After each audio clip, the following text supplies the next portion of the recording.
GT Wukong was in the process of gathering his energy ball as his consciousness began to fade. Wukong pondered, is there truly no hope?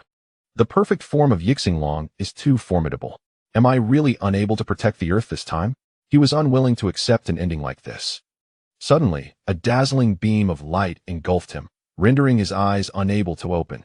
After a moment of blinding brilliance, Wukong gradually opened his eyes, only to find himself on Beiji Wangxing, lying on the ground with Beiji Wang calling out to him. Confusion washed over him as he thought, where is this? Am I not dead? Wasn't I battling Yixinglong? What is going on? Just as he was about to inquire of Beiji Wang, a wave of memories surged through him. This was the main timeline of Super Saiyan 3 Wukong, a moment just after defeating Majin Buu, and it was 15 years ago he had come to Beiji Wang seeking a way to alleviate the side effects of the Kaioken technique. However, halfway through his training, he unexpectedly fell into a deep slumber, startling Beiji Wang.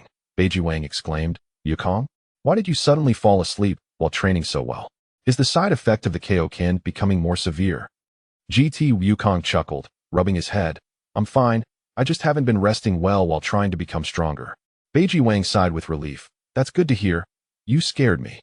I thought the frequent use of the Kaioken had caused you to faint. GT Wukong took a deep breath, relishing the vitality of this youthful body, reminiscent of his prime. He felt no limitation from being a child, nor the heavy burden he had faced against the evil dragons. Lord Ko, GT Wukong began, his voice carrying a hint of an emotion he was unaware of, a sense of disorientation after experiencing ultimate despair and then glimpsing hope. I think I just had a very long dream that he swiftly resolved to conceal the truth for the time being. After all, the reality of traversing time and coming from another future was too extraordinary and complicated to explain, and it could potentially lead to unnecessary complications. He had inherited the memories and emotions of this world's son Wukong, and his trust and affinity for Beiji Wang were genuine, yet he needed time to process it all alone. A dream? What kind of dream could frighten someone as formidable as you into unconsciousness? Beiji Wang inquired with curiosity, leaning in, his antennae twitching. Could it be a nightmare involving an enemy more terrifying than Majin Buu? At the mention of this, images of Super Yixinglong's horrifying form and the destructive energy ball surged within GT Wukong's mind, flooding him with despair and helplessness once more. His gaze sharpened momentarily, his aura fluctuating uncontrollably for an instant. This brief release of energy caused Beiji Wang to stiffen, his plump body involuntarily retreating a half step, his face displaying utter astonishment. Wukong, your aura. Just now. Beiji Wang stammered in shock. In that fleeting moment, he sensed an indescribable depth and strength emanating from Wukong, an aura both immense and refined, imbued with a sense of weariness and pressure he had never felt from Wukong before. This Wukong seemed exceptionally powerful. GT Wukong quickly reined in his emotions, scratching his head and donning the signature, slightly goofy smile of this era's son Wukong. Haha, it's nothing, Lord Ko. Perhaps just a rather frightening nightmare. I haven't fully recovered from it yet. It seems today's training will have to be postponed. My mind feels a bit muddled. He adeptly adopted the tone and demeanor of this persona. Beiji Wang regarded him with skepticism, adjusting his glasses with his chubby hand. Really? You seem a bit off. But never mind, as long as you're okay. You should go rest. If there's something wrong with your body, that would be troublesome. Though he harbored doubts, Beiji Wang was more concerned about his disciples' well-being. Just moments ago, Wukong's heartbeat had ceased and then revived, and now his aura felt peculiar. Perhaps there was indeed some unknown condition requiring rest and observation. Thank you, Lord Ko. I'll head back now. GT Wukong smiled and waved goodbye to Beiji Wang, then skillfully placed 2 fingers on his forehead. With a whoosh, he activated instant transmission, his figure vanishing from Beiji Wang's star. Left alone, Beiji Wang furrowed his brow, gazing at the spot where Wukong had disappeared, murmuring to himself, strange. Too strange. Not only his aura, but even his gaze seems somewhat different. Is it my imagination? Never mind, I'll ask him again the next time he comes. On Earth, at Baozi Mountain, a flash of golden light heralded GT Wukong's arrival before his humble abode. The familiar scenery and scents enveloped him, yet he felt as if he had been transported to another world. Clothes hung out to dry outside, and in the distance, he could hear Chi-Chi urging Wu Fan to study, even though Wu Fan should have been home at this time. Everything radiated tranquility and the essence of daily life. This was the mundane existence he once cherished, now scarce after countless battles. "Daddy, you're back?" A tender voice called out. GT Wukong looked down to see a small boy with black hair running out of the house. It was his young son Wutian. At this moment, Wutian was much smaller than the boy he remembered, who could transform into a Super Saiyan and fought against Majin Buu, and he appeared even more innocent and carefree. Seeing his living son, GT Wukong's heart skipped a beat. In his world, Wutian had grown up, and he himself had transformed into a child. Ultimately, he had left everyone behind. Now, seeing his young son again, a potent blend of sorrow and warmth surged within him. He crouched down and embraced Wutian tightly. His voice choked with emotion. "Wutian, I'm back." Young Wutian was a bit bewildered by the sudden embrace, but happily returned his father's hug. "Daddy, what's wrong? You finished training so early today." I was a bit tired today, so I came home early." GT Wukong released his son, ruffling his hair, his face alight with uncontainable joy. At that moment, Chi-Chi emerged from the house, her apron still tied around her waist. "Wukong, why are you back so soon? Did you slack off again?" Seeing his wife, younger and brimming with vitality, GT Wukong felt a rush of emotions that he smiled. "I wasn't slacking off, Chi-Chi. I just felt a bit unwell, and Lord Ko asked me to come back and rest." "Unwell?" Chi-Chi immediately became anxious, hurrying over to feel his forehead with the back of her hand. "Where do you feel unwell? Is it serious?" "Honestly, I've told you not to push yourself too hard while training. Come inside and lie down. I'll make you some porridge." This long-lost, nagging concern enveloped GT Wukong in warmth that he obediently allowed Chi-Chi to guide him inside. The cold and solitude born from the final battle and prolonged darkness swiftly dissipating in the embrace of home. Lying on the familiar bed, GT Wukong stared at the ceiling, lost in myriad thoughts. Chapter 3. The Pursuit of Strength. This is another world, a world where, 20 years ago, he clenched his fists, feeling a power within him that far surpassed what the era's son Wukong should possess. This strength was forged through the trials he endured in the GT timeline, battling formidable foes such as Baby and the Super Saiyan, and it seemed to have accompanied his consciousness. Though his body was youthful, his soul and battle spirit belonged to the son Wukong, who had faced far more challenges. The gaze of the evil dragon, fueled by negative energy, sharpened. "Even if I transform into Super Saiyan 4 at full power, I cannot contend with that creature." Suddenly, a thought struck him like lightning, causing him to sit bolt upright in bed, his expression grave. The excessive use of Dragon Balls, which generated negative energy, was the very root of the evil dragon's birth. In this world, the Dragon Balls are still being utilized. He recalled the source of the calamity that nearly led to the world's destruction. Now, he had the opportunity to prevent it from happening again. "No, I must find a way to inform everyone of the dangers of the Dragon Balls." Yet, he furrowed his brow in contemplation. How could he explain this? Should I say I come from the future? Would they believe him? Moreover, this world seemed to differ subtly from his original one. Would revealing the future lead to even worse consequences? A heavy sense of responsibility and confusion weighed on his heart. But soon, the uncertainty in his eyes was replaced by unwavering determination. "Regardless of the circumstances, since I have arrived here, I cannot stand idly by and witness the same disaster unfold once more." He clenched his fists, the Saiyan warrior's blood surging within him. "First, I must familiarize myself with everything in this era, ensuring I do not reveal any flaws. Then, I must grow stronger.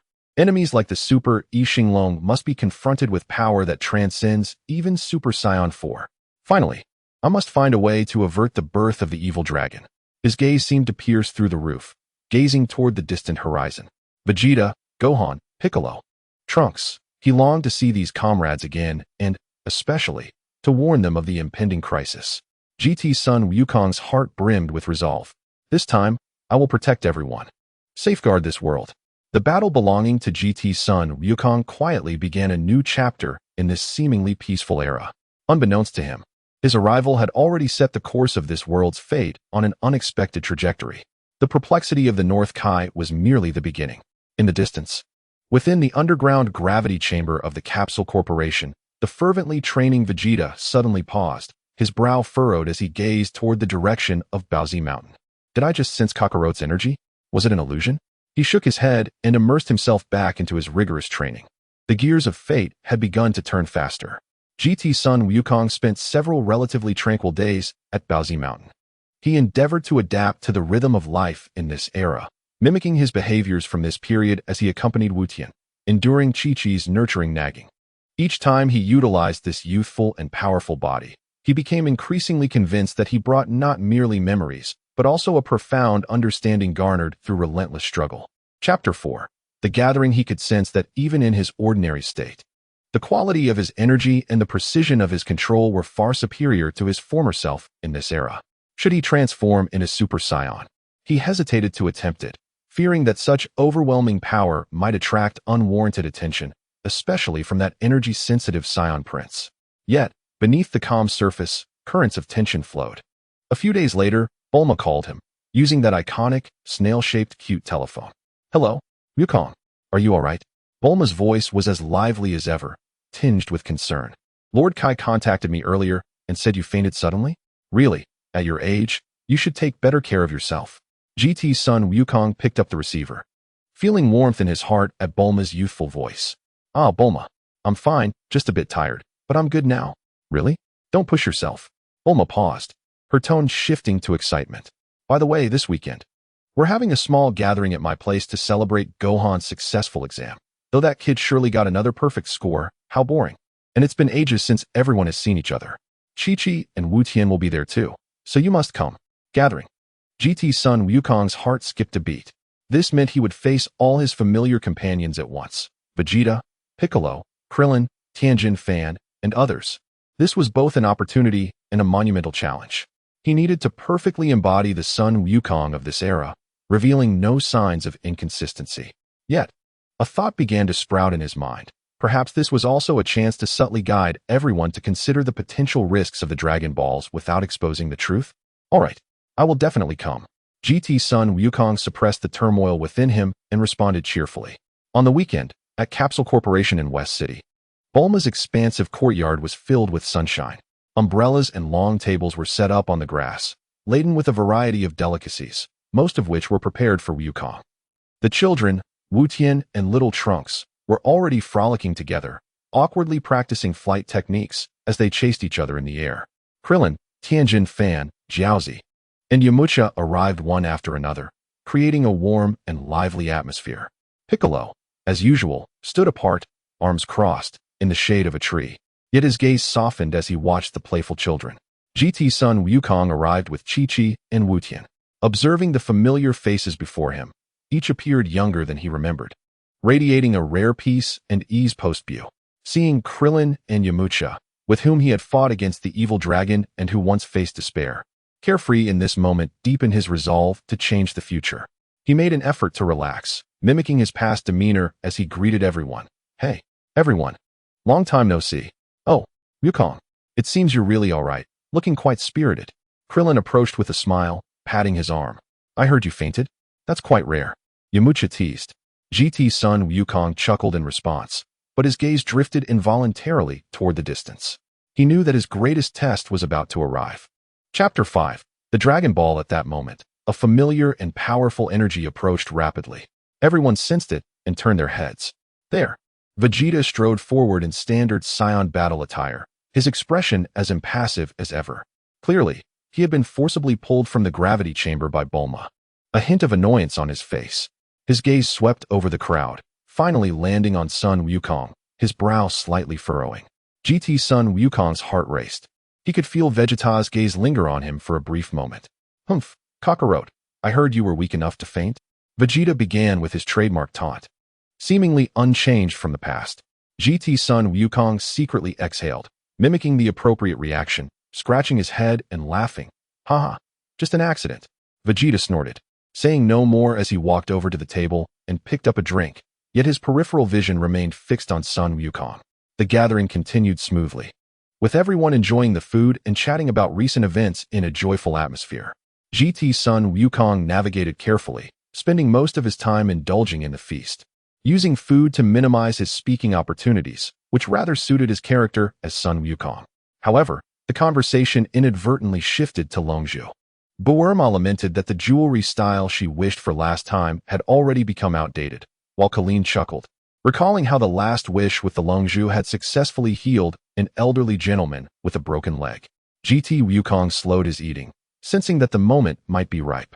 He set down the bone in his hand and casually interjected, "Speaking of which, the Longzhu is incredibly convenient. It seems any wish can be fulfilled." He paused, striving to make his tone sound merely inquisitive, yet wondered if there were any repercussions to making wishes so freely. Would there not be some cost involved? The atmosphere shifted slightly. Cost. Buerma blinked. What cost could there be? It's just a bit of trouble to collect them. Moreover, they turn to stone and scatter across the world after each use, only to be utilized again after a year. That seems fair enough. Wukong, are you referring to the impact on the natural balance? Baike's voice emerged from the shade of a tree, perceptively noting the underlying meaning in Wukong's words. His green eyes fixed on him. As a former deity, he understood the principles of the Longzhu better than anyone else. GT Wukong's heart stirred, and he continued, That's somewhat the idea. I just feel that such a remarkable object, which grants so many wishes, might generate some adverse effects in terms of energy, or rather, the act of fulfilling wishes itself." He endeavored to articulate his thoughts with somewhat clumsy yet familiar terminology. Adverse effects? Colleen laughed. "Wukong, you're overthinking this. The Longzhu is a creation of the gods. How could it yield negative consequences?" Kakaluota, Vegeta suddenly interjected coldly, capturing everyone's attention. His piercing gaze bore into Suin Wukong. "You're speaking rather unusually today, and it feels off. You've been acting strange since earlier. Your energy, though faint, feels different from before." Vegeta's perception was far more acute than the others. GT Wukong's internal alarms rang loudly. "Does it? Surely, it's just your imagination, right?" He feigned ignorance with a chuckle. "Humph, if it's just a figment, then let's put it to the test." A competitive smirk formed on Vegeta's lips, eager to stretch his muscles after a long while. "Kakaluota, let's have a match." Upon hearing this, those around them were momentarily stunned before excitement bubbled up. Wow, are they going to fight? Is Daddy going to battle Uncle Vegeta? Wu Tian and little Talanka paused their play, their eyes sparkling with anticipation. Wait. Vegeta. Buerma attempted to intervene. Yet, Vegeta paid her no heed, fixating intently on Suin Wukong. "What's wrong? Are you afraid? Or have you lost your fighting spirit?" GT Wukong regarded Vegeta, realizing that this confrontation was unavoidable. To refuse would only arouse more suspicion. Deep within, the warrior spirit of GT Wukong was stirred. His foolish grin gradually faded, and his expression turned serious. "All right then, let us have a little spar." In an instant, both erupted with energy, transforming into two streaks of gold and blue, soaring away towards the uninhabited mountains far from the city. Goodness, these two battle maniacs. Buerma stamped her foot in exasperation but quickly retrieved her energy detector and tablet. "Wait for me. I want to watch too." The others promptly flew after them, with even Bike rising into the air, his demeanor grave as he followed the two figures. They all sensed that this sudden contest was anything but simple. Above the mountains, GT Wukong and Vegeta faced each other in midair. "Let me see what you're up to, Kakaluota," Vegeta growled, his aura flaring as he transformed into a Super Saiyan. The powerful energy gust shook the trees below violently. GT Wukong inhaled deeply.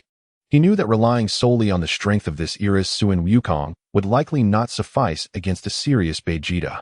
He must draw upon a portion of his experiences and insights from the future, yet not exceed the bounds of reason. A golden aura ignited around him, his hair turning golden and his pupils becoming emerald green as he transformed into a Super Saiyan. However, at the moment of transformation, Vegeta's pupils suddenly constricted. No way. Though both were Super Saiyans, Kakaluota's energy felt exceptionally stable and refined, almost devoid of waste or fluctuations. It exhibited a near-perfect control. This was not the usual Kakaluota, who was powerful yet somewhat wild. Indeed, something was amiss. Vegeta no longer hesitated and launched the first strike, his speed akin to lightning, as he hurled a punch towards GT Wukong's face. GT Wukong sidestepped, his movements fluid and efficient, almost instinctively blocking Vegeta's follow-up elbow strike. Bang, bang, bang. The air crackled with the sounds of energy bursts and the dull thuds of fists and feet colliding. The two golden figures clashed at a speed nearly impossible to perceive, separating only to collide again. Below, Buerma, observing through the energy detector, gasped, "Incredible. Their energy levels are nearly equal." Yet Wukong's energy fluctuation curve is so stable. It's almost a straight line. How is that possible? Colleen and the others watched in astonishment. It seems Wukong has become even stronger. His movements are more precise than before. Pike furrowed his brow, his doubts deepening. Not merely his movements, but his entire combat style exuded a sophistication and simplicity that only comes from having faced countless life and death struggles. This was unlike the usual Suin Wukong. In the skies, Vegeta grew increasingly alarmed as he fought. Each block, each dodge, each counterattack from Kakaloto was executed with uncanny precision and terrifying efficiency, as if he could see through all of Vegeta's intentions. This sense of oppression and helplessness was akin to what he felt only when facing foes far beyond his capabilities. "Damn it! Who are you?" Vegeta roared, channeling more power as his golden aura flared even more fiercely. "You are not Kakaloto." GT Wukong evaded Vegeta's heavy punch, using the momentum to leap back. Hovering in midair, he realized that he could no longer obscure the truth. Gazing at the shocked and enraged Vegeta, and at his concerned yet puzzled companions below, he made a decision. He began to speak slowly, his voice calm, yet imbued with a weight that the present Suin Wukong lacked. "Vegeta, I am indeed Suin Wukong. However," he paused, casting his gaze over everyone, "I have experienced things that you cannot imagine. Concerning the Longzhu, concerning the future." His words fell like a stone cast into a tranquil lake, creating ripples of astonishment in the hearts of all. The truth was about to reveal itself. GT Wukong floated in the air, his golden aura burning steadily, his emerald eyes sweeping over each familiar yet youthful face below, finally resting on the incredulous Vegeta. The air seemed to freeze. Only the sound of the wind howling past could be heard. "Vegeta, I am indeed Suin Wukong." His voice resonated clearly in everyone's ears, carrying an undeniable certainty, yet intertwined with an unutterable heaviness. "But I am not the Suin Wukong you know, the one who just defeated Buu 2 years ago." Vegeta's brow tightened further. He did not attack immediately but maintained his fierce aura, ever vigilant. "What foolishness are you spouting? If you are not him, then who are you?" Below, Bike flew closer, his green visage marked by seriousness. "Wukong, clarify this. You just mentioned the Longzhu and the future." GT Wukong took a deep breath, knowing he could no longer keep secrets, at least not entirely. He chose to selectively reveal parts of the truth, both to gain their trust and to sound the alarm.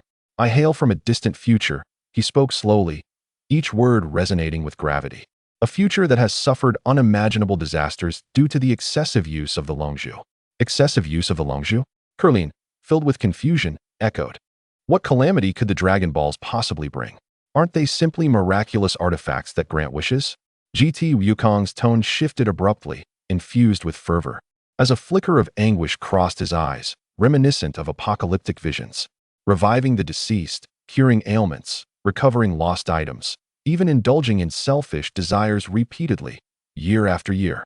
Have you ever pondered the immense energy required to manifest the wishes granted by the Dragon Balls, the twisted realities, and the reversal of life and death? What becomes of the tragic consequences and regrets obscured by those wishes, along with the negative emotions and energies they generate? His barrage of inquiries left everyone speechless. They had never contemplated such matters. To them, the Dragon Balls were merely a somewhat troublesome tool, as Bulma had articulated. Chapter 8. Super One-Star Dragon Piccolo's expression was the first to darken. As a former deity, he understood better than anyone that the Dragon Balls were not omnipotent and came at a price. Yet he had never associated that cost with disaster. "Continue," he urged solemnly. "In my future," GT Wukong's voice fell to a somber tone, laden with deep fatigue and sorrow. The accumulated negative energy over countless years birthed a terrifying entity known as the Evil Dragon. These beings were manifestations of the Dragon Ball's negative energy, each possessing fearsome power, corresponding to the 7 Dragon Balls. The ultimate manifestation, the Super One-Star Dragon, wields power far surpassing any adversary we have faced before, including Majin Buu. Vegeta, chewing on those unfamiliar names, narrowed his eyes sharply.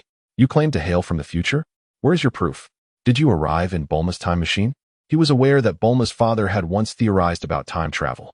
"No, it is not a time machine," GT Wukong replied, shaking his head.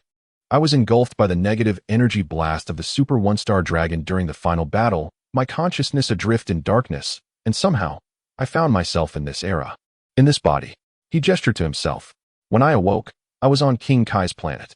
Consciousness traversal? Bulma's expression turned astonished. This is theoretically more challenging than time travel. It requires unimaginable energy and coordinates. You say you fought to the end? Vegeta pressed, more concerned about the combat aspect. How formidable is this Super One-Star Dragon? GT Wukong met Vegeta's gaze, seriousness etched in his expression. So powerful that even in my full Super Saiyan 4 form. And with you, referring to the future Vegeta who fought alongside me, we had virtually no chance of victory. The weight of that despair lingers in my memory. Super Saiyan 4. Yet another unfamiliar term. The notion that he and Kakarot would have nearly no chance. Vegeta's pupils constricted once more. His face a canvas of shock mixed with a barely contained excitement and fighting spirit. An enemy surpassing view. What about you now? He demanded. With your memories and experience, what is your strength? GT Wukong clenched his fists, golden energy flickering. This body is still young and cannot fully bear the strength of my peak. However, my realm, my battle awareness, and mastery over energy stem from that desperate war. Therefore, Vegeta, he turned to face the prince. The differences you perceive are indeed genuine. I am not the opponent you once knew. I have endured battles that are far greater and more intense. He addressed everyone once more, his tone earnest. I share this with you not to incite panic, but to issue a warning. The Dragon Balls in this world are still being used frequently, and negative energy is accumulating. If we wish to avoid the fate of my future, we must remain vigilant and reconsider how we utilize the Dragon Balls. Silence enveloped the room. The weight of the revelations was overwhelming, leaving everyone in need of time to digest. A Sun Wukong from the future? Calamities born of the Dragon Balls, the evil dragons? An enemy far beyond view, the Super One-Star Dragon? Super Saiyan 4? All of this seemed like a fantastical tale, yet the aura of this Sun Wukong, the frighteningly steady power, and the traces of sorrow and suffering in his eyes made it difficult for them to dismiss him easily. Wait, Lepin suddenly interjected, pointing at GT Wukong. You say you are Wukong from the future, but what about our Wukong from this era? Where has his consciousness gone? This was the question that weighed heavily on everyone's minds. The Wukong before them was a future consciousness. What had become of the original? Chapter 9, Replacement? GT Wukong's expression darkened momentarily as he shook his head. I do not know. When I awoke, I was in this body. I can feel no presence of another consciousness. Perhaps my arrival has supplanted him, or maybe his consciousness has dissipated for some reason, or perhaps we have merged. I am uncertain. This question gnawed at him like a thorn. Upon hearing this, the faces of all present changed, especially Chi-Chi, whose complexion turned pale with disbelief as she gazed at her husband in the sky. Replacement? Krillin's voice trembled. Silence. Vegeta suddenly interrupted, his gaze turning terrifying, filled with rage and an overwhelming sense of violation. I do not care where you come from. Kakarot's body is not yours to occupy at will. Return him, or I will personally expel you. Golden energy erupted once again, and Vegeta was evidently enraged. To him, Kakarot could only be defeated by him, and that body could only be controlled by Kakarot himself. The notion of a consciousness from the future occupying the body of his defined rival and ally was utterly intolerable. Vegeta, calm down. Piccolo interjected, but his gaze towards GT Wukong was equally scrutinizing and wary. If the original Wukong's consciousness had indeed been replaced or had dissipated, the nature of the situation would change entirely.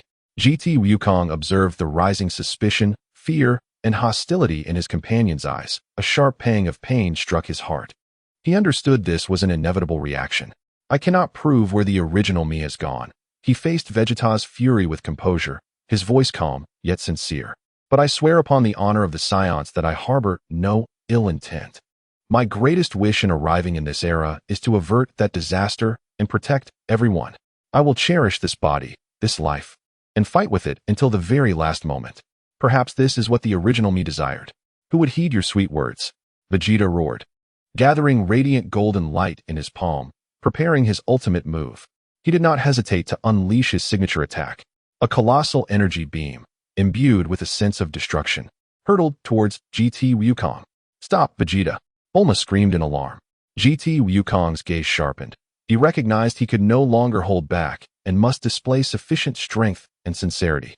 Faced with the oncoming ultimate flash, he chose not to confront it head-on, but instead traced a circular trajectory with his hands before his chest, gathering azure light instantaneously. Kamehameha wave. Boom. The immense blue energy wave roared forth, colliding precisely with the golden ultimate flash. The two cataclysmic energies clashed violently in the air, erupting in dazzling light and deafening roars. A powerful shockwave spread instantly, nearly toppling everyone on the ground. The energies were locked in a stalemate. Yet all could see that GT Wukong's Kamehameha wave exhibited a level of energy refinement and stability far surpassing Vegeta's ultimate flash. He appeared to wield it with ease. Damn it! Vegeta felt the profound strength and control emanating from his opponent, his pride and fury igniting to a fever pitch as he frantically increased his energy output. Chapter 10. Evil Aura. GT Wukong gazed at the exhausted Vegeta, then glanced at his anxious companions below, sighing within. He abruptly intensified his energy output. Boom. The Azure Kamehameha instantaneously overwhelmed the golden ultimate flash, surging towards Vegeta with the intent to consume him. Yet, at the final moment, GT Wukong raised his hands with great force. The colossal blue energy wave grazed Vegeta's form, shooting towards the distant horizon before ultimately vanishing into the depths of the cosmos. He had shown mercy. Vegeta stood frozen in place, gasping for breath, his countenance a tapestry of shock, rage, and a hint of defeat. He had lost, so utterly that his opponent had even retained the strength to redirect the attack to avoid harming him. GT Wukong dissipated the energy, reverting to his normal state, and gently descended to the ground. He gazed at the astonished crowd, his eyes finally resting upon the pale faces of Chi-Chi and the bewildered Wu-Tian. "I'm sorry for frightening you," he said, his tone imbued with sincerity and regret. "I remain Sun Wukong, still your husband, Chi-Chi, the father of Wu-Tian and Wu-Fan, and a friend to all. I possess memories of a cruel future, yet my heart's resolve to protect you has never wavered. Please, trust me once more." To avert that despairing future, he extended his hand, and a soft glow began to coalesce within it, revealing a faint, menacing dragon-like shadow, emanating a chilling aura of malevolence. This was a mere fragment of the evil dragon's essence, simulated through his formidable memory and mental prowess. Although feeble, the essence of pure evil, cold and despairing, instantaneously transformed the expressions of everyone present, particularly that of Piccolo and Vegeta, whose faces contorted in horror. It was a sensation unlike any they had ever known, an aversion and dread that emanated from the depths of their souls. This aura served as irrefutable evidence. GT Wukong observed the profound change in their expressions and solemnly proclaimed, "This is the essence of the evil dragon. Do you wish for it to manifest in this world?" The revelation of truth, coupled with the corroborating malevolent aura, ensnared everyone in a prolonged silence and turmoil. Trust or rejection, hope or despair. The shadow of the future had already cast its pall over the present. That shadow, encased in light, yet radiating pure evil and despair, resembled a frigid black hole, devouring all warmth and hope in its vicinity. The chill of its essence was bone deep, laden with an ultimate malice towards life, causing every individual present to feel a prickling terror at the nape of their neck. "What is this dreadful aura?" Krillin's voice quivered as he instinctively took a step back. Even when confronting Cell or Bu, he had never encountered such unadulterated evil, seemingly existing solely for the purpose of annihilation. Piccolo's expression was grim, his green skin appearing even darker. As a Namekian, he was particularly sensitive to this energy, which, while originating from the Dragon Balls, had become grotesquely twisted, embodying the absolute opposite of light. Struggling to articulate his thoughts, he affirmed the veracity of GT Wukong's words. Vegeta clenched his jaw, veins bulging at his temples. He abhorred this aura, loathed even more the future it represented, and the possibility of his own defeat therein. Yet, the pride of the Saiyan prince prevented him from denying the reality before him. This future incarnation of Kakarot wielded an incomprehensible power and evidence. He dissipated his aura, yet his gaze remained sharp as an eagle, fixated on GT Wukong, though now, his fury was tempered by a weighty contemplation. Chapter 11. Intensified training. The most affected was Chi-Chi. She gazed at the heart-stopping shadow in the sky, then turned to her husband on the ground, whose eyes were sincere yet pained, regardless of whose consciousness resided within. Her complexion drained of color, her body swayed slightly. As a mother and wife, her concerns had never revolved around strength, but rather the safety of her family. This malevolent aura instinctively incited fear within her, and the potential calamities of the future sent a chill coursing through her heart. She opened her mouth to speak, only to find herself embracing the startled Wu Tian tightly in silence. Bulma took a deep breath as a scientist, compelling herself to remain calm and analyze. If this is indeed the consequence of excessive Dragon Ball usage, we must reassess our approach to them. This is too perilous. She turned to GT Wukong. You mentioned that even in collaboration with Vegeta, you could not defeat that final monster? GT Wukong nodded gravely, dispersing the shadow of the evil dragon, allowing the suffocating aura to gradually dissipate. He addressed Bulma and the others. The power of the Super One-Star Dragon cannot be measured by ordinary standards. In that battle, we lost so much, and hope was nearly extinguished. His voice resonated with profound fatigue. Silence enveloped the scene once more, but this time, it bore an air of conviction and heavy contemplation. Doubts still lingered, especially regarding the authenticity of the consciousness. Yet the power demonstrated by GT Wukong and the ironclad evidence of evil compelled them to confront the imminent warning of the evil dragon. Thus, Piccolo shattered the silence, descending before GT Wukong, his gaze intense. Your purpose is to warn us and attempt to alter this future? Indeed, GT Wukong replied resolutely. I must prevent the birth of the evil dragon. This necessitates your understanding and assistance. First, we must drastically reduce, or even temporarily halt, the use of the Dragon Balls to prevent further accumulation of negative energy. Cease using the Dragon Balls. Krillin hesitated, but in many situations, they are our only hope for salvation. I understand this is challenging. GT Wukong nodded in comprehension. Thus, it's not an absolute prohibition, but rather a call for a more cautious evaluation of each instance of use. For trivial wishes, we must cease entirely. We need to establish rules. Rules? Vegeta scoffed, though his tone lacked its former hostility, now laced with contemplation. Go on. For instance, GT Wukong had evidently pondered this matter. Usage should be limited to reviving those who perished due to unnatural causes, particularly those who sacrificed themselves in defense of Earth, or to heal catastrophic injuries that modern medicine cannot address. Wishes for lost items or wealth must be entirely prohibited. He glanced at Bulma, who turned her head away, slightly embarrassed. This proposal garnered a subtle nod of approval from Piccolo. Krillin also fell into contemplation, realizing this indeed served a long-term consideration. Moreover, GT Wukong continued, his gaze sweeping over Vegeta and Piccolo. We must grow stronger. The evil dragoness power is beyond imagination, even for prevention. We need to possess the strength to confront the worst-case scenarios. I must train to become stronger than I was in the future. I require your assistance, Vegeta, Piccolo. Vegeta crossed his arms, a challenging smile gracing his lips. Humph, you need not say it. Knowing such an adversary exists, how could I remain stagnant? Kakarot, regardless of which incarnation you are, I shall surpass you. Then I will personally defeat that Super One-Star Dragon. His fighting spirit was thoroughly ignited. Chapter 12. This time, the future shall not unfold. Piccolo nodded in agreement. Protecting Earth is my responsibility. If the threat is indeed real, intensified training is essential. Seeing that the two most vital warriors had accepted the situation and the challenge, GT Wukong felt a measure of relief within. He understood that the most significant hurdle had been temporarily overcome. He finally turned to Chi-Chi, his eyes filled with guilt and tenderness. Chi-Chi, I'm sorry. I know this is difficult to accept, but I promise you, I will protect you and the children with this life, safeguard our home. I am still your Wukong. Chi-Chi looked into his eyes, recognizing the familiar clarity and sincerity she cherished, yet also perceiving a weight of experience and melancholy that she could not fully comprehend. She remained silent for an extended period, and eventually, tears cascaded down her cheeks. Yet, she nodded and choked out, I don't know what to do. But if what you say is true, if you can prevent such a dreadful occurrence, I believe you. As a mother, the instinct to protect her child and home ultimately triumphed over her inner turmoil and fear. Although Xiao Wutian did not fully grasp the unfolding situation, he sensed the heavy atmosphere and rushed over to embrace GT Wukong's leg, exclaiming, Dad is still Dad. GT Wukong felt a warmth spread through his heart as he bent down to lift his son. In that moment, he felt a deeper bond with this era. All right.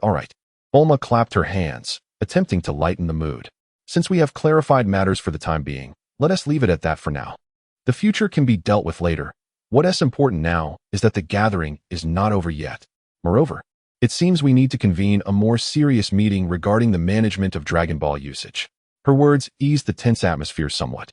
Despite lingering doubts and unease, everyone began to gradually return to a semblance of normalcy. The feast remained, but the mood had shifted among them all. GT Wukong understood that this was merely the first step. After gaining initial trust, a myriad of challenges lay ahead. How to truly become stronger, perhaps by seeking a way to revert to Super Saiyan 4 or even transcend it. How to monitor negative energy. And the most pressing question of all, where had the original Sun Wukong of this era vanished to? He sensed that this query might hold the key to their predicament. Nonetheless, at least the seeds of hope had been sown. He gazed upward, as if he could see the shadows accumulating beneath the facade of peace. This time, history would not repeat itself. He silently vowed once more. In the distance, the North Kai was frantically attempting to contact the higher echelon, the Kaishin. The anomalies surrounding Wukong and the prophecy regarding the calamity of the Dragon Balls made him feel that the situation was far beyond his control. The gears of fate, after a brief pause, were now turning at an accelerated pace towards an unknown destination. The atmosphere of the gathering could never fully revert to its previous lightheartedness. Although everyone resumed their seats at the dining table and the food remained, it seemed as if each person's heart was weighed down by an immense stone. Conversations became sparse, replaced by silence and contemplative chewing. GT Wukong, who we may begin to refer to simply as Wukong, for he was gradually becoming part of this era, ate quietly, feeling the curious, scrutinizing, worried, and even lingering fearful gazes directed at him. He understood it all and bore it silently. Vegeta refrained from provoking him further, yet he did not engage in any idle chatter either.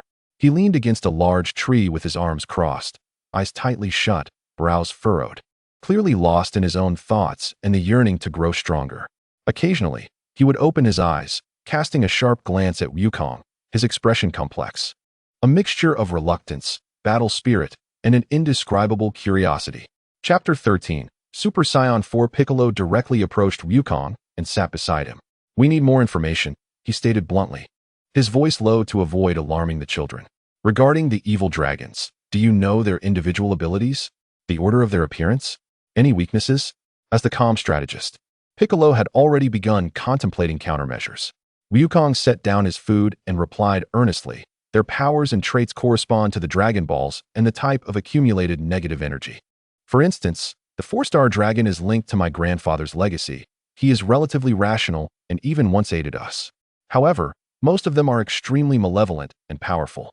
I am not entirely sure about the order of their emergence, but the 1-star dragon, which is ultimately the Super 1-star dragon, is undoubtedly the strongest. As for weaknesses," he chuckled softly, "at least in my time, we could not pinpoint any obvious vulnerabilities. We could only rely on sheer strength to combat them." Piccolo's expression grew more serious. "No weaknesses? That poses a problem. You mentioned Super Saiyan 4. What form is that? How can one achieve it?" "That is a form that transcends Super Saiyan 3. Wukong explained, a glimmer of reminiscence in his eyes. "Vegeta achieved it by harnessing Blood's waves to rekindle the power of the Saiyan Great Ape, compressing and controlling it while maintaining his rationality. This requires immense energy and exceptional control." He refrained from elaborating further. Transcending Super Saiyan 3, Piccolo mused. He understood the tremendous burden that Super Saiyan 3 placed on the body, and the demands of an even further evolution were nearly unimaginable. He looked at Wukong. The experiences encapsulated within him might very well be the key to the survival of this world's future. Meanwhile, Bulma had pulled Krillin and Liu Ping aside for a quiet discussion. "Consciousness traversing dimensions is simply astounding," Bulma said, rubbing her temples. "Theoretically, it requires unfathomable energy coordinates and soul stability. Could it be that the negative energy blast from the Super 1-star dragon was too potent, combined with Wukong being in some critical state, that it inadvertently opened a portal?" More importantly, Krillin whispered anxiously, "What has become of the original Wukong? If the consciousness from the future can come through, will the original consciousness be pushed out?" He hesitated to continue, glancing at Chi-Chi, who was gently comforting Wu-Tian. Liu Ping sighed. "There's no use pondering these matters now. What matters is that this Wukong genuinely seems to want to assist us. Moreover, the warning he provided doesn't seem fabricated. That aura, it sent chills down my spine. It was terrifying." Bulma nodded, her gaze firming. "Indeed, Our immediate priority is to understand the Dragon Balls. I will analyze the energy data of the Dragon Balls as quickly as possible to see if we can detect any accumulation of negative energy. If it truly exists, we must find a way to address it. The gathering concluded hastily. Each person left with a heavy heart, parting with far less laughter than usual. Wukong prepared to teleport home with Chi-Chi and Wu-Tian. Before departing, he turned to Vegeta and Piccolo. About training. Vegeta abruptly opened his eyes, interrupting him. Tomorrow morning. Same place. Don't be late, Kakarot. He snorted, exuding a burst of energy as he flew off, clearly headed for the gravity chamber. Piccolo nodded at Wukong. I will also seek ways to grow stronger. Let us stay in touch. He then vanished in a flash of light. Wukong felt a surge of reassurance. With these two companions by his side, hope seemed more tangible. He finally turned to Bulma. I entrust the matter of the Dragon Balls to you. Leave it to me. Bulma made an okay gesture, although her expression remained serious. Chapter 14. The Power Within. As the instant transmission activated, Wukong's family returned to Baozi Mountain. That night, after settling Wu-Tian, Chi-Chi sat alone in the living room, her demeanor still somewhat dazed. Wukong approached and sat beside her. Chi-Chi, don't say anything, Chi-Chi gently interrupted, not meeting his gaze but staring down at her hands. Let me adjust slowly. I know you are still you, but it feels as though you are not entirely the same. I need time. Wukong felt a pang in his heart and softly grasped her hand. I understand. I will wait for you, no matter how long it takes. Chi-Chi's body trembled slightly, yet she did not pull away. That night would be sleepless for many. The following morning, Wukong arrived punctually at the familiar expanse where they often trained. Vegeta was already there, exuding an imposing aura. Too slow, Kakarot. Vegeta barked impatiently. Sorry. Chi-Chi prepared too much breakfast. Wukong chuckled, scratching his head, his expression returning to its usual foolishness, though the steadiness in his eyes could not be concealed. Without any further ado, battle erupted instantly. The two figures collided once more, the sound of their energy explosions echoing through the air. This time, Vegeta unleashed his full potential, launching a frenzied assault, transforming yesterday's defeat and shock into raw power, striving to elicit Goku's utmost strength. Goku, in turn, maintained his composure. He no longer sought to conceal himself entirely, instead wielding his combat experience and mastery of energy, far surpassing the current era, to control his power just above Vegeta's, ensuring that the clash resembled a high-level exchange of techniques and teachings rather than a mere battle. With each strike, Vegeta felt increasingly astounded yet exhilarated. He could distinctly sense that with every collision, every energy blast, he learned from the opponent's efficient and precise movements and energy application. This unintentional tutelage ignited a flame of frustration within him, yet he could not deny its benefits. His fighting style was gradually becoming more refined. In the distance, Bike hovered in the sky, silently observing the duel, particularly scrutinizing every detail of Goku's technique. He too was analyzing and learning, attempting to grasp the battle realm that originated from the future. Meanwhile, in Shidu, Bulma had spent the night sleepless, delving into the vast archives left by her father, while also activating global energy monitoring satellites, searching for traces of the negative energy of the Dragon Balls from both micro and macro perspectives. She reached out to Tenshin Dondi, requesting assistance in sensing the real-time status of the Earth's Dragon Balls. On King Kai's planet, the North Kai was drenched in sweat, desperately trying to contact the King Kai. King Kai? King Kai? Please respond. Urgent matters have arisen. Concerning the Dragon Balls. Concerning Son Goku. This is serious. He possessed a strong premonition that the news Goku brought might pertain to cosmic laws far grander than those of Earth, or even the galaxy. The wheels of fate were not only accelerating on Earth, but also extending their influence into the realm of the divine. As Goku continued his fierce battle with Vegeta, he felt the vibrancy of this era, the youthful vitality of his body, the thrill of clashing with a formidable opponent, the resolve to protect his family, and the hope of altering the future, all intertwining within him. He sensed the dormant power within him, belonging to Super Saiyan 4 and even higher realms, gradually awakening and adapting to this youthful form. It was not sufficient. He silently resolved to become stronger, more rapidly. His gaze sharpened intensely, and his offensive escalated, forcing Vegeta to roar in defiance. A new storm was brewing amidst their training clash, and deeper mysteries and challenges awaited their discovery. Chapter 15. Continuing the sparring upon the desolate plains, golden auras collided violently, the sound echoing like relentless thunder. Vegeta's assault resembled a tempest, each strike imbued with the pride and defiance of a Saiyan prince, attempting to tear through his opponent's defenses. Goku, however, stood as an unyielding rock amid the torrent, his movements concise and effective, always diffusing the fiercest attacks with minimal effort, showcasing his battle instincts honed through ultimate confrontations. Damn it, your movements! Vegeta swiftly maneuvered behind Goku, launching a powerful punch, only to have it deftly deflected by Goku's elbow, as if he possessed eyes in the back of his head, the force spilling outward and shattering a distant rocky mountain. So skilled. It's as if you can see the future. Not foresight, Vegeta, Goku replied calmly, his eyes keenly observing every subtle energy flow and muscle contraction from Vegeta. It's experience. I've endured battles more brutal than you can imagine. I've witnessed every one of your initial moves, the momentary fluctuations of your energy before you strike. I have encountered similar, even more complex variations. These words pierced deeply into Vegeta's pride. He realized he was not merely battling Kakarot. He was contending with a being possessing Kakarot's body and decades of superior combat experience. This sense of helplessness ignited a fury within him, nearly driving him to madness. Don't get too cocky, Vegeta bellowed, his aura surging once more.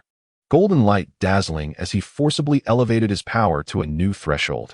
Even if your experience is vast, this body has its limits. Full power of Super Saiyan 2. Let's see how you withstand this. His speed and power surged dramatically, Vegeta's form becoming a golden blur, his strike frequency and intensity multiplying. Goku's expression sharpened. He finally felt the pressure. As Vegeta had stated, this body had not undergone the rigorous training of subsequent years, and indeed, there were limits to its foundational strength and energy capacity. Relying purely on Super Saiyan 1 state and techniques was beginning to feel inadequate. A heavy punch finally broke through Goku's defenses, striking him squarely in the cheek and sending him flying, carving a deep trench into the ground. Humph, looks like you're not invincible after all. Vegeta panted, a savage grin emerging on his face, the previous strike granting him a flicker of confidence. From afar, Bike furrowed his brow, recognizing that Goku had not been incapable of dodging. Instead, he was testing the limits of this body's endurance. Rising slowly from the dust, Goku wiped the corner of his mouth. There was no blood, only a bruise, healing at a visibly rapid rate. This body, though youthful, has impressive recovery. He mused to himself, as if he were not the one being struck. But you are right, Vegeta. Relying solely on my current strength is indeed a bit challenging. He cracked his neck, a sound echoing in the stillness. Then let me take this a bit more seriously. A completely different aura began to rise slowly from within him. No longer was it the violent and blazing golden energy of a Super Saiyan, but rather a more subdued and profound presence, as if it contained an infinite explosive power lying in wait. His hair remained golden, yet its texture appeared harder and sharper, the tips faintly glowing with a deeper golden hue. The energy surrounding him ceased to erupt chaotically. Instead, it crackled like static electricity, clinging closely to his form. In his emerald eyes, his pupils seemed to transform into deeper slits. Chapter 16. One-sided domination Super Saiyan 2? No, this feels entirely different. Bike gasped internally. This was not merely an enhancement. It was a qualitative transformation. Vegeta's smile faltered. He could not perceive a significant increase in Goku's energy. Yet he distinctly felt a chilling sense of danger, akin to facing a star compressed to its utmost, on the brink of explosion. What form is this? Vegeta exclaimed, bewildered. He had never encountered such a transformation before. This is an optimization I devised based on Super Saiyan's full power, integrating my later understanding, Goku stated calmly. This is neither Super Saiyan 3 nor 4. Rather, it is an extreme refinement and compression of the stages preceding Super Saiyan 2, maximizing the potential of my current body while minimizing energy expenditure, resulting in a combat power far surpassing that of a typical Super Saiyan at full power. Even grazing the threshold of Super Saiyan 2, yet pursuing a more efficient and stamina-conserving route. Stop with the theatrics. Though Vegeta felt a surge of fear, his pride would not allow him to retreat. He charged forward once more, unleashing the full power of Super Saiyan 2 without reservation. However, this time, Goku merely raised his hand, fingers splayed. Boom. Vegeta's decisive punch was effortlessly caught in Goku's palm. The violent energy shockwave radiated from the point of contact, ruffling Goku's hair and the edges of his attire, yet he remained steadfast. What? Vegeta's pupils constricted, incredulous as he gazed at his fist so easily ensnared. Energy is not meant to be wielded in this manner. Vegeta, Goku's voice remained calm, yet imbued with an undeniable authority. You are dispersing it too much. Pursuing mere superficial explosions. Watch closely. Goku gave a slight tremor to the hand that grasped Vegeta's fist, an exquisitely refined shockwave instantaneously transmitted. Ugh! Vegeta felt an overwhelming sensation of soreness and numbness coursing through his entire arm, as if countless fine needles had pierced his skin, causing the gathered energy within him to dissipate effortlessly. He let out a muffled groan and staggered backward. Before he could regain his balance, Goku's figure appeared, akin to a phantom, seemingly unhurried yet flawlessly exploiting every moment of Vegeta's disarray and instability.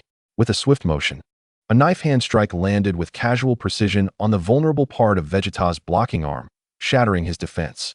A knee thrust then struck directly at his abdomen, leaving him momentarily breathless. In an instant, a seemingly gentle pivot and elbow strike concealed explosive power, crashing into Vegeta's chest. He was propelled backward like a kite severed from its string, nearly retching from the surge of bile as his blood surged within him, threatening to erupt. He was utterly overwhelmed, not by a lack of strength, but by the mastery of technique, energy manipulation, and combat awareness that crushed him from every angle. His opponent resembled a master craftsman, utilizing the same materials, strength, but fashioning a weapon of far greater potency than his own. How infuriating! Vegeta forced himself to stabilize in midair, humiliation and rage nearly drowning his reason. He clasped his hands together, an unprecedented surge of tremendous energy began to coalesce, even stirring a change in the heavens, with dark clouds gathering and lightning flickering at his fingertips. At last, the final flash. He had drained every ounce of his strength to unleash his most powerful strike to date. The colossal golden beam obliterated everything in its path, charging directly towards Goku. This attack even surpassed the force he wielded against Majin Buu years ago. Chapter 17. Vegeta's request. In the face of this world-shattering blow, Goku's gaze remained tranquil. He refrained from countering and slowly raised his right index finger. A pinpoint of exquisite brilliance, compressed beyond description into a blue radiance, coalesced at his fingertip. This light, so diminutive compared to the monumental final flash, seemed like a firefly against the full moon, yet the energy density it radiated sent shivers down Piccolo's spine from afar. Dodge! Vegeta, Goku intoned calmly before gently prodding forward with his fingertip. Whoosh! A slender, blinding blue ray shot forth from his fingertip in an instant. It was not a Kamehameha wave, but a highly concentrated energy beam with immense penetrating power. The minute blue ray pierced through the grand final flash energy column as effortlessly as a hot knife through butter, instantly destabilizing its internal structure and triggering a series of violent explosions, yet it could not be thwarted by that lethal blue thread. The blue ray continued unabated, aimed directly at Vegeta's forehead.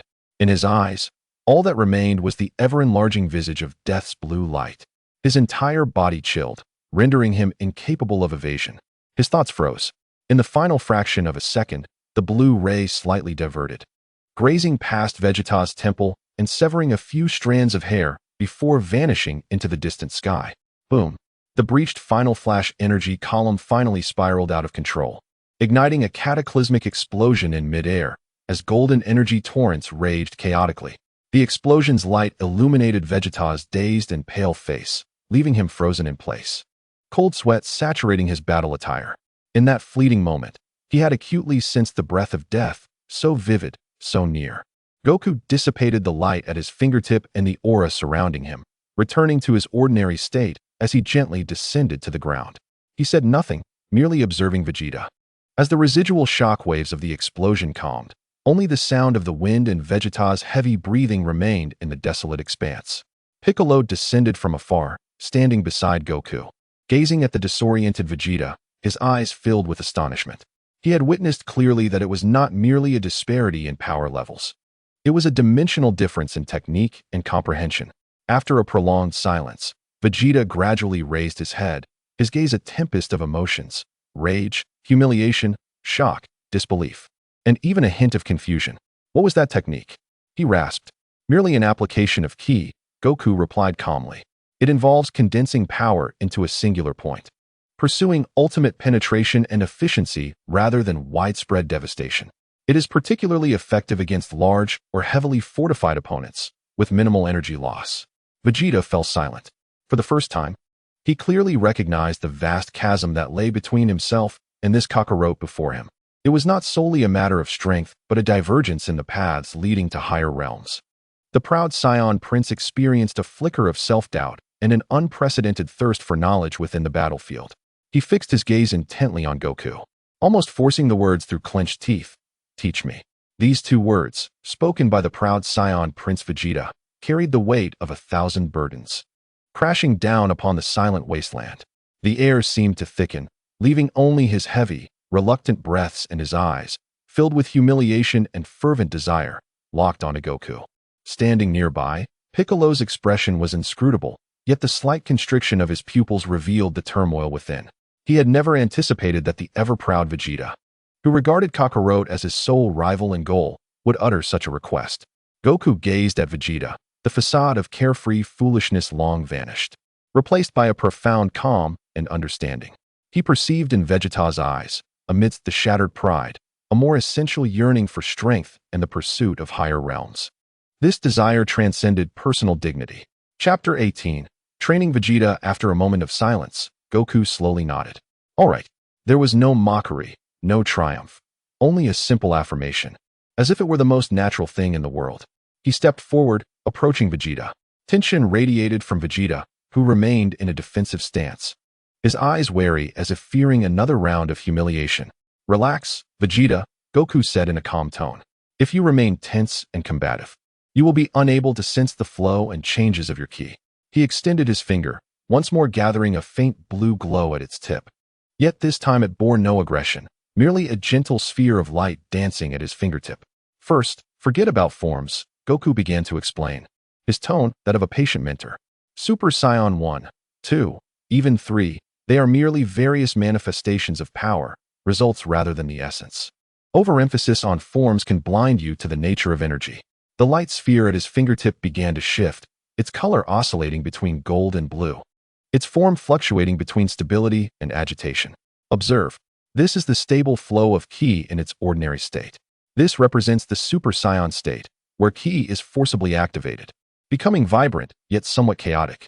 The light sphere I utilized earlier suddenly contracted, becoming minuscule yet radiating a heart-stopping density. It is the active ki, restrained and compressed with greater willpower and mental fortitude, returning to and even surpassing the stability and efficiency of its ordinary state while retaining its formidable vitality. Vegeta fixed his gaze on the glowing point, fully opening his senses and striving to comprehend that profoundly different sensation of energy. Piccolo also focused intently, silently absorbing the lesson. This requires immense mental concentration and unparalleled mastery over your own ki, Goku continued. It should not be driven by rage, but commanded by will. Every particle of energy should be under your precise control, rather than allowing them to erupt chaotically and wastefully. He dispelled the light sphere. Now, try to feel the ki within you. Do not think about transforming or increasing your power. Simply acknowledge their existence and their flow, as naturally as you would feel your own blood circulating in your breath. Vegeta closed his eyes, attempting to follow Goku's guidance. However, he had grown accustomed to the explosive enhancements of his power.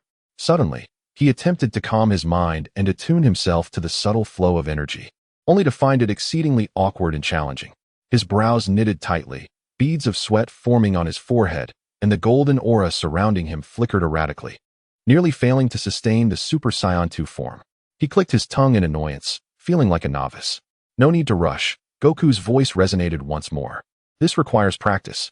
You can begin by maintaining the most basic Super Saiyan state, and try to finally control a specific part of your energy, perhaps a single finger.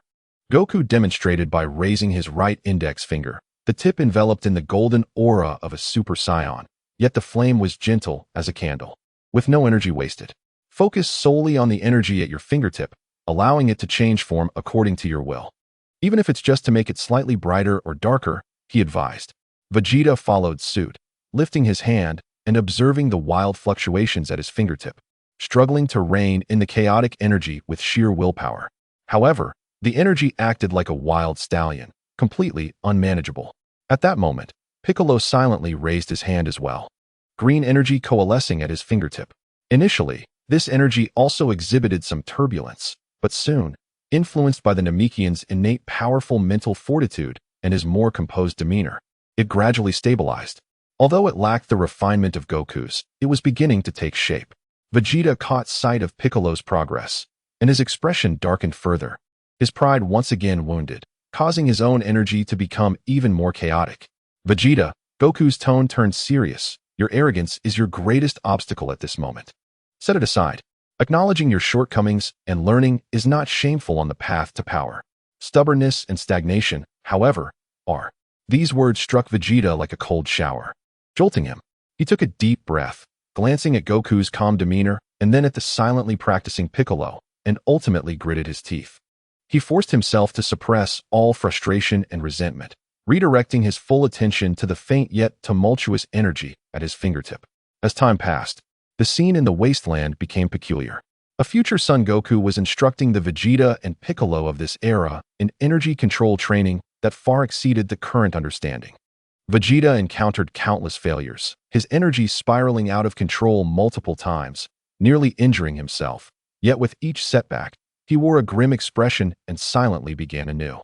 His stubborn pride had transformed into a fierce determination to not relent until he achieved his goal.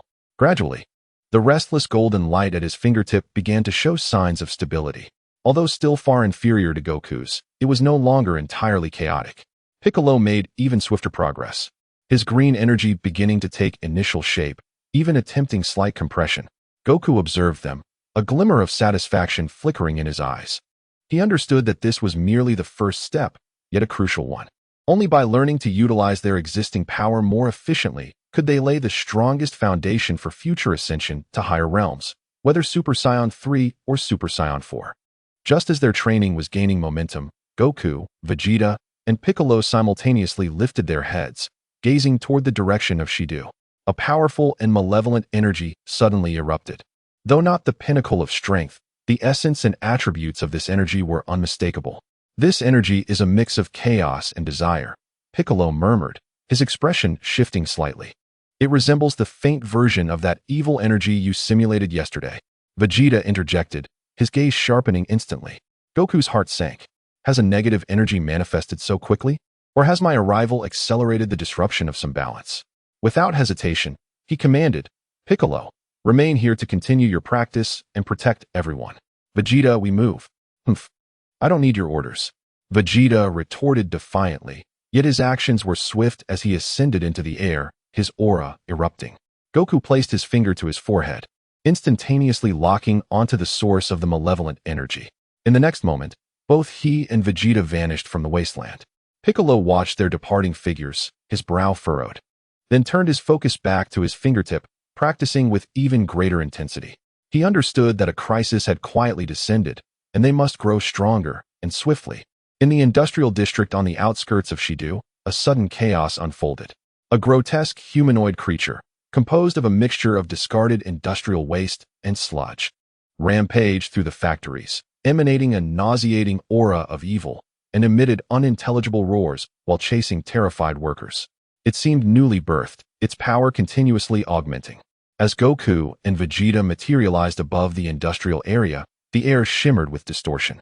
Below, the cacophony of blaring alarms, screams, and the crashing of collapsing structures mingled in a cloud of dust.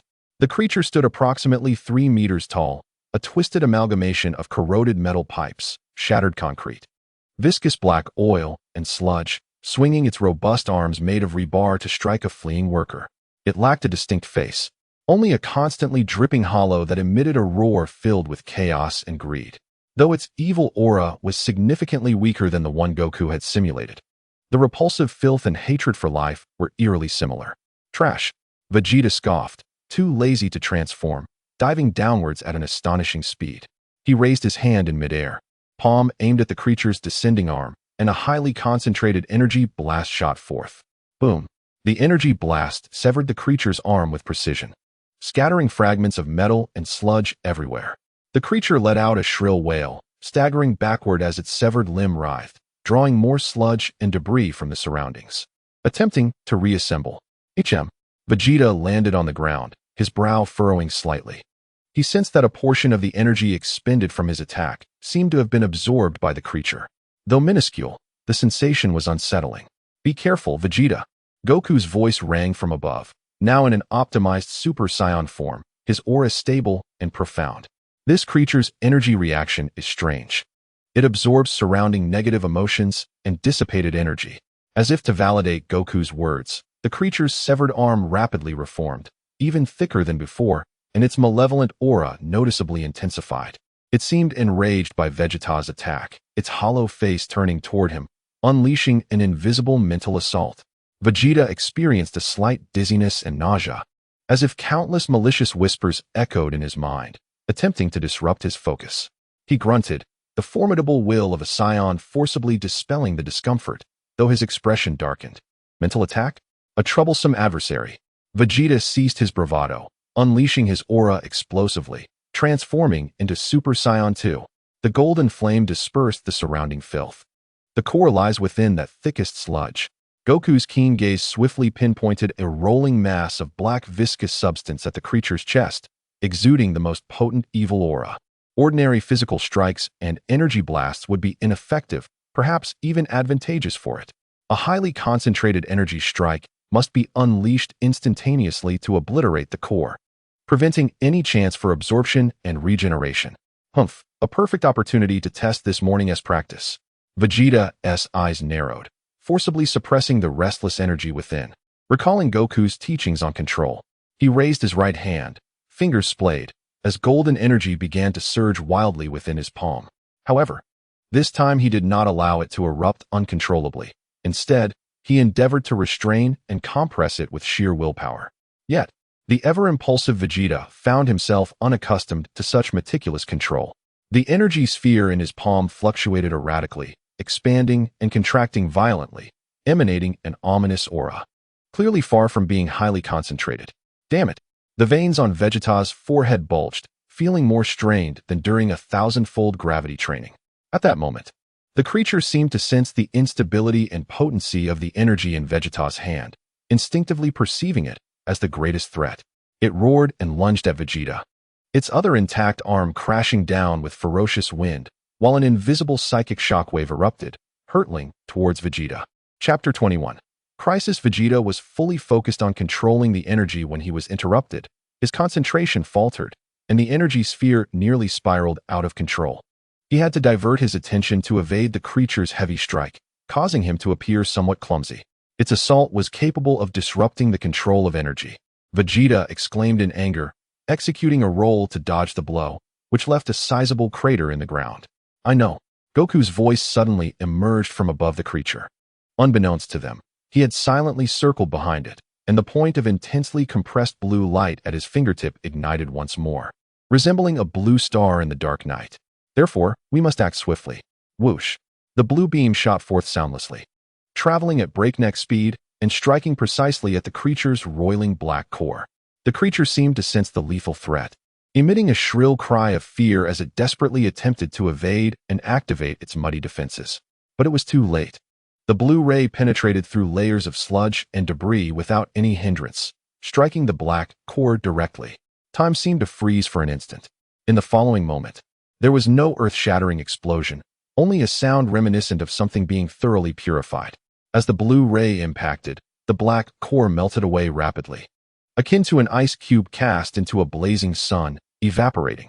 Along with it, the surrounding sludge and debris, which had coalesced from negative energy, swiftly lost their vitality, reverting to ordinary refuse, cascading to the ground. The creature's colossal form abruptly froze, then collapsed entirely as if it had lost all support, transforming into a heap of genuine industrial waste devoid of any energy fluctuations. The nauseating aura of malevolence dissipated in an instant. The entire industrial area fell into a profound silence, with only the futile blaring of alarms and the distant breaths of startled individuals remaining. Vegeta dispersed the unstable energy sphere from his hand, gazing at the pile of refuse and then casting a glance at Goku, who was slowly descending back to his normal state, his expression grim. Not only had he fallen behind, but he also felt somewhat hindered in confronting such a lowly creature due to his lack of control. This sense of helplessness was even more suffocating than the complete defeat he had suffered the day before. Goku approached the pile of refuse, crouching down to sense it carefully. His brow furrowed. Indeed, although faint, it was undeniably a product of negative energy. It had been birthed from the long-accumulated pollution of this industrial area, the workers' negative emotions, exhaustion, complaints, stress, and possibly even residual minute energy fluctuations from a recent Dragon Ball usage. He rose to his feet, his tone heavy. The rate of its emergence exceeds my expectations. This is merely the beginning. Vegeta walked over and kicked the pile of scrap metal, coldly stating, "So, does this mean such refuse will be everywhere in the future? If negative energy continues to accumulate, it is highly likely." Goku looked at Vegeta, his expression serious. "And it will only grow stronger. It could even give rise to terrifying entities with intelligence." He recalled those malevolent dragons. Vegeta fell silent. He stared at his hands. The awkwardness and failed control he experienced during training that morning resurfacing in his mind. For the first time, he realized clearly that in the face of this new, peculiar enemy, the past approach of purely pursuing explosive power may no longer suffice. "Let us depart," Goku said, his mood far from light. "It is imperative to inform Bulma and Piccolo of this discovery promptly. Furthermore, our training must accelerate." Vegeta did not counter, merely wore a dark expression, casting one last look at the pile of refuse before erupting with energy, soaring upwards, not in the direction of home, but towards the desolate expanse where they had previously trained. He needed more practice. Immediately, Goku watched Vegeta's retreating figure. Understanding that this proud prince had transformed all his humiliation and dissatisfaction into the most direct form of motivation, he too vanished in an instant, heading towards Bulma's laboratory. The crisis had become apparent, and time was growing increasingly urgent. Chapter 22. Yet another monster in Bulma's laboratory. The air was thick with the scent of machine oil, circuit boards, and a peculiar aroma of high-energy reactions. A massive screen displayed a torrent of data flowing like a waterfall, alongside a three-dimensional model of Earth, marked with several faint but unusual energy fluctuations, one of which corresponded to the recently quelled industrial district. Bulma's hair was disheveled, dark circles under her eyes. Yet her gaze was intensely focused as her fingers flew across the virtual keyboard. Kami Dondi floated nearby, eyes closed, brow furrowed, hands pressed against a crystal ball connected to intricate circuitry, an artifact directly linked to the Dragon Balls of Earth. The door to the laboratory slid open silently, revealing Goku's figure. "Bulma, Dondi." Goku's voice was laced with urgency. "Goku, you're just in time." Bulma replied without turning, pointing at the data on the screen. "We have detected something. Although extremely faint, at the same time as the industrial district incident, the Dragon Balls of Earth indeed registered a previously unseen energy fluctuation, an enormous accumulation of negative energy. Laden with inertia, it clings to the energy core of the Dragon Balls like limescale." Dondi opened his eyes, worry etched on his youthful face. "Yes, Mr. Goku. I can sense that the Dragon Balls have become heavier than before. While it does not currently affect the wishing function, that negative residue is indeed growing slowly." Bulma's instruments corroborated my perception. Goku's heart sank. The worst fears had been confirmed. We just eliminated a creature birthed from that negative energy, mixed with industrial pollution and human negativity. Goku succinctly described the recent battle, particularly the creature's ability to absorb energy and regenerate, as well as its psychic attack capabilities. Absorb energy? Psychic attacks? Bulma's complexion paled. This was terrifying. If such creatures proliferated, even more potent ordinary armies would be utterly incapable of countering them. Moreover, according to your account, they would only grow stronger. "We must find a way to purify the Dragon Balls swiftly," Dondi urged anxiously, "or else, if negative energy continues to accumulate, Earth will be in grave danger." "Purification?" Bulma massaged her temples, pondering the difficulty. "The energy levels of the Dragon Balls are too high. They are divine creations. Given Earth's current technological level, not only is purification a distant dream, but even a complete understanding of their energy composition remains unattainable." She glanced at Dondi. "Has there been any response from the Supreme Kai's realm?" Dondi shook his head. "There has been no response from the Supreme Kai's realm. Lord North Kai is also quite anxious." Just then, the laboratory's communicator suddenly crackled to life with an urgent voice. "Miss Bulma, this is bad. We just received an emergency distress signal from the Southern Forest Reserve. They report that enormous plants are attacking people and animals wildly. The situation described resembles that of the creature from the industrial district. Another one. Goku and Bulma exchanged a glance, both recognizing the shock reflected in each other's eyes. The rate of emergence is alarmingly swift. Send me the location. Goku immediately commanded. Wait, Goku. Bulma called out to him, swiftly pressing a few buttons on the control panel before tossing a small earbud-like communicator to Goku. Put this on. I can monitor the battle data in real time. Perhaps I can analyze more about the characteristics of these negative energy beings. Moreover, if multiple points appear simultaneously, I can coordinate better. Goku received the communicator and donned it. All right. In an instant, he locked onto the aura of the southern forest, and his figure vanished. Chapter 23. Purification light above the primordial southern forest, Goku's figure reappeared. The scene below was even more alarming than that of the industrial area. The once lush forest had transformed into a bizarre and terrifying sight. Vast areas were twisted and grotesque, with countless vines and trees growing in a frenzied manner, attacking all living beings that moved. The plants were shrouded in a dark purple, eerie sheen, exuding an insidious aura akin to that of the monsters from the industrial zone, yet more concealed and chilling. Unlike the ferocious creatures of the industrial area, these plants lurked like predators, silently ensnaring and devouring. Even more troublesome was that the negative energy within this forest seemed to be more dispersed, lacking any discernible core. Bulma, can you detect the core? Goku whispered. Bulma's urgent voice came through the earpiece. The energy response is highly dispersed. The entire contaminated forest area seems to have formed a vast energy network. It's somewhat like a neural network. Localized destruction has minimal effect. We must locate the energy convergence points or purify on a large scale all at once. A large-scale purification all at once. Goku gazed at the expansive forest below, his brow furrowed. While a massive Kamehameha could indeed obliterate the forest, it would also kill countless innocent creatures inside and might cause the negative energy to further spread or be absorbed by other entities during the blast. Just as he pondered his strategy, a golden figure fell from the sky like a meteor, crashing into the center of the forest and instantly clearing a large area of twisted plants. It was Vegeta. He had evidently sensed the anomalies here and rushed over from his training grounds.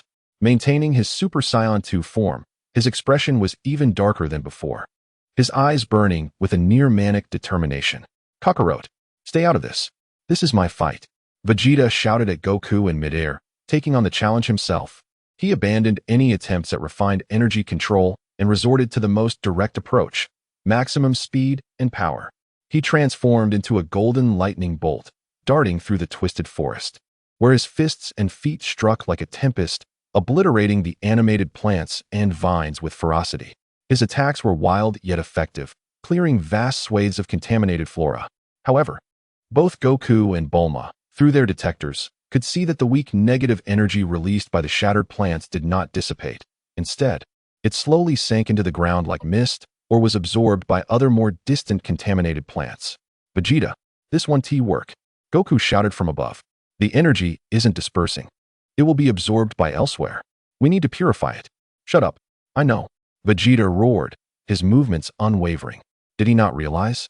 Yet, he was incapable of using that highly concentrated purifying energy like Goku. He could only employ this crude method to at least halt the direct assaults from these plants. However, the negative energy of the forest seemed to possess a primal intelligence. It sensed Vegeta's threat and began to alter its strategy. Countless vines ceased their direct attacks, instead burrowing underground like venomous snakes, suddenly emerging from beneath Vegeta's feet in an attempt to ensnare him. Simultaneously, enormous carnivorous flowers, exuding a foul stench, opened their gaping maws and spewed forth a cloud of purple paralyzing spores. Vegeta's speed was severely hindered, narrowly avoiding entrapment by the vines several times. The paralyzing spores made his muscles feel slightly rigid, causing his breath to become labored. This only fueled his irritation, resulting in even more reckless attacks and greater energy wastage. Damn it, these annoying things. Vegeta exploded a massive carnivorous flower with a punch, splattering himself with repulsive slime, his breathing becoming increasingly erratic. He felt as if he were battling the entire forest, his strength depleting without delivering a decisive blow. In the air, Goku observed Vegeta gradually succumbing to a war of attrition and realized he could no longer afford to wait. Taking a deep breath, he clasped his hands together before his chest. "Vegeta, cover me. Give me 10 seconds." Goku shouted, beginning to gather his energy. But this time, he was not condensing a Kamehameha or a piercing ray. Rather, he was conjuring a gentler, broader energy. Though Vegeta was displeased, he understood the gravity of the situation. With a furious roar, he propelled himself to his utmost speed, transforming into a golden whirlwind, drawing all the surrounding plants attempting to disrupt Goku toward himself, thereby creating space for him. Goku's closed eyes suddenly flared open, shimmering with a brilliant blue light. This was not merely a new energy ball, it was the purification light. He thrust his palms forward. A vast yet gentle torrent of golden energy surged forth, spreading outwards like a warm sunlight tide. This was not a true energy ball, which required the collective will of living beings, but rather Goku imitating its purifying principle, combining his ultimate control over energy with his understanding of negative energy to create a widespread purifying force. Wherever the golden light flowed, the twisted plants melted away like ice under the sun, the dark purple evil energy clinging to them hissing softly as it evaporated and was purified. The forest's original emerald green gradually returned, and the contaminated animals ceased their attacks, their eyes regaining clarity. Chapter 24. Special training. The range was immense, and the effect was remarkable. Yet, this took a tremendous toll on Goku. Beads of sweat began to form on his forehead. Vegeta watched as the forest around them was rapidly purified, sensing the retreat of the malevolent aura. He cast a complex glance at Goku, who was exerting himself to the fullest above. Gritting his teeth, he said nothing, merely intensifying his efforts to eliminate the remaining scattered monsters. Minutes later, the entire forest contamination was completely purified. Goku descended slowly, returning to his ordinary state, breathing heavily. This extensive purification had drained his mental energy more than an arduous battle would have. Vegeta also reverted to his normal form and approached Goku, his body covered in filth and appearing somewhat disheveled. He stared at Goku for a long moment before hoarsely speaking. "Teach me that energy control. Everything." This time, his tone was no longer a humiliating request, but rather imbued with an undeniable resolve. He had come to a profound realization when confronted with such a global, unpredictable threat. The mere brute force of individual strength was insufficient. He had to master this advanced method of energy manipulation at all costs. Goku observed the flames of determination burning in Vegeta's eyes and nodded. "Back to the training grounds. This time, we will enter seclusion." The global crisis compelled these destined rivals and allies to embark on an unprecedented path of close collaboration in their special training. Meanwhile, Bulma and Dondi would race against time in the laboratory, seeking fundamental solutions to the problem. Shadows were spreading, yet the spark of hope continued to flicker resiliently. Deep within the wasteland, time seemed to lose its significance. Days turned into nights, and for the two immersed in their special training, it was merely a backdrop of shifting light and shadow. There was no verbal communication, only the sharp whistle of air currents, the muffled sounds of energy collisions, and Vegeta's occasional low growls or roars in response to failures or breakthroughs. Goku's teaching method was simple and direct. He no longer explained complex theories, but instead employed the most straightforward approach: direct combat pressure and energy guidance, to help Vegeta feel and emulate under extreme conditions. Scene 1. Energy compression. Vegeta gathered an unstable energy ball in his palm, beads of sweat pouring down his face. Goku stood opposite him, a diamond-like blue light stabilizing and hovering at the tip of his finger. "Feel its density." The voice of Wukong calm and unwavering. "It is not about quantity, but quality." Imagine forging your will, hammering it into every strand of energy, as if shaping steel. Vegeta gritted his teeth, his mind intensely focused, attempting to emulate that inner stability. Time and again he faltered, the energy sphere teetering on the brink of explosion, only to be forcefully suppressed and redirected by Wukong's more intricate energy field, compelling him to try anew. This oppressive sensation of hovering on the edge of detonation tightened Vegeta's nerves to their utmost. Yet it also accelerated his microscopic perception of energy at an unprecedented pace. Scene 2. Transformation and energy efficiency. The two engaged in a high-speed battle, Wukong seamlessly transitioning between various forms, shifting from ordinary state to optimized Super Saiyan form. occasionally revealing a hint of an aura that surpassed current limits, sending a shiver down Vegeta's spine, simulating the overwhelming pressure of Super Saiyan 3 and beyond. He was not attacking with full force, but rather adjusting his energy output continuously, demonstrating how to maintain the highest energy utilization efficiency across different power levels. Form is a tool, not a shackle. In the interstices where he evaded Vegeta's fierce assaults, Wukong's voice rang clearly in his ears. True strength lies in the ability to wield the most appropriate power for the most effective attack at any given moment. Wasting even a sliver of energy could be fatal when confronting creatures capable of absorbing energy. Vegeta's attacks began to evolve. No longer were they merely blind displays of force, but took on a rhythm and purpose, seeking the most economical means to vanquish his foes. Though still rough, the direction had undeniably shifted. Scene 3, Mental Defense and Purification Application. Wukong even simulated a subtle version of mental shock and negative energy erosion, persistently disrupting Vegeta's concentration. Initially, Vegeta was filled with frustration, making repeated errors. However, under Wukong's repeated reminders to guard his mind, where willpower serves as a barrier, the inherent tenacity of the Saiyan Prince was fully ignited, and he gradually learned to maintain energy control amidst distractions. Simultaneously, Wukong dismantled the principles of that purifying light, instructing Vegeta on how to transform his ki into energy with purifying properties. Although Vegeta could only manage to gather a small cluster of feeble purification flames at his fingertips, far from Wukong's extensive purifying range, this was undoubtedly a pivotal step. Chapter 25, The True Crisis. The arduous training persisted for an indeterminate number of days. Vegeta bore many new scars, his spirit utterly fatigued, yet his gaze grew increasingly bright, reflecting excitement and focus akin to piercing through fog to glimpse a new world. Finally, after a grueling day and night of energy control tug-of-war, the golden energy sphere in the palm of his hand, which had been fluctuating violently, suddenly contracted inward. Its size reduced by 1/3, its color deepened, and the surface oscillations significantly smoothed out. While it still lacked the perfection of Wukong's mastery, it had undoubtedly achieved a qualitative leap from instability to fundamental stability. Vegeta gazed at the unprecedentedly solid energy sphere in his palm, sensing the latent destructive potential far exceeding his previous energy output. His chest heaved violently, not from exhaustion, but from exhilaration. He abruptly propelled the energy sphere towards a distant boulder. There was no cataclysmic explosion. The energy sphere, akin to a glowing iron ball, silently penetrated the heart of the boulder, and in the next moment, the entire rock disintegrated into powder, vanishing into the wind. The extreme compression of energy had unleashed a terrifying internal destruction effect.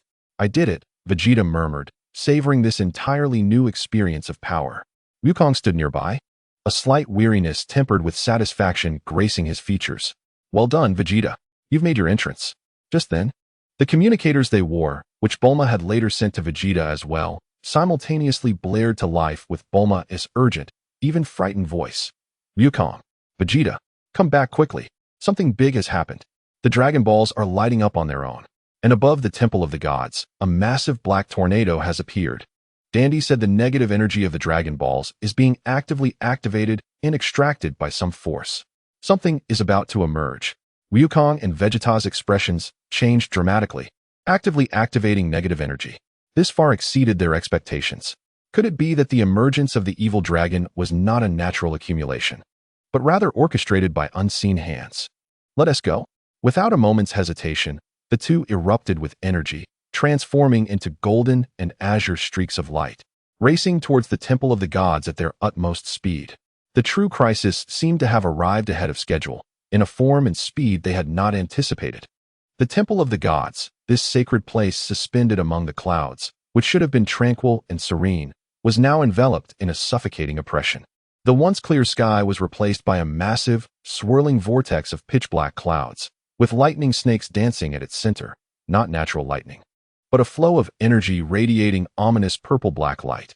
The low, rumbling sound did not arise from the wind, but from the tumultuous extraction and gathering of some colossal energy, sending a chilling tremor through the air. On the plaza of the temple, Mr. Popo supported the pale-faced dandy. The young deity clutched his chest tightly, his body trembling slightly. His perception was intricately linked to the Earth's Dragon Balls, and he was currently enduring immense pain and shock. The Dragon Balls are wailing. Dandy's voice trembled with a hint of sobbing. The negative energy is being forcefully extracted. Something is being born using the power of the Dragon Balls. Through remote monitoring equipment, Bulma transmitted images and data analysis to the newly arrived Wukong and Vegeta's communicators. The energy readings are off the charts. This is definitely not a natural phenomenon. There is external interference. Someone is actively catalyzing the negative energy. We must stop it before it fully takes form. Wukong and Vegeta hovered at the edge of the Temple of the Gods, their expressions grave as they gazed at the enormous black vortex. They could distinctly feel an exceptionally vast, icy, malevolent energy entity coalescing at the vortex's center, its mass far surpassing any negative energy creature they had encountered before. It truly isn't a natural occurrence, Wukong said, his eyes sharp as a blade. His greatest fears had come to pass. The birth of the evil dragon was possibly not a mere accumulation of energy, but a premeditated scheme. Whatever it is, we must shatter it before it emerges. Vegeta roared, his newly acquired power fueling his fighting spirit. Surrounding him, a fiery aura erupted as he instantly transformed into Super Saiyan 2, his hands coming together forcefully. Drawing upon the insights from his training, he attempted to compress the energy to its utmost. A golden radiance gathered in his palms, more solid than ever, yet still revealing hints of instability. A brilliant flash. Chapter 26. Negative Energy. A more concentrated and powerful golden beam roared towards the center of the black vortex. However, a heart-stopping scene unfolded. The moment the golden beam touched the edge of the vortex, it seemed to vanish into the abyss. Its speed abruptly diminished. Energy visibly absorbed and devoured by the pitch-black clouds. The beam not only failed to damage the vortex, but rather accelerated its rotation. The purple-black light at its center growing even more dazzling. What? Vegeta's pupils constricted in disbelief. No, it has transformed into a colossal negative energy conglomerate. Ordinary energy attacks will only serve as its sustenance. Wukong shouted, we must use purifying attacks or extreme physical destruction to tear it apart before any energy makes contact. At that moment, the center of the black vortex suddenly contracted inward, as if completing its final gestation, and then, a sharp, twisted, inhuman roar erupted from deep within the vortex. Boom! The vortex exploded. A colossal figure slowly emerged from within. It was not the image of any evil dragon Wukong remembered, but a far more twisted and unstable existence. It resembled a colossal python composed of viscous shadows and shattered lightning, devoid of distinct facial features, with only two hollow voids, perpetually oozing filth-laden energy, serving as eyes.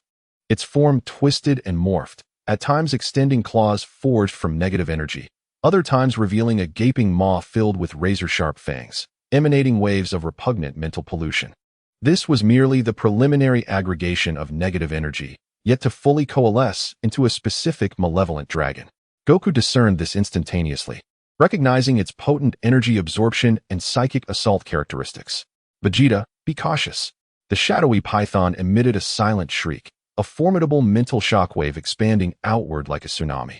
Dandy, caught in the initial blast, stifled a groan, nearly losing consciousness, while Mr. Popo clutched his head in distress. Even Bulma, far away in the West City laboratory, felt a wave of intense nausea and vertigo through the monitoring equipment. Both Goku and Vegeta experienced sharp pangs in their minds, as countless malicious whispers attempted to erode their willpower. Steady your minds. Goku bellowed, his optimized Super Saiyan aura naturally radiating a stabilizing, purifying force, deflecting the mental assault. Vegeta roared in defiance, the ferocity of a Saiyan while dispersing his discomfort.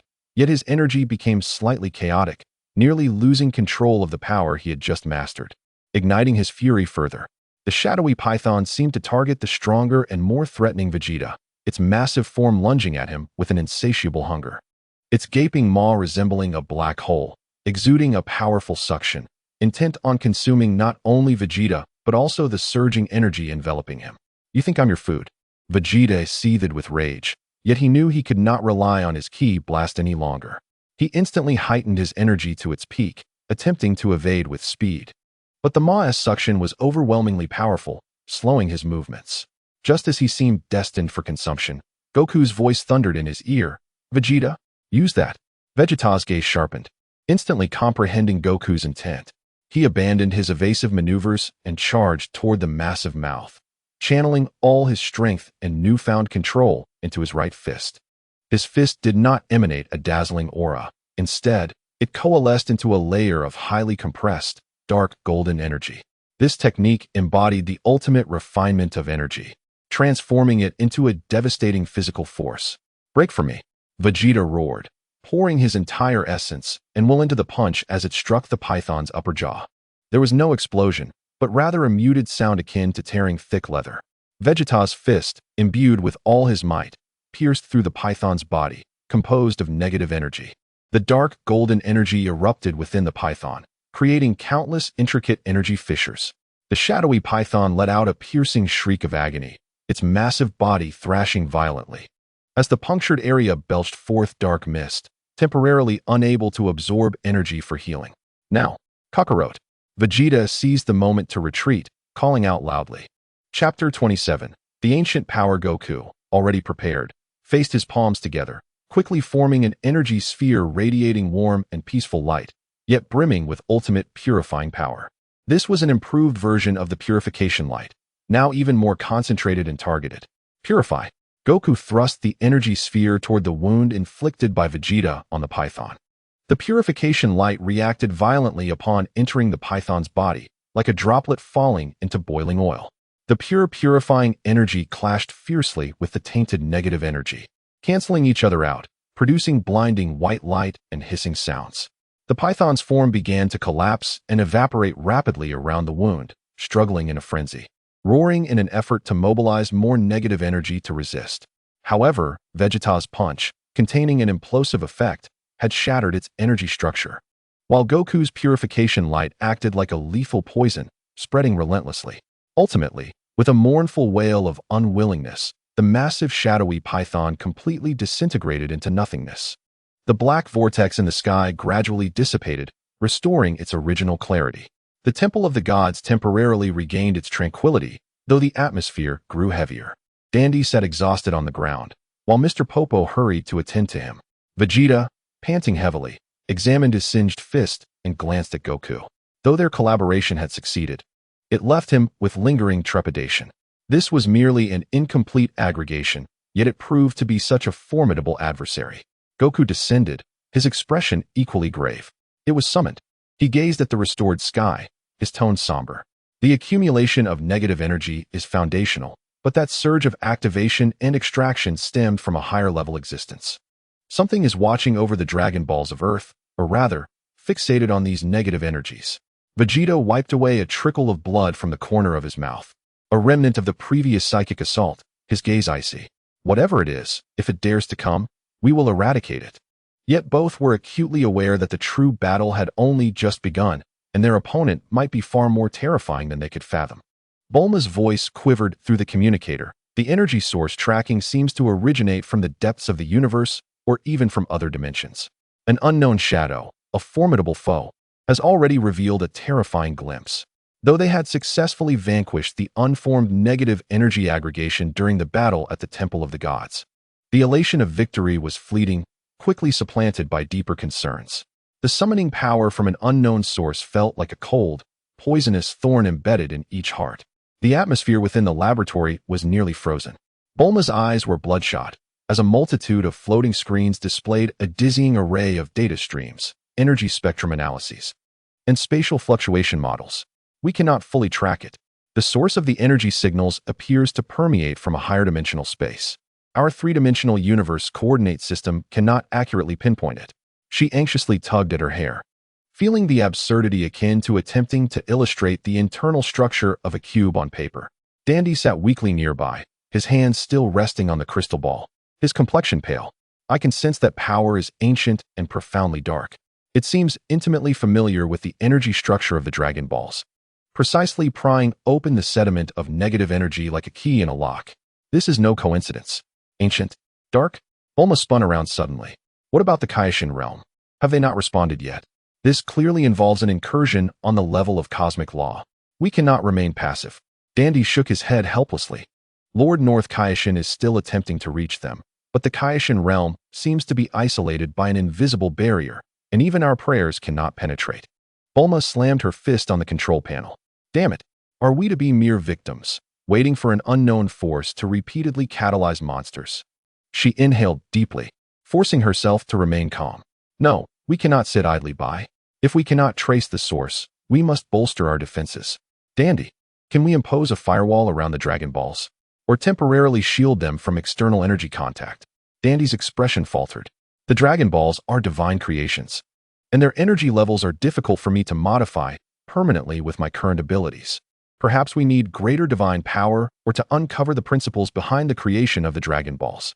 Chapter 28. Lord Northkai's Speculation, The Principles of Creation?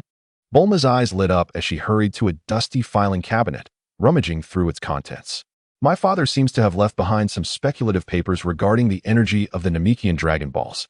Although the Earth Dragon Balls are different, there may be commonalities. The realms of technology and theology, the most brilliant minds of Earth and the young deity, began to collaborate in search of a glimmer of hope amid despair. Meanwhile, the training intensity in the wasteland escalated to near self-destructive levels.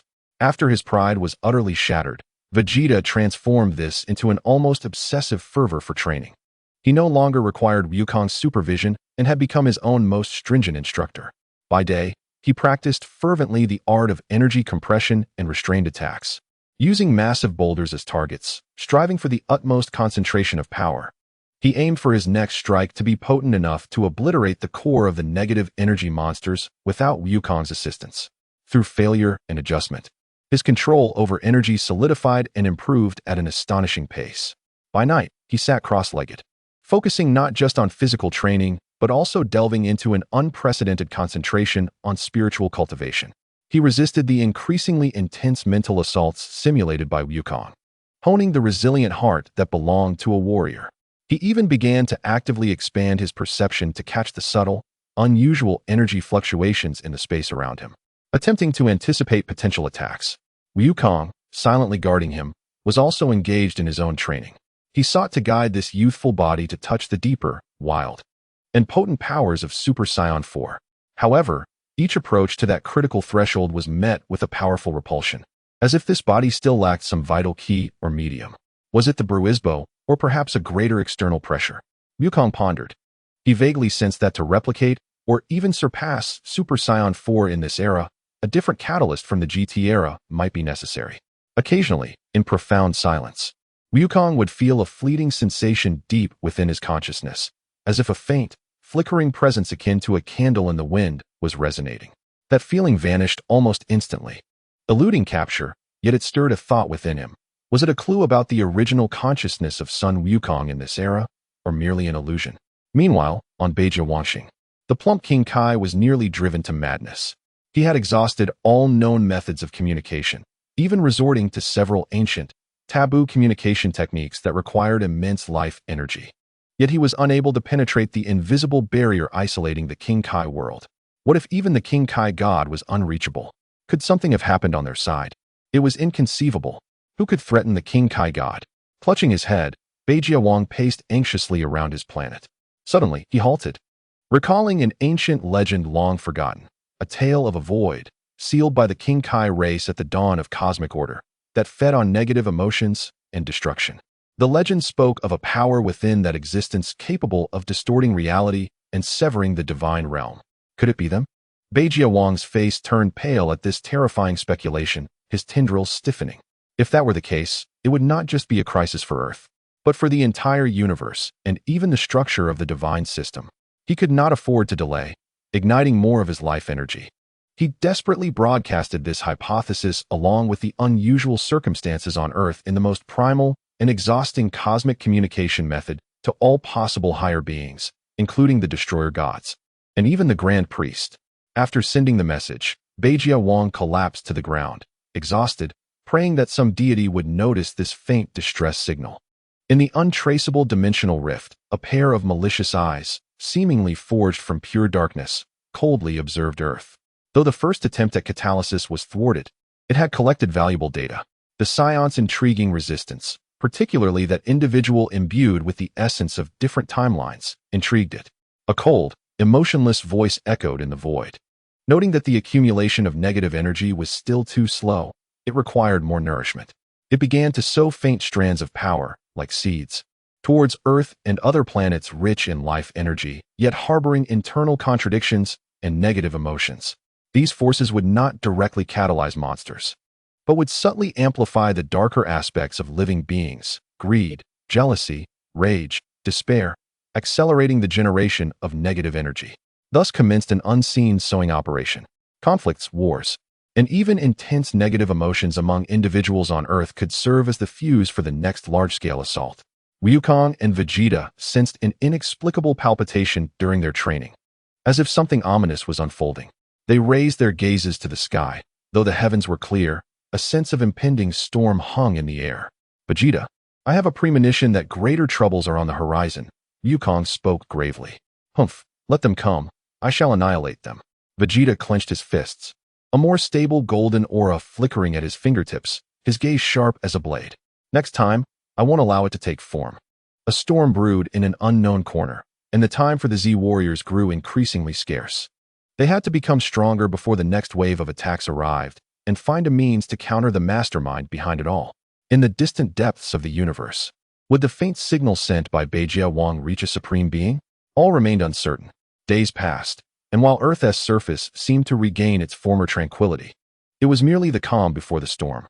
The invisible pressure tightened like a noose around the hearts of those in the know. In Bulma's laboratory, transformed into a war command center, she and Dandy worked tirelessly, merging the vague theories left by Dr. Brief with Dandy's perception of Dragon Ball energy, ultimately achieving a significant breakthrough. Look here, Bulma exclaimed excitedly, pointing to a complex three-dimensional energy model. At the center of the model were the energy simulations of the 7 Dragon Balls, while negative energy clung to the Dragon Ball core. Its activity required a specific high-frequency energy wave to ignite, just like a radio needs a specific frequency to receive signals. Dandy nodded, his face still weary but his eyes sparkling with insight. If we can produce a sustained interference wave that covers the area where the Dragon Balls are located, we might be able to shield that external catalytic signal and keep the negative energy in a dormant state. Theoretically feasible, Bulma swiftly manipulated the designs. Yet the challenge lay in the energy levels. To disrupt a signal that could penetrate dimensions required an extraordinarily powerful and stable energy source that would not harm the Dragon Balls themselves. She frowned. The current energy available on Earth, even nuclear fusion, is far from sufficient. Perhaps we don't need technological energy, Dandy mused thoughtfully. What if we could channel the pure, vast life energy from nature, like the Earth's own vitality, or some extraordinarily potent key? The two exchanged glances, both thinking of the same possibility, the principle of Genki-Dama. However, condensing the life force of the entire Earth into a Genki-Dama was clearly unrealistic. It would require Wukong to guide it for an extended period and could not be sustained. Perhaps we could design a device to convert Wukong's or Vegeta's ki into this special interference wave. Bulma fell into a new technological reverie. But this also meant the Z-Warriors would have to shoulder the ongoing responsibility of providing energy for the firewall. On the barren plains, Vegeta's progress was nothing short of astounding. He had stabilized the execution of highly compressed energy attacks, each punch and kick imbued with terrifying penetrating power, greatly enhancing his efficiency in dealing with negative energy entities. He even began to grasp the essence of purifying flames. Although the range was limited, he could now independently manage small-scale negative energy pollution. However, he encountered a bottleneck. No matter how hard he pushed himself, the quality of his energy seemed to have reached an upper limit, unable to rise as swiftly as before. He sensed he was touching an invisible barrier. A constraint of life forms themselves. Damn it, still not enough. Vegeta roared in frustration, obliterating a small hill with a single punch. He felt that if he were to face a conglomerate of the scale of the Heavenly Temple again, he might be able to manage alone. But to achieve a swift victory or confront potentially stronger foes, he was still far from adequate. Wukong's situation was even more intricate. He endeavored to harness the power of Super Saiyan 4 through various means, even daring to simulate the aura of the great ape. Yet he always fell short at the critical moment. This body seemed to lack a certain sedimentation or imprint. He vaguely sensed that perhaps a genuine life-and-death battle, transcending limits under immense pressure, was necessary to shatter his constraints. Simultaneously, The faint fluctuations deep within his consciousness appeared to increase slightly in frequency, yet they remained elusive, resembling a resonance at the subconscious level. This reinforced Wukong's belief that his awareness, in this era, had not entirely vanished, but rather existed in some unknown state. One day, when Vegeta once again succumbed to fury over his inability to break through, Wukong suddenly spoke. "Vegeta, we may need to adopt a different approach." "What approach?" Vegeta retorted with irritation. "Fusion." Wukong calmly uttered those two words. Vegeta's body stiffened, a look of extreme aversion and resistance manifesting on his face. "What did you say? You want me to fuse with you, of all people?" "Absolutely not. He would rather perish in battle than accept a method that would lead to a loss of self through merging with another. It's not a permanent fusion, nor the kind from Metamor. What I mean is a deeper resonance and collaboration of our ki, just like that time in the Kai's palace, but more intimate.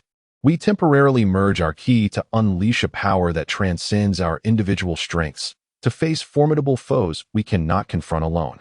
Vegeta fell silent. He recalled that time they had worked in tandem. Though he was reluctant to admit it, the effect of their combined power had indeed been remarkable. While he could not accept pure fusion, this temporary and controllable resonance of ki might serve as a viable ultimate strategy. "Humph, easy for you to say. The nature of ki is entirely different. Forced fusion will only lead to conflict and explosion," Vegeta coldly replied, though his tone was no longer as absolutely dismissive. "Thus, it requires practice." Wukong looked at him, recognizing it as an ultimate test of control. Vegeta snorted, but neither agreed nor rebuffed the idea. This notion, like a seed, was planted in his heart.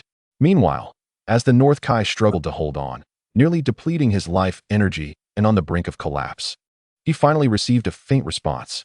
It did not originate from the Kaioshin realm, nor from Lord Beerus the Destroyer, but rather from an even more ancient and ethereal fragment of consciousness, echoing as if traversing endless time and space. The seal of the void is loosening. Seek the origin of the initial seed, the Dragon Balls. Time is running short. The information was fragmented and unclear, but several keywords sent a chill down the North Kai's spine. Void erosion, seal loosening, initial seed. This seemed to confirm his worst fears. The legendary void truly existed, and its seal was weakening. And was the initial seed referring to the source of the Dragon Balls? That of Namek? Or something even older? Before he could delve deeper into the interpretation, the fragment of consciousness dissipated entirely. The North Kai had no idea from whence this information came, but it at least proved that higher beings in the universe were aware of the crisis and had provided a vague directive. He struggled to transmit this fragmented information along with his interpretation to Earth with his last ounce of strength. Upon completing this task, the North Kai completely fainted, and the light of the Kaioshin planet dimmed considerably. In the darkness of the dimensional rift, an indifferent presence assessed the effects of its sowing. The negative emotions on Earth and several other planets indeed intensified significantly under its catalysis, with the accumulation of negative energy accelerating several-fold. Almost there this time. Let us change the approach. It no longer attempted to concentrate on catalyzing a powerful individual, but instead dispersed its power, simultaneously targeting multiple points of negative energy on Earth. A battlefield steeped in resentment from war trauma, a modern metropolis filled with greed and desire, and even a region recently struck by a major disaster, overflowing with sorrow and despair. It aimed to ignite multiple powder kegs at once, exhausting the Saiyans and compelling them to unleash more of their potential while creating chaos, thus affording it better opportunities for observation and data collection. Subtle dark fluctuations, like invisible arrows, silently shot towards different corners of Earth. Wukong and Vegeta's communicators rang out simultaneously once more, this time with Bulma's voice laced with unprecedented panic. "Wukong, Vegeta, it's bad. 7 high-intensity negative energy reactions have appeared globally. Their intensity is rapidly increasing. It seems they are about to erupt simultaneously." Wukong and Vegeta's expressions turned grave as they sensed the ominous, plague-like malevolence spreading from different directions on Earth. The 7 faces of Wukong were filled with intense seriousness. "Humph, has it finally come?" Vegeta licked his lips, his eyes igniting with fervent battle intent. "Perfect, let us use them to test our training results. Kakarot, we will split up?" "No, Vegeta." Wukong shook his head, his gaze sharp as he looked at him. "This time, we cannot act separately." "Why?" Vegeta frowned. "Because that is precisely what the enemy wishes to see. Wukong replied solemnly. It wants to disperse our strength, defeating us one by one, or forcing us to be preoccupied. We must concentrate our power and swiftly eliminate the most significant threat, interrupting its rhythm. Then we will use instant transmission to support the other points. Vegeta paused for a moment, then understood Wukong's tactical intent. He snorted. Then let us find the strongest one.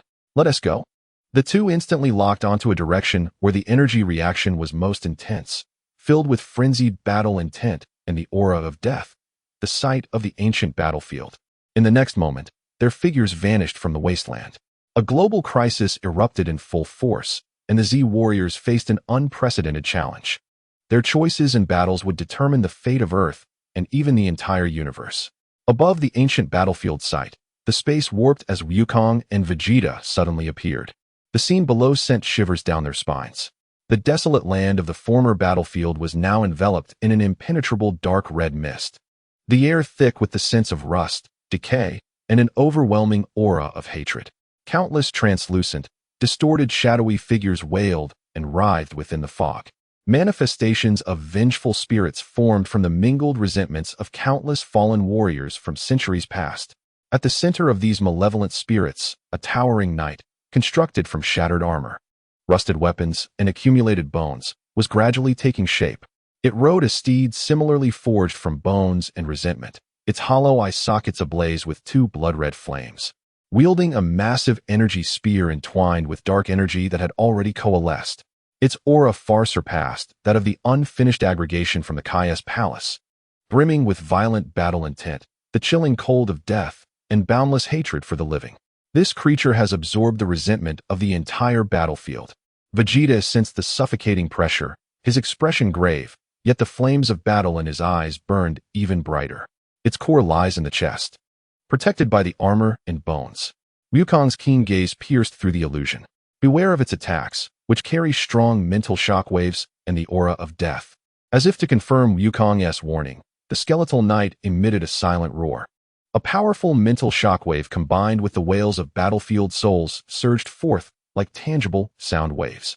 At the same time, it raised the energy spear, the tip coalescing a heart-stopping dark radiance, and hurled it towards the two in the sky. Where the spear passed, space rippled, moving at a terrifying speed. Dodge! Wukong bellowed, instantly entering the optimized Super Saiyan state, evading to the side. At the same time, Vegeta transformed into Super Saiyan 2. However, instead of fully dodging, he roared, unleashing his newly mastered energy control to the utmost, crossing his arms defensively in front of him, generating a layer of highly compressed golden energy shield in an instant. Boom! The dark spear collided violently with the energy shield, erupting in a blinding flash of black and gold light. The energy shield trembled violently, emitting a sound of unbearable strain, yet ultimately did not shatter immediately. Vegeta was sent flying back hundreds of meters by the tremendous impact, his arms numb, blood surging, but he successfully blocked the attack. Humph! Just this much. Vegeta steadied himself, shaking off the soreness in his arms. Although he appeared disheveled, his confidence surged. Such a level of attack, in the past, he would have either endured or awkwardly dodged, yet now he could defend head-on. Do not be careless. Wukong's voice rang out, as he had already circled to the side of the skeletal knight, his hands moving in succession, launching several highly compressed blue energy slashes that whistled toward the joints and armor connections of the knight. Sizzle!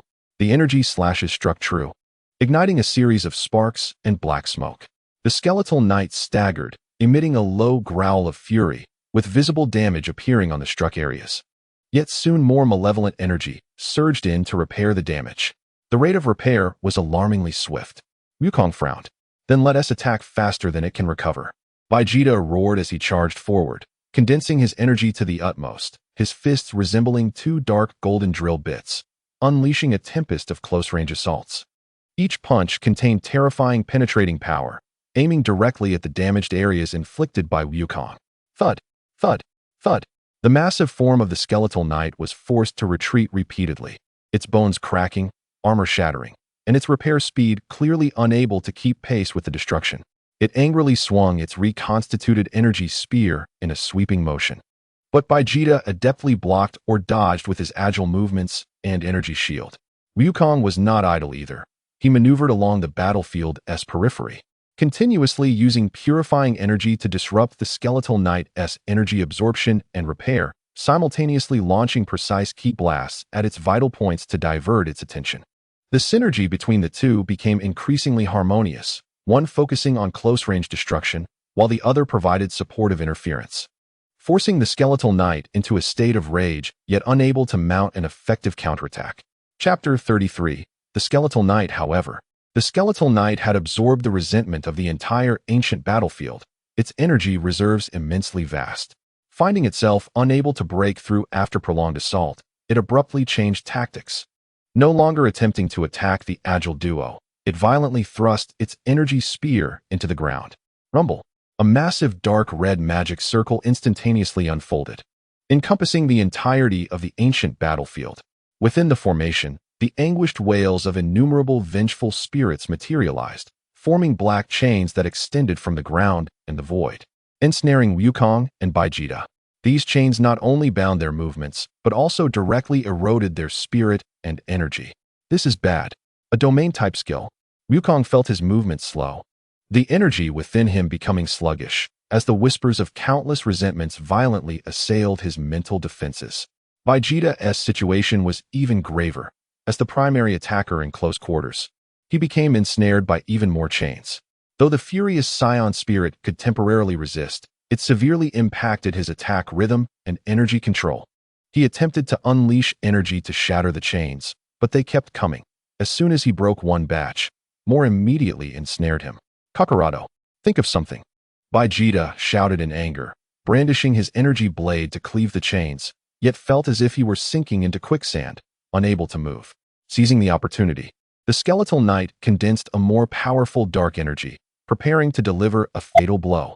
In this moment of crisis, a glint of resolution flashed in Wukong's eyes. He sensed the throbbing desire for breakthrough within him, and the faint resonance deep in his consciousness suddenly became clear. Vegeta, trust me this once. Wukong abruptly ceased resisting the chains, instead plunging all his focus inward, striving to connect with that thread of resonance, while harmonizing his energy to vibrate at a peculiar frequency. Relax your resistance. Try to synchronize your energy with my frequency. Are you crazy? Vegeta exclaimed in fury, but upon seeing Wukong's earnest gaze and the overwhelming pressure of their predicament, he gritted his teeth. You bastard. If we fail, I swear I will haunt you. He forcibly suppressed his instinct to resist, striving to perceive the unique energy frequency radiating from Wukong and attempting to adjust his wild energy to align with it. This was an extremely perilous process. Forcing two energies of differing natures to resonate could easily provoke an energy conflict or backlash. Buzz, buzz, buzz. The energy surrounding them began to generate a strange resonance, the speed of the chain's erosion seemingly slowing somewhat. Yet it remained extremely unstable, fluctuating between intensifying and weakening. As if on the verge of collapse, the Skeletal Knight appeared to sense the threat, accelerating the condensation of dark energy, forming an immense dark sword above its head, radiating a momentum capable of annihilating all, slowly locking onto the two. Faster. Synchronize more. Wukong's forehead throbbed with veins as he guided with all his might.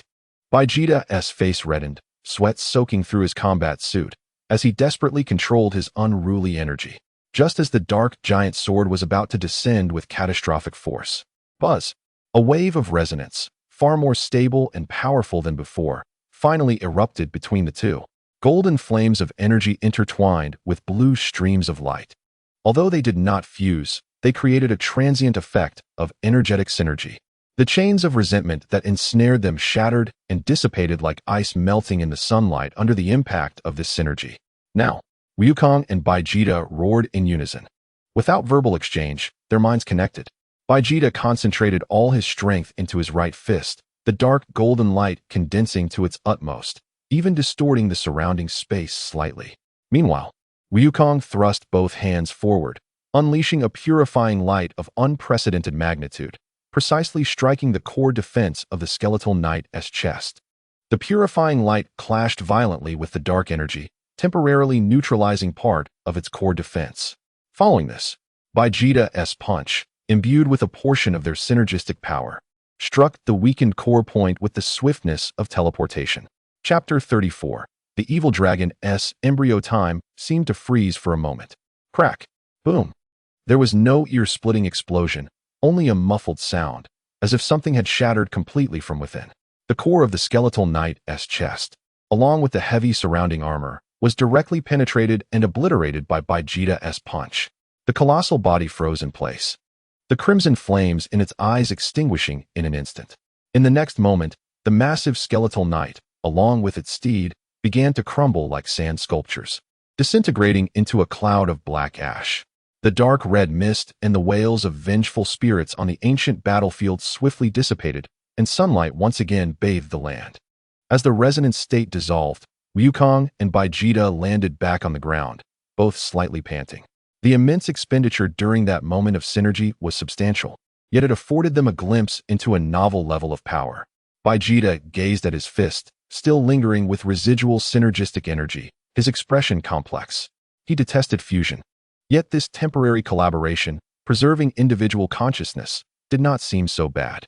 To the next location, Wukong did not linger. Instantly sensing the status of the other 6 negative energy points, his expression changing. This is bad. The response from Shidu has dramatically intensified. Piccolo and Gohan may not hold on. Let us go, Vegeta declared without hesitation. The two figures vanished once more, racing toward the next battlefield. Following the encounter at the ancient battlefield, a new mode of combat had quietly emerged, and the secrets hidden within Wukong's being seemed one step closer to revelation. The true battle had only just begun.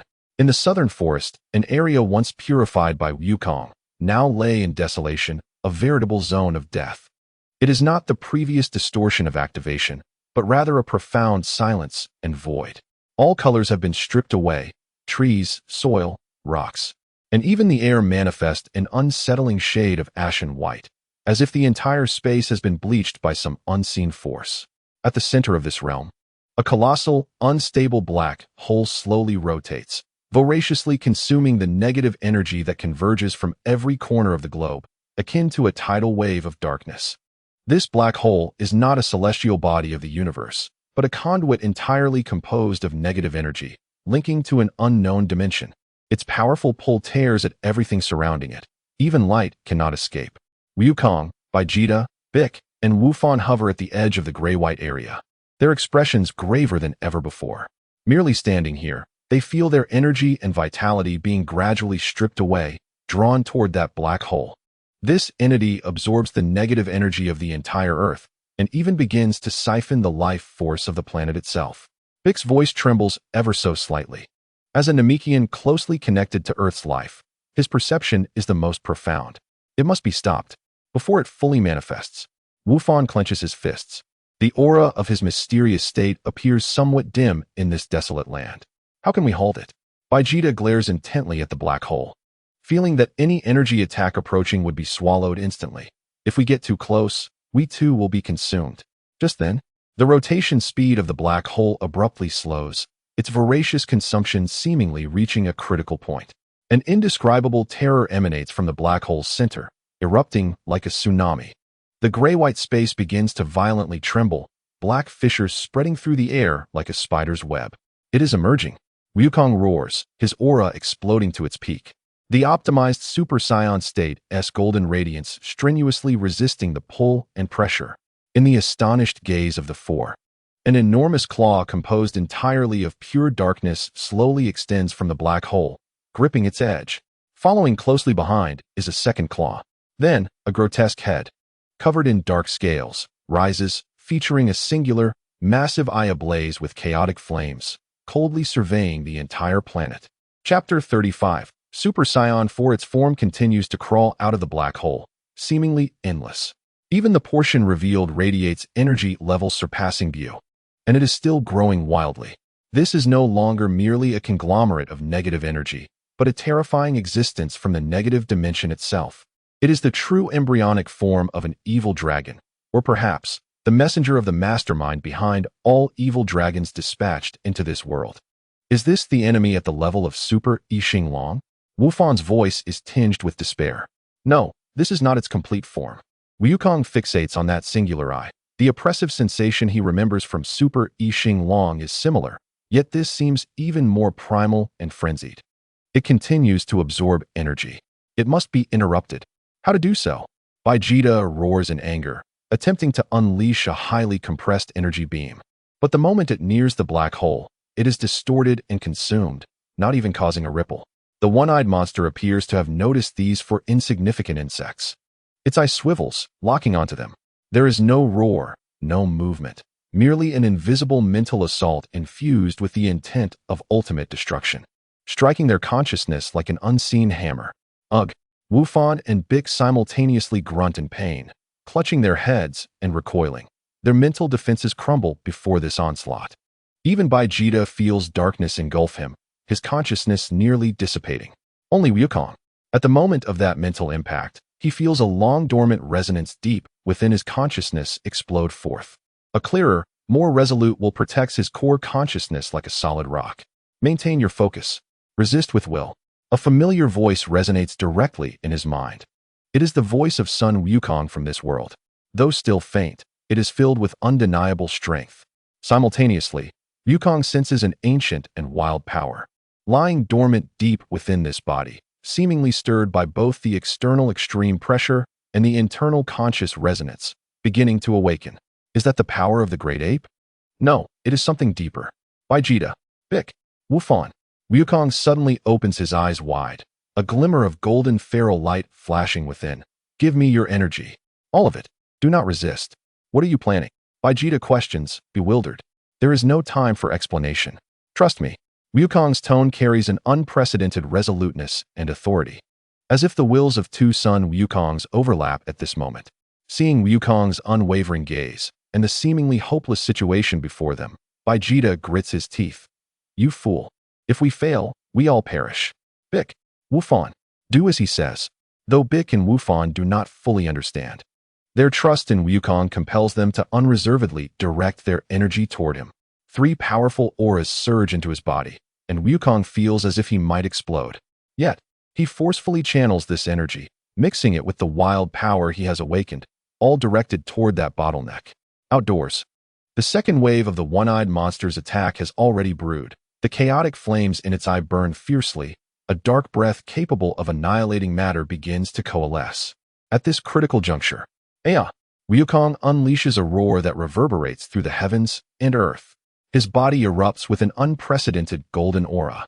Yet this aura no longer remains pure gold, but is tinged with a crimson glow. His hair grows wildly, cascading into long locks interspersed with strands of scarlet. His body hair thickens, and the shadow of a tail flickers behind him. Enveloped in scarlet golden lightning, a wild, fierce, yet majestically divine aura surges upward, temporarily dispersing the surrounding silence and despair. Super Saiyan 4. In this dire situation, drawing upon external energy infusion, internal conscious resonance, and the stimulation of extreme pressure, GT Wukong finally forces out this ultimate form that transcends the norm in this youthful body. Though the state remains unstable, his aura fluctuates violently. The tangible power that surpasses Super Saiyan 3 leaves Vegeta and the others astounded. This is... Vegeta gazes at the transformed Wukong, his eyes filled with shock. The one-eyed monster seems to sense the threat, the impending dark breath halting slightly. Wukong, with GT consciousness leading, yet fused with the essence of the Wukong from this world, feels the surging power within him, gazing at the colossal monster, his crimson eyes burning with the spirit of battle. The fight has only just begun. Chapter 37. The battle. Super Saiyan 4 Wukong stands resolutely in the gray-white desolation. The scarlet golden aura raging like a violent firestorm, rivaling the cold despair emanating from the one-eyed monster. This is no longer merely a comparison of energy strength, but a clash of the essence of vibrant life against the void of deathly silence. Is this the realm beyond Super Saiyan 3? Bick murmurs, his green visage etched with astonishment. He can feel that, in this moment, Wukong's life energy has undergone a revolutionary transformation in both quality and quantity. It is a supreme form that returns to the primal ferocity of the Saiyan race while achieving perfect control. Vegeta tightly clenches his fists, his nails digging into his palms. He watches the figure with flowing red hair, wild and authoritative, his heart swirling with unprecedented complex emotions, unwillingness, shock, defeat, but deeper still, an ignited, fervent desire and fighting spirit. Kakarot, you have once again. A scarlet golden meteor, embodying Wukong's power that transcends limits and the indomitable will of his four comrades, crashes forcefully into the profound darkness at the center of the chaotic eye. There is no sound, no explosion. Time and space seem to be utterly distorted and compressed in that moment. The hearts of all onlookers race to their throats. In the next instant, a piercing, high-pitched, tearing sound erupted from the point of collision, a sound that could not be heard by the ears but resonated directly with the soul. The one-eyed monster let out a previously unheard, anguished scream filled with rage and pain. Its massive form, still partially entangled in the black hole, convulsed violently and twisted. The darkness at the center of the chaotic eye was forcibly torn apart and penetrated by a brilliant golden light. This radiance was not merely an explosion of energy, but the culmination of existence itself, a reflection of life, will, and the belief in protection, launching a final counterattack against pure nothingness and destruction. The golden light spread rapidly along the connection between the monster and the black hole, slicing through like a red-hot wire cutting ice, wherever it passed. The monster's dark body began to crumble and disintegrate, reverting to nothingness. The black hole connecting dimensions also became extremely unstable, its edges twisting violently, and its gravitational pull diminished. Had they succeeded? Wufan exclaimed in surprise. Not yet. Vegeta's sharp gaze caught sight of the collapsing core of the monster, where a small yet intense darkness still struggled, attempting to coalesce once more. Meanwhile, Goku, enveloped in the golden light, seemed to have reached his limit. His breathing became erratic. It intended to self-destruct. Piccolo sensed the destructive energy contained within that point of darkness surging uncontrollably, and his expression changed dramatically. Goku's gaze swept over his comrades and then back to the expanding monster, a frenzied thought forming in his mind. He felt the overwhelming yet still somewhat unstable power of Super Saiyan 4 coursing through him, along with a resonance growing clearer in the depths of his consciousness. One last push, using that which we share, just at this critical juncture. Super Saiyan 4 Goku, with dual consciousness in harmony, sensed the anomaly in the core and felt his own strength rapidly depleting. He knew that if this strike did not purify the darkness completely, all their previous efforts would be in vain and might even trigger a catastrophic energy explosion. The two wills reached a consensus in an instant. Goku abruptly lifted his head, a resolute glint flashing in his crimson eyes. He no longer sought to suppress or destroy that dark core. Instead, he undertook a shocking action, opening his arms wide and drawing in the impending explosion of darkness, along with the surrounding, dissipating negative energy, into his own body. "You are insane, Kakarot," Vegeta exclaimed in horror. Absorbing that pure negative energy and destructive intent into his own being was tantamount to self-destruction. Yet Goku did not absorb blindly. As he drew it in, the fiery golden aura surrounding him underwent a sudden transformation. No longer a frenzied attack energy, it morphed into an incredibly warm, vast, and vibrant golden light. Within this radiance, the faint silhouette of Earth emerged, filled with the prayers of countless lives and the steadfast faces of his comrades. Chapter 37. The end of battle. This was the essence of the Spirit Bomb, but based on the power of Super Saiyan 4. It transformed into a realm of protection and purification. The dark core was forcibly drawn into this golden purifying domain, akin to a droplet falling into a boiling pot of oil, emitting the most intense, final resistance. Darkness and golden light clashed violently within Goku, canceling each other out. Ugh! Goku let out a pained growl as countless dark cracks appeared on his Super Saiyan 4 body, as if it would shatter at any moment. But he persevered, pouring all his will and strength into this ultimate purification. Vegeta, Piccolo, and Wufan felt their hearts tighten. They could sense the immense pain and risk Goku was enduring. He cannot bear this alone. Vegeta roared, disregarding his own exhaustion, transforming his remaining energy into a faint purifying flame and shooting it towards Goku's golden light domain. Piccolo and Wufan immediately followed suit, channeling their last reserves of strength to provide support.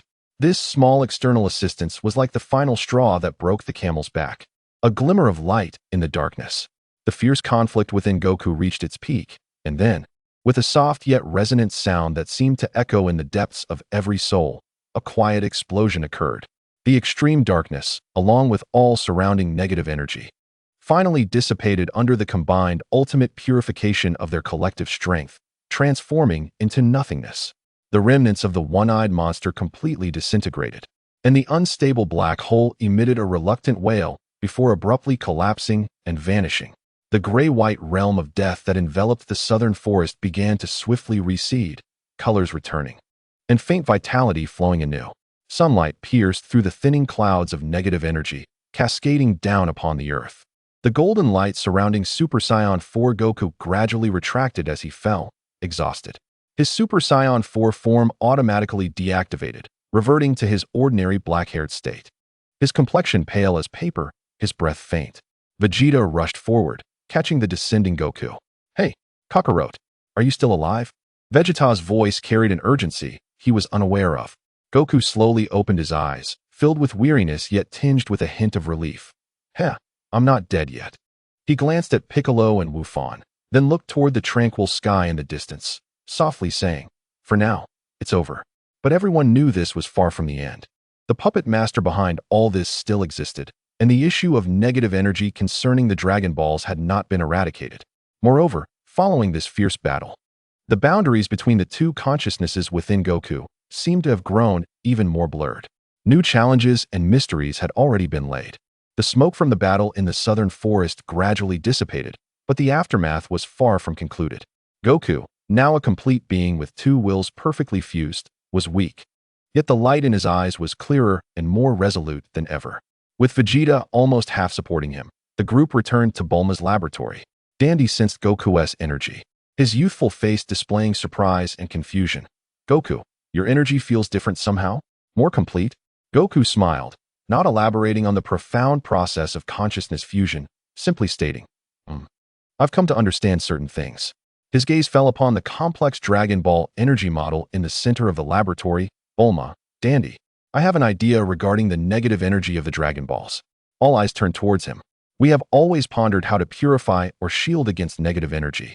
Goku began slowly, his eyes sparkling with the wisdom of two worlds, but that is akin to treating the symptoms rather than the root cause. As long as the Dragon Balls exist to grant wishes, and as long as negative emotions persist in the universe, negative energy will continue to arise. "So, are you suggesting we stop using the Dragon Balls?" Krillin asked from the side, as he and the other Z warriors gathered around. Chapter 38, Positive and Negative Energy. No. The Dragon Balls themselves are miraculous, and we should not abandon them due to fear. Goku shook his head. The key lies in balance. He pointed to the energy model, stating that negative energy is the price paid for wishes distorting reality. Therefore, if we could create a mechanism that produces corresponding positive energy to neutralize it while granting wishes, wouldn't that be ideal? Positive energy?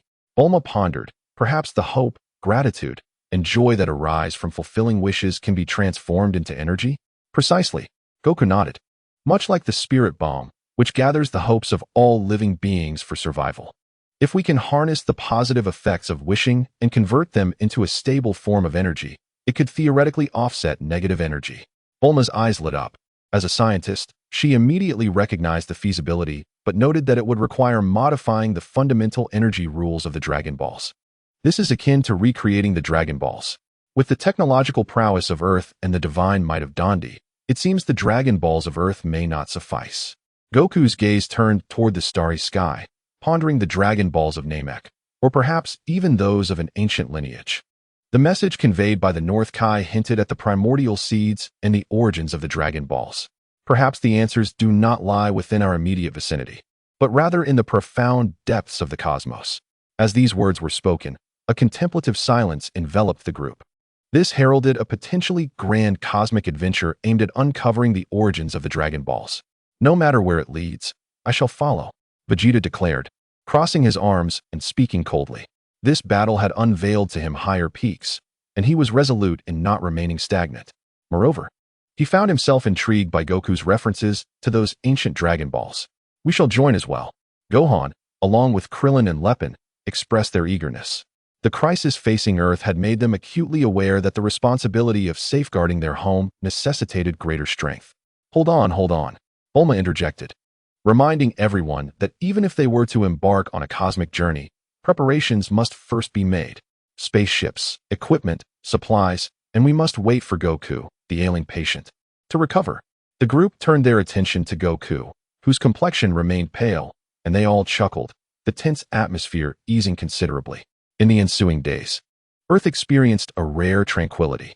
The threat of negative energy monsters was temporarily abated, and the use of Dragon Balls was strictly limited to the most urgent situations. With the aid of Senzu Beans, Goku's body was rapidly recuperating. More astonishingly, with the complete fusion of two consciousnesses, he not only mastered the power of the Super Saiyan 4 form, but also achieved an unprecedented level of perception and control over Ki. As if he had shattered an invisible barrier.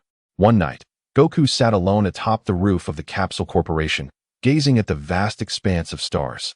He sensed that deep within the universe, that chilling, dark will that sought the Dragon Balls had not vanished, merely retreated for the time being. The messages from the North Kai, detailing the encroachment of the void and the loosening of seals, weighed heavily upon his heart. It appeared that rest would not be on the horizon for long. A voice emerged beside him. Vegeta had flown up at some unknown moment and settled beside him. Vegeta, you came. Goku acknowledged without turning. Vegeta, do you sense it? There are formidable beings in the universe of which we remain unaware. Chapter 39. The Energy Entity Monster Humph. Isn't that all the more enticing? A glimmer of battle fervor appeared at the corner of Vegeta's mouth. It is only through such challenges that one can grow stronger. Next time, I shall not allow you to steal the spotlight alone. Goku chuckled, offering no rebuttal. He extended his hand, palm facing upward, and a flicker of crimson golden Ki quietly emerged, stable and restrained. The two fell silent, merely gazing at the starry sky. In the vastness of the cosmos, a new adventure was gradually unfolding. Merging the experiences of the GT and Z worlds, Son Goku would lead his companions toward a broader stage, confronting even mightier foes, unearthing the ultimate secrets of the Dragon Balls, and safeguarding all that they cherished. During Earth's temporary return to peace, as everyone prepared for their cosmic voyage, Bulma's laboratory remained anything but tranquil. She was conducting final preservation research on the collected negative energy samples, striving to unearth their core principles to provide a theoretical foundation for future positive energy conversion devices. However, an unexpected incident occurred, perhaps stimulated by the high-energy environment of the laboratory, or perhaps a remnant left by the fleeing dark will, a small core of highly concentrated negative energy, sealed within a special force field, suddenly erupted violently. It broke free from its confines, as if animated, voraciously absorbing the laboratory's energy, quickly swelling into a distorted, howling energy entity monster. Although its size was far smaller than the previous amalgamation, its energy purity and corrosiveness were significantly greater. Alarms blared. The alloy walls of the laboratory were easily torn apart, chaotic energy surging wildly. This is bad. Bulma's face turned pale as she hastily activated the emergency defense system. But to little avail. The first to arrive were Vegeta, who had been training in the gravity chamber, and Goku, who had been observing nearby. Upon witnessing the devastation of the laboratory and the nauseating energy monster, a fire ignited in Vegeta's eyes. Damn it! How dare this scum rampage here? Vegeta roared, transforming into Super Saiyan 2, his golden aura soaring skyward as he launched a fist enveloped in violent energy at the monster. Yet, a shocking event transpired. Vegeta's attack struck the monster as if it were a drop in the ocean, failing to inflict any meaningful damage. Instead, the negative energy rapidly absorbed and converted it. The monster's size swelled once more, sprouting several pitch-black tendrils that lashed out at Vegeta with lightning speed. Vegeta, be careful. It is different from the previous monster. It can absorb our ki. Goku urgently warned, but the monster's speed was blindingly swift. Despite Vegeta's desperate evasion, one tendril grazed his arm. Vegeta, your power is too sharp. Goku attempted to communicate amid the battle. These creatures do not respond to brute force. You must control your ki as if controlling your breath. A wave of cold, despairing negative emotion surged into Vegeta's being like a virus, eroding his energy and attempting to dismantle his fighting spirit. Do not lecture me, Kakarot. Vegeta snapped irritably. Though he said as much, the proud Vegeta understood the crux of the issue better than anyone. That night, while others rested or took their turns, he isolated himself in the gravity chamber, adjusting the gravity to near-breaking limits. He relentlessly squeezed his potential, striving to forcibly break through to Super Saiyan 3, or even beyond. Yet each time, he felt an invisible wall, It was not merely a lack of power, but an internal dissonance. His Saiyan blood boiled, craving destruction and conquest. Yet his reason and will could not channel this tumultuous energy toward a more refined realm. As negative emotions seeped into Vegeta, ugh, he groaned. The aura of Super Saiyan 2 dimming noticeably, a flicker of pain crossing his face. Such an attack, directly targeting the mind and the essence of energy, was far more perilous than mere physical blows. Damn it! Vegeta gritted his teeth, erupting with energy to repel the tendrils. Yet his expression was grave. He realized that conventional Super Saiyan forms were powerless before such an adversary, and could even serve as nourishment for the foe. Chapter 40. Eradicating the negative energy entity. At that moment, the negative energy conglomerate concentrated all its might, morphing into a torrent of pitch-black energy that lunged violently at Vegeta. This strike harbored destructive energy and spiritual corruption far surpassing anything witnessed before. But just as the crisis reached its zenith, Goku transformed into Super Saiyan 4. In the instant the negative energy torrent was poised to engulf Vegeta, Goku's previously golden aura transformed into a dazzling pure white, the radiant energy retracting inward, converting into a scorching, ferocious crimson aura capable of incinerating all. Having completed his transformation, Goku faced the approaching negative energy torrent, casually raising his right hand enveloped in red flames, gripping forward. That dark torrent, powerful enough to obliterate Super Saiyan 2, was caught barehanded. The crimson flames clashed violently with the negative energy, producing a piercing hissing sound. Yet this time, the negative energy could no longer invade, instead swiftly dissolving under the searing heat. Boom! The crimson energy erupted, instantly vaporizing the negative energy monster along with its core, purifying it. The chaos within the laboratory subsided, leaving only a faint charred residue. Goku slowly lowered his hand, having fully mastered the power of Super Saiyan 4 since his last battle against the Cyclopean beast. The violent energy shockwave gradually calmed, and the air was permeated with the scent of ozone and charred remnants of the purified negative energy. Vegeta knelt on one knee, heavily panting, the golden aura of Super Saiyan 2 flickering uncertainly before finally extinguishing completely. The sensations coursing through his body were not merely the exhaustion of overexertion, but also a profound sense of defeat that penetrated to the very marrow of his bones. Before him stood a conglomerate of negative energy, collapsing and disintegrating like a mass of decayed flesh stripped of its bones. The architect of this demise was none other than the figure of Kakarado, who had descended from the heavens, enveloped in a blazing crimson aura with a tail that swayed languidly. Super Saiyan 4. Damn it! Vegeta gritted his teeth, his nails digging deep into the flesh of his palm, drawing blood without him even noticing. He lowered his head, unwilling for anyone to witness the turmoil etched upon his face, especially that insufferable fool. The tempest within him raged far more intensely than the battle they had just endured. A searing mixture of humiliation, anger, and overwhelming resentment churned within his chest, threatening to erupt in a roar from his throat. I exerted every ounce of my strength, pushing my power to its limits, even attempting to touch the threshold of Super Saiyan 3, only to find myself a mere jester, incapable of even clearing away this heap of filthy garbage. His mind replayed the earlier events uncontrollably, his once proud Kamehameha absorbed and deflected by the monster. His lightning-fast movements rendered sluggish within the chaotic field of energy, his world-destroying power striking the opponent, yet sinking like a stone into the abyss, only serving to amplify their strength. And there stood Kakarado, that wild, furry savage, dispatching him with a single, decisive blow. Why? A fierce jealousy gnawed at his heart like a venomous serpent. He loathed this sense of impotence, and even more so, the fact that he needed to be saved by Kakarado. It was always the same, from Namek, to the Cell Games, to Majin Buu, and now, this damned Super Saiyan 4. Vegeta, are you alright? Goku's voice broke through.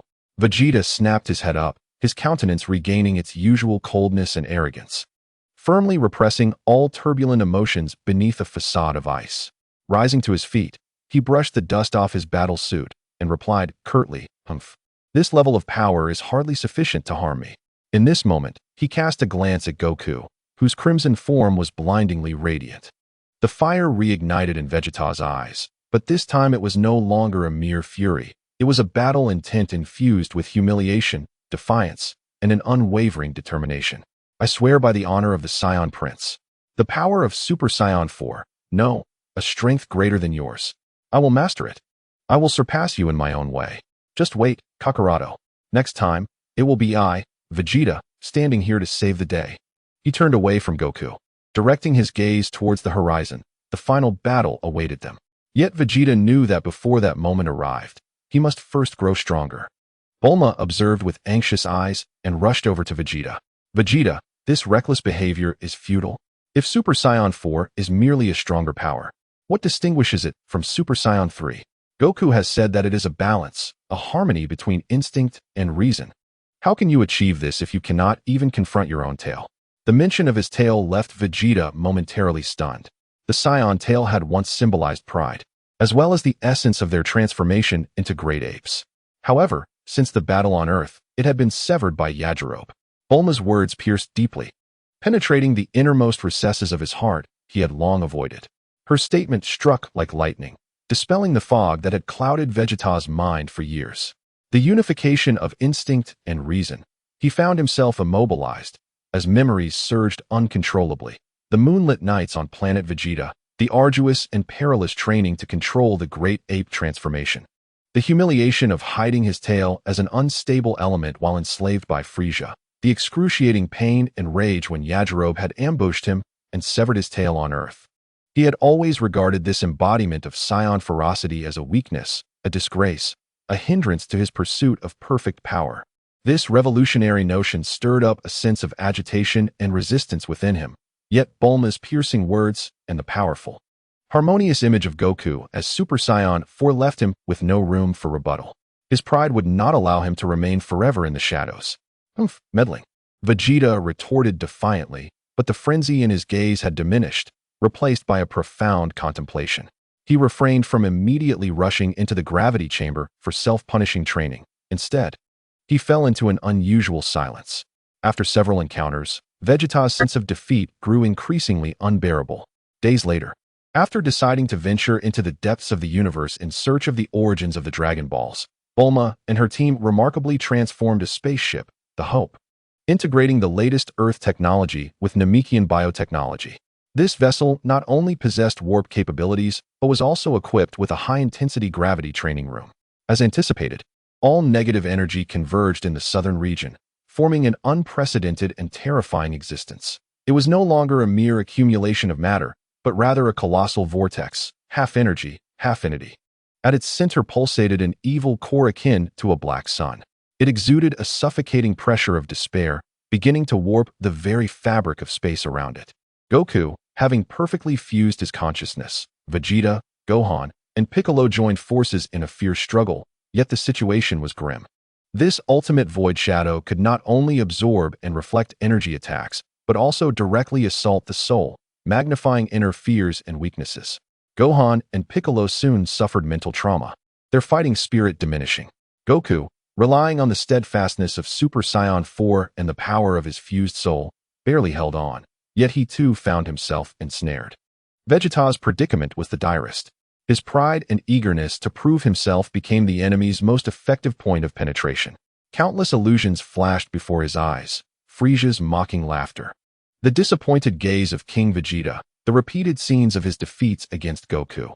His attacks grew frantic and erratic, riddled with openings. Vegeta, maintain your focus, Goku shouted anxiously while resisting the consuming force of the core vortex. Shut up, Kakarado. I don't need your guidance. Vegeta bellowed, unleashing his ultimate attack towards the vortex, only to have it effortlessly absorbed. Even when utilizing the full extent of Super Saiyan 2, inching towards Super Saiyan 3, his efforts felt fruitless.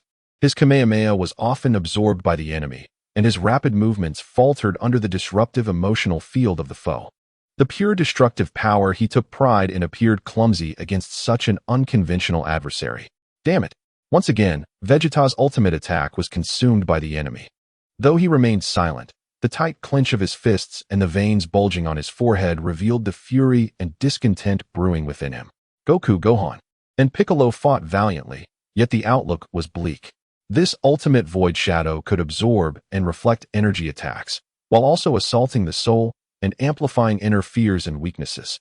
Gohan and Piccolo quickly fell into mental disarray, their combat effectiveness declining.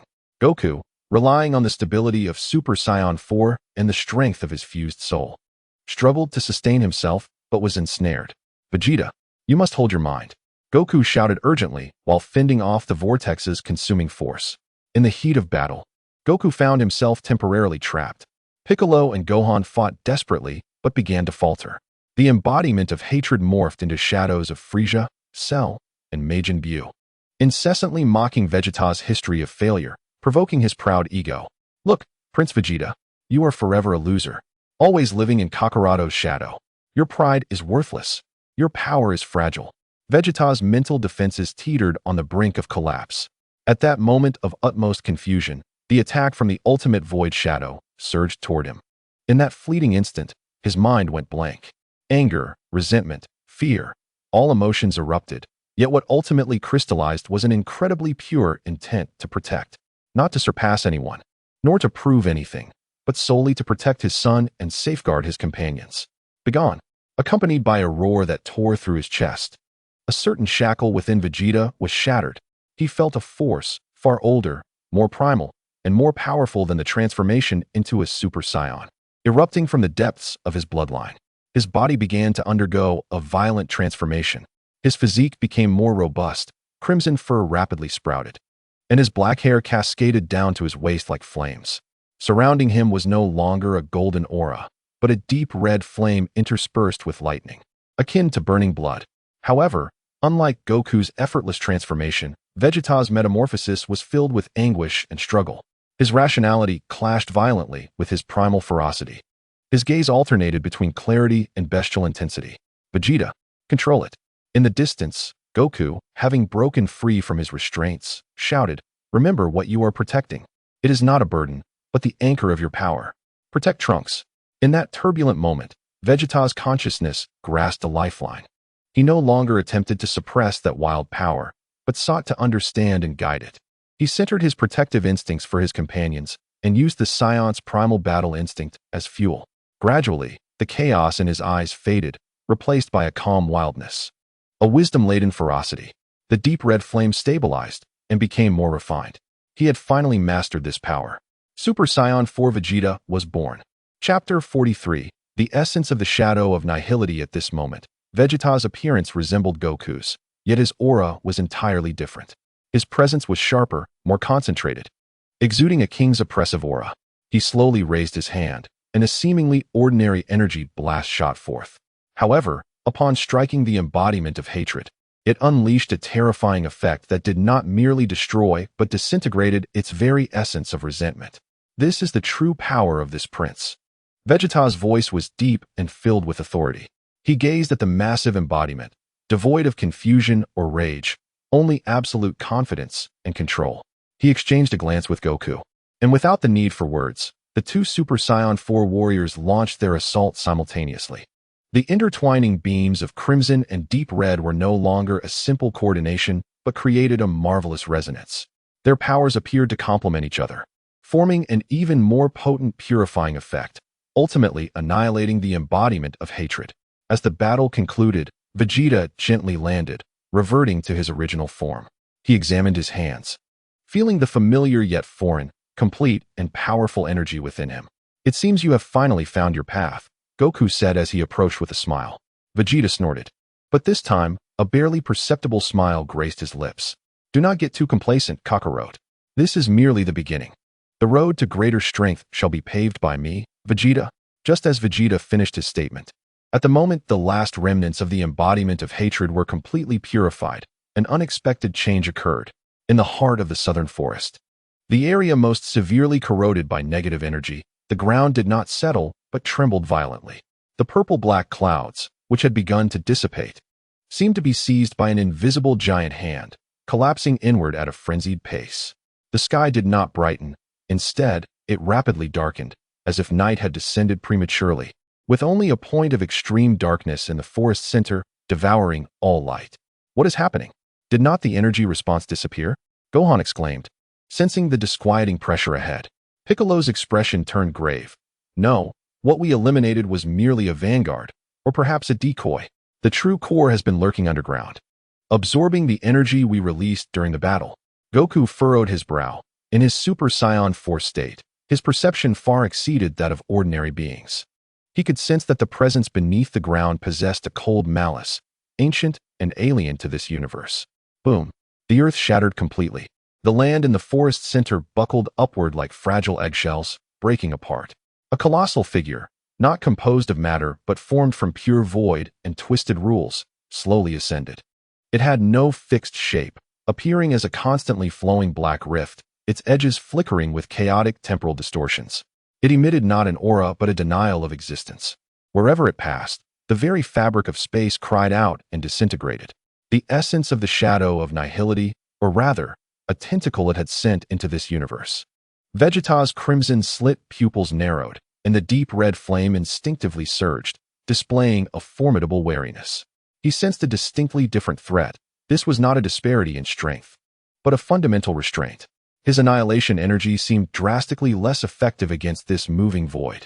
Chapter 44. The first cooperation of Super Saiyan 4, it seems to be rewriting the surrounding rules. Goku also recognized the issue. He attempted to launch a Kamehameha. But as the energy wave approached the black rift, it vanished silently, as if erased by an eraser, without even producing an explosion. This creature is immune to conventional energy attacks. The rift-like monster gazed at the living beings present, particularly focusing on the strongest auras of Goku and Vegeta. An invisible wave swept through, and both Goku and Vegeta felt their bodies grow heavy, as if the surrounding gravity had increased 1,000-fold, making movement difficult.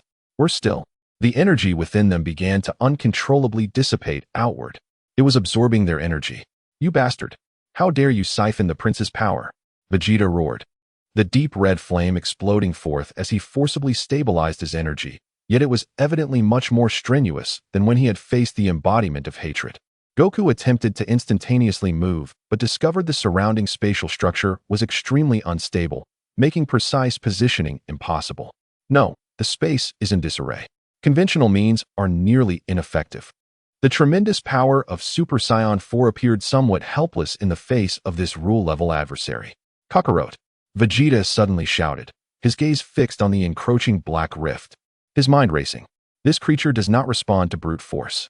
Your energy is rather unique. See if you can disrupt its internal energy structure. Goku instantly grasped Vegeta's intention. His energy leaned towards life and harmony, while Vegeta's energy was inclined towards destruction and annihilation. Perhaps a more nuanced cooperation was needed. "All right, I will try to pry open a point. You deliver a fatal blow." Goku took a deep breath, his Super Saiyan 4 energy becoming gentle and permeable. He cupped his hands, and a swirling energy sphere, resonating with strange life waves, slowly formed. This was not intended for attack, but for resonance and disruption. "Humph, do not mess it up." Vegeta compressed his deep red energy to an extreme, gathering it at his fingertips. That point of light was so profound it seemed capable of swallowing even light itself, as he searched for the perfect opportunity to strike. The two warriors, having just achieved a breakthrough, cast aside their past competitive mindsets in the face of an unprecedented foe, beginning their first true tactical cooperation at the Super Saiyan 4 level. United in purpose, would the gentle crimson energy and the ultimate destructive deep red energy be enough to counter this void from beyond the universe? The true test was just beginning. The crimson energy sphere in Goku's hand was no longer the domineering and fierce Kamehameha of the past. Instead, it pulsed slowly like a living entity, emanating warm and resilient waves. This was the culmination of his understanding of energy in the Super Saiyan 4 state, life, harmony, and resonance elevated to their zenith. "Huh!" Goku exclaimed, gently pushing the energy sphere towards the ever-twisting black rift. There was no earth-shattering explosion. The crimson energy sphere, upon touching the edge of the rift, seeped in silently, like a droplet merging with a sponge. In the next moment, the once stable abyss of darkness began to glow with countless intricate crimson patterns, resembling a network of blood vessels that swiftly spread throughout. A piercing shriek, not conveyed through the air but resonating deep within the souls of all, erupted from the depths of the chasm. It was the anguished and wrathful roar of the shadow of the void, feeling its stable structure disrupted and violated by the rules of life. Its constantly shifting form displayed apparent stagnation and chaos, with the flickering edges of the space-time turbulence becoming wild and unstable. "Now, Vegeta." Goku exerted every ounce of energy. veins bulging on his forehead, clearly revealing that this meticulous internal collapse demanded even greater effort than a straightforward clash. Chapter 45. Eradicating the Shadow of the Void. Without your prompting, Vegeta was already poised for action. His eyes blazed with a fierce crimson light, his deep red aura coalescing to an extreme point. All concentrated at the tip of his right finger, where a concentrated essence of annihilation energy resided. Its core even generating a miniature gravitational singularity from which not even light could escape. He eschewed any flamboyant technique names, channeling all his spirit, will, and the absolute control he had just acquired over the wildness into this singular point. Whoosh! A minuscule deep red ray, almost imperceptible, shot forth at a speed transcending thought. It did not stir any energy storm. Rather, wherever it passed, even the distorted spatial rules were temporarily smoothed over by the concept of annihilation it contained.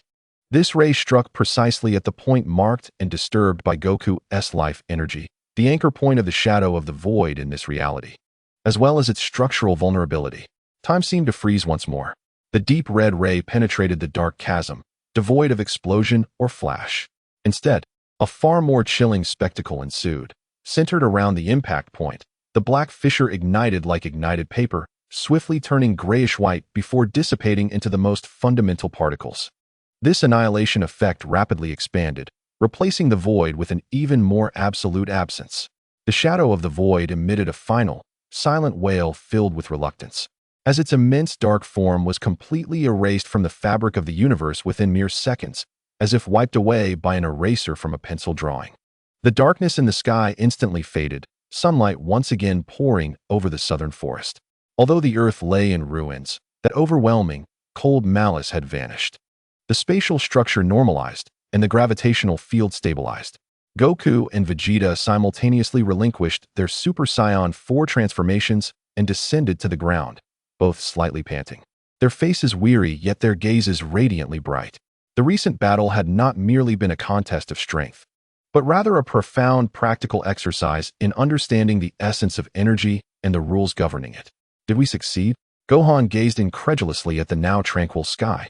Piccolo exhaled a long breath, his taut nerves finally relaxing. Ah, we did it. The combined power of 2 Super Saiyan 4s managed to achieve this. Vegeta glanced at Goku beside him, instinctively wanting to snort, but ultimately only moved his lips without uttering a word. He looked down at his hands, feeling the harmonious and powerful energy within him, alongside an unprecedented sense of connection to this world on a deeper level. Goku chuckled, scratching his head. Heh, this guy is truly formidable. However, Vegeta, that last move was truly impressive. Only then did Vegeta lift his head, regaining his usual pride. Nonsense. The power of this prince is, of course, unquestionable. However, Kakarot, it seems the enemies we face can no longer be dealt with solely through brute force. His gaze turned once more towards the azure sky, as if he could penetrate the atmosphere and glimpse the myriad unknown challenges concealed within the vast cosmos. Oh. Goku also suppressed his smile, his expression turning serious. It appears that the true training has only just begun. The 2 warriors, standing at the pinnacle of Earth, having undergone their respective transformations and experienced their first flawless collaborative battle, were acutely aware that Super Saiyan 4 was far from the end, but rather a new beginning. What awaited them was a more expansive and perilous cosmic ocean, and their legend would thus unfold a new chapter. Chapter 46. The Mechanical Demon Army. The brief tranquility did not persist for long. Just as Goku and Vegeta had foreseen, the cosmos's depths and dangers far exceeded their imagination. While they mulled over the application of power at the rule level in the gravity chamber, Bulma's team was tirelessly analyzing the residual data fragments of the shadow of the void. A wave, distinctly different, yet equally disquieting, rippled quietly from the depths of the universe, much like a stone cast into a lake. This time, it was not pure malice or destruction, but rather an ancient, mechanized cold will. North Kai, wiping the cold sweat from his brow, felt relieved that Earth had narrowly escaped disaster. Suddenly, his tendrils stiffened, his face turning pale. No, it's impossible. Could that legend be true? He scrambled to the communication device, his voice sharp and breaking. Goku, Vegeta, can you hear me? This is bad.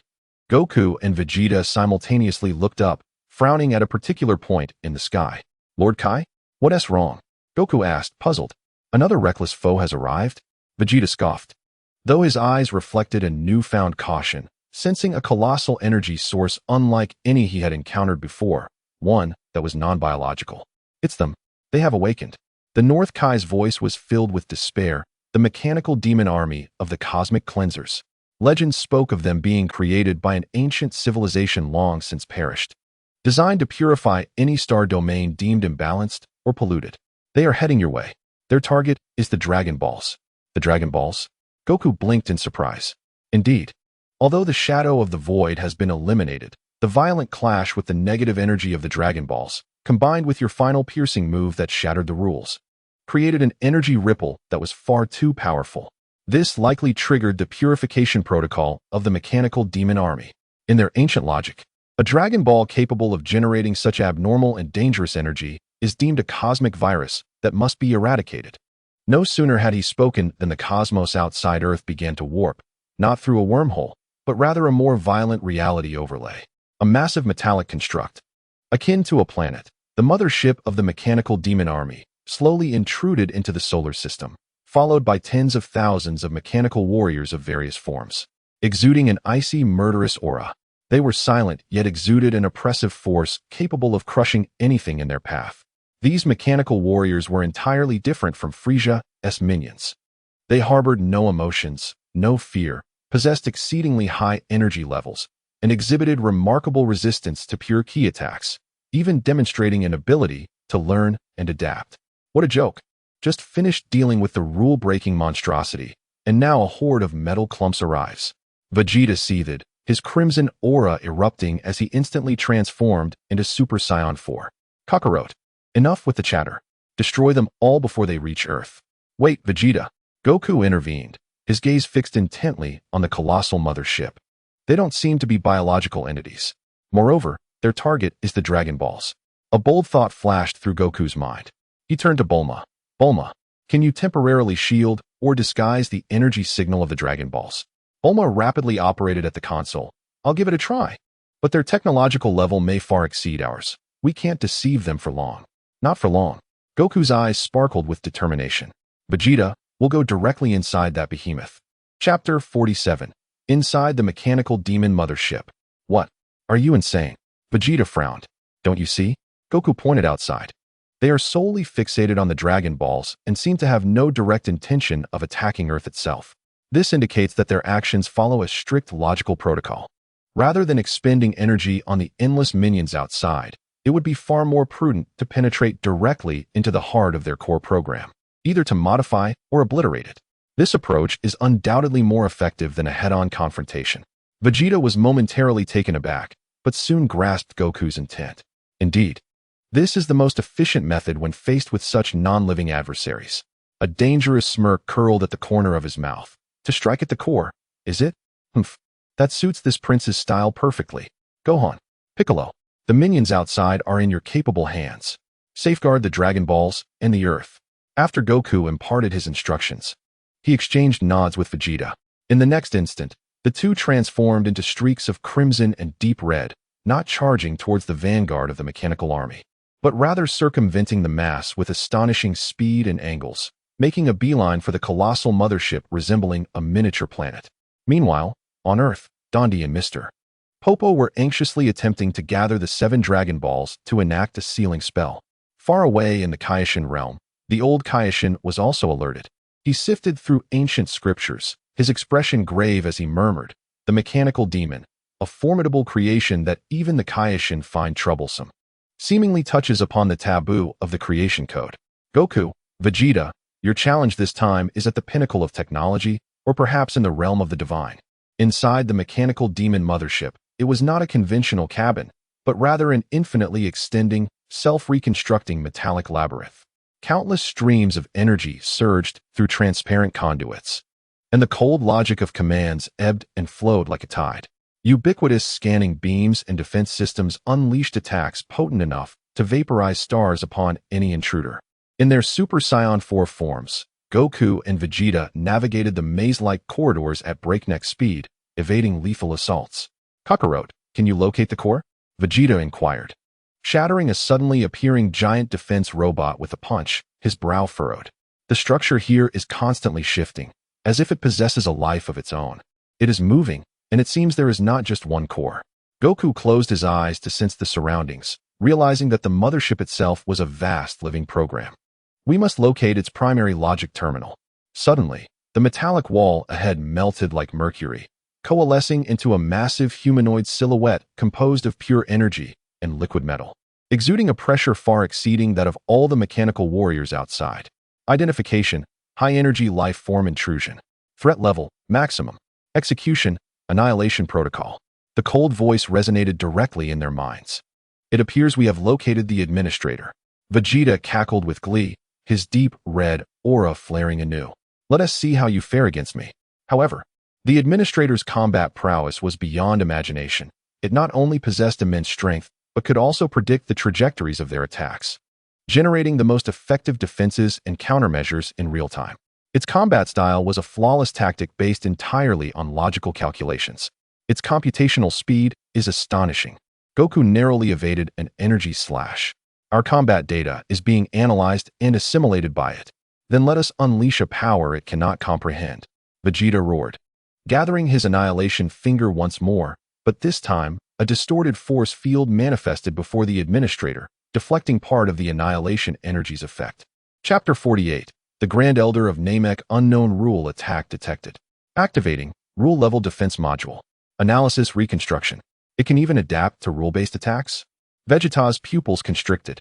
The battle had reached an impasse. Within this ever-changing environment, where the enemy could learn and adapt indefinitely, the two Super Saiyan 4 warriors seemed trapped in a quagmire. Their advantage and strength gradually offset by the environmental disadvantages and the enemy's characteristics. Just as they were deliberating strategies, the entire mothership suddenly convulsed violently. A warm, vibrant emerald light, akin to sunlight breaking through dark clouds, forcefully penetrated the layers of metallic barriers, flooding the space. Simultaneously, a gentle and familiar voice, laced with mirth, resonated in Goku and Vegeta's hearts. It seems you have encountered a bit of trouble. In the face of cold logic, sometimes life itself is the best answer. Goku's eyes brightened, a joyful smile gracing his face. Dondi, you have arrived as well? Not just him. Vegeta narrowed his crimson-slit eyes, sensing a life force far more profound than what Dondi possessed as the Earth's deity, imbued with familiar yet alien energy, alongside the essence of the Namekians. Moreover, the manner in which this power was utilized just as the two contemplated, the emerald light coalesced before them, forming a vast ethereal silhouette composed of light. The figure vaguely resembled the Grand Elder, yet emanated a more majestic and benevolent aura, as though embodying the collective will of all Namekians. Goku Vegeta, the ethereal voice spoke gently, mirroring the original tone. I am the current Grand Elder of New Namek. With the resonance of all our kin and the life of our homeworld, along with a portion of the Dragon Ball's power, our will has been temporarily projected here. Dondi has informed us of the crisis facing Earth. Grand Elder, Goku exclaimed, your timing is impeccable. Humph, finally some decent support has arrived. Vegeta crossed his arms, his tone still haughty, yet his taut demeanor relaxed somewhat. The mechanical demon is documented in the ancient texts of our Namek. The Grand Elder's ethereal form intoned slowly.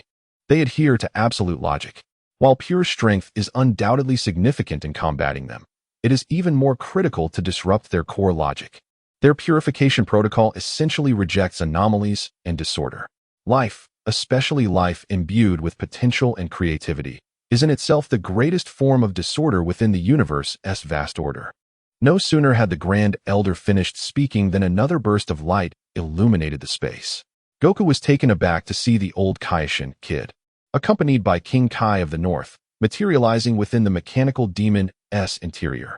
Goku, Vegeta, we have observed your performance, the old Kaioshin stated directly, his murky eyes glinting with wisdom, albeit laden with profound concern. What you have previously defeated were probes of the Void Shadow. Its true form exists in the interstice between reality and nothingness, in a place known as the Realm of Oblivion. The Realm of Oblivion? Goku and Vegeta furrowed their brows in unison. It is a forbidden domain even the Kaioshin struggle to approach, the old Kaioshin elucidated. It consumes the negative energies dissipated from various universes, the forgotten resentments, and the remnants of wishes generated by imperfect wish mechanisms. like the Earth's Dragon Balls. The Void Shadow is a conglomeration of these negative concepts. Chapter 49. New Revelations Indeed. Thus, mere brute force yields limited results. The reason you managed to annihilate it in the end is that your strength, at that moment, touched upon the conceptual level. The old Kaioshin turned his gaze to Vegeta, his expression one of approval, then looked at Goku. And you, Goku, your life energy resonates with any form of existence, even if distorted, which opens the possibility to disrupt it. He paused, his voice deepening. But the trouble has only just begun.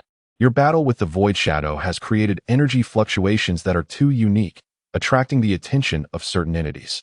Not just the true form of the realm of oblivion, but also powerful beings from other universes, as well as the overseers who maintain the balance of the multiverse. Other universes? Goku's eyes sparkled with excitement, the warrior's blood within him igniting. Do not celebrate too soon, Kakarot. Vegeta interjected, though flames of anticipation flickered in his own gaze. It seems the stage is larger than we imagined. Indeed, there are a total of 12 universes, the old Kaioshin nodded. Our 7th universe does not rank highly in overall capability. Furthermore, the Dragon Ball system is not unique to our 7th universe. According to ancient records, the most primal and perfect Dragon Balls, known as the Wish Stars or Super Dragon Balls, are as large as planets and scattered across multiple universes. Their power is said to enable direct communication with the highest deities. This revelation left everyone astounded. Could it rival the Dragon Balls of the planets, scattered across multiple universes? The subsequent quest to uncover the origins of the Dragon Balls will likely extend beyond the 7th universe. The old Kaioshin ultimately revealed his intent, stating that while the Kaioshin realm cannot intervene directly, I can offer you guidance and warnings. When traversing the barriers of the universe, exercise utmost caution. Different universes possess entirely distinct physical laws and systems of power. Simultaneously, the essence of the shadow of nihility may be lurking in the realm of oblivion, waiting for you to expose a flaw, or for a more formidable entity to deliver a crushing blow. After imparting his words, the old Kaioshin turned his gaze to the Grand Elder of Namek. The mechanical demon, as chronicled in the ancient texts of Namek, should hold relevant information. The Grand Elder's ethereal form spoke softly, confirming that his purpose was indeed to inform Goku and the others. The old Kaioshin nodded, glancing once more at the interior of the mechanical demon, saying, Goku, Vegeta, the message has been conveyed to you. The rest is up to you.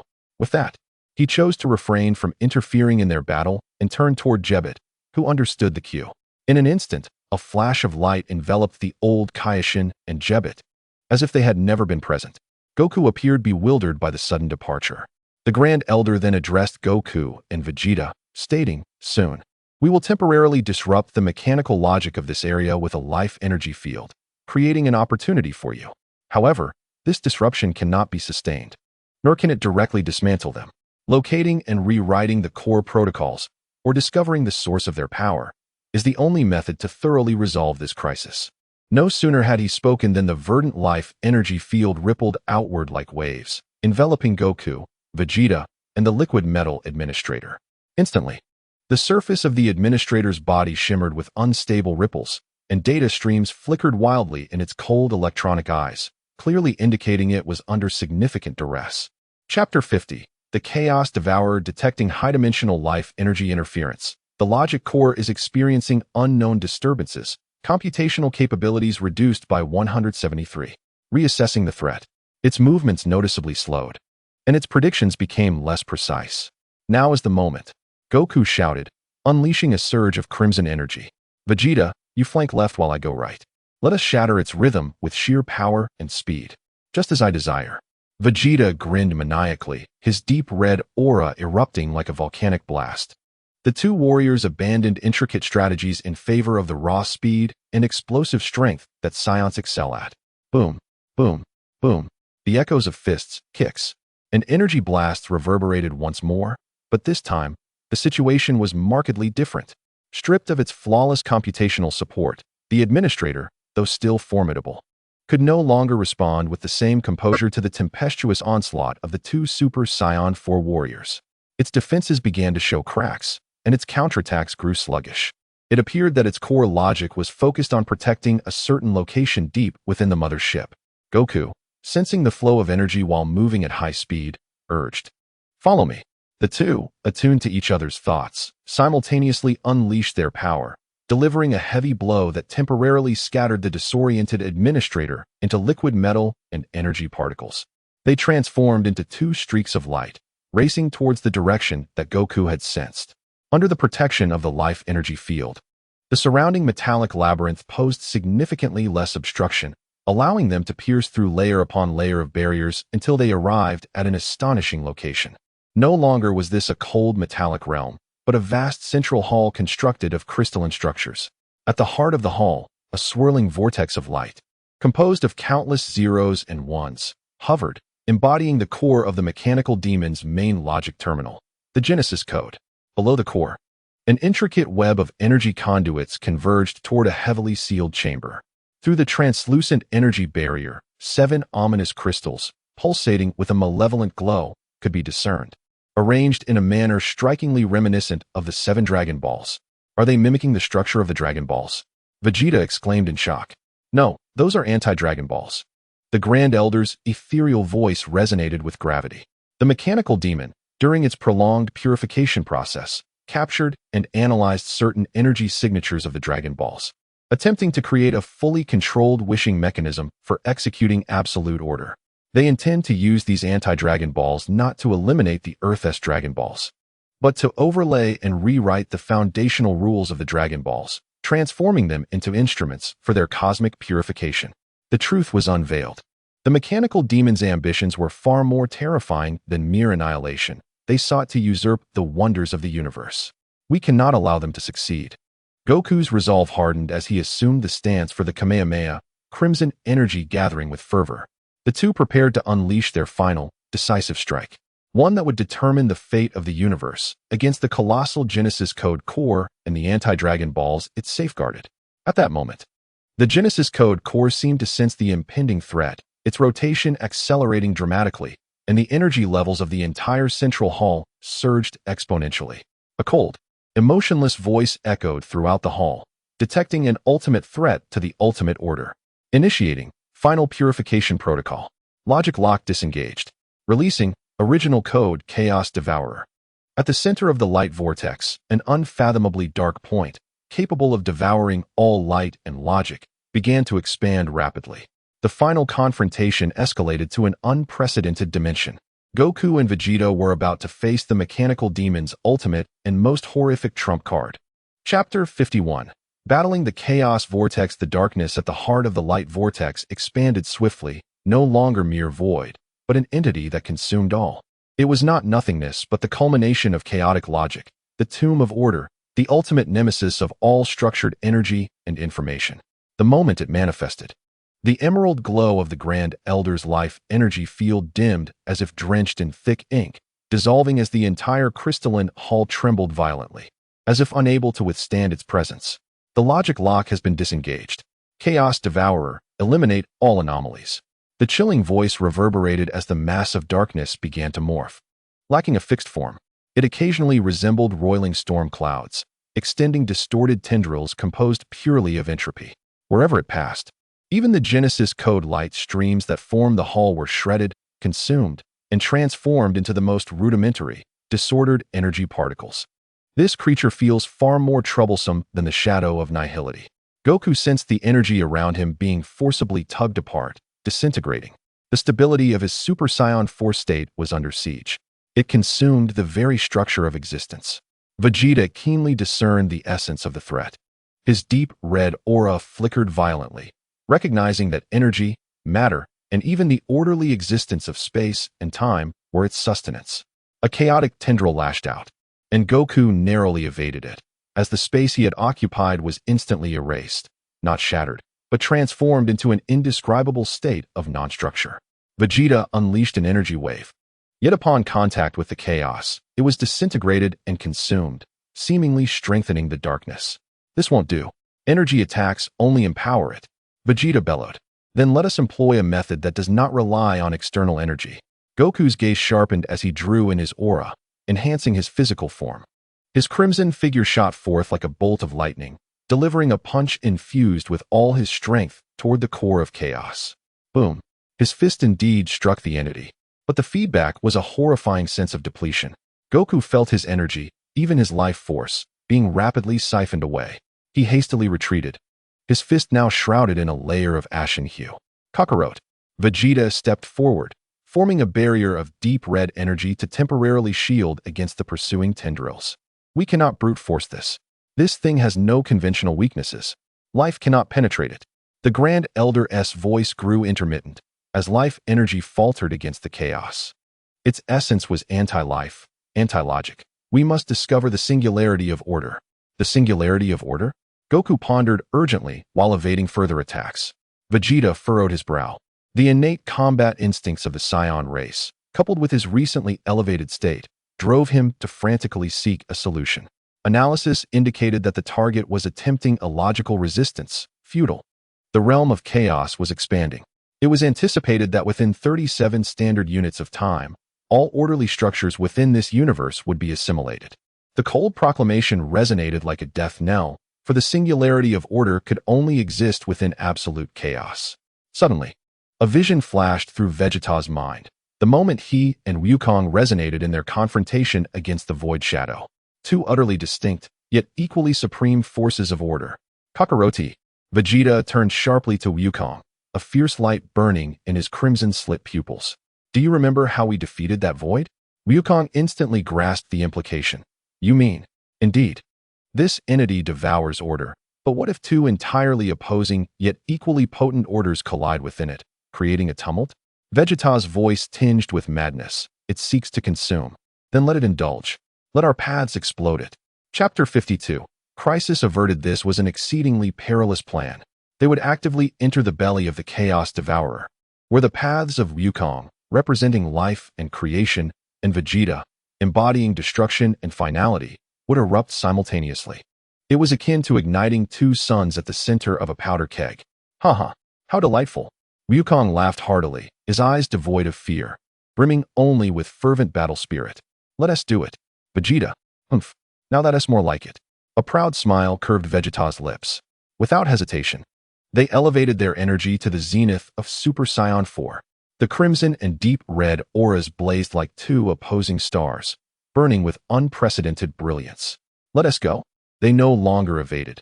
Instead, they transformed into twin meteors, charging headlong into the ever-expanding, all-consuming chaos. High concentrations of orderly energy sources detected approaching. Executing, priority consumption. The Chaos Devourer seemed to delight as it opened a larger maw, instantly engulfing the two warriors. Darkness, endless darkness. There was no light, no sound, no direction, only eternal decomposition and assimilation. Wukong and Vegeta felt everything about them being rapidly stripped away. Now, Vegeta, no need for you to say it.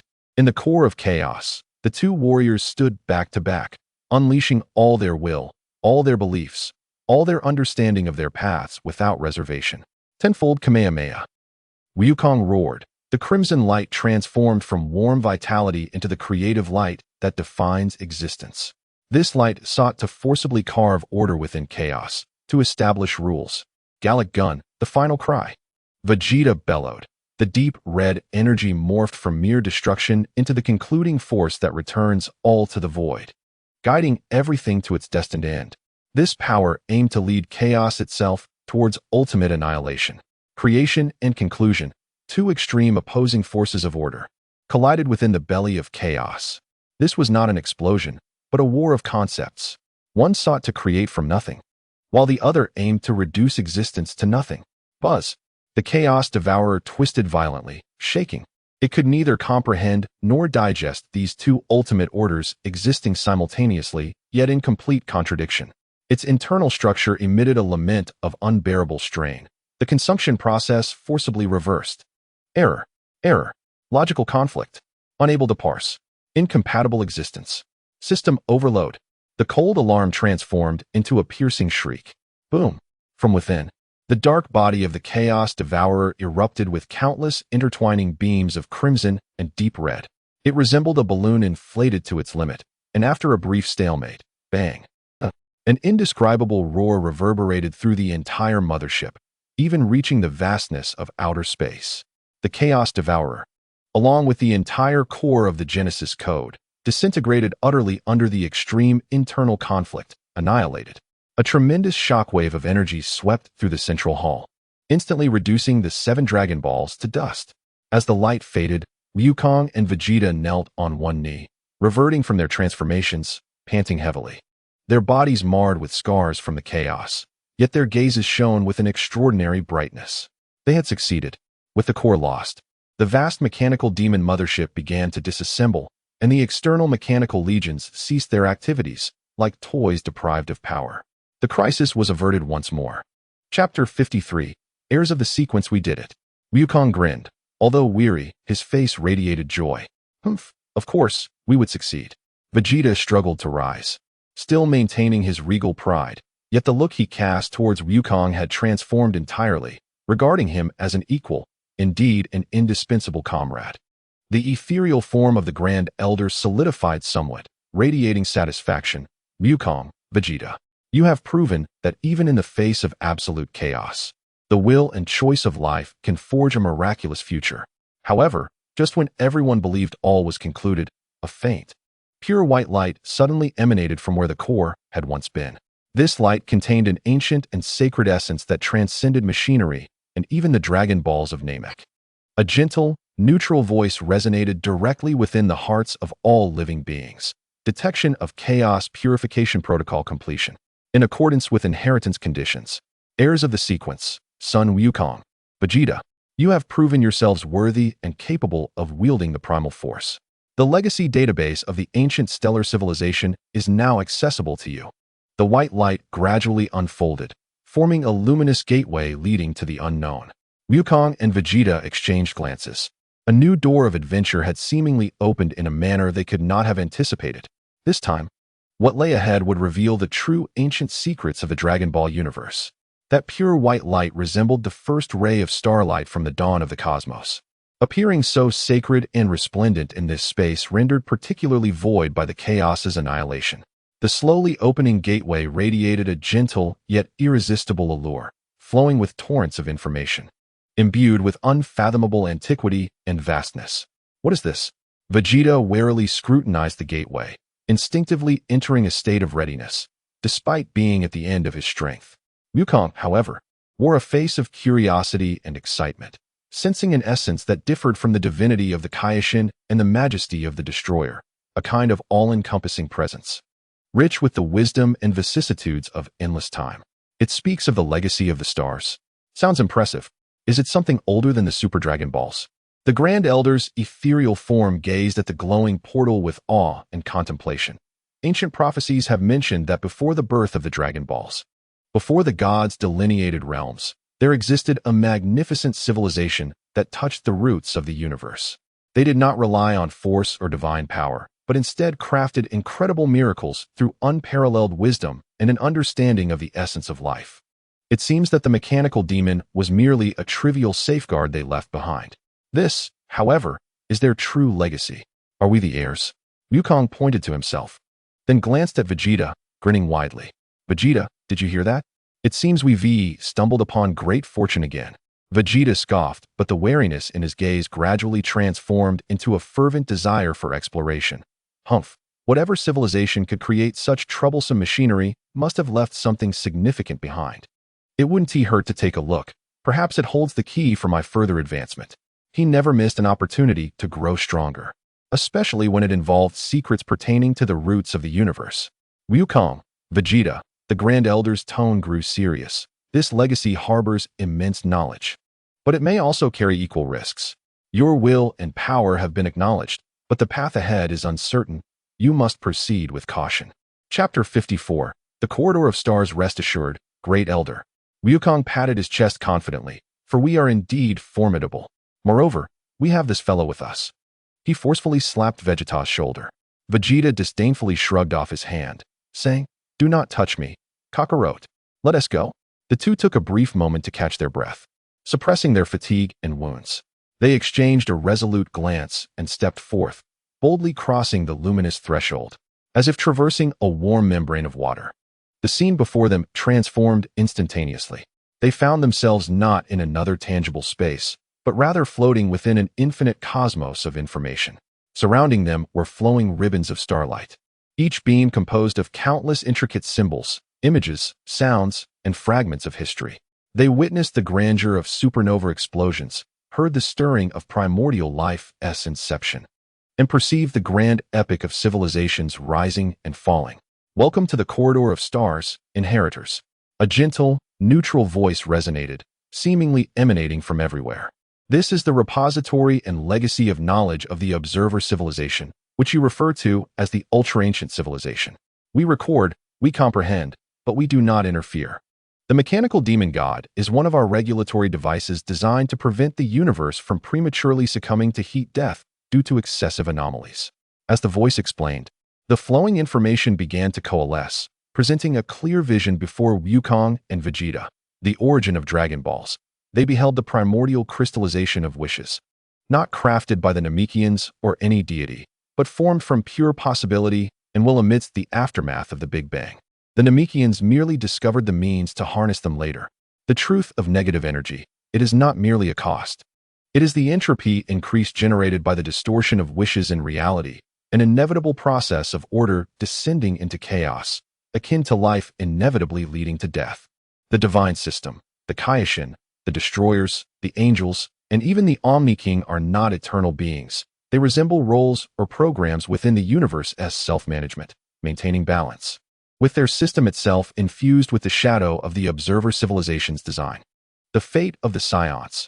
They saw that within the Saiyan bloodline lies not merely a talent for battle, but a potential bridge connecting the primordial forces of creation and destruction, which explains why Wukong and Vegeta can comprehend opposing yet origin-connected powers. An overwhelming torrent of information assailed their cognition. Vegeta clenched his fists tightly, envisioning an alternate possibility for planet Vegeta's destruction and the future of the Saiyans had they chosen a different path, leaving him with a tumultuous heart. Wukong, on the other hand, was awestruck by the vastness of the universe and the marvels of life. Then tell us, Vegeta raised his head, his gaze piercing into the void. Where is the Observer civilization now? What is your purpose in revealing this to us?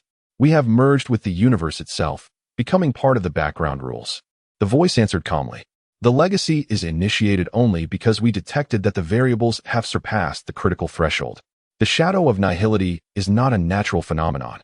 It is an information singularity from beyond the universe, an invader attempting to overwrite the rules of this universe. The loss of control of the mechanical demon god is also related to its influence. Chapter 55. The power beyond Super Saiyan 4 and you, Son Wukong and Vegeta, are the greatest variables. Your growth and the paths you tread have shattered the established balance. Inheriting from you is hope, yet it is also a trial. The flow of information shifted again, pointing towards a distant quadrant of the universe. There, the structure of space was undergoing bizarre distortions. A darkness more immense and orderly than the shadow of nihility began to seep through. The true threat does not arise from internal strife, but from the outside. The information devourer, Kalmos, is approaching. It seeks to convert the entire universe into part of its database, erasing all uncertainty to achieve absolute stasis. Your time is limited. Utilize the knowledge here to grasp the essence of power and discover your own path beyond Super Saiyan 4. Otherwise, all will return to nothingness. The luminous portal behind them began to waver, signaling that this encounter was drawing to a close. Wukong and Vegeta stood amidst the endless torrent of information, acutely aware of the heavy responsibility upon their shoulders, yet their eyes burned with a more intense flame. An adversary from beyond the universe. Wukong clenched his fists, his smile unwavering yet imbued with an unprecedented seriousness, echoing with formidable strength. Humph, regardless of its origin. Vegeta's lips curled into a proud arc, declaring, "Anything that stands in my way shall be obliterated. Kakarot, do not waste time, let us begin. In this ocean of knowledge, find the path to greater strength." Of course. Wukong nodded vigorously. The two warriors settled into a meditative posture, immersing themselves in the boundless legacy of the stars, commencing a new round of training and exploration concerning the fate of the entire universe. Their legend would no longer be confined to a single planet or galaxy, but would venture toward the vast battlegrounds beyond even the gods' reach. The new journey embodies understanding, transcendence, and confronting the ultimate darkness that seeks to consume all possibilities. Hope resides within these two Saiyans, who continuously break through their limits. Within the corridor of stars, time lost its linear significance. Wukong and Vegeta's spirits were wholly absorbed in the endless ocean of knowledge bequeathed by the observer civilization. They did not passively receive information. Rather, they actively filtered, comprehended, and even questioned this ancient wisdom, centered around their unique will and paths. Vegeta's path, absolute control, and the power of limitation. Vegeta concentrated on the laws and information associated with destruction, termination, and entropy increase. He perceived the inevitability of all things in the universe heading toward extinction and understood that destruction is not merely annihilation, but an essential part of the cosmic cycle, the foundation upon which creation occurs. His pursuit of absolute control took on a deeper meaning, not just the mastery of his own power, but the command over the very concept of termination. No longer satisfied with merely harnessing the primal rage of the great ape form, he began to trace the source of that deep crimson aura, a force linked to the roots of cosmic destruction inherent in the Saiyan bloodline. He recognized the limitations of mere obliteration, which only returns matter to disorder. True termination should encompass the end of chaos itself, reverting to pure nothingness, or the primal origin point following all endings. Chapter 56. Breaking through the Super Saiyan 4 limits in his mental realm. The deep crimson aura began to collapse inward to an extreme. No longer ablaze, it transformed into a profound, dark red energy membrane, seemingly capable of absorbing all light and hope, enveloping his form. This membrane no longer exhibited the flamboyance of flames, yet contained the ultimate will of destruction that made the surrounding streams of information freeze and tremble. His form did not undergo a radical transformation, but his aura became intensely contained and terrifying, resembling a walking black hole, a living concept of termination. Breaking through the limits of Super Saiyan 4. A title Vegeta bestowed upon his new realm did not signify surpassing the life level of Super Saiyan 4. Rather, he guided its potential toward the ultimate concept of termination, shattering the limits of destructive power. He felt that beneath his fingertip lay not just the annihilation of matter, but the ability to touch the very end of the causal chain, granting absolute termination to all things. Wukong's path, resonance with all things, and a heart of freedom. Wukong's path stood in stark contrast. He was deeply captivated by the information regarding the origins of life, the resonance of will, and the emergence of possibilities. He grasped that chi is not merely energy, but a bridge connecting life and the universe. His journey of life and creation should not solely focus on healing and purification, but should ignite the seeds of infinite potential.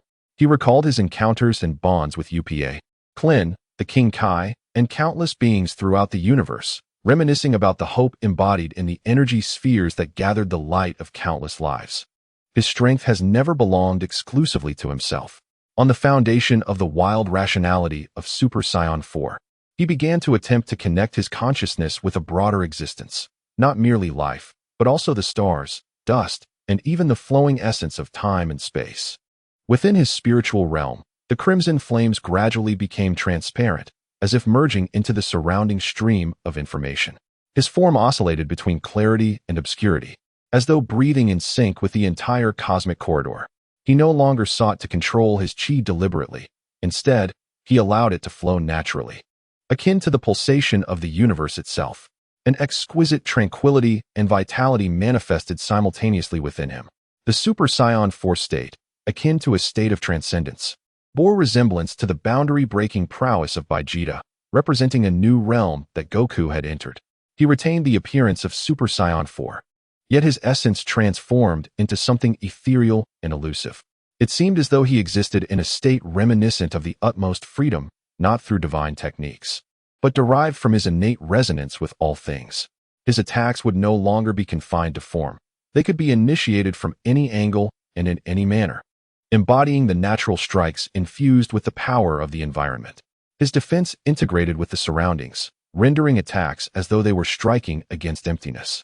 At the moment of awakening from their profound realizations, they exchanged glances and saw in each other's eyes a radiance that was distinctly different, yet equally profound and powerful. "It seems you have discovered something intriguing, Kakarado," Vegeta remarked, sensing the formidable state Goku was in, where the sensation of merging with all things made it challenging to lock onto a target with his limit-breaking power. "You too, Vegeta," Goku laughed. Perceiving the latent terrifying power within Vegeta, an absolute conclusion capable of returning everything to its origin. You feel more dangerous now than that chaotic vortex moments ago. Humph, that is only natural, Vegeta replied proudly. Chapter 57. Silence at that moment. The fluctuations of the cosmic corridor intensified. A gentle voice resonated once more, imbued with urgency. Heirs. Your growth surpasses expectations. However, the precursor fluctuations of the information devourer, Cormus, have reached the edge of this universe. It is analyzing and rewriting the fundamental physical rules traversing the star domain. Your trials begin prematurely. Coordinates have been transmitted. Prove your worthiness to safeguard possibilities.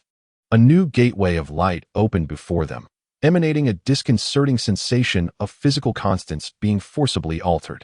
Goku and Vegeta exchanged excited smiles, a smile born of encountering a formidable foe. Let us go, Vegeta. Let's confront this colossal entity from beyond, just as I wish. Allow me to bring it to a definitive end with this newfound power. The crimson figure exuded an ethereal aura, as if united with the cosmos. The black-haired figure emanated a silent essence, akin to the terminus of all things. Together, they stepped through the light gate, advancing toward the darkness that sought to devour all knowledge and potential from beyond the universe. Their powers represented, respectively, infinite creation and possibility, and absolute conclusion and limit breaking. Could these two opposing yet complementary extremes combat Cormus, who pursued absolute stasis? A new battle was about to erupt at the fringes of the universe. Beyond the light gate lay not the familiar starry sky, but a realm of dying stars. The space here exhibited a morbid grayish-white hue. Stars ceased to twinkle, instead resembling faded photographs frozen in the void. The physical rules were being forcibly rewritten. The speed of light slowed, the gravitational constant became chaotic, and even the electromagnetic forces between atoms began to fail. This area was transitioning from a dynamic universe into a static information specimen, erasing all possibilities and heading towards absolute, eternal stasis. At the center of this star domain, an entity incomprehensible to conventional senses moved slowly. It lacked a fixed form, resembling a logic storm composed of countless cold geometric patterns and absolute voids, continuously replicating itself. This was the stasis node, the precursor unit of the information devourer, Cormus. It was not a biological entity, but a phenomenon, a walking rule rewriter. Wherever it passed, all things fell into silence. Is this what comes from beyond? Goku felt the mournful cries of the surrounding universe. The sensation of life being drained and possibilities strangled was deeply unsettling. His Super Saiyan 4 state allowed him to perceive the suffering of this star domain more clearly than anyone else. The nauseating silence enveloped him. Vegeta, in his Super Saiyan 4 limit-breaking state, developed a deeper aversion to this conclusion. He sought a conclusion filled with power, one he could dictate, rather than this cold, all-consuming stillness. Let me deliver a boisterous end. Vegeta was the first to strike. He did not move, but simply raised his right hand. Dark red energy coalescing at his fingertips as he gently sliced toward the distant stasis node. Limit-breaking severance. There was no light, no sound. An invisible cut traversed space, directly affecting the logic storm. This was not an energy attack, but a conceptual severance. Vegeta's strike targeted not the material structure of the node, which was nearly non-existent, but directly attacked the continuity and logical coherence of its existence. With a sudden jolt, the previously stable logic storm faltered, its internal geometric patterns exhibiting evident disorder and disjunction, akin to a program with forcibly deleted code. The absolute void also quivered. Vegeta's attack had genuinely harmed an enemy at the level of rules for the first time. High-dimensional conclusion concept attack detected. Logic chain compromised by 7. Initiating adaptive protocol. Chapter 58. Cormus, a cold, emotionless stream of information echoed in the void. The stasis node swiftly began self-repair, and the geometric patterns on its surface started to shift, seemingly analyzing and generating methods to counter the limit-breaking force. It seems it is not so simple, Vegeta scoffed. Just then, Goku made his move. He did not attack, but closed his eyes, as the crimson, almost transparent aura gently spread, merging into the dying star domain like ripples. Everyone, awaken, he whispered. Not through words, but by invoking his unique natural heart, calling upon the remnants of life and possibilities that had nearly been obliterated in this star domain. A miracle occurred. A planet that had completely turned gray and was on the verge of disintegration suddenly flickered weakly at its core. A wisp of previously stagnant cosmic dust seemed to resume its slow drift. Even the modified physical rules within the minuscule range enveloped by Goku's aura exhibited fleeting instability and struggle. Goku's very existence acted like a stone cast into still waters, reawakening the minuscule yet real ripples of possibility. He was using his own potential to resist Cormus's stasis. Abnormal potential fluctuation detected. Threat level elevated. Executing deep formatting. The stasis node immediately designated Goku as a priority target. More geometric patterns and absolute voids surged toward Goku like a tidal wave, attempting to completely still him in the surrounding area. "Your opponent is me," Vegeta roared, his dark red figure instantly appearing before Goku. The power of Super Saiyan 4 limit breaking erupted in full force as he cupped his hands, conjuring a dark red singularity that seemed capable of terminating even the concept of attack. Limit breaking return singularity. He thrust that singularity toward the oncoming logic tide. There was no explosion, only silent annihilation. Wherever the dark red singularity passed, those geometric patterns and absolute voids were erased as if by an eraser, not destroyed, but forcibly concluded in their existence, returning to nothingness. Vegeta, with the absolute power of conclusion, staunchly resisted Cormus's stasis incursion. "Kakarado, how much longer will you hesitate?" Vegeta maintained the return singularity, holding back the seemingly endless tide of logic, shouting loudly. He knew that this confrontation was immensely draining, and he could not sustain it for long. "I found it." Wukong abruptly opened his eyes, a radiant light of profound insight shimmering within them. Through his resonance with the oppressed star domain, he sensed the core of this stagnation node, an ever-shifting singularity of information, composed solely of the essence of stillness. That was its heart. "Vegeta, cover me." Wukong's voice echoed directly into Vegeta's mind, accompanied by a shared coordinate. "Humph, I've been waiting." Vegeta laughed maniacally, his other hand executing a severance, forcibly cleaving a transient passage through the tides of logic. "Here we go." Wukong's form became an ethereal blur, as if merging with space itself, piercing through the channel carved by Vegeta at a speed that transcended the constraints of physical laws, directly targeting the hidden point of stillness. His fist bore no dazzling energy wave, but rather the concentrated force of a natural heart, representing infinite vitality and potential. This was not an act of destruction, but a means to infuse variables and rejuvenate dynamics. The touch of free creation. Wukong's fist gently connected with the cold singularity of stillness. Time seemed to freeze once more. In the next moment, from the epicenter of Wukong's fist, a vibrant emerald hue erupted, akin to tender shoots breaking through the earth, defiantly and astonishingly blossoming amidst the absolute stillness. Error. Impossible. Stillness being overturned? The stagnation node emitted the most intense information fluctuation ever recorded. The entire logic storm spiraled out of control, geometric patterns shattered, and the absolute black domain dissipated. The emerald vitality swiftly spread, restoring color to the gray and lifeless star domain, stabilizing physical laws, and unleashing repressed possibilities like a gushing spring. This stagnation node was being revitalized from within by Wukong, pulling it back from absolute stillness into the dynamic universe. "Now's the time." "Vegeta," Wukong shouted. "End it." Vegeta channeled the final power of the ruined singularity, merging it with the entirety of his limit-breaking force, transforming it into an exquisite, dark red thread that seemed capable of dividing the boundaries of existence and non-existence. The limit-breaking finale line. The thread sliced through the activated core of the node. No resistance. No struggle. The node, now infused with possibility, had lost its absolute stillness defenses, and under Vegeta's ultimate force of termination, it melted away like snow in the sunlight, returning to the fundamental cosmic background flow of information. The first stagnation node was destroyed. Wukong and Vegeta floated in the gradually revitalizing star domain, breathing heavily. The preceding battle, though brief, was perilous, a culmination of the clash between concepts and rules. "Not bad teamwork, Vegeta?" Wukong smiled at his partner. "Less chatter." Vegeta turned his head away, though a nearly imperceptible curve formed at the corner of his mouth. This was merely the beginning. The real giants lie ahead. The two gazed into the depths of the universe, where more and stronger stagnation ripples surged forth like waves of death, one after another. Their trials were far from over. Yet after this battle, they were more convinced than ever that their respective paths represented the only hope against this ultimate darkness. At the moment the first stagnation node was destroyed, the stagnation ripples across the cosmic frontier erupted like an angry swarm of bees, accelerating and converging.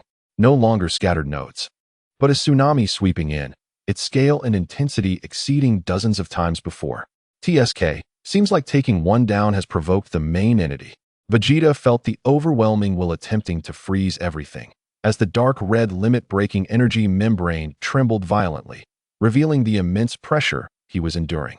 Not just one, but many have fused together. Wukong's state was equally burdensome.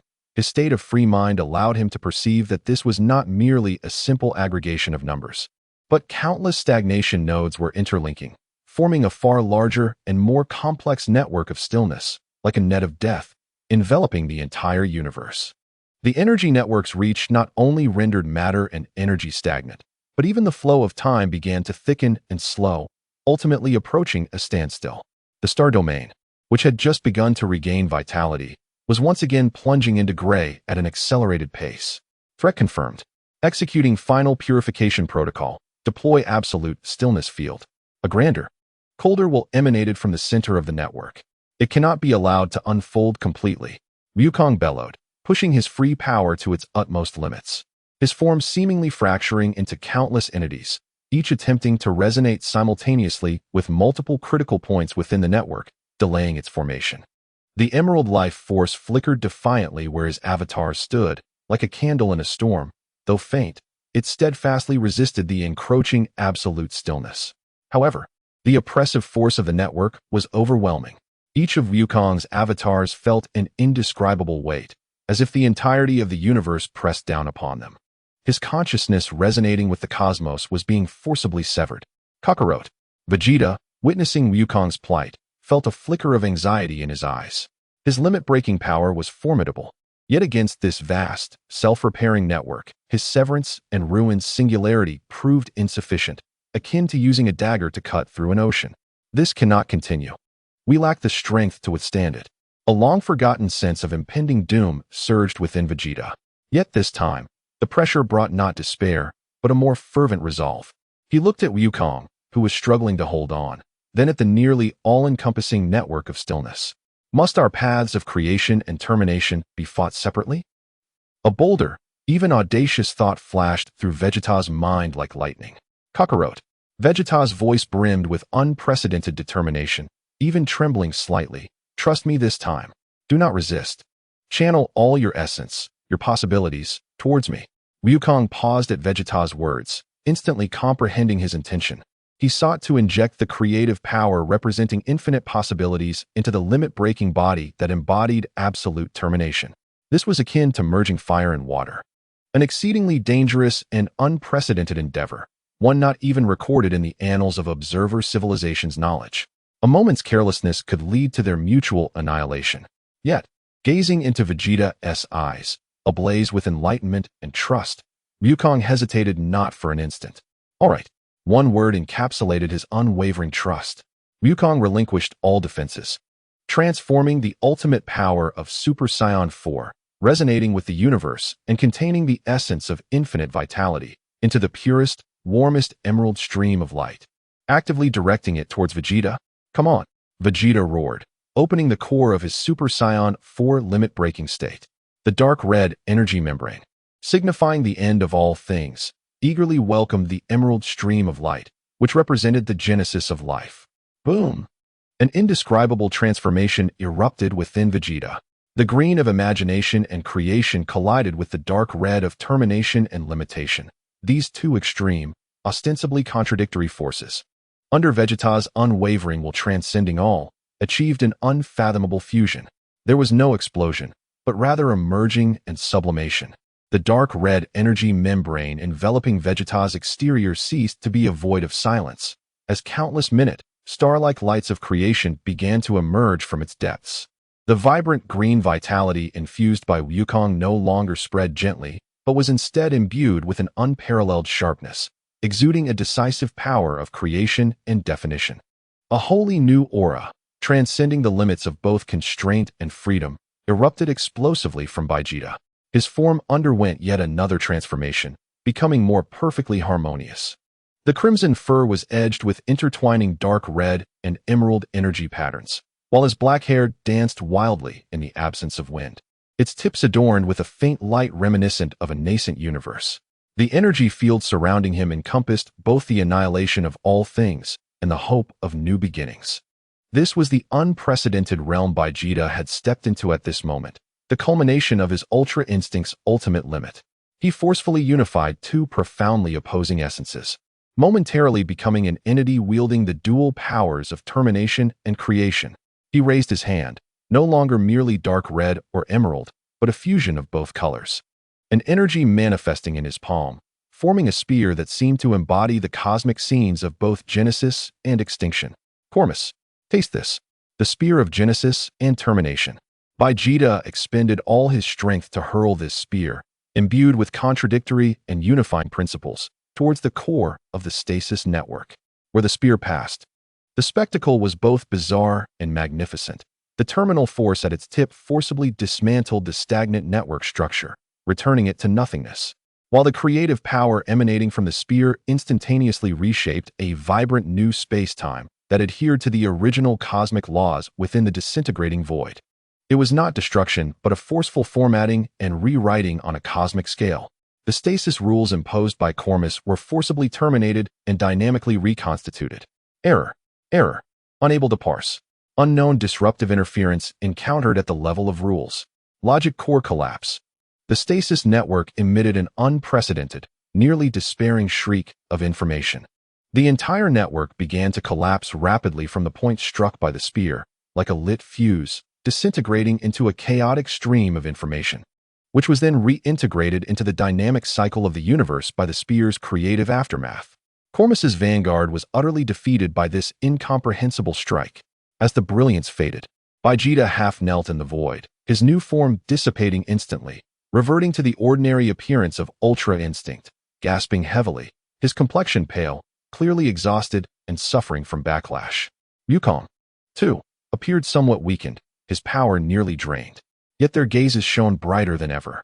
We have succeeded. Wukong beamed at the revitalized cosmos, revealing a weary yet radiant smile. Vegeta remained silent, merely gazing at his hands, feeling the fleeting yet immensely powerful force from moments ago, his eyes filled with shock and boundless possibilities. However, deep within the cosmos, the cold, primary will of Cormus did not react with anger or retreat due to the destruction of his vanguard. Instead, a deeper, more focused gaze emanated. Variables exceeded expectations, worth consuming completely. A deeper darkness brewed within the cosmic stirrings. The true challenge was only just beginning. Yet Wukong and Vegeta understood that they had found their direction, a path leading to the ultimate, a fusion of their respective journeys, filled with infinite potential. Chapter 62. The fusion again. This interdimensional battle entered a new phase. The cold, focused gaze of Cormus's essence imposed an unprecedented pressure on the recently battle-weary Wukong and Vegeta. They were no longer confronting mindless constructs of rules, but facing a truly conscious and terrifying existence from beyond the universe. Analysis initiated. Variables, forced unification of creation and termination. Threat level, supreme. Initiating final absorption protocol, reality reconstruction. As this chilling stream of information flowed, the scenery of the cosmic frontier began to distort violently. It was no longer mere stasis. It shattered like a broken mirror, with space, time, matter, and energy, all fundamental elements of reality, being dismantled and scrambled, then reassembled in an incomprehensible yet utterly ordered manner that fundamentally contradicted the laws of this universe. The star domain they inhabited instantaneously transformed into a vast, ever-changing geometric labyrinth. In this place, up and down lost their meanings, causality became chaotic, and energy ceased to be conserved. One moment, the material of a blazing star could become absolute zero ice crystals the next, only to collapse into a miniature black hole thereafter. This was Cormus. Through his absolute power of order, forcibly extracting this area from the universe for the final analysis before formatting. What in the world is this place? Vegeta attempted to stabilize himself, but found even the concept of movement had become uncertain, his actions potentially being randomly teleported to any corner of the labyrinth. It was rewriting the rules here. Wukong's tranquil mindset allowed him to sense the discomfort caused by this fundamental alteration, akin to a fish being forcibly thrown from water. If this continues, we will be completely analyzed and assimilated. Then we must find its core before it completes the analysis. Vegeta fought against the dizziness caused by the chaotic rules, trying to consolidate his limit-breaking power, but found his energy flow greatly interfered. Just then, at the labyrinth's center, countless twisted geometric structures began to converge at a single point, coalescing into an immense face composed purely of information. This face bore no features, only cold symbols that flowed, representing the laws of all things in the universe. It was the manifestation of Cormus's will in this area. Surrender, merge into eternal stasis. Resist, return to utter void. The face emitted a torrent of information directly affecting the soul, while the entire labyrinth began to contract towards the center. Countless attacks defying the laws of physics surged from all directions towards the two. Time fractures, probability weapons, dimension collapses. Each was a conceptual strike capable of annihilating an entire galaxy in an instant. Damn it! Vegeta roared, unleashing a burst of dark red energy, barely executing a cut to sever a few incoming time fractures. Yet more attacks followed in rapid succession, leaving him overwhelmed. Wukong, relying on his agile nature, maneuvered through the cracks of chaotic rules, seeking an opportunity to counterattack, but the labyrinth's rules shifted too quickly, severely disrupting his perception. No, in this domain ruled by it, we are far too passive. Wukong felt a sense of urgency. We must merge once more. The thought arose in Vegeta again, but this time, he looked to Wukong. Chapter 63. The source of Ultra Instinct unifies. Their gazes met in the air, instantly comprehending each other's thoughts. Kakarot, just like before. But this time, we do it together. Vegeta shouted. Understood. Wukong's eyes were resolute. This time, it was no longer a one-sided infusion. The two charged towards each other amidst the myriad of bizarre attacks. The crimson energy of freedom and the dark red power of limits collided like two roaring dragons, actively and fiercely crashing together. Boom! An even more intense energy storm erupted at the center of the two. But this time, the storm was not out of control, under their shared, limit-defying will. It began to spiral and merge. Wukong no longer merely provided possibilities, but actively infused his natural heart into the swirling cycle of creation and destruction. Vegeta, too, no longer just endured but actively sculpted and defined the surging creative power with his will to break limits. A more stable, harmonious, and grand force was born between them. Crimson and dark red no longer merely intertwined but fully fused into a profound hue, seemingly embodying the cyclical nature of the entire universe. The silhouettes of the two figures gradually blurred within the chaotic hue of energy, until eventually, a brand new and more formidable form slowly coalesced. This being possessed characteristics of both Wukong and Vegeta, with crimson fur flowing with chaotic energy patterns. His physique was perfectly harmonious, and his gaze was a blend of Wukong's clarity and agility in his left eye, and Vegeta's sharpness and pride in his right. The aura emanating from him transcended mere creation or destruction. It was the primordial force that encompassed all possibilities and defined every outcome.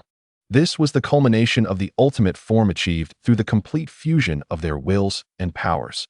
Chao Si Ben Yuan Guei, the warrior of fusion, spoke, his voice resonating with dual tones, reminiscent of both Wukong and Vegeta. Your absolute order cannot fathom the miracles of life, nor can it define the strength of will. The possibilities of this universe are ours to safeguard. He raised his hand, and the chaotic energy flowed calmly in his palm, as if he held the very authority of the cosmos. In the face of the conceptual assaults capable of altering reality issued by the embodiment of rules, the fusion warrior merely waved gently. The temporal fractures were smoothed, probabilities reset, and dimensions stabilized. All attacks, upon nearing that chaotic energy, melted away like snow under the sun, rationalized by a more fundamental and primal force. Impossible. Permission conflict. Cannot comprehend. Cannot overwrite. For the first time, the embodiment of rules exhibited violent fluctuations, the symbols on its cold visage swirling in chaotic frenzy. Let it end, the fusion warrior stated calmly, bringing his hands together before his chest. The chaotic energy coalesced into a seemingly ordinary sphere that sent tremors throughout the labyrinth of rules. Gue Iyuzhou. He propelled the energy sphere forward. It traveled at a leisurely pace, yet wherever it passed, the rules forcibly reconstructed by Ku Air Moc dissipated like mist in sunlight, swiftly restoring the distorted reality to its original state. It ignored all defenses, striking directly at the formidable embodiment of rules. There was no explosion, only assimilation. Within the chaotic light, the embodiment dissolved like a block of salt immersed in water, its external order derived from Ku Air Moc completely decomposed, absorbed, and transformed into a part of the nutrients of this universe. The manifested will of Ku Air Moc in this realm was utterly eradicated. As the fusion dissolved, Wukong and Vegeta separated, returning to the restored normal space of the star domain. Both knelt, exhausted beyond any prior encounter. Yet their faces bore victorious smiles laced with disbelief and exhilaration. However, beyond the cosmos, the cold will of Ku Air Moc, after a moment of silence, transmitted a final stream of information, no longer a threat, but a near commendatory confirmation, variables confirmed, possibilities worthy of observation. The consumption protocol indefinitely suspended. The immense pressure that had enveloped the cosmic frontier receded like a tide. Ku Air Moc had temporarily departed. The crisis had been averted. Wukong and Vegeta exchanged knowing smiles, recognizing that their trust and fusion had successfully repelled the threat from beyond the universe, safeguarding the possibilities of their homeland.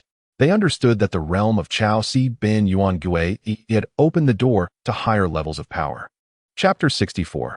The emergence of the evil dragons. Since the last battle, the tranquility of Earth had not endured for long. While the Z-Warriors deliberated on plans for cosmic travel, an aberration occurred. The peaceful days were once again shattered by ominous portents. Due to the recent frequent use of the Dragon Balls and the accumulation of vast negative energy, a far more malignant mutation than ever before transpired. This time, the evil dragons did not appear simultaneously, but rather manifested one by one, as if undergoing final judgment, each embodying an extreme negative concept. Their powers surpassing those of the evil dragons from the GT era. This time, it was not a global surge of negative energy, but 7 extraordinarily pure and terrifying evil auras, each radiating from 7 distinct corners of Earth, like towering black pillars, ascending into the sky. The planet's magnetic field was instantly thrown into disarray, the sky stained with an ominous dark purple, as if 7 invisible eyes coldly gazed down upon all living beings from above. The 7 dragon roars echoed across the Earth. The planet was plunged into an unprecedented, grave crisis. Each of the 7 catalyzed and empowered evil dragons possessed the power to annihilate worlds. They're here. Wukong, recuperating at Baozi Mountain, suddenly stood, his expression more serious than ever. He had merged memories from 2 worlds and was all too familiar with the essence of these 7 auras, evil dragons. Yet their arrival was far earlier than he recalled. Furthermore, each evil dragon's power exceeded that of its counterpart from his timeline. The sky was torn apart by the 7-colored malevolent light, coalescing into an evil canopy that enveloped the globe.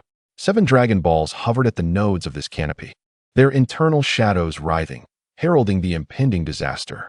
First to arrive would be the 5-star dragon, representing stagnation and ultimate coldness, serving as the vanguard of this apocalyptic judgment.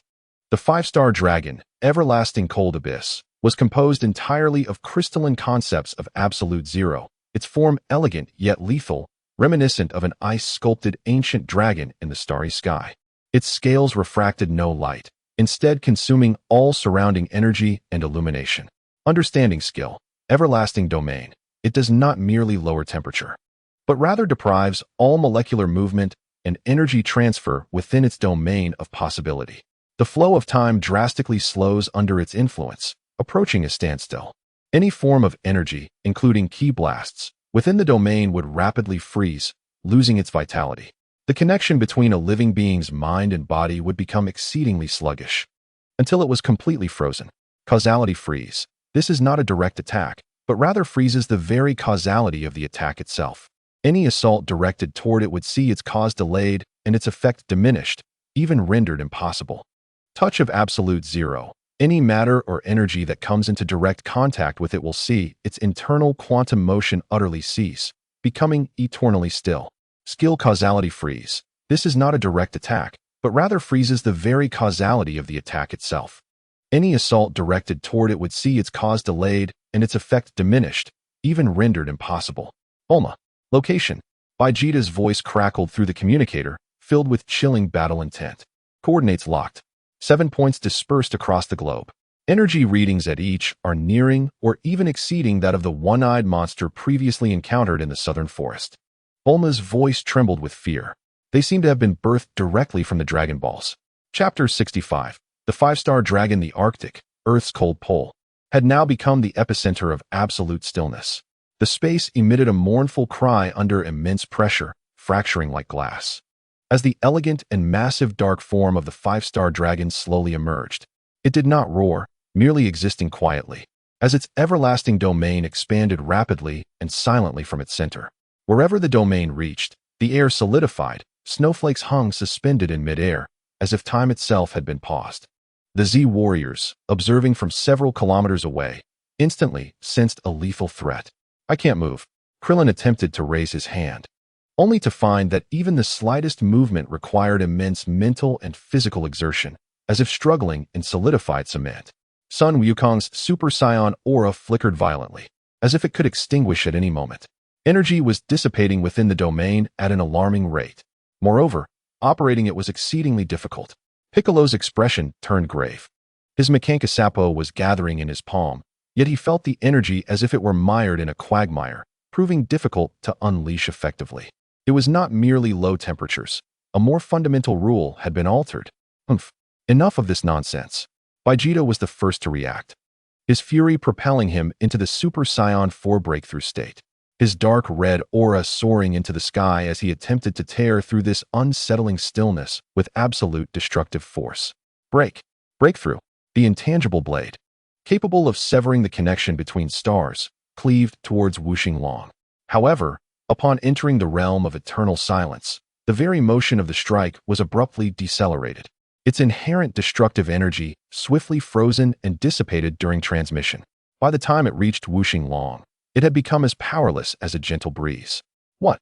Vegeta's pupils constricted in disbelief. His attack was nearly ineffective. Goku looked up to see Wuxing Long, whose powers seemed to be of ice. He recalled that Wuxing Long had the ability to unleash electrical currents, generating adhesive slime to absorb energy from all objects for its own use, and could even transform into slime to attach itself to others. This had caused Goku considerable trouble in the past. But Wuxing Long had ultimately been defeated after it had grown excessively large and conductive in the ring. Goku pondered that perhaps the Dragon Balls in this time-space were influenced by different energies, thus altering Wuxing Long's powers compared to those in his own time. Subsequently, Goku dismissed further thoughts and transformed into the Super Saiyan 4 state, his crimson aura attempting to resonate with the surrounding environment, only to find the realm's suppression exceedingly strong, rendering even resonance an arduous task. This space resists change. My freedom is difficult to manifest. It seemingly strips the potential for things to evolve. Wuxing Long appeared to have noticed these two slightly more robust beings, its pupil, which devoured light, turning towards them, its dragon claws slightly raised. In an instant, the space around Vegeta and Goku felt as though it had transformed into a viscous gel a billion times thicker, where not only their physical movements, but even the flow of energy within them was nearly halted. More alarmingly, they sensed their very existence being slowly frozen, descending into eternal stillness. This is unacceptable. If this continues, I shall become an ice statue. Vegeta gritted his teeth, his dark red aura flickering under immense pressure. Goku's mind raced, recalling the knowledge from the legacy of the stars and his experiences battling Kalmos. To combat stillness, one must move. To resist deathly silence, one must bring life. Yet, any external movement and vitality would be stripped away by this realm. Chapter 66. Defeating Wuxing Long. A perilous thought emerged within Goku's mind. Since external changes would be suppressed, then internally, he would create an ultimate source of transformation unaffected by the realm.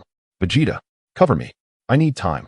Goku shouted, promptly closing his eyes, ceasing to resist the domain, instead channeling all his freedom into a concentrated core within himself. Though Vegeta was perplexed, his trust in combat compelled him to roar. enveloping himself in the power of breaking limits, forming a solid defensive barrier, enduring the realm's suppression to buy Goku precious time. Goku's spirit delved entirely within. In the universe of his heart, he simulated and drastically accelerated the entire process of a microcosm from singularity to the birth and death of stars. He compressed infinite evolution and boundless possibilities into a mere palm's breadth, creating within his hand a microcosmic singularity that continuously manifested life and extreme motion, defying the realm's rules. The emergence of this singularity was a paradox itself, an absolute motion forcibly defined within absolute stillness. It generated a fundamental conceptual conflict with Wuxing realm of eternal silence. Now, Goku suddenly opened his eyes, his face pale. This technique demanded immense energy from him. He propelled the luminous sphere, imbued with limitless transformative power, towards the most unstable point born of conceptual conflict within the realm of eternal silence. Like a heated iron pressing into solid ice, a piercing sound of tearing rules echoed. The realm of eternal silence was forcibly torn open, creating a fleeting and minuscule breach. Without the need for communication, Vegeta's battle instincts allowed him to seize this ephemeral, perhaps singular opportunity. He concentrated all his accumulated power from prior defenses, along with the pride and destructive will of a Saiyan prince, into his fingertips, transforming it into an ultimate piercing strike that transcended the concept of speed, disregarding spatial barriers. The limit-breaking instant kill. The dark red ray, following the path of transformation Goku had opened, penetrated with incomprehensible speed and precision into the core of Wuxing, which pulsed like a stilled heart, continuously radiating waves of annihilation. Time seemed to freeze for a moment. Immediately afterward, Wuxing's dark body shook violently, a faint yet crisp cracking sound emanating from its core. For the first time, its light-devouring pupils displayed an emotion akin to disbelief. From its core as the epicenter, countless cracks rapidly spread across its entire body. There was no explosion, only a silent tremor as if the cosmic rules had been forcibly corrected. Wuxing's form disintegrated like a sand sculpture scattered by the wind, transforming into countless flickering, cold particles of dust, slowly dissipating in the Arctic winds.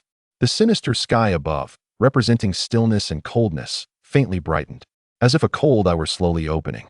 The first evil dragon had been defeated. Yet, Goku and Vegeta understood that this was merely the beginning.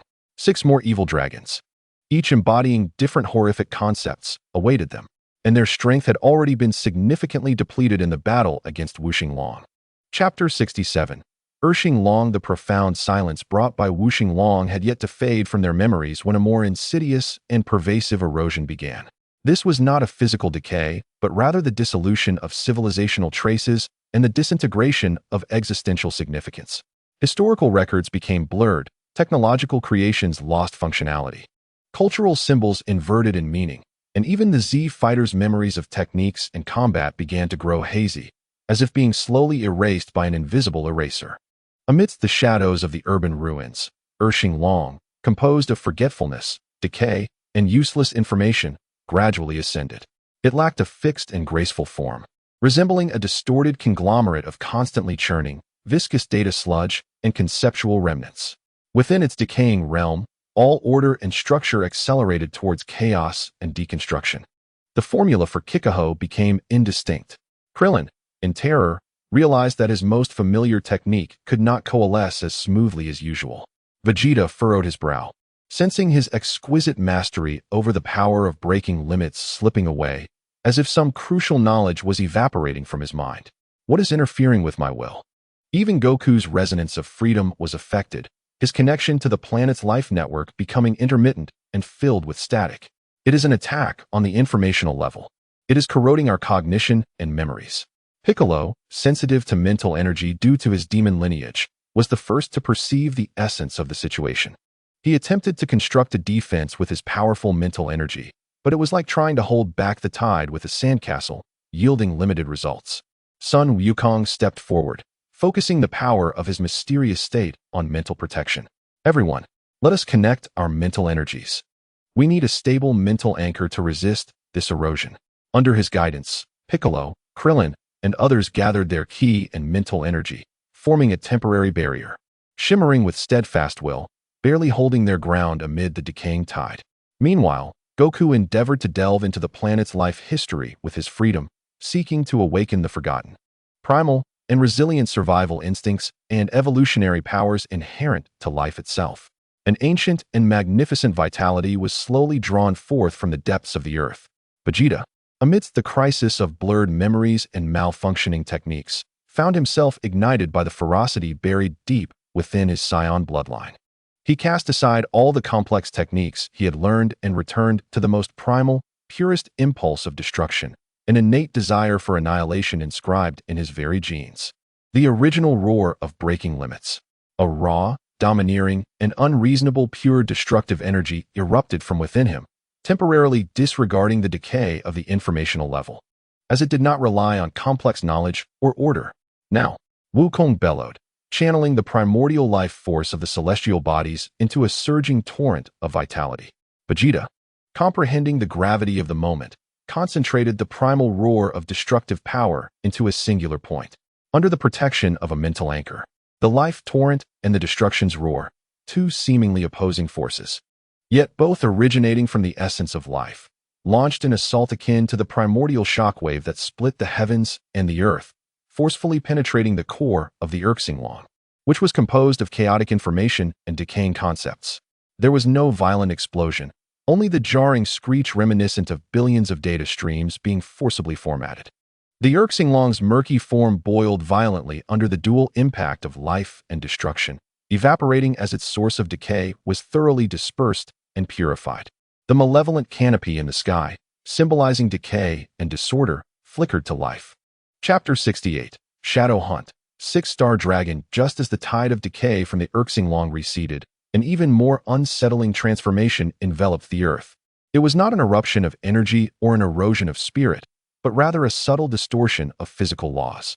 The light began to dim, shadows thickened and became aggressive. As if endowed with life, urban light sources were devoured by an invisible force, temperatures plummeted in places where they should not have, and the Z-warriors felt their own energy dissipating at an abnormal rate into the surroundings. In the abyssal canyon where light was faintest and shadows thickest, the six-star dragon revealed its eerie form. It did not possess a fixed shape in the traditional sense, resembling instead a writhing mass of living shadow.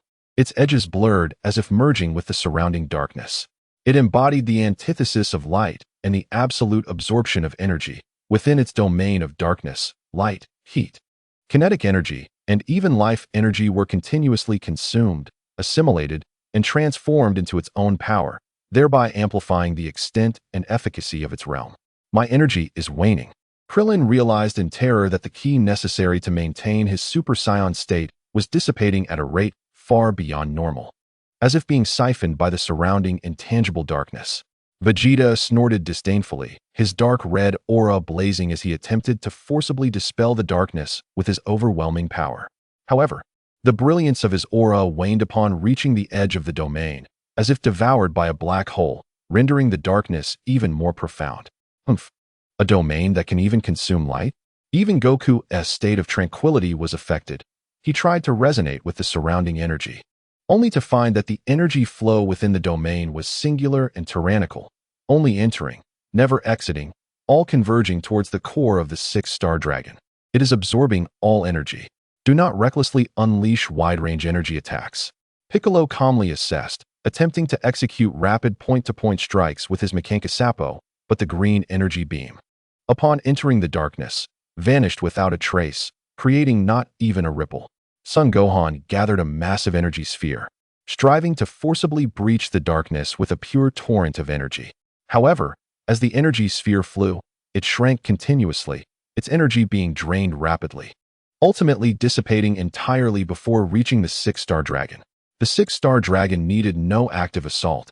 It merely lay in ambush within the shadows, continuously absorbing all energy within its domain, growing stronger while simultaneously weakening its adversaries. It resembled a glutton with an insatiable appetite, patiently awaiting the moment its prey would exhaust their strength. We cannot continue to endure like this. A flicker of determination crossed Vegeta's eyes. His pride would not allow him to be defeated in such a peculiar manner. If energy attacks were ineffective, then he would utilize pure physical force to drag it from the darkness and shatter it. Before his words had fully escaped his lips, Vegeta's figure vanished. Reappearing before the thickest darkness, his fist enveloped in dark red flames, descending with the force to shatter stars. Breaking limits, shattering fist. Boom. His fist struck something tangible. Yet the sensation was utterly peculiar, as if he had struck an incredibly resilient and elastic rubber surface. Most of his strength was dispersed and absorbed. The six-star dragon's shadowy form twisted, emitting a low, raspy laughter that blended the sounds of countless frictions before it melded back into the surrounding darkness. As though Vegeta's fist had merely penetrated a deeper shadow. Physical attacks have limited effectiveness. Its body can dissipate and absorb impact. Goku keenly sensed the shifts in energy flow, which was virtually untraceable in the shadows. Chapter 69. Continuing beyond the Super 4 limits, the battle fell into a stalemate. Energy was being absorbed, physical attacks proved futile, and the opponent remained concealed within the elusive shadows. The Z warrior's energy continued to dwindle, rendering the situation exceedingly passive. Kakarot, Vegeta suddenly exclaimed, use your technique. Just like against the 5-star dragon.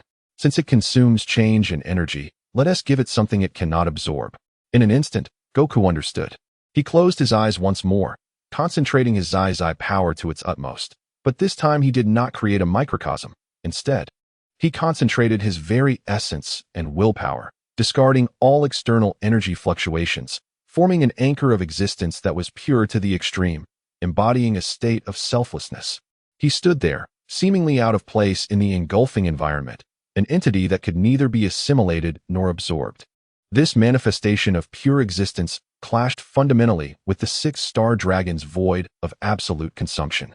It was as if a temperature had been defined in absolute zero or a light had been ignited in complete darkness. The 6-star dragon emitted a shrill, furious, and perplexed shriek. Goku's existence disrupted its realm's perfect cycle of absorption. That state of selflessness became a stone wedged in the gears, causing a momentary stagnation and rupture in the operation of the domain. Now, Vegeta, it is being disrupted. Goku maintained his state of selflessness, calling out loudly. No second reminder was needed. Vegeta unleashed the suppressed fury and all his power, along with the will to end all things, without reservation. He transformed into a dark red meteor that tore through space, no longer a distant attack, but a blade of flesh, charging towards the briefly exposed outline of the 6-star dragon's core due to the stagnation of its domain. Breaking limits, final penetration. This time, there was no clash of energies, no dispersion of power. It was the perfect synergy of utmost existence and the ultimate end. Vegeta, as a meteor, pierced through the essence of the 6-star dragon, ignoring its characteristic of dispersing and absorbing, as if a heated knife slicing through butter, instantaneously penetrating the writhing core of darkness. A sound akin to the tearing of an energy vacuum being forcibly breached echoed, a sound that sent shivers down the spine. The 6-star dragon's shadowy form twisted violently, contracting, emitting a final, unwilling shriek reminiscent of shattering glass. The vast energy it had consumed spiraled out of control, surging forth like a flood breaching a dam, triggering a localized energy storm. Ultimately, its existence, along with the domain of darkness it commanded, dissipated into the void. The malevolent canopy in the sky, representing consumption and nothingness, suddenly ignited in a haunting blue hue. Goku and Vegeta descended back to the ground, slightly out of breath. This battle lacked the flamboyance of energy clashes, yet was rife with strategic and lawful confrontations, its peril just as acute. They gazed skyward, where the malevolent canopy still bore 4 distinct, luminous points, coldly observing them, heralding even more arduous battles to come. In the following days, Baozi Mountain experienced a brief respite. Goku sat by the river, reflecting on the battles of recent days. The powers of the 5-star dragon, Erxinglong, and 6-star dragon were entirely different from those of the evil dragons from the GT timeline. Perhaps it was due to the differing timelines or the consequences of my own traversal. In any case, these evil dragons were considerably stronger than those in the GT timeline. It was unfathomable how powerful the Super 1-star dragon might be. Subsequently, Goku ceased his musings, regardless of how formidable the Super 1-star dragon was. It could not allow this timeline to repeat its past mistakes. He must continue to grow stronger. For breaking through the Super 4 limits alone would not suffice to vanquish the Super 1-star dragon. The shackles of surpassing the super form must be broken to protect the Earth, and Wukong silently resolved to do so. Chapter 70. The Arrival of the Destruction God, Virus. The brief tranquility was abruptly shattered by an indescribable aura of majesty. It was not hostile, yet it caused all the creatures of Baozi Mountain, as well as the strongest beings on Earth, to feel a sudden sense of trepidation. Wukong and Vegeta sprang from the rooftop almost simultaneously, instantly entering a state of readiness for battle. What is this energy?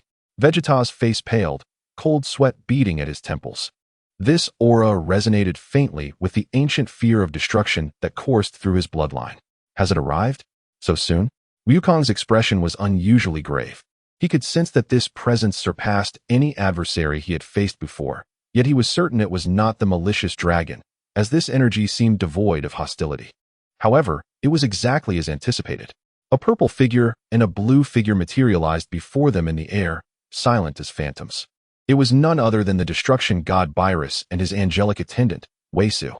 "Oh dear, it appears we have been discovered, Lord Beerus," Weisu said with a cheerful smile, casually wielding his staff as if taking a leisurely stroll. Beerus yawned, his languid gaze sweeping over the apprehensive Wukong and Vegeta, finally settling on Wukong, his feline pupils narrowing slightly. That moment just now was quite an intriguing fluctuation of energy, a mix of the wild monkey's essence and something distinctly different. "You are son Wukong? And Vegeta too?" Yes, that's me. You are Lord Beerus, the destruction god?" Although nervous, Wukong could not suppress his excitement in the presence of such power. "Umph, at least you have some discernment," Beerus replied, crossing his arms. "The North Kai, that old fellow, used his last bit of strength to relay information regarding the anomalies of the Void and the Dragon Balls to me. I was having a nice sleep, and now I've been disturbed. How troublesome." Weisu interjected, "Though Lord Beerus says this, he is actually quite intrigued by the melding consciousness mentioned in the North Kai's report, which can trigger fluctuations of primordial power." Beerus shot Weisu a glare, but did not refute him. He turned to Wukong. "It seems something interesting has occurred within you. And you are discussing the balance of the Dragon Balls?" Their previous conversation had clearly not escaped the perception of these supreme beings. Beerus continued, "Did you not eradicate a few rogue dragons?" Wukong took a deep breath, suppressing his boiling battle spirit, and relayed to Beerus the recent events. "If we wish to resolve this thoroughly, we must address the root of the Dragon Balls. Otherwise, similar entities to the malicious dragon will continue to emerge." Wukong then shared his plan to search for the origins of the Dragon Balls. However, Weisu appeared contemplative. "Lord Beerus, while this idea may be crude, its core principle of balance resonates with the supreme laws of the universe. Creation and destruction are indeed two sides of the same coin. If the costs of the miraculous creation of the Dragon Balls can balance themselves, perhaps it could fundamentally resolve certain latent threats." His gaze seemed to drift toward the infinite starry sky, as if contemplating the encroaching void. Beerus remained silent for a moment, flicking his tail. "Very well. However, with your current meager skills, do you think you can explore the origins of the Dragon Balls? You might not even reach the door before perishing along the way. Son Wukong, I am somewhat intrigued by your fused state. I shall grant you an opportunity to accompany me to the realm of destruction. If you can, under Weisu's guidance, manage to appear somewhat competent, you may earn the right to partake in this game. Otherwise, abandon the notion to avoid wasting my sleep time." Chapter 71. Challenging Beerus. This was not a friendly invitation, but rather a condescending act of charity and trial. Yet Wukong and Vegeta understood that this was an unparalleled shortcut to a higher realm. "I'm in," Wukong declared without hesitation, his eyes aflame with desire. Vegeta clenched his fists, his nails nearly embedding into his flesh, and finally squeezed out two words through gritted teeth. "I'll go too." "Excellent." Beerus turned, seemingly eager to depart. "Weisu, I leave this to you. I need to return for a nap. I hope to awaken to something interesting." Weisu elegantly bowed. "Yes, Lord Beerus." He then addressed the warriors of Earth with a smile. "Now, please allow me to briefly explain the rules. The realm of destruction is unlike Earth, and during training, there will be no senzu beans." Just as Weisu finished speaking, Wukong hastily interjected, "Lord Beerus, may I have a chance to battle you?" Upon utterance, the air became thick with tension. Vegeta's expression changed drastically, nearly erupting in a tirade. "Kakarot, you fool." He understood the terror of the destruction god. To provoke him was tantamount to seeking one's own demise. Even transforming into Super 4 would likely render him powerless before Beerus. Even Weisu's smile faltered slightly. Seemingly taken aback, Beerus, who was about to leave, halted. He slowly turned, his violet feline eyes narrowing, revealing no discernible emotion. Yet an aura emanating from him seemed to lower the temperature of the entire temple. "Oh, a mere mortal dares to challenge me?" Beerus's voice held a hint of dangerous amusement. "Do you understand that with just your words, I could make you and this planet vanish?" The overwhelming pressure weighed heavily upon everyone. Even Vegeta found it hard to breathe. Yet Wukong appeared completely unfazed by this lethal threat. There was no fear on his face. Only a dazzling, which Vegeta deemed utterly foolish, smile. "I know you are powerful, perhaps even more so than any enemy I have encountered. But that is exactly why I cannot resist the urge to test my limits. I want to know just how vast the gap is. Please, Lord Beerus, even if it's just one attack." Beerus scrutinized Wukong, his gaze akin to that of a deity assessing an amusing yet naive insect. After a moment of silence, he suddenly chuckled. "Humph, interesting. It seems I have slept too long, and even mortals have forgotten the reverence due to gods. I am not angered, rather. I feel a flicker of curiosity. Very well, consider this a means to stretch my limbs and let you fully comprehend the despairing chasm that lies between us." He nonchalantly stepped forward, positioning himself not far from Wukong, his hands still clasped behind his back. "Come now, monkey. Show me what has granted you the audacity to challenge a god. Use your utmost strength and strike." Beerus yawned. "Remember, you have only one opportunity to attack." Wukong. Even Dandy and Mr. Popo could not help but exclaim, their concern palpable. Vegeta gritted his teeth, unable to intervene, and could only stare intently at the scene. He felt a mix of rage at Kakarot's recklessness and an undeniable, albeit reluctant, desire to witness the power of the destruction god firsthand. Chapter 72, Super 4 vs. Beerus. "Thank you so much." Wukong's face was etched with utmost seriousness. He fully understood the terror of his opponent and had no intention of testing the waters. "Huh." He let out a thunderous roar, and a golden aura erupted skyward, his hair transforming into golden spikes as he ascended to Super Saiyan. Yet, this was not the end. His energy surged wildly, the golden flames crackling with electricity as his hair lengthened, achieving Super Saiyan 2. However, Beerus merely boredly cleaned his ears. Wukong gritted his teeth, pushing his power to new extremes. His body swelled slightly under the immense energy burden, his golden eyebrows vanishing, brow bones protruding, and his aura becoming wildly powerful. Super Saiyan 3. Suddenly, a golden wave of energy erupted from Wukong's body, his short black hair instantly lengthening and fluffing out into a mane, while the golden fur that covered him stood erect. His red pupils burned with an intense fervor for battle as the Super Saiyan 4 transformation was fully unleashed.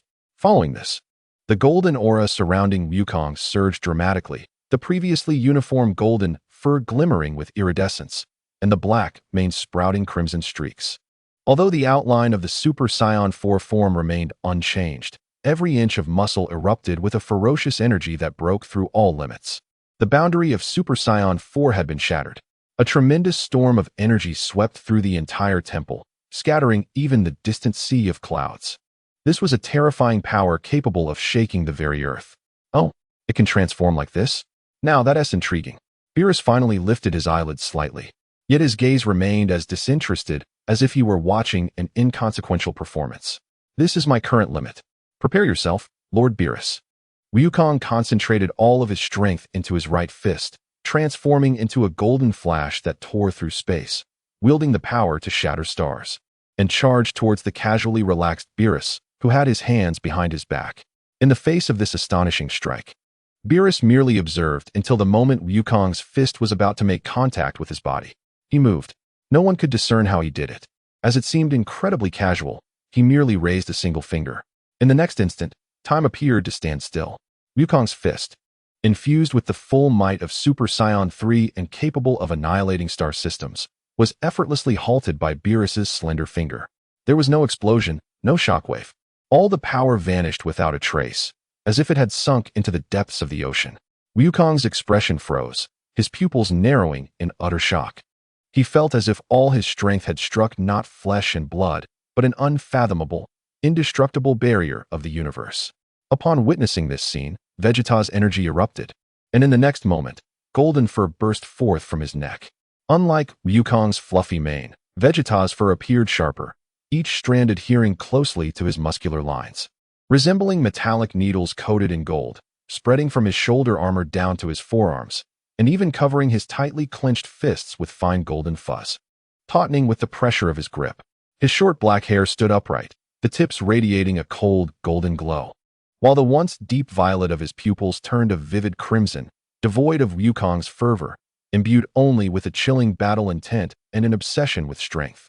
This was the Super Saiyan Prince's breakthrough of the Super Saiyan 4 limit, each change exuding an indomitable pride.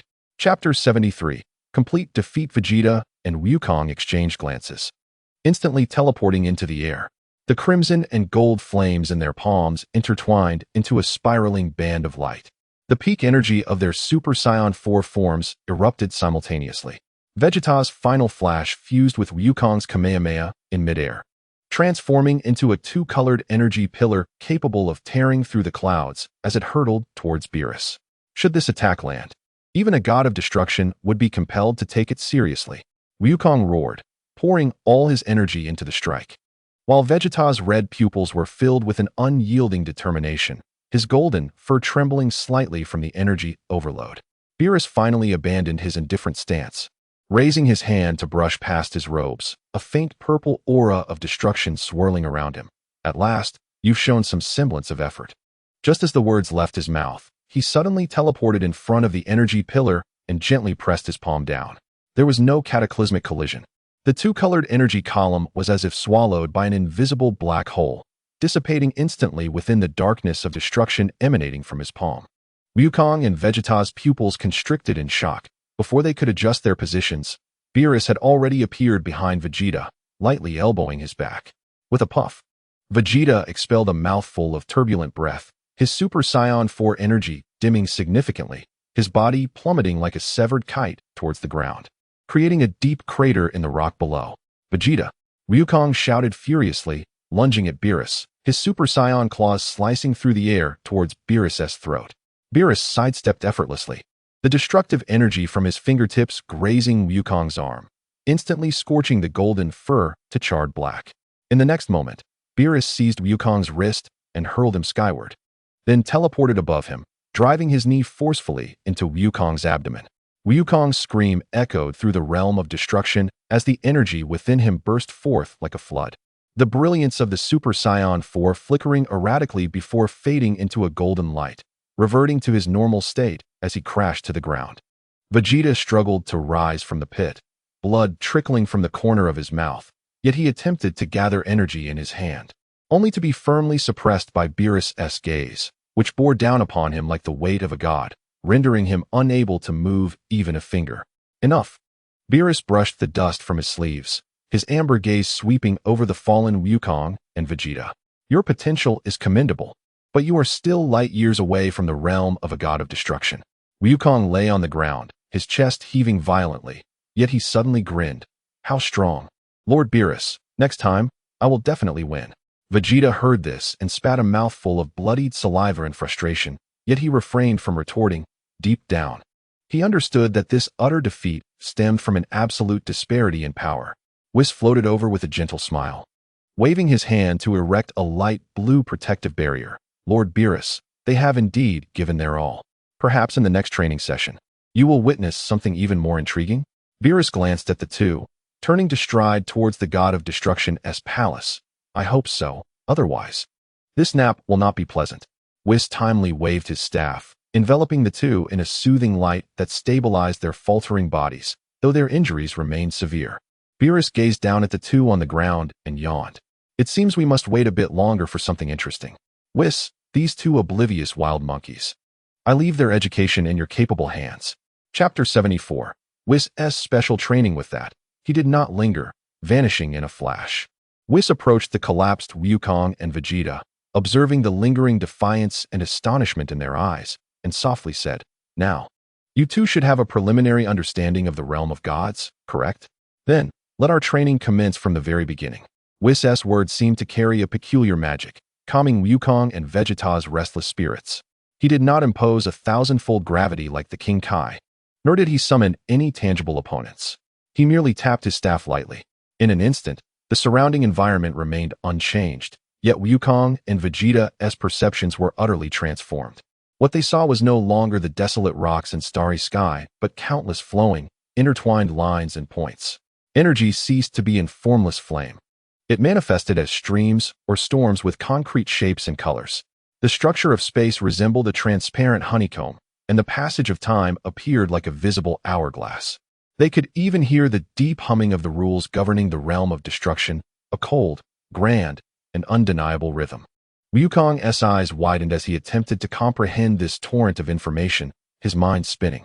The manifestation of rules. Whis gently explained, "Your previous battles were merely crude collisions of energy. Now, I want you to see energy and understand the rules. Power is not merely about magnitude. It is about suitability and strength." He pointed to Vegeta. "Vegeta, you attempted to confront Lord Beerus's destructive energy head-on with your final flash, akin to trying to wash away a steel dam with a stream of water. Can you now perceive the weak points in your energy flow, as well as the unstable structures in your opponent's energy that are most likely to trigger a chain collapse?" Vegeta's crimson pupils. The Super Saiyan 4 form had faltered due to injury and energy depletion. Yet his insight remained intact, constricted sharply as he fixed his gaze on the direction Whis indicated. In that originally cohesive and pitch-black realm, emblematic of destructive energy, he indeed perceived some exceedingly subtle, ephemeral cracks, akin to spider silk, that flickered in and out of existence. These were the fleeting flaws wrought by the very rules of energy flow. Then, turning to Wukong, Whis remarked, "Your Kamehameha seeks the utmost in condensation and eruption, yet it is excessively rigid. Can you discern the optimal compression ratio of energy before its explosion? Can you see how to guide it in accordance with the spatial rules during the release, minimizing unnecessary dissipation, and even drawing strength from the environment?" Wukong focused intently, observing the faint currents of energy within himself. In his field of vision, the condensation of chi was no longer a vague mass. Instead, he could see countless minuscule energy particles colliding and merging. He vaguely sensed that by applying a minuscule rotational force at a particular point, he might stabilize the structure of chi, enhancing its penetrative power upon eruption. The first stage, static observation. Whis's voice served as a guiding light, urging them to observe, memorize, and comprehend with their hearts and minds, without resorting to force. Chapter 75, The Proper Use of Power. This posed an unprecedented challenge for the two warriors, accustomed to learning through physical memory and combat. Vegeta furrowed his brow, attempting to calculate and analyze the trajectories of those rules with his astute mind, while Wukong seemed to be feeling, instinctively striving to capture that elusive rhythm. Time slipped away in an intense focus, with sweat trickling down their foreheads, not from physical exertion, but from the exhaustion of heightened mental concentration. The second stage, dynamic simulation. With a tap of his staff, Whis transformed the surrounding scenery, immersing them in a replay of their recent battle with Beerus, but everything was slowed down and dissected. The seemingly casual manner in which Beerus dismantled their combined energy was laid bare before them, akin to the most intricate mechanical blueprints. Observe, Lord Beerus did not counter with greater energy. He simply identified the most critical pivot point in your energy structure. A gentle touch, and the entire edifice collapses. Whis instructed, "Now, in your minds, simulate this process, not with chi, but through your understanding, reconstruct and deconstruct." Vegeta closed his eyes, replaying that humiliating scene countless times in his mind. He no longer felt anger. Instead, he coolly analyzed the flow of Beerus's energy, searching for that so-called pivot. Gradually, he seemed to grasp a thread of insight. Wukong, on the other hand, was more direct, gesturing in the void, envisioning how his chi might flow and transform to evade that fatal touch. The third stage, mental confrontation. As Whis's voice resonated, an intangible will descended upon Wukong and Vegeta simultaneously. It was neither a Kamehameha nor a physical attack, but a pure, oppressive force grounded in the understanding of rules. It felt as though countless invisible threads ensnared them, intent on binding their actions and dismantling their power structures. Utilize what you have just learned to construct defenses in your minds and seek paths for counterattack. Whis's voice remained calm. This was even more perilous than an actual battle. Vegeta grunted, erecting layers of energy barriers in his mind that adhered to the flow of rules, attempting to deflect and disperse that pressure. Wukong became ethereal, his consciousness seemingly merging with the surrounding rules, rendering that oppressive force ensnared in a quagmire, devoid of leverage, yet poised to counterattack from an unexpected angle. This was a contest of pure understanding, a struggle for mastery over the essence of energy and the application of rules. Time passed unmeasured, until the invisible pressure receded like a tide. Wukong and Vegeta gasped for breath, nearly spent, their faces pale, yet their eyes shone with extraordinary clarity.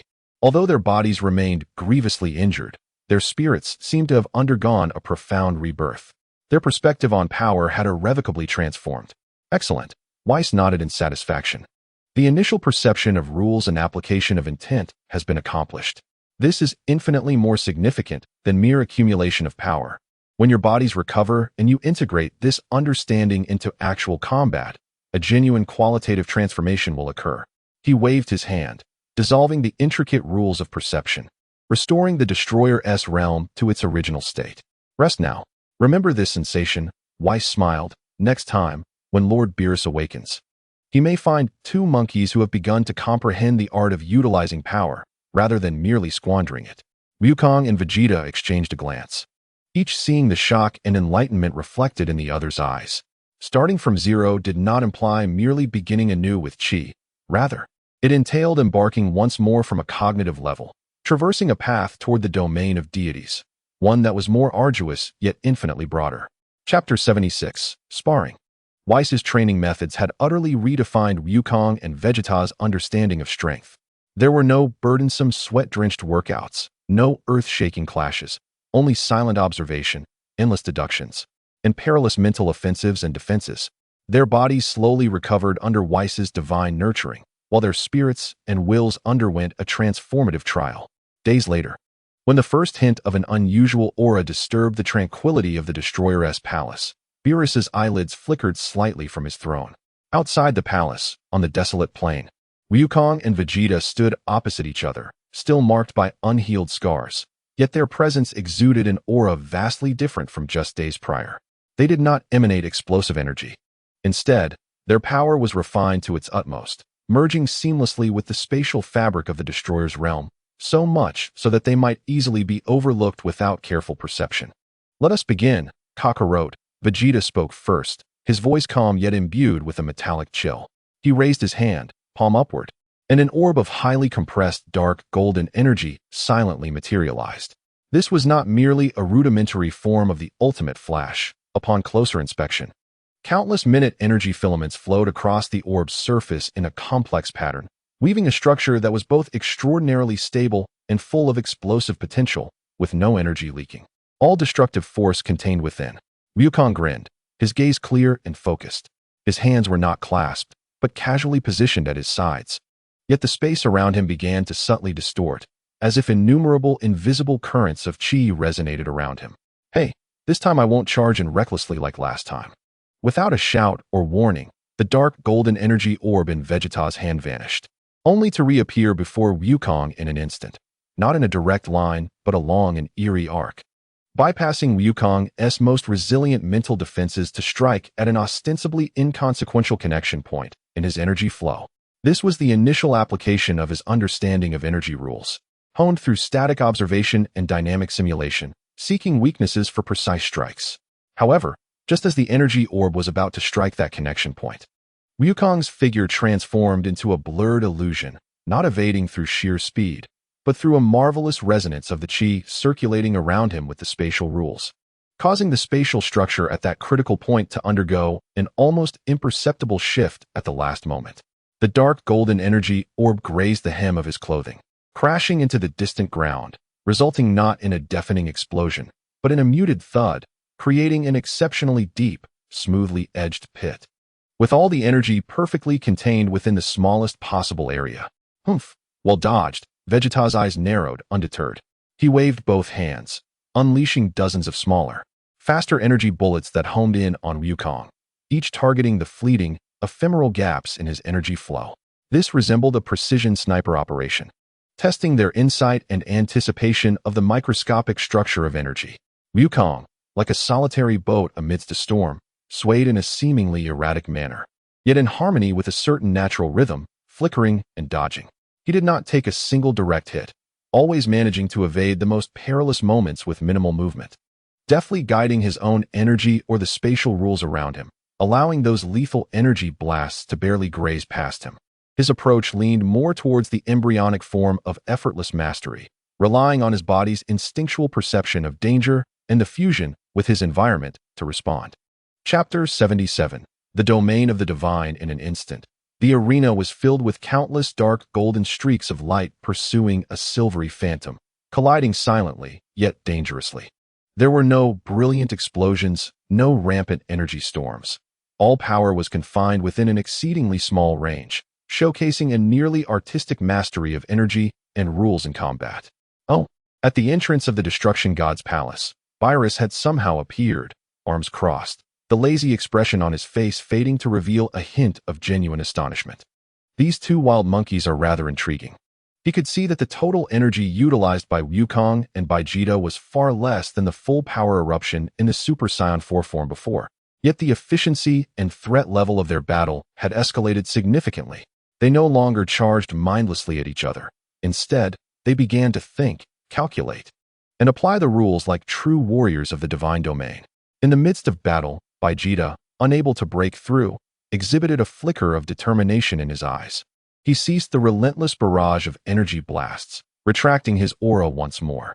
The dark golden energy within him was frantically compressed, not in pursuit of greater power, but to construct a more perfect and stable core. His momentum abruptly transformed, becoming exceedingly solid, as if he had morphed into an indomitable fortress. Steadfast amidst the external changes, a sign of his journey towards the divine domain. Wukong also sensed Vegeta's transformation. He halted his evasive maneuvers, allowing his ethereal aura to begin coalescing. His gaze became intensely focused, the silvery aura swirling around his body, no longer merely evading but actively seeking to perceive the rhythm within Vegeta's flawless defense. Searching for that singular, potentially imperceptible fluctuation that even Vegeta himself might not notice. This was the threshold of profound, effortless mastery. The auras of the two warriors continuously escalated in silence. Their clash, though devoid of physical contact, had already become fiercely intense on the mental plane. The surrounding space began to emit a subtle hum, as if it could no longer withstand this confrontation based on the rules. Enough. The timely voice of Whis resonated, soothing the agitated energy and space like a clear spring. He materialized between the two, wearing an approving smile. Remarkable. In just a few days, you have preliminarily grasped how to observe, understand, and apply the rules. This is far more challenging than simply elevating your energy levels, but it is also significantly more important. Wukong and Vegeta simultaneously retracted their auras. Though still fatigued, their eyes sparkled with unprecedented brilliance. They could feel that a new door had opened before them. Beerus slowly approached, his amber eyes sweeping over the two, the corners of his mouth curving into a slight arc. Now this is somewhat promising, he remarked lazily, though his tone lacked the previous disdain. However, do not become too complacent. This is merely the beginning. You have yet to even graze the true realm of the Destruction God.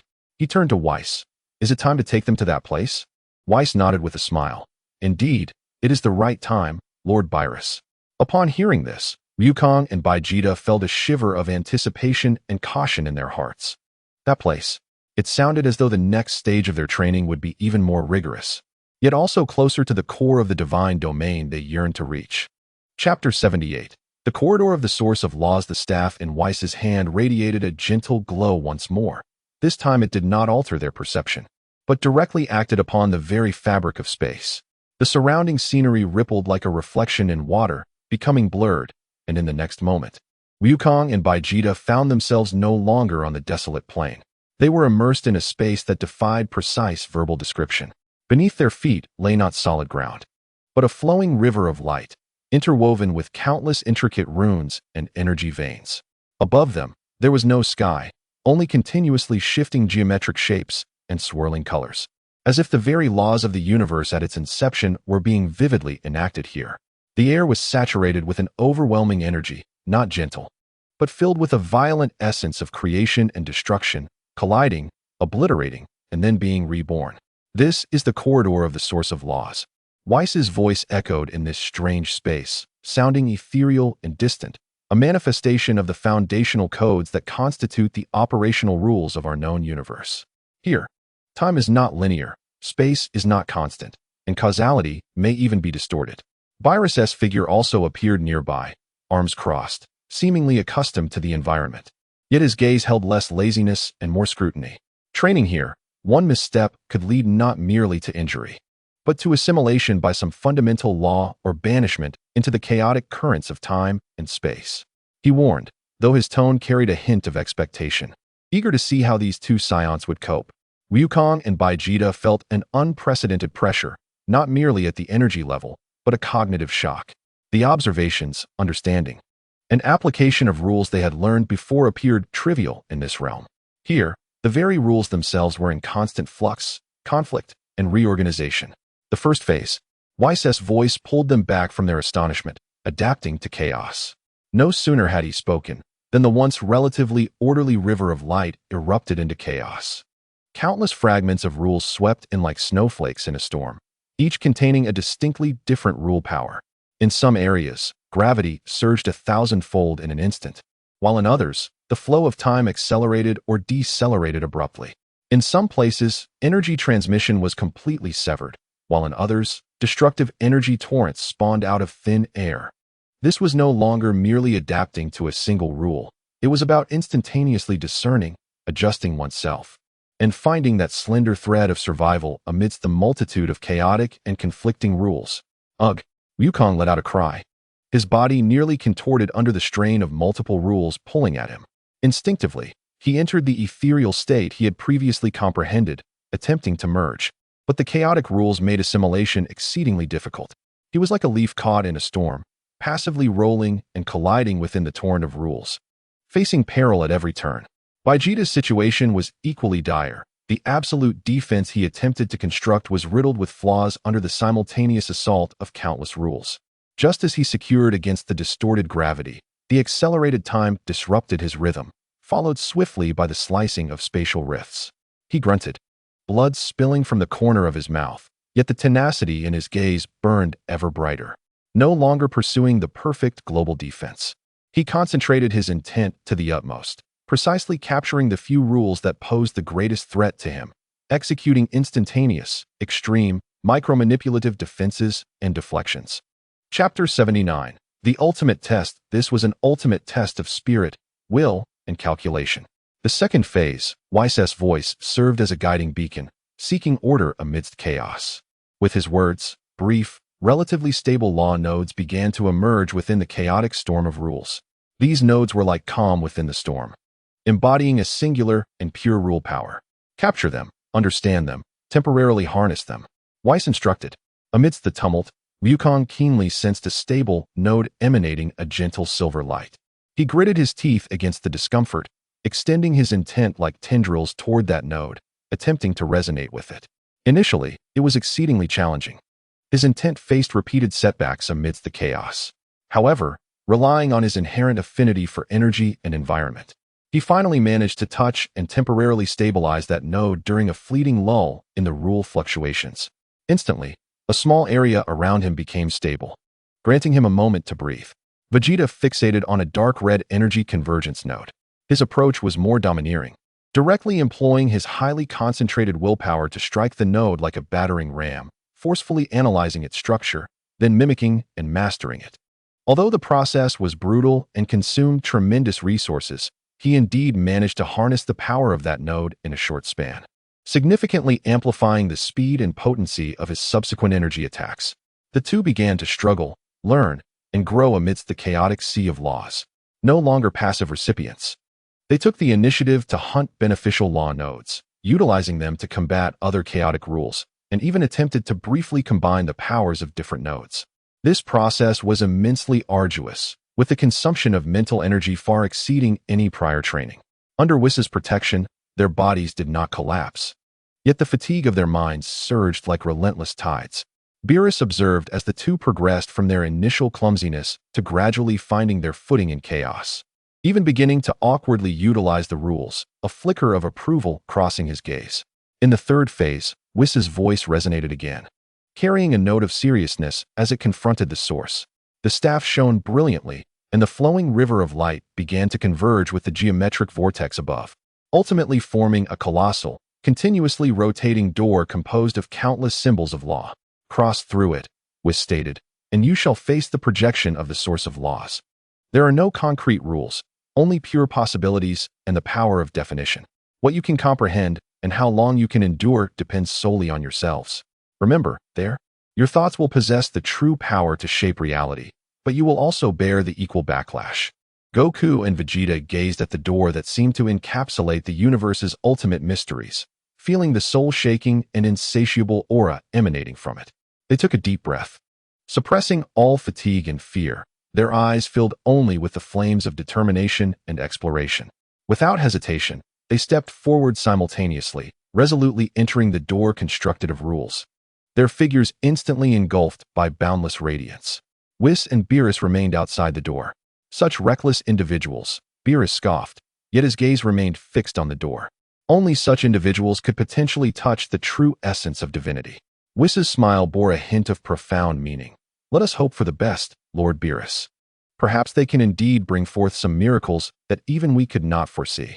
The trial of the source of laws officially commenced.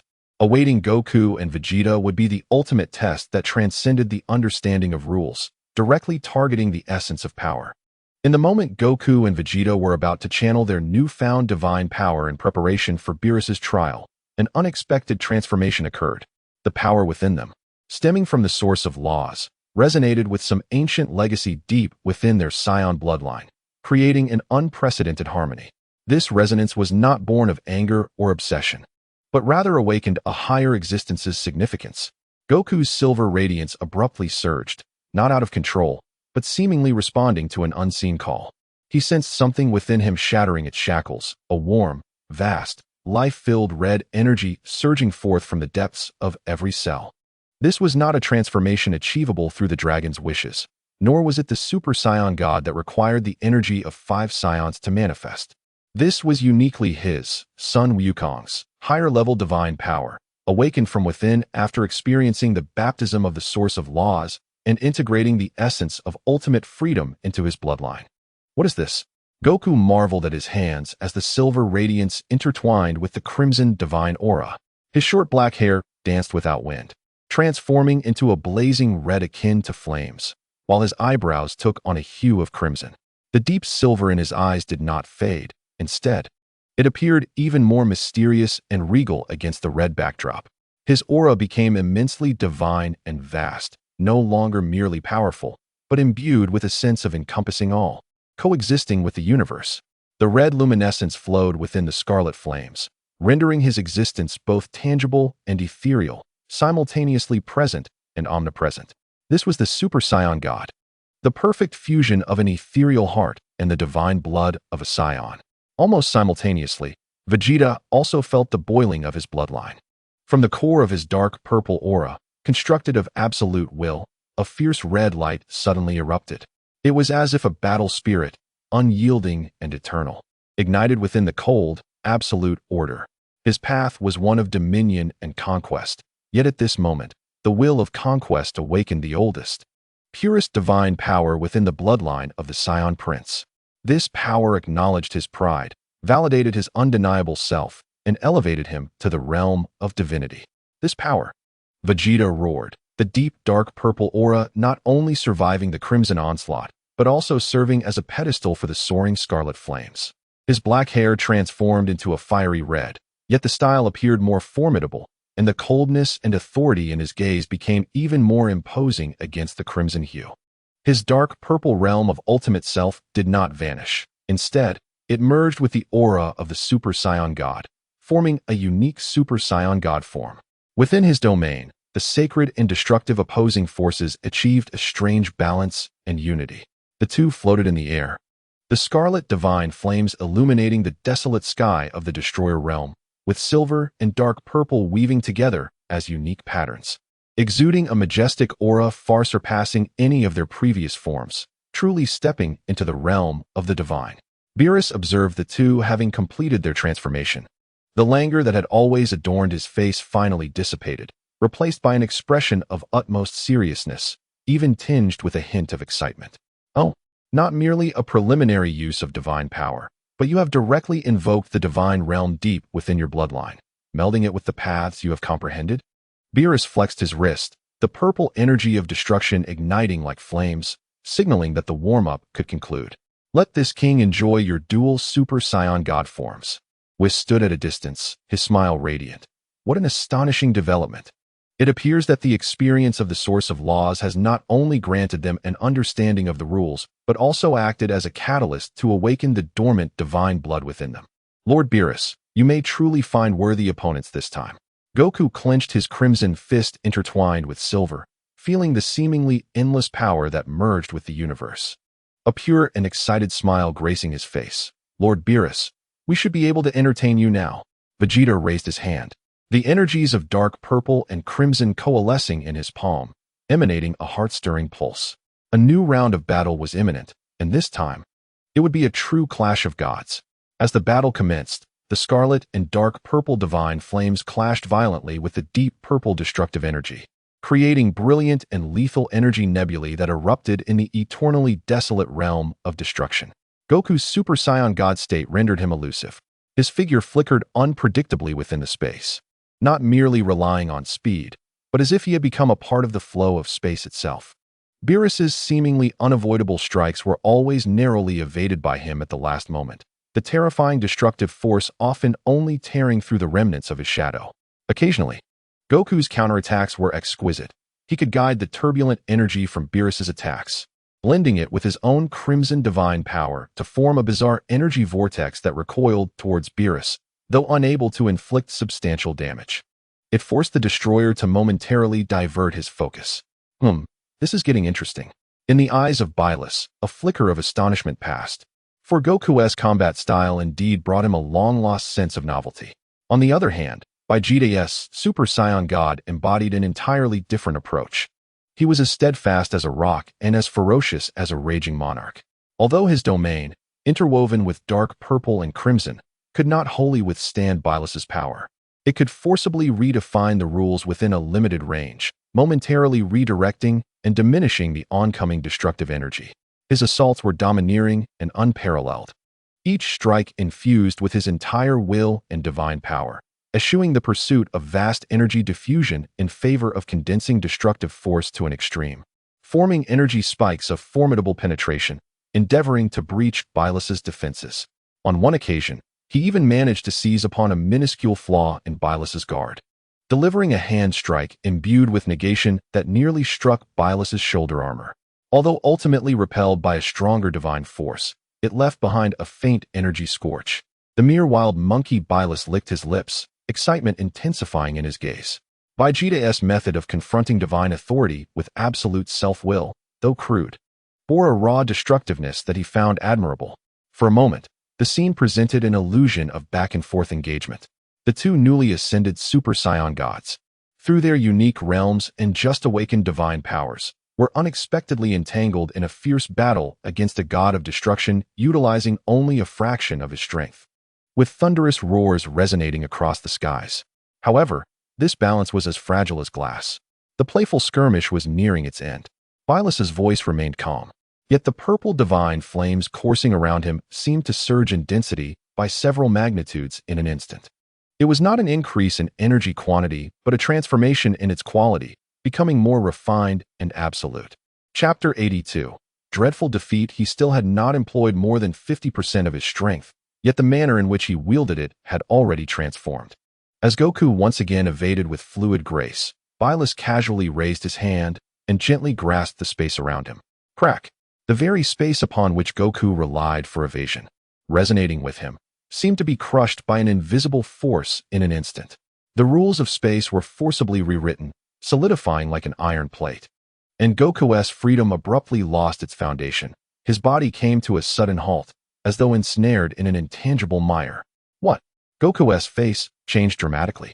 Bylus's fist had silently imprinted itself upon his chest. Splutter! A spurt of divine blood erupted from Goku's mouth, his crimson aura flickering violently, nearly dissipating. He was hurled backward like a marionette with severed strings, bouncing several times upon the ground before managing to come to a halt, momentarily unable to rise.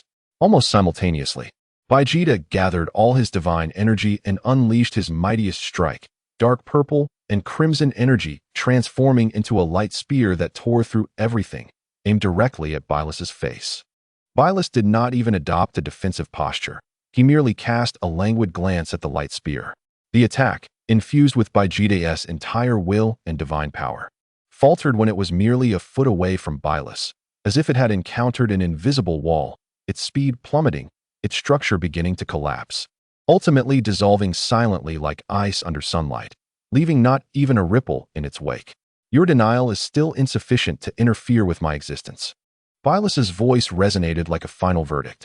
He stepped forward, his figure seemingly transcending the limitations of time and space, directly appearing before Vegeta, who was shaken to his core by the shattering of his ultimate move. There was no grandeur in his technique, merely a simple hand strike that lightly struck the side of Vegeta's neck. Ugh!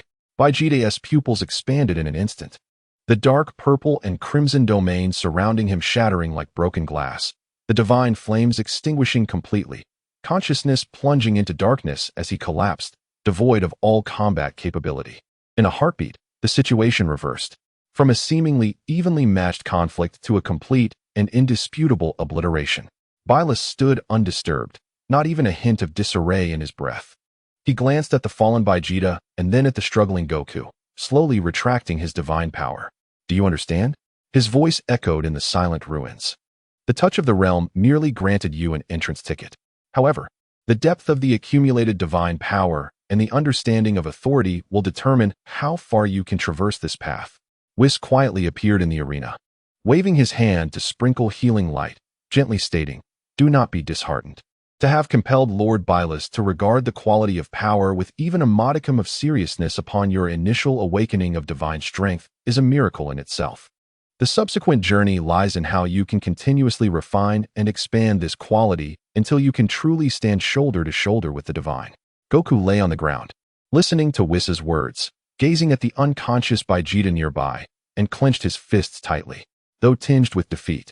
His eyes reflected a newfound determination and yearning after glimpsing the path ahead. Bylus yawned, a languid demeanor returning to his visage. Yet a subtle glimmer of anticipation lingered deep within his gaze. It seems that upon awakening next time, he shall witness something far more intriguing. Just as Whis' divine power began to heal the injuries of Goku and Vegeta, Bylus prepared to return to his palace to continue his interrupted nap when Whis suddenly frowned slightly, the tip of his staff emanating an urgent glimmer. Whis murmured softly, his gaze seemingly piercing through countless barriers of space, directed towards the distant edge of the seventh universe. Lord Bylus, it appears that some intriguing or perhaps troublesome situations have arisen on Earth. Simultaneously, Goku, having just regained a semblance of consciousness, felt a rather advanced communicator, which was evidently thrust upon him by Bulma, emit a sharp alarm. A virtual screen materialized, displaying Bulma's anxious and even fearful visage. Goku, Vegeta, where are you? Respond quickly. The backdrop of the image was the laboratory in Shidu, with faint sounds of explosions and screams emanating from outside. Bubula? Goku gritted his teeth against the excruciating pain, propping himself up. What is happening? Chapter 83. The emergence of the three-star dragon. It is the Dragon Ball. The three-star dragon has appeared. It is even more powerful than the evil dragons that came before. Trunks and Gohan have already rushed over, but they are no match at all. It is draining the life energy of the Earth. If this continues, the entire planet will be completely drained. The scene shifted, displaying the devastation in a certain area of Earth. The sky shrouded in ominous dark red, the ground cracked, vegetation withered, and a colossal dragon-like monster, covered in dark metallic scales and possessing 3 fearsome tails, hovered in the air, its chest embedded with 3 Dragon Balls that glimmered with malevolent black light. It was there, opening a massive energy vortex, greedily consuming the life force of the Earth like a black hole. Gohan, Piccolo, and Trunks fought valiantly, but their energy waves were effortlessly absorbed and neutralized by the energy vortex as they approached the three-star dragon, failing to inflict any significant damage. What? Goku instantly forgot his pain, his gaze sharpening. Vegeta, having regained consciousness thanks to Whis' healing, heard the contents from the communicator and beheld the harrowing scene. especially witnessing Trunks being hurled away by the residual energy from the three-star dragon's casual strike. His fists clenched tightly, nails nearly embedding into his palms. Kakarot, Vegeta growled, struggling to rise, but the sense of exhaustion rendered him unsteady.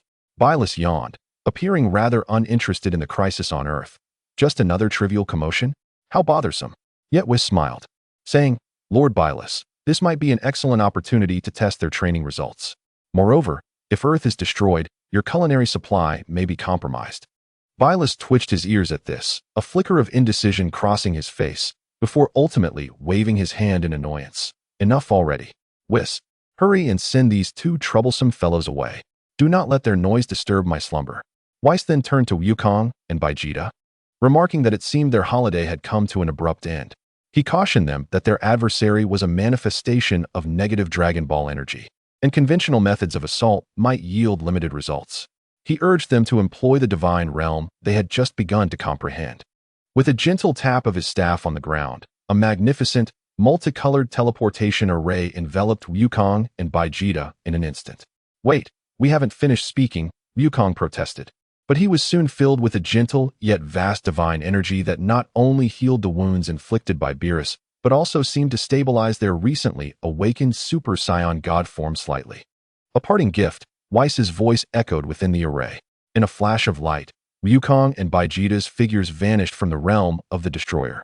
On Earth, in the battlefield, the three-star dragon reveled in the ecstasy of devouring life energy, disdainfully observing the Z fighters struggling beneath it like ants. Foolish mortals, your resistance is futile. The energy of this planet shall ultimately become a part of me.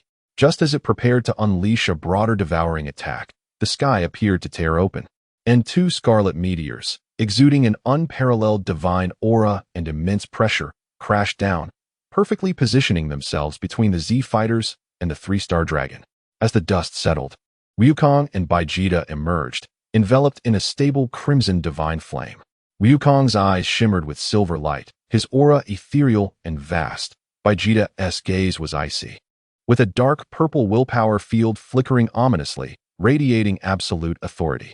Their presence instantly dispelled a portion of the ominous dark red sky, casting a glimmer of hope. Chapter 84. The Power of the Super Saiyan God Dad. Uncle Vegeta, Wufan exclaimed, astonished and delighted. The immense pupils of the three-star dragon narrowed slightly, as it sensed a distinctly different level of power emanating from the two seemingly insignificant humans. A power that instinctively put it on alert. Oh, two slightly stronger insects have arrived? The three-star dragon chuckled darkly. But the outcome will remain unchanged. Wukong cracked his neck, donning a signature excited yet serious smile in the face of a formidable foe. Hey, big guy, we shall bring your party to an end. Vegeta snorted coldly, foregoing any further dialogue as he surged forward, his crimson aura flaring. The three-star dragon disdainfully flicked its massive tail, exerting a force that threatened to tear through space as it aimed for Vegeta. However, Vegeta did not flinch. He met the strike head-on with a fist enveloped in divine energy. Boom. No longer was there a sense of powerlessness. The punch, infused with divine energy, collided solidly with the dragon's tail, unleashing an astonishing shockwave. The three-star dragon felt a sharp pain in its tailbone. Its scales, typically capable of absorbing ordinary energy, proved significantly less effective against divine power. Vegeta was also pushed back several steps, yet his face bore a proud smile. It's working. This guy's absorption ability has limited efficacy against our divine energy. What? The three-star dragon was taken aback. Just then, Wukong's figure appeared like a specter at its flank, his palms swirling with crimson divine energy, softly pressing against its scales. Kamehameha. A meticulously condensed energy wave, no longer blue but crimson, erupted at point-blank range. Ag! The three-star dragon roared in pain, its massive body staggering as the struck area of its scales charred, the negative energy being extensively purified and dissipated by the sacred divine force. Damn it! What kind of power is this? The three-star dragon exclaimed, both shocked and furious, as the energy vortex in its chest spun wildly, attempting to absorb Wukong's divine energy. Yet, the crimson energy clung to it like a parasite, resisting assimilation while continuously purifying its body. This power is specifically designed to deal with evil entities like you. Wukong chuckled as he vanished once more. flanking Vegeta to launch a rapid assault on the three-star dragon. The crimson divine light flickered in the air. Each collision elicited painful roars from the three-star dragon, its massive body and absorption ability appearing clumsy and awkward under the precise and powerful divine assaults of the two Super Saiyan gods. The Z fighters watched in awe, having never witnessed Wukong and Vegeta display such a form and nature of power. The sacred and vast aura they emanated seemed to reveal the true descent of deities. Confronted with the evolved three-star dragon, dark star form, and its suffocating dark star gravitational field, as well as the destructive energy it was gathering in its maw, Wukong and Vegeta's solemn expressions swiftly transformed into unwavering resolve. Vegeta, Wukong called out, and the crimson divine flame that had appeared somewhat dim under the gravitational field surged explosively. As if infused with pure oxygen, the ethereal aura that shimmered with silver deepened, its core focused on the dark star nucleus. Forcing our way through the gravitational field consumes too much energy. Let us penetrate it with our realm. You don't need to tell me. Vegeta responded almost simultaneously. His body, previously bound by the dark gravitational field, straightened abruptly, the dark purple glow of his willpower intertwining with the crimson divine flame in an unprecedented manner, boiling with intensity.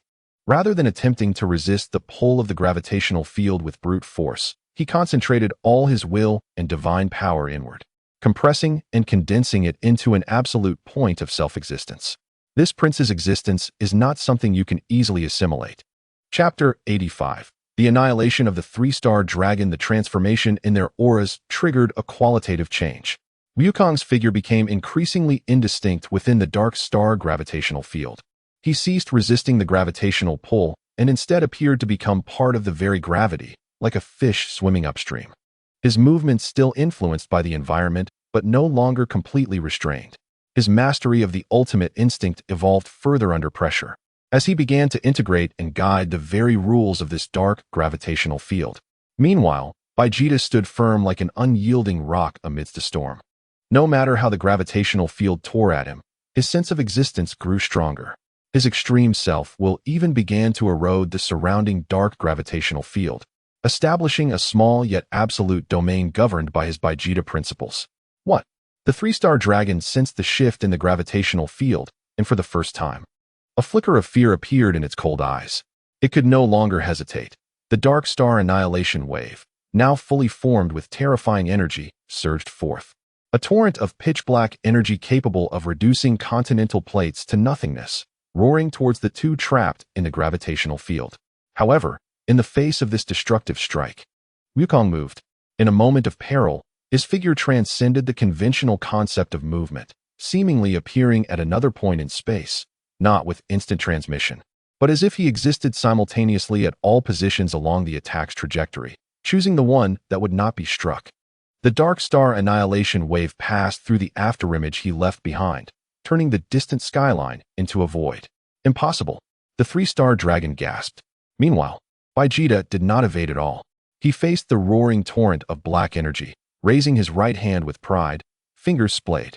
The dark purple and crimson divine energy converged before his palm, forming a barrier as thin as a cicada's wing, yet seemingly severing all laws.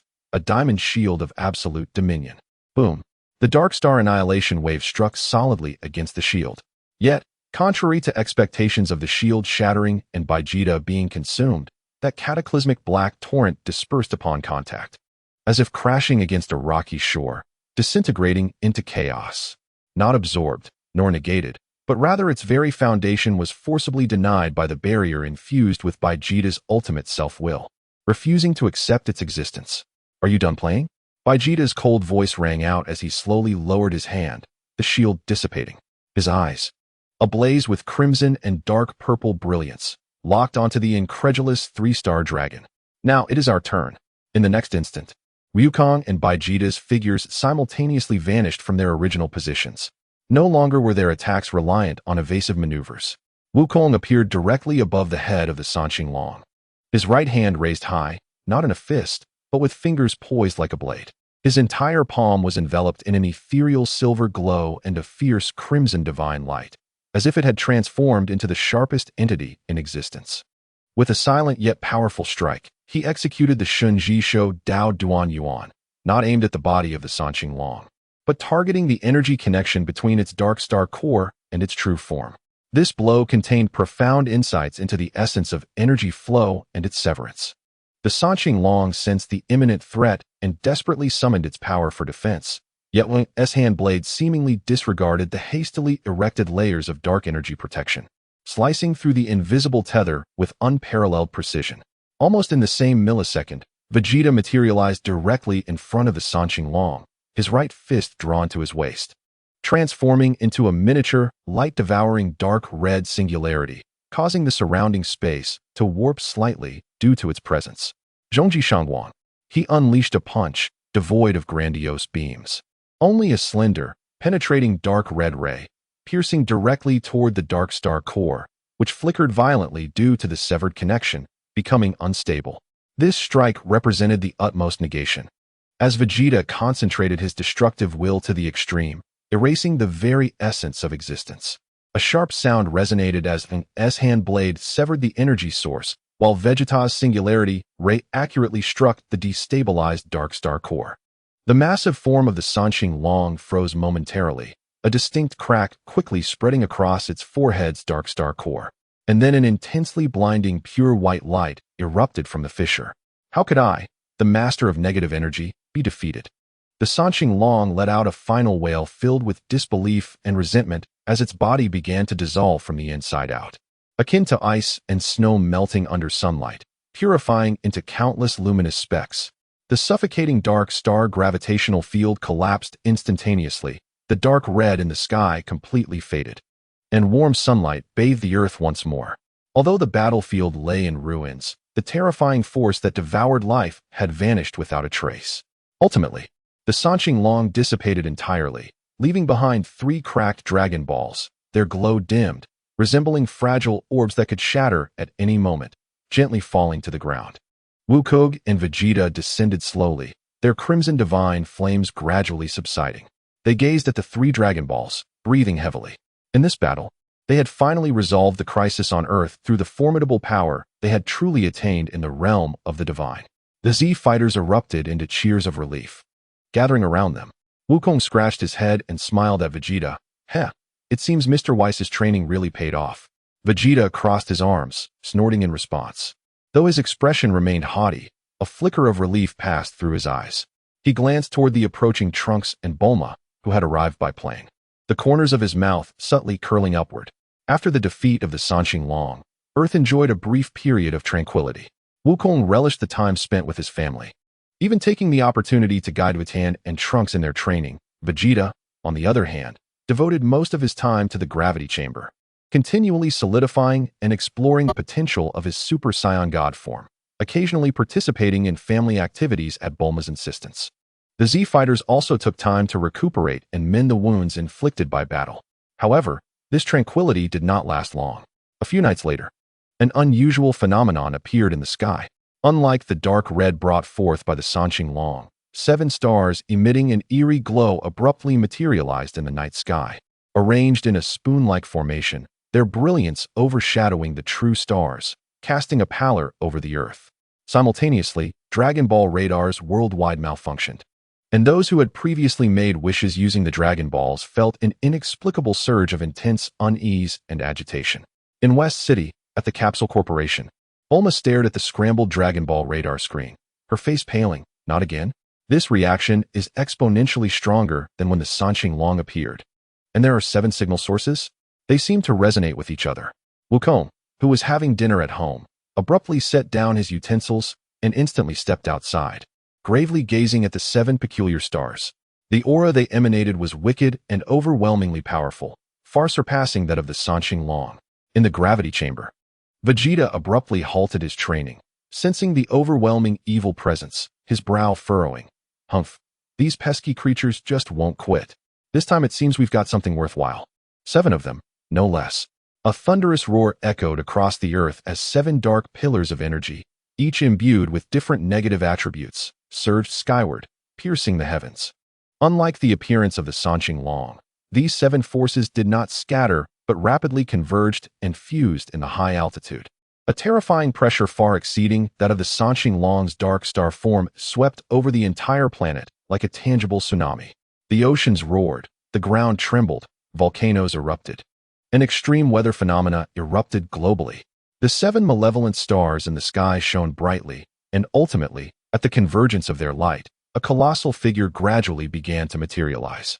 Unlike the traditional dragon form of the Sanqing Long, this entity resembled a twisted giant composed of dark energy, its body adorned with a crystalline armor of 7 vibrant colors, exuding an ominous aura, seemingly constructed from the crystallization of countless negative desires. 7 energy tendrils, reminiscent of constellations, writhed and danced from its back, each connected to a continuously rotating core representing different negative attributes: pride, jealousy, rage, sloth, greed, gluttony, lust.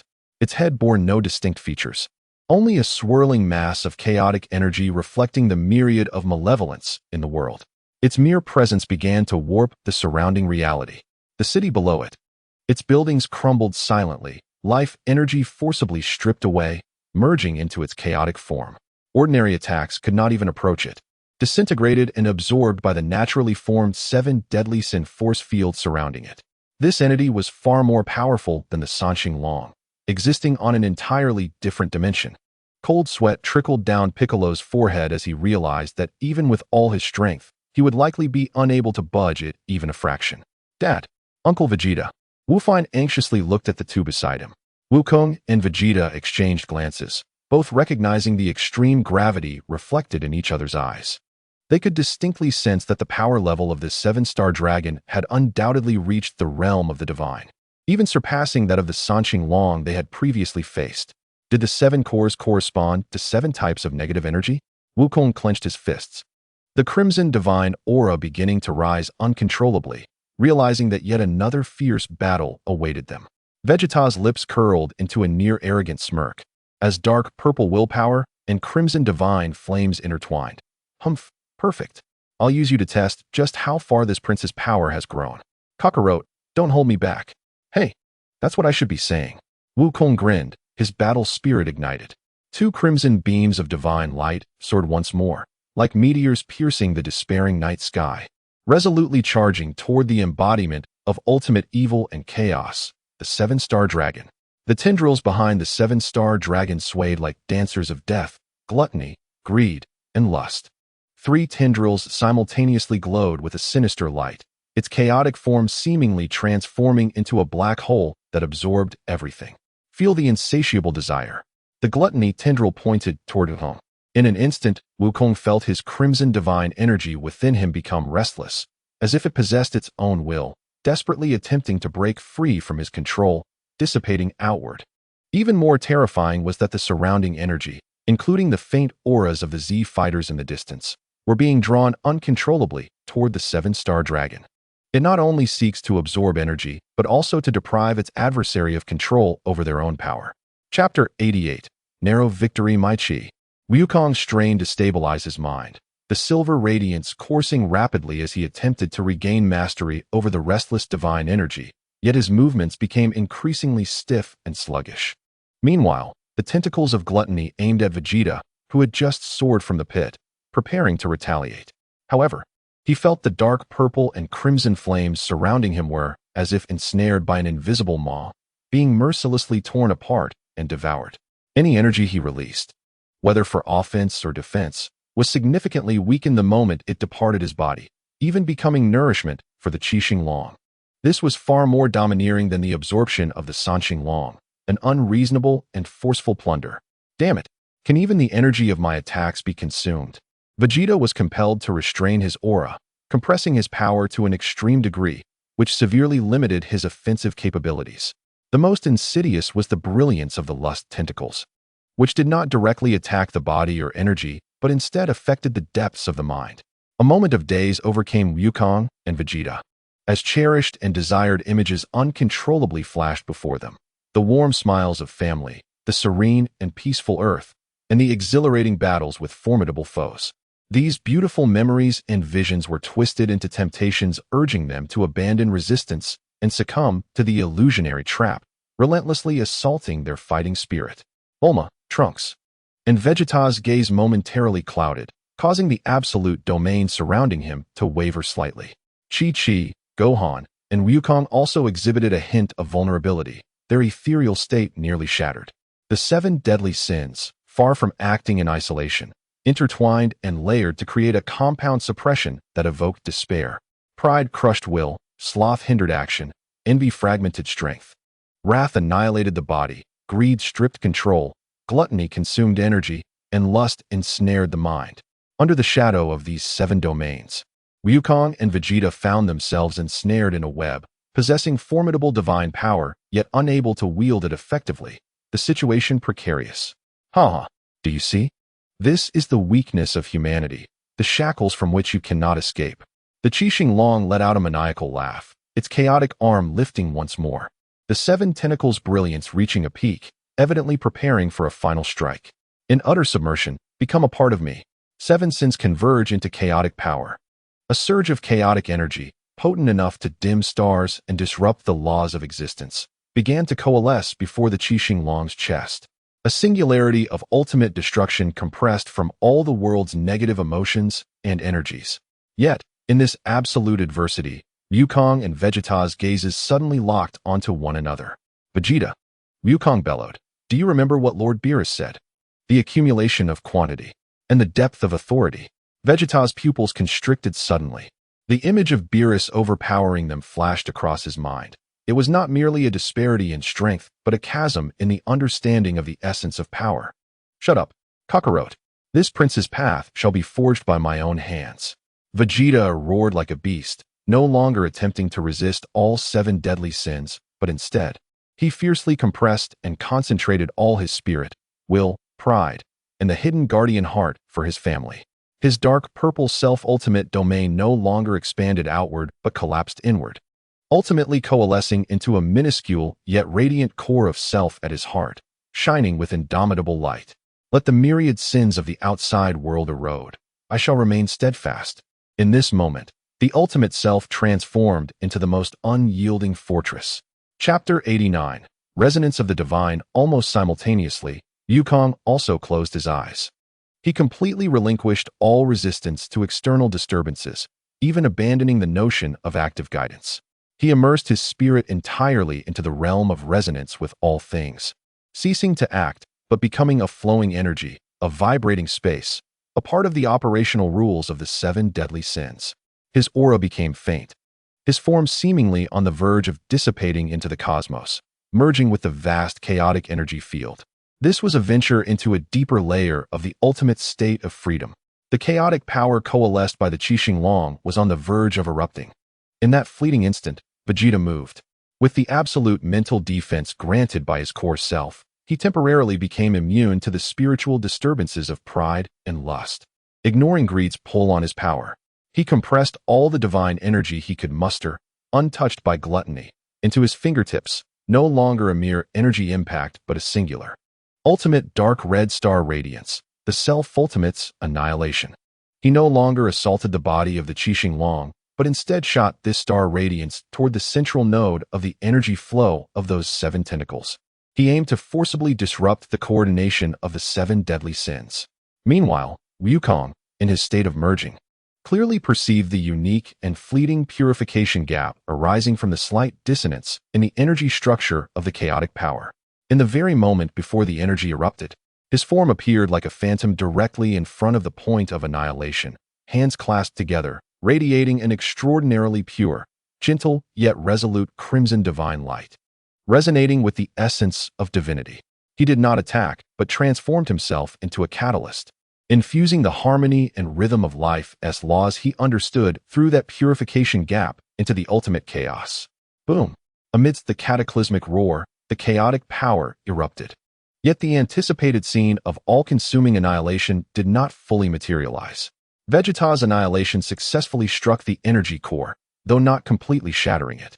It caused a critical moment of disarray in the coordination of the seven deadly sins. Wukong's resonance of the divine acted like a drop of water in boiling oil.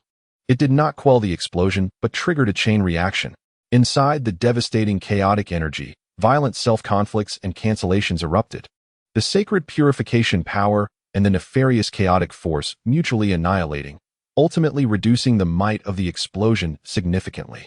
The shockwave of the explosion still hurled Wukong and Vegeta away, blood spewing from their mouths, divine flames nearly extinguished, crashing heavily to the ground, grievously wounded. Yet, they persevered. They were not obliterated by a single strike. The Qixing Long in the sky wavered, its chaotic visage revealing uncertainty for the first time. The radiance of the 7 tentacles noticeably dimmed, clearly affected by the earlier disturbance. The embodiment of rules exhibited violent fluctuations. You dare to the voice of the Qixing Long no longer exuded absolute control. Amidst the dust, Wukong and Vegeta struggled to rise, though disheveled. Their eyes shone with fierce determination. They had discovered a method, glimpsed a sliver of hope to vanquish this terrifying foe. It seems that its 7 powers are not flawless. Wukong gasped, grinning. Humph, as long as we can find a flaw, no enemy is invincible. Vegeta wiped the blood from the corner of his mouth, his fighting spirit reigniting. Chapter 90. Vegeta's new skill. As the dust had yet to settle, Wukong and Vegeta surged forth like 2 arrows released from a bow, charging at the Qixing Long once more. Their speed may have slightly diminished due to their injuries, but the resolve in their eyes and the clarity of their strategy reached a peak.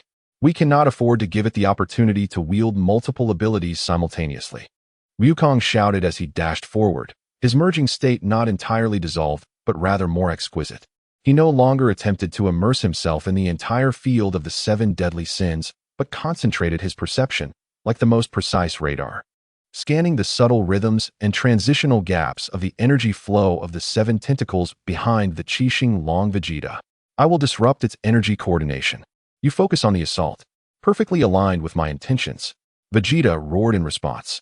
His condensed core self blazed like an unquenchable flame, granting him an absolute barrier against spiritual disturbances.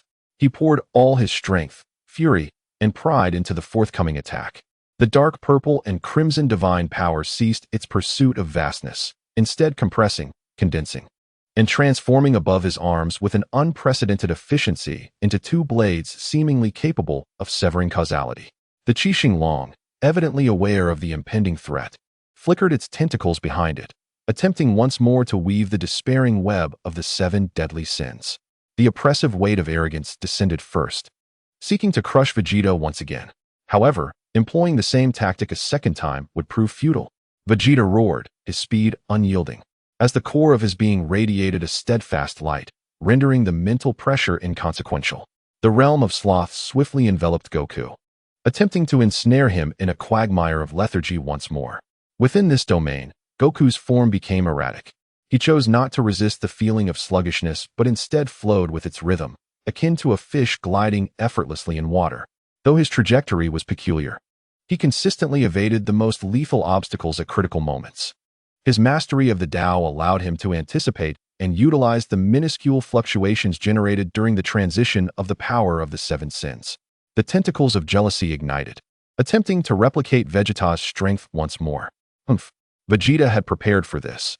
At the moment jealousy was unleashed, he violently detached a portion of his highly compressed, unstable divine power, akin to a preset trap bomb, propelling it toward the replicated shadow.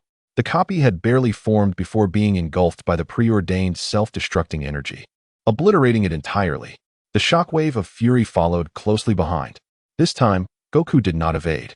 His hands traced enigmatic patterns before his chest, as silver radiance and crimson divine light intertwined into a swirling vortex of energy, deftly redirecting the destructive force of fury.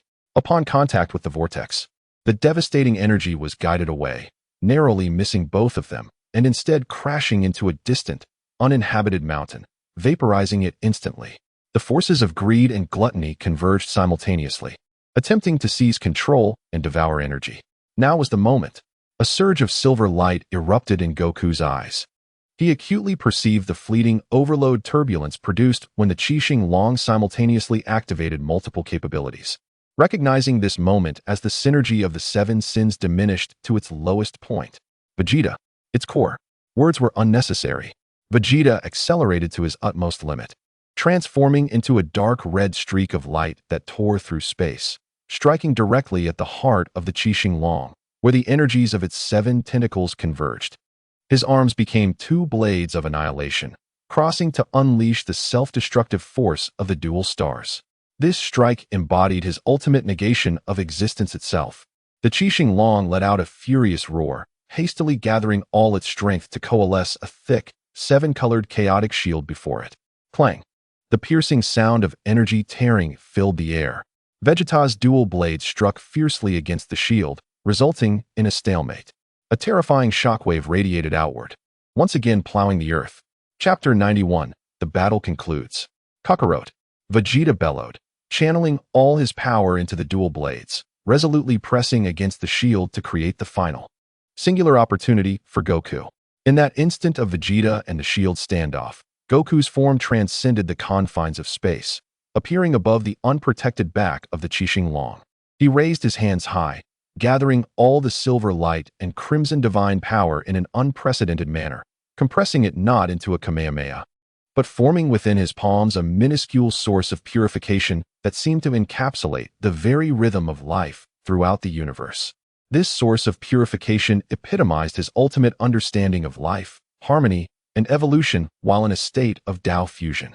Qixing Long, your very existence is a violation of balance. Goku's voice resonated with ethereal authority. Return to the void. Zai Zai Ji Ishin Jing Huiguang. He forcefully pressed downward, driving the source of purification directly into the Qixing Long's back, at the core node of the seven tentacles' energy flow. Buzz. There was no explosion, only an endless purity. A gentle yet irresistible white radiance that erupted from that node, illuminating the entire cosmos like the birth of a supernova. No. The Qixing Long emitted a wretched wail, its chaotic form twisting and dissolving within the pure white light, while the seven tentacles shattered like ice exposed to sunlight, fragmenting and vanishing. The seven cores of energy representing original sin dimmed and shattered one after another. The white light persisted for several seconds before gradually dissipating. Goku and Vegeta, utterly exhausted, plummeted from the sky, kneeling on one knee, gasping for breath, their divine auras faint to the point of invisibility. Yet, as they lifted their gazes to the now tranquil sky, expressions of victorious relief adorned their faces. Earth had once again been salvaged from the clutches of ultimate evil. The Z-Fighters fell silent for a moment before erupting into thunderous cheers. This victory had been harder earned than any before. Goku glanced at the equally fatigued yet bright-eyed Vegeta beside him and extended his fist. Vegeta cast a sidelong glance at him, scoffed, but slowly raised his fist to gently bump against Goku's. No words were needed. Everything was conveyed in that silent exchange. Through this life and death battle with the Qixing Long, their comprehension and application of divine power had undoubtedly ascended to a new level. Though the future promised even greater challenges, they stood unafraid. Following their defeat of the Qixing Long, Earth enjoyed a brief respite. As Goku and Vegeta recuperated, they did not cease their training.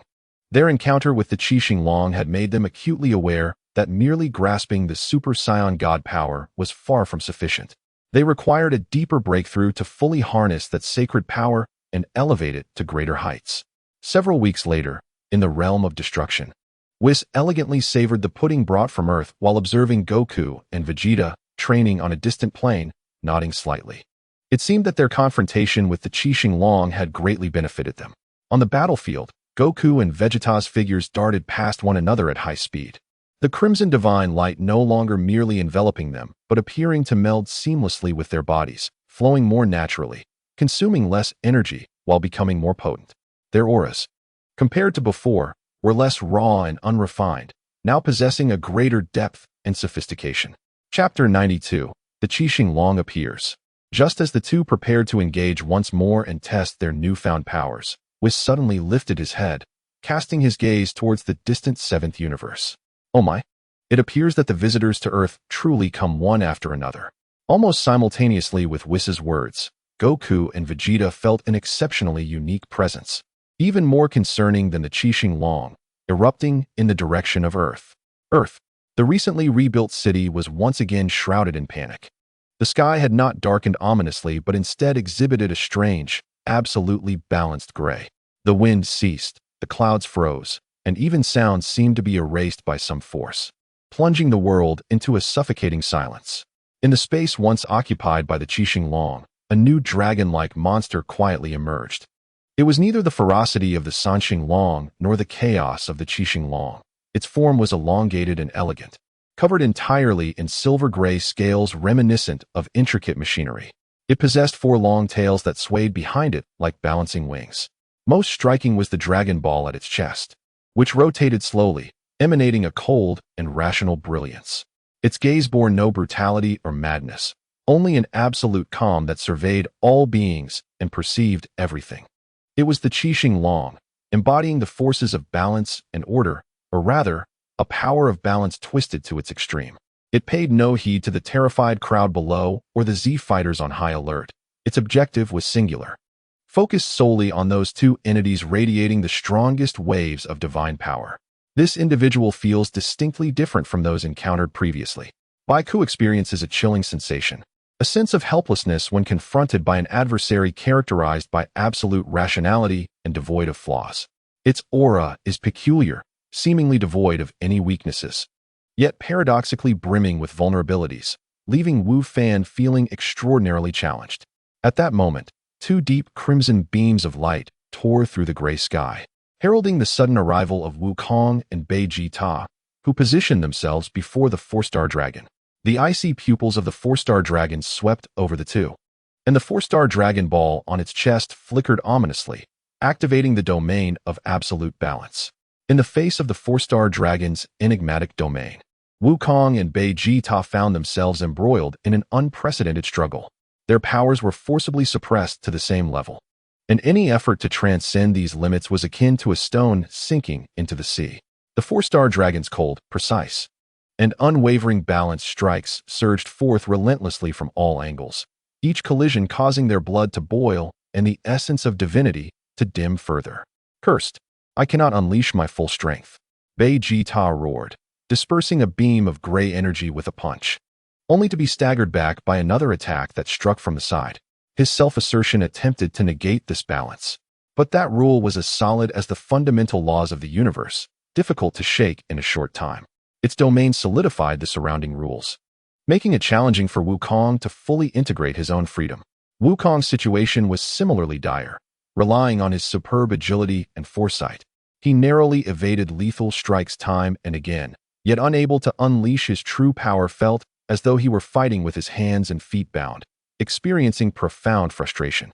Occasionally finding opportunities to close in, his attacks landed upon the 4-star dragon's silvery gray scales, only to be dispersed and neutralized by an invisible force of balance, rendering them ineffective. Chapter 93. Breakthrough of Super Saiyan God, Second Stage Divine Domain. The 4-star dragon, akin to the most precise killing machine, executed its extermination directive with cold detachment. The 4 balancing tails behind it steadily maintained the domain, while the 4-star Dragon Ball on its chest analyzed battlefield data with calm precision, continuously fine-tuning its attack patterns and frequencies. It required neither anger nor strategy, only absolute calculation and execution. Bang! Wukong was struck in the chest by a sudden balanced blow, spitting out divine blood as he was sent flying. Boom! Bei Jita attempted to forcibly break through the domain's restrictions, but was met with a stronger backlash from the force of balance. Dropping to one knee and gasping for breath, the Z warriors watched anxiously, powerless to intervene. In such a realm of combat, they lacked even the qualifications to intercede. On the battlefield, Wukong gazed at the 4-star dragon, which was slowly raising its claws again, coalescing gray energy, then glanced at Bei Jita, who was gritting his teeth to endure. Images of his battle with Bai Lu Si flashed through his mind, along with realizations from the corridor of the source of laws and Whis' teachings regarding quality and quantity. Balance, balance, Wukong murmured softly, as the restlessness in his eyes was gradually replaced by a deeper understanding. Is absolute balance itself a form of stagnation? He recalled the birth of the universe, the evolution of life, and the growth of power, all stemming from imbalance. From the explosion of a singularity, from the yearning to transcend boundaries. If everything were to maintain absolute balance, it would lead to a state of utter silence, devoid of any future. I understand now. Wukong's gaze suddenly became extraordinarily clear, embodying a sense of enlightenment after perceiving a certain essence. Your balance merely confines the existing power. True power is creation, evolution, the breaking of shackles, and the journey toward unknown possibilities. He ceased his attempts to combat that balanced domain, no longer rushing to elevate his present divine power. He liberated his mind entirely, allowing his consciousness to plunge into the depths of that crimson divine power to touch the essence of evolution that originated from the Saiyan bloodline and had been sublimated in the divine realm. Kakarot you. Vegeta seemed to sense something and suddenly turned to Wukong. He saw the crimson divine flame surrounding Wukong no longer restrained. Instead, it surged forth in an unprecedented manner, burning fiercely. The crimson hue began to metamorphose, transforming into a deeper and more resplendent shade of crimson. The color of his hair deepened as though it had absorbed the light of countless stars. A force not merely powerful but teeming with vitality, breakthroughs. An infinite potential erupted from his being, reminiscent of the first light at the dawn of the universe. Boom! The solidified domain of absolute balance shattered under the impact of this crimson divine power, akin to ice cracking when struck by a massive stone, producing a sound of overwhelming strain. The balance of the domain was forcibly disrupted, and the oppressive force of the rules began to waver and crumble. Breakthrough of Super Saiyan God, second stage divine domain. Wukong hovered in midair, surrounded by crimson divine light that flowed like stars, majestic and vast. He gently clenched his fist, feeling within him a seemingly limitless, creative, and potential-filled new power. Is this the strength that arises after breaking balance? Wukong gazed at his hand, speaking softly. The icy pupils of the four-star dragon flickered violently for the first time with erratic data streams. Error. Error. Target energy level has surpassed the balance threshold. Unable to analyze. Unable to comprehend. Threat level unquantifiable. It frantically activated the four-star Dragon Ball, attempting to stabilize the balance domain once more, but that crimson divine power blazed like an all-consuming fire, incinerating and dismantling the rule barriers it had constructed. Your balance ends here. Wukong's gaze met the four-star dragoness, calm yet imbued with undeniable authority. Chapter 94. Crushing the four-star dragon. He moved. No afterimages, no sound. It was as though he merely willed it, and he appeared before the four-star dragon. The four-star dragon reacted swiftly, its four balancing tails resembling war spears, piercing towards Wukong with the power to tear through space. Simultaneously, the four-star Dragon Ball on its chest emitted the strongest light of balance, attempting a final resistance. However, Wukong merely extended a single finger. At its tip, a flicker of crimson light gleamed. Ding! A gentle sound echoed, reminiscent of jade beads falling onto a plate. The tips of the four tails, upon contact with the crimson glow, encountered their nemesis. All their power was instantaneously dismantled, purified, and began to collapse from a structural level, dissipating into the most fundamental energy particles. The light of balance, attempting to stabilize the domain, was similarly eradicated by that crimson divine power, melting away like sunlight on snow. Impossible. The four-star dragon emitted an incredulous mechanical shriek. Wukong's finger gently tapped the rotating four-star Dragon Ball on its chest. Crack! A minute fissure appeared on the Dragon Ball. Following this, countless rays of crimson light erupted from the crack. Balance signifies termination. The voice of the four-star dragon carried its final bewilderment and confusion as its silvery gray body began to disintegrate from within, starting with the Dragon Ball. Utterly dismantled and purified by the force of crimson evolution, transforming into a myriad of twinkling lights before ultimately vanishing completely. The suffocating grayness of the sky faded entirely, and warm sunlight once again cascaded down. Wukong slowly descended, the crimson divine light around him gradually retracting, returning to his usual appearance. Yet the profound aura reminiscent of the starry sky remained with him. Vegeta observed this scene, his tightly clenched fist slowly relaxing. He snorted coldly. But a complex glimmer flashed in his eyes, shock, defiance, yet more so, a kindled and fervent fighting spirit. Kakarot, you have pulled ahead once more, but not for long. Vegeta silently vowed. The Z warriors erupted in cheers once more, this time filled with the exhilaration of survival and awe at Wukong's newfound power. Wukong smiled at Vegeta, stating, "It seems the road ahead remains long."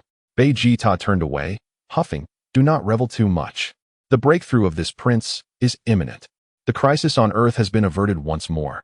While the rivalry and growth between Wukong and Vegeta have entered a new and broader stage, the breakthrough of the divine domain is merely the beginning. As soon as Vegeta's voice fell, the sky suddenly resonated with a hum, an indescribable lament that directly struck at the very essence of the soul, echoing throughout the entire earth and even spreading into the far reaches of the cosmos.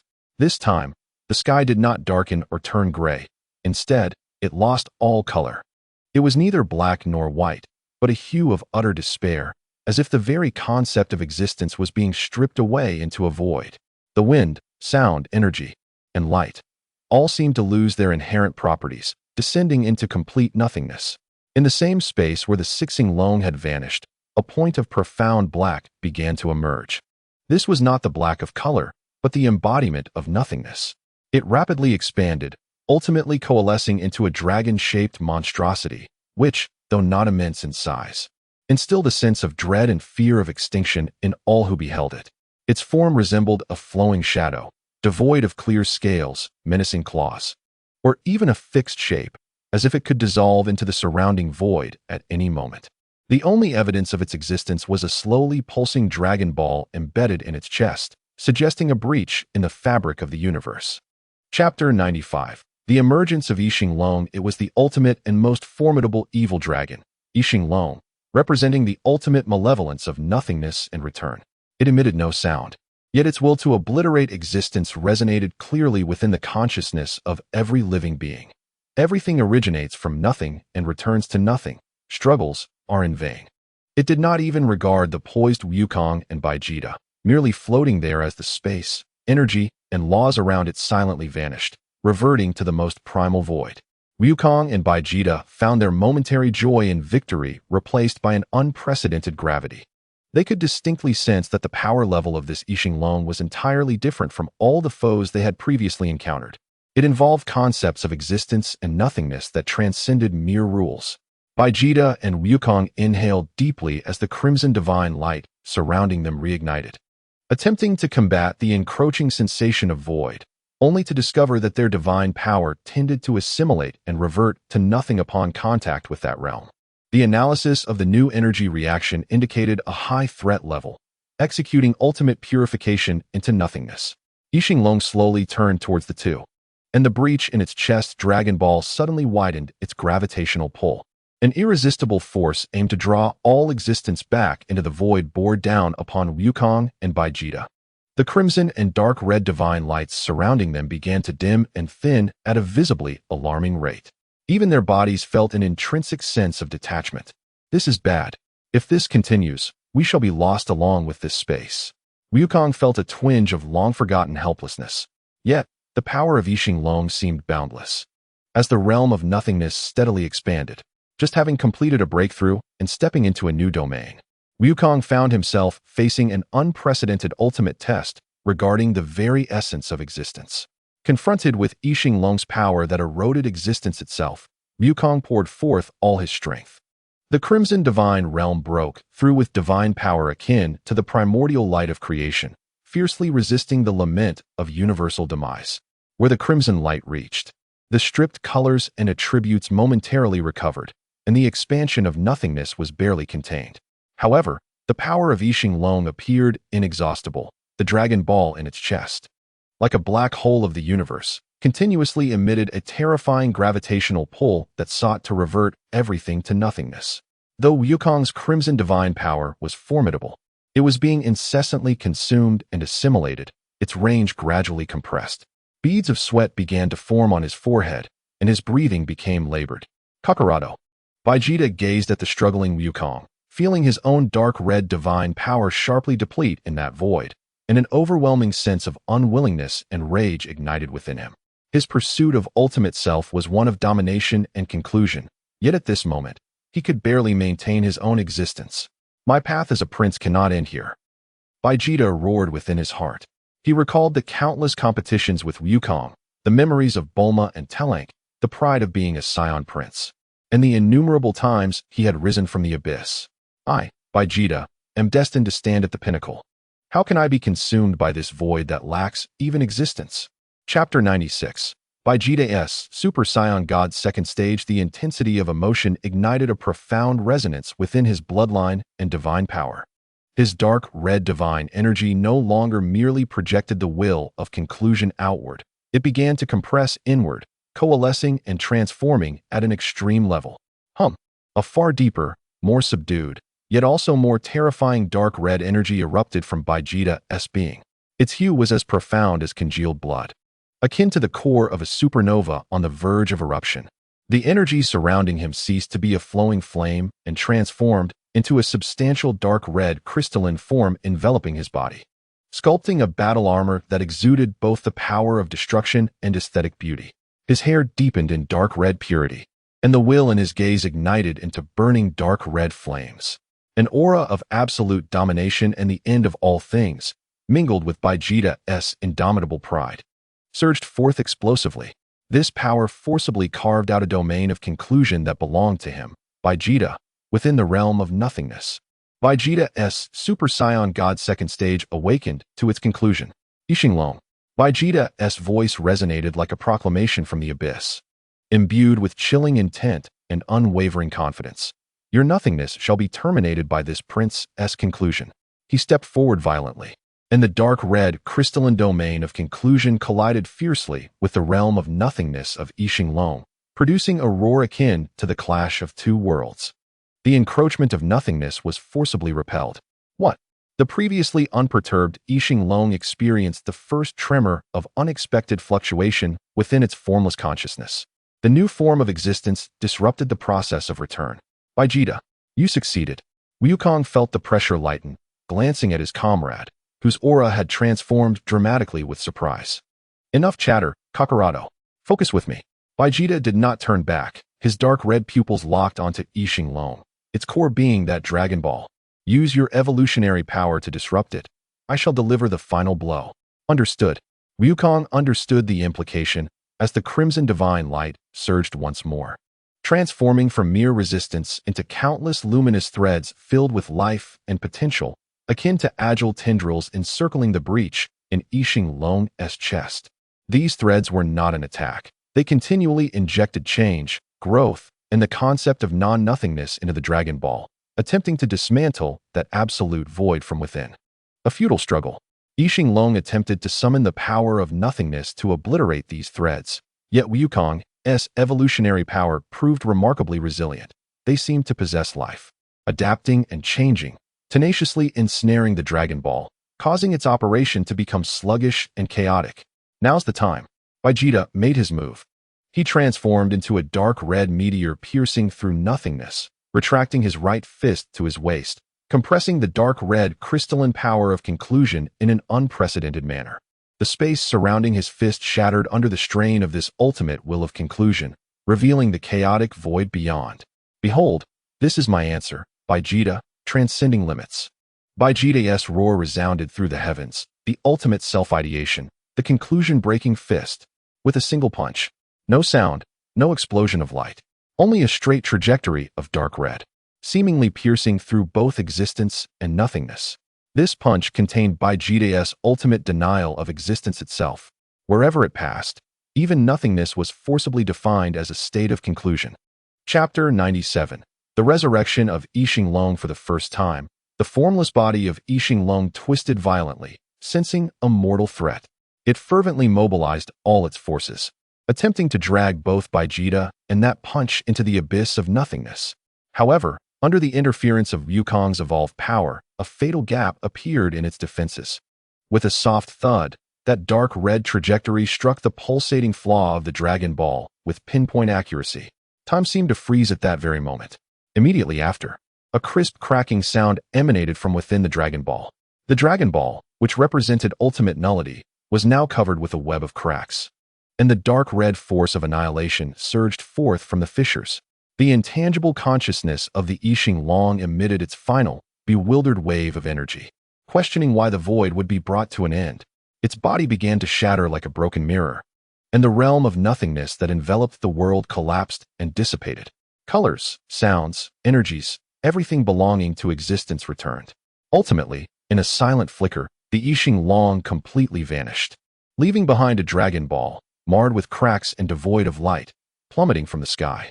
Wukong and Vegeta slowly descended, breathing heavily, their radiant hues of rosy and dark red divine light gradually calming. They exchanged glances, seeing the fatigue in each other's eyes, along with the relief and tacit understanding of having fought side by side against a formidable foe. Humph, finally resolved, Vegeta crossed his arms, attempting to maintain his usual pride. Yet the slight curve of his lips betrayed his true feelings. Hee, Vegeta, that move you just executed was truly impressive, Wukong genuinely praised. With the disappearance of the I Ching Long, it seemed that the crisis of the evil dragon on Earth had finally come to an end. The negative energy accumulated from the overuse of the Dragon Balls appeared to have been completely purified in this instance. However, in an unnoticed corner, several scattered Dragon Balls, cracked and broken, harbored within their deepest recesses of faint, distinctly different energy fluctuation that flickered and vanished. Just as the Z warriors of Earth believed everything had finally concluded and were preparing to celebrate this hard-won peace, an anomaly suddenly arose. The 7 scattered Dragon Balls across Earth, which had dimmed completely, erupted simultaneously from within their cracks, unleashing a chilling black light. This light was not the negative energy of the evil dragon, but rather a deeper, more ancient essence, as if it originated from the primordial darkness before the birth of the universe. 7 pillars of darkness disregarded the distance of space and converged at a single point, the very location where the recently fallen I Ching Long was situated. What is happening? Wukong and Vegeta sensed this sudden upheaval, turning sharply towards the center of the converging light. They beheld the Dragon Ball that should have shattered, healing at a visibly rapid pace under the infusion of the 7 primordial darknesses, its color transforming from orange-red to a pitch-black resembling that of an abyss. It ceased to fall, instead hovering in midair, spinning wildly and emanating a gravity more terrifying and despair-inducing than the previous I Ching Long. A roar reverberated throughout the universe, as if emanating from the very end of all existence. The Black Dragon Ball suddenly expanded, reshaping itself, ultimately coalescing once more into the form of the I Ching Long. Yet this time, it was no longer an intangible shadow but had transformed into a tangible entity, a terrifying dragon covered in obsidian scales, its form larger and more elongated, with the ominous I Ching Dragon Ball embedded in its chest. Behind it, 6 shadows representing the powers of the other 6 Dragon Balls swirled like a cloak, bestowing upon it an even more comprehensive and terrifying power. Chapter 98. The Birth of the Super I Ching Long. The Super I Ching Long, having absorbed the primordial powers of all the Dragon Balls and embodying 7 negative concepts along with the primordial darkness, descended. Foolish beings, your struggles have only facilitated my perfect form. The voice of the Super I Ching Long was deep and grand, imbued with the indifference of one looking down upon mere ants. Now, let everything return to eternal silence. It merely opened its colossal maw, and a torrent of black breath, infused with the terrifying characteristics of nothingness, the 7 sins, and dark devouring, surged toward Wukong and Vegeta like a flood of destruction. Wherever it passed, it was not merely annihilation but an utter erasure of space, time, energy, matter, and even the very essence of possibility itself, reverting everything to the most primitive void. This is bad. Wukong and Vegeta's expressions changed dramatically as they unleashed their most potent rosy and dark red divine powers. Boom! Their divine energies collided fiercely with the black breath, producing an indescribable, terrifying shockwave. However, it only held for a few seconds before the rosy and dark red divine light began to flicker violently, disintegrating. The power of the Super I Ching Long exceeded their expectations by far. Ugh, damn it! Wukong and Vegeta were simultaneously struck by the residual force of the breath, blood gushing forth as they were violently propelled like 2 meteors, crashing through several mountains before barely coming to a stop, severely injured and finding it exceedingly difficult to maintain their Super Saiyan God forms. The disparity was too great, even though they had both broken through. Facing the Super I Ching Long, which had consumed the essence of all the Dragon Balls, they felt as insignificant as fireflies in the presence of the bright moon. Father, Uncle Vegeta. From a distance, son Wukong, witnessing the scene, felt his heart shatter. He clenched his fists, overwhelmed by the despairing gap in power. A surge of intense unwillingness and responsibility flooding his heart. He could no longer remain a mere spectator. Piccolo. Wukong suddenly turned to Piccolo beside him, his gaze resolute. I must become stronger. I cannot stand idly by while the earth is destroyed. Piccolo, observing the familiar warrior's flame reigniting in Wukong's eyes, nodded gravely. I understand your feelings. Wukong. However, the enemy we face now is beyond our current capabilities. Just then, a radiant beam of 7 colors descended from the sky, enveloping the severely injured Wukong and Vegeta, while also encompassing the determined Wukong. Whis' elegant and tranquil voice resonated in the minds of the three. It seems the warriors of Earth have encountered quite a predicament. Although Lord Beerus finds it noisy, he does not wish for his cafeteria to vanish so easily. So, would you three be interested in visiting the realm of destruction once more? Of course, this time, the tuition might be a bit steeper. In a flash of light, Wukong, Vegeta, and Wukong vanished from Earth. Just as the 7-colored beam whisked the three away, the Super Saiyan Long sensed this extraordinary divine aura. It did not attempt to intervene, for it was beyond its capacity to do so. Its core logic was to relish in revenge and destruction, rather than mere annihilation. The Super Saiyan Long glanced down at the Z warriors below, finding them uninteresting, and turned away to fly off, instead of immediately obliterating Earth. The Super Saiyan Long harnessed dark powers to gather a colossal entity composed of negative energy above Earth, a seed of despair. This dark celestial body began to rotate slowly, extracting the life energy of Earth and forming a negative energy field that enveloped the globe. Insects, relish this. This seed of despair will drain the life force of Earth within a week. Tell son Wukong that I await him here, ready to witness the demise of his homeland alongside the newfound power he has acquired. Chapter 99. Training Wukong in the realm of destruction. Whis observed the fallen Wukong and Vegeta, both severely injured, alongside the resolute Wukong, and gently waved his staff. A soft divine energy began to heal the wounds of Wukong and Vegeta. The Super Saiyan Long, having fused with the negative essence of all the Dragon Balls and even drawing upon a trace of primordial darkness, is indeed a formidable adversary, Whis remarked. Given that you have only just broken through to the 2nd tier, it is certainly challenging to contend with. Whis turned his gaze to Wukong. And what about you, Wukong? You should understand that the training here may be more arduous and perilous than any training you have ever undergone. Wukong took a deep breath, stepped forward, and bowed deeply. Yes, Mr. Whis, I fully understand, but I have made my decision. I refuse to remain powerless in critical moments any longer. In the name of safeguarding the Earth and protecting everyone, I seek strength. Observing the glimmer in Wufan's eyes, a blend of scholarly wisdom and warrior's resolve, Whis displayed a smile laden with meaning. The slumbering potential, once dormant, was reignited, often yielding a brilliance more resplendent than before. Very well, under these circumstances, I shall make an exception and mentor you three simultaneously. As he gently tapped his staff, it seemed as though the very rules of the God of Destruction realm shifted in response. Thus, let the new training commence. First and foremost, you must learn how to not merely adapt to the encroaching divine essence, but to plunder and assimilate it. A far more potent and aggressive divine aura enveloped them, akin to countless tiny needles piercing their bodies and souls. Wukong, Vegeta, and the newly joined Wufan embarked on a new, grueling training phase within the God of Destruction realm, aimed at transcending their limits to confront the formidable Super Saiyan Long and safeguard all they cherished. The aggressive divine essence guided by Whis bore down upon them like an invisible inferno, scorching and testing every inch of their flesh, every cell, even the depths of their souls. This was not merely about adaptation. It was about siphoning the power of the divine realm under such immense pressure and transforming it for their own use. Drawing upon the foundation of Super Saiyan God's 2nd stage, Wukong and Vegeta struggled to harness their divine power, striving to absorb the surrounding divine essence. Though the process was painful, the path was relatively clear. In contrast, Sun Wufan faced a greater challenge.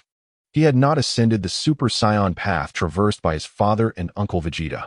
Rather, he harbored within him a mysterious power, developed by the old Kai, uniquely his own. This power emphasized the full release of potential and absolute mental tranquility, starkly differing from the Saiyans' transformations fueled by emotion. At this moment, within the elevated divine energy of the God of Destruction realm, the potential he had already released felt as if it had been cast into a furnace, embarking on a deeper process of refinement and transformation. Ugh! Wufan emitted a muffled groan, dropping to one knee. The encroachment of the divine essence exceeded his expectations. The aura of his mysterious state fluctuated violently, as if on the brink of collapse. Yet, He gritted his teeth, memories of Uncle Piccolo's teachings, Mother Chi-Chi's hopes, Little Fong's innocent smile, and his own sense of helplessness in the face of Earth's impending doom flooded his mind. Chapter 100. The Ascendancy of the Mysterious State. Second stage, I can retreat no further. He ceased trying to withstand the encroachment of the divine essence with the power of his mysterious state and made a bold decision to completely relinquish his defenses. He guided the previously tranquil flow of his mysterious power, no longer forming a protective aura, but instead, like a sponge soaking up water, actively reaching out to embrace the turbulent divine essence. This was an exceedingly perilous process, akin to dancing on the edge of a blade. A moment's misstep could lead to total assimilation and disintegration by the divine essence. Wu Fan. Wukong noticed his son's reckless endeavor and exclaimed in alarm. Fool! Are you courting death? Vegeta furrowed his brow. However, Wu Fan's gaze remained resolute. His scholar's analytical mind fused perfectly with a warrior's indomitable will, precisely calibrating the ratio and frequency of his power's interaction with the external divine essence. He no longer viewed the divine aura as an adversary but regarded it as a superior energy sample, using his potential as a foundation to analyze, comprehend, and integrate. The intense agony threatened to tear his consciousness apart, and fine cracks began to appear on the surface of his body, as if exquisite porcelain was on the verge of shattering. Yet, his aura underwent a fundamental transformation. From the originally gentle white flame, a fierce golden lightning began to erupt. This was not the golden hue of a Super Saiyan, but something purer, more tempestuous, seemingly infused with the force of the universe's primordial thunder. Boom! A colossal golden lightning bolt erupted from Wu Fan's body, piercing through the vibrant sky of the god of destruction realm. His surrounding white flame transformed entirely into a platinum hue. Countless violent golden lightning bolts writhing around him like living creatures, leaping and thrumming.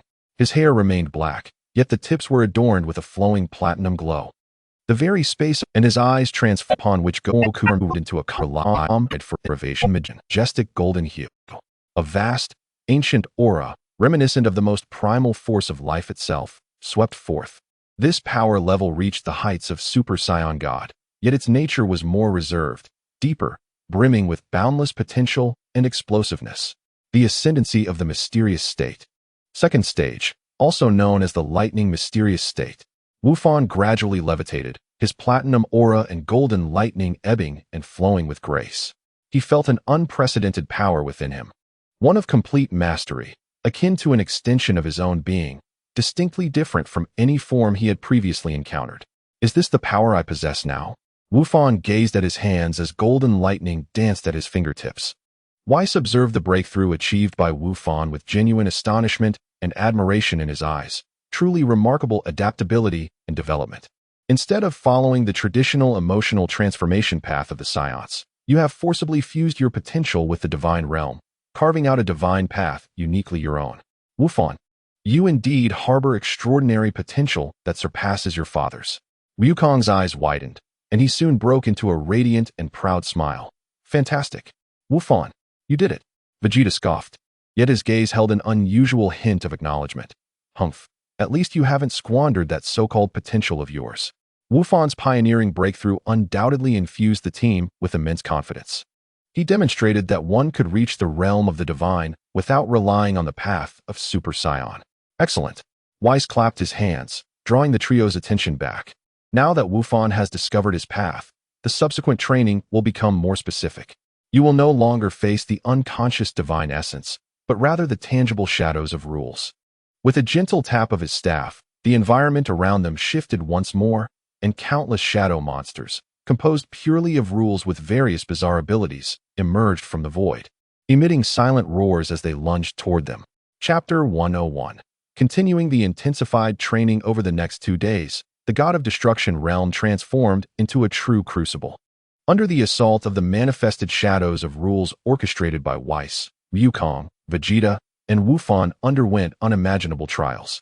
These shadow monsters were not physical entities, but rather constructs of pure law. Some could warp space, others could accelerate or decelerate time, some could decompose energy, while others directly attacked consciousness itself. Wu Fan, utilizing his newly acquired lightning mysterious state, exhibited remarkable adaptability and formidable offensive and defensive prowess. The Platinum Flame and Golden Lightning not only provided robust defense and offensive capability, but also heightened his sensitivity to the fluctuations of the rules. He often perceived the attack patterns and weaknesses of the shadow monsters ahead of time, delivering precise and efficient strikes to dismantle them, thus providing stable support for the team. Meanwhile, Wukong and Vegeta, under heightened pressure, delved deeper into their respective paths. Sun Wukong's integration and evolution, no longer content with merely merging with the rules or guiding energy. He began to explore a deeper level of harmonic resonance. Faced with a composite shadow of rules capable of manipulating gravity, electromagnetic forces, and weak nuclear forces simultaneously, he chose not to confront it head-on, but to completely empty himself, allowing the frequency of his divine power to resonate with the complex laws themselves. Initially, this proved exceedingly challenging, his divine power repeatedly disrupted by the chaotic rules, leaving him vulnerable to backlash. Yet, through the ethereal essence of his Zai Ji and profound understanding of evolution, he persevered, adjusting and adapting. Gradually, he seemed to transcend the role of a mere adherent or assimilator of rules, momentarily becoming the very essence of those rules themselves. In that fleeting moment of triumph, the formidable shadow of the composite rule began to disintegrate and dissipate, its fragments of inherent law being absorbed and comprehended by his resplendent crimson divine power, becoming an integral part of his strength. This marked a profound deepening of his breakthrough into the divine realm as he began to digest the rules, transforming them into sustenance for his evolution. He sensed that beyond the realm of Super Saiyan God, there lay an even more vast and liberated domain, perhaps one where he could become the source or definitor of all rules. Vegeta's negation and demise were characterized by a more domineering and direct approach. The shadow of the rules he faced was often incredibly robust, representing concepts of absolute defense or indestructibility. His awakened divine power of negation, manifested in a dark, radiant red, confronted the hardest of shields. Time and again, his ultimate annihilation punch struck against those absolute defensive shadows, only to create ripples, failing to obliterate them entirely. Frustration and rage threatened to engulf him. This prince shall negate everything, including this so-called absolute. In his fury, Vegeta compressed all his willpower to its utmost limit. No longer simply denying the existence of his foes, he began to attempt to negate the foundational concepts that constituted their existence. When he once again faced a shadow representing eternal solidity, rather than attacking its form, he concentrated the dark radiant energy of his ultimate power into a single point, directly impacting the core of the solidified law itself. He declared to the universe with his will that this law should not exist. Chapter 102. The final battle against Super One-Star Dragon. This act was nearly paradoxical, a challenge to the fundamental logic of the universe. The process was fraught with peril, as both his spirit and divine power bore immense backlash. Yet, amid repeated failures and impacts, he perceived the seemingly unbreakable solid concept manifesting a minuscule crack. Although he could not yet entirely negate it, this undoubtedly affirmed the correctness of his path. His ultimate power would ultimately be capable of ending everything, including concepts. What he touched upon was a force of erasure more primordial than destruction. 2 days passed in extreme focus and arduous training.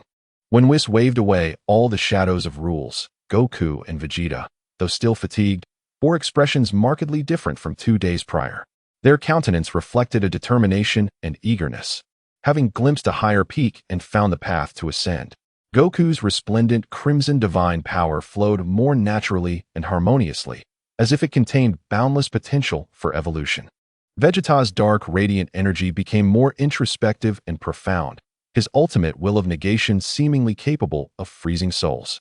They both sensed that the boundary of Super Saiyan had drawn perilously close, the thin veil leading to a new realm appearing ready to shatter. Whis regarded the three with satisfaction. Not bad progress. Gohan has stabilized his new realm, while you two, his gaze swept over Goku and Vegeta, stand on the threshold. However, true breakthroughs often require an opportunity. Perhaps an evenly matched, genuine death battle is the final catalyst you need. His eyes seemed to penetrate space, seeing the Super One-Star Dragon rampaging on Earth. Are you ready? It is time to return and test the fruits of your training over the past 2 days. Let that monster, infused with all darkness, serve as the stepping stone to your foray into a new domain. Goku clenched his fists, battle intent surging. Heh, I can hardly wait. Vegeta's lips curled into a cold arc. It is just right to celebrate this prince's rebirth with its demise. Gohan's gaze was resolute, his platinum aura concealed yet potent. This time, we will surely win. 3 powerful auras surged skyward, imbued with newfound strength and resolve, ready to return to Earth and engage in the final confrontation against evil. A resplendent column of light descended upon Earth once more, heralding the arrival of 3 warriors, Goku, Vegeta, and Gohan, whose energies had undergone a transformation. They stood upon the ravaged land, their eyes sharply fixed upon the Super One-Star Dragon, which radiated a palpable aura of despair. However, merely 2 days had passed, and the Super One-Star Dragon's power had inexplicably multiplied several times since their departure. Its pitch-black crystalline scales seemed even more profound, and the Dragon Ball upon its chest resembled a true miniature black hole, ceaselessly siphoning life energy and light from Earth and even more distant star realms. The space surrounding it twisted and collapsed, transforming into absolute void, its very existence accelerating the demise of this star domain. Oh, back again, insects? The Super One-Star Dragon spoke indifferently, its voice as frigid as the cosmic winter. Alas, your struggles are meaningless before my ever-growing power. In these 2 days, I have devoured the life essence of 3 neighboring planets. What? Gohan's expression shifted as he sensed the unfathomable darkness emanating from his opponent. Let's talk. You won't know until you fight. Vegeta roared, unleashing the dark radiant power of his ultimate negation, hurtling like a meteor towards the Super One-Star Dragon. Ultimate Annihilation Punch. Chapter 103. Beyond the Super Saiyan God, the Super One-Star Dragon did not even move, simply raising one claw, covered in pitch-black crystalline scales, to form a thin barrier of absolute void that seemed capable of erasing even the concept of attack. Boom. Vegeta's fist, powerful enough to shatter stars, struck against the void barrier, only to provoke a mere ripple. His ultimate will of negation failed to penetrate this more primordial void. How is this possible? Vegeta's pupils constricted. Magic Flash Thunder. Gohan followed closely, unleashing a platinum energy wave entwined with destructive golden lightning from the side, directed at the Super One-Star Dragon. This strike contained all the power of his lightning-infused state, potent enough to purify ordinary evil. The shadow cloak behind the Super One-Star Dragon, representing gluttony, swayed lightly, and Gohan's formidable energy impact was effortlessly devoured, without a trace of a ripple. Too weak. The Super One-Star Dragon coldly assessed, its other claw gesturing towards Vegeta. Crack. The dark, radiant energy field surrounding Vegeta shattered like glass, and he was struck hard, spitting blood as he was sent crashing into the ground. Uncle Vegeta, Gohan cried out. Damn it. Goku instantly appeared above the Super One-Star Dragon, his resplendent crimson energy surging to its zenith. Hands clasped together as he unleashed a column of radiant energy infused with evolution and the will to break rules. Divine Domain Breakthrough Kamehameha? This strike represented Goku's current pinnacle. The Super One-Star Dragon finally regarded him, its chest's black hole Dragon Ball flickering with a ghostly light, and a fine, dark ray, deeper than the abyss, shot forth, colliding with Goku's Kamehameha. Sizzle. There was no earth-shattering explosion, only the sound of corrosive erosion. Goku's crimson energy wave visibly disintegrated, consumed, and returned to the void. No matter how much divine power he exerted, he could not halt this trend of defeat. Kakarot. Vegeta, just rising from the pit, was nearly driven to madness. Dad. Gohan struggled to offer support, but was repelled by the Super One-Star Dragon's casually unleashed void wave. It's over. The Super One-Star Dragon's dark ray completely overpowered Goku's Kamehameha, poised to erase him along with the space behind him. A desperate situation. A thorough and utter deadlock. The voice of Whis seemed to resonate within the depths of Wukong's mind.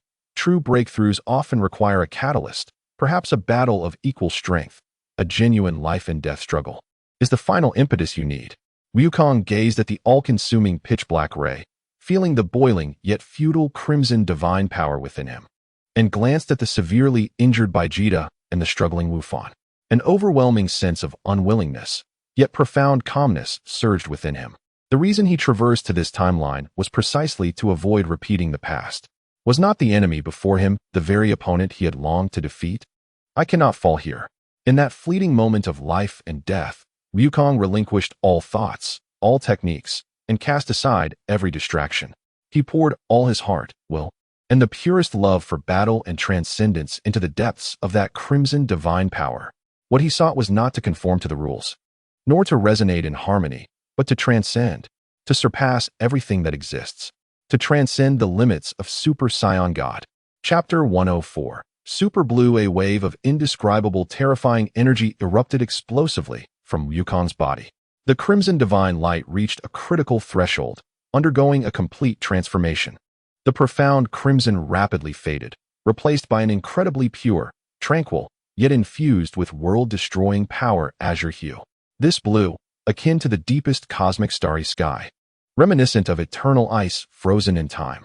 The aura surrounding him ceased to be a burning flame and transformed into a flowing azure halo, like liquid energy.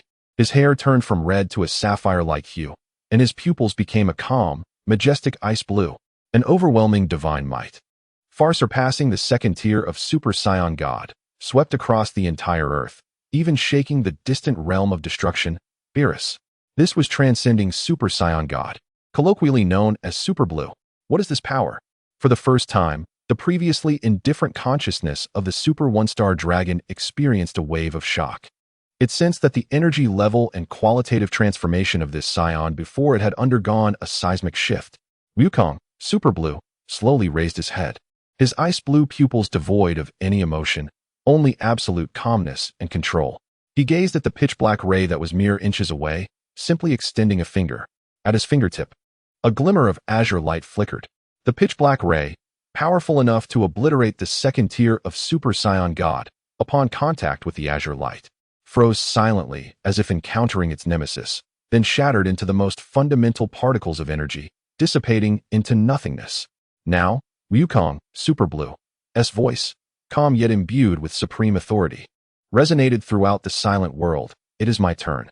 The Super One-Star Dragon faced its most formidable opponent since its inception. The true battle of deities was only just beginning. Wukong's mere presence radiated an azure divine might that caused the surrounding void to rapidly dissolve, akin to ice and snow encountering the blazing sun. This was not merely a confrontation, but rather a natural covering and purification of lower-dimensional laws by a higher-level power. The Super One-Star Dragon felt an unprecedented threat. Its body, composed of primordial darkness, emitted an anxious roar for the first time. It no longer held back, its shadow cloak representing 7 negative concepts billowed behind it, and the black hole dragon ball at its chest spun wildly, converting all absorbed energy into ultimate destructive power.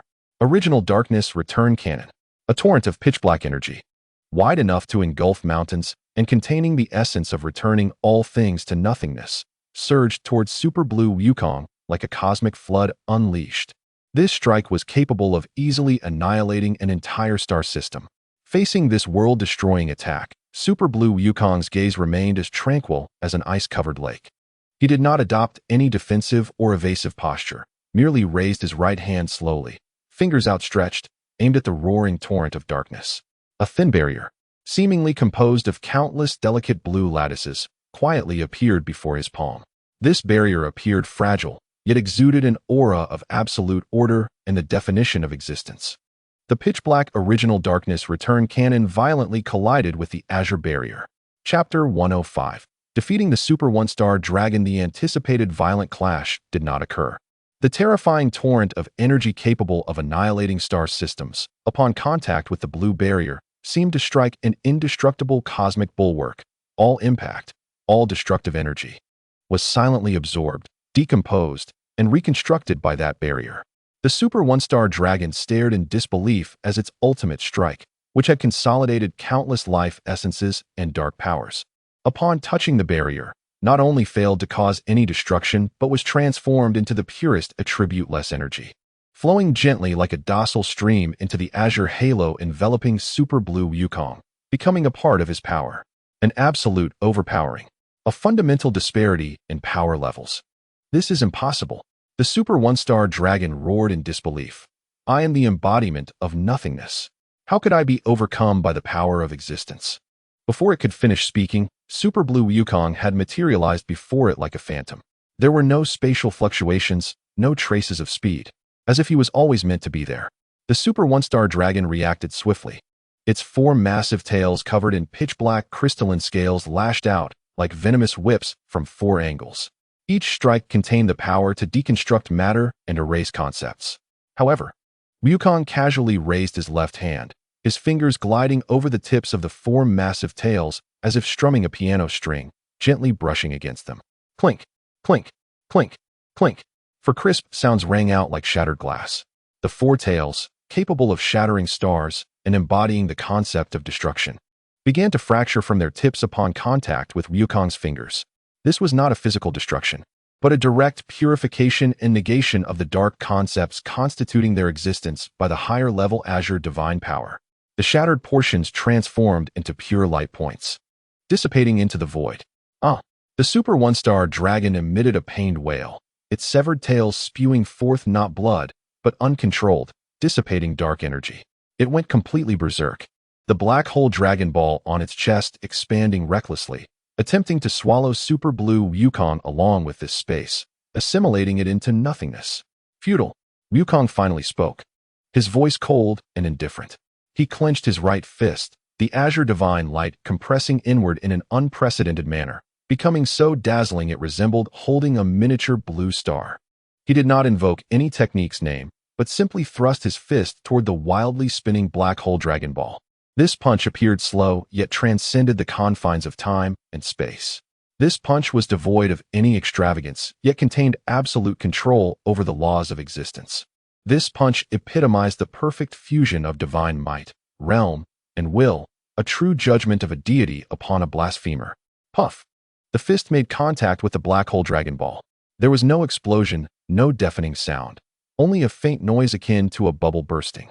The black hole Dragon Ball, which devoured all, representing ultimate nothingness, before the punch of Super Blue, vanished silently like a fragile soap bubble, erasing all the dark essences it had consolidated and all the energy it had absorbed, obliterating every concept of nothingness in the process. No, the Super One-Star Dragon let out a final, despairing scream, its massive pitch-black form disintegrating from the black hole at its chest, rapidly turning to ash like ignited paper, ultimately vanishing completely between heaven and earth, leaving no trace behind. Chapter 106. Vegeta's determination. The sky regained its azure hue. The sunlight once again bathed the earth, and though the landscape lay in ruins, the suffocating void of despair had utterly dissipated. Super Blue Wukong gradually unclenched his fists. The cerulean divine aura that surrounded him began to retract. Returning to his normal state, he gently descended to the ground, gazing at the tranquil world before him, and let out a long sigh of relief. Vegeta and Gohan flew over, observing Wukong with complex expressions. Vegeta snorted, turning his head away. Yet the tightly clenched fist betrayed his inner turmoil. Gohan, with admiration and longing evident on his face, asked, "Father, is this the power that surpasses the god of Super Saiyan?" Wukong scratched his head, a sheepish smile returning to his face. It seems so. However, I feel there is still a long way to go. The crisis on Earth had been completely resolved under Wukong's absolute power in the Super Blue realm. This battle had unveiled a broader path ahead for Wukong, Vegeta, and Gohan. Their adventures and growth were far from over. The restoration of Earth progressed steadily, aided by the technology of the Capsule Corporation and the efforts of the Z-Warriors. Despite their home gradually returning to normal, Wukong, Vegeta, and Gohan were acutely aware that their confrontation with the Super One-Star Dragon had exposed the gap between them and the true top-tier fighters. Particularly for Vegeta, witnessing Wukong's breakthrough to Super Blue ignited an intense sense of rivalry and unwillingness. Days later, in the Destroyer realm, Whis elegantly savored a new flavor of pudding, his gaze sweeping over the three, lingering momentarily on Vegeta's taut expression. "It seems that your recent experiences have proven quite fruitful and stimulating," he remarked with a slight smile. "Especially at Vegeta." Vegeta scoffed, crossing his arms. "What Kakarot can achieve, this prince can too. Even stronger." "Such determination," was commented, setting down his pudding and lightly tapping his staff on the ground. "Well then, as per usual, we shall begin with adaptation. However, this time, the water temperature will be slightly higher." No sooner had he spoken than a more ferocious and refined divine aura surged forth, akin to a tsunami crashing from all directions. This time, the aura not only contained immense energy pressure, but also carried a probing essence aimed directly at the soul and will. It felt as if countless voices were whispering, questioning their paths and shaking their convictions. Gohan grunted, immediately entering the lightning mystique state, interweaving platinum flames and golden lightning to form a robust defense. His steadfast nature, honed by the Kaioshin, shone through, allowing him to withstand the tremendous pressure while attempting to analyze and comprehend the probing divine aura. Wukong transformed directly into Super Blue, the cerulean divine halo flowing naturally around him, isolating the probing power from within. The Super Blue realm elevated his control over divine power to new heights. He focused more on feeling and adapting to this heightened environment while striving to optimize his energy efficiency further. Meanwhile, Vegeta bore the brunt of the pressure. He maintained his dark, radiant red form of the final awakening, where his extreme denial of will clashed violently with the probing essence. Countless questioning voices echoed in his mind. Is your path correct? Can your finality end all? Why are you always a step behind? Chapter 107. Vegeta transcends to Super Blue. Shut up.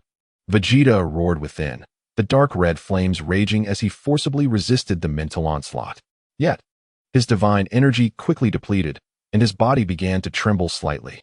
He fixed his gaze on the calm aura of Wukong, Super Blue, not far away. That unwillingness transformed into the hottest fuel. This prince's path shall be determined by myself. My finality will surely transcend all. He infused all his pride, resilience, and the deep-seated love and protective instinct for his family into that dark red divine power. No longer merely denying external rules and doubts, he began to reject his own limits. He denied the invisible barriers that obstructed his progress. Whis' voice resonated like a chime in the dusk, timely echoing in his mind. Vegeta, sometimes, excessive denial can become the shackles that bind oneself. Try to understand it, and then command it. Understand? Command? Vegeta was taken aback. His path had always been one of conquest and denial. He had never considered understanding and commanding. Just as his mind began to fragment, the probing power surged forth, finding a breakthrough and intensifying its assault on his will. The agony nearly sent him into oblivion. Yet, amid this extreme pain and chaos, the smiles of Bulma, the steadfast gaze of Trunks, and the memories of countless battles with Kakarot flashed through his mind. These were the truths he could neither deny nor needed to. I understand now. A glimmer of enlightenment flickered in Vegeta's eyes. Within his domain, the sacred and destructive opposing forces achieved a strange balance and unity. My finality is not to annihilate all, but to safeguard those I recognize. The two floated in the air. It is to utterly terminate all that threatens them. In that moment, his will underwent a transformation. The dark red divine power no longer represented mere violent destruction, but instead embodied a restrained and absolute commanding will. He began to seek to understand the flow of the divine aura around him, not to merge with it, but to command it with his own will. A terrifying wave of energy, akin to the one Wukong experienced during his breakthrough, erupted from within Vegeta. The dark red divine light seemed to plunge into an absolute zero realm, initiating extreme compression and qualitative change. The red faded rapidly, replaced by a deeper, colder hue. A pale blue that seemed to encapsulate the ultimate tranquility of the cosmos. This blue, unlike Wukong's cerulean sky, resembled the profound darkness beneath the ocean's depths, carrying an overwhelming sense of weight and oppression. The aura surrounding him solidified into a deep blue glow, flowing like liquid metal. His hair transformed into a pale blue, and his pupils became an icy blue reminiscent of gemstones, ignited by an unyielding flame of pride. A torrent of overwhelming divine might, laden with absolute dominance and finality, erupted, rivaling Wukong's super blue divine aura, transcending the god of Super Saiyan, Vegeta in Super Blue. Ha ha ha! Vegeta reveled in the unprecedented strength coursing through him, emitting a triumphant and proud laugh. Finally, this prince has reached this realm. Kakarot, do you see? This is my power. Chapter 108. The arrival of Golden Frieza. Wukong gazed at the newly transformed Vegeta, devoid of any jealousy, only pure combat enthusiasm and joy. Awesome, Vegeta. Now we can have another good fight. Gohan also sighed in relief. genuinely happy for Uncle Vegeta. Whis nodded with satisfaction. Excellent, excellent. Though your paths differ, you have both arrived at the same realm through your own will and understanding. Now, his staff glowed once more, signaling the commencement of practical training. Let us familiarize you with this newfound power.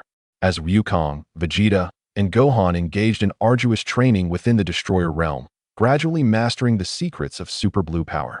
A terrifying aura, infused with extreme hatred and newfound strength, tore through the cosmos at an astonishing speed, heading straight for Earth. In the seventh universe, an unnamed star domain.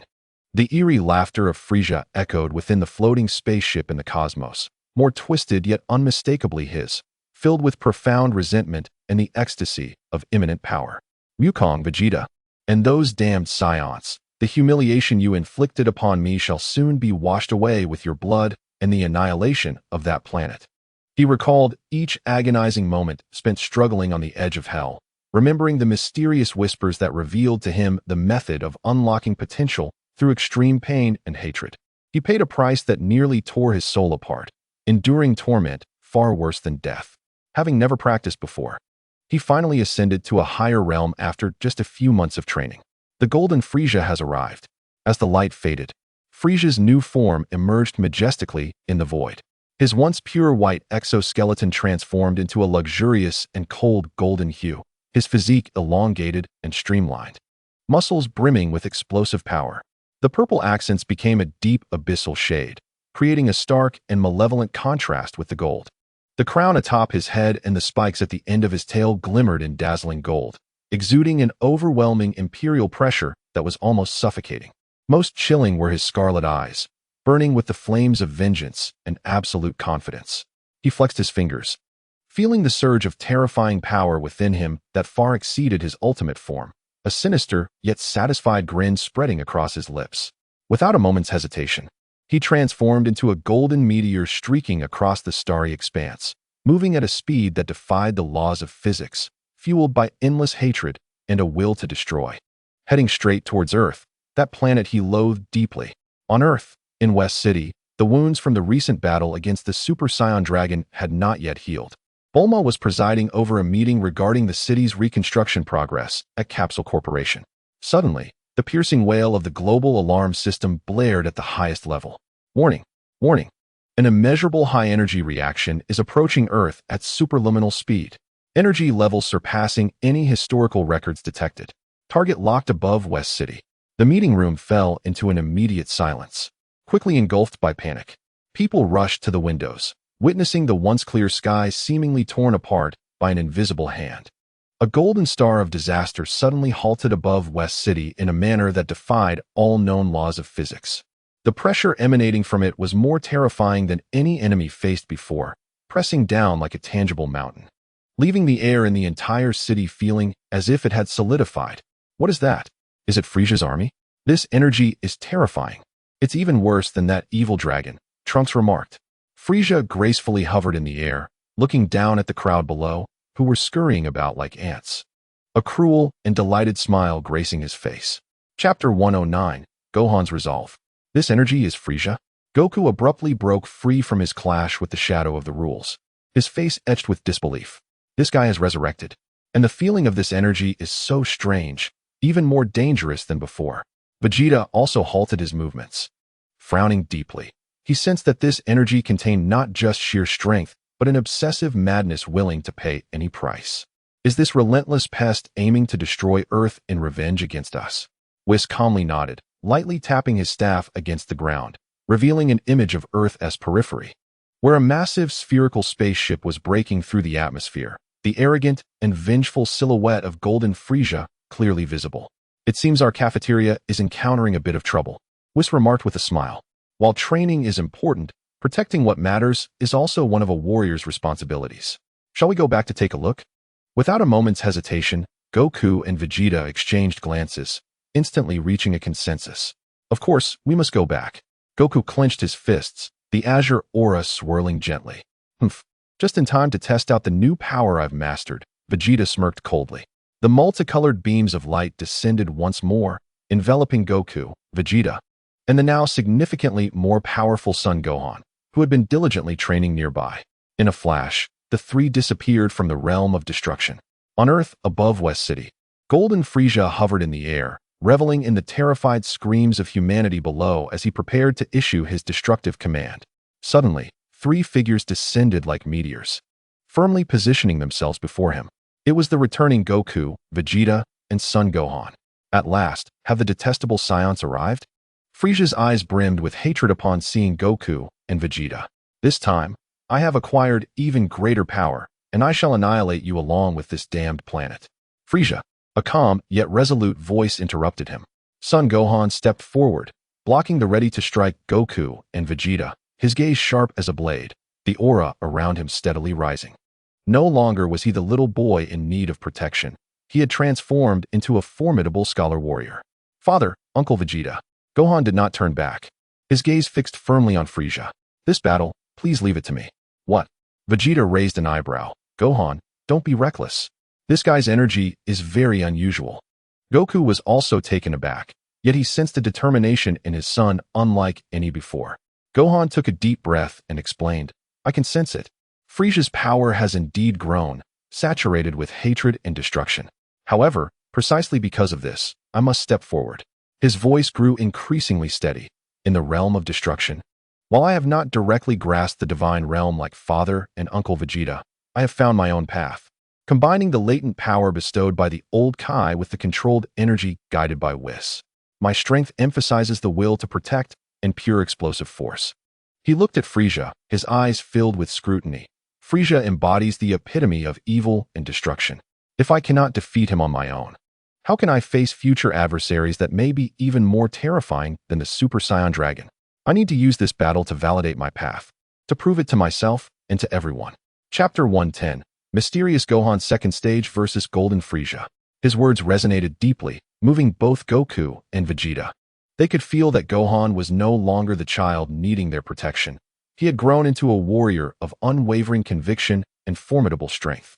A smile of pride spread across Goku's face as he patted Vegeta's shoulder. Vegeta, let Gohan give it a try. We also want to see how much he has truly grown. Vegeta crossed his arms, snorting coldly, as a form of tacit approval. He too wanted to witness how this son, who once surpassed them, had evolved. Son Gohan. Oh, is that the little brat who was scared into wetting his pants on Namek? Frieza's laughter grew more derisive as if recalling something. How touching to see such growth. But do you think you can stop me with that absurd form? Ridiculous. Frieza was infuriated by this scene. He felt belittled, that they dared to send a child to confront him. The golden aura erupted from Frieza once more, but this time, amidst the gold.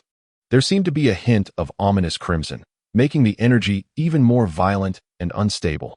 Gohan calmly gazed at Frieza as a powerful energy, distinct from Super Saiyan and divine auras, began to surge around him, more restrained and profound. His hair moved without wind, and his gaze became intensely focused. Come on, Frieza. This time, your opponent is me. Son Gohan's eyes were as tranquil as water, contrasting starkly with Frieza's twisted visage from rage.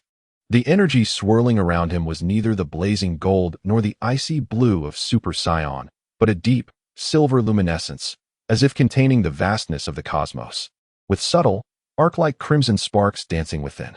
This was his new form, Son Gohan's second stage, a culmination of his latent potential and the mastery of energy he attained in the realm of destruction. Stop this charade. Frieza screeched, vanishing in an instant, reappearing above Gohan. His claws wrapped in dark red gold light, descending with the force to tear space apart. Die. However, Wufan's movements appeared deceptively unhurried, yet he subtly angled his body just right.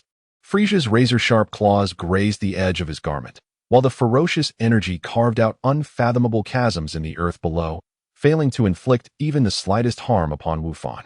What? Frieza's pupils constricted. Remarkably swift and immensely powerful, Wufan calmly assessed, as if dissecting an academic subject. Yet, Frieza, your movements are rife with unnecessary displays of rage and excess.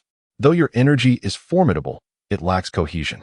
As his words lingered in the air, Wufan's right hand, fingers poised like a blade, concentrated a silvery aura at his fingertips.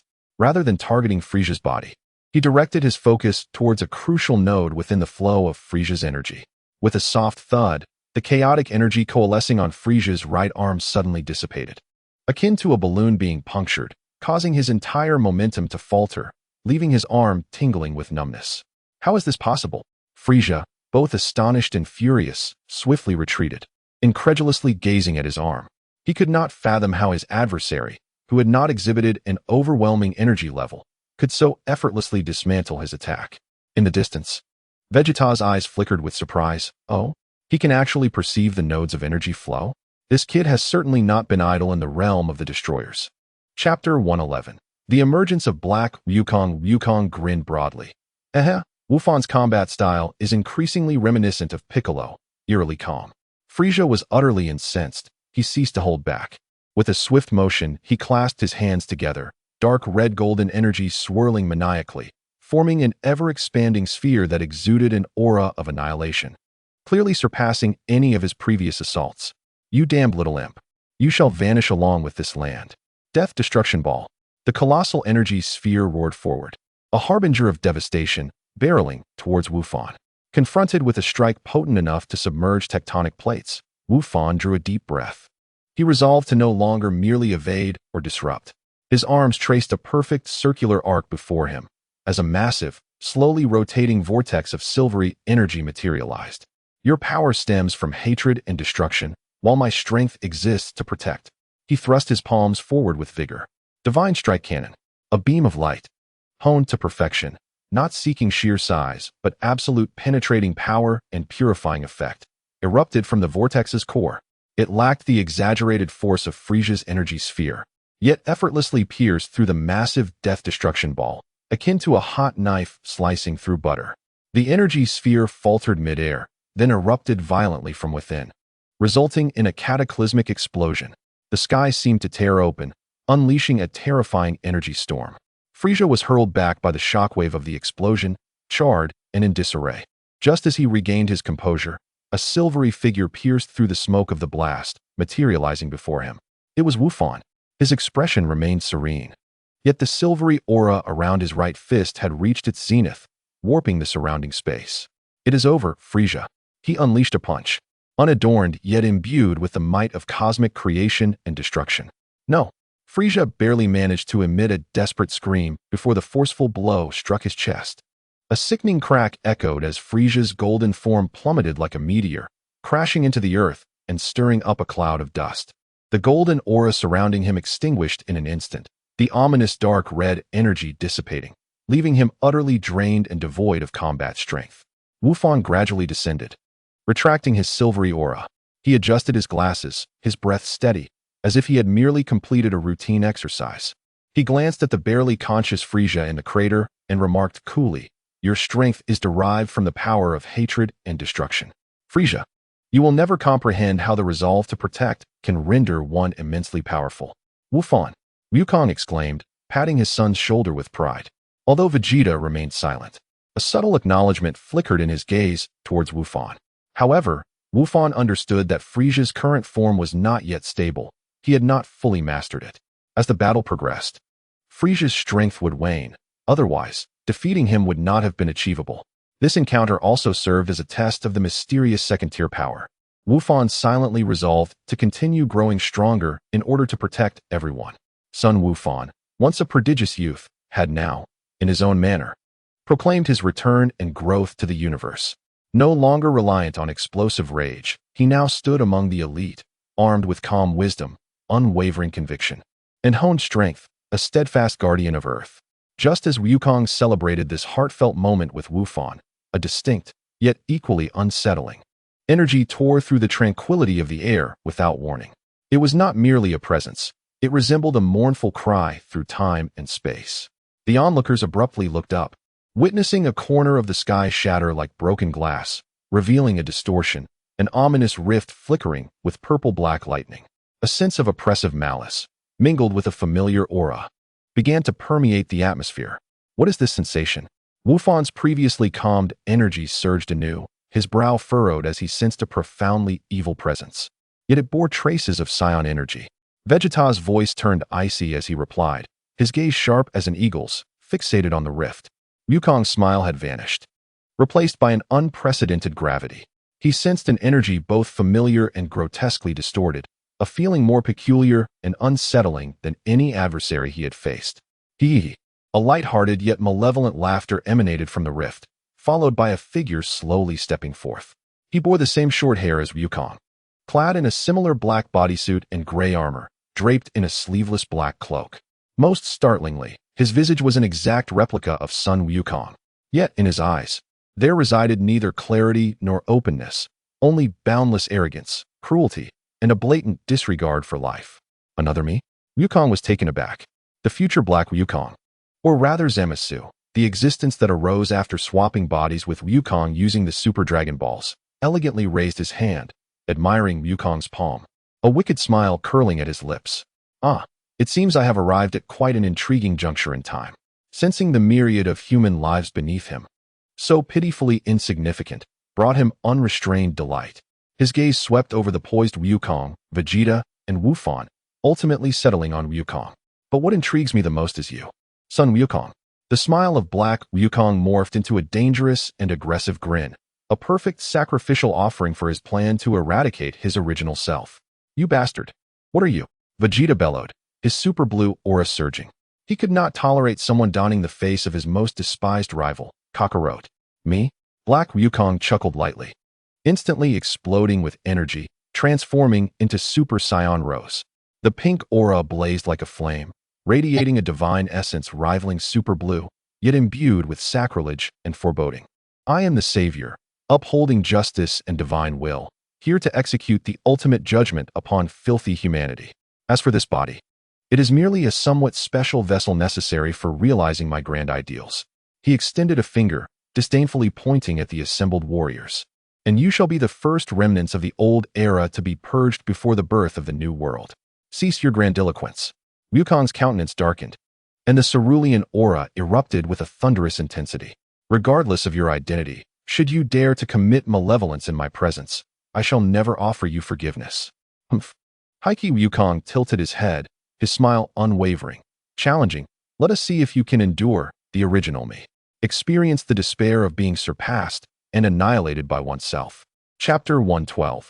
Trunks' arrival from the future. The rosy divine aura clashed violently with the azure divine energy in the air, as if the sky itself was cleaved into two distinct hues. Having just concluded his battle with Frieza, a new and more sinister adversary, Heike Wukong, had descended from the future. Thus commenced a harrowing battle concerning time, identity, and the survival of humanity. Gohan clenched his fists, sensing the distorted yet formidable power of Heike Wukong. The fleeting relief from his recent victory over Frieza vanished in an instant. He understood that the true test was only just beginning. Meanwhile, Vegeta had firmly set his sights on this blasphemer bearing Kakarot's visage, his eyes ablaze with a fury surpassing that which he displayed against Frieza. Super Blue Wukong's fist, entwined with azure flames, struck Heike Wukong's face with resounding force, distorting his malevolent smile, causing the rosy aura to flicker violently. Pooh! Heike Wukong, Zamasu, spewed forth blood imbued with divine light, his body soaring backward like a kite severed from its string, shattering several massive asteroids floating in the orbit of the nameless planet. Impossible, despite sharing the same divine realm. Heike Wukong steadied himself, wiping the blood from his lips, his eyes filled with disbelief and rage. He could sense that the energy level of his opponent was not significantly superior, yet the purity of their combat, the unwavering will, and the efficiency of energy utilization were far beyond his own. The super blue aura solidified like a tangible entity, causing his rosy energy to scatter with each clash. Wukong hovered in the void, his blue pupils calmly locking onto his adversary. Your power is filled with hatred and distortion. Such a heart cannot unleash the true might of your realm. In a flash, he appeared beside Heike Wukong, delivering a sharp knife-hand strike imbued with the force to rend space itself. In that instant, a strange and ancient fluctuation emanated from Heike Wukong's nearly shattered fingers. The archaic time-space ring erupted with a brilliant emerald light without its owner's prompting, forming a green halo that enveloped Heike Wukong in an instant. What? Wukong was taken aback. He sensed a powerful force related to the laws of time forcefully intervening. The emerald halo abruptly contracted, and the next moment, both the severely injured Heike Wukong and the surrounding space vanished into thin air. Only the faint residual vibrations of the time-space ring and the shattered space around bore witness to the occurrence. Super Blue Wukong's aura gradually subsided as he floated in the silent starry sky, his brow furrowed, gazing at the spot where Heike Wukong had disappeared. Just as everyone remained in shock, struggling to comprehend, an unusual sound resonated from the sky once more. However, this time, it was not a malicious energy explosion, but rather a familiar time-space fluctuation steeped in a sense of tragedy and urgency. A blue time-space rift, stable and distinct from Heike Wukong's emergence, unfolded in the air. As a small time-space capsule emerged with great difficulty, its surface marred with scars and charred, billowing black smoke as it spiraled erratically toward the ground. Is that the time-space capsule? Wukong instantly recognized the familiar technological creation, an ominous premonition rising within him. The capsule's door burst open, and a figure staggered out. He possessed a distinctive light purple mane and wore a tattered blue jacket, his face a mixture of fatigue, sorrow, and a glimmer of hope upon seeing the others. It was none other than Trunks from the future. Trunks! Gohan exclaimed in delight, but he quickly noted the disheveled state and grave expression of his companion. His heart sinking instantaneously, Trunks cast a swift glance over the group, and upon seeing Wukong, Vegeta, and the evidently stronger Gohan, a flicker of relief crossed his eyes. But it was swiftly overshadowed by deeper anxiety. He advanced hastily, his tone urgent and heavy. "Uncle Wukong, Dad, Big Brother Gohan, it is so good to see you all, but there is no time for pleasantries." He took a deep breath, as if to suppress the fear within, uttering the nightmarish name. "I escaped." Heike Wukong bears the exact visage of Mr. Wukong, yet harbors an extreme hatred for humanity. In his world, he has nearly exterminated all humans. "My mother and I are on the brink of annihilation." "What?" The group gasped in astonishment. Vegeta stepped forward, grasping his son's shoulder, demanding sternly, "Clarify. What exactly is Heike Wukong? How can he share the same face as Kakarot?" Trunks shook his head in anguish. "We are not entirely certain." He appeared suddenly, his power astonishing, wielding a rosy aura akin to Uncle Wukong's Super Saiyan god, yet it feels far more malevolent and twisted, far more overwhelming. He speaks incessantly of the Zero Plan, aiming to eradicate all humanity in the name of so-called justice. He looked at Wukong, fear and confusion evident in his gaze. "The most terrifying aspect is that he seems to possess a peculiar obsession with you, Uncle Wukong. He has been searching for you. Or rather, a stronger version of himself. He has already been here." Wukong spoke gravely. "What?" Trunks' eyes widened in shock. He had just fought him, sustaining severe injuries. And then a time-space rift opened, whisking him away. Wukong gestured toward the lingering energy residuals and the chaos strewn across the ground, his tone tinged with regret. As if he had failed to completely vanquish the foe. "Severely injured?" Trunks echoed the phrase instinctively, his mind momentarily blank as if struck by lightning. The astonishment on his face quickly faded, replaced by a near-dazed bewilderment. He understood Wukong was powerful, but he had not anticipated such strength, fixating intently on Wukong, his lips trembling slightly. "Severely injured? You say you inflicted severe injuries upon him?" Trunks' voice dwindled to a whisper. In his world, Heike Wukong was the harbinger of ultimate despair. He had witnessed countless comrades being harvested before that rosy demon, like mere blades of grass, unable to inflict even a scratch, no matter their efforts or struggles. The power of Heike Wukong seemed inexhaustible, his cruelty and indifference etched into Trunks' very soul like an eternal nightmare. The overwhelming influx of information left Trunks momentarily unable to process.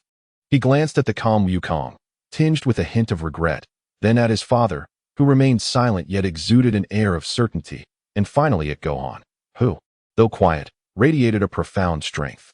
A surge of unprecedented joy and sorrow, threatening to engulf him, surged within his heart. Chapter 113. Departure. Vegeta observed his son's discomposure, furrowing his brow even tighter, empathizing with the despair Trunks must have endured in the future. He huffed disdainfully, turning his head away, yet his clenched fist relaxed ever so slightly. Gohan stepped forward, gently placing a reassuring hand on Trunks' shoulder, speaking softly yet resolutely. "It is true, Trunks. Father, and we have grown stronger. Though Heike Wukong is formidable, he is not invincible." Trunks nodded emphatically, taking deep breaths as he endeavored to calm his tumultuous emotions. The confusion and despair in his eyes gradually gave way to a rekindled fighting spirit.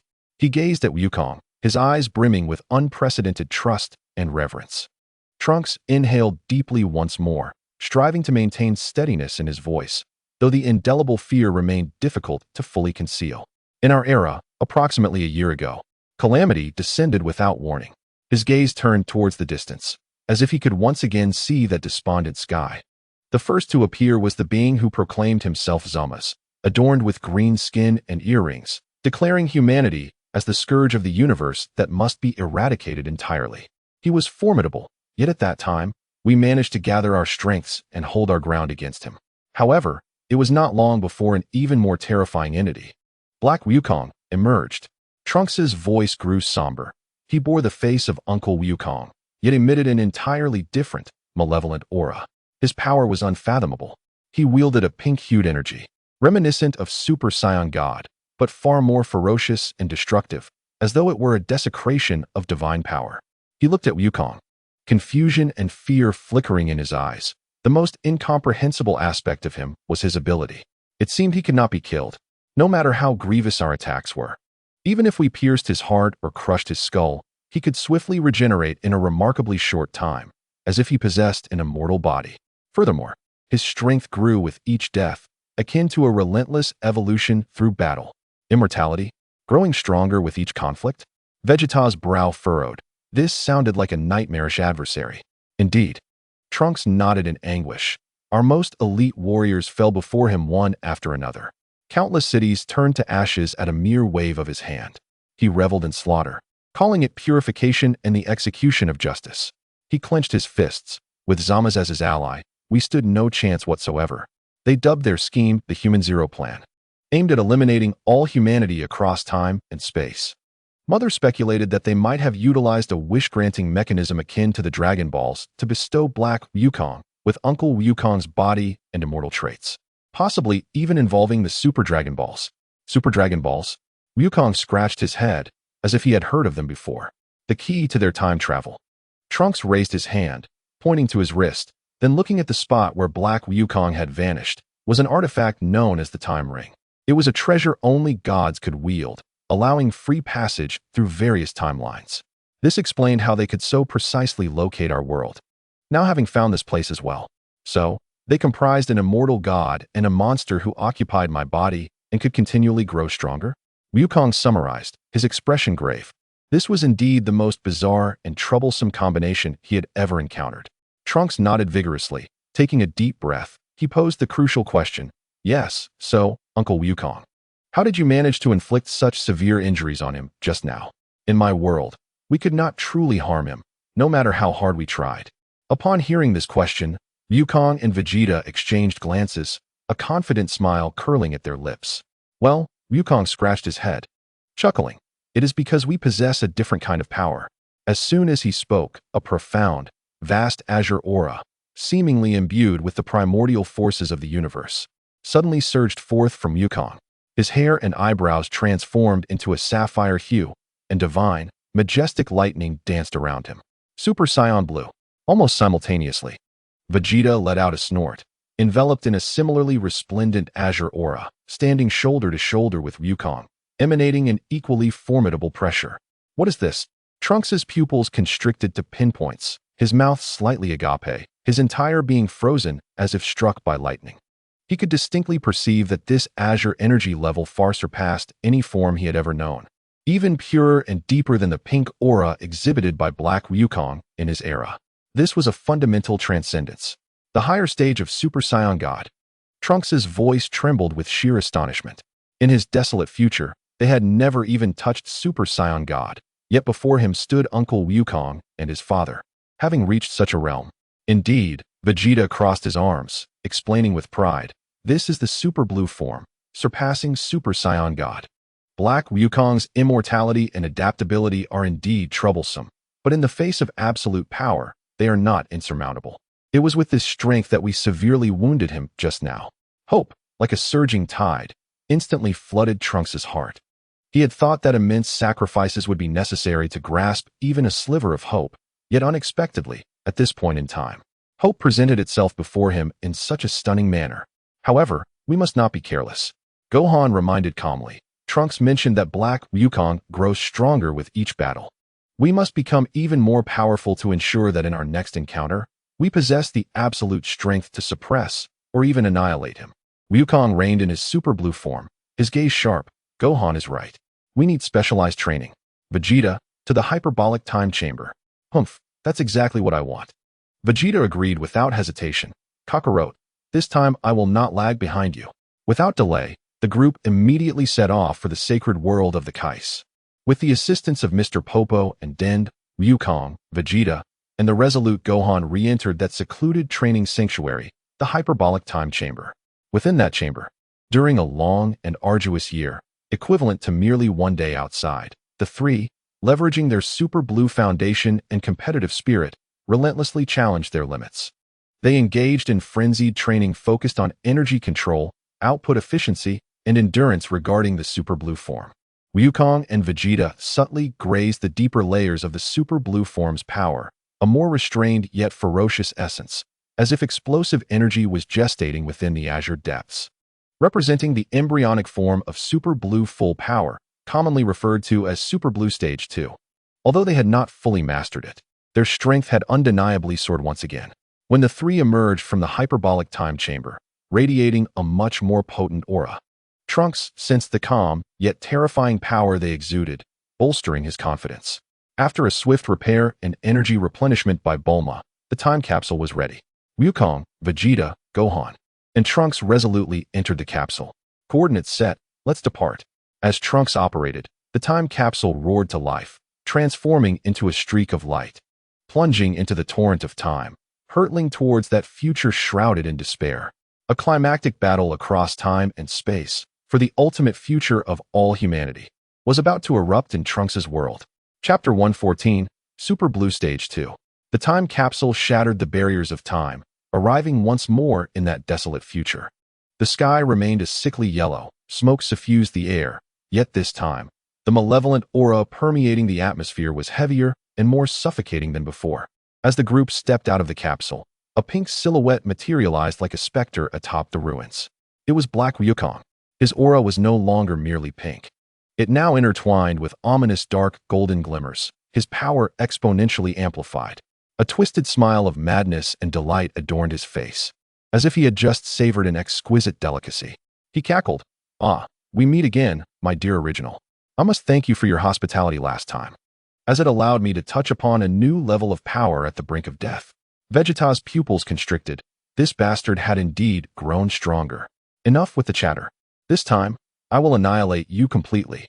Wukong's eyes sharpened, as the super blue aura erupted, charging towards Black Wukong alongside Vegeta like two blue comets. Gohan and Trunks remained vigilant, ready to lock on to the potential appearance of Zamasu. The battle erupted instantaneously. The upgraded Black Wukong faced the combined onslaught of Wukong and Vegeta with an unsettling ease. His speed was unparalleled, his strength unmatched. The sharp energy blade, a blend of peach pink and dark gold, effortlessly sliced through the super blue defensive barrier. Too slow, too weak. Hey, Wukong cackled, his form darting like lightning as he engaged both Wukong and Vegeta in a simultaneous duel. Boom, boom. The sound of two muffled impacts echoed, causing both Wukong and Vegeta to stagger back several steps, their arms tingling with numbness. How is this possible? Vegeta exclaimed in disbelief, feeling that despite his newfound power, he was still at a disadvantage against his opponent. Hee, do you sense the disparity? Hey, Wukong licked his lips, proclaiming that this was the power gained from constantly teetering on the brink of death and evolving endlessly. Your methodical training is utterly laughable in the face of my perfect evolution. His assault grew ever more ferocious, with peach-pink energy blasts pouring forth like a torrential downpour, forcing Wukong and Vegeta to defend with all their might, perilously close to defeat. The super blue power, in the presence of Hey Wukong, appeared to falter. Kakarot, Vegeta, Gohan, witnessing the dire situation, rushed to assist, only to be halted by a sudden green divine barrier. Zamasu had finally made his entrance, wearing a hypocritical smile of false compassion that obstructed Gohan. Damn it! Wukong gritted his teeth, pushing his super blue power to its limits, the azure flames blazing intensely. Yet he still struggled to break free from Hey Wukong's suppression. His opponent's regenerative abilities seemed even more formidable, with any damage inflicted almost instantly healed. What's wrong? Is this your limit? While effortlessly deflecting their attacks, He Wukong taunted with venomous words, truly disappointing. Son Wukong, do you know? In a timeline where I killed you, your son, Son Gohan, and your wife, Chi-Chi, exist. He Wukong's voice slithered into Wukong's ears like a demonic whisper, revealing that he had crushed Gohan's bones before his mother, who foolishly believed that Wukong would avenge him. Wukong's breath grew heavy. The blue flames within him surged violently. And your wife, He Wukong continued, as if savoring the moment. So pitifully weak, yet rushing to protect her son like a mother hen. I had no choice but to let her witness her body slowly turning to ash. Her desperate wails still echoing in my ears. Ha! Shut your mouth. Wukong roared through clenched teeth, his eyes instantly bloodshot. As visions of his family's tragic end intertwined with He Wukong's cruel words, assaulting his reason like a violent virus. Extreme fury, heart-wrenching pain, and a tidal wave of murderous intent surged within him, like a volcano suppressed for millennia, now erupting with furious accumulation and transformation. He unleashed a roar that seemed to rend the very fabric of his soul. The once azure flames began to darken at a visibly rapid pace, shifting from azure to deep blue, resembling the endless depths of the ocean. The flames appeared to shrink, yet became more solid, with the edges of the energy crackling with a deep blue thunder, far more ferocious and oppressive. A terrifying power, surpassing ordinary super blue, sent shivers through the previously arrogant He Wukong, exploding outward from Wukong like the Big Bang at the dawn of the universe. The ground beneath him did not crack, but disintegrated into powder, forming a vast chasm. With the ultimate Super Saiyan Blue, Deep Blue Super Blue second stage, spurred by the ultimate provocation of his family's humiliation, the strongest protective will and anger from within Wukong finally shattered his last restraints. His hair and brows transformed into a profound dark blue, his gaze as frigid as millennia-old ice, burning with the fury capable of incinerating all. He fixated intently on He Wukong, his voice as if emerging from the abyss, each word laced with icy intent. You dare touch my family. You seek death. The smile on He Wukong's face froze, replaced by disbelief and fear.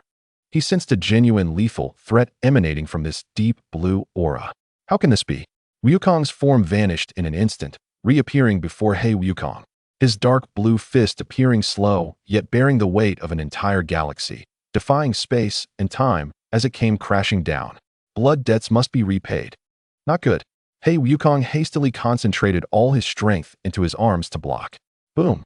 A sound far more thunderous and terrifying than any previous collision erupted. Crack! Pooh! He Wukong's arms twisted grotesquely as they shattered, the terrifying force penetrating his defenses and brutally slamming into his chest. He violently spat out a mouthful of blood mixed with internal organs, his body flying backward like a kite severed from its string, tearing through the air and crashing through distant mountains. Unsure of how far he had gone, he struggled to summon his immortal body to heal, but to his horror, he found dark blue energy entwined around his wounds, like a malignant curse, relentlessly destroying his vitality, causing his healing to slow to a crawl.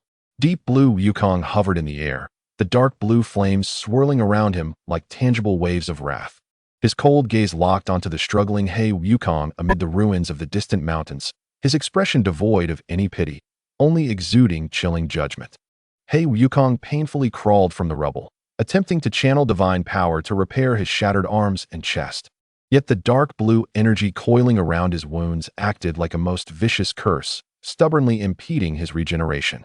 The agony and weakness from the loss of power twisted his face, which bore a striking resemblance to Wukong, contorted with anger and fear. Chapter 115, Fused Zamasu. Damn it! Damn it! He howled, the peach-pink flames trying to retaliate, but upon touching the deep blue energy field, they melted away like ice in the sun. This is impossible. I am the more perfect existence. I have endured countless deaths and rebirths. I should surpass all. He glanced to the side, where Zamasu was locked in battle with Gohan and Trunks. Just then, Zamasu was struck by Gohan's energy wave, creating a bottomless pit where he lay. Yet Zamasu erupted into maniacal laughter from within the depths of the pit. Foolish. Do you think this can defeat a god? You are so naive. Allow me to demonstrate the true might of a god. He abruptly raised both hands, a strange wave of divine power radiating outward. Simultaneously, the peach-pink aura of the struggling He Wukong seemed to respond, rushing toward Zamasu like a weary bird returning to its nest. What? The crowd gasped in shock. They witnessed the energies of Zamasu and He Wukong beginning to merge. An overwhelming, suffocating aura far exceeding any previous presence swept over the entire future world like a storm. Not good. They are going to fuse. Trunks' face turned pale. He had never witnessed such a spectacle. As the light faded, a new being emerged, fused Zamasu. With Zamasu's green skin and He Wukong's peach-pink hair, radiating an indescribable evil aura, he floated in the air, embodying the culmination of the universe's end, exuding an absolute arrogance and a will to annihilate everything, looking down upon Wukong and the others. Humanity, before the true incarnation of God, perish utterly. Fused Zamasu hovered above, his chaotic, twisted aura enveloping the shattered future like a tangible storm cloud. His mere existence caused space to tremble and the laws to lament. Despair now. Wail now. This is the fate of those who dare challenge the majesty of the divine. Fused Zamasu laughed maniacally, casually waving a hand, unleashing a torrent of twisted energy.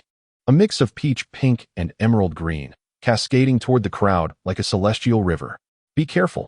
Deep Blue Wukong immediately positioned himself at the forefront, unleashing a dark blue Kamehameha wave with both palms, clashing fiercely against the oncoming force. Boom!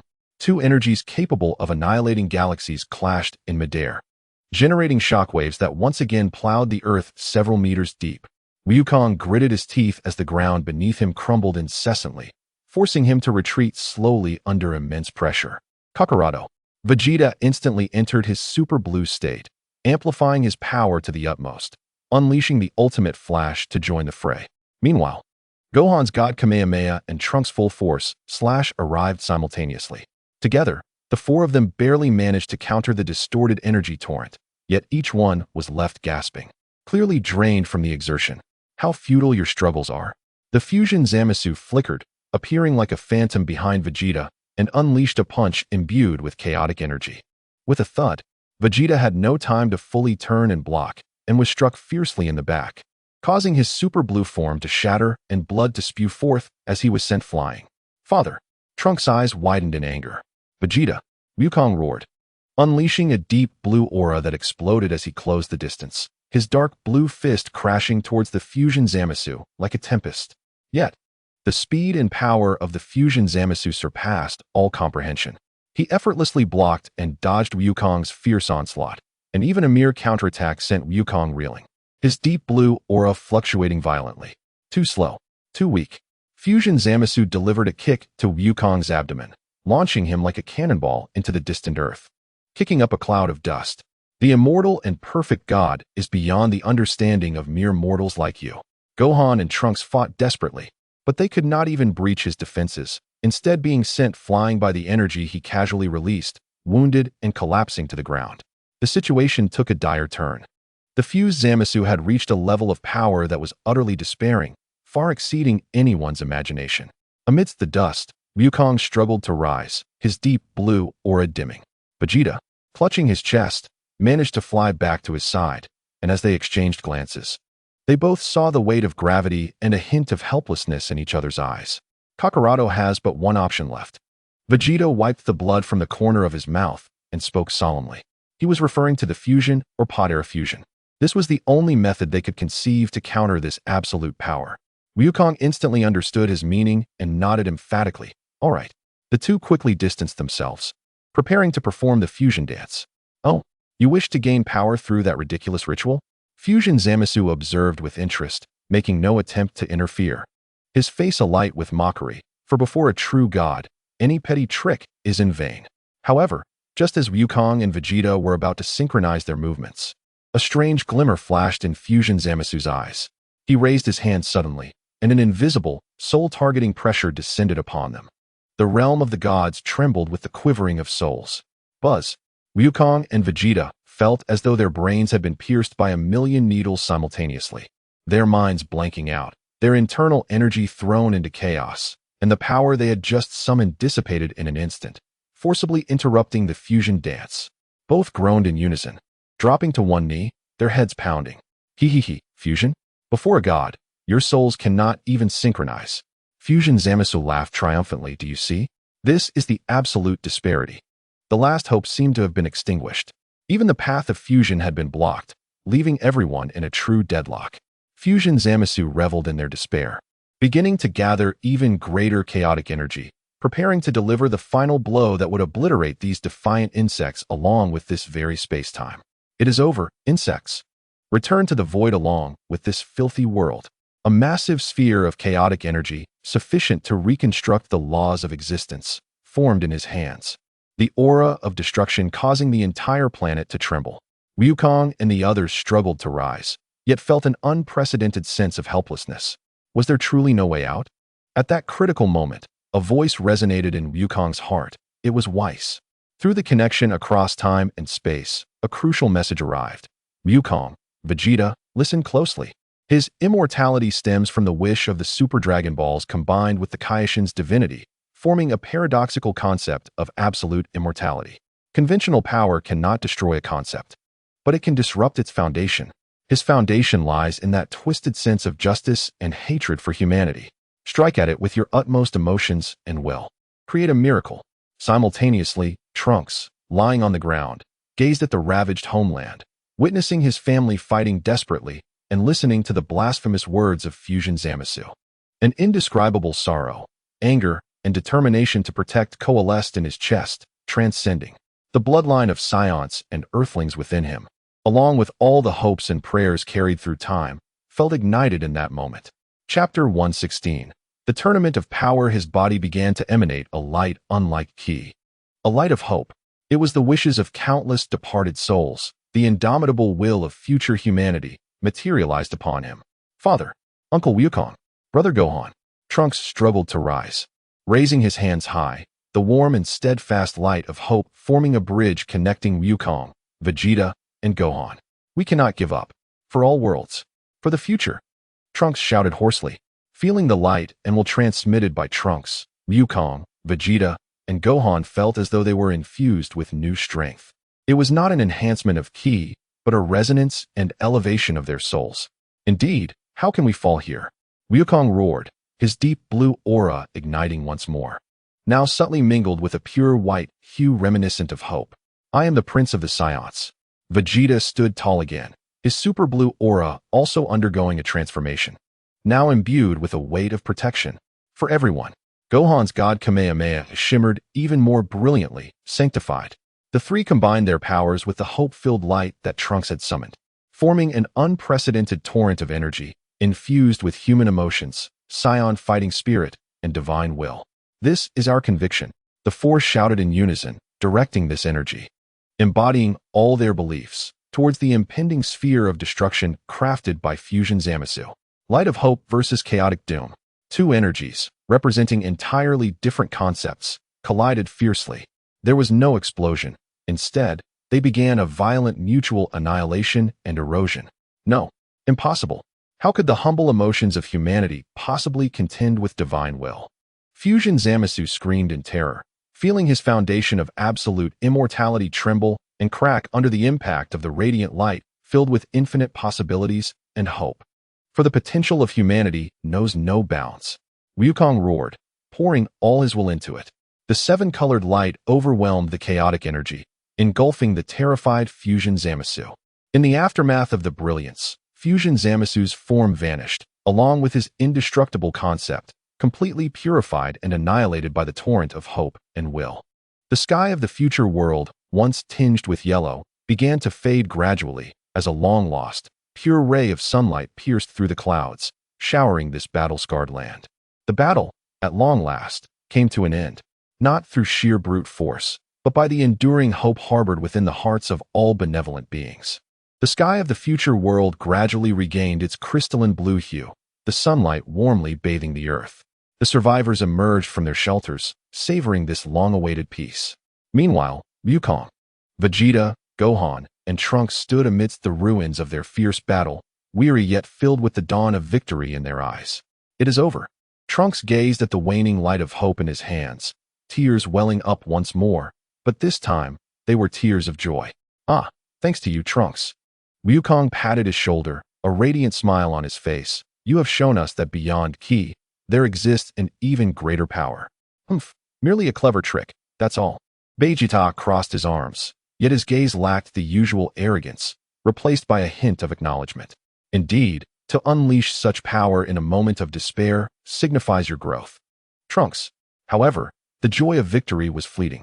Upon returning to the original timeline and reuniting with Bulma and Piccolo, recounting the harrowing adventures of the future, a pressing concern emerged before them all. Although we ultimately triumphed over Zamasu through the light of hope, Piccolo stated calmly, it is undeniable that in terms of pure power, the fused Zamasu far exceeds our current limits.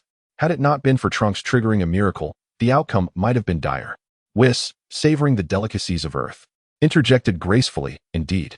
The Zamasu incident was merely a precursor.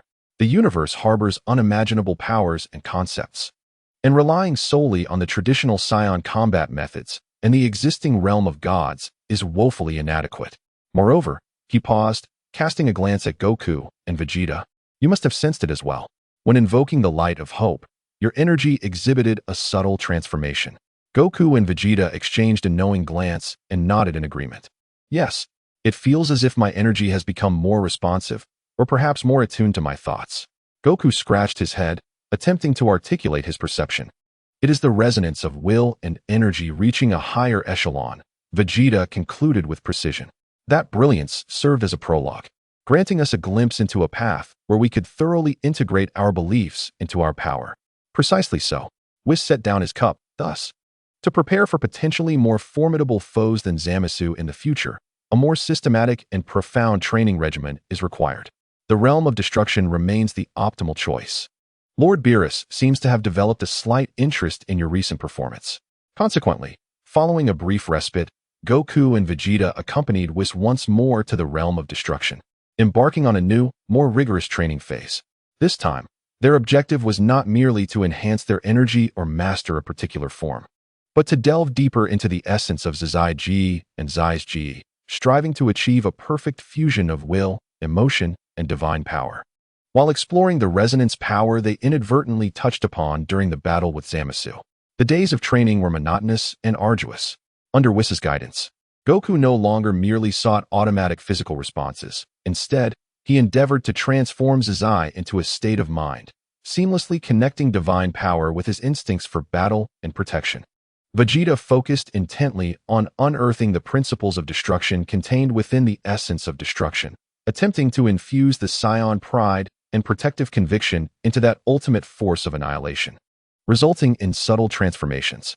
Just as both were engrossed in their training, a message from the Xeno's palace shattered the tranquility of the realm of destruction like a boulder thrown into a calm lake. A tournament of power. Beerus leaped from his chair, startled, fully awake. Indeed, Whis confirmed, Lord Xeno finds the universe rather excessive and somewhat dull. Thus, he has decided to host a chaotic tournament involving 8 universes, featuring 80 participants. The universe that fails will be erased by Lord Xeno. This news struck everyone like a bucket of ice water, inducing immense pressure. This was no longer merely a matter of individual or planetary survival. It concerned the fate of countless lives across the universe. Chapter 117. Gohan's Mysterious Form 3rd Stage, also known as Mysterious Transcendence. The 80-person Battle Royale. Vegeta snorted. Though his expression was grave, this sounds incredibly intriguing. Goku instantly ignited with fighting spirit, yet soon grew serious. But if we lose, our universe will be gone. This is no joking matter. Quickly, the task of forming a team for the 7th universe commenced with urgency. Goku and Vegeta, as the absolute main forces, naturally became the core of the team.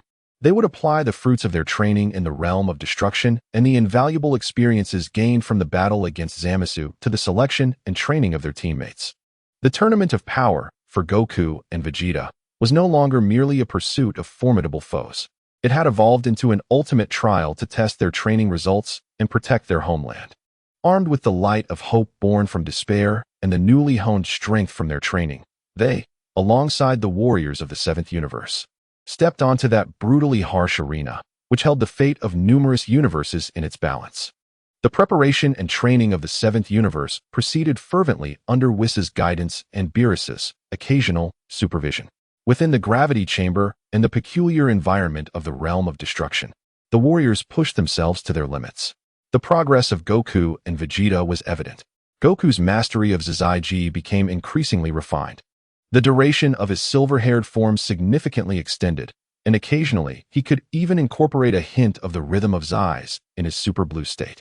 Vegeta's self-awareness of Z also deepened, with the dark purple hue of the god of destruction becoming more pronounced amidst his deep blue aura. And the finality within his attacks grew increasingly formidable. However, the most astonishing surprise came from Gohan.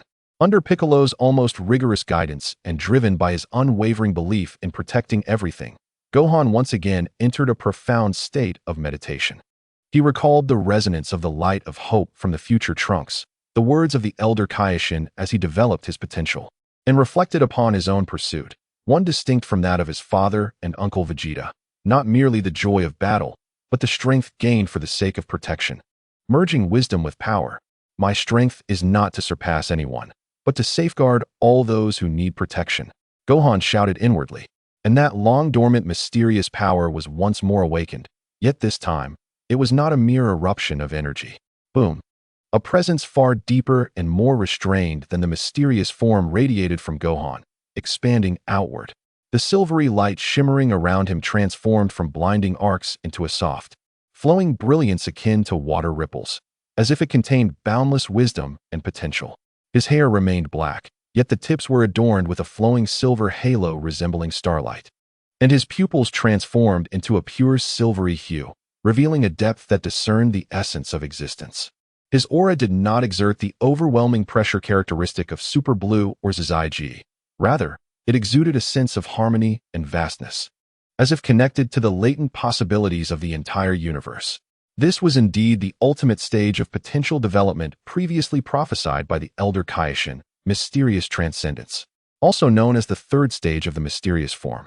What is this? Whis exhibited a hint of surprise for the first time. Merging the potential development of the Kaioshin system with his own unique human possibilities, forging a divine path of his own? Fascinating. Beerus narrowed his eyes. Humph. This kid has finally made good use of his outrageous talent. Gohan slowly opened his silvery white eyes, feeling the new power flowing within him. In this form, he sensed his perception magnified infinitely, not only clearly perceiving the flow of energy, but also vaguely reading the intentions and rules embedded within the energy. His strength, speed, and reflexes experienced a qualitative leap, and crucially, his efficiency in utilizing energy reached an unfathomable realm, as if every ounce of energy could yield 12-fold results. Gohan, how do you feel? Piccolo suppressed his excitement and inquired solemnly. Uncle Piccolo, I feel fantastic. Gohan clenched his fist, the silvery light swirling at his fingertips, as if he could see the trajectory of power and more clearly comprehend the realm pursued by his father and Uncle Vegeta. This was not merely an enhancement of power. It resembled a deeper understanding of existence itself. To test the strength of his new form, Gohan engaged in brief sparring sessions with both Goku and Vegeta. Faced with Goku's swift, rhythm-infused attacks, Gohan's mysterious transcendence form exhibited remarkable insight and adaptability. He often manages to evade critical strikes with minimal movements at the most precarious moments, precisely identifying the imperceptible gaps created by Wukong's rhythm of attack during his transformations to counterattack. The intensity of his power can momentarily shake Wukong's ultimate defense. In his training sessions with Vegeta, his skill is even more pronounced. Vegeta's ferocious attacks, infused with the principles of destruction, are invariably deflected in some peculiar manner by the flowing silver brilliance as they approach Wufan, dissipating part of their might, as if the very essence of power were being understood and redirected. Wufan's counterattacks possess a penetrating quality, capable of piercing through Vegeta's formidable aura, striking at its core. Impressive form, Vegeta concedes inwardly, despite his outward refusal to yield. He cannot help but acknowledge the peculiar and formidable state Wufan has attained, a power that is entirely distinct. Haha, Wufan, your new form is truly remarkable. It feels even more elusive than my ultimate state. Wukong unabashedly praises him. Wufan's breakthrough undeniably injects a potent sense of hope into the team of the seventh universe. His mysterious transcendent form, which combines immense combat prowess, extraordinary insight, and efficient energy utilization, will play a crucial role in the complex and ever-changing battlefield of the power tournament, where strategy and strength must coexist.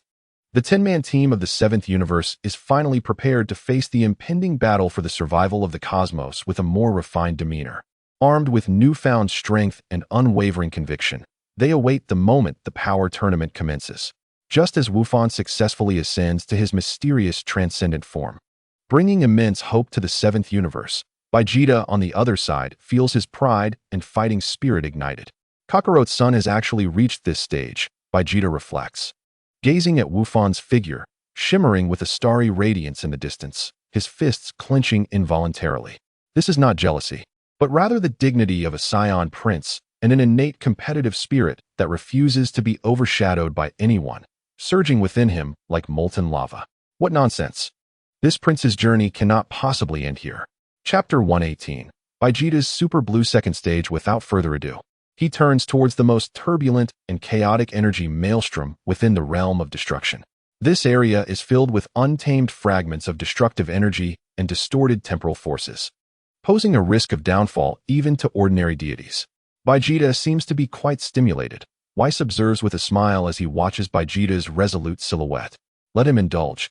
Beerus yawns, recognizing that sometimes this stubbornness can yield miraculous results. Vegeta sits cross-legged at the center of the energy maelstrom, allowing the energy capable of tearing apart stars to strike his body and spirit. He is not merely enduring pain. Instead, he is fervently squeezing every ounce of potential from the deep blue aura within him in this extreme environment, seeking a deeper understanding of his ultimate essence. Destruction is not the end of power. Vegeta roars within, his mind flashing through the memories of years of battle, from Frieza to Cell, from Majin Buu to Zamasu, and countless confrontations with Kakarot. What this prince pursues is transcendence. It is the absolute power that supersedes all. It is to safeguard Bulma and Trunks' pride. More importantly, it is for the unyielding spirit of the Saiyans. With a thunderous roar, an energy far more ferocious and profound than his deep blue aura erupts from within Vegeta. This energy is no longer in the form of an aura. Rather, it resembles a boiling, liquid blue magma, enveloping his form tightly. His muscular dimensions slightly expand, veins bulging beneath the surface like coiling dragons, shimmering with a blue luminescence. His hair retains its blue hue but becomes more rigid, standing upright like crystalline flames. And his pupils transform into a sharper, brighter blue, as if stars are cycling through destruction and rebirth within them. Super Blue Second Stage. This is Vegeta's new form, achieved by forcibly merging the essence of his ultimate destruction with the pure pride and fighting spirit inherent in his Saiyan bloodline, transcending his limits. In this state, his raw power, defensive capabilities, and energy output have explosively increased, with his volatile energy fluctuations even temporarily suppressing the surrounding chaotic energy maelstrom. Oh my, what a straightforward yet effective method of breaking through, Whis comments, noting how Vegeta has combined the principles of ultimate power with his physical form in the most brute force manner, significantly enhancing his foundational abilities. Though it lacks some of the finesse of more sophisticated advancements, it undeniably represents a substantial leap in the realm of absolute power.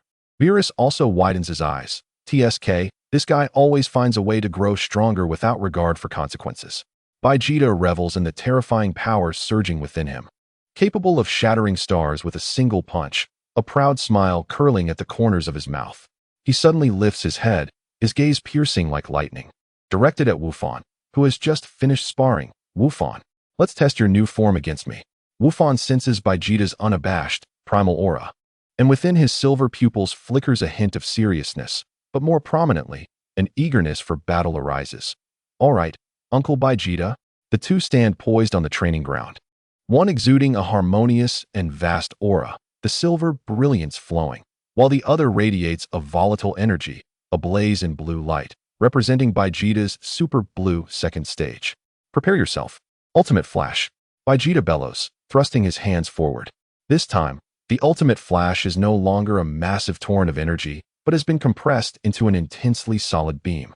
Deep blue in color, as if liquid energy churns within it, exuding a terrifying force capable of obliterating all, aimed directly at Wufan. Wufan does not dare to be complacent.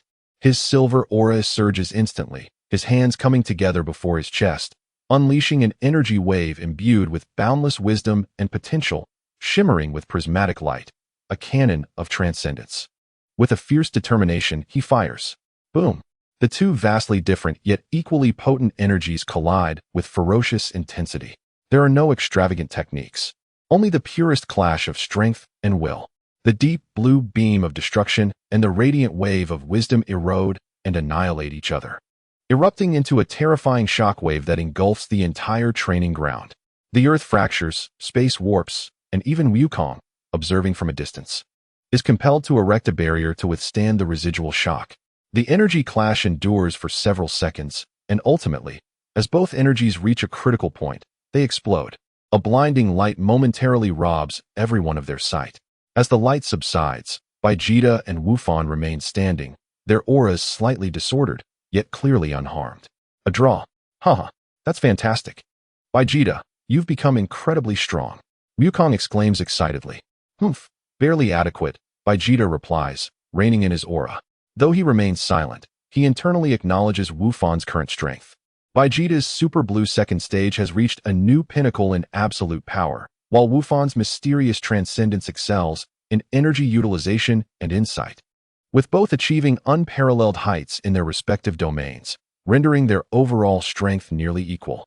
Thus, the core combat power of the seventh universe has been reinforced like never before. The mastery of ultimate power by Wukong, Vegeta's breakthrough to Super Blue second stage, and Wufan's attainment of the final phase of mysterious transcendence.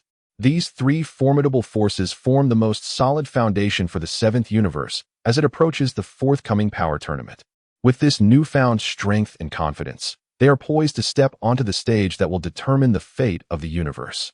As the thunderous clash between Vegeta and Wufan calms, and the crowd's attention is drawn to this stalemate, none notice the glimmer of contemplation in Wukong's eyes, nor the subtle smile that only he understands. Vegeta's Super Blue second stage is truly domineering, and Wufan's new form is so intricately brilliant. Everyone has become so strong. The fighting spirit and instinctual pursuit of greater strength within Wukong have been ignited to an unprecedented fervor. He did not choose to confront the chaotic energy like Vegeta, nor did he engage in profound meditation like Wufan. Instead, he quietly retreated to the far corner of the training ground, arms crossed, and slowly closed his eyes. His consciousness descended into the vast blue ocean of energy within him. He was already familiar with the powers of Chaolan, and had begun to grasp the realm of Zizai. Yet at this moment, his pursuit was not the transformation of form, nor the deepening of freedom, but rather to push the form of Chaolan itself toward a theoretical pinnacle that even Whis had never explicitly guided. Could the divine power of Chaolan truly only reach this extent? Goku pondered within his heart. Vegeta had forcibly enhanced its quantity, but what about its quality? Whis once stated that energy requires control and understanding. He recalled the resonance brought by Trunks' Hope Light during their battle with the fused Zamasu. He remembered Whis' insights on the essence of energy and the flow of the universe during his training in the realm of destruction. And he vividly recalled the moments in countless battles when he condensed his energy to a point and unleashed it. To compress the divine aura to its utmost is not to explode outward but to condense inward, allowing every strand of energy to reach its carrying limit. The Chaolan energy within Goku began to operate in an unprecedented manner. No longer did it surge tumultuously, but rather it converged madly towards the core of the energy sea, akin to rivers flowing back to the sea. This process was extremely perilous, as if he were creating an energy singularity within his body. A slight misstep could lead to uncontrollable energy, with unimaginable consequences. However, Goku, with his innate sensitivity to energy and the subtle guidance of the Zizai mindset he had begun to comprehend, managed to stabilize this violent process. Outside, Whis seemed to sense something, slightly tilting his head towards Goku's direction, a glimmer of surprise and admiration flashing in his eyes. Oh? Choosing this path is indeed a bold attempt. Beerus yawned, mumbling, that guy never plays by the rules. Suddenly, the once brilliant Chaolan aura surrounding Goku rapidly dimmed at a visible rate, retracting until it completely vanished. He stood there, as if transformed into an ordinary person devoid of any aura, even the blue of his hair becoming extraordinarily subdued, nearly deep blue-black. Dad's aura has vanished? Wufan was the first to notice the anomaly and turned in shock. What on earth is Kakarot doing? Vegeta furrowed his brow. However, in the next moment, there was no cataclysmic eruption of energy, no dazzling light radiating forth. Goku slowly opened his eyes. His pupils transformed into two unfathomable pools of deep blue, as if containing the entire starry sky. An indescribable chill, seemingly capable of freezing all things yet imbued with boundless vitality, quietly emanated from him. The space around him distorted slightly, as if unable to bear his current existence.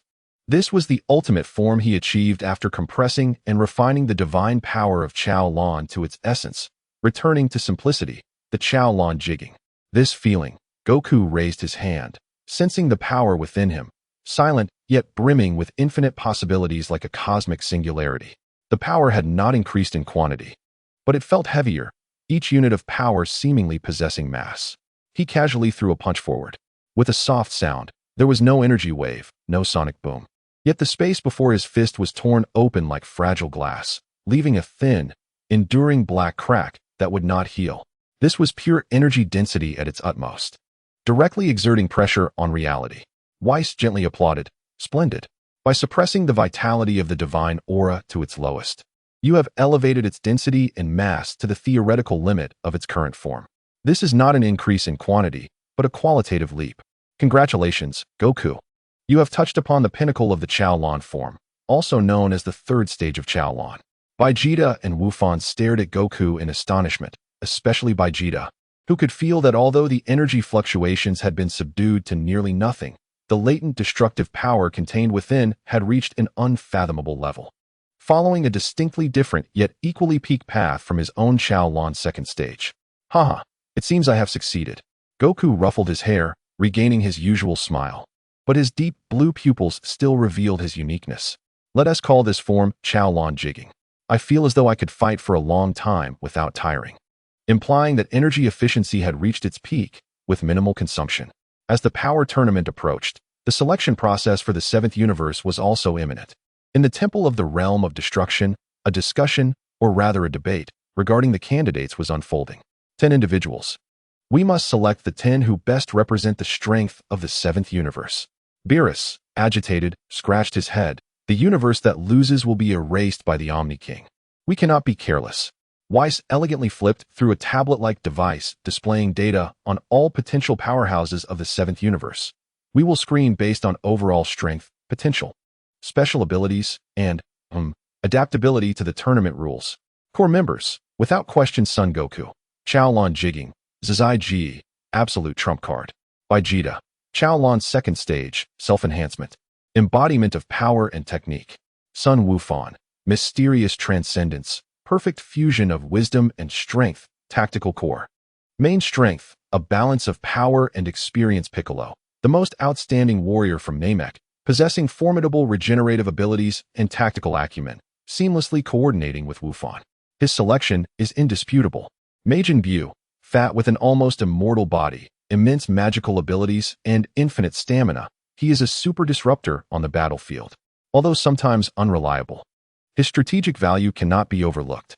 Note, due to the tournament rules prohibiting the killing of opponents, some of Buu's lethal skills may be restricted, but his absorption, healing, and transformation abilities remain extremely powerful. Controversial candidates and final choices. The next slots sparked further discussion. Androids 17 and 18. Weiss, possessing infinite energy cores. Their stamina presents a significant advantage in prolonged battles. Their combat abilities are exceptional, and they exhibit high resistance to energy attacks. Beerus, those two perpetual energy beings are indeed impressive. Let's go with them. Master Roshi, Goku. I think Master Mateto should be considered. He is experienced and possesses the Mafuba. Vegeta, That old man. Kakarot, have you lost your mind?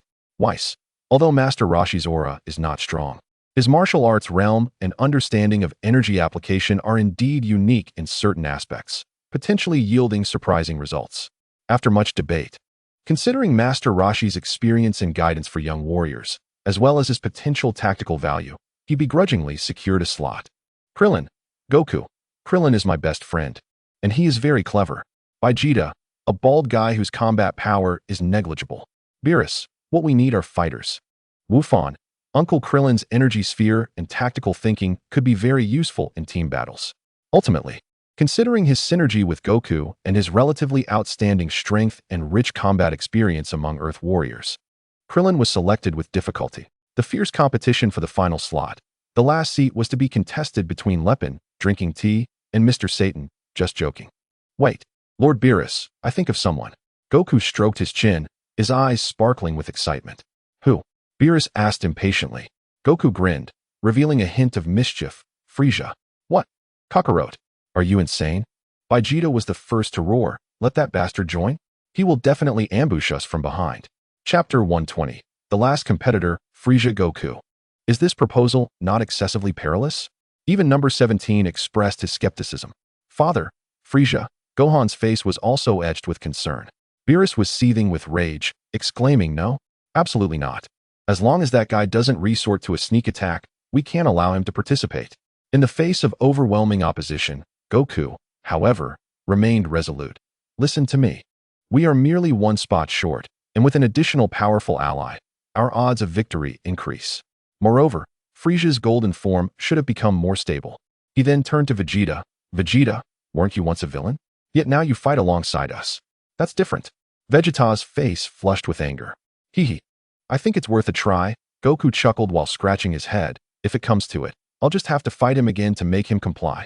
Ultimately, due to Goku's persistent insistence and the subtle possibility that Whis might introduce unforeseen variables, Beerus reluctantly agreed to grant Frieza an interview opportunity.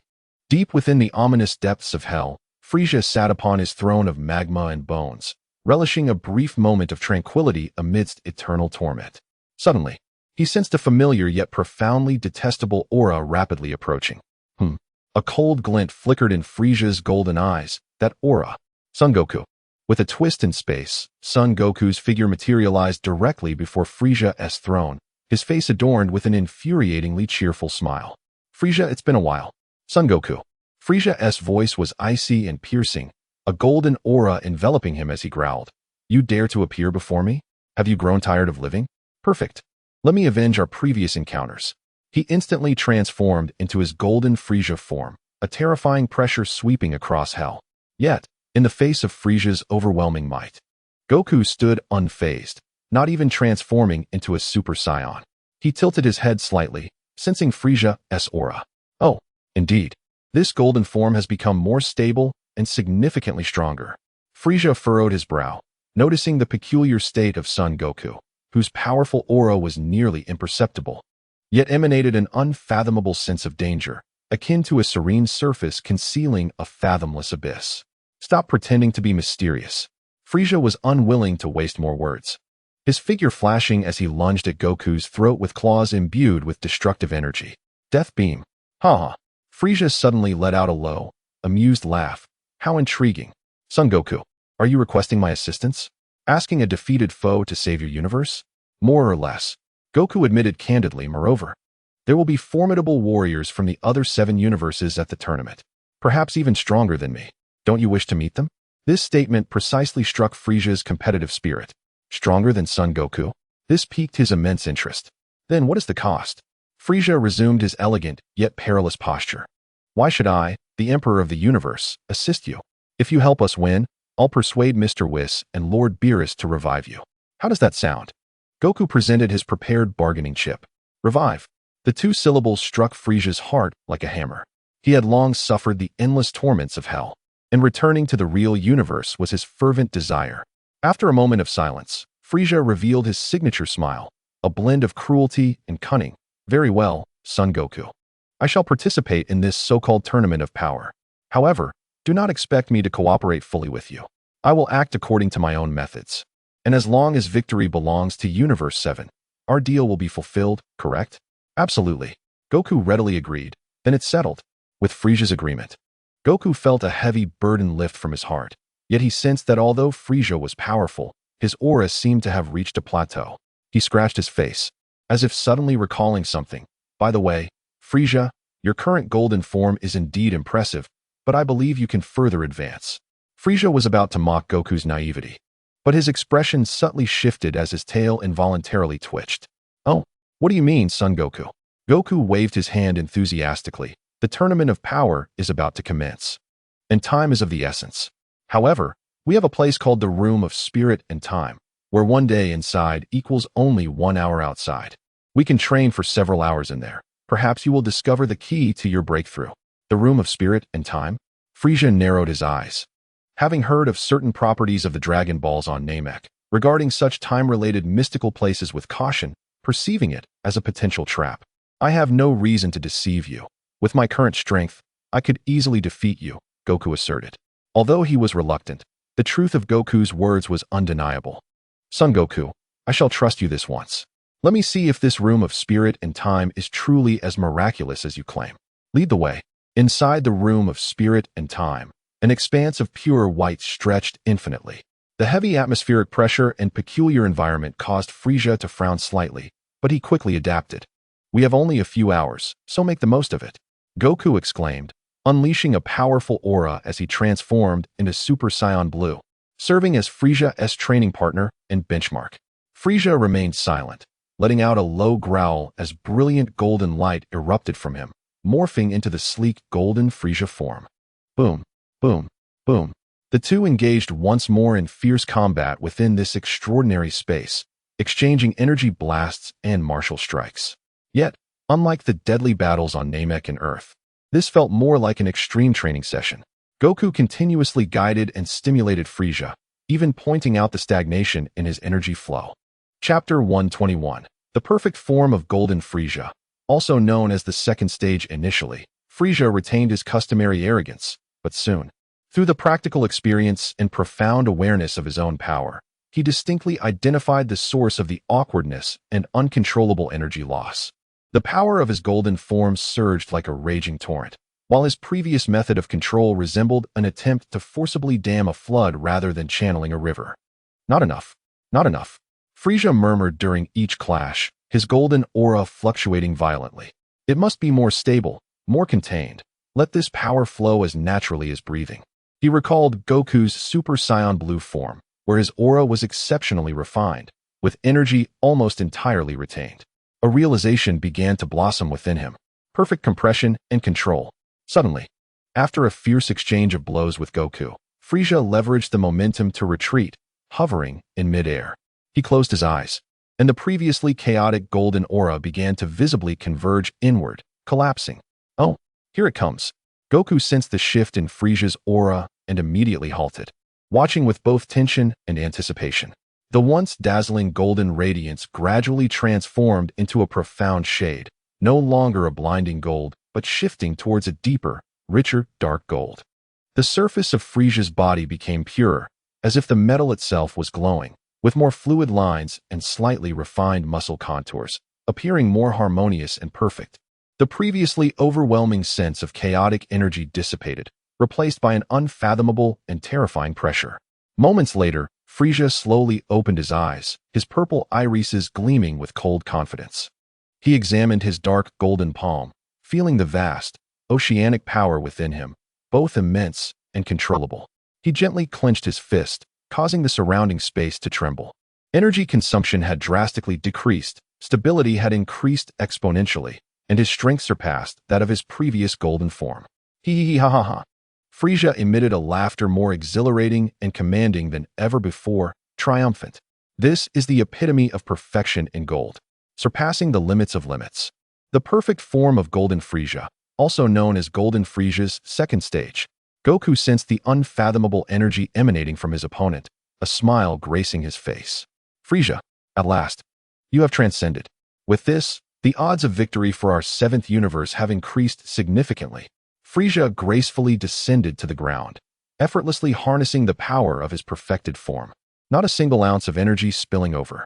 He gazed at Goku, a dangerous yet charming smile adorning his lips. Son Goku, I must thank you.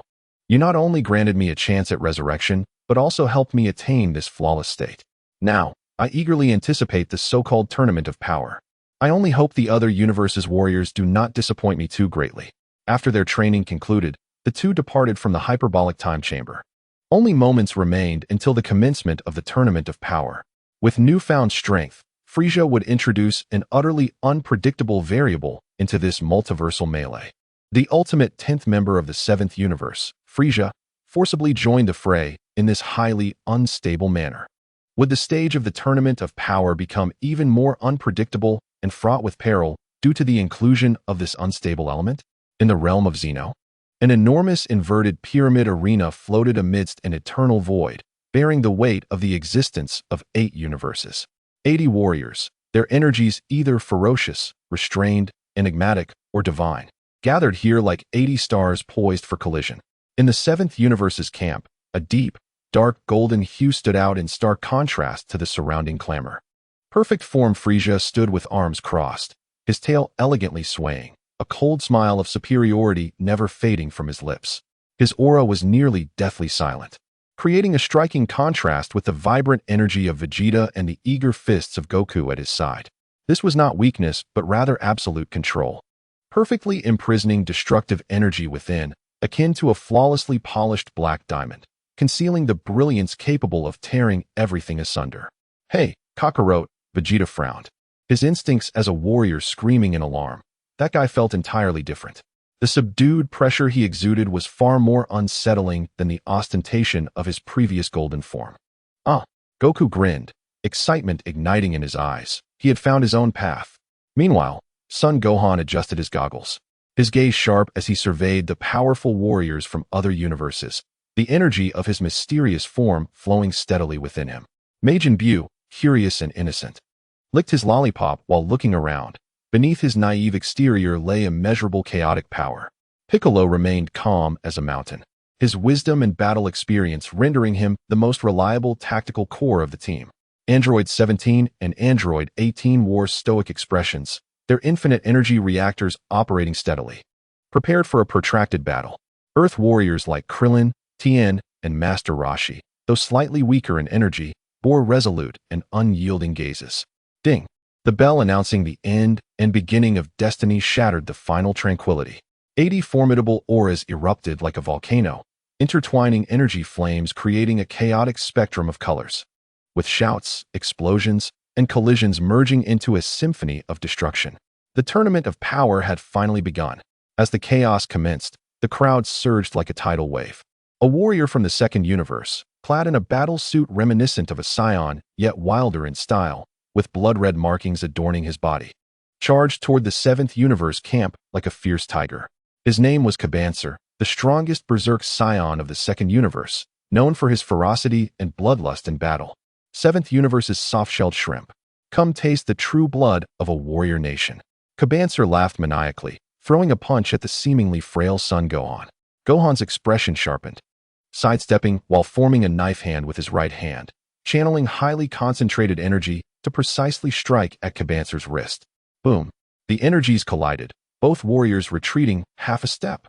"Oh, interesting."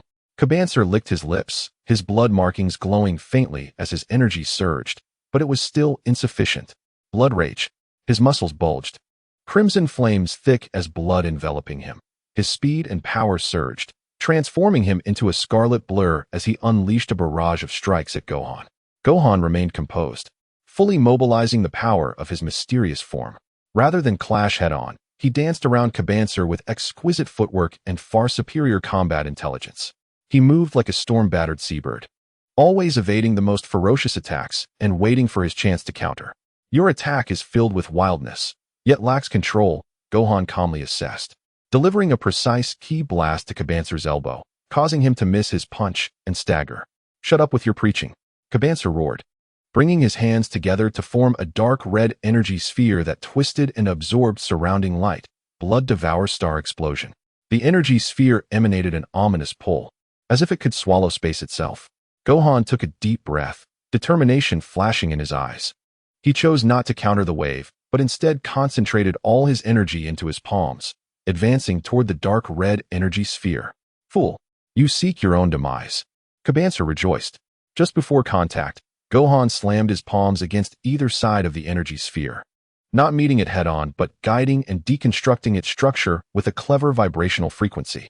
"Radiant miracle explosion," Gohan shouted, a brilliant white light erupting from his palms. Not a destructive explosion, but an ultimate purification and dispersion. The white light pierced the core of the dark red energy sphere, forcibly neutralizing the chaos and turbulence within. "What? My blood devour?" Cabancer stared, dumbfounded. In that moment when his energy was shattered and his focus lost, Gohan struck. He moved like lightning, closing the distance in an instant, delivering an uppercut imbued with all his strength and concentration, crashing into Cabancer's jaw. Ugh! The intense pain momentarily sent Cabancer floating. Gohan pursued, crossing his fingers to form a hammer, delivering a powerful blow to Cabancer's back. Down you go. Boom. Cabancer plummeted like a meteor, bouncing once at the edge of the arena before ultimately collapsing into the endless void. Gohan gently descended, breathing slightly heavy. Yet his gaze remained sharp. He glanced at the direction Cabancer had vanished, whispering, "The power of a Saiyan should not exist solely for destruction." This battle showcased Son Gohan's unique style as a scholar warrior, utilizing wisdom and skill to masterfully navigate and overcome pure bloodthirsty rage. Meanwhile, the battlefield of Majin Buu brimmed with absurdity and whimsy. He faced a group of warriors from the third universe, adept in high technology and mechanical fusion. These warriors attempted to restrain Buu with energy nets, binding beams, and gravitational fields. However, Buu found it all amusing. Hee ticklish. The energy net ensnared him. Yet his body slipped through the mesh like clay. The binding beam struck, and he stretched himself to twist free when the gravitational field pressed down. He lay flat like a pancake, then wriggled forward. Physical properties of the target cannot be locked. Switching to energy absorption mode, the mechanical warriors altered their strategy, firing rays capable of absorbing life energy. Buu was struck by the rays, his body compressing slightly, but he scratched his head, burped, and the compressed area inflated again, assimilating the absorbed energy into chocolate, which he stuffed into his mouth. "The taste is a bit strange," he pouted. A massive combined robot swung a colossal blade capable of cleaving planets toward Buu. Buu did not flinch, allowing the giant blade to slice him in half from head to toe. Just as his opponent thought victory was at hand, the two halves of his body writhed like thick liquid, instantly transforming into two smaller versions of Buu, one on each side, gripping the robot's arms. Splitting technique. How fun. As two Buu simultaneously exerted their strength, they astonishingly tore off the massive robotic arm with sheer force. They then fused back together, wielding the mechanical limb like a club, playfully chasing after the other warriors from the third universe. The most amusing moment came when a warrior unleashed a wave of illusions designed to instill deep-seated fear, aiming to break Buu mentally. Upon seeing the illusion of the Z warrior he had transformed into candy, Buu blinked and, drooling, lunged forward, exclaiming, "Candy! It's candy!" The illusion shattered instantaneously. Buu's mind was so simple that he appeared nearly immune to mental assaults. His combat style was chaotic, yet terrifyingly effective. With his limitless regeneration, transformation, energy absorption, and assimilation, combined with a body that defied the laws of physics, he became a walking weapon of causality, wreaking havoc on the third universe's formation. Eventually, weary of the fray, he expanded into the colossal Mr. Buu, opened his exaggerated mouth, and, with an immense suction force, drew in several panicked warriors from the third universe along with their mechanical constructs, temporarily storing them within his belly, then contentedly patting his abdomen. Having eaten, he decided to take a nap, leaping off the arena to the spectator stands, where he fell into a deep slumber. The warriors absorbed into his form were effectively eliminated as well. Witnessing this scene, Beerus seethed with rage, wishing to deliver a beating to Buu, but upon reflection, he realized that several from the third universe had been eliminated, and thus, he resigned himself to the outcome. Buu's battles, rather than being mere conflicts, resembled a chaotic yet joyous play, clearing out numerous minions for the seventh universe and providing an unexpected strategic buffer. While Gohan and Buu showcased their unique strengths, Frieza's hunt had commenced. His targets were clear, the elite foes whose powers posed a threat to the core members of the seventh universe. An invisible assassin master from the fourth universe, leveraging near-perfect stealth and spatial traversal abilities, had quietly eliminated several formidable opponents from other universes. He locked onto Krillin, who was currently meditating. Just as his dagger was about to pierce Krillin's heart, a dark golden hand silently clasped his shoulder. "You seem quite skilled at hiding." Frieza's voice echoed coldly. The assassin master, stricken with horror, attempted to teleport away, only to find the surrounding space seemingly solidified by an invisible force. Frieza did not even glance at him. He merely applied slight pressure with his fingers. Crack! The assassin master's shoulder blade, along with his energy core, was instantly crushed. and he did not even have time to emit a scream before dissipating into specks of light. Frieza elegantly flicked his hand, as if brushing off dust. His hunting was both graceful and efficient, no longer reliant on overwhelming energy, but rather condensing his power to the utmost. The death beam shot from his fingertips, thin as a hair, yet faster than thought, precisely eliminating distant targets. The debris of destruction he unleashed was no longer a deluge of energy, but rather a swarm of dark golden light points with terrifying penetrative power, attacking multiple enemies simultaneously. His tail transformed into the most peculiar weapon, sometimes striking like a steel whip to shatter defenses, at other times coiling like a serpent to immobilize opponents. A giant warrior from the Sixth Universe, renowned for his defensive prowess, roared as he charged at Frieza, his body encased in rock armor with the hardness of a star's core. Frieza simply observed him until the giant's massive fist was about to make contact, at which point he slowly raised his right hand, his index finger gathering an exquisite dark golden light. The Emperor's piercing wave, a slender ray shot forth, effortlessly penetrating the giant warrior's fist, arm, and chest armor, ultimately emerging from his back, leaving a smooth hole. The giant warrior's momentum abruptly ceased as he incredulously gazed down at the small hole in his chest, his massive form collapsing to the ground. Seizing the opportunity, Frieza unleashed an energy wave that sent him tumbling off the arena. Defense? It was utterly meaningless in the face of absolute mass and penetrative force, Frieza remarked with indifference. His existence resembled that of an efficient cleanup crew on the battlefield, clearing away numerous obstacles for the Seventh Universe with minimal energy expenditure. His precision and ruthlessness capturing the attention of all the Kaioshins and gods of destruction observing the battle. The conflict intensified, powerful individuals began to collide. The prideful team from the 11th Universe, after their captain Jiren was restrained by Goku, saw their vice-captain Toppo, a moving fortress of justice, approach Vegeta. Evil Saiyan, accept the judgment of justice. Toppo roared, as waves of righteous energy surged toward Vegeta like a golden tsunami. Humph. Justice? Merely an excuse for the weak. Vegeta retorted defiantly, his deep blue aura soaring as it clashed violently with Toppo's golden energy, creating astonishing ripples of power. Both were strength-based warriors, their combat styles robust and direct, each punch landing with the weight of stars colliding, shockwaves radiating outward, forcing the surrounding combatants to retreat. Fist of Justice. Ultimate Flash. The immense golden fist shadow collided with the azure energy torrent, annihilating each other in a stalemate. Is this all the power you possess? Toppo, now engulfed in destructive energy, his aura shifting dramatically, transformed into his god of destruction form. Vegeta, do not think you can triumph. For the survival of the 11th Universe, I must forsake justice. Vegeta, arms crossed, a mocking curve at the corner of his mouth, replied, forsake justice? Huh. Just moments ago you spoke of justice, and now you cast it aside for power? Is this what you call pride? Toppo, his gaze fierce, unleashed a wave of destructive energy, declaring, you do not understand. This is the power of a god of destruction, the only way to protect the universe. Vegeta, sidestepping the energy wave, ignited his body in golden flames, retorted, protect? Power gained by betraying one's beliefs can hardly be called protection. Toppo charged forward with a furious roar. Enough talk. Take this destructive impact.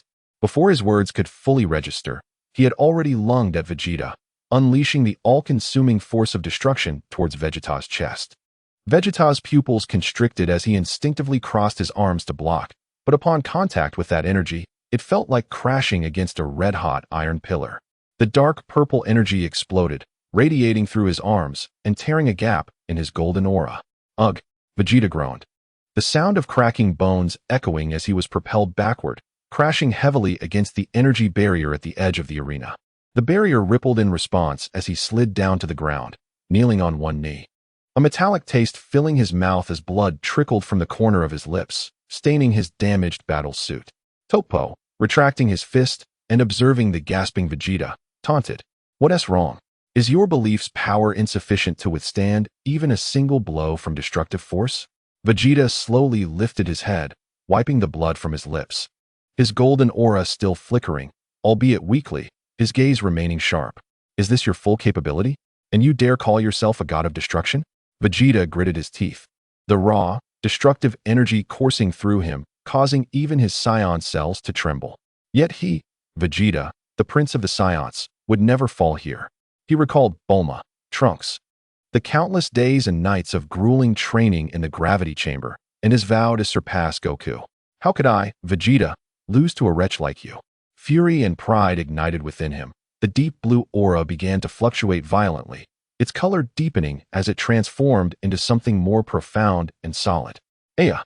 Vegeta let out a heart-wrenching roar, his aura no longer merely erupting, but collapsing inward, condensing. It was as if he were compressing an ocean into a single body. The blue radiance deepened, ultimately transforming into an almost black indigo hue. Although the intensity of the aura diminished, its density and oppressive force surged geometrically. The arcs of electricity that enveloped his body ceased their chaotic dance, instead coiling around him like a docile dragon. The Super Saiyan Blue's third transformation, Ultra Blue Limit. Vegeta felt the terrifying energy surging within him, fully under control, his gaze as sharp as a blade. Toppa, I shall shatter your destructive power. He moved. His speed multiplied several times over, leaving only a lingering indigo silhouette in his wake. Toppa was unable to perceive his motion. Vegeta had already appeared before him, delivering a simple yet devastating punch to his abdomen. The sturdy muscles of Toppa's midsection caved in deeply, his eyes bulging as he uncontrollably expelled a torrent of energy saliva. His once proud defense crumbled before the sheer force of Vegeta's meticulously honed fist. Ultimate Flash. Vegeta's hands remained clasped at his waist, forming a highly compressed indigo energy sphere. No larger than a fist, yet radiating a destructive stellar wave, which he unleashed with fervor. This ultimate flash was no longer a broad beam of light, but a finely honed energy ray that pierced through Toppa's shoulder, creating a gaping hole. Impossible. Toppa gazed at his immobilized shoulder, overwhelmed by shock and disbelief. Seizing the opportunity, Vegeta followed up with another punch, sending Toppa crashing out of the ring. The blue aura continued to burn steadily as he clenched his fists. He, Vegeta, had once again ascended to a new pinnacle through his pride and will. As the battle progressed, Krillin fought alongside number 18, their synergy eliminating several foes. However, when faced with the combined magical attack of the three warriors from Universe 2, the Love and Beauty Fighters, Krillin, in a bid to protect number 18, charged into the densest area of the onslaught. Although he managed to slice through several meteors with his key round slash, he ultimately exhausted himself and was struck by a pink energy beam, disintegrating into light. Enraged, number 18 unleashed her full power, sending the three warriors tumbling from the ring in vengeance for Krillin. Yet her sorrow was unmistakable. The arena's space continued to shrink, and the pace of eliminations accelerated. The harsh reality began to reveal itself. Tianjin Han, after a grueling struggle against a fighter from Universe 4 skilled in creating clones, forced his opponent's true form open with a new key cannon. However, the immense energy expenditure left him vulnerable, and he was ambushed by a lurking warrior from Universe 6, receiving a heavy blow from behind that sent him staggering off the stage. He cast one last glance at the arena, his eyes filled with regret and bitterness. Chapter 124, Goku crushes the Pride Troopers. The arena of the Tournament of Power was ablaze with fierce combat. Energy ripples from the chaos spread continuously, and in one corner of the arena, a clash of speed and strength, technique and wildness unfolded. The two members of the Pride Troopers from Universe 11, the ferocious Cassiler and the swift Tispa, had set their sights on Son Goku from Universe 7 as their common target. Cassiler, with a physique akin to a giant ape, launched the first assault. Roaring as his massive fist, accompanied by a gale that tore through the air, descended upon Goku like a heavy hammer. His attack was devoid of embellishment, embodying pure physical power and ferocity. Hey! Goku reacted swiftly, instantly entering the Super Saiyan God state. A deep crimson aura enveloped him as he crossed his arms, bracing himself against Cassiler's earth-shattering punch. Boom! The shockwave exploded, causing the arena floor beneath Goku to crack. The immense force caused him to sink slightly, yet a smile of excitement graced his lips. Such formidable power. But it was not over. Cassiler roared, launching another fist like a barrage, each strike capable of shattering stars. Simultaneously, a silver-gray light flickered around Goku like a specter. It was Tispa. He had pushed his speed to the limit, moving so fast that only a blur remained. He did not engage Goku directly in a battle of strength, but utilized his extraordinary speed to launch surprise attacks from unimaginable angles. His sharp hand strikes aimed for Goku's vitals, and his kicking attacks targeted joints, each strike as swift and lethal as a striking serpent. Goku found himself in a defensive position. He needed to concentrate on fending off Caeciliar's relentless onslaught, while simultaneously dealing with Tispa's ubiquitous and unpredictable high-speed ambushes. Though balanced in power and speed in his Super Saiyan God state, he struggled to manage the extreme synergy of force and velocity. Crash! A moment of carelessness allowed Tispa's foot to strike his ribcage like lightning. Though not immensely powerful, its penetrating force caused a momentary halt in Goku's breath. Seizing the opportunity, Caeciliar delivered a crushing uppercut that slammed into his chin. Goh! Goku grunted, his body lifted into the air as the deep crimson aura flickered violently. Success! Tispa's eyes gleamed with triumph as he accelerated, preparing to deliver a fatal blow during Goku's moment of vulnerability. However, just as his attack was about to connect, Goku's expression sharpened. It seemed that remaining stationary was no longer an option. The deep crimson aura around him suddenly contracted, visibly transforming into a deeper, more solid blue. The once violently jetting aura began to flow like liquid, emanating an even more terrifying pressure. Super Saiyan Blue at full power. What?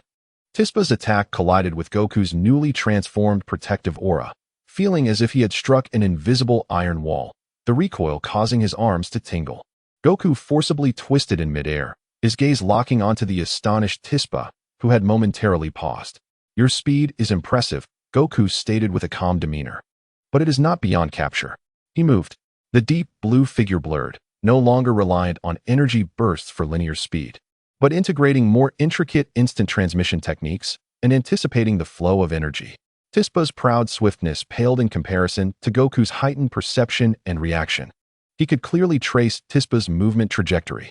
Here, Goku preemptively swung a punch to the left. Bang! It felt as if Tispa had collided with an immovable object, his chest taking the brunt of the blow, halting his high-speed movement. Disbelief etched across his face. How is this possible? He can keep up with my speed. Do not underestimate him. Caeciliar roared, charging in once more, his colossal fist descending like a meteor. This time, Goku did not evade. He inhaled deeply, concentrating the deep blue aura into his right fist, meeting Caeciliar's massive punch with a strike of his own. Boom! The sound reverberated like two planets colliding. This time, the outcome was starkly different. Caeciliar's unstoppable might was halted by Goku's finely condensed punch. Not only that, a more domineering and penetrating force traveled down Caeciliar's arm, causing him intense pain and numbness, his massive form stumbling back for the first time. Your power is also... Caeciliar's eyes widened in disbelief. The tide of battle shifted instantly.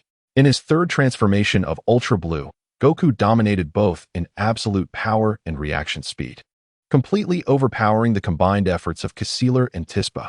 No longer on the defensive, he took the initiative. His figure darted like a phantom between the two. Against Caeciliar, he unleashed more refined and penetrating ki blasts and strikes, dismantling his fierce attacks and forcing him to retreat, clear imprints and burn marks appearing on his solid muscles. In dealing with Tispa, he utilized superior anticipation and instant transmission, consistently positioning himself along Tispa's trajectory, interrupting his rhythm with the simplest and most effective attacks. The speed advantage of Tispa has vanished, and instead, his high-speed movements make it difficult for him to change direction, rendering him a living target for Wukong time and again. How infuriating! The Pride team cannot afford to lose. Tispa roared stubbornly, pushing his speed to the limit, transforming into a true beam of light, shooting towards Wukong from all directions. Futile, Wukong calmly replied, even closing his eyes, relying solely on his sense of aura and bodily instincts. When Tispa's attack was about to connect, his body instinctively shifted with minimal precision, evading every strike by mere inches. It is over. Wukong suddenly opened his eyes. A deep blue aura erupted, and a powerful energy field expanded from him like an invisible quagmire, instantly slowing Tispa's speed. What? I can't move. Tispa was horrified to find his movements had become exceedingly sluggish. Wukong appeared before him in an instant, delivering a swift chop to his neck. Tispa's vision darkened, consciousness fading, and his body fell limply, sent effortlessly out of the ring by Wukong's casual gesture. With Tispa dealt with, Wukong turned his gaze towards the remaining Caeciliar. Caeciliar, Witnessing the overwhelming aura of Wukong and the effortless defeat of Tissippo, felt a flicker of fear, yet it was quickly overshadowed by a surge of rage. Roar! He let out a beastly roar, muscles bulging, pushing his power to the extreme, launching into a final, desperate charge. Wukong observed him, slowly raising his hand, compressing deep blue energy in his palm until it formed a fist-sized energy sphere radiating the waves of celestial destruction.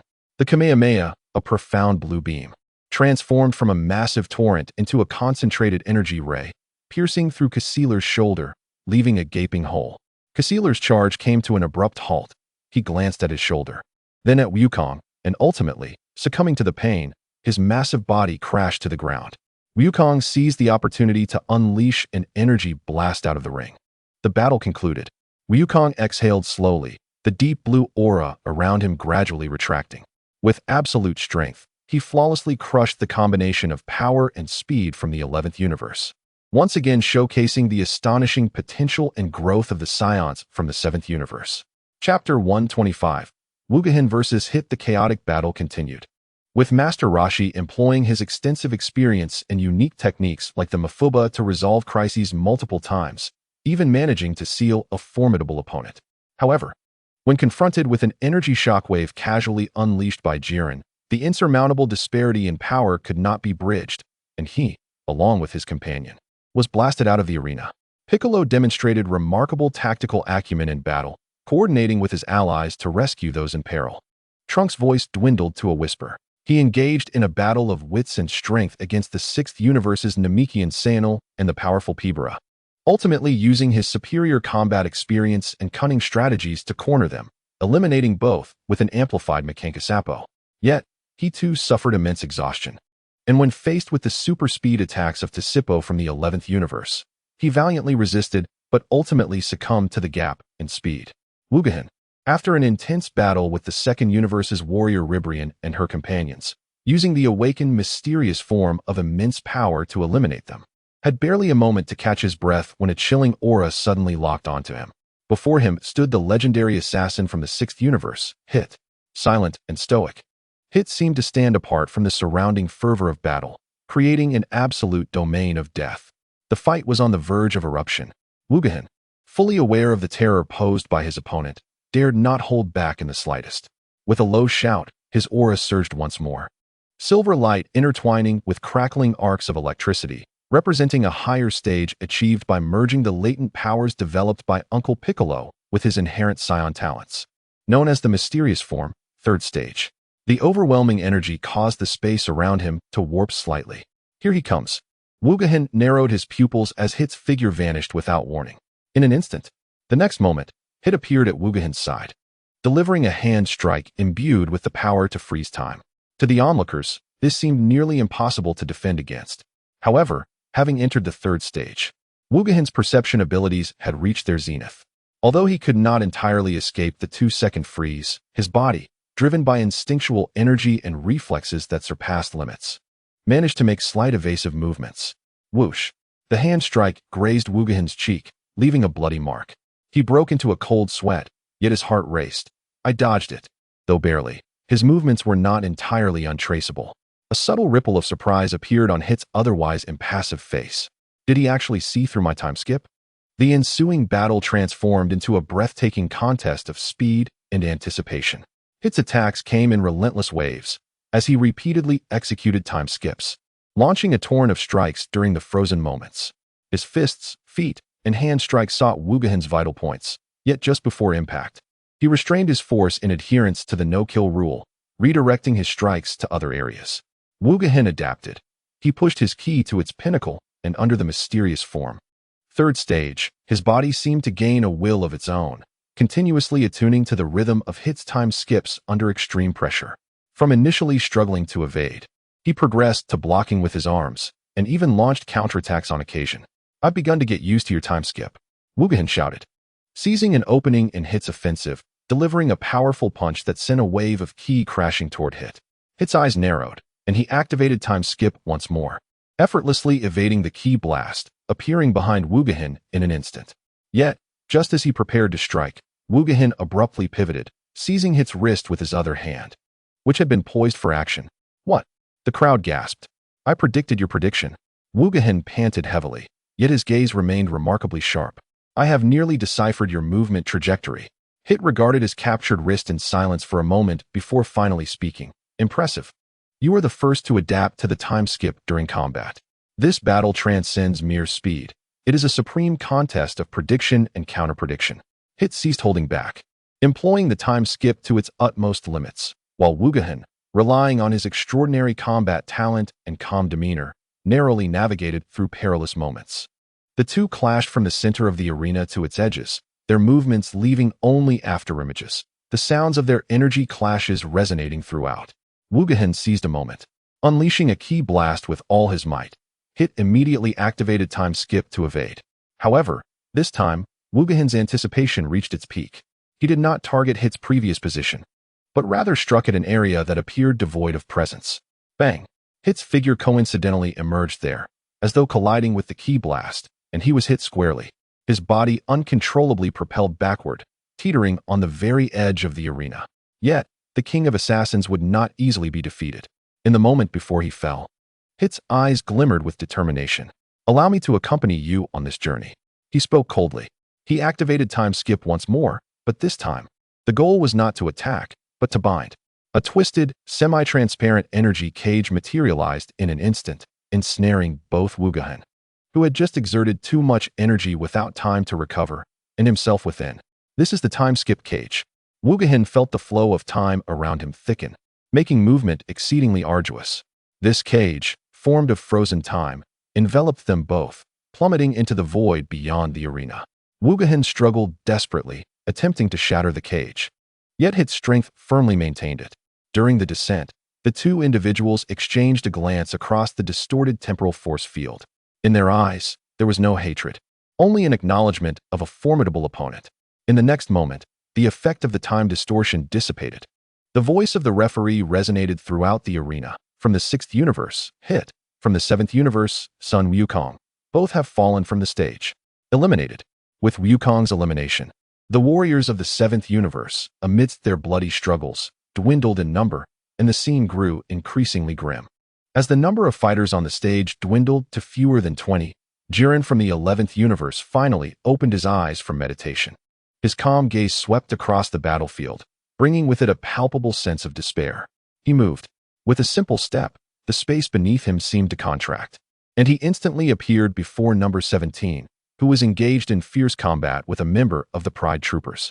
Number 17 reacted swiftly, immediately activating his strongest shield. Jiren, however, merely delivered a punch with an air of indifference. Crack! The shield shattered like thin ice, and number 17 was sent flying by the force of the punch, spitting blood and crashing heavily in the distance, momentarily incapacitated. Number 18 angrily charged forward, unleashing a barrage of energy blasts. Jiren neither flinched nor evaded. The energy blasts struck him as if they were nothing more than raindrops, creating not even a ripple. With a casual flick of his hand, number 18 was sent soaring out of the arena like a kite severed from its string. Just then, the recently empowered Vegeta, his indigo aura blazing fiercely, charged at Jiren with the pride of a prince. Your power has increased, Jiren stated flatly, as he faced Vegeta's relentless onslaught. He simply stood with one arm behind his back, effortlessly blocking and deflecting all attacks with just one hand. Damn it! Ultimate Flash. Vegeta unleashed his utmost power, sending an indigo ray hurtling toward Jiren. This time, Jiren extended his right hand, fingers spread wide, and astonishingly seized the condensed ray. The energy clashed violently in his grasp, yet it could not advance an inch. Here, take it back. Jiren exerted a slight force, sending the ultimate flash hurtling back at Vegeta, now even more potent.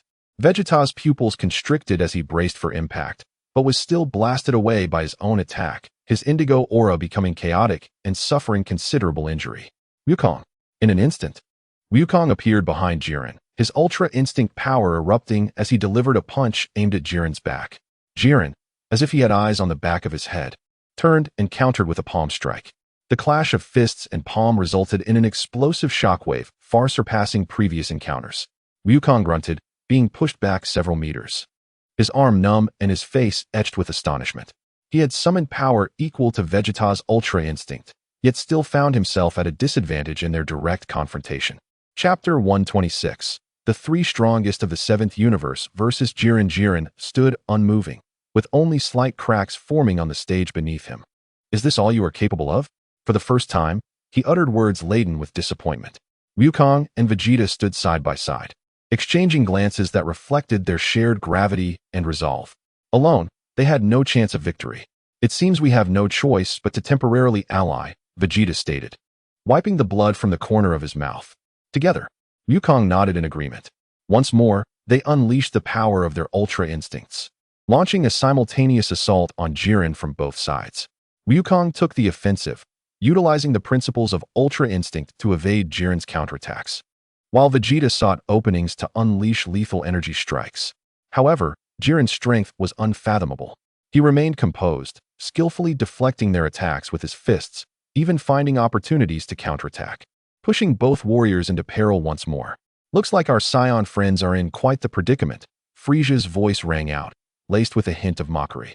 He had, unbeknownst to them, dispatched the surrounding minions and now hovered nearby, his dark golden form shimmering amidst the energy storm. Frieza, spare us your jests, Vegeta shouted. Humph. This king merely wishes to prevent that monster from claiming the fruits of victory for himself, Frieza retorted with a cold smirk, but his actions were immediate. He joined the fray in an instant, his dark golden figure launching attacks from exceptionally cunning angles. His death beam and supernova no longer sought to deliver a single killing blow. Instead, they swarmed Jiren like a swarm of venomous bees, incessantly disrupting his visual and auditory senses, targeting the nodes of his energy flow, and severely limiting Jiren's movements. 3 against 1. The three strongest from the seventh universe united for the first time. Wukong's direct confrontations and extreme evasiveness, Vegeta's frenzied output and destructive energy, and Frieza's precise interference and lethal ambushes. Though their cooperation was not flawless, occasionally hindering one another, the intertwining of their distinctly powerful abilities finally managed to momentarily stifle Jiren's unparalleled momentum. The light from their energy clashes shone like a supernova, illuminating the arena. The shockwaves surged in relentless waves, causing the entire void to tremble. In the spectator stands, the gods held their breath. Beerus gripped the armrest tightly, yet a smile of excitement broke through. Under the assault of the three, Jiren finally ceased to fight with one hand. He unleashed his fists simultaneously, his speed and strength escalating once more, sending Wukong and Vegeta reeling. Yet Frieza's cunning death beam always seemed to strike at the perfect moment, pressuring Jiren to divide his attention for defense. Annoying insects. For the first time, Jiren displayed a hint of impatience, his gaze fixed on Frieza. He unleashed a punch through the air. The colossal energy surged like an invisible hammer, instantly traversing the space between them. Frieza's dark golden pupils constricted as he maximized his perfect form's defense, crossing his arms to block. Boom. The sound resonated like a great bell tolling. Frieza was sent flying by the terrifying force contained within that punch, his dark golden body tracing a long arc through the air before crashing heavily against a distant pillar of the arena, cracks spreading outward. A trickle of purple blood escaped his lips, clearly indicating injury. Frieza, Wukong exclaimed. Humph, indeed a monster. Frieza struggled to rise, wiping away the blood, his gaze growing colder. But to think you could eliminate this king? It will be a long time before that happens. After a prolonged stalemate, even being forced into a somewhat precarious position by the combined efforts of the three, Jiren's expression grew entirely serious. The calm aura he exuded began to boil like water coming to a boil. Is this truly all the power you possess? His deep voice reverberated as the crimson aura around him began to blaze fiercely, expanding. His muscles bulged further, and the fabric of his battle attire could no longer contain this power, tearing apart completely, revealing beneath it a bronze body forged like steel, brimming with explosive power. The deep red energy no longer merely surrounded him.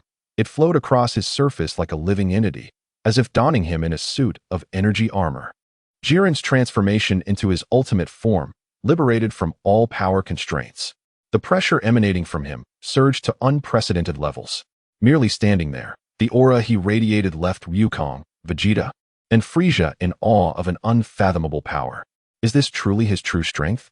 Vegeta's forehead glistened with cold sweat. How incredibly powerful. Wukong's eyes ignited with an even fiercer battle spirit. Frieza's expression turned grim, He sensed a pressure akin to that of a god of destruction. Jiren moved. No longer was it the seemingly slow pace of before. He executed true, instantaneous movement. In the blink of an eye, he stood before Wukong, delivering a punch. It was too fast. Wukong barely had time to execute a perfect evasive maneuver, managing only to block with his arms. Boom! Wukong felt as if he had been struck by the main cannon of an interstellar battleship. The Ultra Instinct aura dissipated in an instant, and he was sent flying like a meteor, spitting blood as he crashed heavily to the ground, momentarily unable to rise. Kakarot! Vegeta roared as he charged toward Jiren, his indigo aura burning at its peak. Jiren did not even turn, countering with a single punch that obliterated the indigo energy torrent capable of annihilating galaxies. The aftermath of the explosion sent by Vegeta hurtling away, gravely injured and collapsing to the ground. Frieza attempted a sneak attack from behind, unleashing a concentrated beam of energy. However, Jiren, as if possessing eyes in the back of his head, slightly tilted his body, allowing the refined ray to graze his shoulder, igniting a shower of sparks. He turned around and, with a single palm strike, pressed down from afar. The air vibrated as an immense, invisible pressure descended from above, pinning Frieza firmly to the arena floor. His dark, golden body emitted pained groans under the unbearable weight, and cracks spread across the surface beneath him.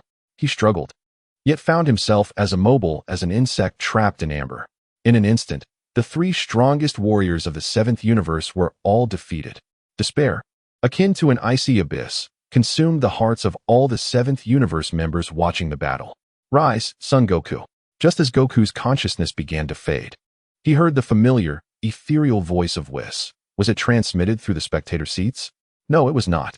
It was something Whis had once told him: power is not everything. Forget your thoughts and allow your body to react naturally.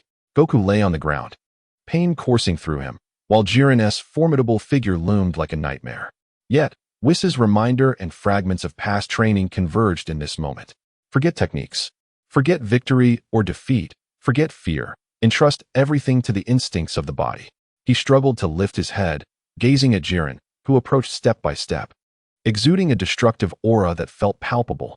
Jiren raised his hand, and deep crimson energy began to coalesce, preparing to deliver the final blow. At this crucial moment, Goku closed his eyes. A long dormant shackle within him seemed to shatter at that instant. An unprecedented, pure, and sacred aura emanated from him. Chapter 127. Zizai Ji Gong. A silvery white aura enveloped him, resembling a newborn star, appearing naturally and flowing. His hair transformed from the roots into a sacred silver, and his pupils turned silver. Devoid of any emotion, he slowly rose, his movements flawless and devoid of excess. Jiren's lethal energy blast surged forth with the intent to obliterate. Goku did not even glance. He merely tilted his body slightly, and the energy blast passed by him by mere inches, crashing into a distant barrier and causing a violent explosion. He opened his silver eyes, calmly gazing at Jiren. Zizai Ji Gong had descended. What is this? Jiren's expression revealed astonishment for the first time. He sensed that Goku's aura had completely transformed. It was no longer the previous chaos and heat, but rather an ethereal and vast essence in harmony with the cosmic rhythms. Goku moved. There were no afterimages, no sound. It was as if he was always meant to be there. He appeared before Jiren in an instant, delivering a powerful punch. Jiren blocked with all his might. Boom! In a thunderous clash, Jiren's seemingly indestructible form was pushed back for the first time. The pain radiating from his arm was unbelievable. Impossible!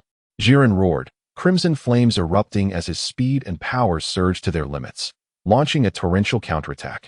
However, in the state of Zizai Ji Gong, Goku's body seemed to possess an independent consciousness, always able to evade or block with the most perfect and effortless methods before Jiren's attacks even landed. All of Jiren's assaults were evaded. Goku's counterattacks flowed like mercury, striking with precision. Each punch, each kick, contained penetrating power, hitting Jiren at the points where his energy flow was most obstructed. The silvery white figure and the deep crimson figure intertwined at high speed on the arena, the sounds of their collisions echoing continuously. But this time, it was Jiren who kept taking hits, continuously retreating. His defense appeared riddled with flaws against the almost prescient attacks of Zizai Ji Gong. In the spectator seats, all the deities, including the destroyers and angels, stood in shock. Whis, is Goku using Zizai Ji Gong? Beerus's voice trembled. Whis confirmed, yes, Lord Beerus. The mortals have indeed reached this realm, leaving other universes' destroyers aghast. In his world, this is a technique belonging to the realm of gods, who now manifested was an immortal, harbinger of ultimate despair. Jiren found himself in an unprecedented struggle. His power remained formidable, yet he could not effectively strike his opponent. His defense remained solid, yet it was continually penetrated by that silvery white figure. I cannot lose. Jiren's pride and obsession were fully ignited, and he concentrated all his remaining strength into a single point, unleashing his final, most potent self-sacrificing strike. A torrent of deep crimson energy surged forth, carrying all his will towards Goku. Goku's silver pupils reflected neither joy nor sorrow. He slowly brought his hands together before his chest, the silvery aura highly concentrated, ultimately transforming into a seemingly small energy sphere imbued with the essence of cosmic life and death, the Zizai Ji Gong energy sphere, or rather, an ultimate strike embodying the same principle. He gently propelled it forward. The silvery energy sphere collided with the deep crimson torrent. There was no explosion, only utter annihilation. The silver light, akin to the primordial light that purifies all, slowly yet irresistibly dismantled and consumed the deep crimson torrent, ultimately imprinting itself upon Jiren's chest. Jiren stood frozen, the light in his eyes dimming rapidly. He gazed at Goku, ultimately revealing a complex expression of relief tinged with melancholy. Is this the power of belief? His body gradually fell backward, tumbling out of the arena. The strongest foe had finally been vanquished. Almost at the moment of Jiren's defeat, Goku's silvery aura receded like a tide, his hair returning to black. He knelt on one knee, exhausted, gasping for breath, his body feeling as if it were falling apart. The burden of Zizai Ji Gong was immense, and he had reached his limit. At this time, on the arena, aside from Goku, only the gravely injured by Vegeta, the struggling Frieza, and the previously unconscious number 17, who had evaded the final onslaught, remained. The entire 11th universe was eliminated. The 7th universe emerged victorious. The light of the Super Dragon Balls illuminated all universes, resurrecting the erased universes and warriors. Frieza, due to your commendable performance in the Tournament of Power, Lord Beerus rewards you, Whis stated. With a gentle tap of Whis's staff, the halo above Frieza's head vanished, and he was revived. Frieza showed little reaction, calmly stating, I am merely fulfilling the agreement, a mutual benefit. He turned towards Goku and Vegeta, his violet pupils flickering with intensity. Son Goku, Vegeta, this time, you were merely fortunate. Next time, I shall make you experience true despair with my genuine power. He showed no signs of attachment as he boarded his ship and departed. Goku watched him leave, a helpless smile escaping him. As expected, he remains unchanged. Vegeta snorted disdainfully, but did not counter. He looked at Goku, his gaze complex, filled with both reluctance and a hint of acknowledgement. This time, it was Goku who had truly stepped forward. Goku made a wish to resurrect all the erased universes. The Tournament of Power concluded, and the 7th universe was allowed to survive. Through this intensely brutal battle that transcended limits, each individual underwent a baptism and growth.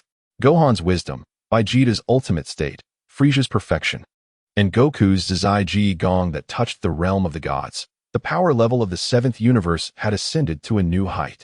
Future challenges would undoubtedly follow in the wake of their enhanced strength. A new chapter in the universe had commenced. Months after the Tournament of Power, Earth enjoyed a long-awaited tranquility. Goku farmed in Bowsy Mountain. Vegeta trained frantically in the gravity chamber to catch up to the realm of Zizai Ji Gong, and Frieza operated his new empire in distant star regions. However, this tranquility was abruptly shattered by a familiar yet sharper, more twisted malice.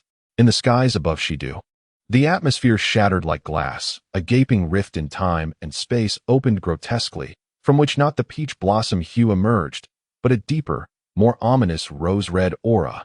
A figure slowly emerged, adorned in the familiar black garb of the Kaioshin, bearing a visage indistinguishable from that of Wukong. Yet, within the depths of those eyes lay a cruelty deeper than the abyss itself, coupled with an unadulterated desire for annihilation. In this moment, he was unlike any previous incarnation. The vibrant magenta aura enveloping him transcended mere otherworldliness, exuding a terrifying essence capable of eroding reality and distorting the very fabric of existence. This was a new pinnacle, achieved through the further exploration of Zamasu's immortality and the latent potential of the Saiyans, a state known as Super Saiyan Magenta. Chapter 128. The strongest trio of the seventh universe unite once more. Ha. Black Wukong spread his arms wide, reveling in the intoxicating atmosphere of this new world, emitting a delightful shiver of exhilaration. How sweet the fear, how vibrant the vitality. This realm, this world steeped in sin, was the perfect offering for the culmination of my human zero plan, especially upon sensing you, my other self. In a flash, Wukong and Vegeta materialized before him, their expressions graver than ever. Black Wukong. Wukong could vividly perceive that the essence emanating from this adversary surpassed any he had previously encountered, including the individual he and future Trunks had struggled to defeat. Impossible. You should have been eradicated. Vegeta's teeth clenched, the indigo aura of Ultra Blue instinctively surging forth, contrasting sharply with the magenta flames, yet subtly subdued by their overwhelming force. Eradicated? Oh, are you referring to that future version of myself? Black Wukong elegantly caressed his magenta locks, a wicked smile gracing his lips. Regrettably, I do not hail from the future you are familiar with. I originate from an earlier past, having chanced upon this timeline brimming with potential just before I fully mastered this divine vessel and was poised to embark on true purification. It appears that in this world, I have grown rather well. His gaze fixated on Wukong, filled with greed and possession. Your body, your power, everything about you shall be the final piece in my quest for perfection. In an instant, the battle escalated.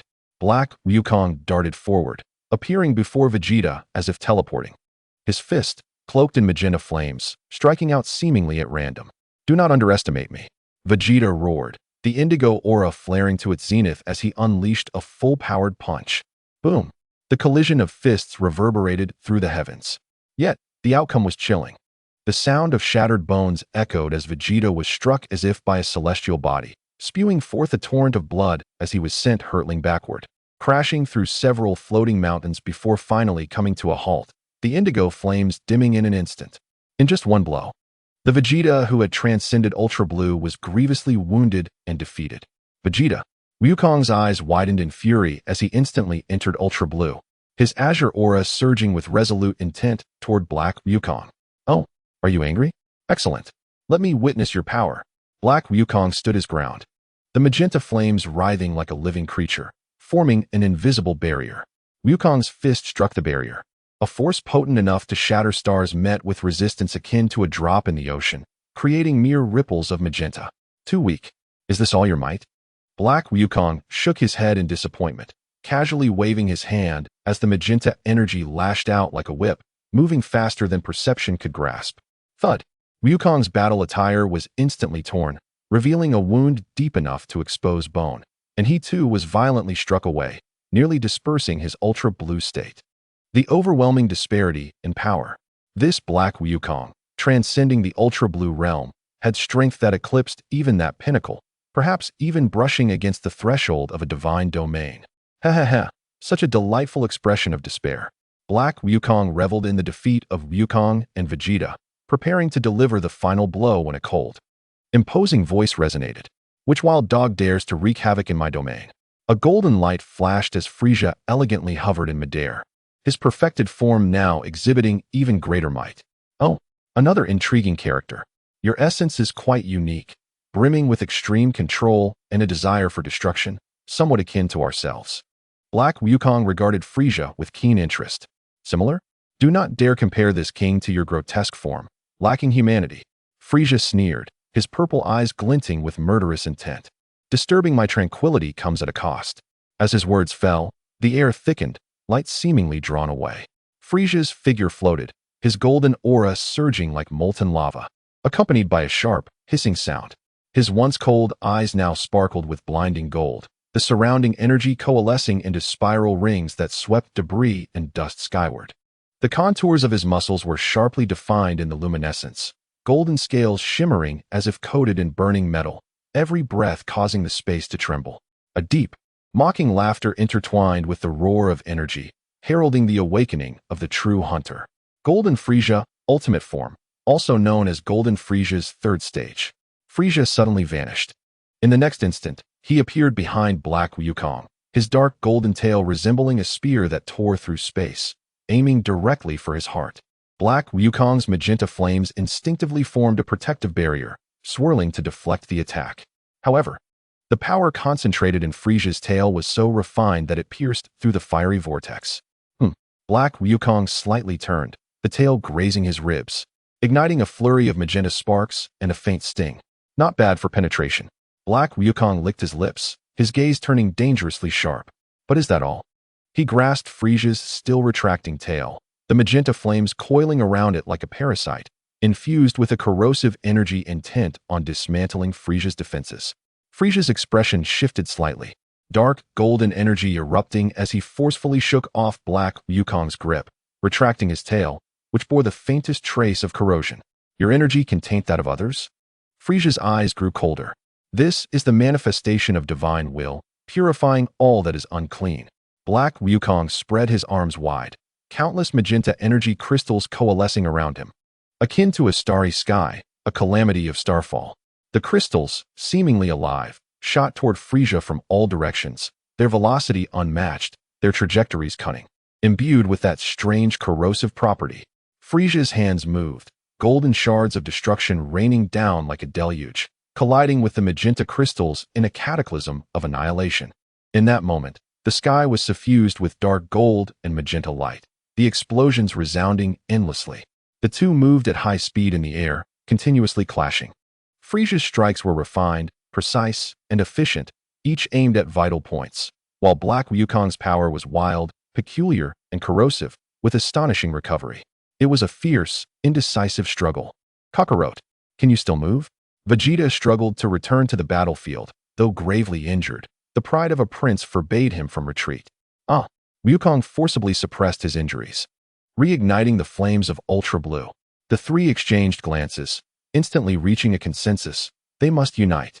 Alone, none could match Black Wukong at this moment. Wukong, Vegeta, and Frieza, the strongest trio of the 7th universe, joined forces once more to confront their foe.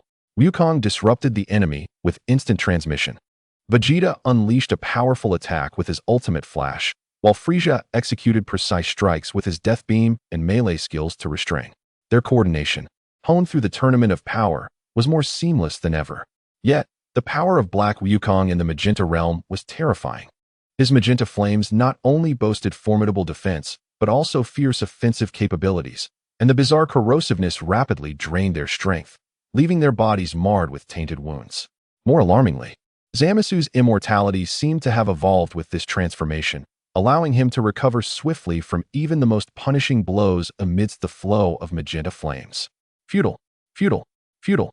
Hey Wukong laughed maniacally, enduring a powerful blow from Vegeta that pierced through his chest. Yet, as the rose-colored aura writhed, the wound healed almost instantaneously. With a swift counterpunch, he sent Vegeta flying once more. I am eternal. I am immortal. I am the god of the new world. He concentrated, forming an immense rose-hued keyblade that cleaved through space, forcing both Wukong and Frieza to retreat in unison. At this rate, Wukong gasped. The radiance of his super blue form was becoming unstable. His recovery was too formidable.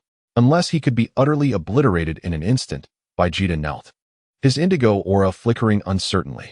Though Frieza maintained his elegance, dark golden marks of erosion marred his body, his aura no longer steady as it had been initially. He spoke coldly. His recovery is too rapid. Indeed, this monster cannot be defeated. Chapter 129. Fusion Zamasu, Rose-Hued Complete Form. Just as the three found themselves in dire straits, Hey Wukong gathered his ultimate move, preparing to purify the earth along with them. Wukong closed his eyes. Memories flickered through his mind, those of the tournament of power. The resonance with the universe, Whis' teachings, and insights gleaned at the precipice of life and death. Forgetting form, forgetting win or lose, he surrendered everything to his body's instincts, synchronizing with the rhythm of all things. A boundary within him was shattered once more. A glimmer of silvery ki emerged like the dawn, followed by a surge of silver light enveloping him entirely. His hair transformed from its roots into a sanctified silver, and his pupils turned to purest silver. The ethereal essence of Zizai Ji Gong, vast and harmonious, dispelled the oppressive sensation brought forth by the rose-hued aura. What? This aura? The manic laughter on He Wukong's face froze, morphing into sheer astonishment mingled with a barely perceptible fear. You have also touched the realm of the divine. Wukong opened his silver eyes, radiating undeniable authority. He moved without sound or warning, as if melding into the very fabric of space, instantaneously appearing before He Wukong. In a furious roar, He Wukong unleashed the full force of his rose-hued aura, launching the ultimate dark Kamehameha once more. This time, its might was even greater. However, before the Zizai Ji Gong, all tangible attacks appeared clumsy and sluggish. Wukong merely tilted his body slightly, allowing the destructive torrent to narrowly miss him. His silver palm effortlessly penetrated He Wukong's full-force rose-hued protective barrier, lightly pressing against his chest. The silvery palm upon his chest did not bring the anticipated agony. Instead, it bore a more terrifying sensation, an intrinsic dissolution. He Wukong, in horror, realized that his immortal body, honed by divine hands, began to disintegrate at its most fundamental particle level under the illumination of the silvery radiance. No, this is impossible. I am a god. I am immortal. He Wukong howled in desperation as the rose-hued aura surged violently, attempting to resist the omnipresent purifying force, though in vain.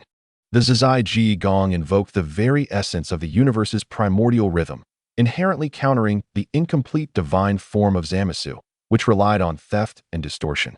In the moment before He Wukong's form was to vanish entirely, a flicker of mad determination flashed in his eyes. With his remaining strength, he crushed a rune hidden deep within his earrings, a special link to Zamasu.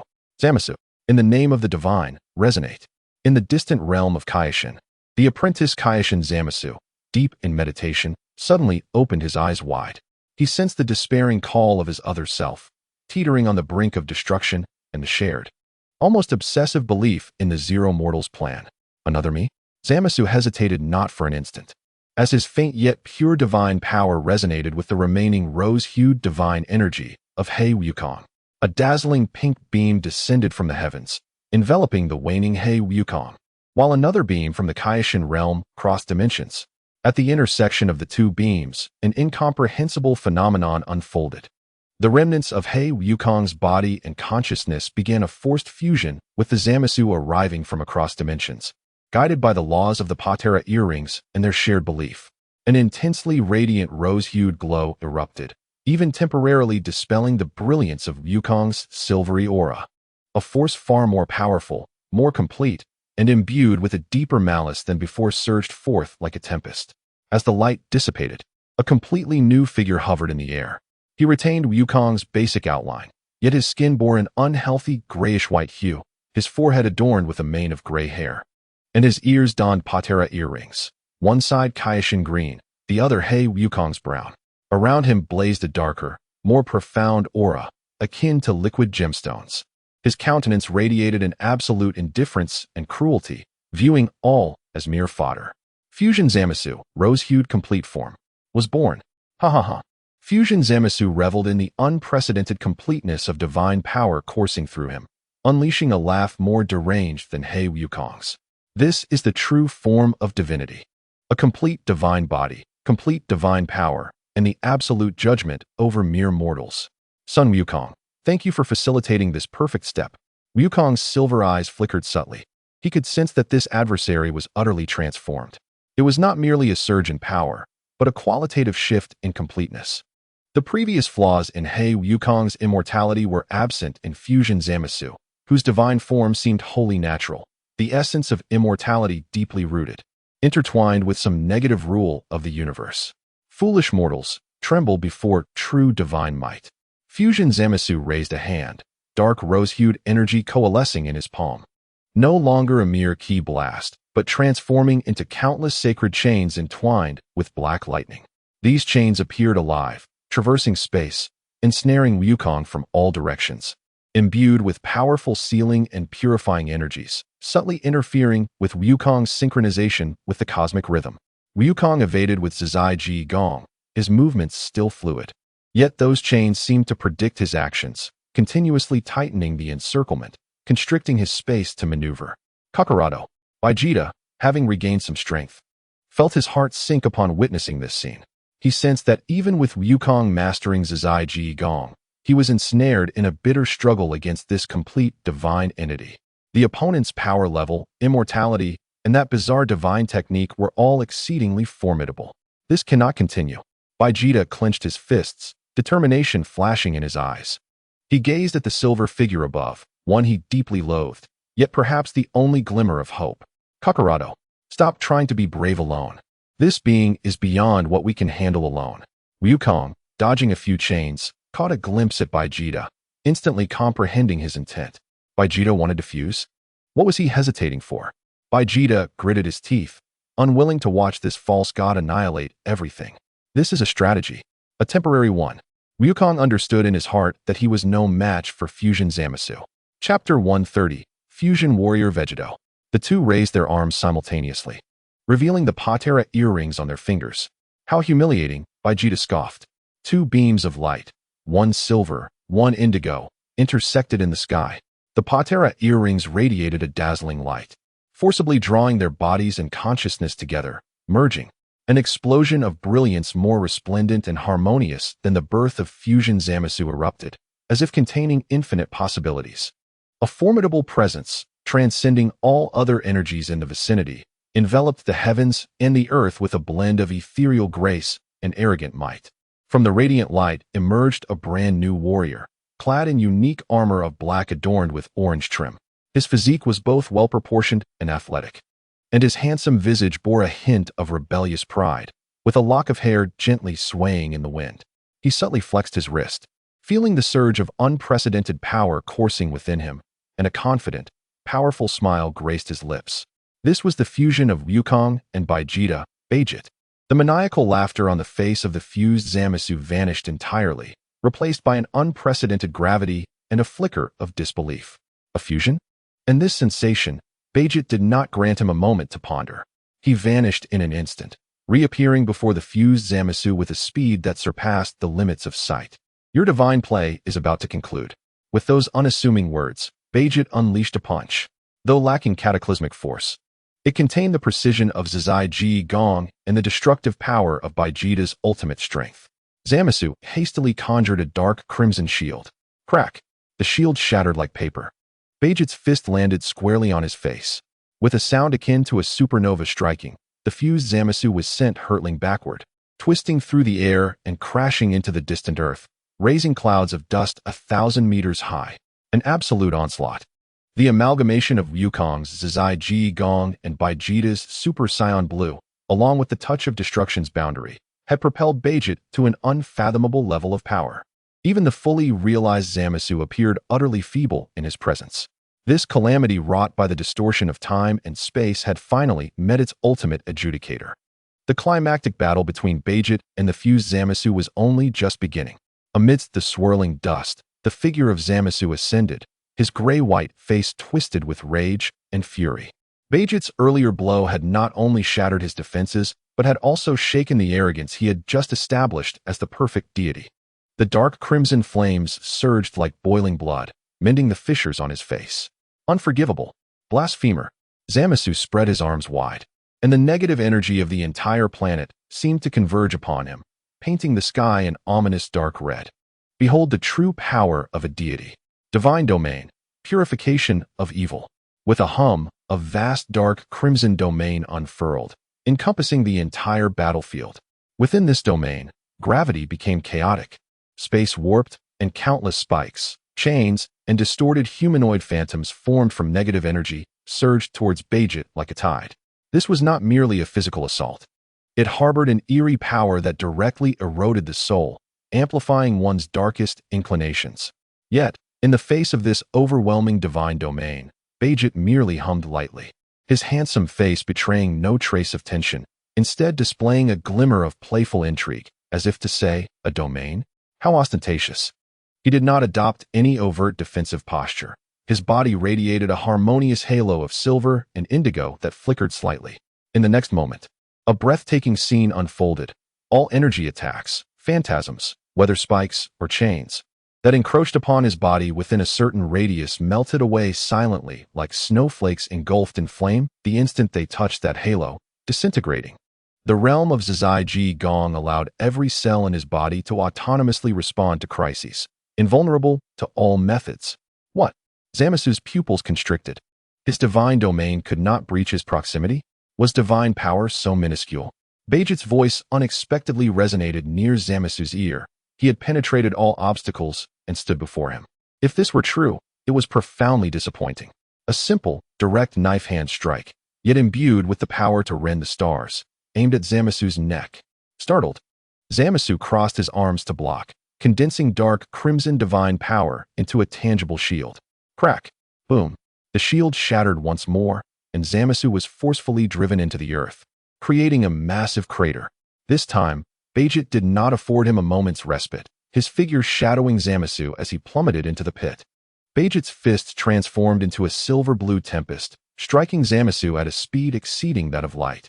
Each punch precisely targeted the critical nodes of energy circulation within the divine body. Each blow infused with the penetrating power of Zizai Ji Gong and the explosive energy of Super Saiyan Blue. Impossible. My divine body. Zamasu found himself utterly defenseless. His so-called perfect immortality beginning to crumble extensively, his gray-white skin fracturing to reveal the dark crimson energy beneath, with the rate of repair lagging far behind that of destruction. Immortal? Bajit maintained a tone of elegant derision amidst the onslaught, merely a stronger punching bag. As long as the rate of destruction exceeds your recovery. This so-called immortality is nothing but a farce. He delivered a powerful uppercut, launching Zamasu skyward from the pit. Immediately, Bajit clasped his hands at his waist. Brilliant silver-blue light began to gather for the ultimate Kamehameha. But this Kamehameha was markedly different from Wukong's. It not only contained the absolute destructive energy of the sun, but also bore an extraordinary law-like fluctuation, as if commanding all things to disintegrate and return to the void.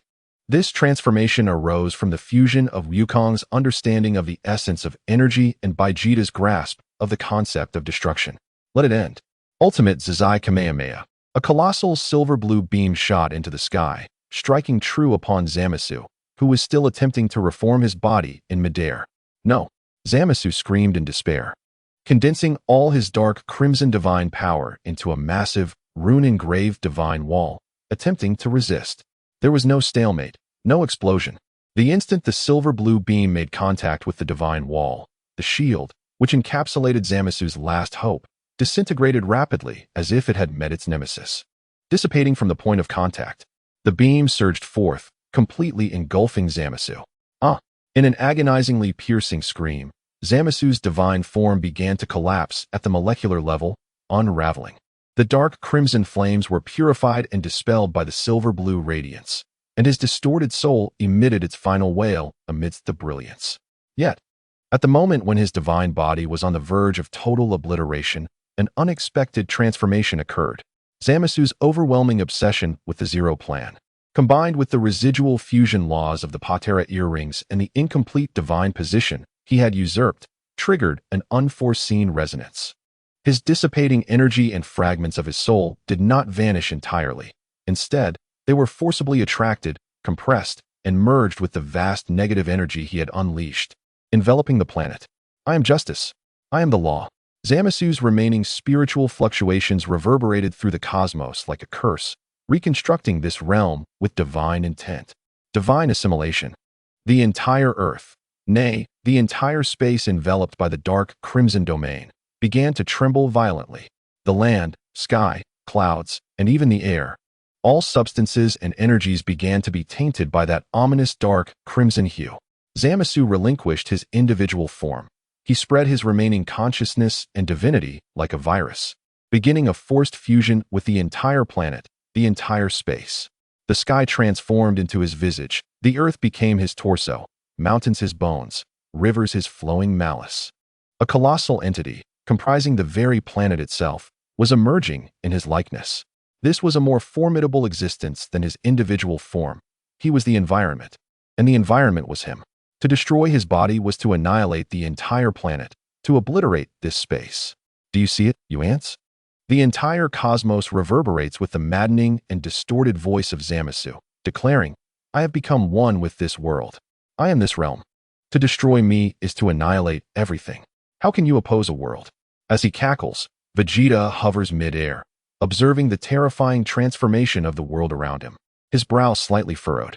He perceives that although Zamasu's individual consciousness has become fragmented and diminished, his very existence has grown more entrenched, entwined with the foundation of this planet. Conventional assaults, no matter how potent, would indeed devastate this realm alongside him. Such a grotesque obsession.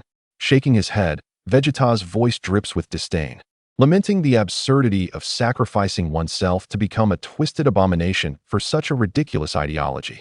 "Give up, Vegeta." Zamasu's maniacal laughter echoes through the heavens. "You cannot kill me. Unless you obliterate this planet, annihilate this space. But in doing so, you and everything you cherish will cease to exist." In the distance, Gohan, Trunks, and others witness this malevolent will, merging with the world, their faces etched with despair. This has transcended mere power. It is an insurmountable predicament. Yet, the gravity on Vegeta's face gradually transforms into a serene confidence, one that looks down upon mere ants. "Do you think merging with the world places you beyond defeat?" Vegeta slowly raises his right hand.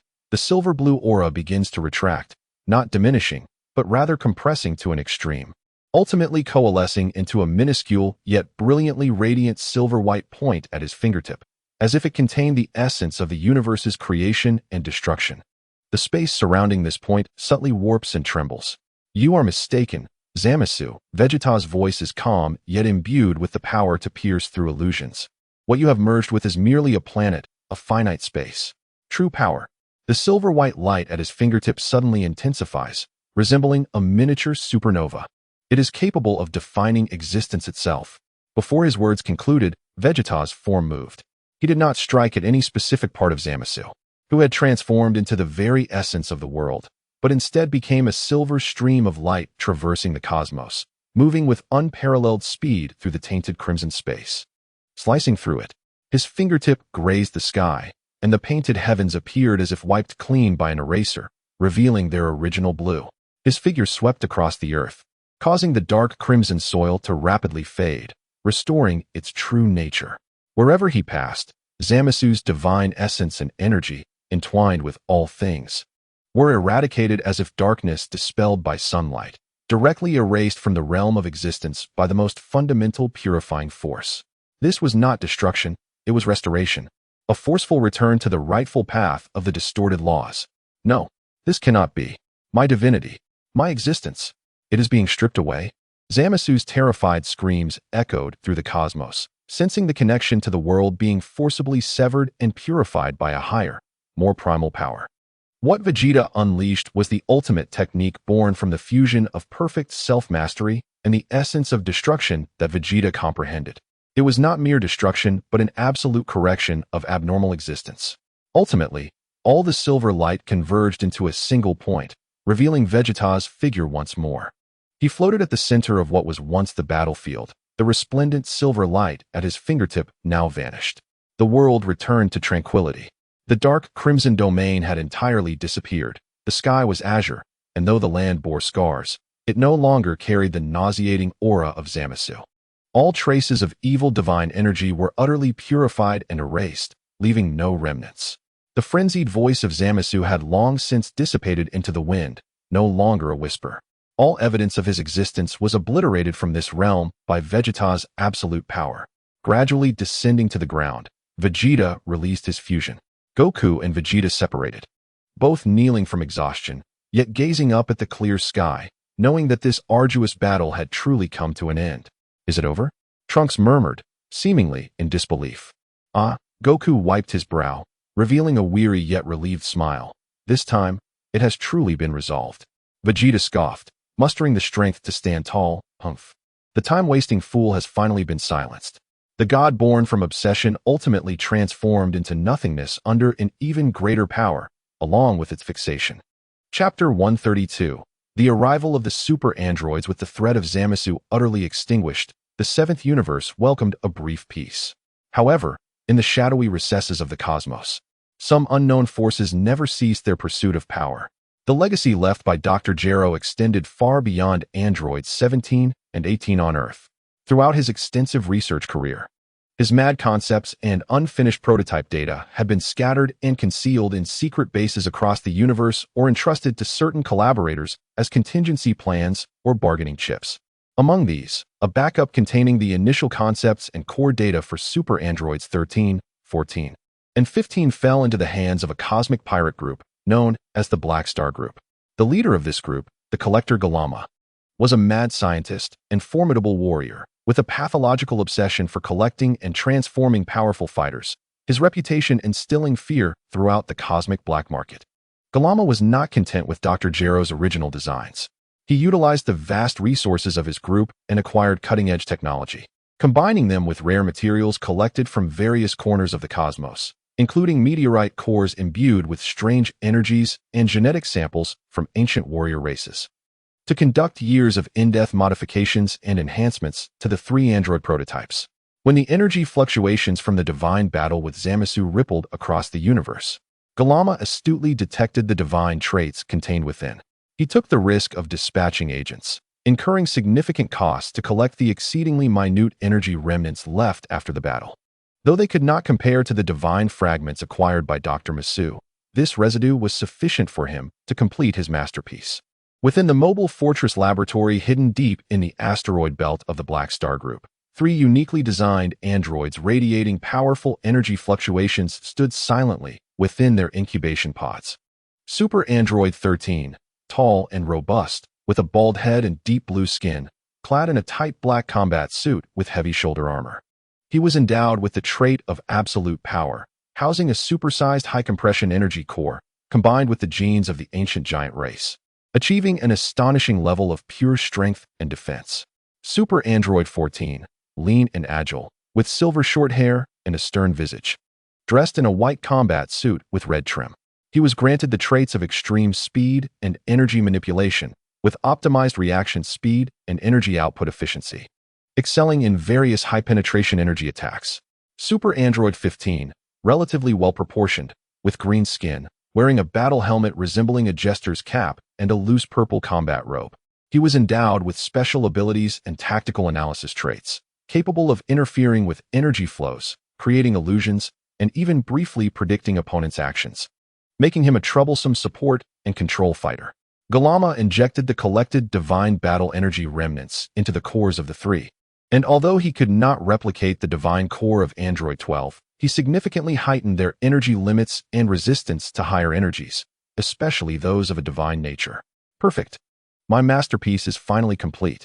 Galama gazed at the data of the 3 creations on the monitoring screen, overwhelmed with joy. With the framework devised by Dr. Gero, combined with my technology and a touch of divine dust, each of them possesses the strength to contend with Sun Wukong or Vegeta individually. Are the formidable warriors of the 7th universe ready to become my new collectibles? Let us commence. On Earth, at Bowsy Mountain, Sun Wukong was savoring a peaceful lunch at home, while Vegeta was diligently training in the gravity chamber of West City. Almost simultaneously, both abruptly raised their heads, their expressions changing drastically. 3 powerful, cold, and aggressive auras emerged unexpectedly at the outskirts of Earth, piercing through the atmosphere at incredible speed. These auras are formidable. They bear a resemblance to androids, yet are distinctly different. Wukong instantly set down his bowl and chopsticks, his demeanor turning serious. Humph, relentless nuisances. Vegeta concluded his training, wiping the sweat from his brow, his gaze sharp. Kakarot, you sensed it too, did you not? This time, the intruders are no ordinary foes. Without further words, the 2 transformed into streaks of light, racing towards the source of the incoming energy, a desolate rocky expanse. Upon their arrival, androids 13, 14, and 15 stood lined up, waiting expectantly. Galama hovered nearby, observing with keen interest, as if admiring prey ready to be ensnared. Sun Wukong, Vegeta. Galama's voice resonated through a loudspeaker. It is an honor to finally meet you. I am the Collector, Galama. These 3 are my most prized possessions, Super Androids 13, 14, and 15. Today, you will either voluntarily become part of my collection or be dismantled into pieces for me to collect. Collect? Do you think this is merely about gathering figurines? Vegeta scoffed, his blue aura erupting violently as he transitioned into Super Saiyan Blue. It seems I shall not achieve peace until I utterly crush you metallic monstrosities. Wukong too inhaled deeply, entering the Super Blue state, preparing his stance. Although I know not whence you came, since your intentions are hostile, we shall engage in battle. Target confirmed. Combat mode activated. The deep voice of Android 13 echoed as he stepped forward, causing the ground to tremble. Android 14 flickered and vanished from sight. Android 15 emitted an eerie laugh, his hands beginning to gather green energy waves. Vegeta, be cautious. Wukong warned. Their auras are peculiar. They seem to possess an understanding of our strength. No need for your reminders. Vegeta bellowed, charging towards the largest among them. 13. This behemoth is mine. The impact of blue fists collided with 13's massive hand enveloped in deep blue energy. Boom. A tremendous shockwave radiated outward. Vegeta's expression shifted. He felt as though his punch had struck an unyielding alloy mountain. 13 remained unfazed, retaliating with a punch that sent Vegeta, in Super Blue's ultimate state, sliding backward. Can he truly match the power of Super Blue? Vegeta thought in disbelief. Simultaneously, Wukong faced an ambush from Android 14. A silver-red streak of light zigzagged behind him at a speed too swift for the eye to follow. A crimson energy spike forming at the tip of 14's finger aimed directly at Wukong's back. Utilizing his combat instincts, Wukong narrowly evaded. The energy spike grazed his shoulder, vaporizing a nearby hill. Such speed. Wukong marveled inwardly. Meanwhile, Android 15 refrained from direct assault, instead manipulating a green energy field that began to envelop the surroundings. Wukong and Vegeta immediately sensed the energy flow around them becoming sluggish. Their Super Blue aura's operational efficiency noticeably diminished, as if ensnared in an invisible mire. An energy suppression field? Wukong attempted to amplify his energy, only to find it significantly more challenging than usual. Not only that, Android 15 grinned mischievously, his eyes flickering with data streams. I can foresee your next moves. Just as Wukong prepared to execute instant transmission, Android 14 appeared at his anticipated location, delivering a fierce kick. Bang! Wukong hastily blocked, but was sent flying. Vegeta fared no better. The might of 13 completely overwhelmed him, each exchange leaving his arms numb. While 15's disruptive force field hindered his full potential, and 14's elusive ambush was impossible to defend against. These three super androids not only possessed individual strength rivaling or even surpassing ordinary Super Blue, but their synergy created a flawless complementarity. The combination of power, speed, and unique abilities yielded a terrifying effect, as 111 surpassed 3. Wukong and Vegeta found themselves embroiled in a dire struggle, their Super Blue auras faltering under the relentless targeted assaults and the interference of the energy field. Galama watched from above, a satisfied smile gracing his face. Do you see? This is the perfect team I have meticulously crafted. The pinnacle of combat strength in the 7th universe is hardly impressive. The situation was exceedingly unfavorable for Wukong and Vegeta. Faced with these three complementary beings, each capable of resisting the Super Blue state, they seemed to be confronting an unprecedented challenge. Would they opt for fusion? Or seek alternative methods? A far more arduous battle was only just beginning. Chapter 133, Preliminary Mastery over Destructive Energy Beyond Super Blue. Vegeta was once again sent flying by a heavy punch from Android 13, carving a deep trench into the ground, his Super Blue aura flickering violently. Blood trickling from the corner of his mouth. He knelt, breathing heavily, humiliation and rage surging within him like molten lava. Damn these metallic fiends. He observed the advancing 13 and the equally beleaguered Wukong, besieged by Android 14's rapid strikes and 15's peculiar energy field. An unprecedented fury ignited within him. He, Vegeta, the prince of the Saiyans, was being cornered by these creations. What is this? Is this all you can muster? 13's deep voice mocked mechanically, casting a massive shadow over Vegeta. Vegeta shot up, his eyes ablaze with near madness. How dare you trample upon the dignity of this prince? Memories of Beerus' understated yet utterly destructive presence flashed through his mind, recalling the cold, absolute energy of destruction he had sensed on the brink of oblivion. I do not seek power, Vegeta roared, as his once radiant blue aura began to undergo a strange transformation. Deep, ominous purple energy slithered from the core of his aura, entwining around his body like a serpent. Boom.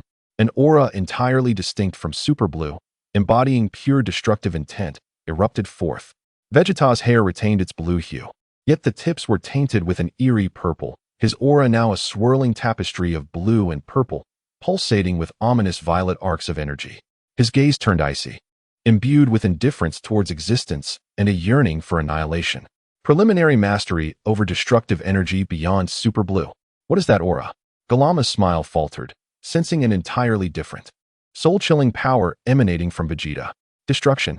Vegeta raised his hand, gathering an orb of dark purple energy, pulsating with an aura of finality, directed at 13. I shall use you as my test subject. He hurled the dark purple energy orb with casual ease. The orb was not fast, but 13 felt an invisible force locking onto him, the surrounding space seemingly solidifying. He roared, channeling all his energy into his arms, crossing them in defense. There was no explosion, no impact. The moment the dark purple energy orb touched his arm, his alloy limb, capable of withstanding super blue attacks, and its intricate energy circuits began to dissolve silently at the atomic level, erasing its existence. No, this is impossible. On the 13th, he watched in horror as his own arms, followed by his chest, rapidly dissolved into nothingness, transforming into particles that vanished into thin air. His colossal frame was completely erased by that seemingly inconspicuous dark purple energy in a mere 2 to 3 seconds, leaving no trace of dust behind. One strike. Just a single blow. The power rivaling that of the super blue android 13 was utterly obliterated. This scene plunged the entire arena into an immediate silence. The actions of androids 14 and 15 came to a conspicuous halt, as their computational cores appeared unable to process this incomprehensible phenomenon. Vegeta? Goku stared in shock at his dramatically altered companion, the overwhelming destructive power sending a shiver through him. Humph, Kakarot, don't get distracted. Though Vegeta's energy was slightly disordered from the earlier strike, the coldness and pride in his gaze intensified. There are still 2 remaining. However, 14 and 15 quickly regained their composure. Target Vegeta.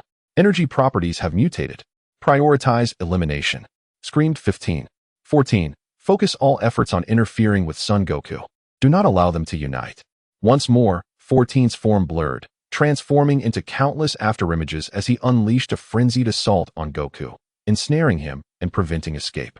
Meanwhile, 15 concentrated all of his green energy field towards Vegeta, simultaneously waving his hands to create a multitude of distorted illusions and mental shocks, attempting to disrupt Vegeta's control over the perilous destructive energy.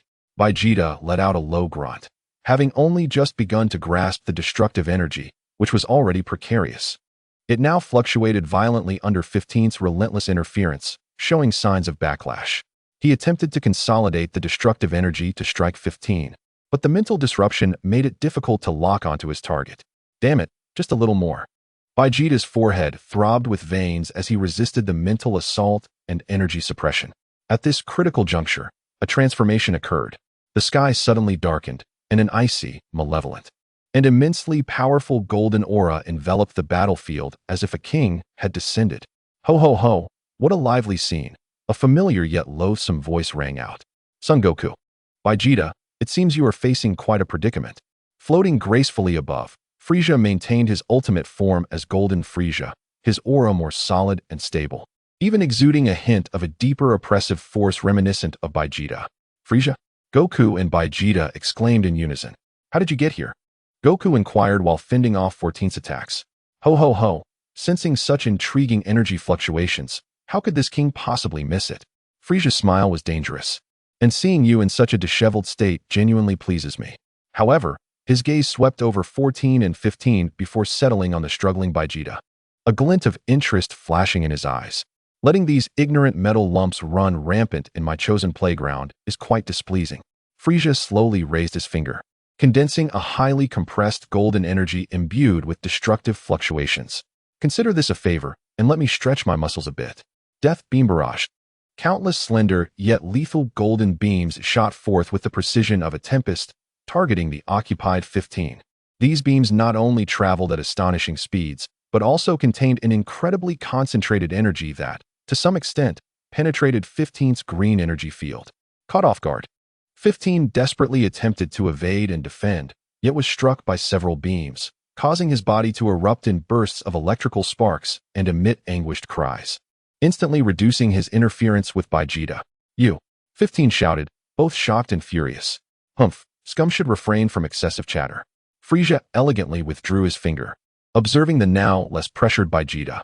"Vegeta, it seems you have mastered an interesting power, though you appear to be somewhat unrefined. Do you require this king's assistance in clearing away these bothersome insects?" Seizing the opportunity created by the diminished interference, Vegeta forced himself to stabilize the turbulent destructive energy within him and coldly retorted, "Mind your own business, Frieza. Leave this trickster green imp to me." His eyes blazed with purple light as he locked onto the now exposed 15. In Chapter 134, defeating one by one, Frieza then turned his attention to 14, who was locked in combat with Goku, a cruel smile emerging on his face. "Now, let this speedy little rodent be crushed by this king's own hands." Ho ho ho. The tide of battle shifted in an instant. Vegeta, possessing a preliminary control of the destructive energy, faced the now incapacitated 15, skilled in support and control. The ultimate form of Golden Frieza confronted the swift 14. Meanwhile, Goku could finally catch his breath while remaining wary of the observing Gurama above. What had once seemed a one-sided battle became increasingly unpredictable due to Vegeta's breakthrough and Frieza's unexpected intervention. The three top-tier warriors from the 7th universe, despite their complex relationships, prepared to engage in a final showdown against the remaining two super androids. With pressure alleviated, Vegeta's icy purple gaze, akin to polar ice, firmly locked onto the panicking 15. Although the blue-purple aura surrounding him no longer fluctuated violently, the underlying, heart-stopping destructive energy became even more solidified. "Green Imp, your tricks end here." Vegeta's voice was devoid of emotion as he slowly raised his right hand, fingers splayed, dark purple destructive energy swirling like a living entity at his fingertips. 15, forcing himself to remain composed, shrieked, "Don't get cocky. Your power is unstable. Before my 1,000 illusions, you won't even be able to touch me." He rapidly waved his hands, unleashing green energy that splattered like ink, instantly creating hundreds, even thousands of 15's illusions across the desolate expanse, each one vividly alive and emitting similar energy fluctuations, all converging upon Vegeta with piercing shrieks from all directions. Boring. Vegeta did not even glance at the illusions. His gaze remained fixed on a seemingly empty point in space. Destructive energy seeks the essence of existence, not the illusions of sight. Your ability to disrupt the flow of energy is utterly meaningless before absolute annihilation. With a flick of his fingertip, the dark purple energy gently flicked, like a drop of ink hitting the water's surface, silently merging into the void. In the distance, behind what appeared to be an ordinary stone, 15's true form suddenly revealed itself, clutching his chest, where a fist-sized void rapidly expanded. The edges of the void did not shatter. Rather, they transformed directly into the most fundamental particles, dissipating. His illusions burst like popped bubbles, vanishing in an instant. "How is it possible to see through my true form?" 15 gazed at his disintegrating body, disbelief and terror filling his electronic eyes. "Your energy field stands out to me like a lighthouse in the night," Vegeta coldly declared. "In the eyes of destruction, all disguises are futile. Perish." As his words fell, the void in 15's chest accelerated its expansion, swiftly spreading throughout his entire body. He had no time to emit a final scream as his form was reduced to nothingness with a subtle sound, akin to the collapse of sand, leaving not a trace of data behind. Vegeta exhaled softly, beads of sweat forming on his forehead. The burden of initially mastering destructive energy was immense, and continuous use left him feeling noticeably fatigued. Nevertheless, he straightened his spine, proudly gazing at another battlefield. Meanwhile, the clash between Frieza and 14 unfolded in a different scenario. 14 pushed his speed to the limit, transforming into a silver-red lightning bolt invisible to the naked eye, darting around Frieza, flickering, and seeking opportunities to attack. He continuously launched crimson energy spikes with high penetration, striking from various cunning angles towards Frieza. "Ho ho ho, your speed is indeed impressive." Frieza hovered in place, exhibiting an elegance that belied the chaos around him. He gracefully tilted his head, turned to the side, and casually raised a finger, effortlessly evading the lightning-fast energy cones by mere millimeters, or precisely detonating the small golden energy spheres that coalesced at his fingertips. "But, little mouse," Frieza's smile grew increasingly sinister. This alone cannot amuse me. After enduring a prolonged assault, the system assessed that close combat might present an opportunity. In a flash, he appeared behind Frieza, his hand slicing through the air with a shrill whistle, aimed directly at the back of Frieza's neck. Too slow. Frieza did not even turn, his tail striking like a golden serpent, swiftly ensnaring the wrist of the assailant. With a deft twist of his body, leveraging the strength of his tail, he hurled the assailant to the ground like a wrecking ball. Boom, boom, boom. Frieza cackled madly, repeatedly slamming the assailant into the barren landscape. Each impact sending tremors through the earth, leaving behind massive craters. The combat suit of the assailant shattered, and the metallic skeleton emitted groans of unbearable strain. Well, how do you like that? Frieza held the battered figure before him, reveling in the shock and fear reflected in his eyes. Did you think speed alone was sufficient? In the face of absolute power and perfect defense, your velocity is rendered meaningless. The assailant's eyes flashed with frenzied data streams, desperately attempting to analyze Frieza's weaknesses. Yet the golden aura of Frieza's ultimate form exuded a seamless unity, with hardly a flaw to be found. It appears that this is all you are capable of. Frieza, having lost his patience for playfulness, raised his other hand, channeling a highly compressed golden energy sphere, radiating waves of annihilation, the Death Star miniature. Farewell, little mouse. Just as Frieza was about to press the energy sphere against the assailant's chest, a glint of determination flashed in the assailant's eyes. The core within his chest suddenly surged into overdrive, erupting in a blinding silver-red light. Self-destruct sequence initiated. Maximum energy output. Mutual annihilation. Wishing to self-destruct? A glimmer of mockery crossed Frieza's eyes. Before me, you lack even the power to choose your demise. With a sudden surge of strength, he tightened his grip around the assailant's wrist, while simultaneously forcing the Death Star energy into the overloading core of the assailant. Under the extreme pressure of both internal and external forces, the core of the assailant failed to execute the self-destruction, and with a dull thud reminiscent of metal being crushed, it deformed and shattered completely. The light in his eyes rapidly faded, his body slumping lifelessly, reduced to mere scrap metal. Frieza discarded the remains like refuse, elegantly adjusting an imaginary bow tie. Pathetic. Chapter 135. Defeating Galama in the air. Galama watched in horror as his prized 3 super androids were obliterated within a short span of time. The color drained from his face, replaced by an overwhelming rage intermingled with a hint of frenzied despair. Not my collectibles. My masterpieces. He bellowed, his crimson eyes fixated on the 3 figures below. You dare to be unforgivable. He abruptly pressed a hidden control on his wrist. You have forced my hand. You shall be buried alongside this planet, with my collectibles. Galama screamed hysterically, activating the final protocol, the Star Destroyer's self-destruct sequence. Energy core overload. In 1 minute, this mobile fortress, along with its antimatter engine, would explode, capable of annihilating this entire star region. The shrill alarm echoed across the arid landscape. In the distance, the mobile fortress hidden within the asteroid belt began to emit ominous and increasingly intense energy fluctuations, akin to a supernova on the verge of eruption. What? Goku's expression shifted. This madman. Ha ha ha. Has he finally lost it? Although Frieza continued to smile, a hint of seriousness crept into his gaze. He knew that even he could not withstand the explosion of an overloaded antimatter engine. Vegeta, suppressing his fatigue, attempted to gather destructive energy to obliterate the fortress from afar. But the distance proved too great, and in his weakened state, he struggled to maintain precision. There's no time left. Less than a minute. Goku urged. Instant transmission might save Vegeta and Frieza, but what about Earth? What about the other life forms in this star region? In that critical moment, a vibrant green energy arrow shot through the sky from a nearby location, striking the control device on Galama's wrist and obliterating it instantly. Following this, a pink energy shield enveloped the impending explosion of the mobile fortress, encasing it entirely. Who is meddling? Galama exclaimed, both astonished and enraged. The others looked up to see Piccolo and Tien Shinhan hovering above, with Krillin and Gohan by their side. Goku, Vegeta, we sensed the immense energy fluctuations here and rushed over. Krillin called out. This shield should temporarily suppress the explosion, but it won't hold for long. Piccolo stated gravely, his muscles straining as he struggled to maintain the colossal protective barrier. Dad, 3 minutes.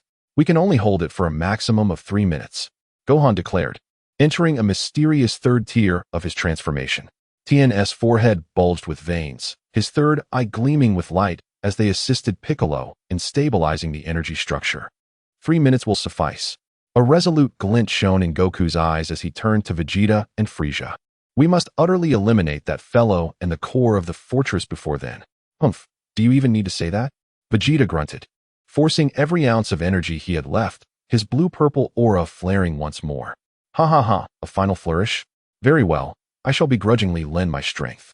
Frieza also concentrated his golden aura. Seeing his final trump card thwarted, Galama completely lost his sanity. You will all die? He roared, pressing the last button on his suit. His combat attire overloaded. Immense energy surged within him as he transformed into his final biological weapon. His form expanded, muscles bulging, skin turning a dark crimson, his aura skyrocketing. Though chaotic, he reached an astonishing height in a short time, even surpassing the previous 13th model. I will hold him off. You go destroy the core of the fortress, Goku decisively declared, the silver-white aura of his Ultra Instinct enveloping him once more. He became a flash of silver light, charging toward the rampaging Galama. The silver fists clashed with dark crimson claws, every collision unleashing ripples of energy. In his Ultra Instinct state, Goku moved fluidly, perfectly evading Galama's frenzied and powerful attacks while seeking opportunities for counterattacks. However, Galama's strength and defense at this moment were equally formidable, making it difficult for Goku to secure a decisive advantage. Vegeta, Frieza, the core is in your hands, Goku shouted amidst the fierce battle. Vegeta and Frieza exchanged glances, each detecting the disdain in the other's eyes, but given the dire circumstances, they could not afford to dwell on it. Humph, a temporary alliance, Frieza. Ha ha ha, do not hinder me. The two transformed into a purple and golden streak of light, racing toward the mobile fortress, now encased in a pink shield. Inside the fortress, due to the self-destruct sequence being forcibly interrupted yet partially activated, the energy circuits were in disarray, with explosions and arcs of electricity everywhere. Following the strongest energy source, they barreled through numerous obstacles until they reached the innermost chamber, standing before a massive, unstable antimatter reactor pulsating with destructive energy. This is it. Vegeta sensed the terrifying energy capable of obliterating stars, his expression grave. Attack together. We must destroy it in one strike. Frieza also set aside his mockery, channeling all his energy. Vegeta gathered the remaining destructive energy within him, his hands coalescing a spinning energy sphere of dark purple light that devoured the surrounding space. Frieza elevated the power of his golden ultimate form to its zenith, raising both hands high as a radiant energy sphere. Reminiscent of a miniature star and imbued with the ultimate destructive force, swiftly took shape as the Supernova Emperor version. Ultimate Destruction, Supernova Eruption. A dual assault of one purple and one gold, representing two fundamentally distinct yet equally devastating forces, simultaneously struck the unstable antimatter core. There was no sound, only an overwhelming brilliance and annihilation. The erasing characteristic of the destructive energy combined with the explosive nature of the supernova to generate an unimaginable chain reaction. Under the impact of these two forces, the antimatter core was obliterated in an instant, bypassing even the process of an explosion, disintegrating completely from the very fabric of existence. The massive mobile fortress trembled violently, and all energy fluctuations within ceased instantaneously, along with the ominous sense of impending doom. Outside, Piccolo, Tianjinhan, Krillin, and Gohan felt the pressure ease. The energy source within the pink shield vanished. The two men exhaled in relief and gradually withdrew the protective barrier. On the Gobi Desert, Goku's battle with the ferocious Galama also neared its conclusion. With the threat of the fortress's explosion eliminated, Goku could focus more intently on the fight. In the state of Zai Zai Ji Gong, he gradually gained complete control over the rhythm of battle. It was over. Goku's silver-white eyes locked onto a flaw in Galama's defense, and with a hand strike that contained all his strength, he pierced through Galama's defenses, striking precisely at his energy core. Galama's swollen form quickly deflated like a punctured balloon, reverting to its original state. The madness in his eyes receded, leaving only despair and unwillingness before he helplessly plummeted to the ground, losing consciousness. Goku released his Zai Zai Ji Gong and returned to the ground, gasping heavily. Vegeta and Frieza also flew back from the wreckage of the fortress, both appearing severely drained, especially Vegeta, whose complexion was somewhat pale. Piccolo, Tianjin Han, and the others descended as well. Amidst the chaotic battlefield, with the destroyed remains of 3 androids and the unconscious Galama, they all breathed sighs of relief. This time, it was truly thanks to everyone, Goku sincerely remarked. Vegeta snorted, not looking at Frieza, but addressing Goku. Kakarot, do not forget, I dealt with 2 of them. Frieza, with an elegant smile, remarked, ho ho ho, it seems the 7th universe occasionally offers some amusing entertainment. However, if the adversaries remain at this level next time, it will be a great disappointment to this king. He cast a meaningful glance at Goku and Vegeta, his form slowly ascending into the air. Until we meet again, my esteemed friends. I look forward to more surprises when we next cross paths. With that, he transformed into a beam of golden light and vanished into the sky. After Frieza's departure, the atmosphere lightened slightly.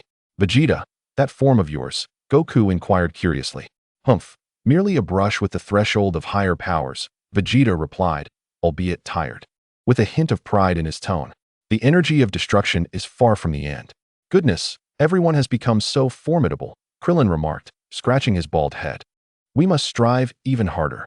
Gohan clenched his fists, his gaze resolute. This crisis was finally navigated safely, thanks to Vegeta's breakthrough, Frieza's unexpected assistance, and everyone's collective effort. Yet, in the shadows of the universe, it seemed new threats were ever brewing. The path of the Saiyans, along with their temporary allies, was far from over. Chapter 136. Broly. Just as peace returned to Earth and the Z-Warriors took a few days to recuperate, in West City, at the Capsule Corporation, Bulma's laboratory was suddenly filled with an ear-piercing alarm. The central screen flickered with unstable energy signals, pinpointing the source at the Kuiper Belt on the edge of the solar system. What is happening? Goku, hearing the commotion, instantly teleported to the laboratory. An ultra-high energy entity was approaching Earth at an unbelievable speed. Bulma's fingers flew over the control panel, her complexion paling as she declared, "This energy reading is too insane. It's even larger than the combined threats we faced from Galama and the androids, and it is teeming with primal ferocity." Goku sensed that familiar yet unfamiliar violent aura. His pupils narrowing. Could it be him? Broly. It turned out that a few days prior, when Galama's mobile fortress initiated the Star Eraser program, the overload of the antimatter engine released a terrifying energy wave capable of obliterating star systems. However, the overwhelming energy released by the Galama fortress, filled with destruction and despair, resonated with Broly, allowing him to sense Goku's essence. Thus, propelled by this energy wave, like a bait igniting his uncontrollable fury, he instinctively pursued it all the way to Earth. On Earth, in the extreme northern ice fields, a green meteor plummeted with unparalleled momentum, crashing to the ground. The shockwave instantly tore apart millennia-old glaciers, forming a massive meteorite crater. Amidst the dust, Broly's colossal figure slowly rose. His gaze was chaotic, his breathing labored, and the green aura blazed uncontrollably, exuding a formidable pressure that sent shivers down the spines of the planet's strongest warriors. Swish, swish, swish, swish. Goku, Vegeta, Gohan, and Piccolo were the first to arrive at the scene. Upon sensing Broly's aura, which was more terrifying and unstable than during their encounter on Planet Vamp, their faces turned grave. It really is him, and he feels even worse. Goku stated solemnly, "Kakarot, this is all your fault. He has lost control again." Vegeta gritted his teeth, though deep within his gaze lay an apprehension towards Broly's exponentially growing power. "Dad, Uncle Vegeta, let us attack together." Gohan instantly transformed into his mysterious third-level form, a powerful silver aura erupting forth. Piccolo shed his cape and headband, taking a combative stance. "Be cautious, his energy is chaotic, driven solely by a desire for destruction." Rah! Broly let out a beastly roar, fixing his gaze upon Goku at the forefront. Hatred and fury reignited. The battle erupted in an instant. Broly moved. His massive frame exhibited a terrifying speed inconsistent with its size, appearing before Goku in the blink of an eye, delivering a punch. The very fabric of space seemed to be compressed by this blow. Hey! Goku was prepared, instantly entering the super blue limit break state.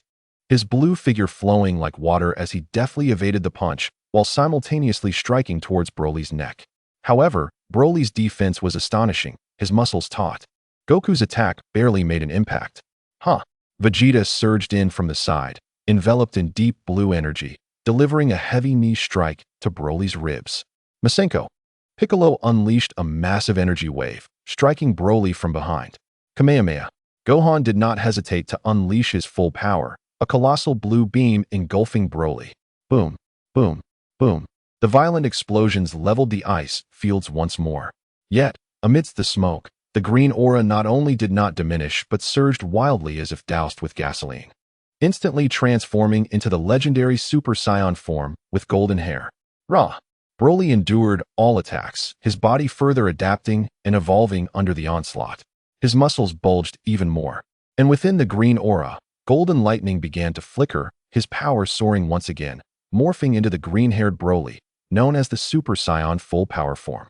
He seized Vegeta's incoming fist with one hand while the other clenched into a fist, ready to unleash a destructive force upon Vegeta. Vegeta. Goku instantaneously teleported between the two, crossing his arms to withstand the blow. Bang! Goku was sent flying, his arms numb. Broly released Vegeta, bringing his palms together to coalesce a colossal green energy sphere. Infused with his wild will, this was no longer a ki blast, but a miniature, unstable supernova. This is bad. He intends to destroy Earth. Piccolo shouted. Stop him. Gohan charged forward recklessly, releasing energy from both hands in an attempt to counteract the impending disaster. But Broly's power surged at an alarming rate. The green nova expanded rapidly, teetering on the brink of chaos. In this critical moment, a mocking voice pierced through the tension. A golden figure abruptly appeared above Broly. Frieza. Clearly, Broly's unabashedly ferocious aura upon arriving on Earth piqued his interest. Frieza? Gasped the onlookers, taken aback. Despite his disdain for collaborating with these inferior beings, Frieza cast a cold gaze at Broly, who was gathering destructive energy below. Allowing this madman to obliterate Earth is not part of my plan. Before he could finish his thought, Frieza flicked his fingers, unleashing dozens of lethal death beams that rained down like golden torrents upon Broly, precisely targeting the critical nodes and joints where his energy was coalescing. Though the attack did not inflict severe injuries, it effectively disrupted Broly's nova formation. Now, Piccolo seized the opportunity, his arms elongated like resilient rubber, ensnaring Broly's arms and body with unyielding strength. Gohan, understand. Father, Uncle Vegeta, deliver the final blow. Gohan shouted, channeling his energy with all his might in tandem with Piccolo's temporary restraint of Broly's movements. Vegeta and Goku exchanged a knowing glance, instantly comprehending each other's thoughts. Even in a one-on-one confrontation, or even as a trio, they found it arduous to fully subdue this increasingly formidable monster. They needed to consolidate their powers. Goku's blue aura intensified, becoming purer, while a hint of destructive purple flickered within Vegeta's deep blue flame. Kamehameha, ultimate flash, a silver beam, infused with the essence of tranquility and supreme energy harmonization, intertwined with a blue-purple beam, suffused with the power of destruction. Guided by Gohan and Piccolo, the silver energy served as a buffer and harmonizer, resulting in an unprecedented amalgamation, a colossal, multifaceted, tricolored spiral of energy. This torrent crashed violently into the temporarily restrained Broly. The earth-shattering explosion illuminated the entire Arctic. The immense energy shockwave shook the continental shelf itself. As the brilliance faded, Broly's massive form lay at the center of a deep crater, his chaotic green aura finally dissipating, returning him to a normal state, unconscious. The visible wounds on his body began to heal at a slow yet observable pace, a testament to his tenacity. Silence enveloped the battlefield, broken only by the heavy breaths of the onlookers. Frieza descended slowly, gazing at the unconscious Broly, then at the exhausted Goku and Vegeta, letting out his signature chuckle. Ho ho ho, it seems the pests of the seventh universe are multiplying. However, witnessing a cornered beast struggle is quite entertaining. With that, he vanished in a flash of golden light. Goku reverted to his normal form, plopping down onto the ground. Phew, it's finally over. Vegeta knelt on one knee, his gaze complex as he regarded the unconscious Broly. The power possessed by this fellow Saiyan still left him in awe. We must contact Whis and Lord Beerus immediately. Piccolo interjected, his expression serious. Only they could adequately manage and contain Broly. Once again, Earth had weathered a crisis, thanks to the united efforts of the Z warriors, including Frieza's unexpected assistance. Yet, Broly's arrival heralded that the power lurking within the universe far exceeded their imaginations. In the face of potentially greater challenges ahead, Goku, Vegeta, and all the Z warriors knew that their training must continue. Chapter 137. The arrival of Broly. Goku and the others transported the unconscious Broly to the God of Destruction's realm via instant transmission.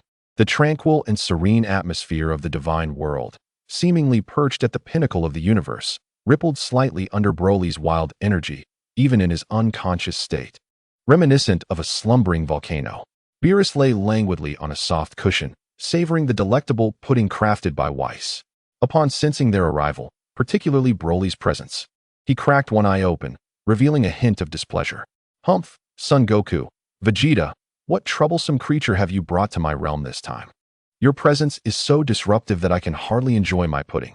Whis gracefully floated over, gently tapping his staff as he curiously inspected the unconscious Broly. "Oh my, is this the legendary Super Saiyan? Such a chaotic yet potent energy." Goku quickly recounted the events, from the assault by Gula to Broly's uncontrollable energy fluctuations that led him to Earth. "So Whis, Lord Beerus," Goku implored earnestly, "Broly is not inherently malevolent. He simply cannot control his power.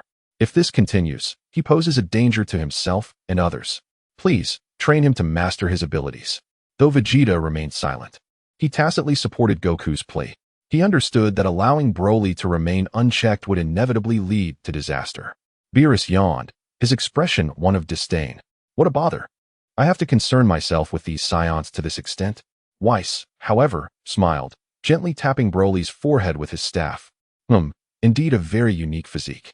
Anger serves as fuel, causing power to increase exponentially, yet awareness lags behind the expanding might, ultimately leading to being consumed by instinct. Quite an intriguing topic. At that moment, Broly emitted a low growl, gradually awakening. His eyes fluttered, initially filled with confusion, but upon spotting Goku, the familiar anger began to stir within him, his green aura threatening to ignite once more. "Calm down," Whis intoned softly, his voice imbued with an unusual charm. A gentle yet irresistible force enveloped Broly, forcibly suppressing the rising fury and energy.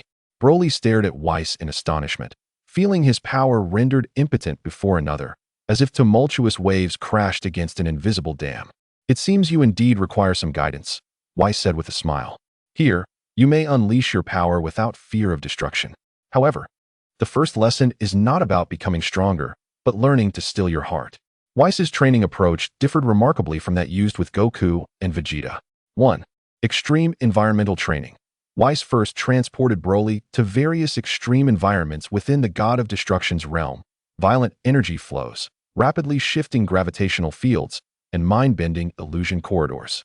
The objective was not to forcefully resist with power, but to teach him to maintain clarity amid extreme stimuli, allowing him to sense the interplay of his emotions and energy. 2. Emotional training. Whis conjured illusions of Goku, Kakarot, that continuously provoked and attacked Broly. Whenever Broly became enraged, Whis would lightly touch him with his staff, instantly dousing his fury with a refreshing energy, guiding him to experience the transition from peak anger to absolute tranquility. See, anger is merely an emotion. You can choose to be consumed by it, or you can observe it and then let it go. 3. Subtle energy control. Whis urged Broly to concentrate on forming the smallest energy sphere rather than an apocalyptic nova. This proved exceedingly challenging for Broly. Accustomed to explosive displays of power, he often lost control in the process. Whis patiently guided him to perceive the most subtle flow and output of energy within his body. Destruction is simple. Creation and control represent true strength. This process was exceptionally arduous. Broly lost control countless times, his green aura erupting skyward repeatedly, but each time, Whis effortlessly subdued it while providing patient guidance. Occasionally, Goku and Vegeta would stay to observe, even participating as sparring partners under Whis' established rules, engaging with the progressively controlled Broly in combat. They were astonished to discover Broly's astonishing rate of progress. Though the pace of his strength's growth has decelerated, his mastery over that strength has escalated at an astonishing rate. No longer does he merely roar and charge. He has begun to grasp the art of evasion and blocking, even executing intricate combos infused with skill. The emerald flames surrounding him, while still formidable, have transformed from chaotic forces of annihilation into a refined and profound essence. Months later, in the training grounds of the Destruction Realm, Broly finds himself engaged in combat with Wukong, who is in his Super Saiyan blue form. His movements remain forceful and commanding, yet his gaze has shifted from wild insanity to one imbued with focus and calm. He can withstand Wukong's Kamehameha wave and, at critical moments, can retract his fist just before striking a vulnerable point on Wukong. Stop! The voice of Weiss reverberates. The two instantly separate. The aura surrounding Broly stabilizes and retracts, and he looks at Weiss with a hint of inquiry and respect in his eyes. Well done, Broly, Weiss nods in satisfaction. You have begun to learn how to coexist with your power rather than be enslaved by it. Only now do you truly grasp the legendary Super Saiyan's innate talent. Lowering his head, Broly gazes at his hands. He can distinctly feel the raging beast within him still exists, yet the reins are now firmly in his grasp. Tentatively, and in a somewhat halting manner, he speaks in the common tongue. Thank you, Weiss. At some point, Beerus has also appeared beside them, taking a bite of an apple and mumbling, finally, it's not so noisy. All right, hurry and take this big guy away. He is eating too much here. Laughter erupts from the crowd. Even a slight, barely perceptible smile graces Vegeta's lips. Wukong excitedly jumps before Broly, extending his hand. Broly, how about joining us in training? There are plenty of delicious foods on Earth, and even more powerful opponents to spar with. Broly looks at Wukong's sincere smile, then glances at Vegeta, Gohan, and Piccolo beside him. Once he had only his father and Che, but now he feels an unfamiliar yet profound emotion of companionship. After a moment of hesitation, he extends his large hand, grasping Wukong's hand firmly and nodding in affirmation. Thus, the legendary Super Saiyan Broly officially joins Wukong's team. He returns to Earth, finding a secluded valley near Satan's city to reside in, often training alongside Wukong and the others while gradually attempting to integrate into earthly life. Chapter 138. The news of the initial seed Broly's integration into earthly life is not an instantaneous process. Accustomed to wilderness and silence, the clamor of Satan's city remains somewhat jarring to him. Fortunately, he has constructed a simple dwelling in a valley on the outskirts of the city, living with his companion Che, the large lizard. Wukong, Vegeta, and others frequently visit him for training bouts, and Gohan occasionally brings along his textbooks, reviewing lessons while keeping him company, striving to impart more earthly knowledge. Weeks pass in this tranquil manner, until one day, an urgent mental message simultaneously reaches Wukong, Vegeta, and Piccolo. Wukong, Vegeta, Piccolo. A grave matter has arisen. The voice of the North Kai is devoid of its usual composure, filled with alarm. While dining at Bowsy Mountain, Wukong immediately sets down his utensils, focusing intently as he replies, Lord Kai, what has happened? It concerns the initial seed and the ancient seal. The North Kai's voice quivers. I just received fragmented messages from an extremely ancient star domain while surveying the galactic borders.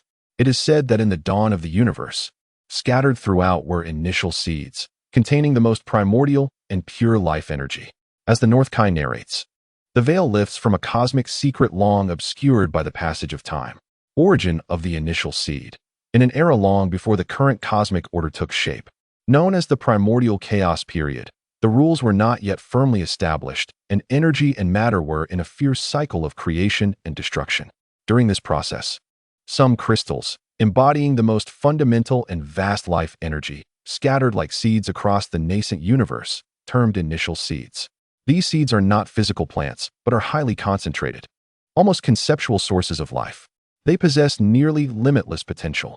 If their energy is released steadily, they could nourish vast star domains, giving rise to thriving civilizations and life forms, potentially even creating beings on par with deities.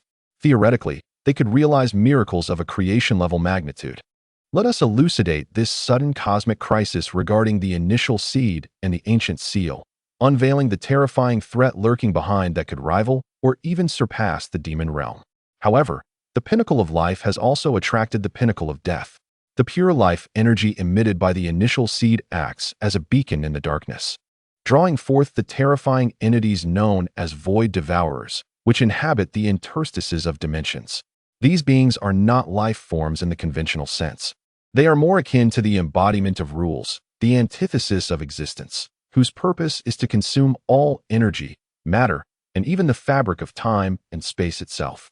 They lack a fixed form, resembling distorted shadows. Wherever they tread, all things revert to nothingness, leaving behind an absolute void.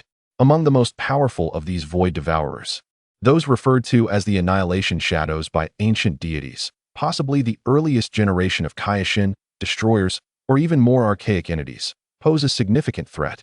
To prevent the annihilation shadows from growing stronger by harnessing the energy of the initial seed and subsequently consuming the entire universe, the ancient deities made a difficult decision.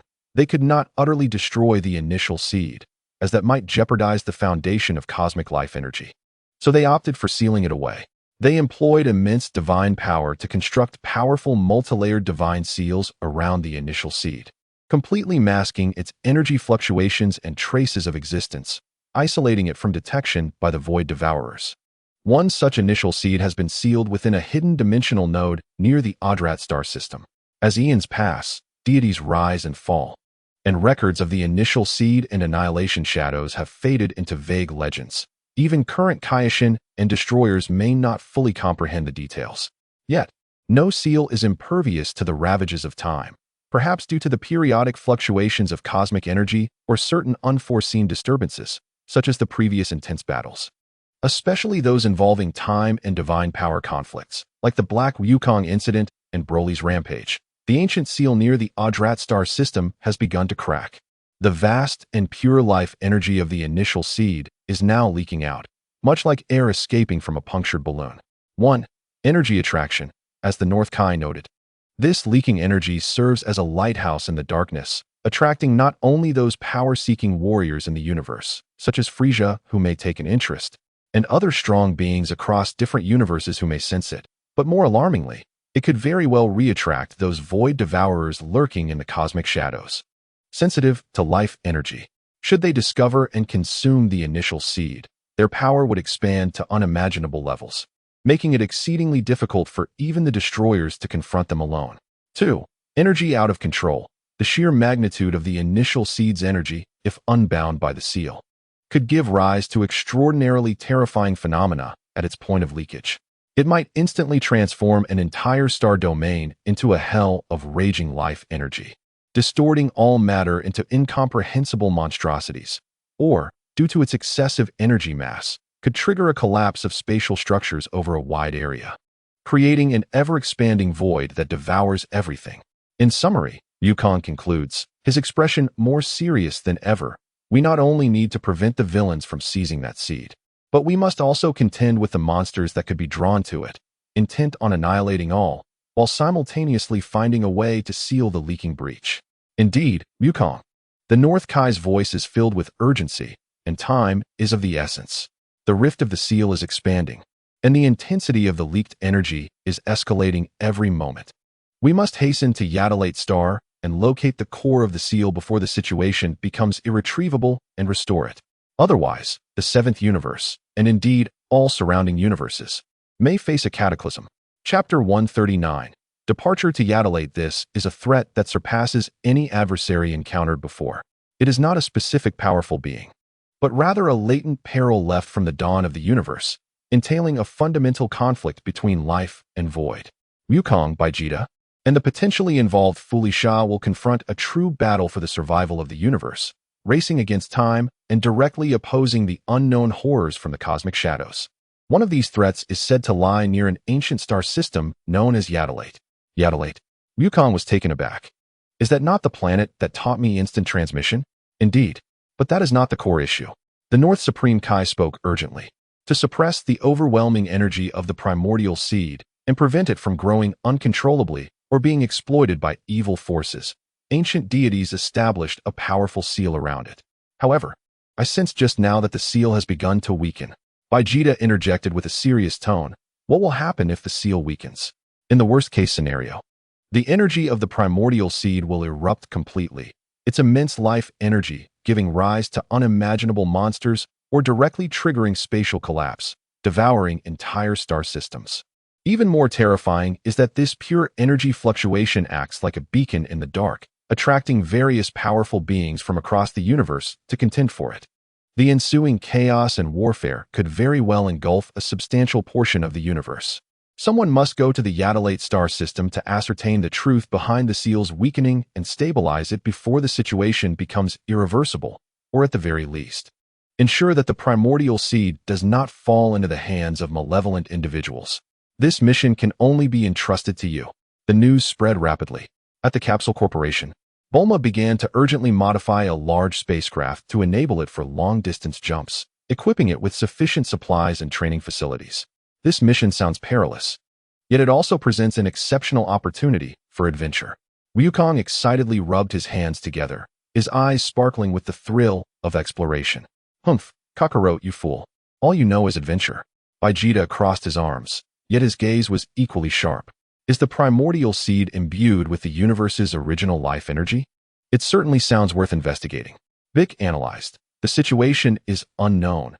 The enemies may hail from all corners of the universe. We require a competent team. There should not be too many members, but they must be sufficiently powerful. After deliberation, the expedition team was finalized. Wukong, the absolute main force and guarantee for instant transmission.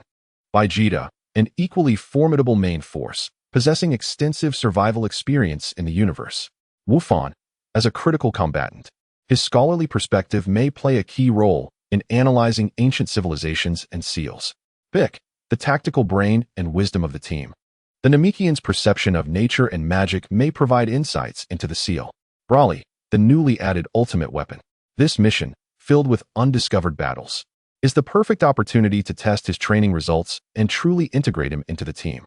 With Whis' foundational training, everyone believes he can manage his power. I will also go. An unexpected voice chimed in. The group turned to see Fuli Shah, who had appeared on the roof of the Capsule Corporation, wearing that signature hypocritical smile. Fuli Shah, what are you doing here again? Clint stepped back nervously. Ha ha ha, how could such an interesting affair be complete without me? King Fuli Shah? Fuli Shah gracefully toyed with his fingers. The primordial seed sounds like an exceedingly valuable item. Moreover, if you Saiyans were to mess up and destroy the universe, would that not also trouble me? Wukong and Vegeta exchanged glances, both recognizing the vigilance and helplessness in each other's eyes. Fuli Shah's intentions were undoubtedly not pure, but it was undeniable that his formidable strength would be a significant asset in the face of unknown dangers. Furthermore, given his nature, even if they refused him, he would likely follow regardless, complicating matters further. Do as you wish, Fuli Shah. Vegeta replied coldly, but if you dare to scheme behind our backs, I will be the first to deal with you. Ha ha ha, what a terrifying threat, Vegeta. Thus, a formidable yet delicately balanced expedition team composed of former foes, rivals, and allies was assembled. Days later, the massive spaceship capsule soared into the sky amidst Bulma's farewell wave, piercing through the Earth's horizon and venturing into the vast, boundless depths of the universe, heading towards the distant Yadalate star system and the primordial seed that could alter the fate of the cosmos. Inside the spacecraft, Wukong gazed out at the dazzling starry river with anticipation. Vegeta closed his eyes to meditate, adjusting his energy. Wu Fan and Bick were studying the ancient star maps sent by the North Supreme Kai. Broly sat quietly in a corner, feeling the vibrations of the spacecraft, his eyes reflecting a hint of curiosity towards the unknown, while Fuli Shah sat alone in the luxurious cabin, swirling his wine glass, his eyes glimmering with calculation and greed. A few days later, they arrived at Yadalate Star, and the sight before them left even the battle-hardened crew gasping in awe. The once familiar and tranquil Yadalate Star was now utterly distorted. The backdrop of the starry sky exhibited a sickly, ever-changing shade of violet red, as if the universe itself were groaning in agony. In the distance, the location of Yadalate Star was shrouded by a massive, pulsating dark green energy vortex. The eye of the energy storm formed by the leaked energy of the primordial seed and the fractured seal. Even more chilling were the indistinct shadows lurking around the eye of the storm. They lacked a fixed form, sometimes appearing like dissipating mist, other times condensing into distorted silhouettes with multiple limbs. Wherever they passed, even starlight was entirely consumed, leaving only an absolute darkness, marking the advance of the harbingers of annihilation.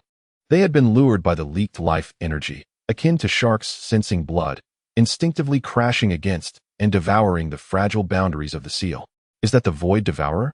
Vegeta felt a primal discomfort, a force that negates existence itself. Not good. They are already attacking the seal. Wukong sensed that with each impact of those shadowy figures, the fluctuations of the storm eye intensified further. Chapter 140. The quietus, the capsule forced its way into the chaotic energy currents surrounding Yatalate Star, the vessel emitting a groan under the unbearable strain. The closer they approached the massive dark green vortex, the clearer a disorienting whisper became. Not through hearing, but rather an insidious noise that eroded consciousness. Maintain mental focus. Bick barked, forming a powerful mental barrier to protect everyone inside the ship. This whisper amplifies inner negativity. Wufan felt cold sweat bead on his forehead, a barely perceptible sense of despair blossoming in his heart. But he quickly suppressed it with his steadfast will. Broly, however, let out a low growl, his emerald aura instinctively flaring, isolating the invisible corrosive power. He seemed to possess a natural resistance to this direct mental assault. Fully Sha furrowed his brow slightly, evidently displeased with the environment. What a nauseating place. We cannot proceed any further. The pilot Wufan observed the wildly fluctuating data on the screen. The energy currents and spatial folds ahead were too intense. The ship would disintegrate. Then we shall disembark here, Vegeta declared without hesitation, striding towards the airlock. Wait, Vegeta. Let us plan this. Bick attempted to intervene. There is no time for planning. Kakarot. We go now. Vegeta offered no room for negotiation, his indigo aura erupting as he smashed through the airlock, transforming into a shooting star racing toward the eye of the storm. Hey, wait for me. As Wukong observed the situation, a cerulean aura enveloped him, allowing him to deftly evade the dense shards of energy, akin to a nimble fish navigating through turbulent waters, following closely behind. These two combat enthusiasts. Piccolo gritted his teeth. Gohan, Broly, let's keep pace and clear the smaller shadowy figures at the perimeter to alleviate their burden. Frieza, with a dismissive chuckle, elegantly adjusted his collar, stating, I have no interest in playing the role of a janitor. I shall engage those intriguing behemoths. His gaze fixated on several particularly massive and solid-looking shadows. And with a flash of golden energy, he surged forth from the spacecraft. Piccolo, with no alternative, formed a triangular formation with Gohan and Broly, charging towards the swarms of diminutive shadows that surged like locusts toward the eye of the storm. At the edge of the storm, Wukong converged with Vegeta. The environment here was even more treacherous. The violent life energy clashed with the stillness of the void, engendering countless energy whirlpools and spatial rifts. The drifting shadows sensed the approach of two significant life forms and immediately converged like piranhas drawn to the scent of blood. Get lost, Vegeta bellowed, swinging his arms in rapid succession. Compressed, deep blue energy blasts erupted like a machine gun, scattering the approaching shadows. However, as those shadows disintegrated, they swiftly absorbed energy from the surrounding void to reconstitute themselves, seemingly without end. Vegeta, they seem endless. Utilizing the fluidity of Zizai Ji, Wukong weaved through the shadows' attacks, each silver-white strike causing them to momentarily dissipate, but to no greater effect than Vegeta's. Their core lies within that void. If we do not address the source, they will perpetually regenerate. Vegeta discerned the crux of the matter. We must penetrate the eye of the storm. The core of the seal and the initial seed lie within. With a shared glance, they ceased their entanglement with the peripheral shadows, accelerating to their utmost limits, like two razor-sharp blades slicing through the encirclement, plunging into the harrowing dark green eye of the storm. Upon entering, the pressure surged immensely. It felt as though they had entered a collapsing microcosm. Beneath their feet lay a shattered terrain, reflecting a distorted vista, possibly the remnants of the once mighty Yatalate Star. The sky was a roiling mass of dark green energy clouds, with countless pitch-black shadows flitting like phantoms, emitting a dissonant wail. At the heart of this world, an enormous, translucent tree-like figure, resembling jade but marred by black cracks, took root in the void. This was the manifest form of the initial seed. Its roots were deeply embedded in the foundation of space, yet at that moment, they were being eroded and corrupted by the dense black energy of the void. The branches and leaves of the giant tree shed vibrant green motes of life, attempting to heal itself, but the pace of restoration was far outstripped by the rate of decay. Even more astonishing was the figure suspended beneath the giant tree, a humanoid shape composed purely of void energy, twisting and elongating like a shadow. Lacking facial features, it bore only a vague outline. Yet all could sense its gaze fixed upon the intruding Wukong and Vegeta. An overwhelming chill filled their minds as a cold, hollow thought pierced through. You are the mastermind behind all of this, Wukong demanded, assuming a combat stance. Mastermind? I am known as the Giji Zhe, the executor of the universe's ultimate balance. Life is a blunder, a cacophony that must be silenced. Silenced? You mean annihilated? Vegeta's aura flared more intensely. What right do you, a mere specter, have to determine the value of life? Value? The Giji Zhe ceased its verbal exchanges, raising a shadowy arm and pointing towards the two. In an instant, the space surrounding them seemed to freeze, not in temperature, but in the very concept of existence itself being forcibly suppressed. Their movements became agonizingly sluggish, their thoughts teetering on the brink of stasis. Simultaneously, numerous black, void-formed arms erupted from the shattered ground, reaching for their ankles. Damn it, I can't move. Wukong felt the flow of Zizai Ji severely disrupted. Humph, a mere bind. Vegeta roared, unleashing the tyrannical power of his self-ultimate form, shattering the grasping void arms. Yet the sensation of spatial stagnation remained. The Giji Zhe swung its other arm, unleashing a silent, all-encompassing slash of pure nothingness. As it passed, even space itself vanished, leaving an eternal scar in its wake.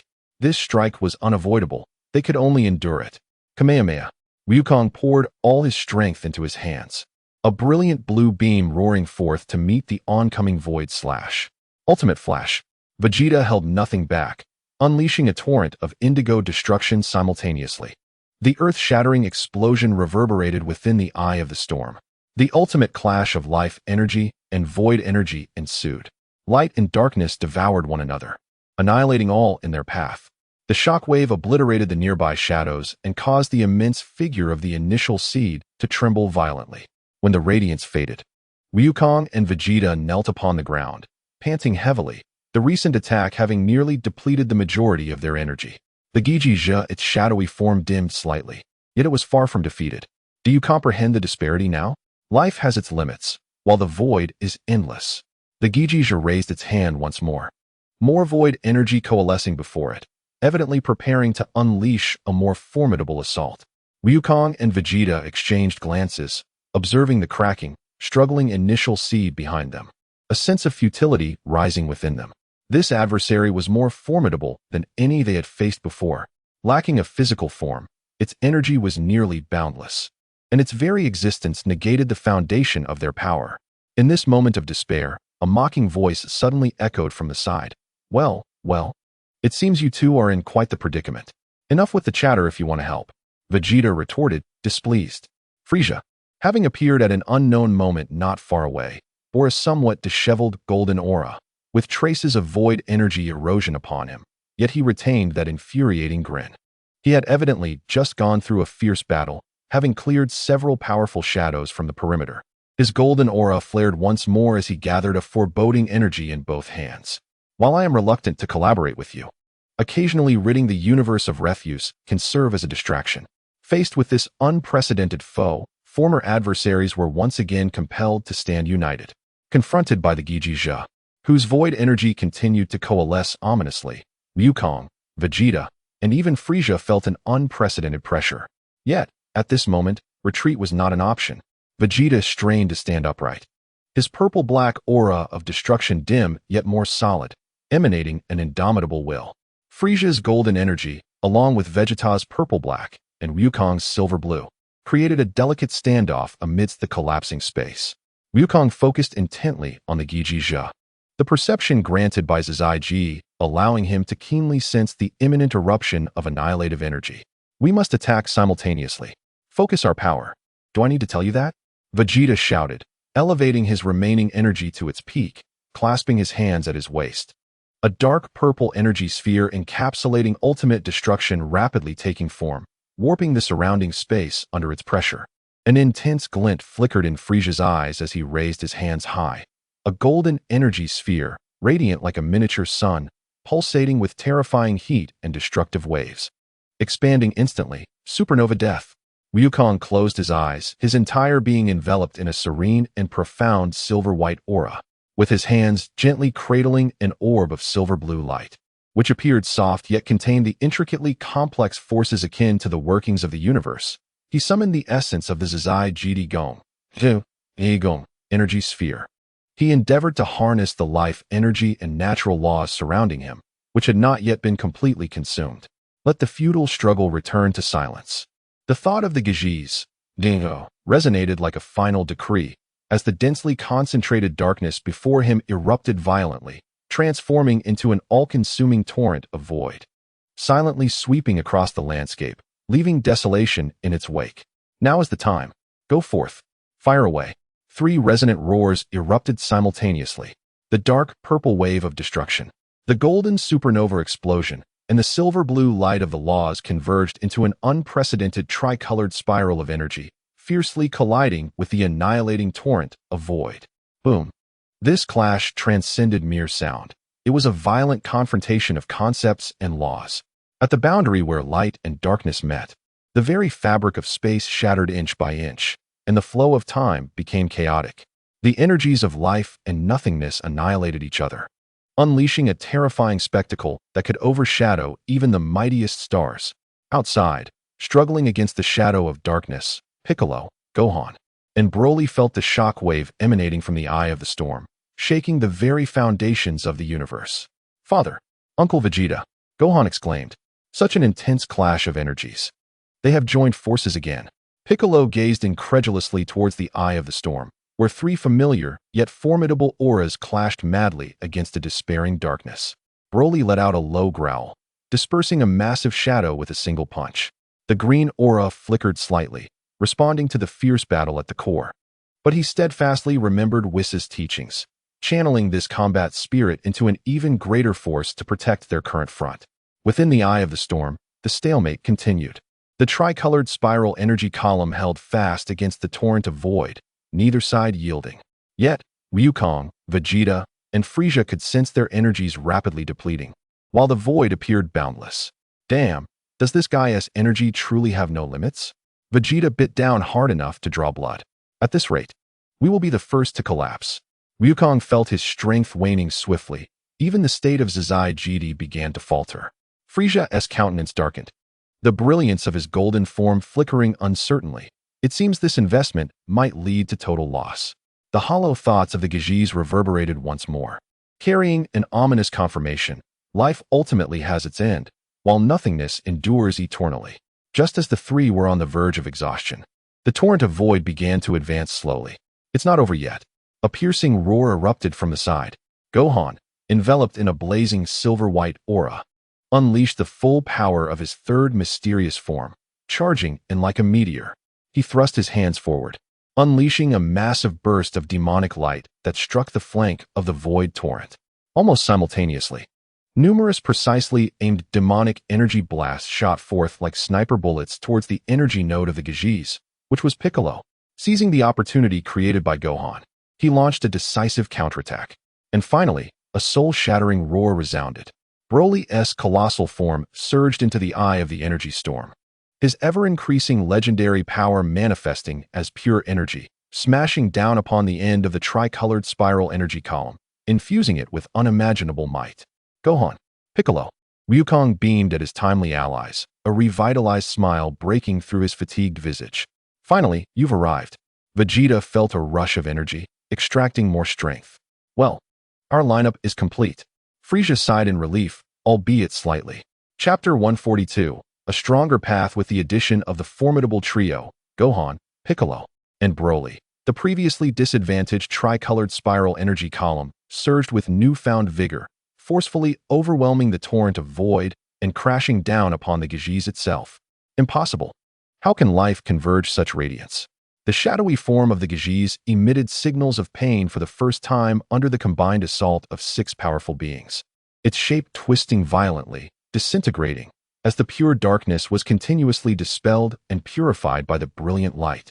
Ultimately, following a silent yet intense flicker, the core of the GTs was completely penetrated, its existence entirely obliterated, leaving behind but a tranquil residual energy wave.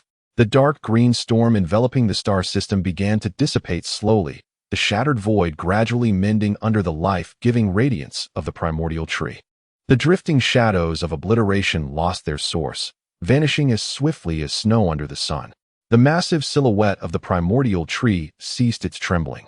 The black fissures on its trunk healing slowly under the nurturing of life energy, radiating a gentle yet powerful vitality once more. Wukong, Vegeta, Frieza, Gohan, Piccolo, and Broly floated in the tranquil void, gazing at the rejuvenated primordial tree, collectively exhaling a long breath of relief. This time, it was their true unity that had triumphed over that nearly invincible foe. Frieza cast a sidelong glance at the exhausted yet bright-eyed Wukong and Vegeta, letting out a cold snort. Well, this time was merely to stretch my muscles. Next time, I shall not collaborate with you again. With that, he wasted no time, transforming into a golden streak of light and darting towards the capsule corp, evidently unwilling to linger even a moment longer. The crisis in the Yadalat star domain was temporarily averted, yet the price paid and the lingering threats weighed heavily on the minds of all involved. Wukong, having overexerted the Zizai GT, felt mentally drained and required time to recover. Vegeta, despite gaining deeper insights into destructive energy under the pressure of battling the shadows, had accumulated significant injuries. Piccolo and Gohan had expended tremendous energy. Broly fell back into an unstable state post-battle, hurriedly whisked back to the realm of destruction to continue his training. Frieza, despite sustaining injuries, found unexpected benefits, feeling on the verge of grasping the power to surpass his ultimate form. Most unsettling, however, were the retreating shadows of obliteration. They were not vanquished. They had merely lost their target. Although Wukong had barely managed to repair the ancient seal, its stability was far from what it once was. Akin to an old ship patched over, uncertain if it could weather the next storm. In the realm of destruction, after settling the weary Broly, Whis momentarily set aside his usual smile, his expression growing serious as he regarded the yawning Beerus. Lord Beerus, this incident is likely not a mere coincidence. Beerus cracked open a narrow sliver of his cat-like eyes. What is it, Whis? Wasn't it just an ancient seal that had loosened? Isn't it already fixed? The issue lies in the resurgence of the shadows of obliteration. Whis lightly tapped his staff, conjuring a luminous screen displaying ancient, blurry murals and runes. From these remnants of ancient knowledge, it appeared that the Void Devourers were not merely beasts drawn by energy. They resembled custodians of a cosmic balance mechanism. When life energy becomes overly concentrated or imbalanced, they manifest to execute the return to nothingness. You mean Beerus straightened his posture. The seed of the primordial is the ultimate culmination of life energy. The ancient deities sealed it, perhaps not solely to prevent misuse, but more profoundly to avert triggering the cosmic balance mechanism, which would invite a large-scale cleansing by the shadows of obliteration. Was paused momentarily, and now, with the seal loosened and energy leaking, it rings the alarm once more. This time, only a vanguard has arrived. If the seal shatters completely, or if another high-concentration source of life energy spirals out of control, what may follow could be more than just a few shadowy fiends. It could herald the true tide of annihilation. The countenance of Bylus finally turned grave. As a god of destruction, he presides over annihilation. Yet destruction serves the purpose of rebirth and balance. However, the void brought forth by the shadows of annihilation signifies absolute nothingness, a negation of existence itself that even the powers of a god of destruction struggle to fully intervene in. This touches upon the most fundamental laws of the universe. It appears that slumber must come to an end. Bylus stroked his chin, realizing that he must urge those Saiyan lads, along with that restless fellow Frieza, to exert themselves even further. At the very least, when true trouble arises, I cannot allow my seventh universe to be devoured by those wretched beings. On Earth, within the gravity chamber, Vegeta reflected on his battles against Frieza and the shadows, particularly the sensation of brushing against the edge of destructive energy. He no longer sought merely the magnitude of his ki. Instead, he immersed himself entirely in the qualitative transformation of energy. The indigo flames flickered erratically around him, while the strands of purple destructive energy danced like a dragon within as he began to attempt guiding and controlling it, rather than merely accommodating it. The path he embarked upon was to master destruction entirely through his own will. At Baobao Mountain, Wukong, while recuperating, also reminisced about the profound synchronization with the cosmic rhythms he experienced while repairing the seal. It was not merely about evasion, it was a fusion and guidance. He endeavored to maintain that state of transcendent clarity without transforming, allowing each cell of his body to memorize that rhythm. He aimed to transition the Zizai Ji Gong from a triggered state to a more stable, permanent realm, even exploring its deeper transformations. On the Imperial Star, Frieza gazed at the battle recordings, observing Wukong's silvery form and Vegeta's ki imbued with purple brilliance, with cold flames igniting in his eyes. The ultimate form was still insufficient. Standing before the energy furnace, the dark golden flames surged once more, yet this time, the core of the flames began to shift to a deeper hue, as if even light could be absorbed by the black golden essence. On the foundation of perfect form and ultimate control, he pursued even greater energy compression and explosion, striving to transcend the ultimate form and reach the black golden realm. He sought to prove that relying solely on his innate evolutionary prowess, without any divine techniques, he could surpass all. In the realm of the gods of destruction, Broly, under Whis' guidance, engaged in more refined energy control training. He needed to learn to maintain an inner anchor during the explosive bursts of transcendent power, resisting the all-consuming chaos of pure rage. The stable golden light that occasionally flickered within his emerald flames was crucial to his integration with control. Whis' goal was to guide him towards the realm of Super Saiyan God. Chapter 143. The Demon Realm. As the warriors of the seventh universe diligently honed their skills, the depths of the cosmos remained anything but tranquil. On a mysterious planet, an enigmatic organization known as the Anxing Yihui sought out rare energies and ancient relics throughout the universe, their activities shrouded in secrecy and their intentions unclear. Concurrently, ancient prophecies regarding the source of life and the shadows of destruction began to circulate in some remote star regions, as if the fluctuations of the primordial seed had awakened many dormant memories and ambitions. More worrisome still, the North Kai transmitted vague messages indicating that unusual temporal distortions and energy vacuums had been detected at certain cosmic boundaries, bearing striking resemblance to the activities of the shadows of annihilation. However, these entities appeared to be moving with purpose rather than aimlessly wandering. It seemed they were learning or searching for something. Whis arrived at an unsettling conclusion. The brief tranquility was merely a lull before a greater storm. Wukong's Zizai Ji, Vegeta's path of destruction, Frieza's black golden ambitions, and Broly's training in control. Each path led to unknown power. Meanwhile, in the shadows, the schemes of the Anxing Yihui, the stirrings of the shadows of annihilation, and the primordial seed, which hung like the sword of Damocles, all foretold an impending grand conflict that would engulf the multiverse, centering on the essence of life and void. While the warriors of the seventh universe continued their training, preparing for the latent threats posed by the shadows of annihilation and the Anxing Yihui, another ancient and malevolent force from a different dimension, roused by the overwhelming life energy released by the primordial seed, began to stir. The Demon Realm, a chaotic dimension that partially overlaps with the current universe yet abides by different laws, is filled with negative energy, insatiable desires, and eternal strife. In the profound depths of the Demon Realm, an ancient dark sorcerer named Lulap, long in slumber, slowly opened his molten-like eyes. Such a pure and immense source of life energy reverberated through the demon palace with Dapule's deep voice, laced with chilling greed. This energy was potent enough to tear apart dimensional barriers, allowing the glory of the Demon Realm to once more illuminate all universes. He sensed the unparalleled allure of the primordial seed. For the beings of the Demon Realm, the ultimate life energy was both poison and the key to evolution, enabling them to break free from the shackles of their realm and step into the present world. Should he seize the primordial seed, he would not only gain invincible power, but could gradually transform the present universe into a new realm of darkness. In the Demon Realm, beneath a distorted crimson sky, stood a towering demon palace constructed of bones and obsidian. The Dark Sorcerer Balak, a newly emerged titan of the Demon Realm known for his cunning and manipulation of negative energy, rose slowly from his throne forged of condensed darkness. He perceived not through physical senses, but through the subtle threads connecting the Demon Realm and the present dimension, sensing that enticing yet threatening pure life wave.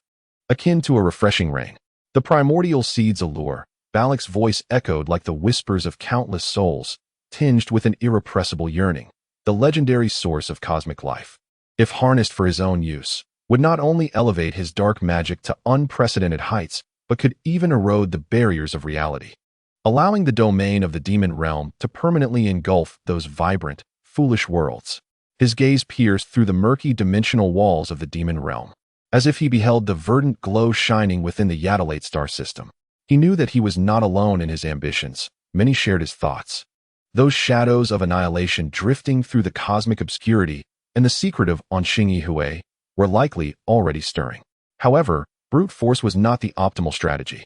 Balak chuckled sinisterly, his fingers entwined with strands of black negative energy, knowing that with so many forces watching, the first to act often becomes the target of all. Perhaps he could manipulate those self-righteous guardians. He recalled the Saiyans, who had repeatedly thwarted his plans for infiltration, particularly the one named Suin Wukong. These individuals possessed formidable strength and seemed perpetually entangled in various troubles. A command was dispatched. Balak instructed the demon generals prostrated in the hall to send forth mental emissaries to infiltrate the present world, closely monitoring the movements within the Yatalate star system, especially those of the Saiyans.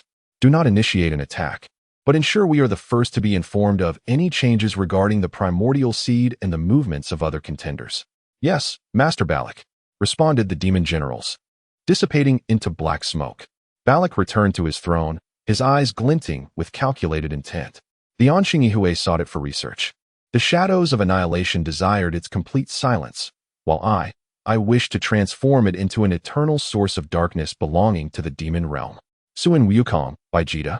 And that Frieza, you may indulge in your battles with other fools. When you have mutually exhausted each other, that will be the day my demon realm reaps its harvest. On Earth, within the temple, the Z warriors, having just concluded their battle against the Returner and returned to Earth for rest, had scarcely begun to relax when they received an urgent communication from the North Kai. Not good. Wukong. The voice of Beiji Wang was imbued with a fresh sense of anxiety.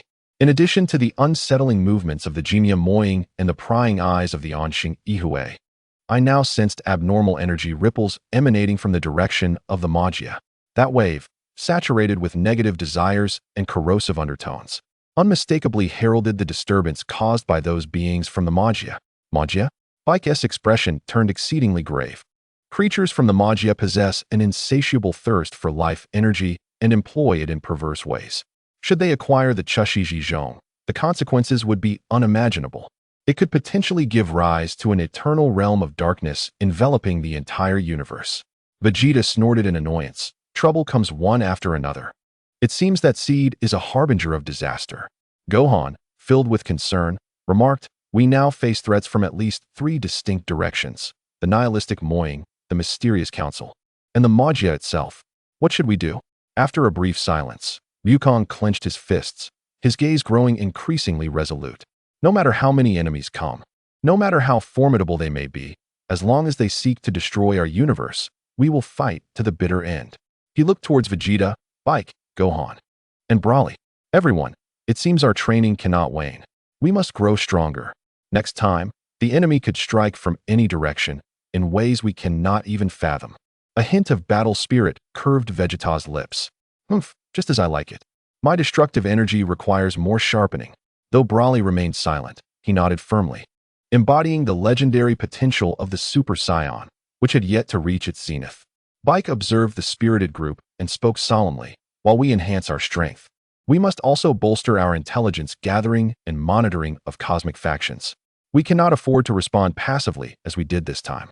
The cosmic landscape had grown unprecedentedly intricate and perilous due to the existence of the Chushiji Zhong, the warriors of the 7th universe. Having endured confrontations with the nihilistic forces, would now face conspiracies from the Magia, the prying eyes of mysterious organizations, and the deeper threats posed by the Jimia Moying. A multiverse-level tempest, sweeping through reality and nihilism, order and chaos, life and darkness, was slowly unfolding. Wukong and his companions stood at the very center of this storm. Each breakthrough and battle they undertook would profoundly shape the future trajectory of all universes. Chapter 144. All members break through to Super Saiyan 4 confronted by the covetousness of multiple factions and the pervasive threats within the cosmos. Wukong recognized that conventional training would no longer suffice to meet future challenges. He once again led his core team, Vegeta, Gohan, Bike, and Broly, to the realm of the Destroyer to seek further guidance from Vis. The realm of the Destroyer was as tranquil as ever. Yet an undercurrent of tension seemed to permeate the air, so much so that even Bylus was unusually awake, gazing contemplatively at the starry sky. Vis, Lord Bylus. Wukong cut straight to the chase. The enemies are multiplying, and we must grow stronger. Is there a way to transcend our current limits? Vis floated gracefully, tapping his staff lightly on the ground, his gaze sweeping over the group. Oh my, it appears you all are brimming with vigor.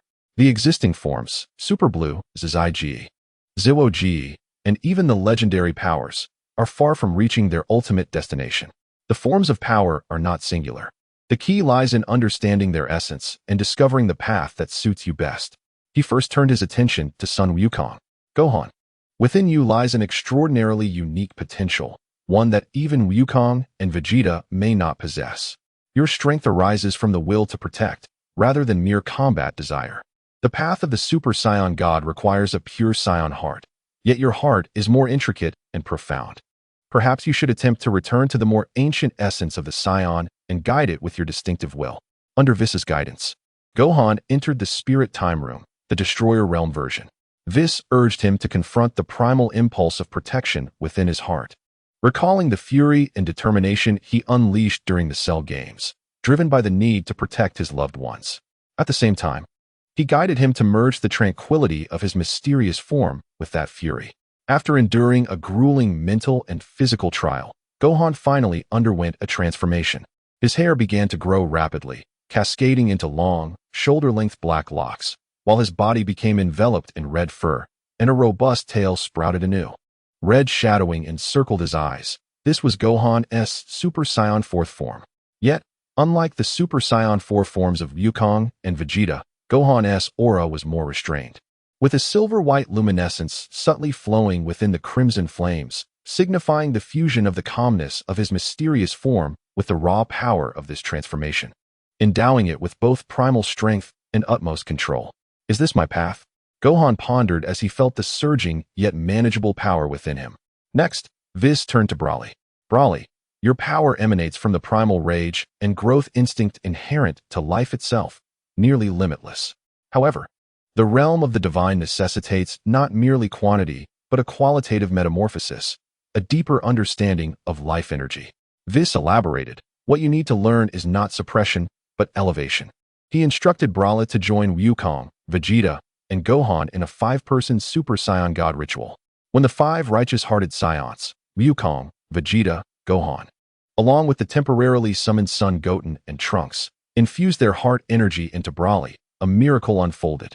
Broly's vibrant green energy, brimming with feral vitality, began to undergo a fundamental transformation. The green gradually faded, morphing into a deeper, more refined, blood-red aura that burned fiercely. His hair ignited into a blazing deep red, and his pupils glimmered with divine radiance as Broly's Super Saiyan God form manifested. However, Broly's divine form differed from the original Super Saiyan gods of Wukong and Vegeta. His legendary ability for infinite growth had not vanished, but rather merged with the divine aura, causing his deep red flames to pulsate with a life of their own, exuding an overwhelming primal and sacred pressure. Finally, the most astonishing breakthrough emerged from Wukong and Vegeta. Vis observed the two, who had reached the pinnacle of their respective paths, and proposed an unprecedented concept. Wukong, Vegeta, one of you walks towards the Zizai-Ji in harmony with the cosmos, while the other strides towards the Zhuo-Ji of absolute self. But have you considered the possibility of combining the power you first acquired upon entering the divine realm with the more ancient and primal essence of your Saiyan heritage? This idea was bold and audacious. The Super Saiyan God embodies pure divine energy, while the Super Saiyan 4 invokes the primal wildness and perfect control of the great ape's power, seemingly at odds with one another. Yet, under Vis's guidance and countless attempts filled with failures, Wukong and Vegeta, through their profound understanding and mastery over their own powers, finally discovered that delicate balance.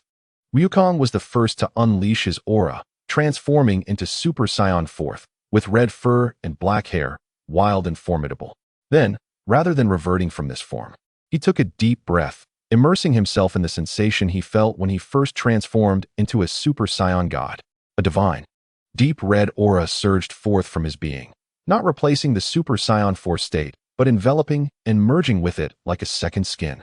What emerged before everyone's eyes was a Sun Wukong, cloaked in red fur, ablaze with deep crimson divine flames, his black hair dancing like fire. The Super Saiyan 4th Super Saiyan God.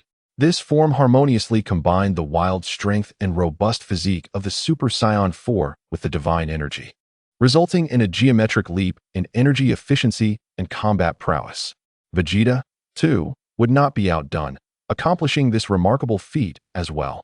His self-extreme purple and the Super Saiyan God Red, intertwined with the wild power of Super Saiyan 4, coalesced into a uniquely destructive and regal form.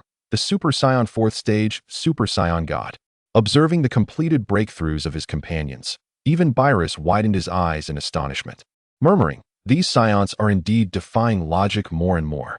Whis nodded with satisfaction, stating, "Excellent. With this newfound power, you have truly qualified to partake in the forthcoming multiverse conflict. However, remember, power is merely a tool. Its application hinges upon your hearts." The Z warriors felt an unprecedented and formidable power coursing through their veins, their confidence soaring. Yet, they understood that Whis spoke the truth. The adversaries ahead were equally unfathomable. The conspiracies of the Demon Realm, the technology of the Annihilation Star Council, and the evolution of the Abyssal Shadows. All of these factors intertwined in a battle for the cosmic existence surrounding the Seed of Origin were just reaching a boiling point. They must swiftly master these new forms to confront the grimmer battles ahead.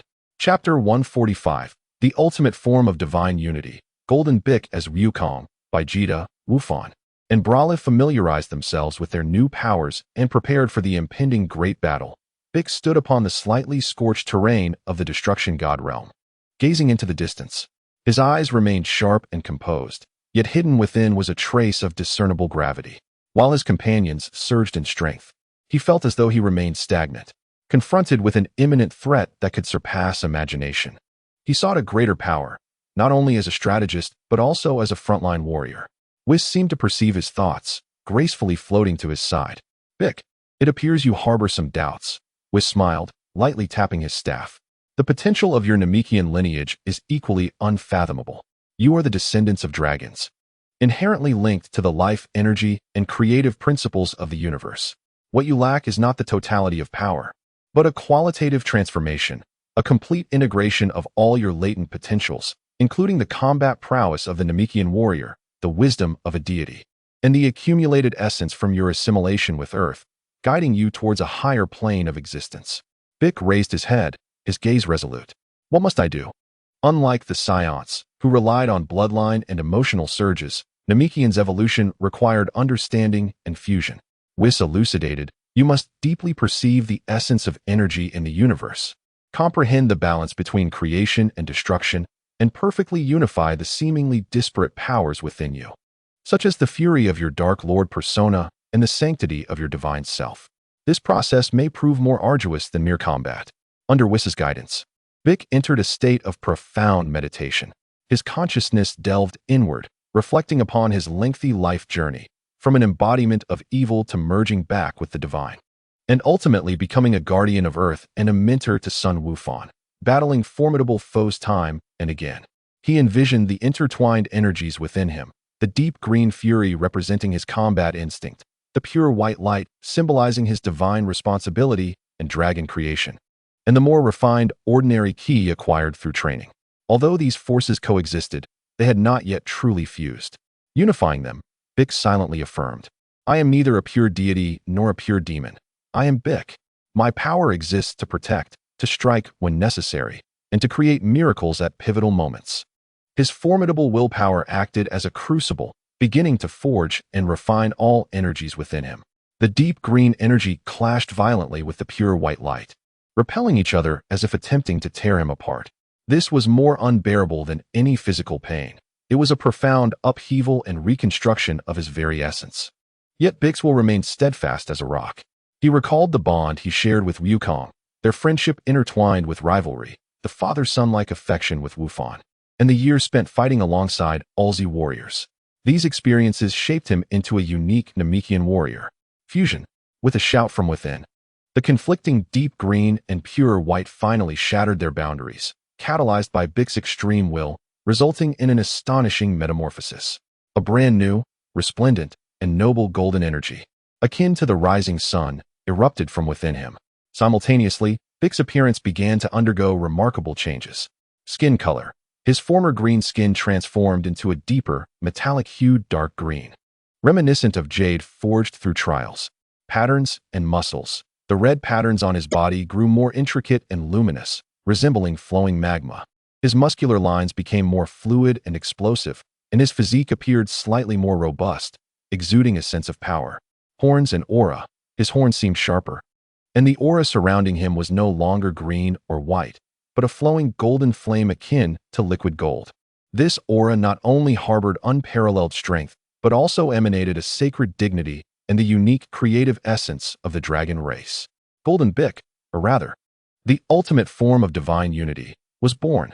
Bik slowly opened his eyes, his pupils transformed into a dazzling gold, retaining their usual coldness yet imbued with a profound tranquility and an air of complete control. He sensed the continuous, harmonious flow of newfound power within him, a power that embodied both ultimate destruction and vibrant creativity, as though with a mere gesture, he could shatter stars or bestow life. He gently raised his hand, a sphere of golden energy coalescing in his palm, no longer a singular key wave, but one that seemed to encapsulate the birth and demise of a microcosm. This is... Bik's deep voice resonated with a metallic timbre. In the distance, Wukong and the others were drawn by this powerful and unfamiliar aura, turning to gaze in astonishment and delight. Wow, Bik, you've become so powerful. This golden aura feels incredibly strong, Wukong exclaimed excitedly. Vegeta also showed a flicker of emotion. Finally not lagging too far behind. Whis nodded in satisfaction. Excellent, Bik. You have successfully fused all your potential into one, stepping into the divine realm of the Namekian race. You are now qualified to participate in the top-tier battles. With Bik's breakthrough, the core team of the Z Warriors reached an unprecedented level of strength. Wukong, Super Saiyan God 4, merging wild divine power with self-extreme mastery. Vegeta, Super Saiyan God 4, merging wild divine power with self-extreme mastery. Wufan Super Saiyan 4, merging wild power with control over mysterious forms. Broly, Super Saiyan God, a combination of infinite growth, vitality, and divine essence. Bik, Golden Bik, ultimate form of divine unity, a divine Namekian who unifies combat, creation, and wisdom.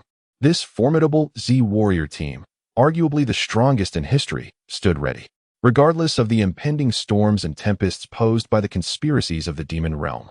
The technology of the Annihilation Star Council and the threats of the Abyssal Shadows, they possessed the power and resolve to confront and obliterate them head-on. The fate of the universe would hinge upon their next strike. The brief tranquility of the Destruction God realm was utterly shattered. As Bik completed his transformation into the ultimate form of divine unity, the golden flames enveloping him flowed like liquid sunlight, injecting another surge of vitality into the Z Warrior team. However, the news brought by Whis made this newly elevated power feel increasingly urgent. The spatial fluctuations of the demon realm were intensifying, and the fleet of the Annihilation Star Council had completed the initial encirclement of the Yadalat star system. Whis's voice remained calm, yet the content was far from optimistic. More troubling was that the Abyssal Shadows were no longer merely wandering, but seemed to be drawn by an invisible thread, forming several massive, moving void vortices that systematically devoured all life planets in their path, their sights set directly on the seed of origin. Chapter 146. Assault on the Abyssal Shadows. Beerus irritably struck the ground with his tail, exclaiming, "A bunch of oblivious flies. Weiss, are we unable to intervene directly? Rules dictate otherwise, Lord Beerus." Weiss gently shook his head, stating that unless it pertains to the destruction inherent to the role of a god of destruction, or if the opponent poses a direct threat to the divine realm itself, excessive intervention could provoke a chain reaction across other universes or even higher realms of existence. At present, the trial lies in the strength and will of the beings within the seventh universe. That is sufficient. Goku clenched his fists, the deep crimson aura of Super Saiyan God taking form uncontrollably, causing the surrounding space to warp slightly. This is just the opportunity we need to test our current strength. Kakarot, do not become overconfident. Vegeta crossed his arms, his violet-red aura restrained yet exuding a palpable pressure. The opponent is no mere fish, and underestimating them could lead to demise. Uncle Vegeta is correct. Gohan had already entered his Super Saiyan God state, his silver-red aura lending him an air of calm strength. We must formulate a detailed strategy. The strategy is straightforward. Piccolo's golden pupils glimmered with wisdom and composure. We will split into 3 groups, exploiting the discord among them. Gohan and I will navigate the periphery, dismantling the Dark Star Council's blockade devices and waiting for an opportunity to disrupt the Demon Realm's spatial passages. Broly, your unique power is most suited for a frontal assault against the legions of the Oblivion Shadows. They will be entrusted to you. Broly let out a low growl, his deep crimson aura surging in response. Through White's training, he had learned to control this power effectively, and the boundless vitality combined with the essence of divinity granted him a natural restraint against the void. As for the core area, Piccolo gazed at Goku and Vegeta. The strongest adversary undoubtedly resides there. Drawing fire and executing a direct breakthrough to ensure the safety of the initial seed will be your responsibility. Heh, I've been awaiting those words. Goku grinned widely. Humph, that suits me perfectly. Vegeta smirked, confidence radiating from his expression. At that moment, a mocking yet familiar voice infiltrated their minds through a special communication channel. Ho ho ho, it seems a grand cosmic firework display is about to commence. Such a splendid scene would be utterly dull without this king's presence. It was Frieza. Frieza, what schemes are you concocting now? Vegeta's voice was icy. Frieza's tone was laced with feigned delight. This king merely feels that rather than allowing you Saiyans to monopolize the spotlight, it would be better for me to partake as well. Of course, this is contingent upon your ability to afford the price. His intentions were clear. He sought to take advantage of the chaos for personal gain. Goku scratched his head. Do as you wish, Frieza. Just don't hinder us. And how about I treat you to Earth's delicacies after the battle? A moment of silence followed on the other end, as if Goku's nonsensical proposal had temporarily stunned Frieza. Before a venomous retort came through, Son Goku, your foolishness never fails to surpass my expectations. Very well, I have my own plans. Though Frieza's motives were impure, it was undeniable that he had surpassed his golden form, achieving the ultimate black gold state, a force not to be underestimated, especially in the midst of such chaotic warfare. With the plan set, the Z warriors hesitated no longer, transforming into streaks of light as they burst forth from the God of Destruction realm. Heading straight for the distant Yadrith galaxy, Whis and Beerus watched them depart, their gazes betraying a hint of unnoticeable anticipation and concern. Broly was the first to arrive in a starry expanse partially tainted by the Oblivion shadows. The sight before him was suffocating, once brilliant stars now dimmed. Planet surfaces cloaked in a writhing darkness that devoured light, while countless distorted forms exuding the concept of nothingness swarmed like locusts, leaving behind a frigid, desolate space where even the structure of reality seemed fragile. Roar. Without further words, Broly unleashed a resonating roar that shook the cosmos. The crimson aura of Super Saiyan surging forth. No longer the chaotic emerald of before, this deep crimson flame was imbued with sacred vitality and primal ferocity. He descended upon the ocean of shadows like a shooting star. His fists moved not in aimless flurries, but in a series of ferocious strikes infused with divine essence and combat instinct. Each punch ignited with crimson energy. And upon contact with the shadows, it was not merely an explosion, but a purification and annihilation of nothingness. Swathes of shadows dissipated in silent, anguished howls, as if they had never existed. The shadow swarms sensed this unprecedented threat, abandoning their assault on the planets and surging towards Broly like a tide. Dense energy and matter-eroding void rays rained down upon him. Broly stood unflinching, a solid shield of crimson energy forming around him. The void rays struck the shield, hissing as they failed to penetrate the divine aura infused with limitless growth. He dramatically spread his arms wide, conjuring a massive, expanding crimson energy sphere in his palms. Legendary Nova Strike. The energy sphere was forcefully propelled into the heart of the shadow swarm, erupting with a mighty explosion. There was no ear-splitting crash, only an overwhelming brilliance and the dispersal of life energy. Where the light reached, the shadows evaporated like dew under sunlight, and the corrupted space began to slowly mend. This single strike obliterated all shadows within a radius of tens of thousands of kilometers. However, The shadows seemed inexhaustible, more pouring in from all directions, even beginning to coalesce into larger, more solid forms of void beasts. Broly's eyes showed no fear, only an ever-intensifying battle spirit. His crimson aura swelled with fervor, eagerly meeting the newly formed beast head-on. Piccolo and Gohan utilized spatial jumps to stealthily approach the colossal spatial stabilization anchor established by the Dark Star Council. This was a massive mechanical creation, akin to a small planet, with streams of ethereal blue energy runes flowing across its surface, surrounded by dozens of menacing, cannon-laden council warships and layers of invisible energy shields. Gohan, you are to launch a frontal assault to draw their fire and identify the weak points of the shield. Piccolo's golden pupils coldly assessed the battlefield, while I will locate the core of the stabilization anchor and execute precise sabotage. Understood, Uncle Piccolo. Gohan nodded. His aura restrained, yet at its peak in his Super Saiyan god form. He transformed into a silver-red flash, appearing before the council fleet in an instant. Enemy attack. Highest alert.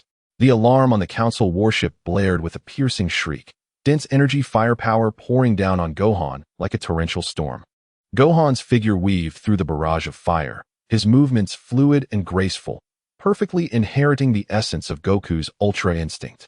He swung his arms repeatedly, sending forth concentrated magical flashes that accurately struck the warship's engines and weapon systems, igniting a series of explosions. No, his speed is too great. The shield's energy is depleting rapidly. The council commander realized in horror that Gohan's attacks were not only immensely powerful, but also adept at exploiting the gaps in the shield's energy circulation. Just as all attention was drawn to Gohan, Piccolo made his move. His golden aura flickered, employing the Namekian stealth technique, seamlessly blending into the fabric of space, silently penetrating the chaotic energy field and approaching the core of the stabilization anchor. His golden pupils acted like the most sophisticated scanners, analyzing the myriad energy conduits flowing across the anchor's surface. Having located the main energy transmission hub and the spatial coordinate lock module, Piccolo silently chanted within, raising his hands slowly as golden energy compressed at his fingertips, forming not just a singular penetrating beam, but countless golden energy needles as fine as hair, each containing the utmost destructive and creative power.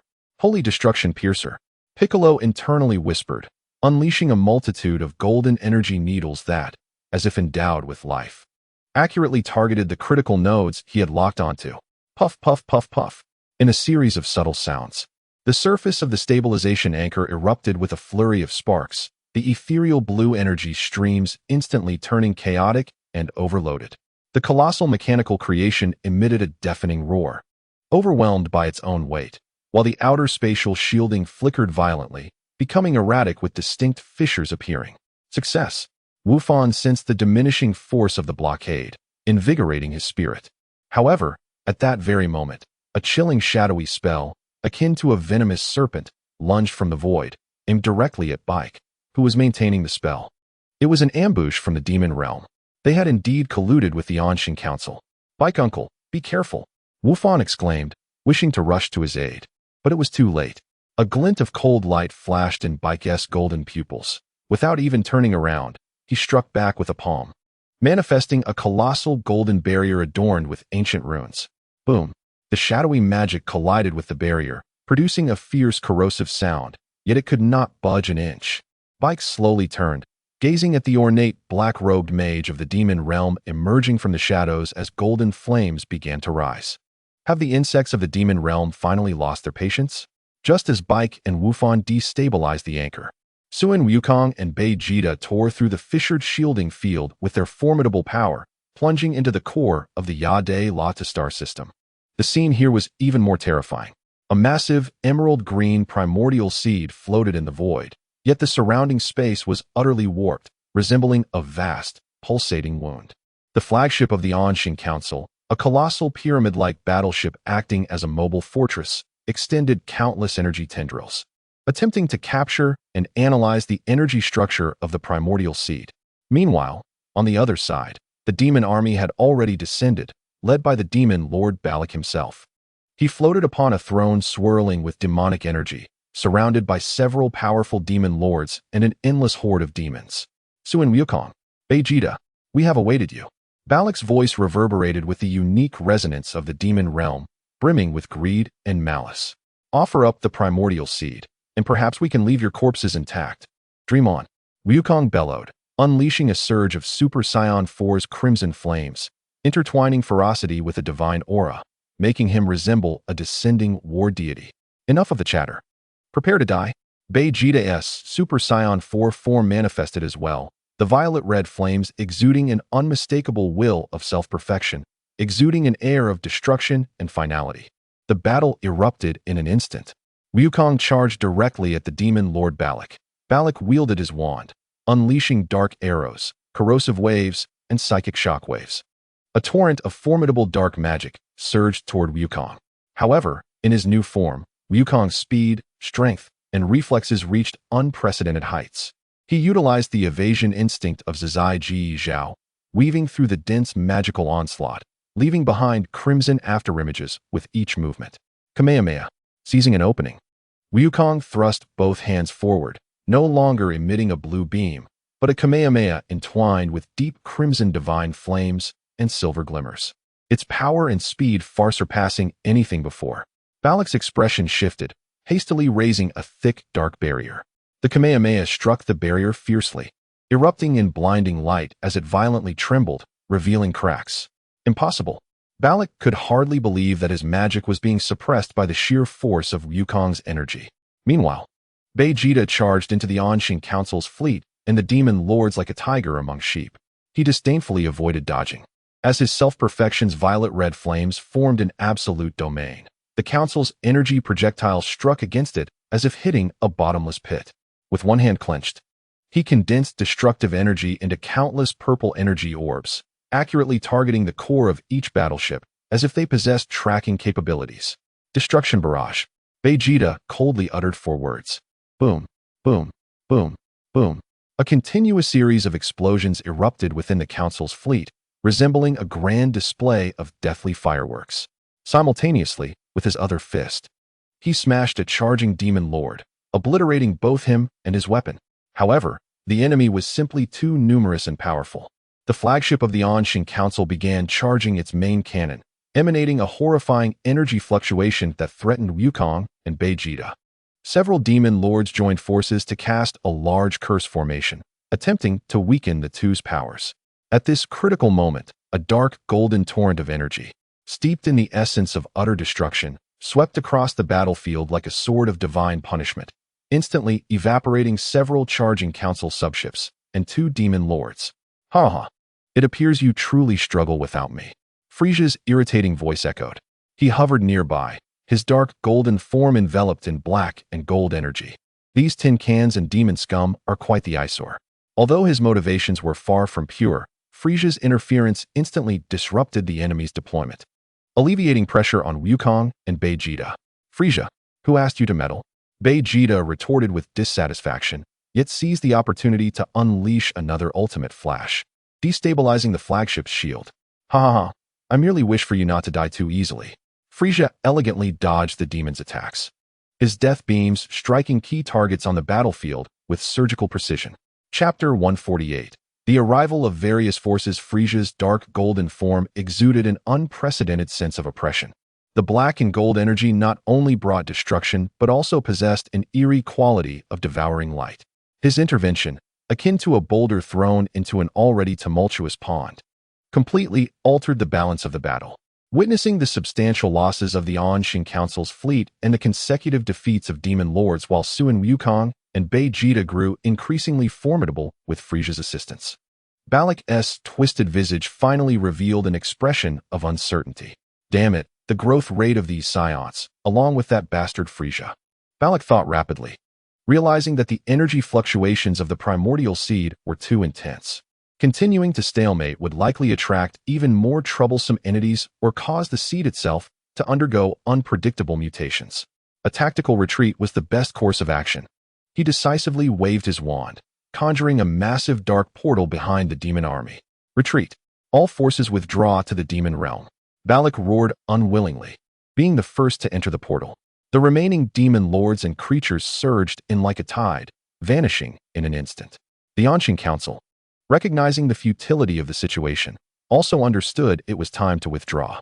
The flagship's main cannon forcibly interrupted its charge, releasing a massive energy interference smoke, while the remaining fleet swiftly activated their hyperspace engines, transforming into streams of light as they clumsily fled the star sector. The enemy in the core battlefield dispersed in an instant, leaving behind a desolate void and the still pulsating primordial seed. They sure ran off quickly. Vegeta reverted from his transformation, panting slightly, his face displaying lingering frustration. Oh dear, have they all been scared away by Frieza?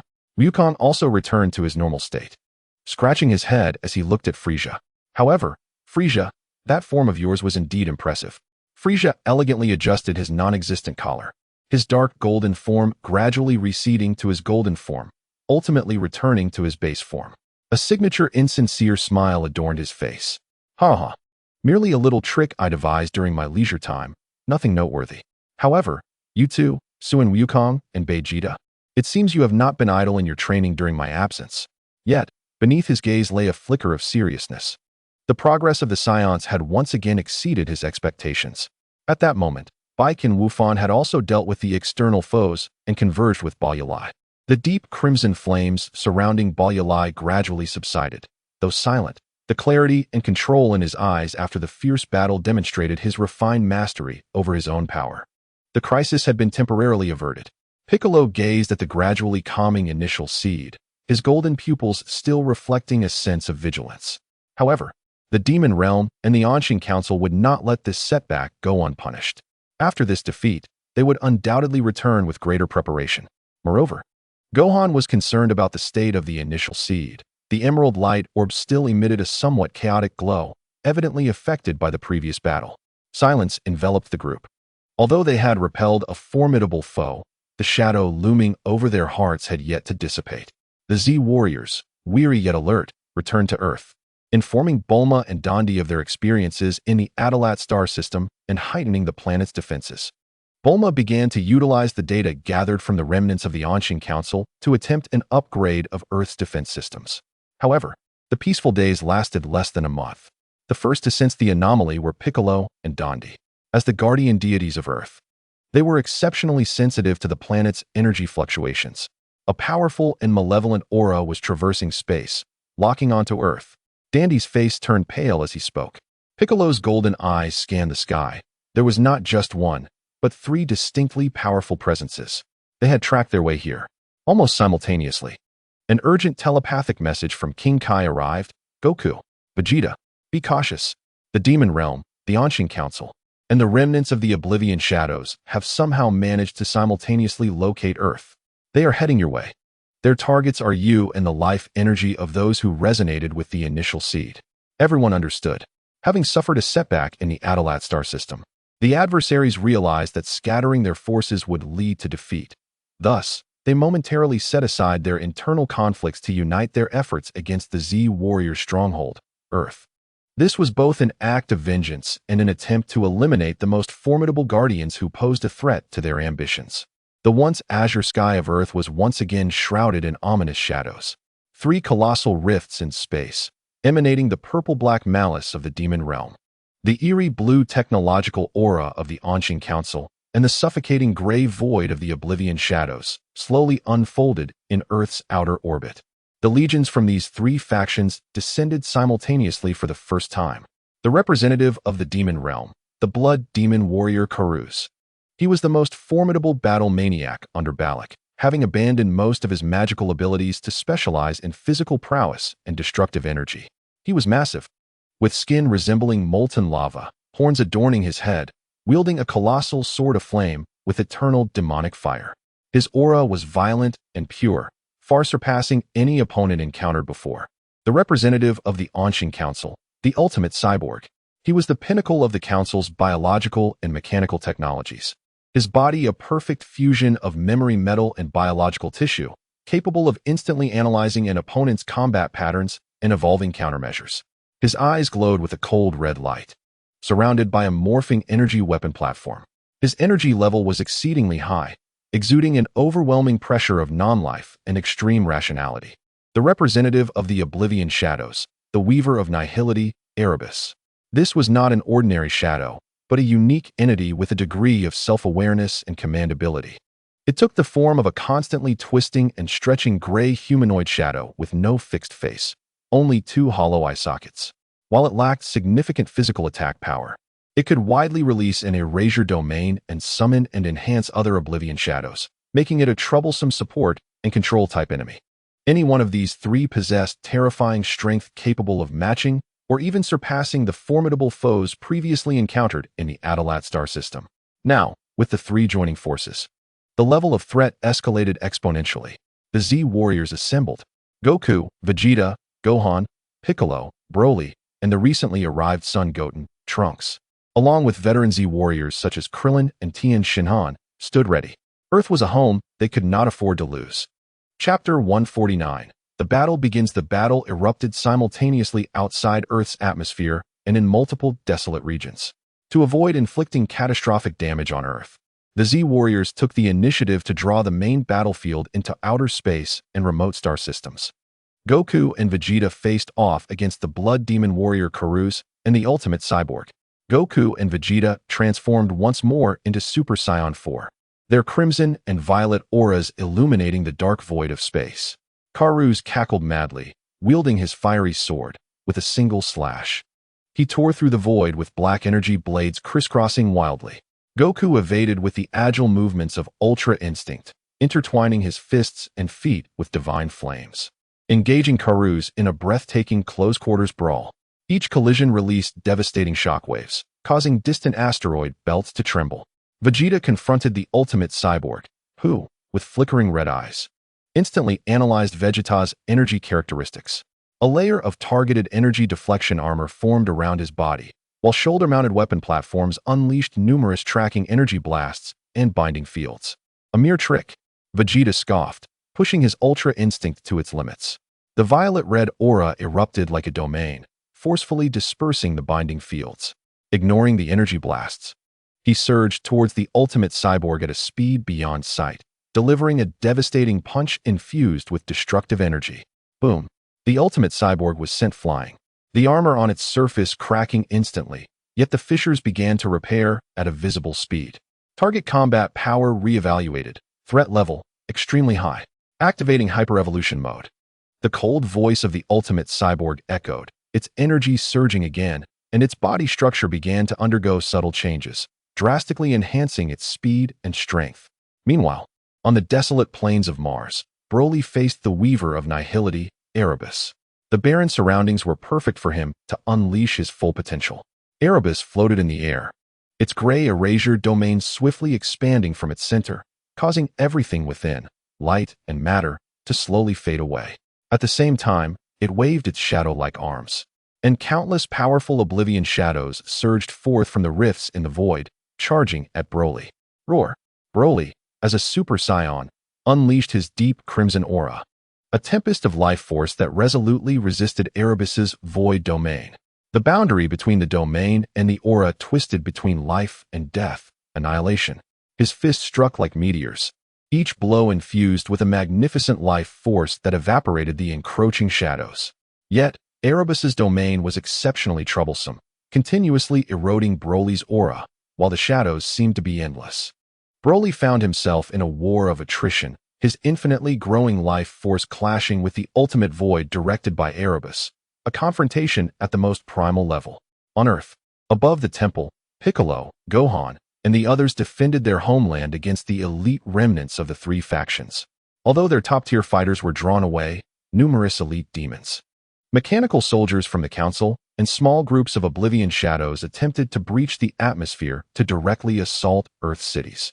Piccolo transformed into Golden Piccolo, hovering above the temple like a steadfast guardian.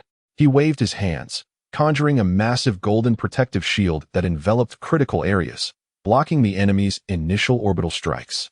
Simultaneously, he unleashed countless golden energy needles, precision-guided missiles that annihilated the infiltrating foes.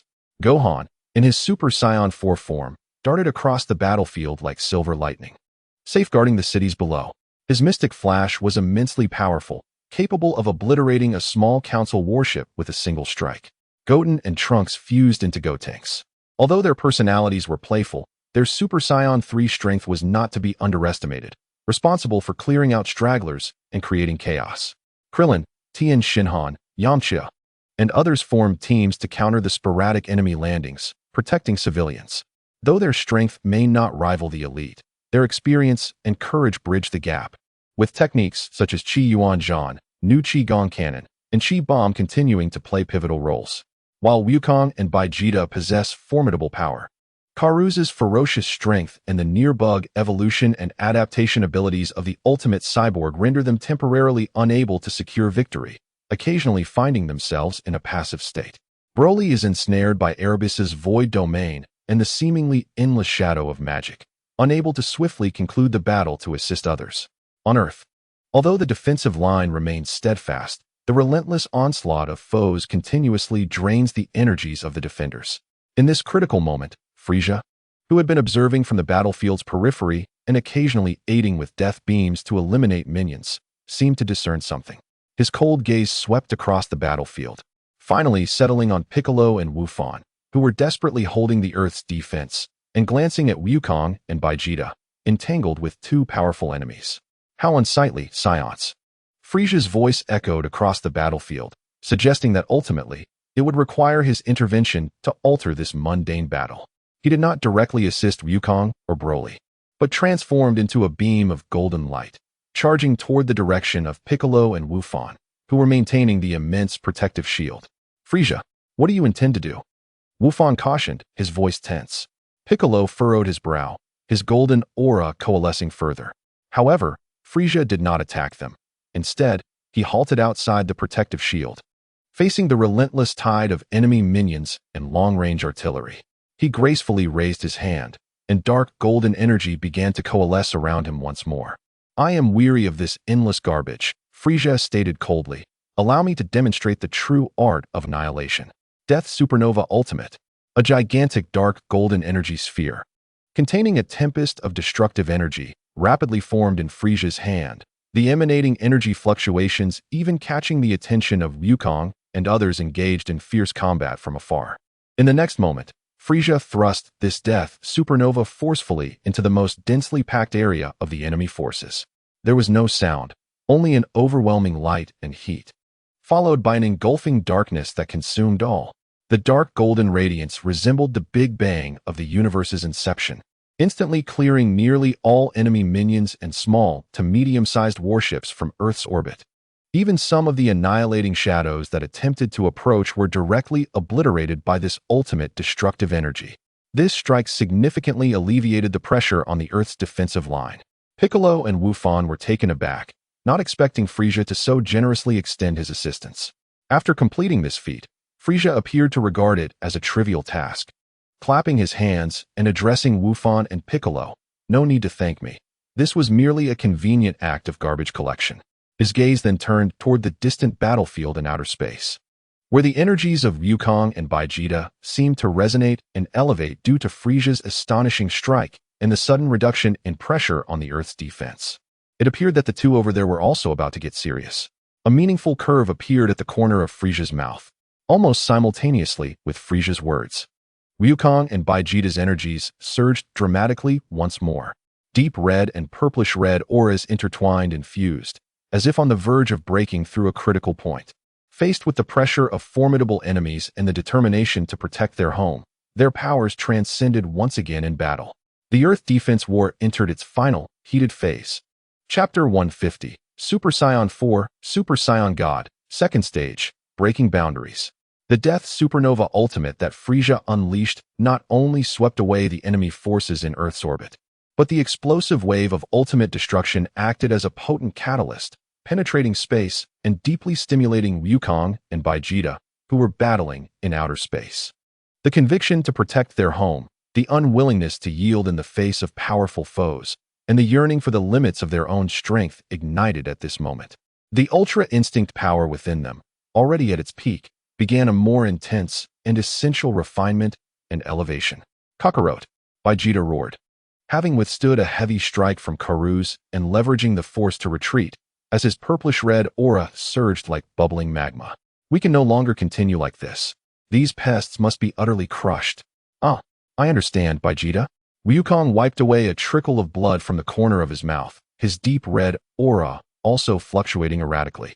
Yet his eyes shone with unprecedented brightness, a mix of excitement and determination as he sensed the boundary nearing a higher realm. I can feel that layer of limitation. We can become even stronger. The two ceased their words, their powerful intentions converging in an instant. They were no longer content with merely stacking the wild power of Super Saiyan 4 with the divine aura of Super Saiyan God. Rather, they aimed to thoroughly merge and penetrate, breaking the shackles of their existing forms. Wukong closed his eyes, channeling his ultra-instinct perception to an unprecedented depth. He no longer simply sensed the enemy's attacks, but began to perceive every ounce of energy flowing within him. Sensing the roar of primal Saiyan wildness within the deep red aura, alongside the tranquil vastness of the divine realm. What he sought was not to suppress either side, but to achieve perfect harmony between instinct and divine will, allowing every cell in his body to become part of the cosmic rhythm while unleashing a self-sustaining power that transcended laws. Conversely, Vegeta elevated his self-will to the utmost. The purplish-red aura no longer merely represented energy, but extended as an absolute expression of his self, a declaration of I am real, I am law.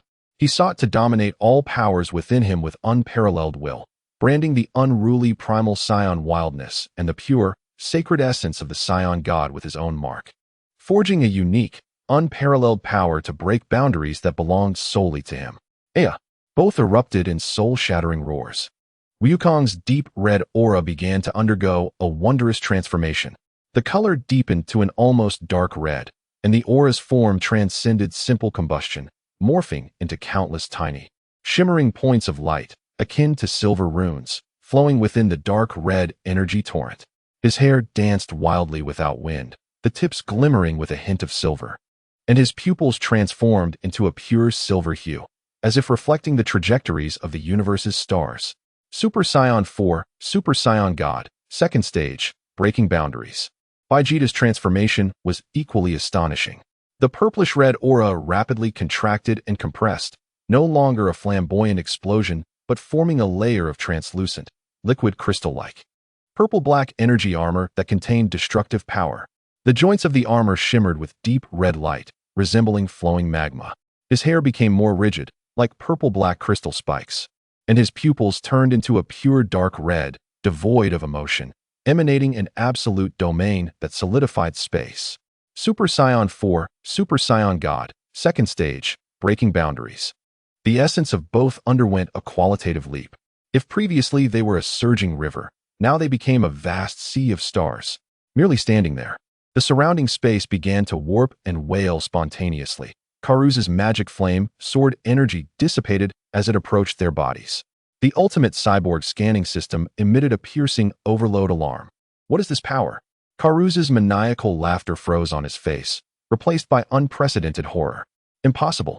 How can a life form bear such power? So close to the fundamental rules. Unable to analyze the energy structure due to an unknown mutation, the threat level was unquantifiable. Immediate evacuation recommended. Zero's electronic voice carried a sense of urgency. However, it was too late to retreat now. Wukong moved.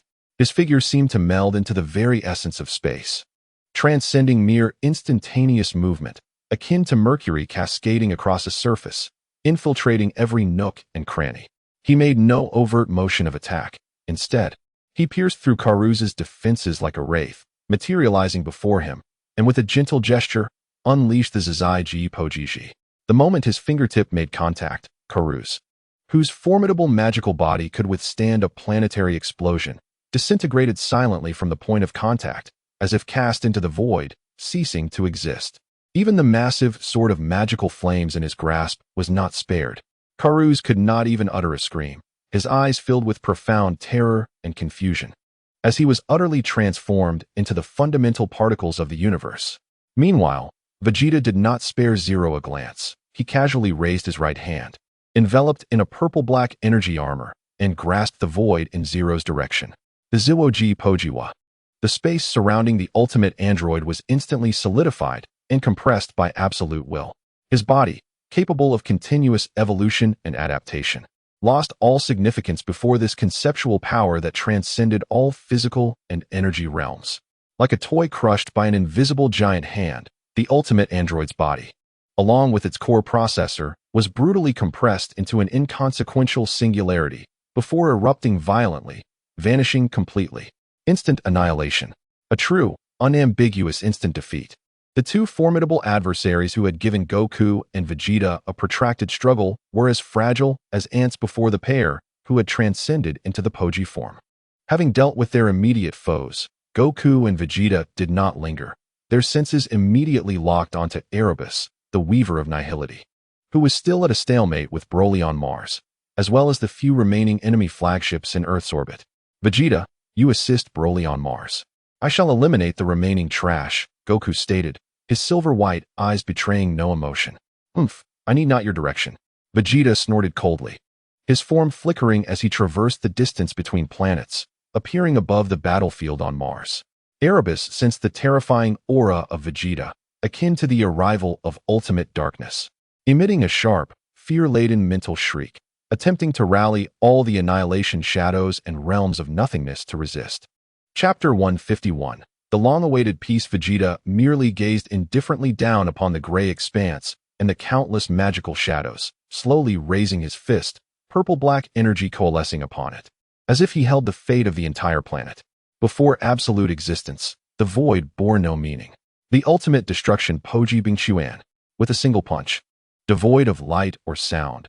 Only the absolute will of existence swept across the surface of Mars like a tsunami. Erebus's realm of nothingness evaporated instantaneously like mist under sunlight. All the annihilation shadows dissipating without even a struggle. Erebus's essence, under that overwhelming force, let out a final soundless lament as if cast into a hellish inferno, returning entirely to oblivion. Simultaneously, in Earth's orbit, Goku's figure appeared like a specter before several enemy flagships attempting to flee. He did not even resort to energy waves. Instead, he calmly extended his hands and gently sliced through the void. The Zazai G Poji Fenge. The very fabric of space was cleaved open by him, creating a remarkably smooth black rift spanning tens of thousands of kilometers. Those colossal flagships, along with their crew, were silently consumed by this spatial fissure, sliced apart, vanishing into the dimensional rift, leaving not a trace of debris. Earth instantly returned to tranquility. The Z warriors gazed in awe and reverence at Goku and Vegeta, suspended in the cosmos like deities, their hearts filled with an indescribable sense of shock and admiration. The Super Saiyan 4 Super Saiyan second stage Poji represented a new realm that transcended all their previous understanding of power systems. It was a miracle born from the collision of wildness, divinity, will, and the laws of the universe. Frieza floated in place, observing Goku and Vegeta as their auras gradually stabilized, retreating from the Poji form, his expression a complex amalgamation of shock, wariness, resentment, and even a hint of fear he was reluctant to acknowledge. He emitted a series of incomprehensible chuckles, casting one last glance at Earth before dissipating into a golden light, disappearing into the depths of the universe without looking back. He understood that remaining here served no purpose. These two Saiyans had stepped into a realm he could not yet aspire to reach. The crisis had finally been completely averted.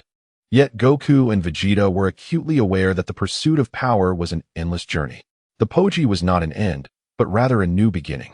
The universe still harbored unknown adversaries and secrets, and their adventures and training would continue. The Earth defense battle concluded with an absolute victory for the Z warriors. The tripartite coalition was utterly defeated, their top-tier combatants crushed by the overwhelming force of Goku and Vegeta's newfound Poji form, while the remnants of the forces suffered heavy losses under Frieza's finishing blow and the combined assault of the Z warriors, unable to mount an effective counterattack for the foreseeable future.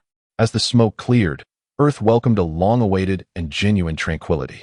Sunlight bathed the land once more. As people emerged from their shelters, the joy of survival and deep gratitude towards their guardians permeating the air. Atop the temple, all gathered. Dandy employed divine power to repair the minor damages inflicted upon the temple during the battle. Piccolo relaxed from his golden form, his eyes, having undergone transformation, now deeper than ever. Gohan reverted to his normal state, a fatigued yet contented smile gracing his face. Goten and Trunks disengaged from their fusion, excitedly recounting the thrilling moments of battle to Krillin and Tien. Broly sat quietly in a corner, receiving treatment for minor surface wounds from Goku. And his once wild gaze now bore a hint of calm and belonging. Though Vegeta continued to cross his arms, exuding an air of arrogance. The slight upward curve of his lips indicated his mood was not entirely unfavorable. He glanced at Goku, snorting, "Kakarot, do not revel too soon. We have only just begun to grasp the power of Poji. There remains much to refine and delve into." "I know, Vegeta." Goku nodded vigorously, his eyes ablaze with a yearning for higher realms. "I sense that this is merely the beginning. There exist powers and mysteries in the universe beyond our imagination." Piccolo spoke solemnly, indeed. "The Demon Realm and the Dark Star Council may have retreated for now, but they will not relent. Furthermore, those Annihilation Shadows. Their very existence is a colossal enigma. We must remain vigilant at all times and continue to enhance our strength." In the God of Destruction realm, Whis observed the celebratory scene on Earth through the water mirror technique, a perpetual smile gracing his face. "Ah, what a splendid performance, Lord Beerus." Beerus yawned languidly, rolling over, his tail swaying carelessly.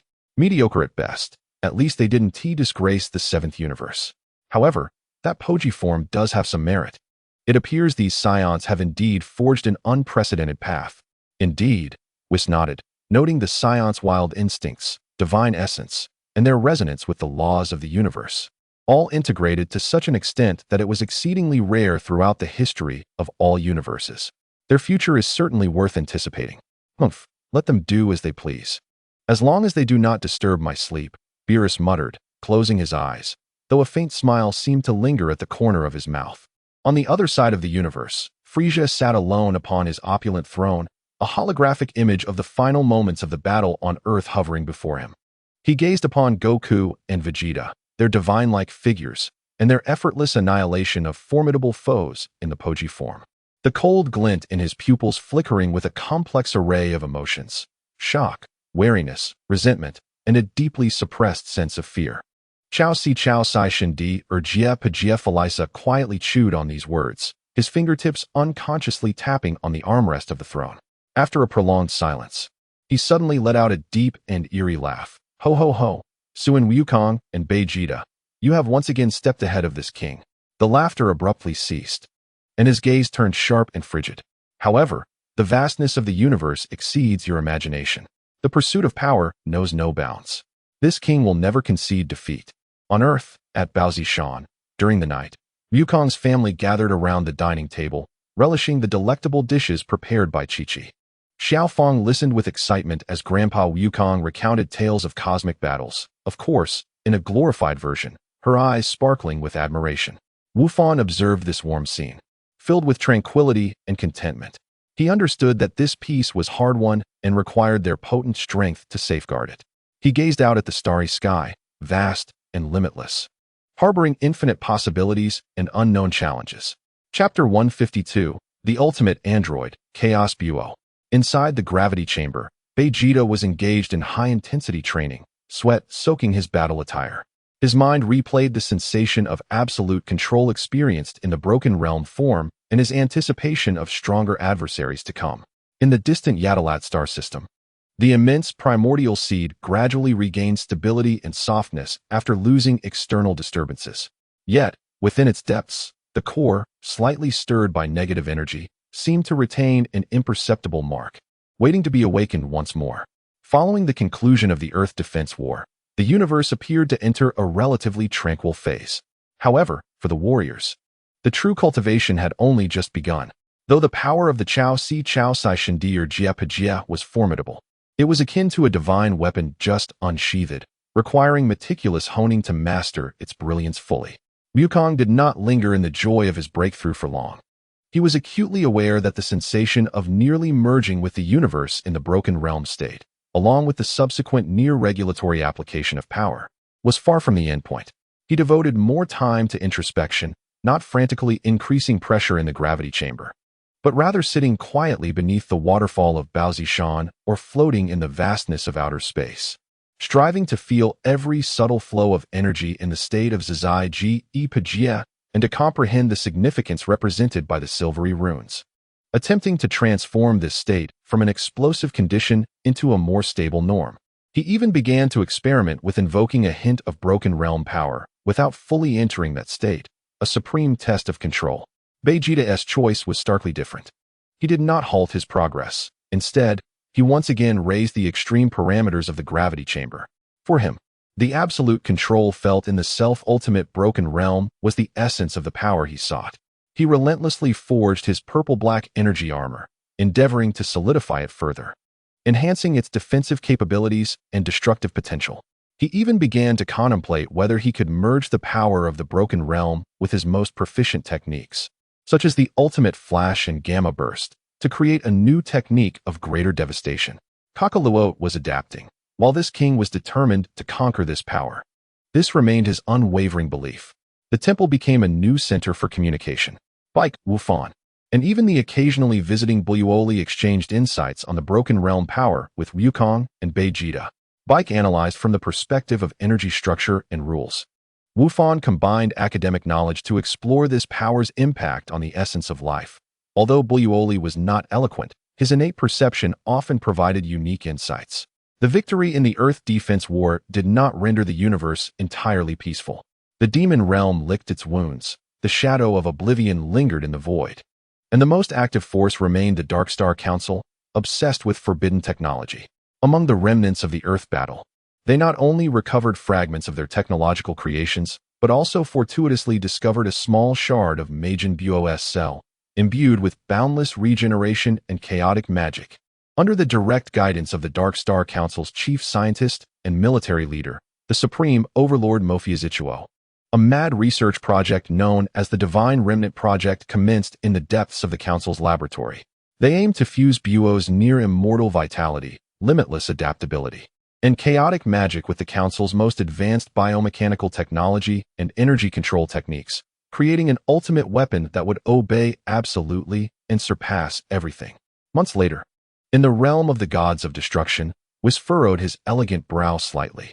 Lord Bylus, I sense an unsettling chaotic fluctuation emanating from the direction of the Dark Star Council. They seem to be toying with forces they should not touch. Reminiscent of the long-vanquished Majin Buo, Bylus paused in his consumption of dried fish, his tail irritably thumping the ground. Buo? Those persistent fiends. Whis, inform Suin Wukong and the others to promptly dismantle those troublemakers. Let us not allow any more troublesome entities to emerge. Upon receiving Whis's message, the Z warriors sprang into action. Bulma's detection network also confirmed the movement of the Dark Star Council stronghold, concealed within the Void Shadow Star domain. The mobile fortress known as the End of Days, which was radiating an exceptionally powerful chaotic energy response. Time was of the essence. Wukong clenched his fists. This time, they must eradicate them completely. Perfect, we can use them to test the results of our recent training. A fierce glint flashed in Vegeta's eyes. Considering the potential intrusion of the demon realm and the shadow of oblivion, the group decided that Wukong, Vegeta, and Bike would form an elite team for this decapitation mission, while Wufan, Broly, and Wutian Kai's, fusion of Wutian and Talank, would remain on Earth for support. The three transformed into streams of light, racing toward the Void Shadow Star domain. The End of Days loomed like a distorted metallic planet, quietly suspended amidst the shattered nebulae. Its perimeter bristled with automated defense turrets and energy barriers. Yet before the absolute power of Wukong and his companions, these defenses were easily torn asunder. They broke through the fortress's exterior and surged into the core area. Along the way, the Council's elite mechanical guards and modified warriors surged forth like a tide. Yet they could not hinder the trio in the slightest. Wukong's Zai Ji rendered all attacks futile. Vegeta's self-ultimate domain crushed every obstacle, and Bike's golden energy needles precisely struck critical nodes.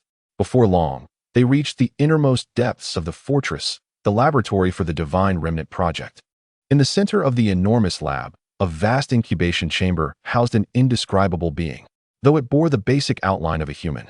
Its body twisted together pink biological tissue and dark silver mechanical structures, intermittently revealing the iconic, comical, yet malevolent visage of Buo, exuding a suffocating blend of chaotic magic and cold technological aura. This was the Dark Star Council's ultimate creation, Chaos Buo Zero. Standing before the incubation chamber was the Dark Star Council's supreme overlord Mofiazichuo, draped in magnificent technological robes, his face obscured in shadow. Welcome, Guardians of the Seventh Universe. His voice grated like metal against metal. You have arrived just in time to witness the birth of Chaos Buo. Zero. A fusion of Majin Buo's immortal vitality and limitless adaptability, combined with the pinnacle of our Dark Star Council's technological achievements. It will be the ultimate existence that transcends all and governs all. Chapter 153, Felisa, Black Gold, Second Stage. Delusional. Vegeta bellowed, transforming directly into the Chao Saiyan, a purplish-red aura erupting as he unleashed an ultimate flash toward the incubation chamber. However, a shocking scene unfolded. The cultivation tank's Zero suddenly opened its eyes, one biological, the other mechanical. Without even leaving the nurturing liquid, it merely waved a hand, unleashing a shockwave imbued with a blend of pink magical radiance and dark silver energy, which astonishingly neutralized Vegeta's ultimate flash. What? Vegeta's pupils contracted. But that was not the end. Mephisto cackled as he pressed the control button. The cultivation tank opened, and the chaotic cyborg Zero slowly stepped out, twisting its neck and producing an eerie sound reminiscent of metal grinding against flesh. Its aura was highly unstable, at times as ferocious as Majin Buu, and at others as cold as machinery. Yet undeniably, it exuded a power that was profoundly unsettling. With a monstrous roar, Zero transformed into a flickering shadow of intertwining pink and silver, moving at an astonishing speed, directly appearing before Goku and delivering a punch. The fist was enveloped in a magical glow capable of disassembling anything, coupled with high-frequency vibrational energy. Goku immediately entered the Ultra Instinct state, narrowly dodging the attack, and retaliated with a backhand strike against Zero's shoulder. However, it felt as though he had struck a fusion of the toughest alloy and the most resilient biological material. With most of his force absorbed and dispersed, Zero merely swayed slightly before countering with a chaotic beam aimed at Goku. Piccolo swiftly erected a golden protective barrier to block the beam, but the barrier vibrated violently, developing cracks under the corrosive energy. Be careful. Its energy possesses both magical and technological dual characteristics, making it exceedingly troublesome. The battle escalated rapidly.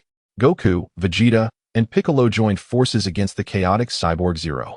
Zero displayed terrifying capabilities, infinite regeneration. Regardless of the multitude of strikes it endured, even damage from Vegeta's destructive energy could be rapidly regenerated under the influence of Buu's cells. Even the destroyed mechanical parts could swiftly reconstruct under the chaotic magic's effect. Energy absorption and adaptation. Zero could partially absorb the trio's key attacks, quickly analyze them, and evolve countermeasures. It was rapidly adapting to Goku's evasion tactics, Vegeta's destructive energy, and Piccolo's energy structures.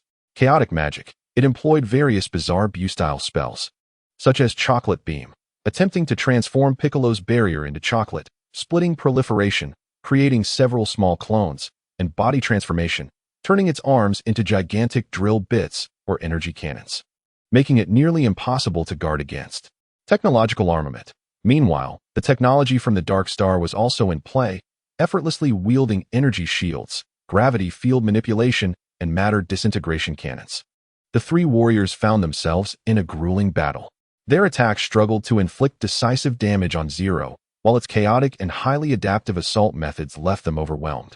Mephisto cackled from the sidelines, constantly taunting, "Do you see? This is the power of chaotic Buu. It is invincible." Just as the battle reached a critical point, and Goku contemplated whether to unleash the power of the dimensional break, a chilling, dark, yet oddly transcendent aura suddenly descended upon the battlefield. A stream of dark golden light tore through the laboratory's dome and crashed to the ground. As the dust settled, Frieza's figure emerged. But unlike before, his dark golden aura was deeper and more restrained, resembling coagulated dark blood, with ominous dark red arcs of electricity flickering at its edges. He appeared more refined, his tail moving like a metallic whip, and his horns twisted into a more menacing curve. This was the result of his abyssal plan. Dark gold form, second stage. How lively it is. Frieza elegantly brushed off non-existent dust from his shoulder, surveying the battlefield before finally fixing his gaze on the chaotic cyborg Zero. Is this the little toy the Dark Star Council has created? It appears to have quite an interesting flavor. Frieza, Goku exclaimed in surprise. What brings you here? This king just happened to be conducting archaeological research nearby, and sensed the presence of delectable energy in this vicinity, so I took a detour to investigate. Frieza revealed a cruel smile. This pink iron lump seems to contain some fascinating power. Mephisto, present your failed creation to this king, and perhaps I may spare your life.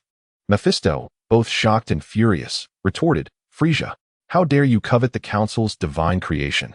Zero, eliminate him.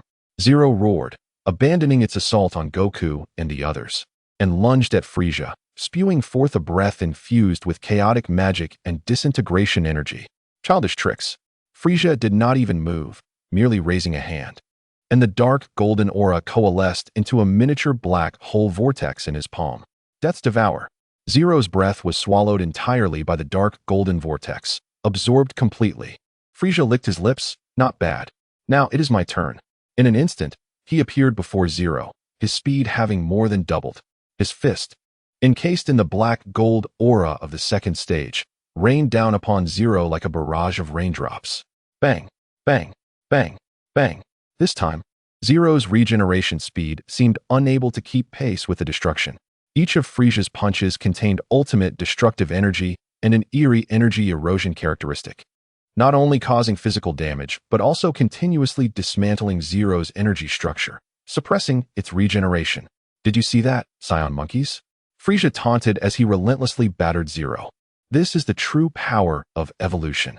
Your dimensional breaks are trivial compared to my meticulously honed black gold second stage. Goku and Vegeta's expressions grew grave. They could sense that Frieza's black gold second stage was indeed significantly stronger than before. The sheer will of destruction and dark energy emanating from him even sending chills down their spines. With Frieza as a formidable ally, or rather, an instigator, the tide of battle shifted dramatically. The four of them, for the moment, including Frieza, joined forces, and Zero began to falter, its body repeatedly destroyed and regenerated, its aura becoming increasingly chaotic and unstable. Mephisto watched as Zero retreated under the onslaught of the four, growing ever more unstable, his expression shifting with uncertainty. He understood well that although Zero was powerful, it had yet to stabilize completely. The chaotic properties of Buu's cells and the precision of technological creations were in significant conflict. Continuing the battle could very well lead to Zero going completely out of control or even self-destructing. Damn Frieza for this variable. And those accursed Saiyans. Mephisto gritted his teeth. But as the ruler of the Dark Star Council, he was exceedingly decisive. He abruptly pressed an emergency button on his arm. Initiate the Void Leap Protocol. Abandon the End of Days flagship. Transfer all core data and Zero's prototype to the backup base. The entire fortress trembled violently as the space at the center of the laboratory began to distort, an unstable portal forming. Trying to escape? Vegeta sensed the move immediately and unleashed a gamma burst flash towards Mephisto and the portal. Mephisto's energy shields rapidly unfolded before him, and simultaneously, the near-collapsed Zero, upon receiving the command, let out a final, frenzied roar. Its chaotic energy erupted, transforming into a devastating storm of chaotic energy that swept through the entire laboratory, attempting to obstruct the others' pursuit. Not good. Piccolo swiftly expanded his largest golden barrier to protect the group. Frieza, however, merely snorted, unleashing his dark golden aura, forcibly tearing a gap through the energy storm, his gaze locking onto Mephisto and the remnants of Zero as they began to slip into the portal. You think you can escape under my nose? He concentrated a condensed death supernova, ready to launch.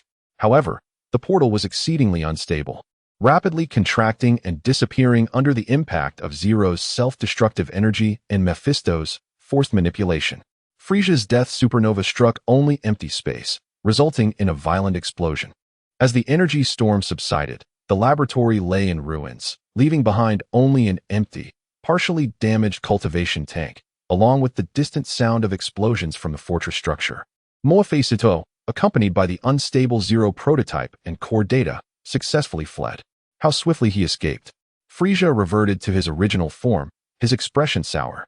Goku exhaled in relief. Although he had not completely vanquished his opponent, he had managed to defuse the immediate crisis. Thank you, Frieza. I owe you one this time. Frieza cast a sidelong glance at Goku and sneered. Do not misunderstand, Son Goku. I am merely intrigued by that experimental subject and took the opportunity to eliminate some bothersome debris. We will settle our scores eventually. With that, he departed, transforming into a stream of dark golden light, crashing through the wall and vanishing. That fellow remains infuriating as ever. Vegeta, having reverted to his original form, gazed in the direction Frieza had departed, his expression grave. Nevertheless, his power had indeed grown stronger.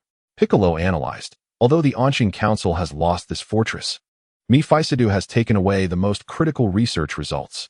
If that chaotic cybernetic being is perfected by them, it will pose a significant threat in the future. Goku nodded, looking into the distance. It seems our days of peace are coming to an end. We must grow stronger. The trio swiftly evacuated the soon-to-explode G1 Kiangsango. The threat posed by the Anshin Council was temporarily alleviated, but their leader had escaped with the most dangerous seed, heralding a future storm that would be even more ferocious. Furthermore, Frieza's remarkable growth had rendered the power dynamics of the universe even more intricate. Months passed, mere moments on a cosmic scale. For the Z-Fighters, this was a precious period of reflection and enhancement. Goku and Vegeta became increasingly adept at harnessing the power of the boundary. Piccolo's golden form grew more harmonious, and Gohan steadily advanced along the paths of both scholar and warrior. Earth seemed to bask in a long-awaited peace. However, the shadows of the universe had never truly dissipated. The remnants of the Anshin Council, hidden within unknown star domains, were conducting even more frenzied and perilous experiments under the leadership of the supreme ruler Mephisto. Utilizing the core data extracted from the G1 Kiangsango and the highly unstable Zero prototype, they embarked on their final gamble. Mephisto made a frenzied decision.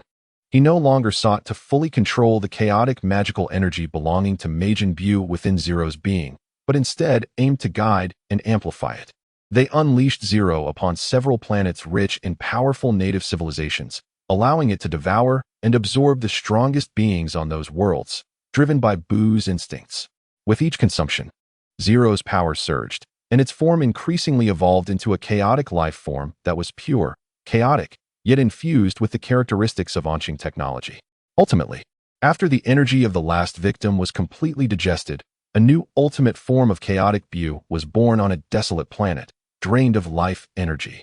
No longer a twisted amalgamation of artificial and biological tissues, it transformed into a colossal being standing several dozen meters tall. Its primary hue remained an iconic pink, but its surface was adorned with dark silver, eerily metallic patterns that flickered intermittently, releasing pulses of technological energy. One eye blazed with chaotic magical flames, while the other was a chilling mechanical red dot. Its head retained antenna-like protrusions reminiscent of Buu, yet sharper, resembling antennas. The overwhelming, stable, and vast chaotic pressure emanating from it far surpassed anything before, intermingled with the grievances and power traits of countless devoured strong beings. We succeeded. Finally, we succeeded. Mephisto, observing this perfect creation through remote surveillance, trembled with excitement. This was the true God, a God with limitless potential and absolute power. Son Goku, Vegeta, Frieza, your doom approaches. In the realm of destruction, Whis was the first to sense the chaotic fluctuations sweeping through the star seas. Lord Beerus, that displeasing aura has grown even stronger, filled with malice and a desire for destruction. It is moving towards the core area of life in the seventh universe, likely targeting Earth. Beerus, irritable, flicked his tail. This is never-ending.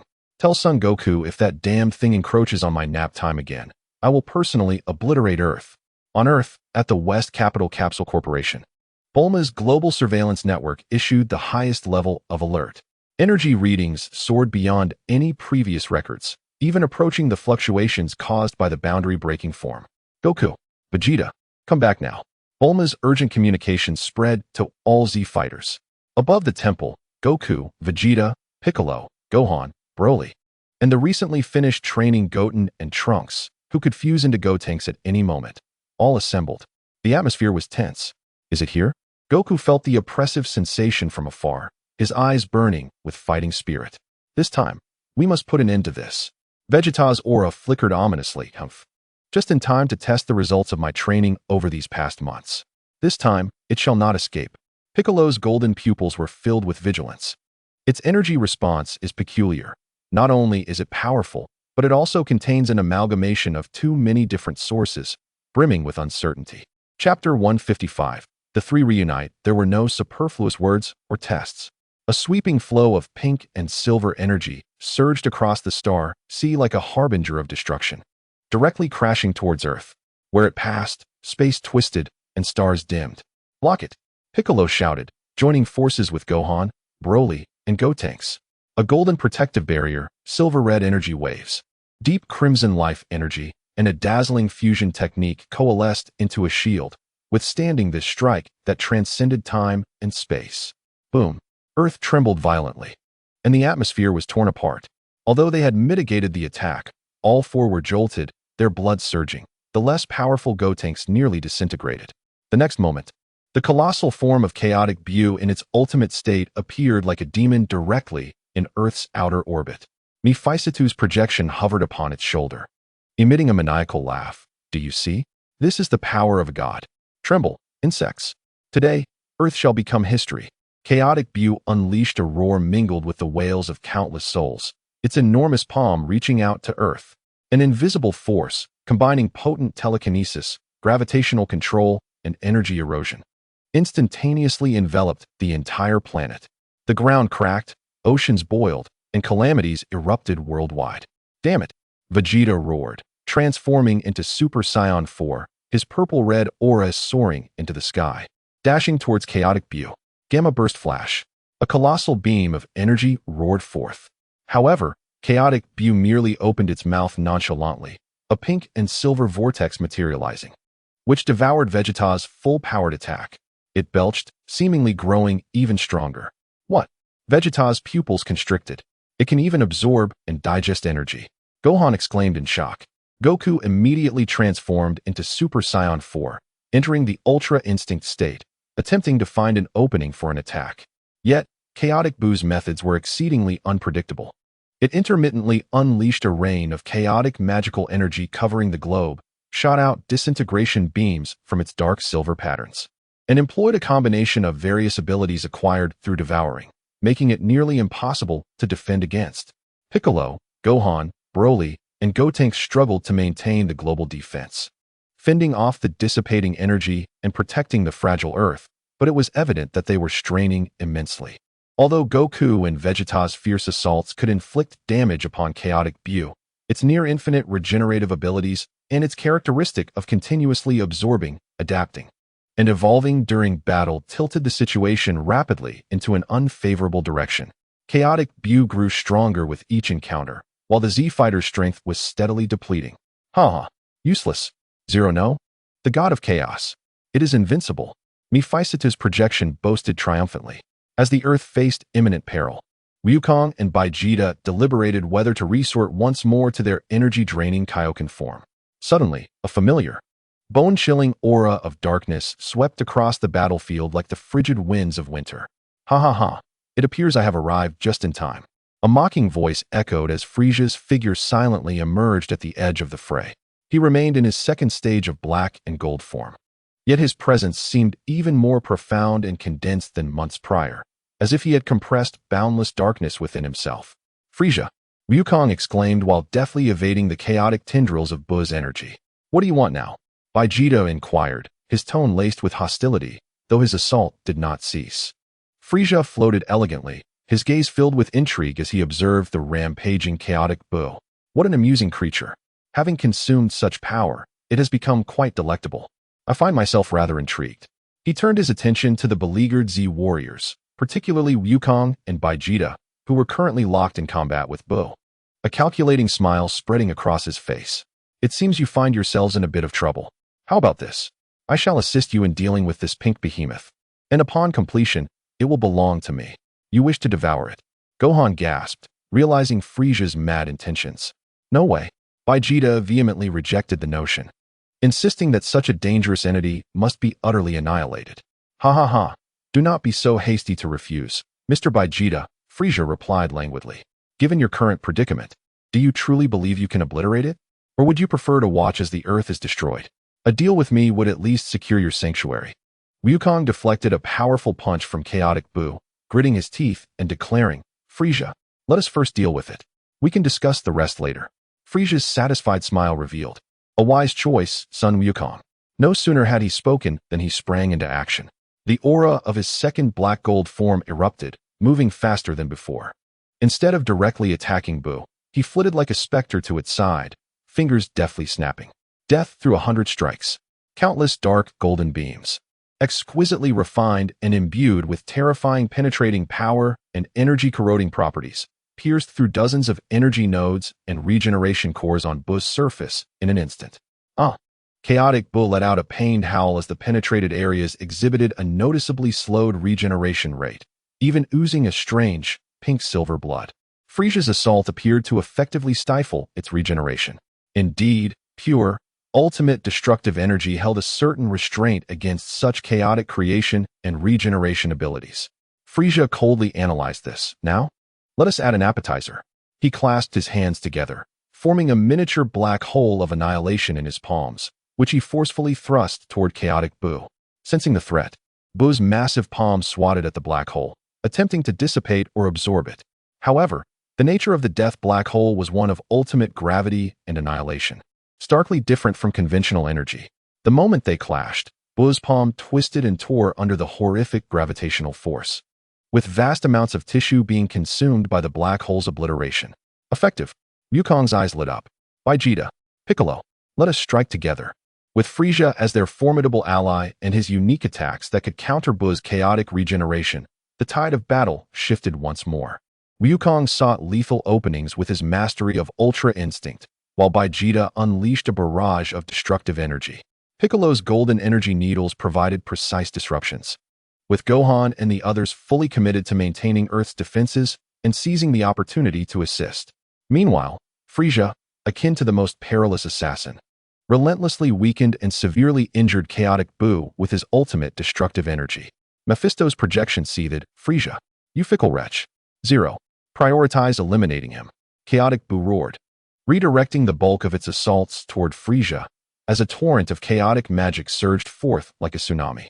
Although Frieza could restrain Bu's regeneration, he dared not confront such a monumental frontal onslaught directly, instead employing the speed and agility of his black gold second form to evade while sneering. Are you enraged? It seems my choice was indeed correct. Your so-called god is merely a rampaging beast. Amidst the Z warriors and Frieza's unstable alliance launching a fierce offensive, chaotic Bu's final form began to reveal signs of defeat. Its massive form was riddled with wounds that would not heal swiftly, and its once ferocious aura began to falter and descend. In the wake of their combined onslaught, chaotic Bu's final form lay battered, its immense body adorned with grievous wounds. Pink-silver blood dripping like molten rock, freezing and bursting in the vacuum of space. Its aura had noticeably diminished, no longer resembling its initial ferocity. Mephisto's projection flickered erratically due to unstable energy, yet his madness remained undiminished. You dare to wound a god so severely. 0. Initiate the ultimate protocol, Chaos Oblivion. Upon receiving the command, chaotic Bu's dual-colored pupils lost the last vestiges of rationality, replaced by the most primal and absolute desire for destruction. It abandoned all defense, its colossal form rapidly swelling like an inflating balloon. The dark silver patterns on its surface glowed with a blinding light, as the chaotic energy within, the countless energies it had consumed, and even its own essence were frantically compressed and ignited. Not good. It's going to self-destruct. Piccolo was the first to perceive the gathering destructive energy, his golden pupils constricting. The energy level was sufficient to engulf the entire solar system in annihilation. We must stop it, Gohan shouted, increasing energy output without regard for exhaustion, attempting to reinforce Earth's defenses. Yet, against such a magnitude of explosion, the shield would likely not endure even a moment. Wukong and Vegeta exchanged resolute glances, both recognizing the determination in each other's eyes. They had to once again employ the Kaioken power, attempting to obliterate it completely before the self-detonation occurred or forcibly divert the explosion to another dimension. However, this was undeniably fraught with peril, and the success rate remained unknown. At this critical juncture, Frieza let out a laugh that clashed with the tense atmosphere, filled with insatiable greed. Ha ha ha, I have finally awaited this moment. Compressing all chaos and power to their extremes, this shall be the ultimate feast. Rather than attempting to hinder it, he transformed into a dark golden flash, charging toward chaotic Bu, which was on the brink of ultimate destruction. Frieza, are you mad? Vegeta exclaimed, a mixture of astonishment and fury. What is he doing? Wukong was equally taken aback. In the incredulous gaze of all, Frieza surged directly onto the surface of Bu's expanding body, thrusting his hands deep into the core area where the energy was most violent. The dark golden aura of his second form surged to its limits, forming a colossal, reverse-spiraling energy vortex. The abyss devours all and returns to silence. This was not an attack, but rather an act of plunder, an act of consumption. Frieza audaciously endeavored to forcibly seize and absorb the entirety of chaotic Bu's energy, compressed to its utmost, just before its explosion.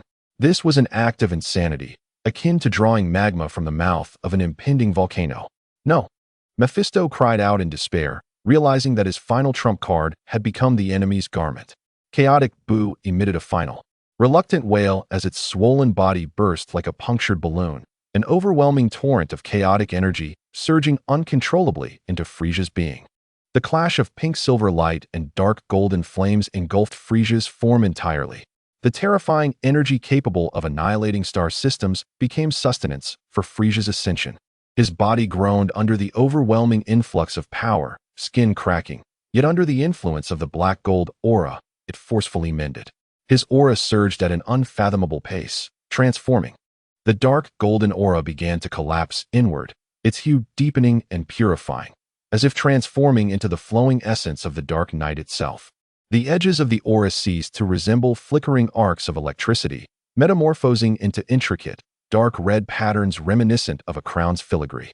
An overwhelming presence, surpassing any previous form, emanated a terrifying pressure imbued with supreme authority and the intent of ultimate annihilation, akin to the first proclamation of the universe's inception, sweeping forth.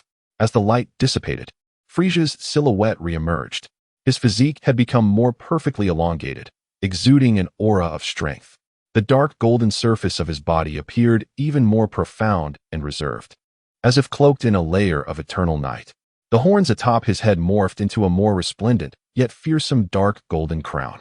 His eyes transformed into an abyss of darkness, with only 2 points of soul-freezing crimson light flickering at their center. No longer surrounded by a boiling aura, he was enveloped by circles of dark red energy halos, akin to the tassels of an imperial crown. The third stage of the black gold imperial realm. He merely floated there, and the surrounding space seemed to spontaneously bow before him, light warped, and laws recoiled. The aura he radiated instilled an unprecedented sense of oppression in Goku and Vegeta, who had just steadied themselves. Ha ha ha ha ha ha. Frieza laughed maniacally, his voice brimming with endless satisfaction and the delight of omnipotence. Do you feel it? This is the power of an emperor. Beyond all, commanding all. Son Goku Vegeta, do you see? This is my brand new form. The black gold imperial realm. His gaze swept over the remnants of the chaos being, Bu, reduced to ashes by the complete extraction of energy and the collapsing projection of Mephisto, ultimately landing on the vigilant Z fighters. Goku and Vegeta instantly entered a state of utmost alertness, prepared to counter any potential assault from Frieza. Piccolo, Gohan, and the others held their breath. The atmosphere tensed to the extreme. Yet, Frieza merely cast a mocking glance with his void-like crimson eyes, refraining from making a move. He slightly clenched his fist, feeling the vast, boundless, yet wild and untamed new power within him. Umph! Frieza emitted an ambiguous snort. The recently devoured power was too immense and required time to digest. He distinctly sensed that although he had successfully ascended to the long-desired imperial realm, the chaotic energy of Bu, mingled with countless attributes, had not been fully tamed and was tumultuously surging within him, necessitating his concentration to suppress and refine.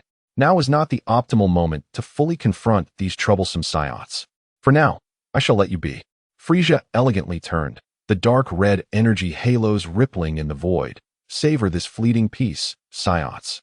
When I have fully mastered this imperial power, it will be the prologue to your demise and that of this mundane universe. With that, he vanished into an intangible wave of darkness, instantly disappearing into the depths of the cosmos, as if he had never existed. Chapter 157. The reappearance of the Oblivion Shadow in the outer orbit of Earth. Only the surviving Z fighters remained amidst a ravaged starry sky. Goku and Vegeta gradually reverted from their transformations, gazing solemnly in the direction Frieza had vanished. That guy has become stronger, absurdly so. Goku spoke gravely, devoid of his usual ease. The black gold Imperial Realm Vegeta clenched his fists tightly, his knuckles turning white, his eyes filled with unwillingness and an even stronger fighting spirit. Stepping forward, but I will never concede. Piccolo flew closer, worry evident in his golden eyes. Frieza's power has reached an incomprehensible height. Furthermore, he clearly views us, and indeed the entire universe, as his future targets. Gohan also expressed concern. Although the crisis of Bu has been alleviated, Frieza has morphed into an even more terrifying and uncontrollable threat. The immediate crisis on Earth may have been resolved, but the cosmic landscape has undergone a revolutionary change due to Frieza's forceful breakthrough. A cosmic emperor has stepped into the Imperial realm, harboring ambitions to devour everything. Now shrouded in darkness, the Z fighters, having endured a series of brutal battles, have come to realize that the road ahead will be fraught with peril. Frieza, cloaked in the might of the black gold Imperial realm, cast an unprecedented pressure upon the Z fighters. However, the crisis in the universe was never singular. Just as they were preoccupied with healing Earth's wounds, digesting the insights gained from their recent battles, and remaining vigilant against Frieza's potential return, an even more insidious yet equally lethal threat, akin to a cancer cell in the cosmos, began to silently spread. In the realm of the gods of destruction, Whis opened his eyes, always adorned with a hint of languid amusement, but this time, his expression was notably grave. Lord Beerus, the background noise of the seventh universe is diminishing. Beerus, chewing on a piece of a new flavor cosmic pudding, paused his movements. His tail curling in confusion. The background noise is diminishing? Isn't that a good thing? The universe can finally be a bit quieter. Not quite, Whis shook his head, tapping his staff, revealing a cosmic star map where certain peripheral regions displayed unnatural voids. This reduction is not a natural calming of energy, but rather, existence itself is being erased. It is the oblivion shadows. They are no longer aimlessly wandering, but are engaging in organized, systematic erasure of existence. Simultaneously, Bulma received an unusual report from a deep space probe. Several planets on the fringes of the galaxy, which had previously emitted weak life signals, completely lost their energy signals in a very short span of time, not due to explosions or migration, but as if they had been erased from the cosmic canvas, leaving the surrounding spatial structure exceedingly fragile and devoid of vitality. It is their shadows. Gohan, connecting the information from the realm of the gods of destruction and Earth, quickly identified the culprit. He had personally felt the terrifying nature of the oblivion shadows' eroding presence. Piccolo's golden pupils glimmered. What is their ultimate goal? If it is merely destruction, there are many methods to achieve that. Yet this complete erasure seems more akin to executing some form of purification or formatting directive. To uncover the truth and halt the oblivion shadows' encroachment, the Z fighters decided to take the initiative. Based on the coordinates from the probe's last transmitted signal, Goku, Vegeta, Piccolo, Gohan, and Broly arrived at a recently voided desolate star domain. The sight before them was chilling. There were no remnants of explosions, no traces of battle, only a lifeless, color-drained void. The light of the stars dimmed here, and the texture of space resembled a parched riverbed, filled with a sense of fragility. A primal instinct of rejection and fear enveloped each of their hearts. This feels dreadful. Goku furrowed his brow tightly, even with his current state of mind. He felt extremely uncomfortable, as if death had claimed this place. It was not merely the demise of life. The very foundation of reality had been stripped away. Gohan scanned the area with instruments, the data chaotic, as physical constants exhibited slight but undeniable deviations. Suddenly, Broly emitted a low, warning growl. The group followed his vigilant gaze. Noticing ahead in the void, like ink droplets in clear water, large, continuously twisting gray shadows began to emerge. It was the oblivion shadows.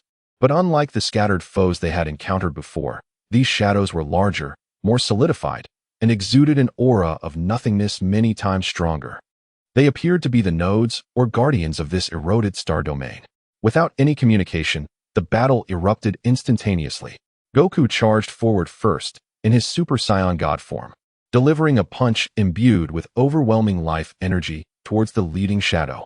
However, that fist, capable of shattering stars, upon contact with the shadow's body, seemed to vanish into thin air, consumed by the pure nothingness, neutralized. The shadow merely quivered slightly, countering with a ray of existence, erasing energy directed at Goku. Wukong, relying on the supreme technique of Zizai Ji Zijihuan, evaded the oncoming rays, leaving behind a black trace in the fabric of space that seemed to defy healing. As if it had never existed. The effects of physical and energy attacks proved to be minimal. Wukong promptly alerted his companions. Vegeta, undeterred, unleashed his self-initiated domain, unleashing a tempest of amethyst-hued destructive energy that surged towards the shadowy fiends. The shadows were torn and distorted within the domain, yet they did not dissipate. They appeared devoid of substance, mere manifestations of an abstract concept, while Vegeta's domain contended primarily with the very essence of this corrupted space. Piccolo released golden energy needles, seeking their energy core, only to discover the chaotic internal structure of these shadows, revealing no conventional weaknesses. Gohan's various energy attacks yielded little success as well. Only Broly stood out. His Super Saiyan God Crimson Aura encapsulated the raw, primordial vitality, as though it were an entity inherently opposed to the void. His strikes could clearly sear and disperse the shadows, eliciting silent waves of anguish from them. However, the shadows seemed to replenish from the surrounding emptiness, making it difficult for Broly to eradicate them swiftly. This situation was untenable. Piccolo analyzed calmly, recognizing their near immortality within this tainted region. A strategy must be devised to sever their connection to this void or to locate the core driving them. Just as the stalemate between the warriors and the shadows persisted, an even colder and grander intent enveloped the star domain like a chilling tide. All the shadows ceased their chaotic assaults, gathering around as if summoned by a central command. In Chapter 158, the Lord of Annihilation, the Shadow of the End, the void unfurled like a curtain, revealing a colossal figure resembling a humanoid form, yet still distorted, the Annihilation Shadow.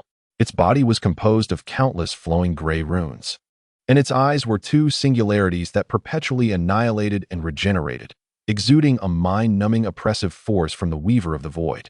Erebus, a kindred spirit to the one vanquished by Vegeta on Mars, yet significantly stronger. The chilling silence of the departed realm infiltrated the minds of the warriors, not through words, but through a pure conceptual onslaught. Are you commanding these shadows? Vegeta roared. What is your ultimate objective? Existence itself is an error. The clamor must be subdued to restore ultimate balance. Erebus's intent was unwavering, as though articulating the fundamental truths of the universe. It raised an arm formed of runes and gently sliced through the space occupied by the warriors. In that instant, they felt the very concept of their existence begin to waver. It was as if a force sought to negate their lives, their memories, their entirety at the root. Piccolo's golden barrier trembled violently, its brilliance dimmed. Gohan sensed his thoughts growing sluggish. Even Wukong and Vegeta felt their energy flow stifled, as if their intrinsic logic of power was being upended. It is attacking our very concept of existence. Gohan shouted with great difficulty. We must interrupt it. Broly let out a thunderous roar, his deep crimson aura igniting to its zenith, like a life-giving star crashing into Erebus. His boundless vitality formed the strongest shield, temporarily resisting the erasure of existence, as his colossal fist struck Erebus's runic form, igniting an explosive clash of energies. Erebus faltered under the impact of Broly's pure life force, and the conceptual assault weakened as well. A prime opportunity. Wukong and Vegeta seized the moment, no longer holding back. Wukong's eyes gleamed with silvery light as a fragment of the Zazai Ji breaking through the boundaries infused his punch, transforming from brute force into an intervention of existence's rules. Breakthrough to existence anchoring. He struck not at Erebus himself, but at the void surrounding him. Where his fist landed, the rules of that area were forcibly fixed, momentarily halting its encroachment upon reality. Vegeta, elevating his self-initiated domain to its utmost limit, his violet-black energy armor shone brilliantly, channeling all his destructive will into a singular point. Self-initiated domain breakthrough judgment. He became a radiant flash of violet-black light, piercing directly through Erebus's form. This time, the attack was not easily negated. The ultimate will, representing self-existence, clashed fundamentally with the concept of the void. Erebus's runic body began to collapse and disintegrate. Impossible. How can life resist the end? Erebus's intent was filled with incredulous tremors, ultimately dissipating under the searing fire of Broly's life force and the rule-based assaults of Wukong and Vegeta. With the leader vanquished, the surrounding annihilation shadows lost their command. descending into chaos and ultimately being eradicated by the collective efforts of the warriors. The battle concluded. The process of voidification in this star domain seemed to halt. Yet the lingering sense of lifelessness and fragility did not immediately fade. What are they truly? Gohan murmured, gazing at the now tranquil yet lifeless starry sky. They are not merely enemies, Piccolo solemnly stated. They resemble a cosmic mechanism or disease. The ultimate balance mentioned by the Void Weaver is unsettling. Wukong, reflecting on the sensation of intervening with the power of breaking through boundaries, wore a serious expression. I sense that there is something far grander behind them. That end. Vegeta scoffed. Regardless of its nature, should it dare to come, we shall vanquish it. However, we must grow stronger. That scoundrel Frieza, along with these enigmatic shadows. Conventional power is no longer sufficient. Broly stood quietly to the side. Though he did not grasp the complex concepts, he instinctively abhorred the feeling of void. As the life force within him surged, yearning to confront a mightier emptiness, the Z warriors faced the organized force of the Annihilation Shadows for the first time. And although they emerged victorious, they sensed a more profound and essential threat than when facing Frieza. The true purpose and source of these existence-corrupting shadows remained shrouded in mystery. While the news of Frieza breaking through the Emperor's realm loomed like the sword of Damocles overhead, in the battle within the desolate star domain, the Z warriors repelled the Void Weaver Erebus. Yet the whispers of emptiness echoing within the cosmic backdrop did not cease. Rather, they grew more intense and malevolent, akin to an enraged swarm of bees. Whis' warnings became increasingly urgent as the rate of Annihilation Shadow encroachment escalated exponentially, with their targets extending beyond the peripheral star domains, now encroaching upon the core regions of life within the seventh universe. Several high civilization star systems fell completely silent within mere days, as if they had never existed. The Z warriors traced the most intense source of corruption, arriving at a peculiar star domain known as Wangu Finchang. This place, once a battlefield of ancient divine conflicts, had a fragile spatial structure that now served as the ideal breeding ground for the Annihilation Shadows to corrupt reality. The sight before them surpassed any previous encounters. The entire star domain appeared enveloped in a colossal, writhing gray membrane, beneath which countless Annihilation Shadows surged like a tide. At the center of this membrane, a humanoid silhouette composed purely of the concept of void began to coalesce, immeasurable in size. It bore no facial features, no details, only an absolute darkness that absorbed all surrounding light, energy, and even concepts of existence. Merely gazing upon it instilled a profound sense of insignificance and the terror of impending annihilation. The Lord of Annihilation, the shadow of the end. It is the source of all Annihilation Shadows, a manifestation of the concept of void, and the frigid instrument executing the ultimate balance of the universe. The intent flowing from it, 1,000 times more powerful than Erebus, struck each soul like the funeral bell of the cosmos. Wukong, Vegeta, Piccolo, Gohan, and Broly simultaneously let out muffled groans, feeling the very essence of their existence tremble violently, as if on the verge of disintegration. Without hesitation, the five erupted with all their might. Wukong and Vegeta directly ascended to the pinnacle state of Super Saiyan 4, while Bix's golden aura soared into the heavens. Gohan's silver-red radiance shimmered, and Broly's deep crimson life force blazed fiercely. 5 formidable auras pierced through the absolute darkness like swords. Yet, their attacks vanished into nothingness. The energy waves penetrated the corporeal form of the end-of-days shadow without even causing a ripple. Close-range assaults passed through its illusory figure. As if striking at a target that did not exist, Broly's life force scorched forward, seemingly attempting to ignite the void itself. Chapter 159, Vegeta emerges. The end-of-days shadow showed no discernible counteraction. Its very existence relentlessly and irreversibly erased everything around it. The Z-fighters' strength rapidly dwindled, their energy shields shrinking and dimming under the encroaching void. No, our attacks are futile. Gohan's lips bled as he struggled to maintain his defense. Its level of existence is too high.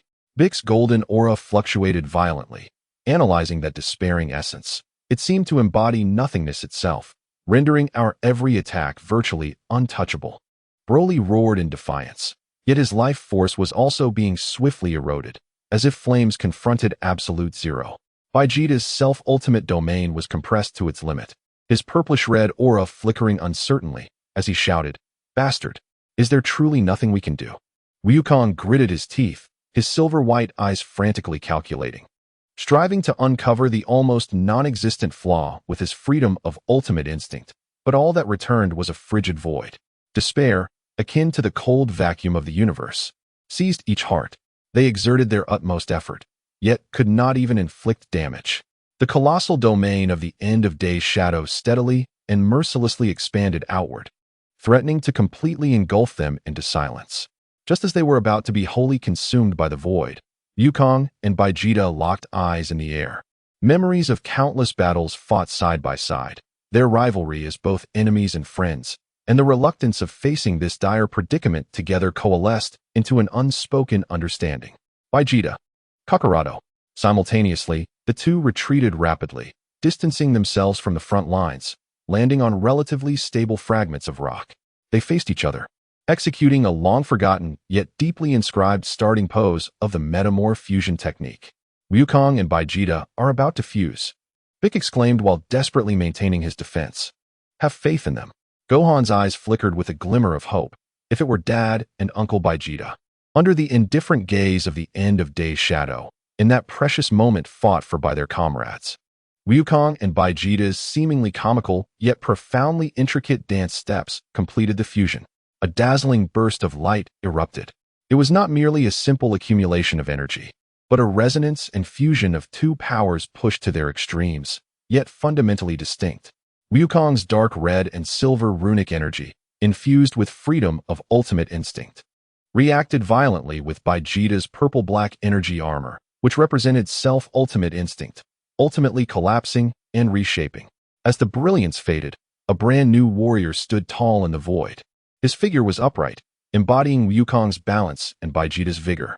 His hair displayed a unique gradient of silver and purple, with deep purple roots flowing into shimmering silver tips, reminiscent of flames burning in the night sky. His eyes shone with silver on the left and red on the right, reflecting the trajectories of freedom and the will of self. Surrounding him was no longer a mere aura, but a miniature cosmos of starry brilliance, where dark red, silver white, and purple-black energies swirled like nebulae, emanating an overwhelming presence and regulatory pressure that surpassed all. Vegeta emerges. This power. Vegeta gazed down at his hands, feeling an unprecedented vast energy within him as if he could control everything, a confident and arrogant smile gracing his face. It felt exquisite. The emergence of Vegeta seemed to cast a primordial singularity of creation into the stark void. The previously unperturbed consciousness of the end of days shadow rippled for the first time. The fusion of life and error still returns to nothingness. Oof, how annoying. Vegeta scoffed, making no preliminary motions, merely shifting his thoughts. The boundless universe returns to source. The miniature cosmic brilliance surrounding him suddenly expanded. It was no longer an attack, but a definition. Centered around him, a brand new, stable reality was forcefully laid out, colliding directly with the void of the end of days shadow at the level of laws. Thunderous roars echoed conceptually. At the juncture of the gray void film and the tricolored starry domain, space ceased to be distorted and began a fundamental struggle between existence and non-existence. Matter and energy flickered madly between life and death. Time's flow became chaotic. The end of days shadow finally moved, its dark silhouette of an arm raised, pointing at Vegeta. A pure, attribute-less end of days ray shot forth, erasing the very concept of attack in its wake. Vegeta did not flinch or evade.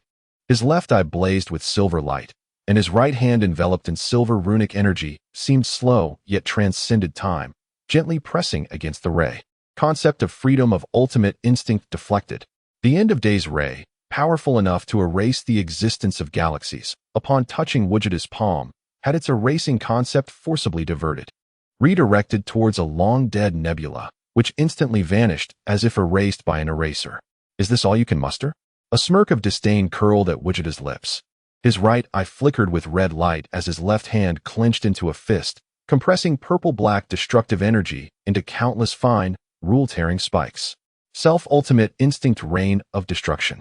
He swung a punch, and countless purple-black energy spikes instantaneously appeared on the body of the end of days shadow, then detonated. This time, the attack was no longer ignored. The ultimate self-existence and destructive will exploded upon the concept of nothingness, creating unstable ripples. The outline of the end of days shadow wavered slightly. Effective. Vic, watching from afar, felt revitalized. Dad and Uncle Vegeta's powers fused perfectly. Gohan exclaimed excitedly. Broly also emitted an excited growl. The end of days shadow seemed enraged. Its massive form beginning to contract, condense, becoming more solid, and exuding an intensified sense of void oppression. It spread its arms wide, and the eternal graveyard's annihilation shadows surged toward it as if summoned, merging into its form, its power surging once more. It was about to unleash its true power to rectify this error that should not exist. Bring it on. Vegeta's battle spirit surged, his silver-purple hair defying the wind. As he brought his hands together before his chest, intertwining and fusing the tricolored energies representing freedom in silver-white, life in dark red, and destruction in purple-black in an unprecedented manner. Witness the power of fusion that transcends boundaries. Chapter 160. Eradicate the Lord of Annihilation. The miniature cosmic brilliance behind him spun wildly, ultimately transforming into a colossal torrent of energy, spiraled in 3 colors, within which countless stars flickered in birth and death. Life cried out, and will roared. The ultimate fusion technique, the Genesis symphony of the end of days. Meanwhile, the end of days shadow elevated its power to the utmost. Its condensed dark form transformed into the purest end of days singularity, an absolute void that devoured and terminated all. The light symphony representing the pinnacle of existence collided violently with the dark singularity representing the depths of nothingness, embodying the ultimate force of destruction and creation, crashing together with immense power. Due to space limitations, the details of the extraordinarily intense and climactic confrontation have been omitted. However, the spectacle surpassed any previous battle, involving a collision of rules, the annihilation of concepts, the collapse of time and space, and the ultimate struggle between existence and oblivion, sufficient to compose an epic narrative of tens of thousands of words. The indescribable interplay of light and darkness intertwined, vanishing and then being reborn, gradually subsided. In the ancient graveyard of the star domain, the vast gray veil of nothingness had dissipated, and the rampaging shadows of annihilation were nowhere to be found.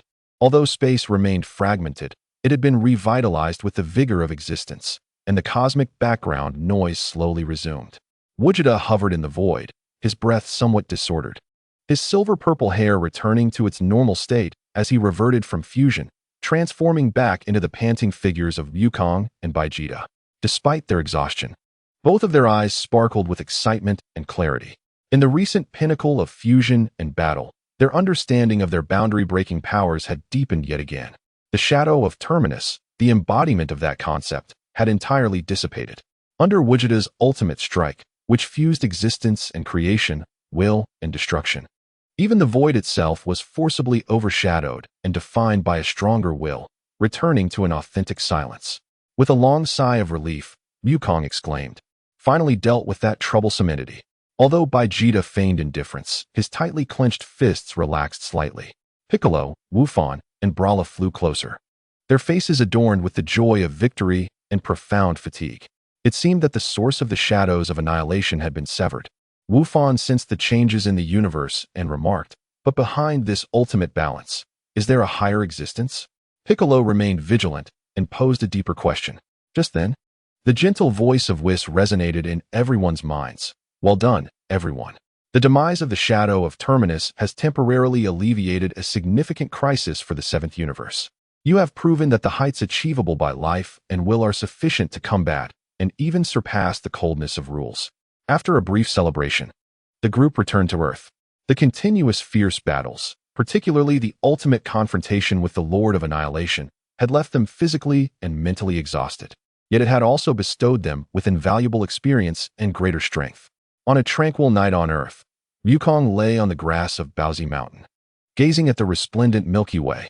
Vegeta, in the gravity chamber, reflected on the sense of control he experienced during the fusion, embarking on a new round of fervent training. Having defeated the Lord of Annihilation, the Z-Warriors had earned a precious respite. The unsettling whispers of nothingness in the universe had noticeably diminished, and many star domains had regained vitality, albeit with scars still present. Earth basked in a long-awaited, genuine peace. However, true warriors are acutely aware that beneath the calm surface, turbulent currents often churn. In the cosmic abyss, Frieza's hidden lair, the dark red energy halo of his black-gold imperial realm had stabilized. No longer surging as it had during his initial breakthrough, he had successfully refined the immense and chaotic energy absorbed from the devoured Majin Buu, transforming it into a part of his own destructive power. At this moment, his aura was profound and inscrutable. Breaking boundaries? Fusion? Frieza toyed with a miniature planet, eroded by his power, cycling incessantly between life and death. A chilling glimmer flickered in his crimson eyes. Indeed, it was fascinating. However, in the face of absolute imperial power, it was merely a fleeting spark. Before him materialized the battle data of Wukong, Vegeta, and Vegeta. The latent potential of the Saiyans always brings surprises. His tone bore a hint of mockery, but more so a cruel delight in the hunt. Just right. This king's imperial realm is taking shape and requires worthy sacrifices to solidify this supreme power. Son Wukong, Vegeta, you and everything you hold dear shall become the most perfect stepping stones on my path to ascendancy. A more elaborate and terrifying conspiracy targeting Earth and the Z warriors was brewing in the mind of this dark emperor. The demon realm had not succumbed entirely due to Baraq's failure. In the profound depths of the abyss, ancient and cautious demon gods were coldly observing the cosmic strife. The initial fluctuations from the retreat of the shadow of Terminus, Frieza's resurgence, and the struggles of the Saiyans reverberated like a chorus of overlapping billions of souls in the demon palace, signaling the commencement of a chaotic overture. Baraq's downfall stemmed from his impatience and folly. True power arises from patience and erosion.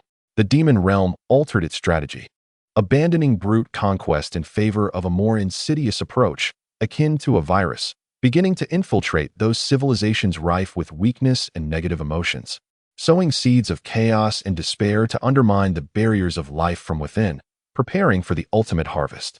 In the Yatarat star system, the colossal initial seed continued to float in silence.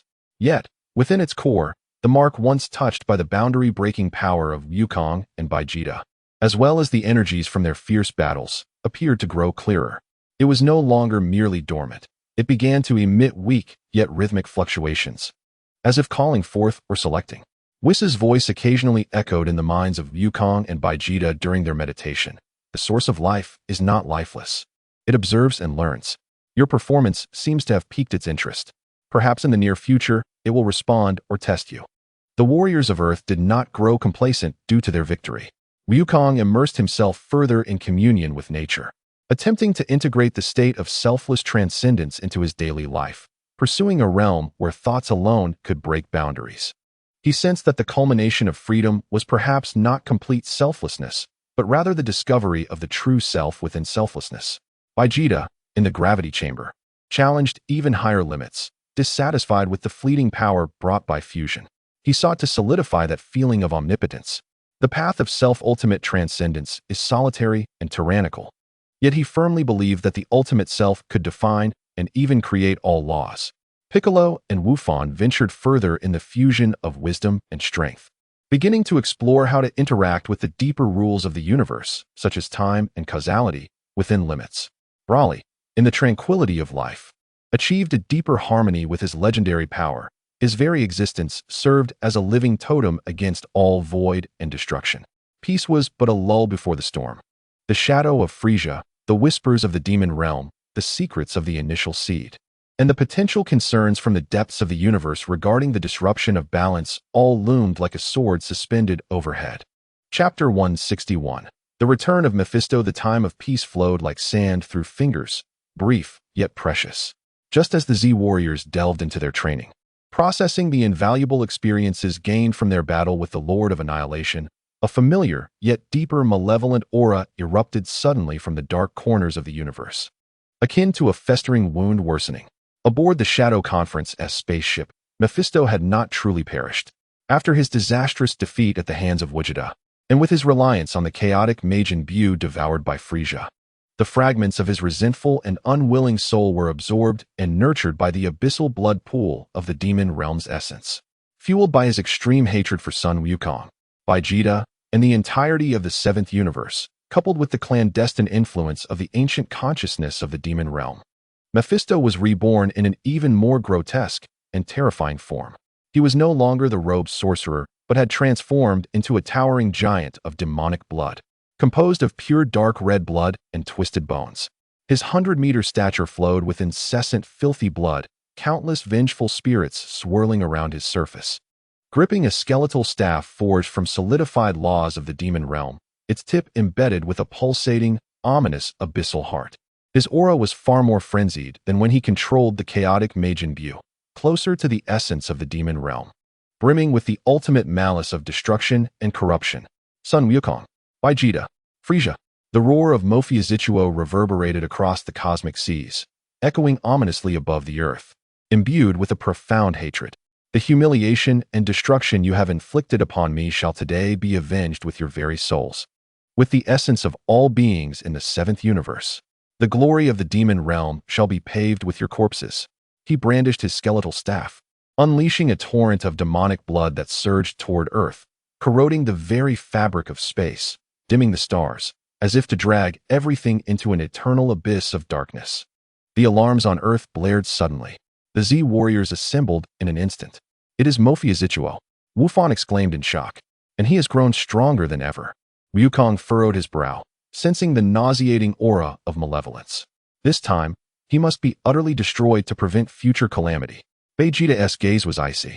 Without hesitation, Wukong, Vegeta, Bike, Wu Fan, and Broly soared into the skies, confronting the devastating tide of demonic blood. United, they formed a formidable defense with their Kamehameha, protective barriers, and life energy, successfully withstanding the onslaught of the demonic flood. Yet, the corrosive force rapidly depleted their defensive energy. Mephisto's true form swiftly followed. The massive figure of the blood demon descended upon Earth's outer orbit, casting a foreboding shadow. Ignoring everyone else, his crimson demon eyes fixated on Wukong and Vegeta. "Let us start with you." With a flourish of his skeletal staff, countless cursed arrows composed of demonic blood rained down upon the two, each arrow imbued with a terrifying magic capable of eroding souls and corrupting energy. Wukong instantly entered the state of Zizai Ji Zhao, darting like a specter amidst the downpour of arrows.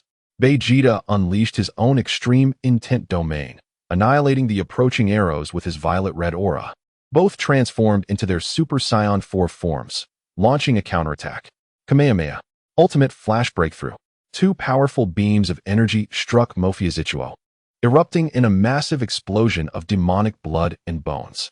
However, Mephisto merely erupted in maniacal laughter as the heart of the abyss pulsed, swiftly gathering surrounding demonic energy, and the destroyed parts regenerated at a visible pace. In fact, after absorbing a portion of the attack's energy, his aura seemed to have subtly intensified. Useless. With the support of abyssal blood and the essence of the demon realm, I am immortal. Mephisto roared, his colossal demon hand descending, containing a vortex of demonic blood that devoured all. Bike unleashed golden energy needles to disrupt its energy core, but the structure of the blood demon was extraordinarily peculiar, with its energy core seemingly spread throughout its entire being, making it difficult to pinpoint. Wu Fan's various energy attacks were also nullified by the heavy demonic blood armor and regenerative capabilities. Broly charged forward with a furious roar, his deep red life fist capable of dispersing demonic blood, yet against such a massive form and its relentless regeneration, it proved inadequate. The battle devolved into an exceedingly disadvantageous war of attrition. Mephisto's power appeared limitless, while the Z warriors' stamina and energy dwindled. The Earth's defenses were perilously threatened by the encroaching aura of demonic blood. This cannot continue. Bike struggled against a wave of demonic blood, his regenerative abilities and energy source far too potent. We must deliver a decisive blow to utterly annihilate him, without granting him a chance to regenerate. Vegeta gritted his teeth, noticing signs of corrosion on his violet-black energy armor. Wukong continuously evaded attacks, his silver-white eyes calculating furiously, as Zizai Ji allowed him to perceive every detail of the energy flow, yet the opponent's connection to the abyss of the demon realm left him at a loss. Conventional powers to break the barriers seemed incapable of severing such profound connections instantaneously. Mephisto sensed their plight and intensified his assault. He unleashed the domain of demonic blood, shrouding the battlefield in dark red light, significantly suppressing the Z warrior's powers while simultaneously enhancing his own regenerative and corrosive attributes. Wukong and Vegeta bore the brunt of the assault, finding themselves in peril from the relentless barrage of demonic blood and mental curses. In a deadly combined strike, Mephisto's skeletal staff released abyssal binding, ensnaring Wukong with numerous demonic blood tendrils, while a massive hand, imbued with the power to crush stars, descended upon the immobilized Wukong. Vegeta was held back by another wave of demonic blood, unable to provide timely aid. Kakaluot. Vegeta's eyes widened in desperation. Father, Wukong cried out. Bike and Bululi were also ensnared by more creations of demonic blood. The shadow of death loomed over Wukong. The corrosive energy of the blood tendrils ravaged his body and will, the descending hand carrying absolute destructive force. At that critical moment, Wukong's spirit entered an unprecedented state of clarity. Past training, battles, and bonds with comrades flashed through his mind like a revolving lantern, ultimately coalescing into a singular thought: break through the barriers and discover the true self within. The ultimate state he had long pursued, Zizai, was not the complete rejection of self, but rather the harmonious resonance with the rhythms of the universe, finding and blossoming forth his most genuine and powerful self. Zizai is perception and guidance. Breaking barriers is destruction and transcendence. But above all, a perfect integration of both is the ultimate realm where one's will is executed to perfection. Chapter 162. The third level of Super Saiyan 4's Extreme Realm. I cannot fall yet. A dazzling silver light erupted from Wukong's eyes.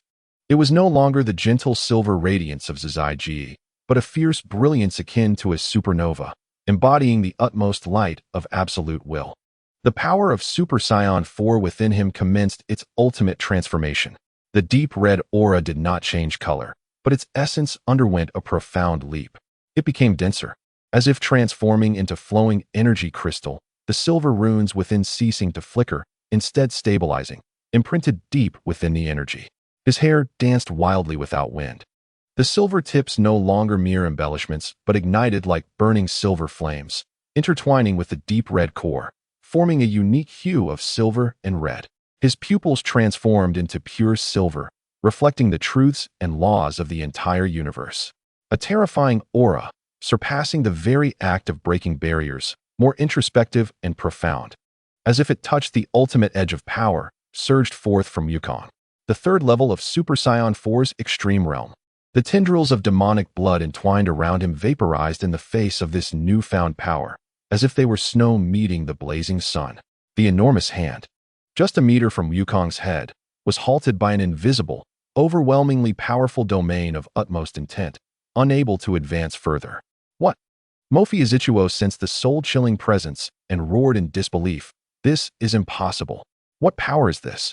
Wukong slowly raised his head, his silver-white eyes calmly gazing at the colossal blood demon. He felt no anger, no excitement, only a serene understanding of the essence of existence. Mephisto, your strength is born from hatred and the abyss, seemingly boundless, but in reality, a chaotic mess, far removed from true extremity. Wukong's voice echoed as if reverberating through the cosmos. Now, allow me to demonstrate what true extremity is. Without a discernible attack gesture, he merely lifted his right index finger toward Mephisto. The ultimate will returns to the essence. A minuscule silver-red beam shot forth from Wukong's fingertip. It was not an energy impact, but a highly condensed force of cosmic order. Wherever the beam passed, the domain of demonic blood dissipated as if erased by an eraser. The writhing demonic blood, wailing vengeful spirits, and even Mephisto's massive form, upon contact with the beam, had their very existence fundamentally denied and purified. No. Heart of the abyss, grant me strength. Mephisto felt the genuine threat of death, frantically urging the heart of the abyss atop his skeletal staff, attempting a final resistance. However, against the power of the extreme realm, all resistance proved futile. The silver-red rays of light penetrated the magic blood armor effortlessly, striking the pulsating heart of the abyss. There was no explosion, no deafening roar. The heart of the abyss, akin to being cast into a purifying furnace, witnessed its internal demonic essence, the soul mark of Mephisto, along with all its hatred and evil, being utterly purified and decomposed in that sublime radiance, transforming into the purest fundamental particles and returning to the cosmos. Devoid of its core, Miaphysitu's colossal magic blood form began to crumble and disintegrate like a sandcastle, ultimately vanishing completely into the vacuum of the universe, leaving not a trace behind. The shadowy figure of the Dark Council, Miaphysitu, along with its last vestiges of madness, was obliterated from the very fabric of existence by Wukong's absolute power. The outer orbit of Earth regained its tranquility, and the suffocating aura dissipated into thin air. Wukong descended slowly, his silver-red hair returning to its normal state. The extreme realm transformation lifted, fatigue etched on his face, yet his gaze remained deeper and brighter. "It is over," he murmured softly. Vegeta, having reverted from his transformation, gazed at Wukong with a complex expression, shock mingled with reluctance, ultimately igniting a more fervent fighting spirit. "Kakarot, have you reached the pinnacle of the extreme realm?" Piccolo, Gohan, and Broly gathered around, all sensing Wukong's profound transformation. "Wukong, I." Piccolo struggled to articulate his feelings. "Dad, the power you wielded just now." Gohan's eyes brimmed with astonishment and yearning. At that moment, Whis' voice resonated in their hearts, tinged with a sense of satisfaction. "Congratulations, Wukong. You have finally stepped into the realm of the extreme. This marks a qualitative change born from a profound understanding of your own path, the key to a higher sanctuary." The crisis was averted, and Earth was saved once again. Yet Wukong understood that the extreme realm was not the end, but a new beginning. Ahead lay the lurking threat of Frieza, the enigmatic primordial seed, deeper conspiracies of the demon realm, and unknown challenges lurking within the universe. Wukong's entrance into the extreme realm was akin to dropping a heavy bomb among the Z warriors, not only enhancing their safety, but igniting the flames of ambition within them. Witnessing that power that transcended boundaries, Piccolo, Broly, and Gohan were not only shaken but also came to a profound realization of the gap between themselves and the pinnacle of combat strength. Each of their paths was on the cusp of a critical transformation. Piccolo stood solo atop the temple, golden flames burning steadily, yet his heart was anything but tranquil. Wukong's power, which touched the essence of the rules, unveiled new possibilities for the Namekian potential. He recalled Whis' mention of the dragon's kin and their profound connection to the life energy of the universe, reflecting on the divine wisdom fused within him, the wild nature of the Demon King, and the creative power of the Dragon Clan. "My path is one of integration, creation, and guardianship." Piccolo closed his eyes, his consciousness diving into the sea of power within him, vast like an ocean. He sought not merely to fuse disparate energies into a golden divine form, but to awaken and guide the inherent creative power of the Dragon Clan buried deep within his bloodline. Connecting with Earth's dragon veins, he sensed the ancient covenant linking him to the Namekian Dragon Clan. The golden flames began to subtly shift, deepening in hue, resembling flowing liquid gold. Within the flames, delicate emerald runes, reminiscent of dragon scales, began to emerge, shimmering with vitality and mystery.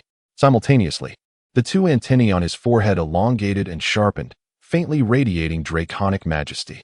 The surrounding golden flames transcended mere energy projection, seeming to possess life, resembling a miniature golden divine dragon encircling him. The second stage of the divine unity dragon god resonance form. Piccolo opened his eyes, golden pupils reflecting the dance of dragon shadows. He felt a power within him that was markedly different from before, one that combined formidable combat strength with sacred protective force, along with a newfound subtle grasp over life energy and creative principles. With a wave of his hand, a stream of energy interwoven with gold and emerald shot forth, not for destruction, but to conjure a small patch of vibrant, softly glowing moss in the void, which soon dissipated naturally. "This is a deeper layer of power," Piccolo murmured, understanding that this dragon god resonance form granted him not just an enhancement in combat power, but a leap in understanding and influencing the essence of life. Chapter 163. Gohan's mysterious symbiotic form of Super Saiyan 4 second stage. Far away on the desolate planet, Broly, though simple-minded, possessed an extraordinarily keen perception of power. The vast and pure aura emanating from Wukong's extreme realm profoundly stimulated the legendary Super Saiyan essence within him. His Super Saiyan god crimson flames, akin to a boiling volcano, brimmed with boundless vitality, yet retained an instinctual restlessness.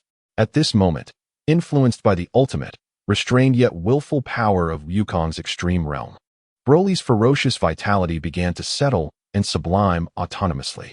No longer unleashing power unconsciously, he started to understand and control this divine aura originating from life itself. Seated cross-legged upon the ground, the crimson flames no longer surged outward uncontrollably. Instead, they gently retracted and compressed, adhering closely to his skin. The color of the flames deepened, nearly dark red, resembling coagulated blood, while the life energy within flowed with remarkable refinement and order. His massive physique exhibited even more fluid muscle lines, exuding explosive power, yet embodying a strange sense of stability and harmony. The second stage of Super Saiyan God Life Control form. Broly opened his eyes, the wild glimmer characteristic of Saiyans still present, yet beneath it lay an unprecedented clarity and focus. Slowly, he raised his hand, palm upward, as a highly compressed dark red energy sphere hovered silently. Life energy circulating within, yet not leaking outward, demonstrating his astonishing control over power. He could even feel that he could guide this life force with greater precision, not merely for destruction, but seemingly for nurturing as well. Attempting to inject a trace of energy into the barren land ravaged by battle beneath him, a small patch of tender green shoots burst forth visibly from the soil. Broly tilted his head, curiosity sparked by this new discovery. His breakthrough lay in the transformation from merely possessing power to genuinely mastering it. On Earth, within Gohan's private training chamber, he had just concluded a high-intensity meditation, replaying the breathtaking scene of his father stepping into the extreme realm and his own insights during battles against the Lord of Annihilation and the Magic Blood Giant. His path diverged from Wukong and Vegetas, neither purely free nor the ultimate self, but a fusion of the Saiyans' combat talent, the scholar's analytical calm, and the serene mastery of mysterious forms. He realized that his scholar's Super Saiyan 4, Gohan's Super Saiyan 4, form might hold even deeper potential to explore. The essence of the mysterious form was the ultimate control of energy combined with inner tranquility. The Super Saiyan 4 form awakened the Saiyans' most primal wild power. Gohan pondered that what he needed was not a mere addition, but rather a deeper symbiosis and elevation of these seemingly contradictory traits. He entered the Gohan Super Saiyan 4 form once more, silver-red energy swirling. This time, however, he did not seek an explosive surge of power but guided the silver-white, tranquil energy of the mysterious form to gently permeate and saturate the red, wild core of the Super Saiyan 4. The process was not smooth. The two energies, vastly different in nature, clashed violently. Yet, with his formidable mental strength and scholar-like patience, Gohan gradually adjusted, refined, and sought that delicate balance. Finally, the metamorphosis began. The silver-red flames surrounding him became more subdued, the colors harmonizing, the silver and red no longer distinct but existing in a harmonious blend, like water and milk merging seamlessly. His long, shoulder-length black hair shimmered with a more brilliant and stable silver hue at the tips, forming a striking yet harmonious contrast with his crimson fur. The edges of the red eyeshadow in his gaze also glimmered with subtle silver highlights. A profound and steady aura emanated from him, as if the ferocious power within him could transform into a gentle yet overwhelming presence. Wugohan had attained the second stage of the mysterious, symbiotic form of Super Saiyan God. As he sensed the changes within himself, enlightenment dawned in his heart.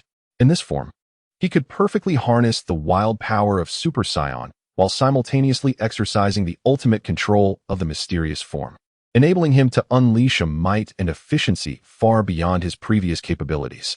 He even felt that his understanding and application of energy had reached an unprecedented level of finesse, perhaps allowing him to develop unique techniques that combined formidable power with special effects. Wukong had entered the extreme realm. Bik had completed the Dragon God Resonance. Broly had mastered life control, and Wugohan had achieved the mysterious symbiosis. The core team's overall strength of the Z Warriors had once again undergone a remarkable enhancement. However, the increase in power did not signify the resolution of danger. On the contrary, it might attract even greater attention. In the realm of destruction, Weiss observed the scene of Earth depicted in the water mirror technique and smiled as he remarked to Beerus, Lord Beerus, "It seems that the variables of the seventh universe have taken a significant step forward. particularly Mr. Wukong's extreme realm, which has already touched upon the boundaries of power beneath the angels. Beerus, nibbling on pudding, felt his tail tense slightly. Humph, a troublesome bunch. The stronger the power, the more troublesome the opponents it draws. That Frieza and those ancient beings deep within the demon realm must be getting restless. In the cosmic abyss, Frieza's crimson eyes seemed to pierce through the endless void, gazing in the direction of Earth. Extreme realm? An intriguing breakthrough. However, my Black Gold Empire is already solidified, and I require worthy opponents to sacrifice to Sun Wukong. You evolving Saiyan monkeys, struggle all you wish. It will only make the final harvest more delectable. Deep within the demon realm, the whispers of countless souls converged once more. The breakers of balance, the transgressors of rules, their growth has touched the forbidden. It is time to awaken them. The primordial seed of the Adralat star system pulsed with a core imprint that seemed to resonate faintly with Earth's breakthrough. The frequency of its radiance quietly accelerating. The Z warriors had gained new power, yet the fog ahead thickened. The threat of Frieza's empire, the ancient existence of the demon realm, the secrets of the primordial seed, and the unknown cleansers that might arise due to excessive power expansion to maintain cosmic balance. All these undercurrents surged beneath the light of newfound strength. The true storm may have only just begun to brew. Chapter 164. The invasion of the demon realm, while the Z warriors reveled in the afterglow of their newfound power. The temporal structure of Earth was quietly torn open at an unnoticed dimension. This was not a physical destruction, but rather a deeper breach, closer to the very essence of world rules, permeated by an ancient technique from the demon realm. Deep within the demon realm, the whispers of countless souls coalesced into clear commands, traversing countless dimensions to reach the two chosen beings. Above a desolate expanse of barren land on Earth, space rippled as though disturbed by a stone cast into water. A tall figure clad in dark purple form-fitting armor, his complexion pale as parchment and eyes obscured by a black cloth inscribed with strange runes, silently touched down on the ground. He did not emanate a world-shattering aura. Rather, he existed like a shadow, his presence so faint that the surrounding life forces instinctively fell into stillness. He was the Eye of Oblivion, Morpheus, whose mastery lay not in pure destruction but in perception, analysis, and the obliteration of energy. Morpheus slightly tilted his head, though blind. His unique perception swept across much of the Earth like an invisible ripple. Oh, so this is the essence of the extreme realm's possessor, a power so pure and restrained. A truly captivating observational specimen. His voice was low and hoarse, imbued with a scholar's curiosity yet devoid of warmth, and that boiling essence of life, along with the peculiar structure of symbiotic energy. Target confirmed, beginning sample collection and threat assessment. Instead of heading directly to Bowsy Mountain or Capsule Corp, he slowly crouched down, pressing his pale palm against the sandy ground. In the next instant, within a radius of several kilometers around him, the plants withered at a visibly accelerated pace, turning to ash, not absorbed, but their life energy directly erased. He was testing the energy foundation of this world and laying down subtle markers of oblivion, which would act like a virus, slowly eroding the surrounding energy field to pave the way for a potentially larger-scale invasion. In the uninhabited mountain region outside West City, the sky suddenly darkened, as if drenched in thick ink, accompanied by a deafening roar that seemed capable of tearing souls asunder.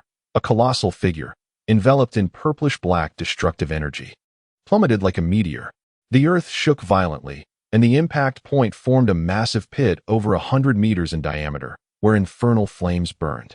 Amidst the smoke and dust, a giant over 3 meters tall, with muscles like steel and skin a deep shade of blue, stood up slowly, adorned with a pair of curved horns and eyes ablaze with a savage crimson flame. He was the abyssal roar, Barak, renowned in the demon realm for his sheer strength and destructive desires. His aura was wild and overwhelming, radiating the most primal sense of oppression, starkly contrasting with Morpheus. "Ha! Where are you? That so-called extreme realm Sun Wukong, and that one who seems quite formidable, Broly. Come out, all of you," Barak bellowed, his laughter resonating like a tangible shockwave that sent rocks tumbling from distant mountains. Those old-timers from the demon realm are too cautious. Why assess anything? Just smash everything to bits. He had no intention of concealing his presence. His immense consciousness brutally swept across the globe, instantly locking onto the strongest energy signatures, Broly on the wild planet, and Wukong and Wugahan on Earth. He licked his lips, revealing a cruel smile. Let us start with the closest. This green-skinned fellow and that strangely intriguing boy seemed promising. His gaze fixated on Bick, who was discussing the deeper applications of Dragon God resonance with Mr. Bobo in the Heavenly Temple, and Wugan, who was still in his training room familiarizing himself with the mysterious symbiotic form. On Earth, in the Heavenly Temple, Bick suddenly raised his head, his sharp gaze directed towards the West City, his expression grave. Such an evil and powerful aura. It is filled with pure destructive intent, completely unlike previous foes. Mr. Bobo's usually jovial face turned serious. It is the aura of the demon realm, very ancient and profound. They have indeed come. Bick snorted coldly, and a faint green aura of the dragon god enveloped him, intertwining with his original orange flame. Perfect. It's time to test the true power of dragon god resonance against them. On the wild planet, Broly felt a shift, awakening from his understanding of life energy. He gazed towards Earth, a flicker of vigilance crossing his deep crimson eyes. He could clearly sense a powerful force brimming with malice and destructive intent manifesting on Earth. Yukong, he whispered, his massive form enveloped in dark red energy, instantly launching skyward, tearing through the cosmos with astonishing speed, heading straight for Earth. His sensitivity to energy was the keenest, and he was the first to respond. Wugahin also perceived the unabashedly violent aura. He took a deep breath, the silver and red light in his eyes swirling steadily. The enemies from the demon realm have arrived. He stood up, his body enveloped in a deep and restrained silver-red aura, ready to utilize this battle to validate the strength of the mysterious symbiosis. In the realm of destruction, Weiss lightly tapped his staff against the ground, and the images in the water mirror technique split into 3 sections, each depicting Morpheus, Barak, and the vigilant Bick and Wugan. The assembly dispatch from the Magia. This time is rather intriguing, remarked Weiss, with a smile. 1. A master of sorcery and the erosion of rules, known as the G-Mer Trian, Jaimai. The other, a champion of absolute power, named Xinyan Pao Xiao, Xinyuan Paxio. Their roles are clearly defined, indicating a serious intent. Finally, Virus, set aside his pudding, a glint of sharpness flashing in his feline eyes. That Morpheus, Mafu, presents quite the conundrum. His abilities are rather peculiar. Balor, Bavlu, is merely a fool. Yet his strength should not be underestimated. Pray tell, Weiss, do you believe they can manage? The crux lies in whether they can discern Morpheus's cunning in a timely manner, and to what extent they can harness the potential of their new forms. Weiss's gaze shifted towards Broly, who was en route, and Goku, and Vegeta, who were still solidifying their realms within the Jingshin Shiguangwu. Furthermore, the true variables seem to have only just begun to unfold.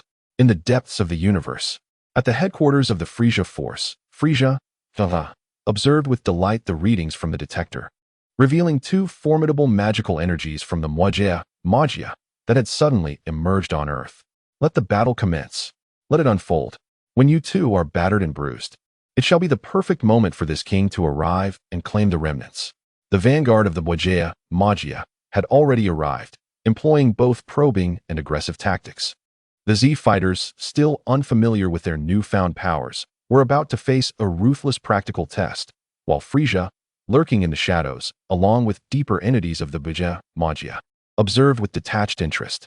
Chapter 165. The great battle begins. The Xinyan Pao Xiao, Xinyuan Paxio, Balor, impatient to wait, grinned wickedly as his massive form erupted with astonishing speed, transforming into a purple-black comet of destruction, charging towards the Xingdian, where Piccolo, resided. However, a silver-red streak of light swiftly intercepted his path.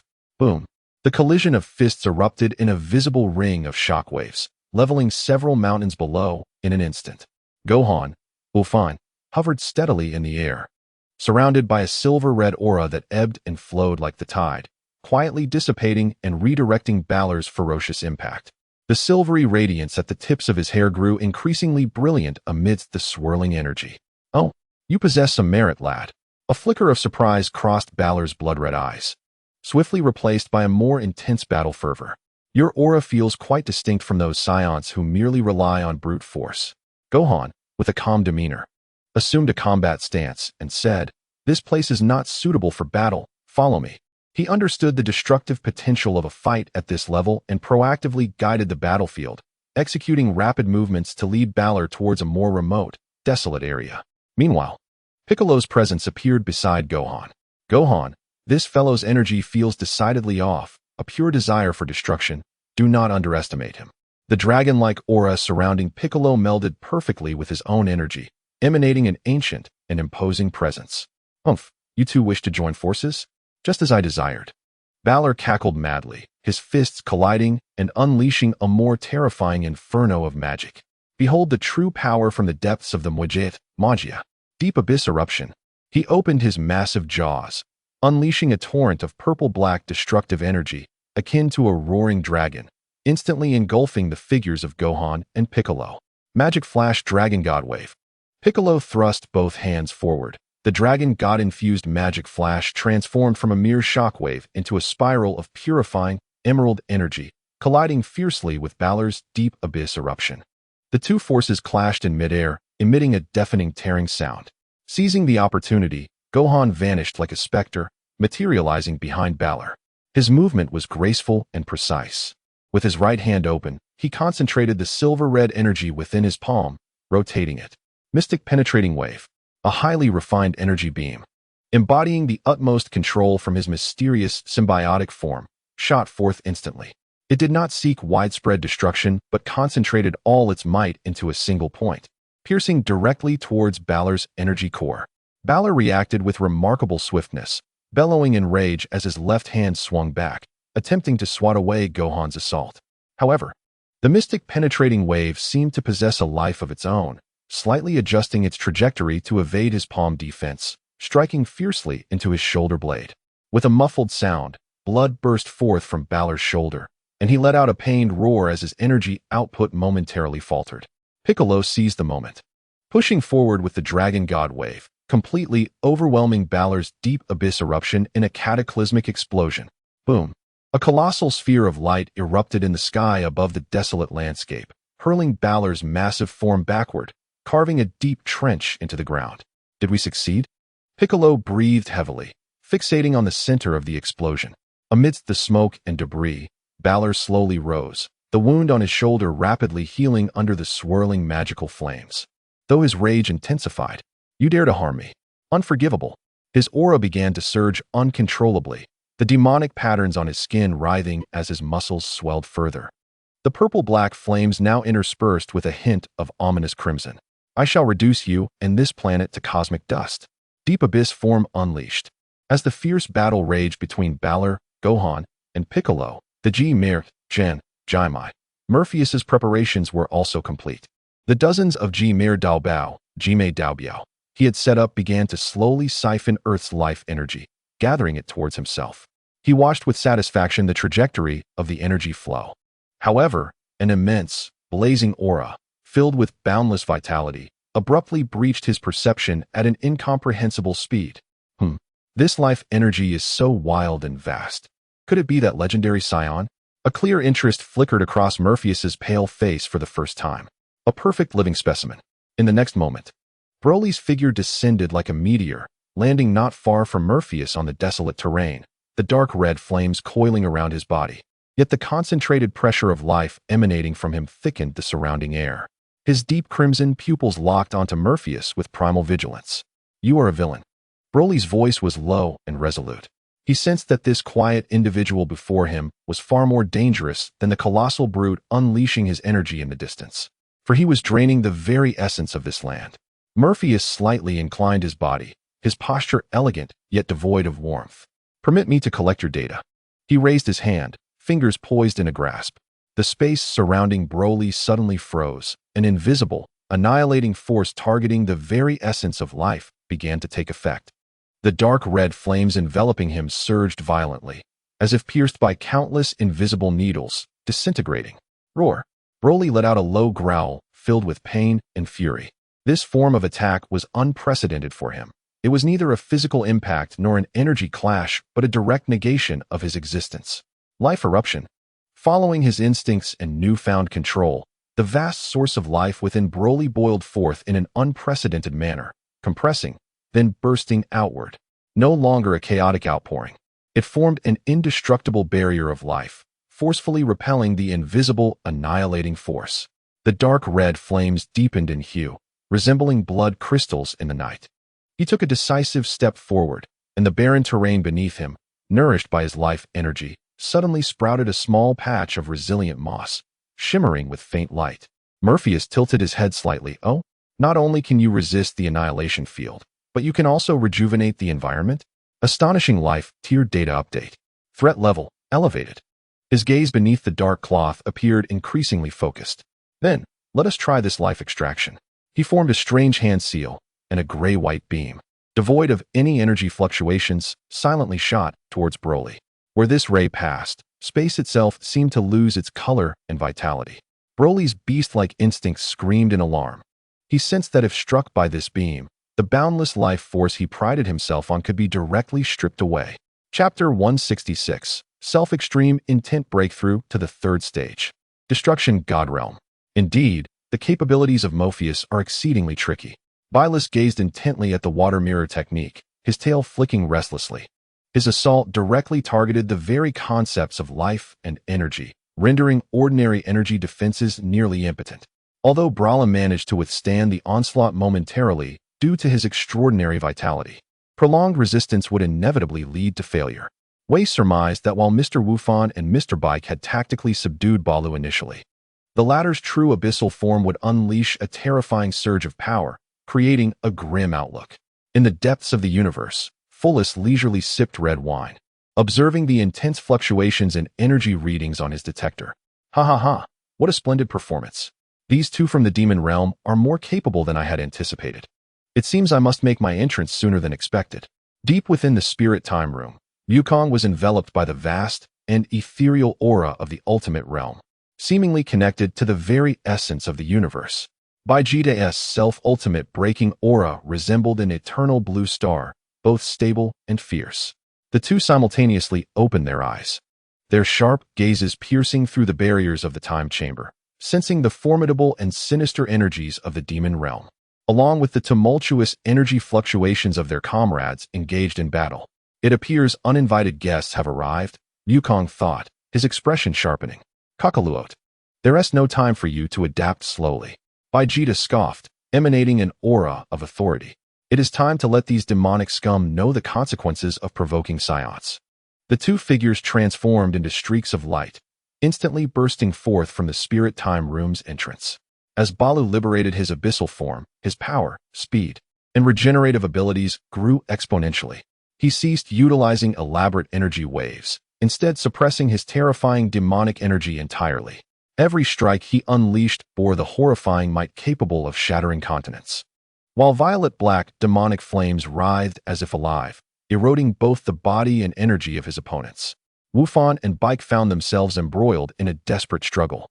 Despite Wufan's mysterious symbiotic form possessing formidable control and mitigation abilities, and Bike's Dragon God resonance providing purification and enhancement, they were repeatedly overwhelmed by the sheer disparity in power, their defenses being ruthlessly torn apart, leaving them with visible wounds. Ha! Pathetic. Is this truly the extent of your power? Easily defeated, Balu cackled madly, delivering a punch that sent Bike plummeting deep into the ground. Then swatting away Wufan's prepared mysterious penetrating wave, the immense impact causing Wufan to spew blood. Wufan! Bike surged from the pit, his breath erratic, one arm unnaturally bent. Uncle Bike! Wufan gritted his teeth, the silver-red aura attempting to mend his injuries, but its pace was far too slow to keep up with Balu's destructive force. As Balu sneered, gathering a terminal blow potent enough to annihilate planets, a cerulean meteor, infused with unparalleled fury and royal pride, collided with Balu's face at a speed beyond perception. Boom! The colossal figure of Balu staggered back from the impact, the sound of his nasal bone fracturing echoing through the air. Who dares to ambush me? Balu roared, enraged, as he covered his face and glared at the source of the attack. Emerging from the dust, Vegeta gradually straightened, his self-ultimate breaking blue aura burning steadily. But the fury in his eyes was almost palpable. He glanced at the injured Wufan and Bike, his voice cold as ice. Who permitted you to rampage here? Uncle Vegeta. A glimmer of hope flashed in Wufan's eyes. Finally, Vegeta has arrived, Bike wheezed. a slight smile curling at the corners of his lips. Upon recognizing the newcomer, Balu licked his lips. Oh, another Saiyan? His aura is decent, but it is still insufficient. You will soon find out just how inadequate it is. Vegeta assumed a battle stance, his tone grave. While Kakaluot seeks the joy of combat against strong foes, I, Vegeta, fight for victory and protection. The battle reignited. Vegeta's self-ultimate breaking fused combat instinct with absolute control, resulting in actions that were concise, efficient, and lethal. He no longer sought to clash head-on with Balu, but rather employed superior speed and technique, like a blue specter, continually leaving scars on Balu's massive form. However, Balu, in his liberated abyssal state, possessed defenses and regenerative capabilities that were grotesquely formidable. While Vegeta's attacks were effective, they struggled to inflict decisive damage. Instead, in their repeated exchanges, Vegeta found himself reeling from Balu's sheer brute strength. Useless. Useless. Your attacks are merely tickling me, Balu bellowed, forcing Vegeta back with a punch. While violet-black demonic energy began to coalesce between his horns, forming an ominous, expanding dark energy sphere. The abyssal finality obliteration. Let this planet vanish along with it. The destructive energy housed within the sphere caused the very earth to tremble, the fabric of space beginning to distort and collapse.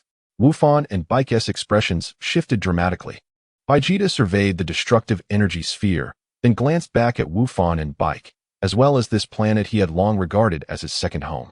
An unprecedented resolve surged within him, intertwined with the pride of the Saiyan royal lineage, the responsibilities of a father, and the dignity of a warrior, erupting within his heart. How could I, the proud Prince Vegeta, fall in such a place?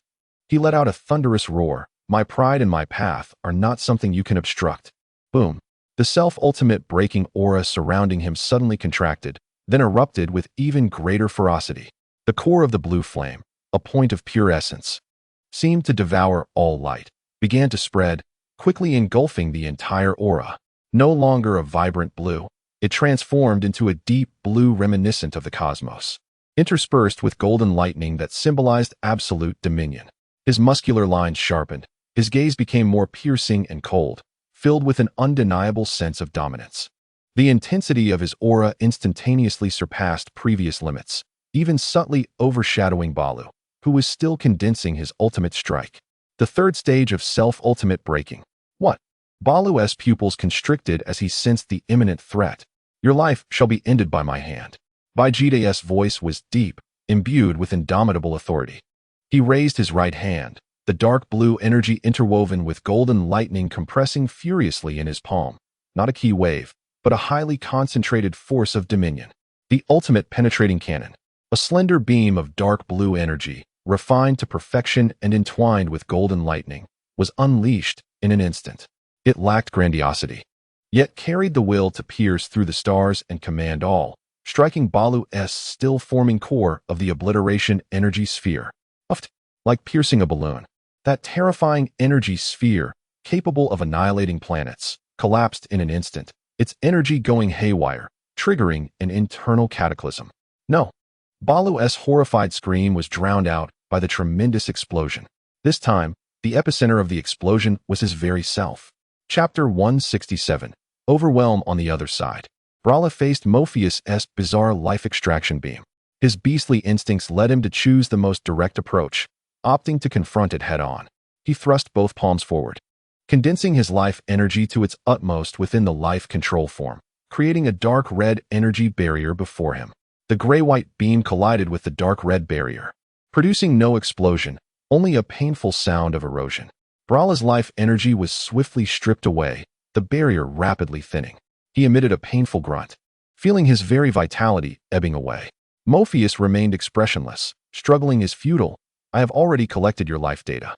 Just as Broly's defense was on the brink of collapse, a golden beam, imbued with ultimate destructive intent, streaked toward Morpheus's back at an exceedingly cunning angle, striking with pinpoint accuracy. The attack was sudden and bizarre, completely exceeding Morpheus's expectations. Most of his focus was directed at extracting Broly, and his perception was further muddled by Broly's immense life force. What? Morpheus was compelled to interrupt his technique, his form shifting like a specter as he narrowly evaded a fatal blow. However, His left arm was still grazed by the death beam, instantly dissolving into nothingness, leaving not even ashes in its wake. He abruptly turned his head, facing the direction of the assault. Not far away, atop a stone peak, Frieza stood gracefully, maintaining a poised gesture of lightly tapping his fingers, a signature. Chilling smile adorning his face. "Ah, my sincerest apologies for interrupting your collection efforts, dear blind gentleman," Frieza said politely, yet his tone dripped with irony. "But witnessing such an intriguing battle, I find myself rather tempted to intervene." His gaze swept over Broly, who was gasping intensely due to the sudden pressure drop, his eyes burning with fury, before shifting to the somber figure of Wolfo, who had lost an arm. "I believe allowing you denizens of the demon realm to wreak havoc here would severely detract from my enjoyment of the harvest." Frieza's smile widened. "So, why don't we join forces to escort this troublesome gentleman off the stage, shall we, Mr. Broly?" Though simple-minded, Broly understood that it was Frieza who had just saved him, albeit for selfish reasons. With a low growl, his crimson pupils locked onto him, and a furious life force surged within him, creating a peculiar synergy with Frieza's cold aura of destruction. Mofetu fell silent for a moment, his severed arm gradually regenerating amidst swirling demonic energy. He glanced at Frieza, then at Broly, contemplating the unexpected turn of events. Data log of the Cosmic Emperor Frieza, tactical adjustment, prioritized the elimination of unstable variables. The battlefield situation had instantly reversed due to Vegeta's sudden breakthrough and Frieza's self-serving interference. The god of destruction's realm. "Oh, Vegeta has actually ascended to the third tier under pressure," Vados remarked with a smile, acknowledging that his involvement had indeed broken the stalemate. "Now, we await Goku's complete adaptation to the GT to join this chaotic fray." As Vegeta, in his unstable Super Saiyan Force state, overwhelmed Broly, and Frieza formed an uncanny alliance with Broly to combat the foe, an indescribable wave quietly enveloped the entire battlefield on Earth. This wave was neither a powerful aura nor a violent energy fluctuation, but rather a fundamental transformation of presence itself. As if the world's negative space had been replaced and the strings of rules were gently plucked. The tumultuous energy chaos, rampant will of destruction, and boiling life force all momentarily froze and realigned as this wave swept through. "Is this the GT?" A plain yet profound voice resonated, devoid of any earthly warmth. Goku's figure had somehow hovered in the center of the battlefield. He emitted no dazzling aura, nor any intimidating pressure, appearing merely as a transparent entity, yet resembling an invisible singularity, irresistibly drawing all attention toward him. His gaze was clear and profound, reflecting the entire battlefield, every life form, the trajectory of energy flows, and even the very threads of rules themselves. Kakarot. Vegeta was the first to sense it, feeling Goku's distinctly altered state. His brow furrowed, but a flicker of unrecognized gravity and acknowledgement flashed in his eyes. Finally, he's resembling what he should be. Gohan looked at his father, feeling both familiar and foreign. It was a difference that transcended mere levels of power. Frieza's smile slightly faltered, his crimson eyes narrowing. "Ah, so this is the GT? What an unpleasant sensation." He instinctively felt a repulsion, as if the very form of Goku's existence was inherently opposed to his destructive reign. For the first time, Mofetu displayed a palpable emotional fluctuation, his blind gaze locking onto Goku. Error. A tremendous error. Such a mode of existence should not manifest in the material realm. Data overflow. Logical conflict. Must be corrected. He sensed an unprecedented threat, not in terms of power, but in a fundamental opposition of existential forms. Broly had just staggered out from the aftermath of Vegeta's Big Bang attack, his body bruised and battered. Rage had rendered him irrational. Another Saiyan come to meet their demise. Foolish tricks. Die. He unleashed his abyssal explosion fist, channeling all his remaining demonic energy into a single, devastating punch aimed at the seemingly defenseless Goku. In the face of this cataclysmic strike capable of shattering stars, Goku calmly raised a hand, palm directed toward Broly's incoming assault. There was no collision, no explosion. The destructive magical punch dissipated silently, as if ice were thrown into boiling water, vanishing before it could even reach Goku's palm. It was neither blocked nor absorbed, but rather, its very concept of existence was fundamentally negated, returning to its elemental state, merging into the surrounding world as if it had never existed. "What?" Broly's sinister grin froze. disbelief and fear flickering in his eyes for the first time. The essence of power is not solely destruction and expansion. Goku's voice remained calm as he turned his gaze toward Broly. Return to where you belong. He did not attack, merely a thought shifted. The raging demonic flames surrounding Broly were as if soothed by an invisible hand, rapidly extinguishing and contracting. His swollen muscles returned to normal, the fury within him plummeting. Even the infernal mark from the demon realm began to dim and destabilize. He let out a terrified howl, feeling his very existence being erased. No, my power. Great Demon Lord, save me. In desperate screams, Broly's enormous form was swallowed by a suddenly appearing, distorted spatial rift, banished to an unknown corner of the universe. With a mere gesture, Goku had sealed and exiled the liberated form of Broly. Such unfathomable methods left the entire battlefield in awe. Morphisu. Goku's gaze calmly turned towards Afin. Morphisu felt a great sense of dread, hastily abandoning his confrontation with Frieza and Broly. He swiftly moved his hands, countless gray-white runes of extinction manifesting around him. Maximum power. The domain of extinction, the end of all things. Centered on him, an absolute silence rapidly expanded, stripping away all concepts of life and energy. As it passed, everything withered. Colors faded, and even space itself turned gray and fragile. This was the strongest law he could exert, aimed at completely assimilating and annihilating Goku's extraordinary existence. Be careful. His ability is quite peculiar. Piccolo could not help but warn. Yet Goku merely shook his head slightly, taking a step forward. As the rapidly expanding domain of extinction reached his invisible boundary, it struck an unyielding dam, unable to advance another inch. Moreover, the very concept of finality within the domain began to be eroded and transformed by Goku's encompassing force of Jija. Extinction is not an end, but a cycle segment. Goku softly stated, extending a finger toward Vafitho. I've received your law. A tiny glimmer ignited at his fingertip, not energy, but a redefined order understood and transformed by Jia. The glimmer instantly pierced through the domain of extinction, embedding itself into S brow. Morpho's body trembled violently, the black cloth covering his eyes slipping away silently, revealing a pair of inhuman eyes, entirely composed of gray-white runes of extinction. In that moment, those rune-filled eyes brimmed with chaos and terror. No, impossible. My law is being reconstructed. Data collapse. The foundation of existence is disintegrating.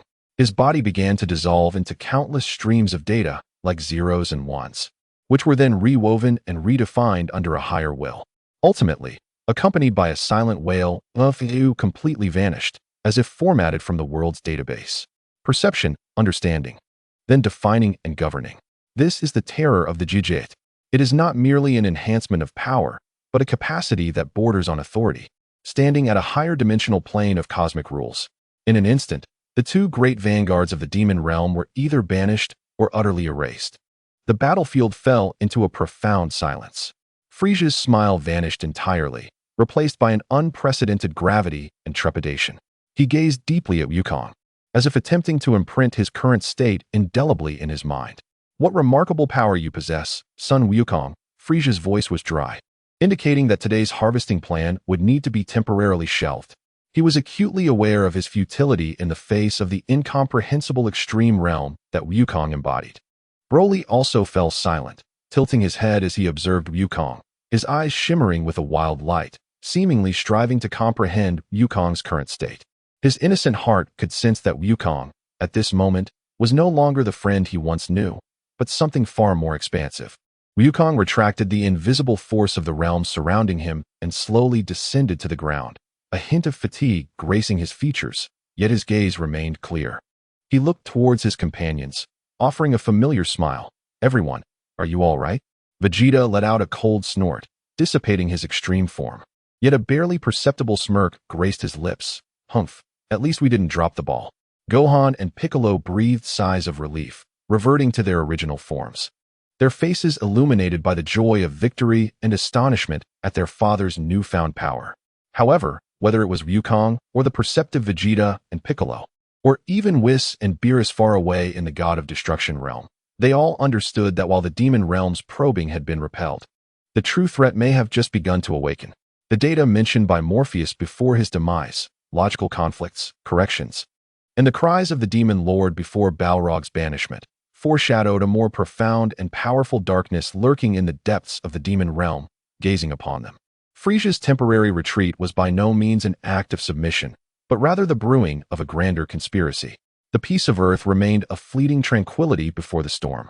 At the moment of Balrog's banishment and Morpheus's formatting, the vast data collected during their battle, fragments of Wukong's extreme realm's rule interference, the domineering energy spectrum of Vegeta's royal command, Gohan's mysterious symbiotic harmonics, Piccolo's purifying resonance with the dragon god, as well as Broly's primal life essence and Frisia's chilling aura of destruction, were transmitted back to the deepest laboratories of the demon realm through clandestine demonic techniques.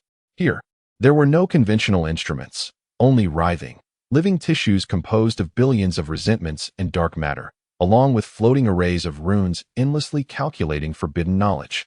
Although the data collection unit was destroyed, the core data stream remained largely intact. A formless consciousness, writhing like a shadow, whispered. The crude mechanical creations left by Dr. Gero, referring to Prototype 912, would serve as excellent vessels. The denizens of the demon realm did not immediately retaliate. They were more patient and cunning than anticipated. They realized that mere accumulation of power seemed ineffective before Wukong's bizarre extreme realm. They required more specialized creations capable of specifically deciphering or even utilizing the diverse powers exhibited by the Z-Warriors.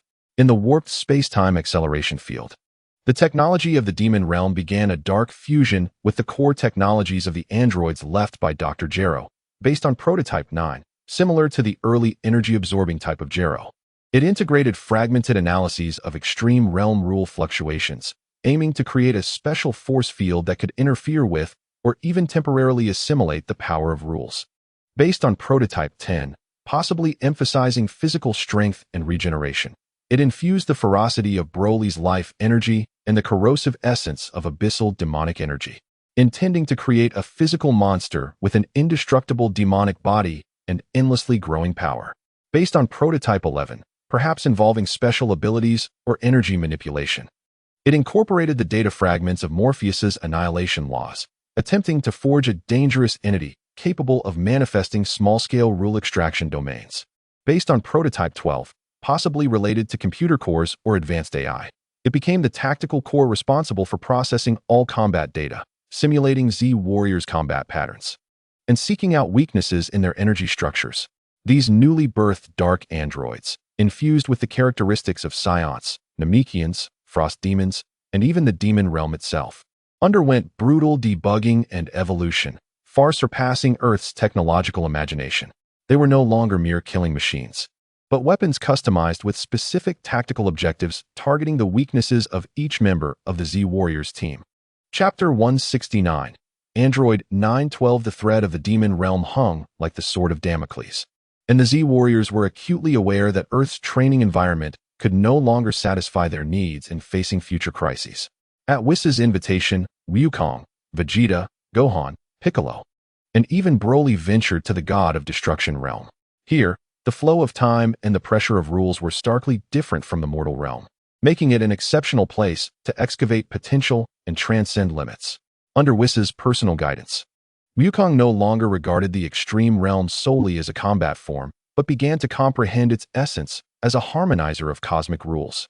He endeavored to maintain the perception of the extreme realm while engaging in ultra-high-intensity physical confrontations, honing both his mental and physical endurance. His goal was to transform the extreme realm from a state requiring concentrated focus to one as natural as breathing. Vegeta concentrated on embedding the royal command's dominance into his very marrow. He trained against the Omni-Crystal Wall in the God of Destruction realm, which could simulate various energy attributes, demanding that his dominating cannon pierce through all forms of defense with a single strike. His pride would not allow him to fall behind Wukong's cleverness, firmly believing that absolute power and will could govern all. Gohan, blending scholarly thought with warrior instinct, exhibited astonishing adaptability in his mysterious symbiotic form within the divine realm. He not only deftly manipulated his energy, but began attempting to simulate and analyze the faint divine power and creative energy inherent in the God of Destruction realm, striving to achieve a deeper unity of the opposing concepts of creation and destruction within his form. Piccolo's training ground was the most unique. Whis guided him to a sacred site resonating faintly with the residual divine power of the dragon god, Salmas. Here, Piccolo delved into meditation, engaging in a deeper dialogue with the dragon god's power within him. The pale green aura of the dragon god gradually intensified, solidifying, and even began to shimmer with a barely perceptible golden glow. He felt as though he stood before a new doorway, with the true secrets of the dragon god's power about to be unveiled to him. Broly, under the remote guidance of Paragus and occasional sparring with Wukong, trained in the vast wilderness of the god of destruction realm. His life-controlling form resonated wonderfully with the life energy-rich environment of the divine realm. He no longer merely released life energy, but began learning how to draw energy from his surroundings to replenish himself, even highly compressing life energy to form life crystals capable of physical attacks. His innocent spirit, nurtured by the tranquil atmosphere of the divine realm, became increasingly adept at wielding power, as the legendary origins of Super Saiyan within him grew steadily and resolutely, just as the group immersed themselves in their training. Witnessing rapid advancements in their abilities, the familiar aura from the demon realm, mingling mechanical coldness with abyssal malevolence, shattered the tranquility of the multiverse once more. The demon realm did not afford the Z-Warriors much time, for ominous figures, exuding a sinister presence, traversed the barriers of dimensions and directly appeared in the outer star domain of the god of destruction realm. They were the Dark Androids, modified from the legacy of Dr. Gero, ranging from modified prototype 9 to prototype 12. Mo Guy 9 How Jieshur. The entire body is enveloped by a dark force field that continuously shifts, attempting to simulate the fluctuations of rules. It can disrupt and even briefly immobilize the opponent's connection to cosmic regulations, serving as a specialized weapon against Wukong's extreme realm. Mo Guy 10 How Lu Yuan. Its massive form, with muscles as gnarled as demonic rock, flows with a dark red energy that embodies both Broly's life rage and the corrosive essence of the abyss.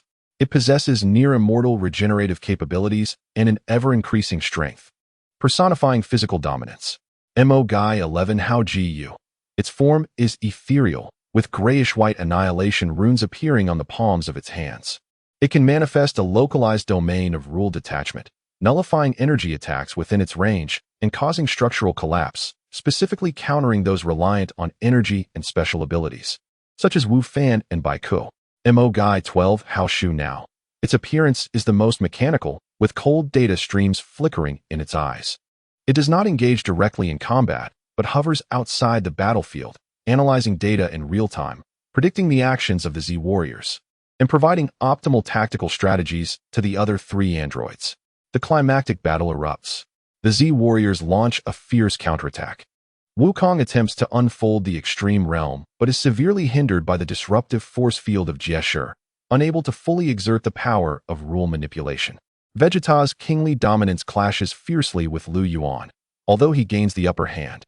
The opponent's indomitable regenerative ability and increasingly potent characteristics make it challenging for him to achieve a decisive victory. Wu Fan's mysterious penetrating wave and Bai Ku's Dragon God wave lose significant potency within the domain of Gu's rule detachment. Meanwhile, the presence of Shu now makes each attack and dodge of the Z-Warriors seem as if it has been anticipated, plunging them into a grueling struggle. Bai Ku faces immense pressure in battle. The rule detachment of Gu not only targets energy, but also begins to corrode his Dragon God aura. In a moment of crisis, he recalls his insights from the Dragon God's sacred land, the prayers and hopes of countless Namekians, and his resolve as a warrior and protector. The power of the Dragon God is not merely a weapon. It is life, hope, and the will to protect. How can such filth tarnish it? Bai Ku emits a thunderous roar, as his pale green Dragon God aura surges with unprecedented speed, igniting into flames.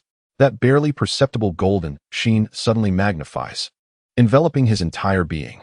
His form heightens once more, his muscular lines becoming more divine and powerful, and the antennae on his forehead lengthen, shimmering with golden radiance.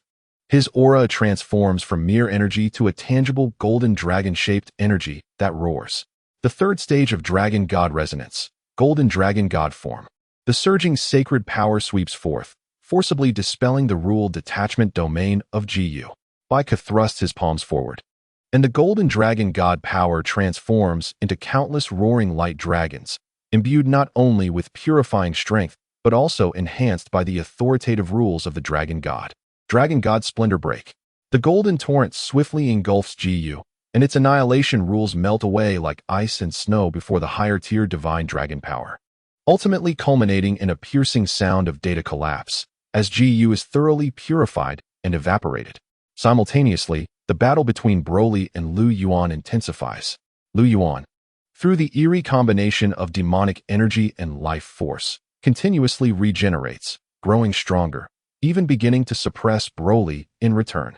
Chapter 170. Super Saiyan God, Third Stage Life Origin Form. Lu Yuan, whose body embodies the chaotic characteristics of Broly's life energy and the corrosive essence of the abyss, resembles an uncontrollable primordial beast, each step fracturing the specially crafted ground of the god of destruction into a spiderweb of deep scars. Its dark red energy flows no longer resemble mere flames. They appear as boiling, sentient, malicious magma, wrapping around its steel-like muscles, exuding a nauseating blend of sweetness and decay. With a single punch, it unleashes not merely a physical impact. The punch's wind erodes space, leaving behind fleeting, viscous black trails as if the very concept of space is being consumed by its might. Broly withstands this blow in his life control form. Boom. The clash of dark red and deep crimson energy erupts in a cataclysmic explosion, echoing like 1,000 thunders. The ground beneath Broly collapses into a massive circular pit, and the violent shockwave expands spherically, forcing Wu Fan and Bai Ku, who are spectating from a distance, to retreat repeatedly, stabilizing themselves only by channeling their ki. A sweetness fills Broly's throat, and a trickle of blood escapes from the corner of his mouth. The deep crimson flames surrounding his body flicker violently, wavering like a candle in the wind. The power of Lu Yuan is not only formidable, but carries a parasitic corrosiveness. As the abyssal demonic energy seeks to infiltrate his body, tainting the purity of his life source. Roar!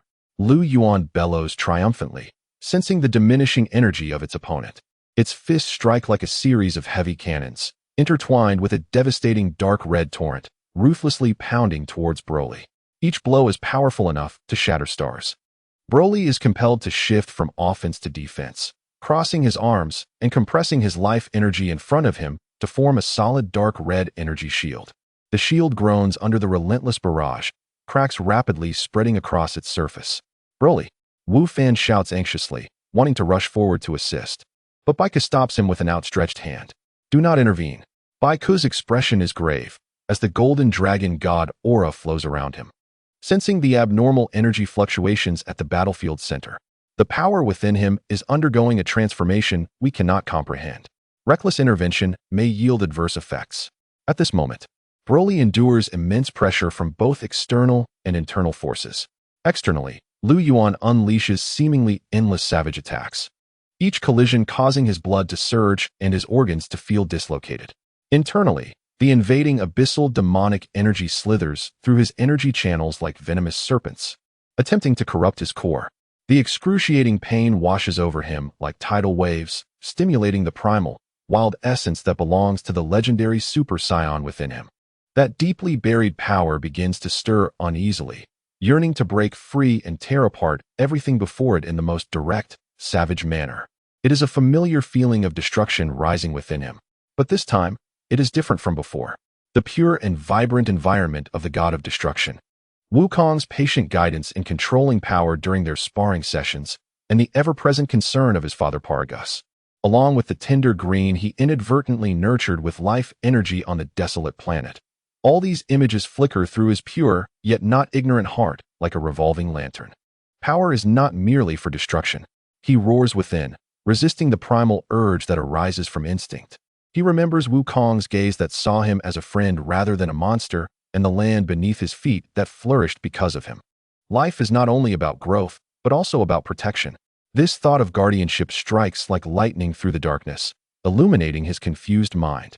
He understands that the vast sea of life energy he possesses holds a significance far beyond mere destruction and combat. It can create, nourish, and protect the precious bonds and tranquility he cherishes. In that moment of clarity, he makes a decision that astonishes all observers, including the Hidden Watchers Weiss and Beerus. He no longer releases energy outward for defense. Instead, he actively and frantically absorbs the boiling dark red flames from his surface, like a great whale drinking water. This process is astonishingly swift, yet carries an eerie sense of slowness. The radiance surrounding him rapidly dims and contracts, as if the universe has reached its end, with all light and heat being devoured by a singularity at the center. In that instant, his body seems to transform into an absolute black hole from which even light cannot escape, distorting the surrounding space, causing light to bend as it passes by. Plunging into the endless darkness, the battlefield descended into a momentary silence. Even the frenzied attacks of Liyun instinctively sensed a twinge of trepidation, causing a brief pause in its movements. In the next instant, a resounding thud echoed, reminiscent of primordial chaos or the pulsation of life at the universe's inception, emanating from the heart of the black hole where Broly resided. This sound was not loud, yet it carried a profound power that pierced the soul and shook the very fabric of reality, resonating deeply within the consciousness of every being present. Following this, an unimaginable wave of life surged forth, akin to a supernova's explosion, radiating from the singularity of his heart. It transcended mere energy, embodying a more essential and fundamental essence of life. This force was so grand and pure, brimming with infinite potential and the will to create, that even Piccolo, in his golden dragon god form nearby, felt his own dragon god power resonate with a jubilant thrill. Broly's figure re-emerged amidst the brilliance. His hair stood on end, no longer a deep crimson, but transformed into a profound and weighty shade of dark green, as if infused with the vibrant life force and ancient wisdom of an entire forest and all life-bearing planets. This green was not lifeless. It flowed with silver points of light akin to a galaxy, exuding a dynamic beauty. His eyes became pure silver, devoid of any emotion, reflecting the essence of the world like mirrors. His muscular form, once rugged, now appeared smoother and more subdued, yet beneath the skin, intricate patterns reminiscent of ancient tree veins or cosmic truths glimmered, pulsating softly with his breath, seemingly connecting him to the realm of destruction and the broader cosmic web of life. A formidable pressure, the origin of life that births stars and nurtures all beings, emanated from him, spreading like an invisible tide. In the realm of destruction, the plants and stones, once mere background elements composed of divine energy, burgeoned with visible speed, becoming more lush and resilient under this overwhelming pressure.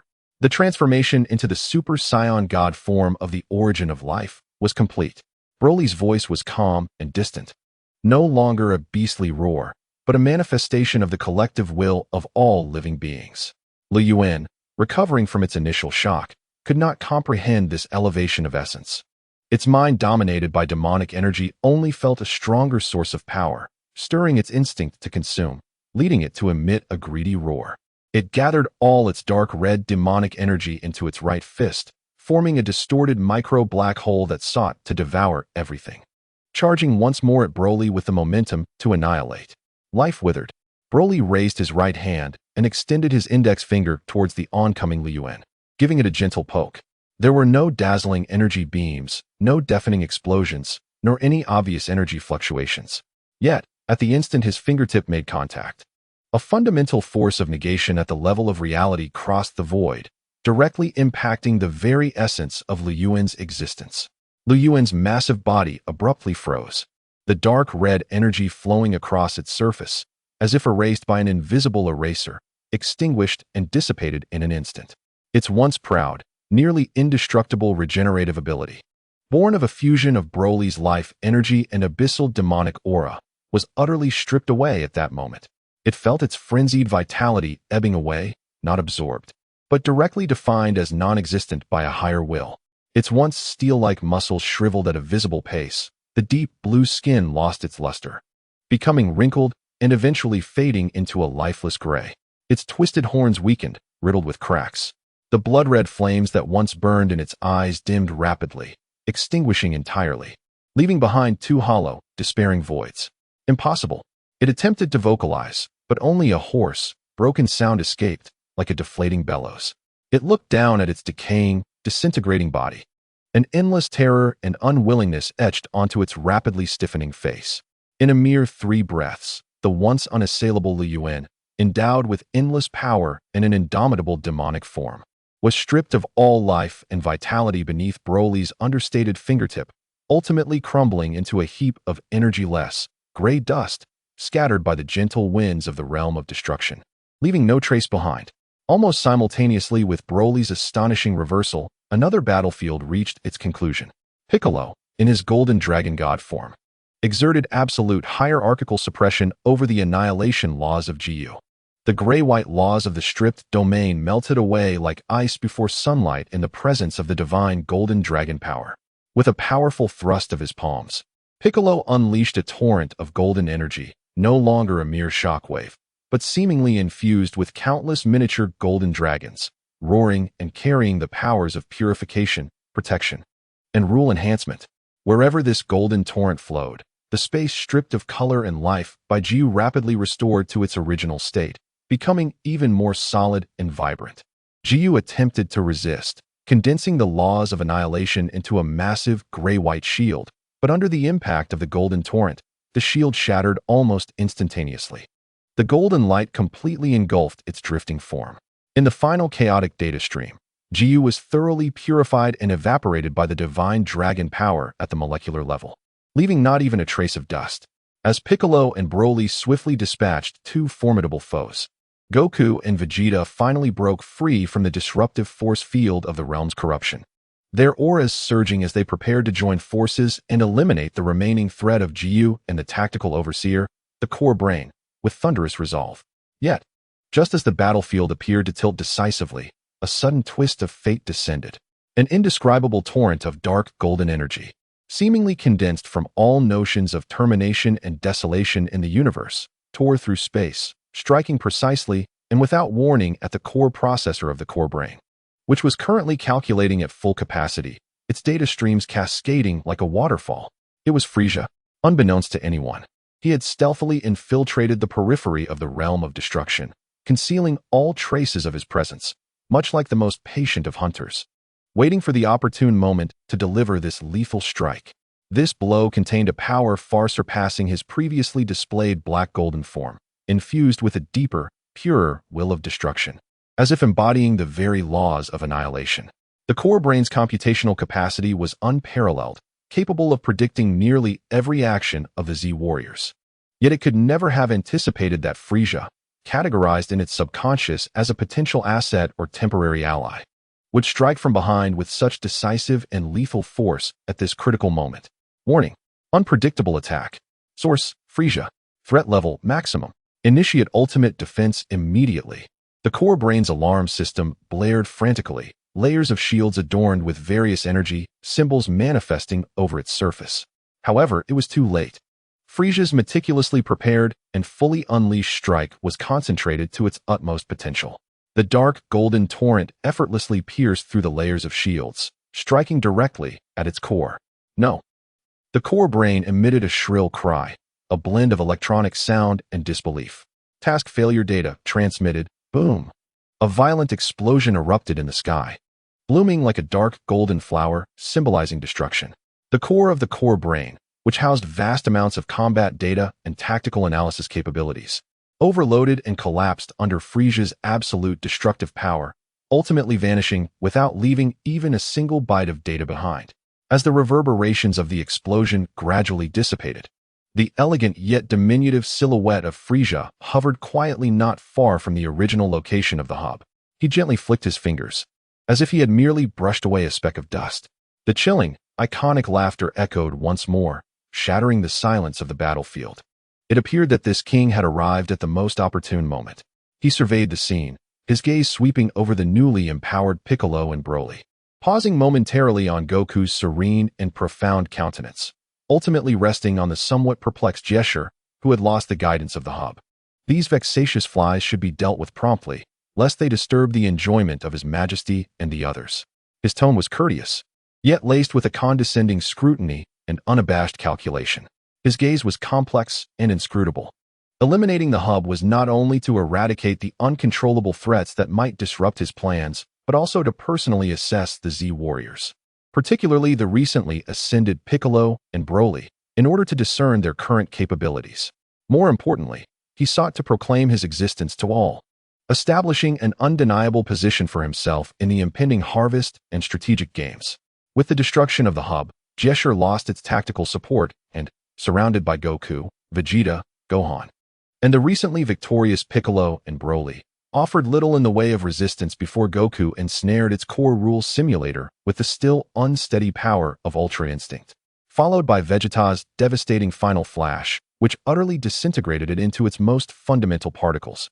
The second invasion of the Demon Realm, armed with individually stronger and more peculiar customized weaponry, concluded once again with total annihilation. However, this victory was anything but easy for the Z Warriors. They bore witness to the astonishing transcendence of their comrade, Piccolo, into the Golden Dragon God form, and Broly into the Life Origin form. Simultaneously, they recognized the profound danger posed by Frieza and his unfathomable strength. Goku felt the lingering echoes of Ultra Instinct within him, while Vegeta clenched his fist. Imbued with the will of a king, they both understood that their victory was but temporary. The Demon Realm would not concede quietly, and Frieza, lurking in the shadows like a venomous serpent, posed a threat that may very well rival that of the Demon Realm itself. The skies of the God of Destruction realm returned to tranquility, yet the intangible pressure permeating the air had grown heavier than at the onset of battle. The true tempest was brewing beneath this fleeting calm, with the future of the seventh universe still shrouded in layers of mist and tremendous uncertainty.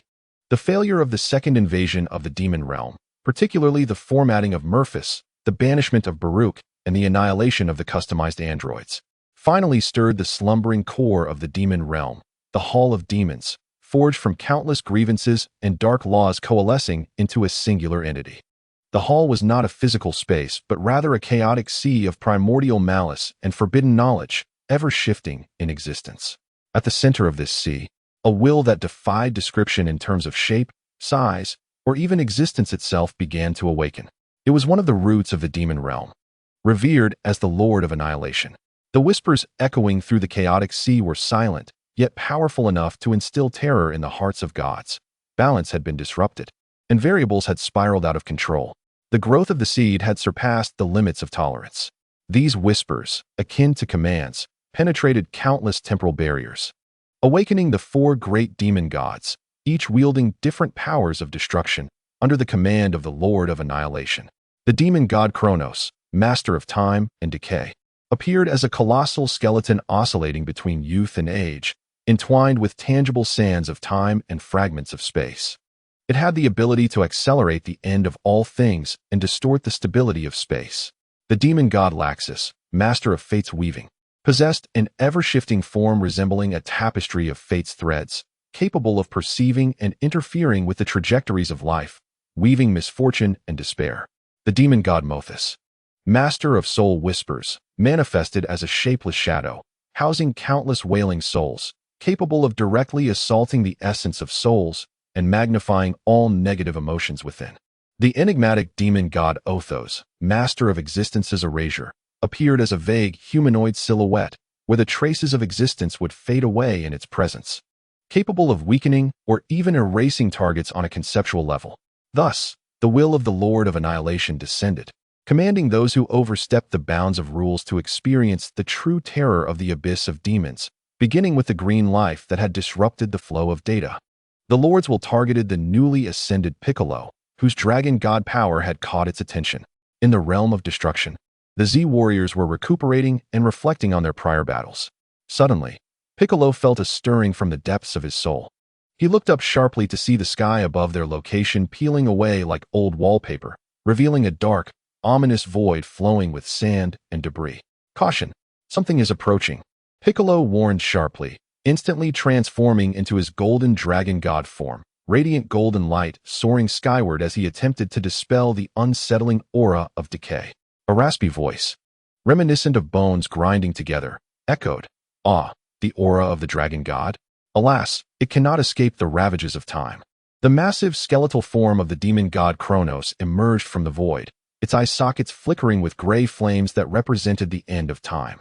It did not launch a direct assault, but raised its bony palm, gently grasping the area where Piccolo stood. The time-space graveyard, a millennia, in an instant. In that moment, centering around Piccolo, the space within 1,000 meters was forcibly stripped from the normal flow of time. Inside, the temporal flow accelerated wildly, while an external second passed. It felt as though 1,000 years had elapsed within. The divine flora in the vicinity of the god realm rapidly flourished and withered into dust. Solid ground eroded into sand, and even the fabric of space began to destabilize, revealing countless minute black fissures. This was a far more terrifying erosion than a physical attack. The aura of the golden dragon god surrounding Piccolo began to fluctuate violently under this frenzied temporal flow, its brilliance dimming at an observable rate. As if subjected to the test of time, his divine energy waning. "Uncle Piccolo!"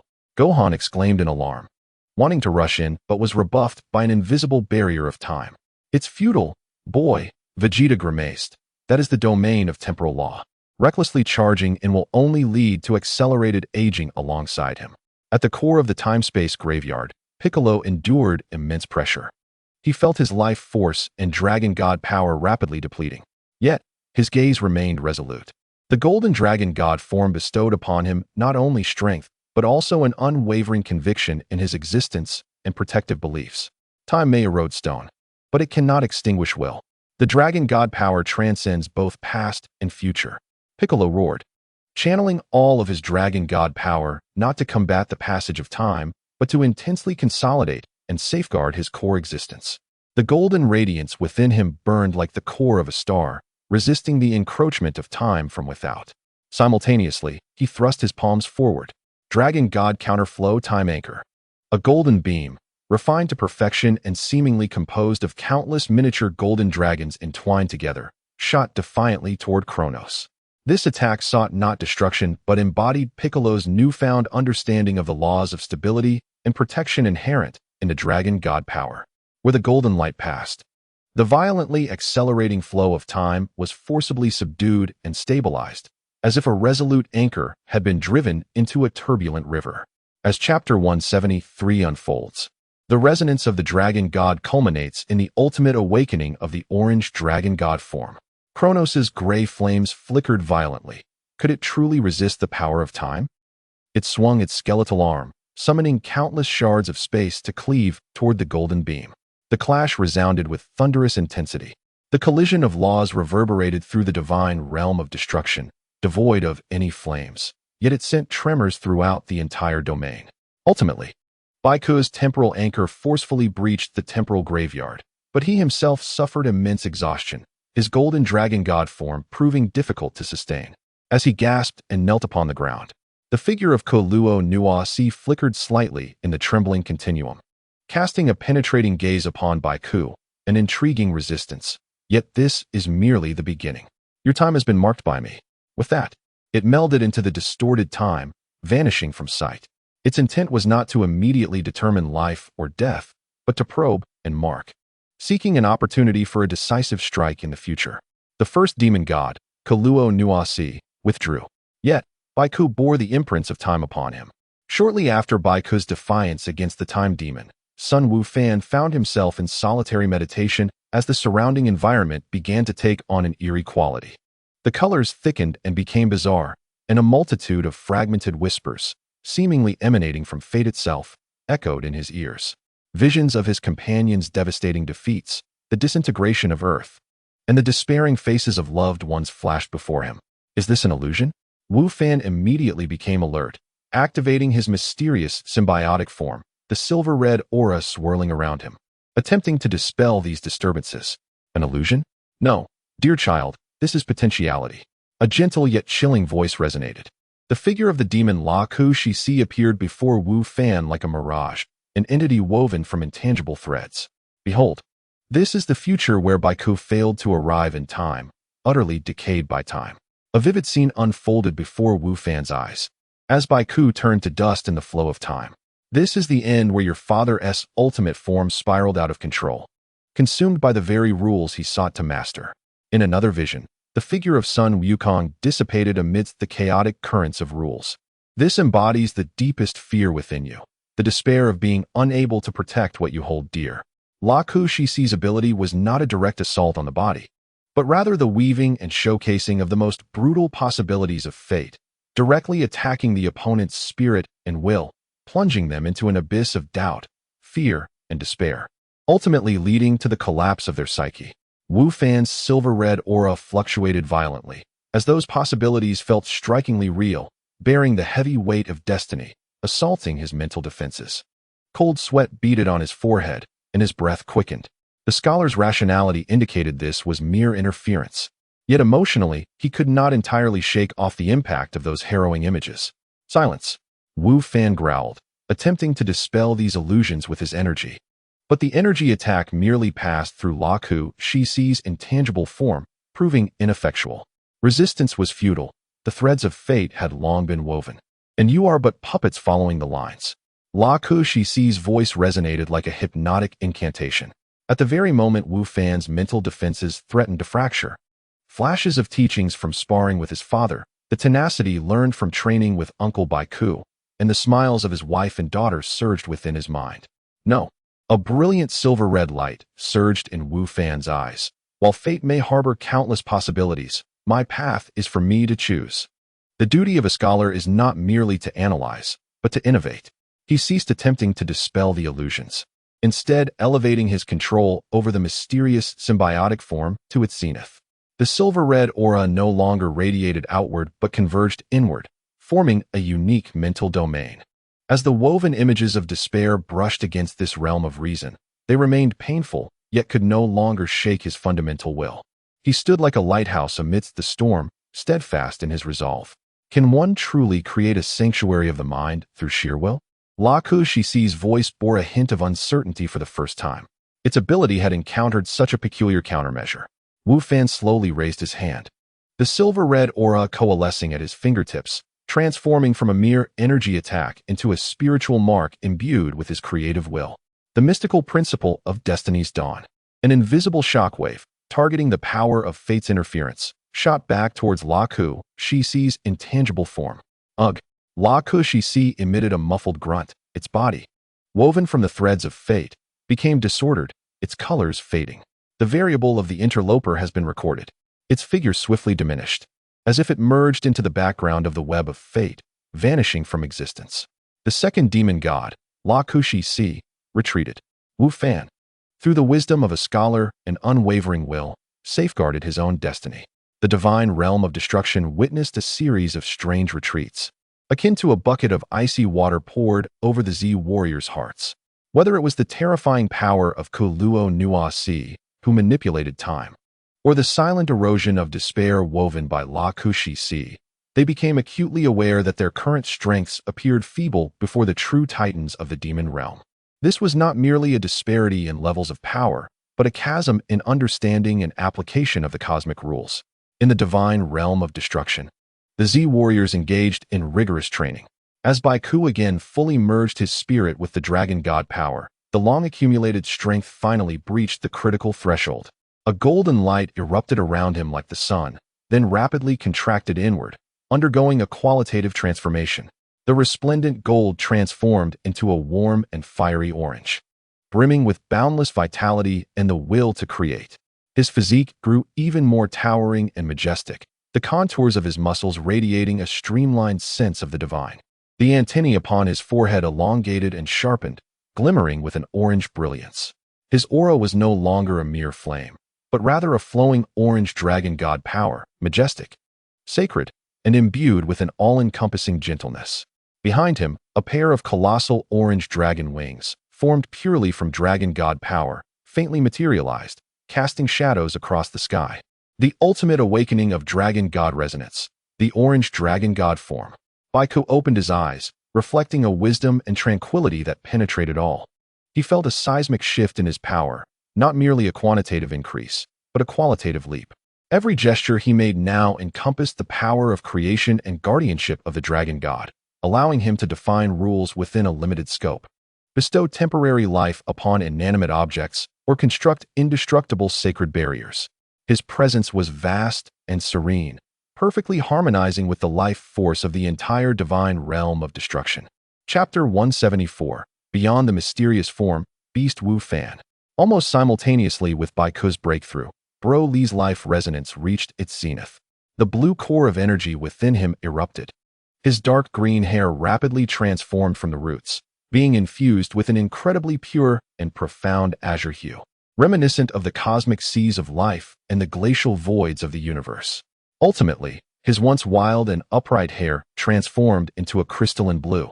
Distinct from the super blue of Sun Wukong and Vegeta, his blue being deeper, with countless green life points shimmering within. The edges of his silver pupils glimmered with a faint green halo, and the ancient vine patterns upon his body morphed into a mysterious tapestry of blue and green. No longer did he radiate a boiling aura, but instead, a bluish life domain, akin to a swirling nebula, teeming with infinite vitality. The ultra-blue life flame form. Broly sensed the changes within him. The legendary Super Saiyan's ferocity had not dissipated, but was perfectly integrated and elevated by this higher tier of divine life. He could unleash an absolute zero shockwave capable of freezing stars, as well as emanate a life-giving radiance that nourished all. His mastery over life energy reached unprecedented heights, allowing him to perceive the birth and demise of life in distant galaxies. The overall strength of the Z Warriors experienced a qualitative leap due to the astonishing breakthroughs of Goku and Broly. However, just as they reveled in their comrades' advancements and prepared for even more arduous training, an urgent communication from Earth shattered the tranquility of the divine realm. Dr. Haida, the deranged successor of Dr. Goluo, harnessed the residual energy scattered during the demonic invasion. The combat data from the Z Warriors, acquired through certain old models of detectors that were not entirely purged, along with his own obsessive research on cell fusion technology, to finally create what he termed the ultimate life form, Super Cell Max. This new cell is fundamentally distinct from its predecessors. It is not solely composed of Earth Warriors cells. Its core integrates trace amounts of demonic matter, derived from the remnants of the annihilated modified androids, and energy imprints of powers such as Goku's Ultra Instinct and Vegeta's Royal Dominance, collected by Dr. Haida through special means. It boasts an almost perfect combat AI, computational abilities far surpassing those of the original cell, adaptive evolutionary capabilities that allow it to swiftly analyze opponents' energy attributes during battle and develop resistances or even countermeasures. Pseudo-rule resistance due to the incorporation of trace demonic matter and energy imprints, granting it a certain resilience against pure energy attacks and basic rule interference. And an infinite energy core implanted by Dr. Haida, theoretically capable of providing limitless energy. Supercell Max appeared abruptly on Earth, its power level exceeding expectations, instantly overpowering the remaining warriors such as Tianjinhan and Krillin, who were not even in the same league. It effortlessly defeated the fused warrior, Super Saiyan 3 Gotenks, who came to challenge it. News of this reached the gods of destruction, inciting their wrath, and they immediately resolved to return to Earth.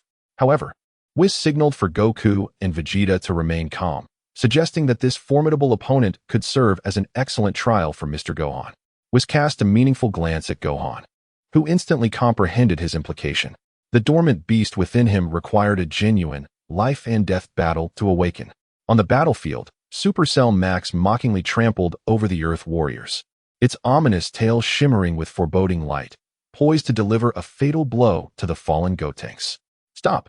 With a thunderous roar, a silver-red streak descended like a falling star between Cell and Gotenks. It was Gohan, racing back from the realm of destruction. Oh, Son Gohan, you have finally arrived.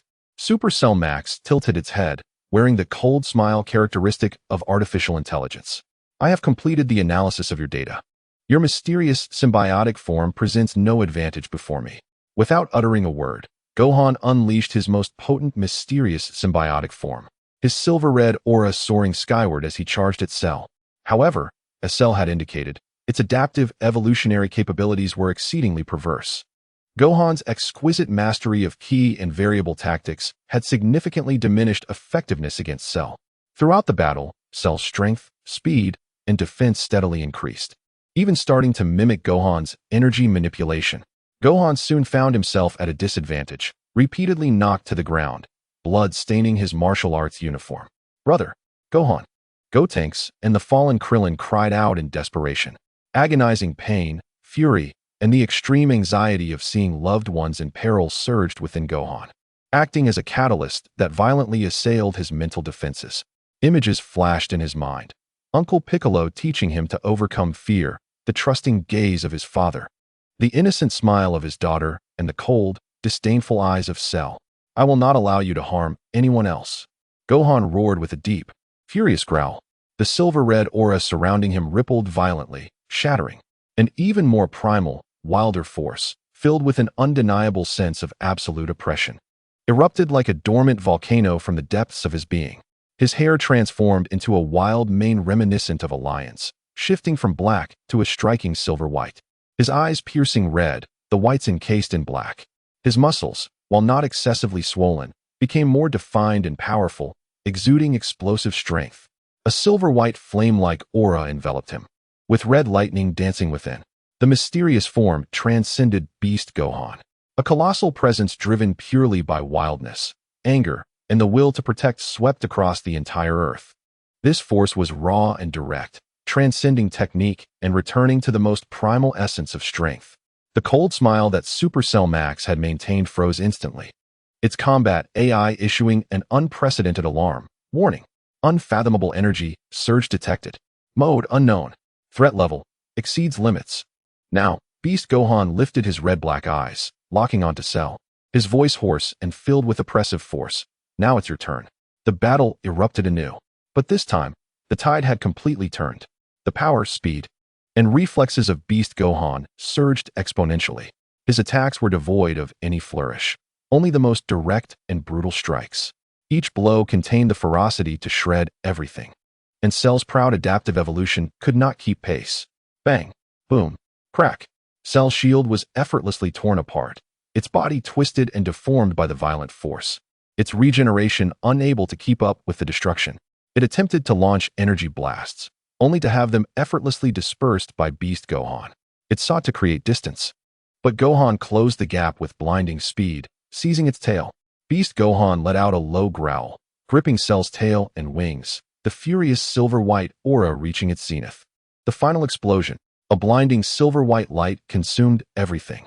When the radiance dissipated, Supercell Max had vanished without a trace, leaving not even the most basic particles behind.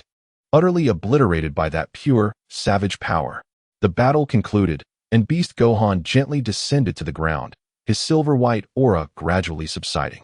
He gazed at his hands, feeling the vast power within him, both familiar and foreign, with a complex expression. He had found his own path, yet the slumbering beast within him instilled a sense of wariness.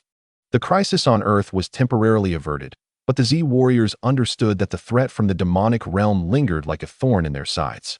Now, with the presence of Orange Piccolo, Super Saiyan Blue Broly, Beast Gohan, and the unfathomable powers of Goku and Vegeta, alongside the unpredictable Frieza, they possessed a stronger foundation to confront the impending storms. However, the true strength of the demonic overlords was far from over. Chapter 175, The Time-Worn Chronos. Just as Earth caught its breath from the menace of Supercell Max, the raging silver-white aura of Beast Gohan had yet to fade from memory when a deeper, more despairing sense of oppression, like an invisible hand, suddenly grasped the heart of the entire planet. The sky did not darken. Instead, it began to exhibit a peculiar desaturation. The clouds lost their shape, transforming into a gray-white fluid. Sunlight ceased to be warm, as if shrouded by dust from eons past. The clamor of the city rapidly fell silent. Even the wind seemed to freeze. This was not an energy shock, but rather time itself was becoming thin and decayed. It's here. Standing in the courtyard of the Baozi Mountain residence, Son Goku abruptly looked up, his expression graver than ever. The invisible force of Ultra Instinct circulated around him, warding off the pervasive decay of time. This nauseating sensation was the doing of that time-manipulating entity. Piccolo, in his orange dragon god form, instantly appeared beside Goku, golden dragon wings shimmering under the fading sky, radiating the power to resist the decay of time. Vegeta, Gohan, and Broly also sensed the disturbance, converging like streaks of light. Frieza's figure quietly emerged atop a distant mountain, his crimson eyes flickering with a mix of intrigue and trepidation. Has the main event finally arrived? Far more tasteful than those defective artificial beings. In the vast expanse of emptiness, akin to a shattered mirror, the first demon god, Kelonos, descended slowly, his colossal skeletal form cycling between youth and age, treading upon the flowing sands of time and fragments of space. His hollow eye socket swept over the Z warriors poised for battle, ultimately resting upon Goku. Mark Dragon God, I have come to claim your time. His hoarse voice seemed to echo from the very end of time itself. Enough with the grandstanding. Vegeta bellowed, his disdain for such supernatural theatrics palpable. Regardless of the demon's identity, before the might of the Saiyan Prince, he was nothing but refuse. Self-absolute sovereignty. The dark blue aura, laced with golden lightning, surged upwards violently as Vegeta shot forth like a cannonball, striking at Kelownos with a fist imbued with the power to shatter galaxies. In the face of this blow, capable of toppling ordinary deities, Kelownos merely raised a single bony finger. Time stagnated. There was no clash of energies. Vegeta's furious momentum slowed drastically, as if ensnared in an infinite, viscous amber, his speed diminishing 1,000-fold within mere meters of Kelownos. His fist, his aura, his furious expression, even the golden sparks dancing around him, all appeared as if viewed through a slow-motion lens. What? Goku and the others gasped in shock. Vegeta, Gohan exclaimed. Kelownos' raspy voice dripped with mockery. Brute force holds no significance in the face of the might of time. With a gentle grasp of his other bony hand directed at the decelerated Vegeta, he uttered, "Time shall strip you away." The dark blue aura enveloping Vegeta began to fade at a visible rate, dissipating not from absorption or dispersal, but as if subjected to the relentless erosion of time. Aging and wearing away, he felt his stamina and energy drain away rapidly, as though he had endured a millennium of combat in an instant. Damn it! Vegeta roared inwardly, desperately channeling the will of his royal sovereignty in an attempt to break free from the shackles of time. But the invisible chains proved remarkably resilient, his power waning under the erosion of time. Release him. Goku moved into action.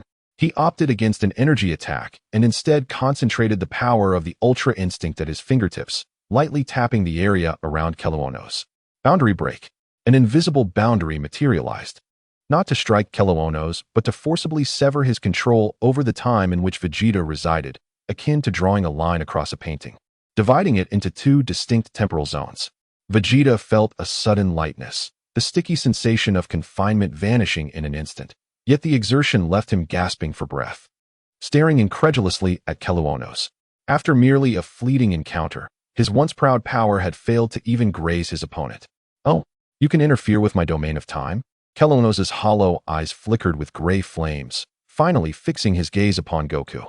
"Your existence, the bearer of Ultra Instinct, is a mistake in itself." He abandoned his pursuit of Vegeta, extending his bony palm towards Goku. Temporal labyrinth, eternal corridor. In an instant, the space around Goku was infinitely folded and stretched, the flow of time becoming chaotic. A second felt like a year, and the next seemed to reverse. He found himself ensnared in a twisted, boundless corridor of time and space devoid of any exit. Even the perception granted by Ultra Instinct was severely disrupted under the extreme chaos of temporal rules. Dad, seeing this, Gohan's silver aura erupted as he attempted to tear through the distorted time with sheer force. Fate interferes with causal points. A faint feminine voice, Loxisi, echoed in the void. Gohan's forward momentum abruptly halted, as if he had misstepped, causing his attack to veer slightly off course, missing its intended target by mere inches. A blunder orchestrated by the second demon god in secret. Simultaneously, Broly's Super Saiyan blue transformation ignited fiercely, the azure life energy expanding as he sought to stabilize the tumultuous time with overwhelming vitality. However, Kelownos' dominion over time was of an exceedingly high caliber. While the life domain could mitigate its encroachment, it could not entirely shatter it. Baiku's orange dragon god power formed a massive barrier, shielding the others from the effects of time's passage, yet he too felt inadequate against Kelownos' assault.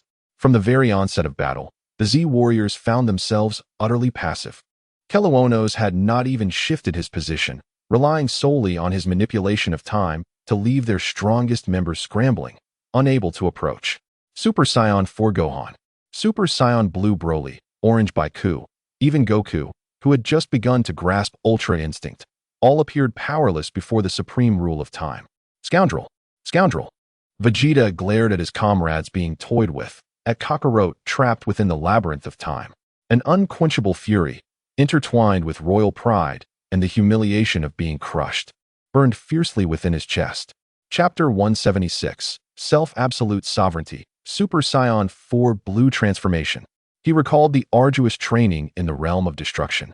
Remembering Vuiz's casual remark during his trials at the edge of a simulated black hole, Mr. Vegeta, your pursuit of royal sovereignty strives for absolute selfhood, but sometimes, embracing and integrating those powers you deem savage and primal may enable you to reach higher dimensions. Primal savagery. Vegeta fixed his gaze on Keluonos. Visions of the great ape flickering in his mind, alongside the wild form of Super Saiyan 4, an emblem of the Saiyans' most primitive and pure power. A heritage he had once scorned, yet was deeply rooted in his bloodline. How could I, Vegeta, fall here? He unleashed a heart-wrenching roar. No longer merely channeling the might of his self-absolute sovereignty, but actively guiding the most ancient, primal blood power of the Saiyans within him, merging it with his meticulously honed will of royal sovereignty in an unprecedented and perilous fusion. With a roar reminiscent of ancient beasts, not of flesh, but of energy manifesting, Vegeta erupted. His body began to undergo a dramatic transformation. The dark blue aura intertwined with golden lightning clashed with the crimson energy of Super Saiyan 4, coiling around him like two furious dragons, each striving to consume the other. His muscles expanded and contracted, bones cracking under the strain. Red fur emerging on his skin only to be swiftly engulfed by the dark blue flames. This was a forced fusion of two utterly distinct and even conflicting power systems, the agony surpassing any torture imaginable. Vegeta felt as though his body and soul were on the brink of being torn apart by these two forces. Yet he did not relent. The pride of royalty, the unacknowledged will to protect his comrades, and the desire to transcend his limits fueled him in this reckless gamble. In a roar that seemed to burn his very soul, the entwined energies reached a critical threshold, not one overpowering the other, but through Vegeta's ironclad will, achieving a precarious yet terrifyingly powerful symbiotic state. Vegeta stabilized, still retaining a roughly humanoid shape, yet his form was now more robust and vigorous, embodying primal strength. His once black hair transformed into deep blue locks reminiscent of a lion's mane, cascading over his shoulders.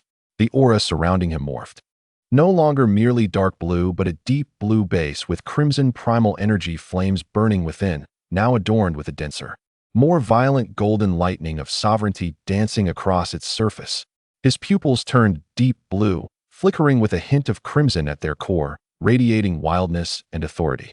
A red energy mark, resembling a third eye, slowly emerged upon his forehead, a force that transcended the dominion of the monarch, surpassing the ordinary Super Saiyan 4, and subtly overshadowing even the incomplete Ultra Instinct of Wukong, surged forth, a magnificent aura amalgamated with absolute dominion and the primal ferocity of the Saiyans.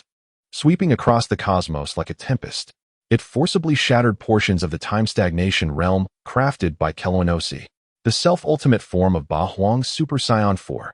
Vegeta slowly raised his head, his heterochromatic eyes locking onto Keluonosi, his voice icy and laden with an oppressive weight. Now, scum, let us recommence the second round. He stepped forward, and the chaotic fabric of time seemed to yield beneath his feet, no longer able to hinder him in the slightest. His fist, imbued with crimson wild flames and golden dominion lightning, tore through the sluggish time, striking solidly against Keluonosi's colossal skeletal chest for the very first time. Crack! The clear sound of bones fracturing resonated through the fading sky. Crack! That crisp sound echoed not only across the heavens, but also struck at the hearts of every onlooker. For the first time, Keluonosi's immense skeletal form was shaken by sheer power. Upon its eternally cycling chest of bone, a distinct fist imprint emerged, and spiderweb-like cracks swiftly spread from its center. The gray flames in Keluonosi's eye sockets flickered violently, revealing a mixture of shock and a hint of incredulous rage. Time was its domain, the power by which it surveyed all beings. At this moment, it was being shaken by a lowly life form through brute force. But it was not over. Vegeta's low growl was akin to thunder. He granted Keluonosi no time to react, unleashing an iron fist fused with crimson wild flames and golden dominion lightning, cascading upon him like a tempest. The imperial continuous assault, no longer a singular attack, but a myriad of fist shadows erupted in an instant. Each punch contained the power to tear apart the stars, and more terrifyingly, The deep blue aura that burned with crimson wild energy seemed capable of scorching the very shackles of time, while the golden lightning that danced upon the surface carried the will of dominion, forcibly stabilizing the chaotic flow of time around Vegeta, allowing his strikes to remain unaffected. Bang, bang, bang, bang, bang. The rapid-fire thuds echoed against Keloanosi's skeletal body. It attempted once more to employ time stagnation, but the intangible quagmire of time disintegrated upon contact with Vegeta's peculiar aura, as if encountering its nemesis, swiftly dissolving and failing. Its once proud manipulation of time was rendered impotent before Vegeta's new form, which fused primal ferocity with absolute will. Damnable insect! The torrent of time rushes forth. Keloanosi roared in fury, its arms flung wide, drawing upon a greater force of temporal law, akin to an invisible, towering tidal wave surging towards Vegeta. This was not deceleration, but acceleration. It aimed to thrust Vegeta's life towards its end in an instant, subjecting him to the relentless erosion of time, leading him to wither and perish. Faced with this torrent of time capable of obliterating any life form in an instant, Vegeta's deep blue eyes, flickering with crimson, bore no trace of fear, but rather ignited with an even fiercer battle spirit. Ferocity unyielding. Dominion, overall. He clashed his fists before his chest, compressing and merging the deep blue, crimson, and golden energies in an unprecedented manner. The crimson energy mark upon his forehead erupted with blinding brilliance. The Imperial Ape God Bahuang Annihilation Cannon. A torrent of energy, neither straight nor uniform, but entwined with the roaring visage of a colossal ape and spiraling lightning, was unleashed. This attack not only harbored unparalleled destructive power, but also embodied a domineering will that negated time itself, declaring supremacy. Chapter 177. The Demonic God, Soul Whisperer Métis. Thunderous roars. The torrent of time collided violently with the Ba Huang Annihilation Cannon. There were no earth-shattering explosions, but rather an even stranger phenomenon. At the juncture where the two powers converged, time and space underwent violent distortion and collapse. It was as if two disparate timelines were grinding against each other, devouring one another. Occasionally, shattered fragments of time splattered forth, landing on the ground and instantly causing that area to experience the ravages of time. Could one truly confront the laws of time with sheer force? Having barely extricated himself from the labyrinth of time, Yukong beheld this scene with astonishment in his eyes. He pondered that even with his incomplete ultra instinct, to contend directly against Keloanosi's torrent of time would not be an easy feat. Vegeta. Piccolo spoke solemnly. The orange dragon god power sensing the complex aura of wildness, pride, and tenacity emanating from the collision's epicenter.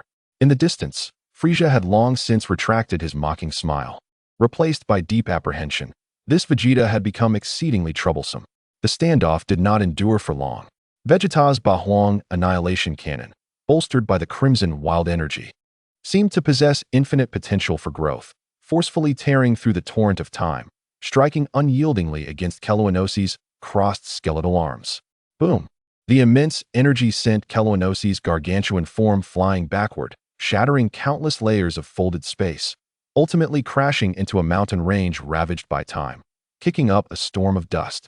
Vegeta hovered in the air, his deep blue locks billowing without wind, the three-colored aura blazing fiercely, resembling a battle emperor descended upon the mortal realm.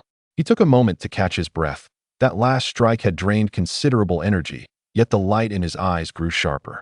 As the dust gradually settled, Keloanosi's form re-emerged. Its skeletal arms were riddled with cracks, and the gray flames in its eye sockets had dimmed significantly. It glared intently at Vegeta, its voice laced with venom and a barely perceptible hint of fear. Enough with the nonsense. Vegeta paid no heed to its threats, vanishing once more, appearing above Keloanosi. His right foot raised high, the three-colored energy coalescing into the shadow of a massive battle axe. The Imperial Termination Axe. The battle axe cleaved through the air, embodying the will to bring about an end to all, and struck down fiercely. Keloanosi emitted a cry of defiance, gathering its remaining temporal power into a distorted shield of time and space in a desperate attempt to resist. Crack! Boom! The shield shattered upon impact. The Imperial Termination Axe came crashing down upon Keloanosi's skull. Time seemed to freeze in that moment. Keloanosi's enormous skeletal form stood rigid, the gray flames flickering in its eye sockets like a candle in the wind, before finally extinguishing completely. Its body, marred by cracks, swiftly disintegrated into the most basic gray sand, cascading down and ultimately vanishing into the air, leaving no trace of its existence behind. The demonic god of temporal decay, Kelowanosi, has fallen. Vegeta gradually descended to the ground, the aura of the imperial ape god receding, yet the overwhelming essence fused with wildness and majesty still sent shivers down spines. He cast a glance at the place where Kelowanosi had dissipated, snorting coldly. The fading phenomenon in the sky began to slowly restore, the frozen time flowing once more. However, all were aware that this was merely the beginning. The fall of Kelowanosi would undoubtedly incite a more frenzied and terrifying retaliation from the demon realm. The remaining 3 demonic gods, along with the unfathomable Lord of Oblivion, still lurked in the shadows, waiting to strike. The Z warriors gathered around Vegeta, gazing at this Saiyan prince who had once again surpassed his limits, their hearts filled with both joy and a heavy burden. The road ahead remained long and perilous. The fall of Kelowanosi, one of the 4 great demonic gods, did not usher in a prolonged peace. Instead, it was akin to a boulder cast into still waters, stirring up even greater ripples deep within the demon realm. The Z warriors understood well that the remaining 3 demonic gods would not relent, and their power might surpass even that of Kelowanosi. After a brief respite, even more frenzied training commenced in the realm of the Destroyer. Vegeta's path of forcibly merging wildness and will in his imperial ape god form had greatly inspired Wukong. Yet this path was not suited for him. His ultimate pursuit is the harmony with all things, the insight and application of rules, rather than absolute domination. However, confronted by the enigmatic powers of the demons, the incomplete realm appears to fall short. He once again plunges into deep meditation, his spirit meandering through the ocean of cosmic laws. He reflects on his battle with Kelowanosi, the torrents of time washing over him, the confounding rules of the space-time labyrinth encompassing and defining him as he murmurs to himself. Weishi once remarked that the essence of the ultimate realm is the pinnacle of existence, which can be perceived, coordinated, and transcended. Transcendence. A spark of inspiration ignites in Wukong's mind. He recalls the path of the Super Saiyan, from the ordinary Super Saiyan to the Super Saiyan God. A transcendence of life levels, from the Super Saiyan God to the ultimate realm, a leap in cognitive dimensions. Thus, why not amalgamate this high-dimensional understanding of rules with the Saiyans' instinctual evolution to continuously surpass limits?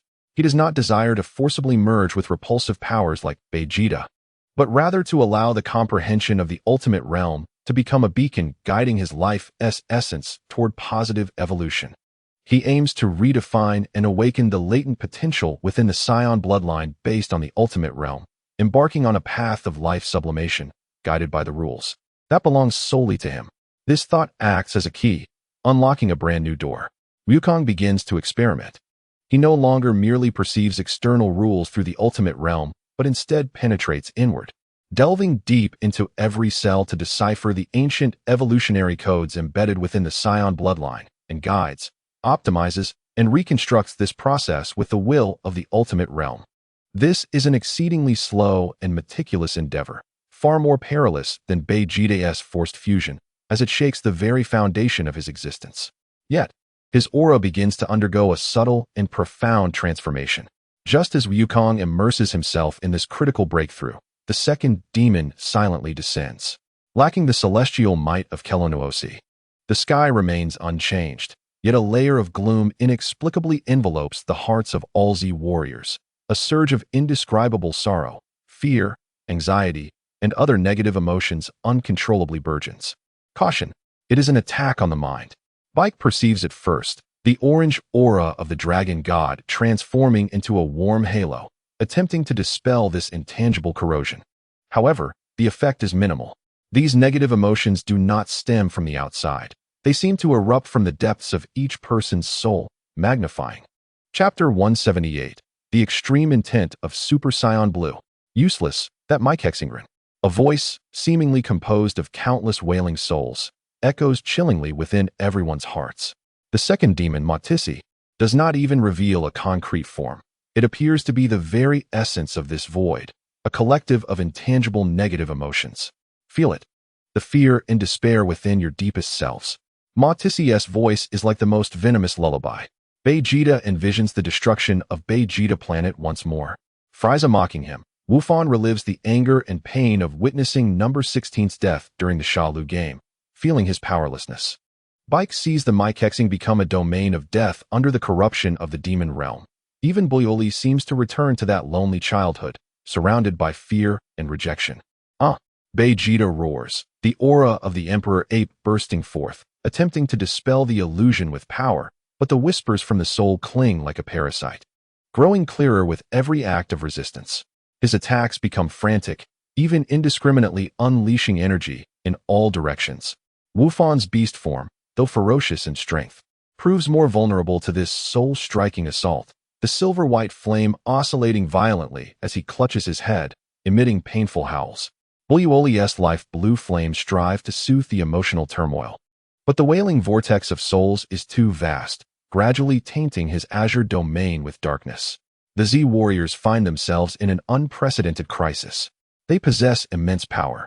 Yet on the soul level, they are entirely suppressed, unable to organize even an effective counterattack. Ma Tissie's abilities are undoubtedly the most bizarre and difficult to guard against they have encountered thus far. Ma Tissie focuses primarily on Vegeta, whose aura is the most turbulent, rendering his mental state incredibly unstable. It seeks to drag this Saiyan prince, who has just slain Kelonoosi, into the abyss of soul collapse first. Behold, Vegeta, how laughable is your so-called pride in the face of absolute power, effortlessly capable of crushing all you hold dear. You shall forever remain a failed prince. The venomous whispers act like daggers, ruthlessly scraping at Vegeta's soul. His Emperor Ape aura begins to flicker uncertainly. The forcibly merged power, already unstable, shows signs of backlash under the soul's onslaught. Shut up, shut up. Vegeta's orifices begin to ooze blood as his consciousness is gradually consumed by fury and chaos. In this critical moment, a mocking voice, starkly contrasting with the soul's whispers, resonates on the battlefield. Look at you, Vegeta, what a pitiful struggle. Frieza, who had somehow appeared nearby, stands with arms crossed, wearing that infuriating grin.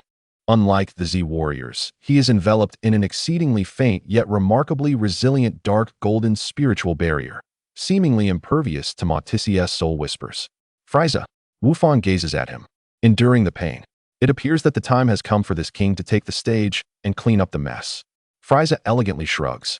Although watching you Saiyan monkeys struggle is entertaining, allowing those demons to feel too pleased would dampen my mood.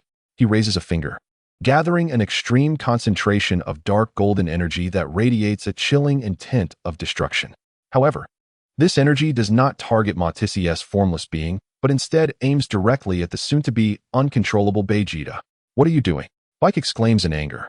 The dark golden energy beam is not an attack. Rather, upon touching Vegeta, it transforms into a cold mental shock, forcibly penetrating Vegeta's chaotic mind. Ugh!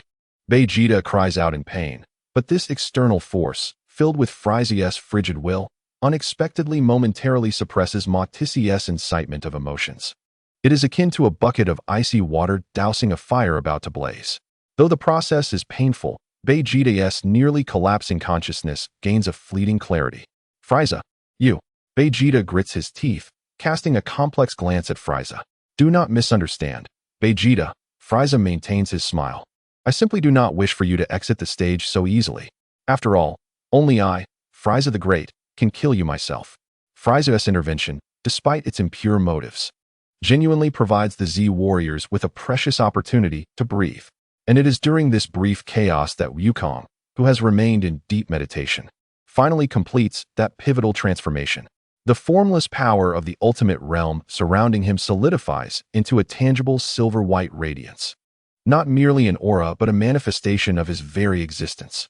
Simultaneously, the Saiyan primal power within him, guided and optimized by the will of the ultimate realm, erupts with a thunderous force, transforming into an extraordinarily pure and profound azure flame. The silver-white light of the ultimate realm and the azure divine energy do not merge, but coexist harmoniously, like light and shadow, complementing each other. The silver light is responsible for insight, coordination, and rule definition, while the azure energy provides boundless energy, and the impetus for life sublimation. His hair turns a crystalline blue, and his pupils display a peculiar blend of silver and blue, radiating an aura that is both vast as the starry sea and profound as the abyss. He has successfully fused the cognitive understanding of the ultimate realm with the divine power of Super Saiyan Blue, forging a path uniquely his own. The extreme intent of Super Saiyan Blue, also known as GT Goku. Wukong opened his eyes, and within them seemed to reflect the intricate tapestry of the universe's rules. He cast a glance at his struggling companions, and then turned his gaze towards the formless, ethereal soul whisperer, Matissi, who lingered in the air. Wukong opened his eyes wide, a silver-blue radiance swirling around him, reminiscent of the very first light at the dawn of the universe. Imbued with the will of purification and order, he directed his attention to the intangible soul whisperer, Matissi. Your tricks must come to an end. His calm words carried an undeniable strength. Wukong extended his finger and gently pointed towards the void. Jijia Jinghua Powen, a wave of silver blue, gentle yet imbued with supreme regulatory power, emanated silently from Wukong's center. Wherever the wave passed, Matissi's malevolent whispers dissipated like snow under sunlight, swiftly melting away, purified. The negative emotions that had plagued everyone's hearts were swept away, as if their souls were cleansed by a warm spring. Vegeta's chaotic energy rapidly calmed, and the pain in Gohan and Broly's eyes vanished without a trace. Chapter 179. The strongest quintet of the seventh universe. No. What kind of power is this? It can purify the whales of souls. For the first time, Matissi's ethereal voice carried a tone of fear and panic. Its formless essence, illuminated by the silver-blue wave, began to manifest. It transformed into a colossal, dark vortex composed of countless tormented faces, at the center of which pulsated a dark core, condensed from pure negative emotions. The malice residing in the shadows should not tarnish the brilliance of life. Wukong's gaze sharpened, as the silver-blue radiance coalesced in his hand into a semi-transparent spear, seemingly forged from the very fabric of rules, with azure divine energy coursing along its shaft. Chalanji pierced through. The silver-blue spear shot forth instantaneously, transcending the confines of space, directly penetrating Matissi's manifested soul core. The piercing wail of the soul resounded through the heavens, as the shadowy vortex twisted violently under the purifying silver-blue light, collapsing, with countless anguished faces seemingly finding release, dissipating into motes of light. Was it a success? Gohan exclaimed in delight. Yet, just as Matissi's soul vortex was on the brink of total annihilation, an unforeseen transformation occurred. The penetrated dark core did not vanish. Instead, it abruptly contracted and then erupted with an even deeper, more despairing darkness. A more solid entity, seemingly forged from pure annihilative soul matter, stepped forth. It bore a humanoid silhouette, yet its features were obscured, save for a pair of eyes ablaze with ghostly green flames, radiating an absolute silence and resentment that froze the very fabric of space. You force me to manifest my annihilation soul body. You shall all pay the price. Matissi's voice, no longer ethereal, now resonated with a chilling, raspy tone, echoing the sorrow of countless souls in the eternal abyss. It thrust its hands towards the void, and a vast, ghostly green domain unfolded around it, radiating a consuming darkness that swallowed all light and hope. Within this domain, there were no longer emotional assaults. Instead, it directly extracted the soul essence from living beings. Piccolo's orange dragon god barrier trembled violently. Broly's life blue flame domain was incessantly suppressed.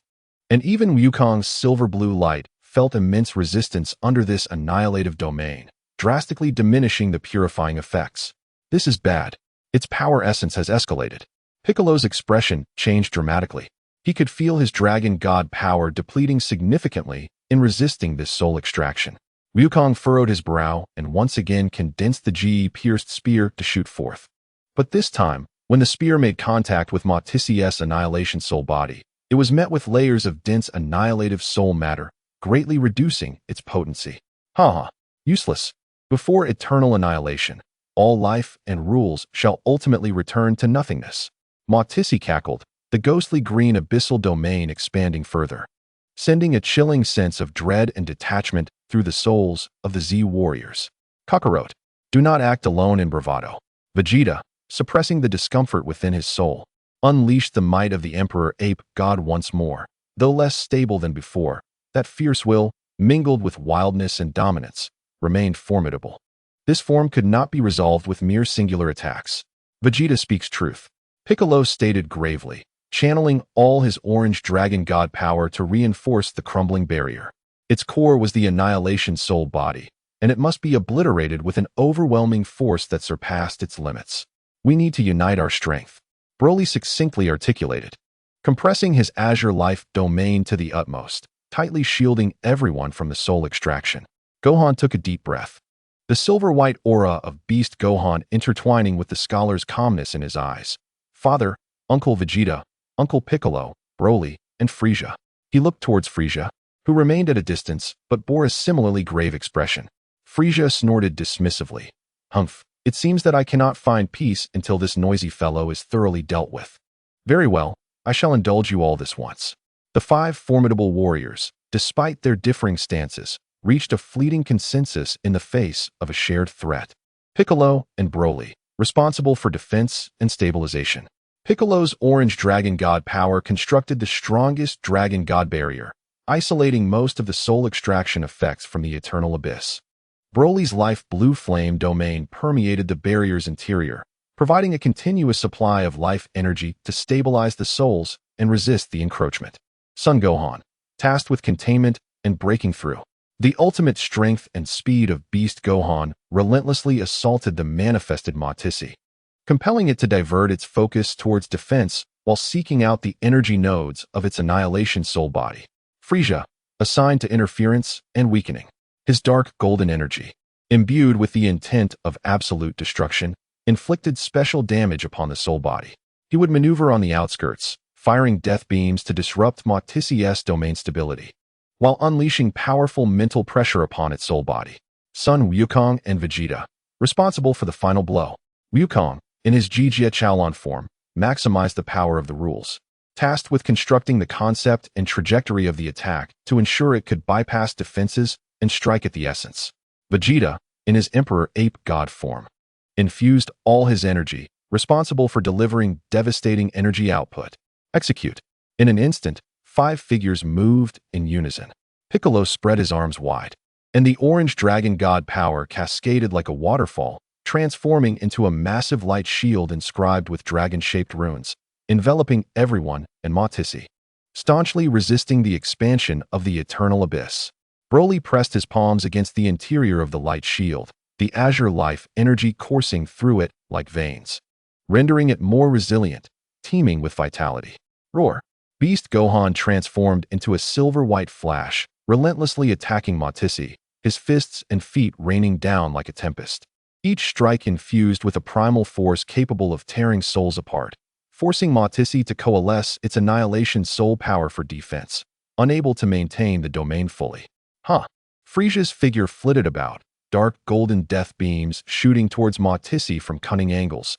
Though they could not inflict fatal wounds, they continuously eroded its soul body, disrupting its energy rhythm. At the core, Wukong and Vegeta floated face to face, their energies synchronizing at an astonishing pace, escalating. Wukong's silver-white Jijia light wove together like the most intricate of nets, defining every detail of the attack, locking onto the most core annihilation essence of Matissi's soul body. Vegeta's Emperor Ape God energy surged wildly into the framework constructed by Wukong. That deep blue, crimson, and golden triad of energy was purified, compressed, and guided by the Jijia power, transforming into an unprecedented torrent of chaotic energy, embodying the opposing yet unified concepts of dominion, wildness, creation, life, and destruction. Moatisu sensed a lethal threat and let out a frenzied roar. The realm of Yongji deep abyss contracted, as all soul energy converged into a singular point, transforming into a colossal, ethereal green soul shield that seemed capable of devouring all souls, positioned before him. Chapter 180, The Bioandroid Beta. Now is the moment. The silver-blue brilliance surged in Wukong's eyes. Vegeta roared fiercely, unleashing all his power, alongside his indomitable pride. Wukong the ultimate law collapses. Vegeta Imperial and Roar Cannon. A beam of light, indescribable by mere color, exuding the primordial chaos of the universe's creation and destruction, erupted between the two warriors.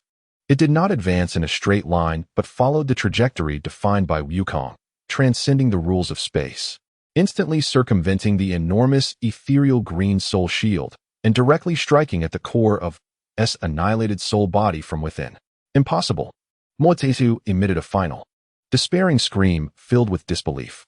The primordial chaos light erupted within him. His solidified annihilated soul body began to collapse, shatter, and purify from the inside. As the ethereal green glow was devoured and assimilated by the chaos light, ultimately vanishing into nothingness, along with the dark core, the second demon lord, who held dominion over the whispers of souls, was utterly obliterated under the combined might of 5 formidable warriors. The ethereal green realm of Yongji Deep Abyss receded like a tide, restoring the sky to its original hues, and the overwhelming sense of oppression dissipated without a trace.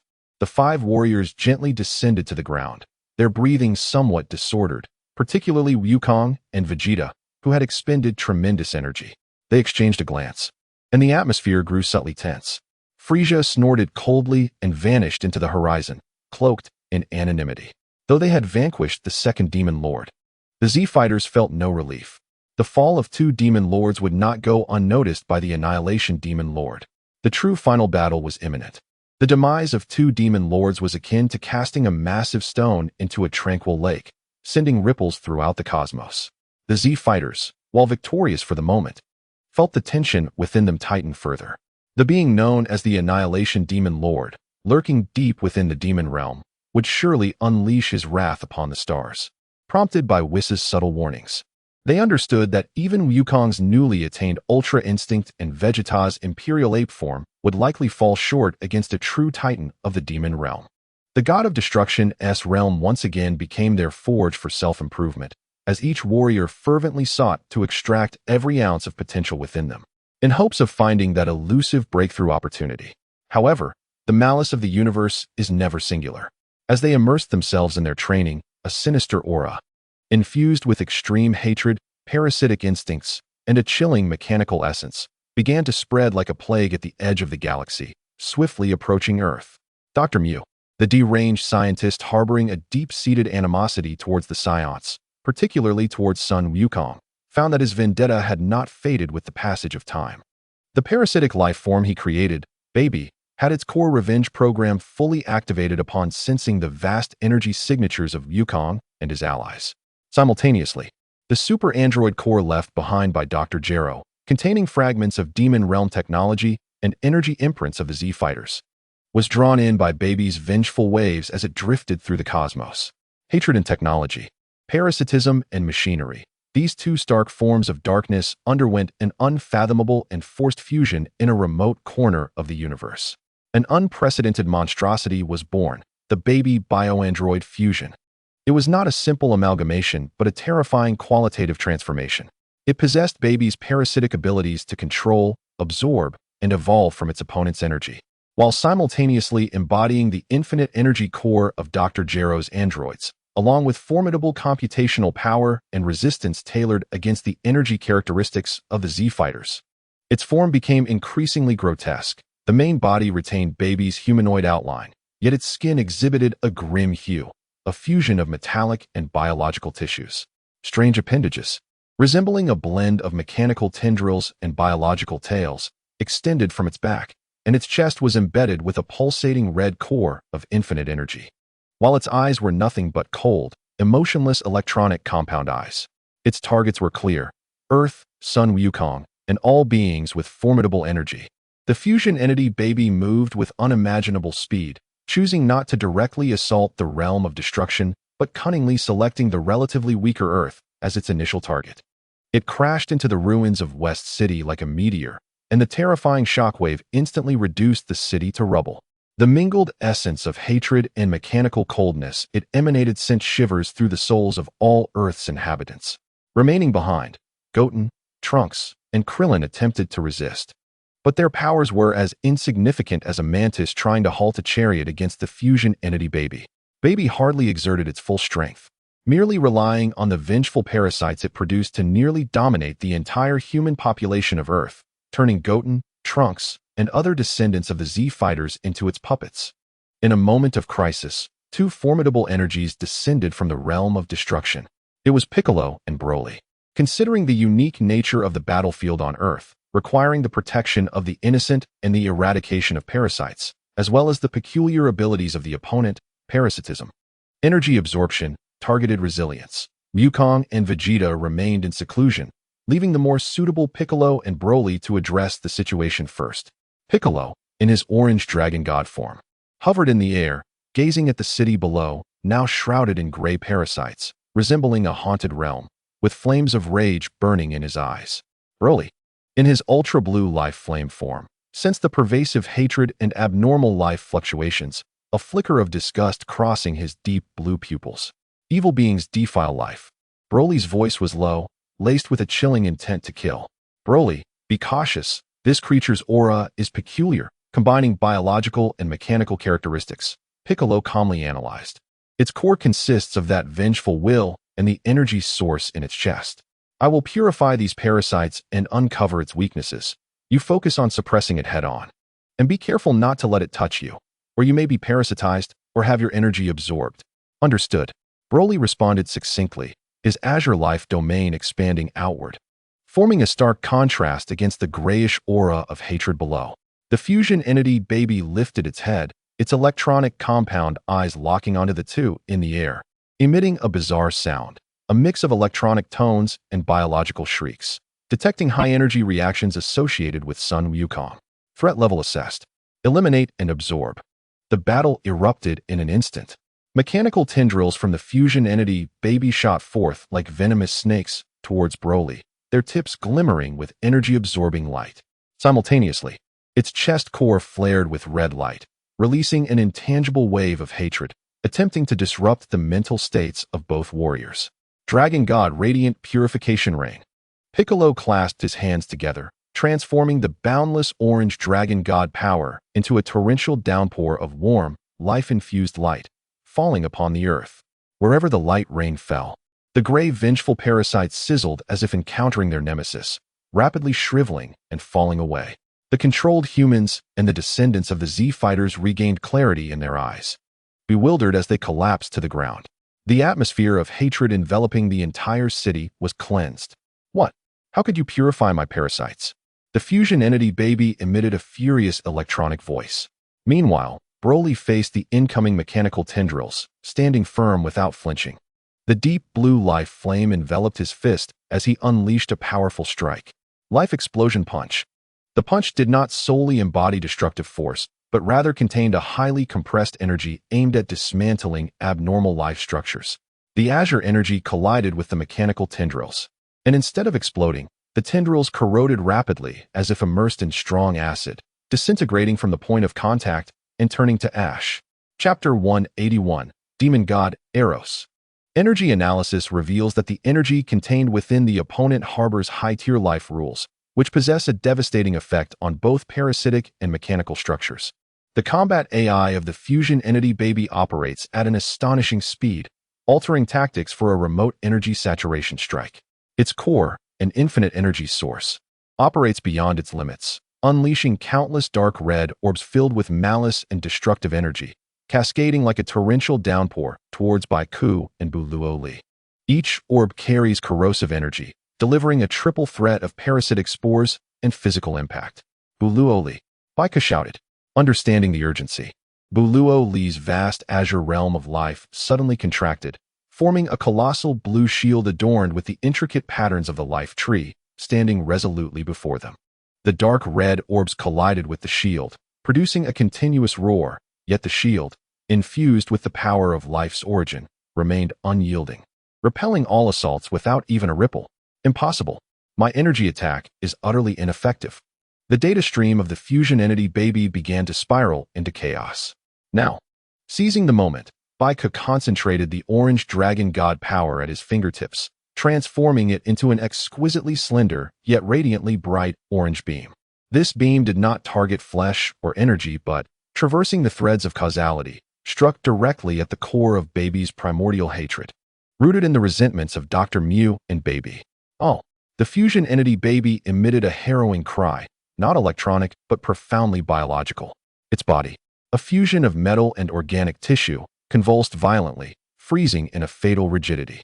Baiku's strike seemed to momentarily revert it from its fusion state back to Baby's original form, severely disrupting its internal coherence. Judgment of life. Buluo Li seized this fleeting opportunity, his hands clasped before his chest, as all the azure life energy within him, along with the vast essence of the legendary Super Saiyan, coalesced and compressed in an unprecedented manner. No longer merely an energy sphere, it transformed into an extraordinarily complex blue crystal, as if composed of innumerable life runes, embodying an absolute will to negate all unnatural and distorted life. Super Blue Ultimate Origin. Buluo Li hurled the life crystal with great force. The crystal, seemingly alive, traced an elegant arc, effortlessly bypassing all energy defenses and physical barriers hastily erected by the fusion entity Baby, merging silently with its flickering core of infinite energy. Time appeared to freeze for a moment. The fusion entity Baby's movements halted completely, its electronic eyes flashing red in a frenzy before succumbing to total darkness. Its ashen form radiated pure azure light from within, growing ever brighter. Unwilling, it emitted a final, faint psychic wave. In the next instant, a resounding crash echoed, not an explosion, but akin to melting ice and snow. The immense body of the fusion entity Baby began to disintegrate on a molecular level within the pure light of life, purifying into countless blue motes, ascending like a reverse meteor shower, ultimately vanishing without a trace. The hatred, parasitism, and control it embodied were entirely purified. Earth has been saved. Baiku and Buluo Li gently descended to the ground, exchanging nods. Though words were scarce, the bond forged through shared combat was profoundly established. The purifying light of the orange dragon god and the judgment of life from the super blue form showcased an unparalleled synergy and power in this battle. In the distance, Goku and Vegeta, having emerged from their seclusion, observed the battlefield through a crystal ball. Goku wore a satisfied smile. Well done, Baiku and Buluo Li. Vegeta crossed his arms, snorting dismissively, yet a glimmer of acknowledgement flickered in his eyes. However, Baiku gazed up at the now clear sky, his brow slightly furrowed. He sensed that the shadows deep within the demon realm had not dissipated. Rather, they had thickened in response to the power exhibited on Earth. Capable of purifying the demonic force, MOTC, and addressing the unique threat, Fusion Baby. With the threat of the fusion entity Baby just lifted, Earth, and indeed the entire seventh universe, had no respite. A wave of decay from Baiku C, coupled with the haunting whispers of MOTC's soul, enveloped the realm of destruction and every corner of Earth like an unavoidable chill. This sensation was beyond description, neither an energy pressure nor a mental assault, but rather a fundamental loss of existence.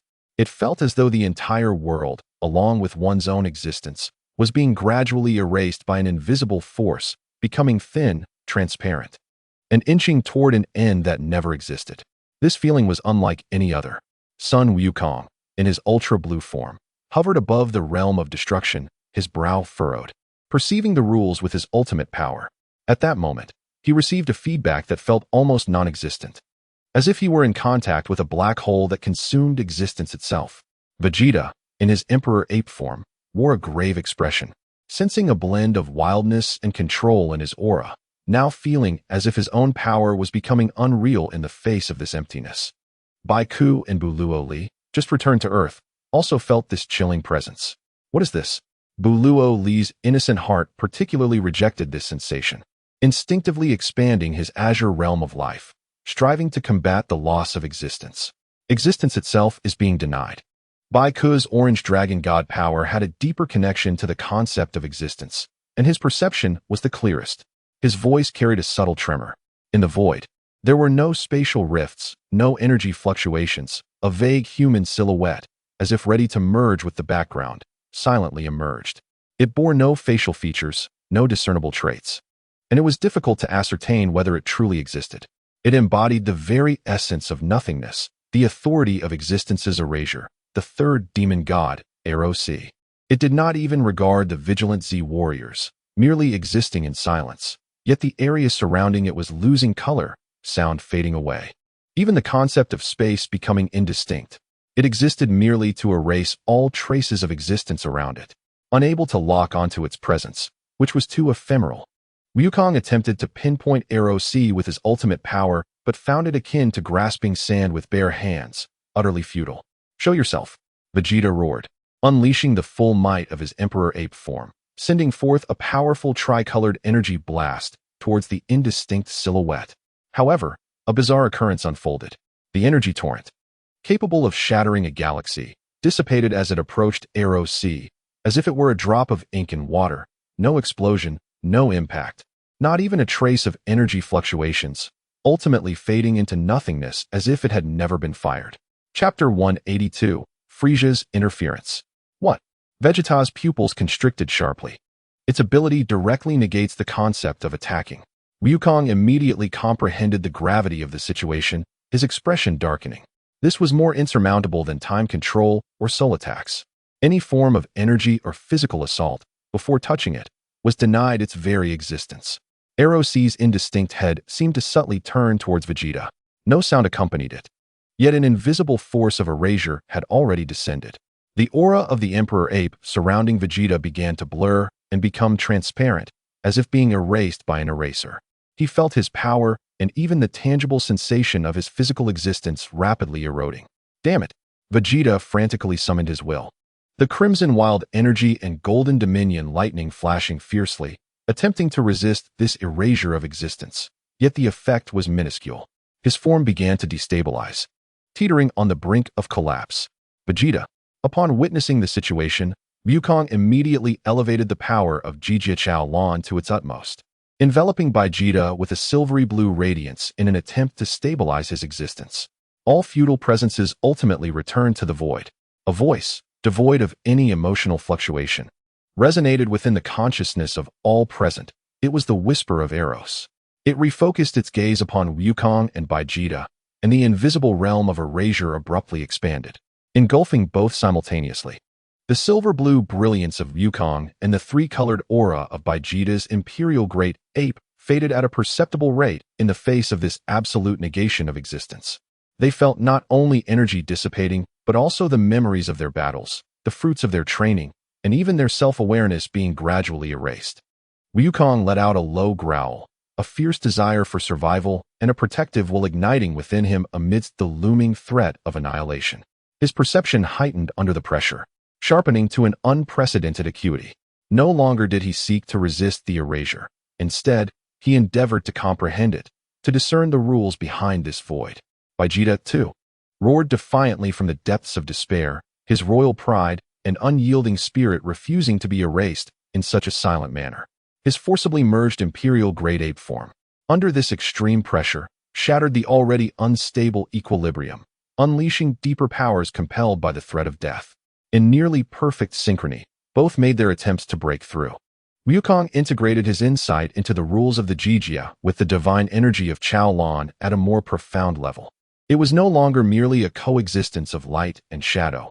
Instead, he allowed the silvery white force of the rules to intertwine thoroughly with the azure divine flames, ensuring that each flow of energy was imbued with stability and definition. He aimed to root his existence deeper within the rules themselves, making it arduous to erase him. Vegeta ceased to suppress the crimson wild energy, instead actively guiding it to engage in a more profound and furious fusion with the deep blue ruling aura. He transformed his wildness into fuel for dominance, while dominion became the reins of his ferocity. He sought to forge his existence into an absolute, undeniable entity. Boom. Two more formidable and profound auras erupted from the brink of despair. Wukong's silver-blue flames deepened, the silver no longer merely aglow but resembling flowing, liquid rules, merging completely with the blue flames to become a dark silver blue. His aura grew more subdued, yet it seemed to connect with the entire network of rules governing the god of destruction. Super 4, Extreme Intent Chao Lan, Second-Tier Rule Synchronization. Vegeta's Imperial Great Ape aura became increasingly ferocious, the deep blue nearly morphing into ink blue, with the inner crimson wild flames burning like the core of a star, while the golden ruling electric arcs on the surface grew thicker and denser. He appeared more robust, exuding primal power and undeniable authority. Super 4, Extreme Chao Lan. Second-Tier Sovereign descends. The power levels of both surged once more, alleviating the sensation of erasure momentarily. Oh, a breakthrough in the face of adversity? Alas, before the absolute void, any enhancement is rendered futile. Eros's flat voice resounded again, its indistinct form seemingly clarifying for a moment, as an even larger realm of erasure surged forth like a tide. Extreme Chaolan explosion. The Imperial End's furious roar. Without hesitation, Wukong and Vegeta unleashed their mightiest attacks. Dark silver-blue energy intertwined with ink blue and crimson gold, merging into two apocalyptic torrents that spiraled like drill bits, crashing fiercely toward Eros. This time, the attack was not entirely erased. The energy, imbued with the power of rules and absolute dominance, fiercely resisted the denial of existence, laboriously pushing forward, even grazing the indistinct outline of Eros. However, it merely brushed against it. Eros lifted its indistinct arm and gently pressed forward, to return to nothingness. These two words echoed like a final judgment. The combined assault, fueled by the full might of the two breakthrough warriors, a horrific energy capable of reshaping the galaxy, dissipated utterly under Eros's casual gesture. As if a bubble had been punctured, vanishing without a trace, leaving not even a ripple of energy behind. The absolute chasm.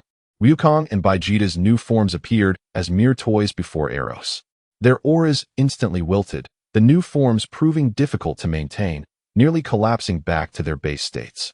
Their faces pale as parchment, eyes filled with disbelief and a hint of despair. It was over.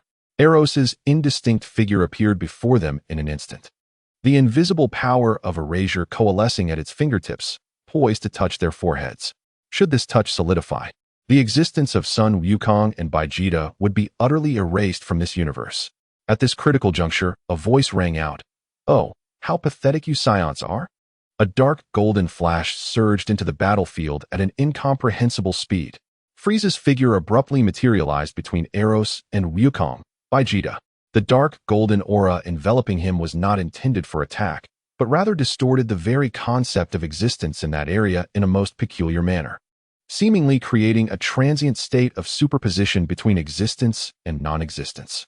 Eros's lethal finger of erasure, striking this distorted region, lost much of its efficacy.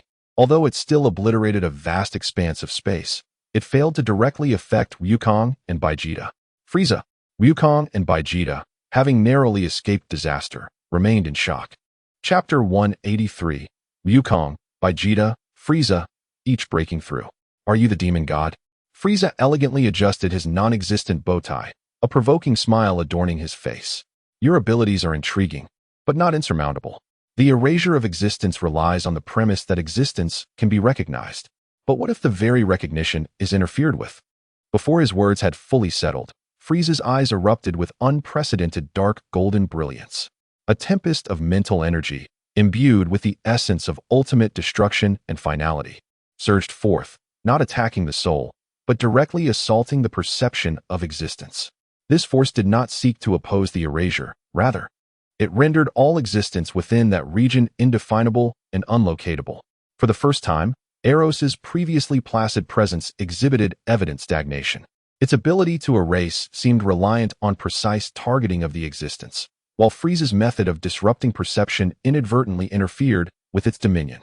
Now, Frieza shouted to those behind him. Though a mocking grin remained on his face, his gaze bore a seriousness that betrayed the immense toll maintaining this interference exacted on him. Wukong and Vegeta instantly comprehended. This was their only opportunity. The three adversaries, Saiyan rivals and the Frost Demon Emperor, formed the briefest, most fragile alliance before this unprecedented foe. The final Kamehameha. Rule enhancement, the ultimate flash. Supremacy apex, the death ballet. Finale of annihilation, a dark silver blue, an ink blue crimson gold, and an ultimate dark gold, 3 streams of energy, each embodying different extremes, yet sharing a common goal, fused into a chaotic and distorted torrent of energy within the perception interference zone that Frieza barely maintained. Crashing violently into Eros, whose movements had slowed due to disrupted perception. Boom. This time, the attack struck home.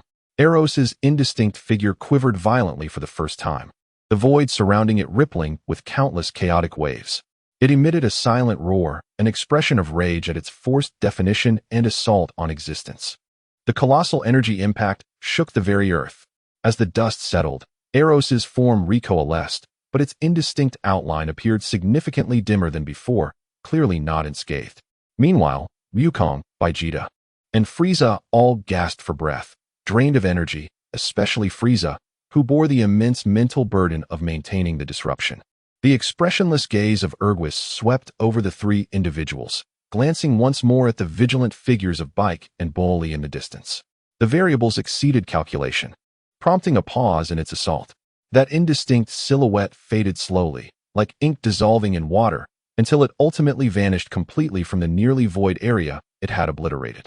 It retreated, not out of defeat, but rather due to the realization that the uncertainties in continuing the battle were too great. The battlefield lay in ruins, and the surviving Z fighters exchanged glances with Frieza, the air thick with a mixture of relief for their survival and a profound, almost suffocating sense of helplessness.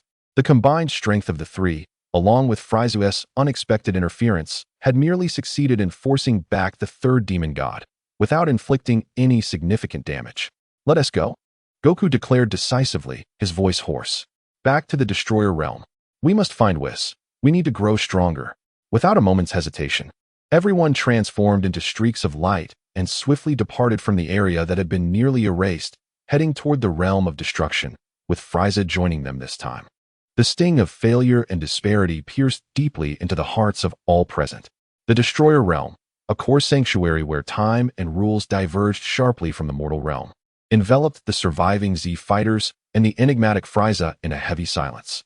The nearly insurmountable erasure capability of the third demon god Erguis loomed like an immovable mountain over each individual heart. Even the proud Vegeta had to concede that their current power was woefully insufficient. Whis floated serenely in the air, the angelic staff shimmering with a soft light as he regarded the weary yet undeterred warriors, and one emperor, before him, maintaining his characteristic, tranquil smile. "Oh dear, it seems we have encountered quite the predicament," he remarked, breaking the silence. Erguis's abilities indeed touched upon the fundamental logic of cosmic rules. Mere accumulation of power proved futile in its presence. "What should we do, Whis?" Goku asked urgently. His Ultra Instinct form had nearly faltered in the face of Erguis, leaving him feeling disheartened. Whis's gaze swept across the assembled group. "The path is not singular. The key lies in discovering your own answers that reach the very roots of existence." Goku pondered over his journey. The culmination of Ultra Instinct lies in both the absence of self and the embodiment of all. Whis spoke to Goku. "Your pursuit of Ultra Instinct harmonizes with all things, but have you considered where the boundary lies when that harmony reaches its zenith? You attempt to define your attacks through rules, yet does that very definition not impose limitations?" Goku fell into deep contemplation, recalling Erguis's power to erase all, a state bordering on nothingness. If his Ultra Instinct remained anchored in a self-centered perspective, would he ever truly grasp that void? Whis guided him into a deeper meditation, transcending mere perception of rules to attempt to merge with them, even temporarily shedding the self. This was an exceedingly perilous endeavor. A moment's lapse could result in complete disorientation within the torrent of rules, leading to the loss of his identity as Sun Wukong. Yet, bolstered by his pure heart and tenacious will, Goku embarked on this inward journey, seeking the critical point where selflessness and totality converge, aiming for a fundamental metamorphosis of his existence. Vegeta's path, the ultimate of dominion, is creation rather than conquest. Whis addressed Vegeta. "Your royal will to dominate is indeed impressive, but what lies at the end of domination? Is it merely subjugation? Or is it to imbue all with new vitality through your will? You have fused with raw ferocity, yet is that ferocity solely for destruction?" Vegeta furrowed his brow. He had always believed that power existed for the sake of conquest and transcendence, never contemplating the notion of creation. Whis encouraged him to observe the remnants of destruction in the Destroyer Realm, where occasionally miraculous new forms of life emerged, adapted to the essence of annihilation. Chapter 184, The Ultimate Quintet Unites. Absolute destruction and the pinnacle of rebirth are sometimes separated by the thinnest of margins, Whis remarked meaningfully. Vegeta gazed at the strange luminescent points blossoming at the edge of annihilation, feeling a profound impact within. He began to experiment, no longer forcing fusion and control through sheer will, but instead guiding the crimson ferocity and deep blue dominance toward a challenging intrinsic reconstruction. He sought to transform destructive power into the cornerstone of protection and creation, solidifying his existence through internal creativity, making it impervious to external negation. This process proved more painful than mere forced fusion, fundamentally challenging the beliefs he had held for so long.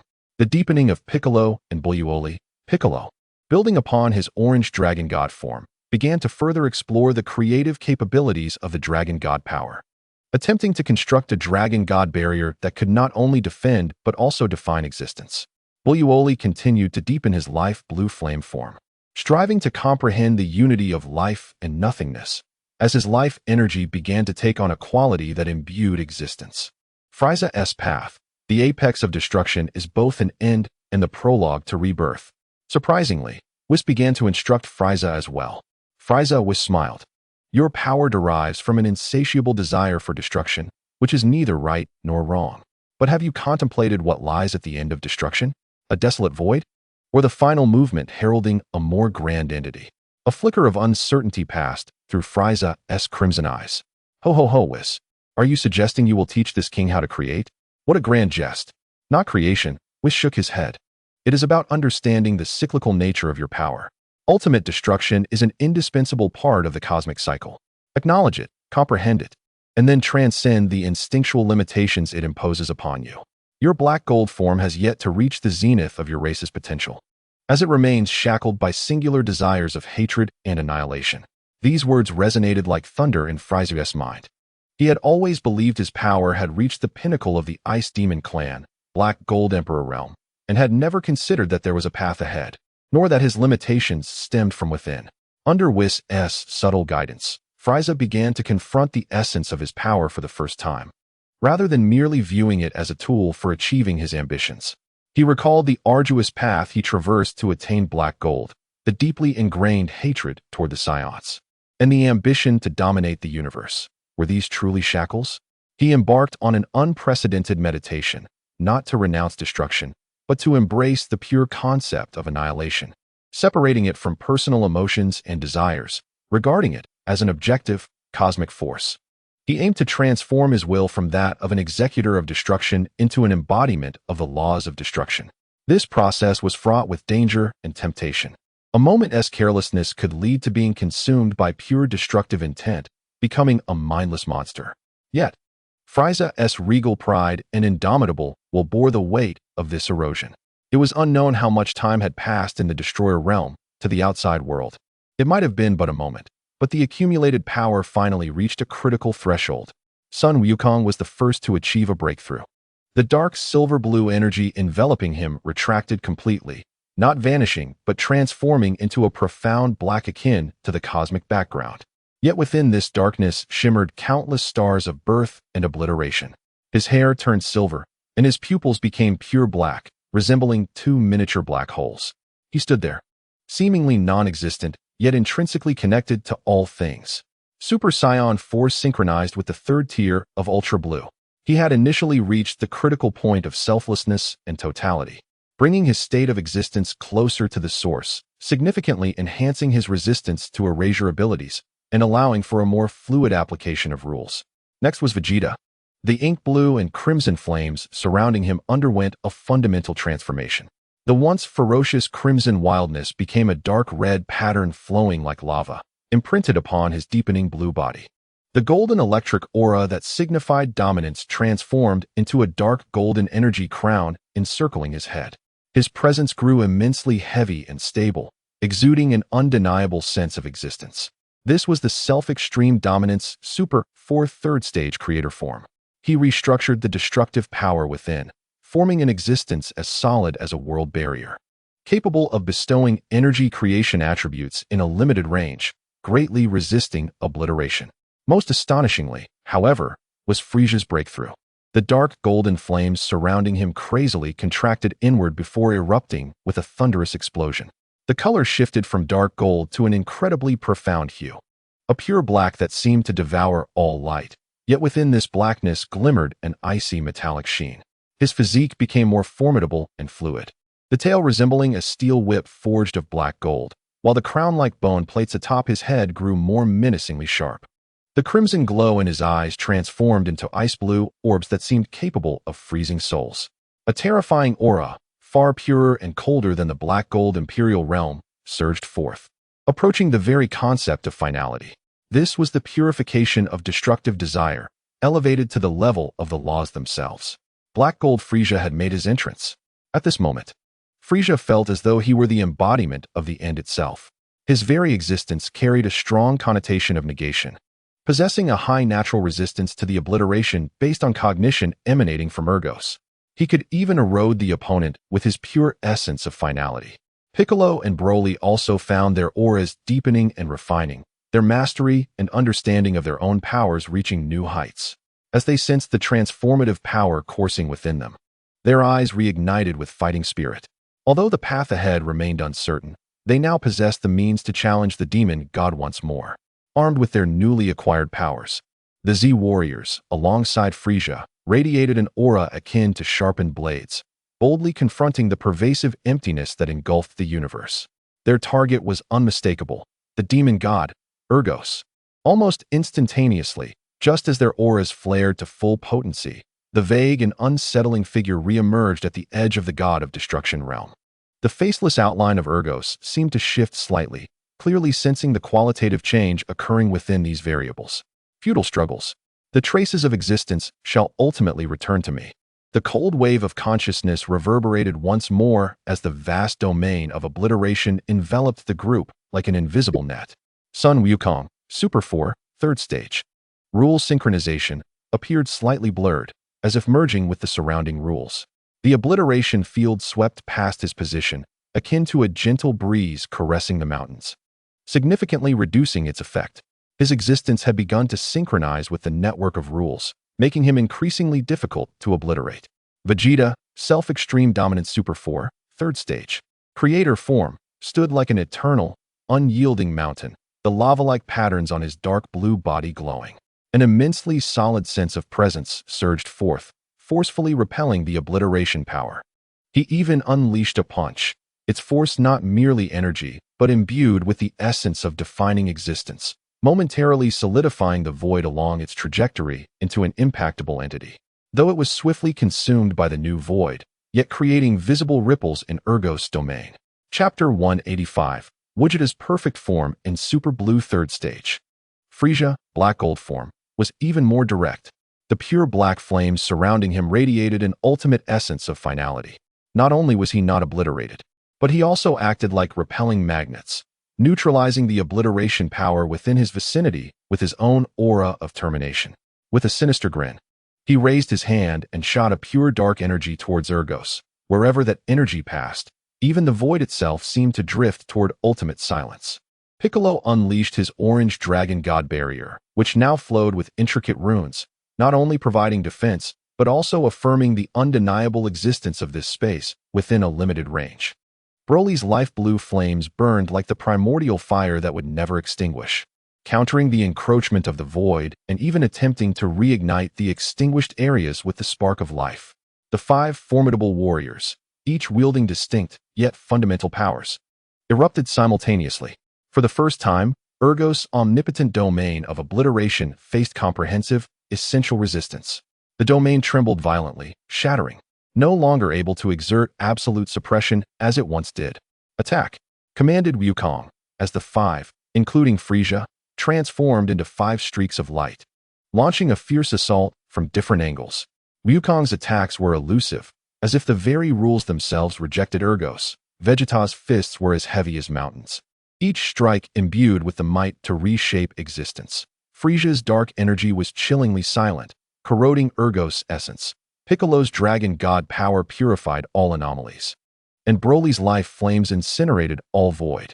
For the first time, Ergos' hazy figure seemed to falter under the torrential barrage of attacks. It continuously employed its obliteration abilities, but facing these essence-enhanced, existence-embodied strikes, the efficiency of obliteration significantly diminished, even requiring more energy. The void surrounding it was relentlessly compressed and penetrated, causing its form to become increasingly unstable. Impossible. How could you achieve this in such a short time? The previously calm waves of consciousness from Ergos finally rippled with clear astonishment and fury. It was thoroughly suppressed. Under the combined efforts of the five, it was forced to retreat. You are pushing me. Ergos emitted a silent roar, abruptly halting all evasive maneuvers. At its core, A point of absolute darkness began to coalesce, one seemingly capable of devouring even the concept of nothingness. Be careful. It is about to utilize its true essence. Whis' voice rang with a note of warning in their minds. Ergos' arms, if they could be called arms, suddenly spread wide, and that point of absolute darkness expanded instantaneously. Not merely covering, but replacing. Centered around it, within a radius of several dozen miles, all aspects of space, time, energy, and rules. Everything, including color, sound, and concepts, vanished. Not merely obliterated, but as if they had never existed. This space transformed into a realm of complete dissolution, where not even the concept of void remained. In this domain, even the concepts of attack, defense, existence, and non-existence lost their meaning. Wukong's synchronization with the rules was forcibly interrupted. Vegeta's solid existence became utterly unsupported. Frieza's essence of finality lost its target, and Piccolo's barrier along with Broly's life fire struggled to burn in a vacuum, instantly weakening. The powers of the five warriors, including Frieza, faced unprecedented suppression within this absolute realm of nothingness.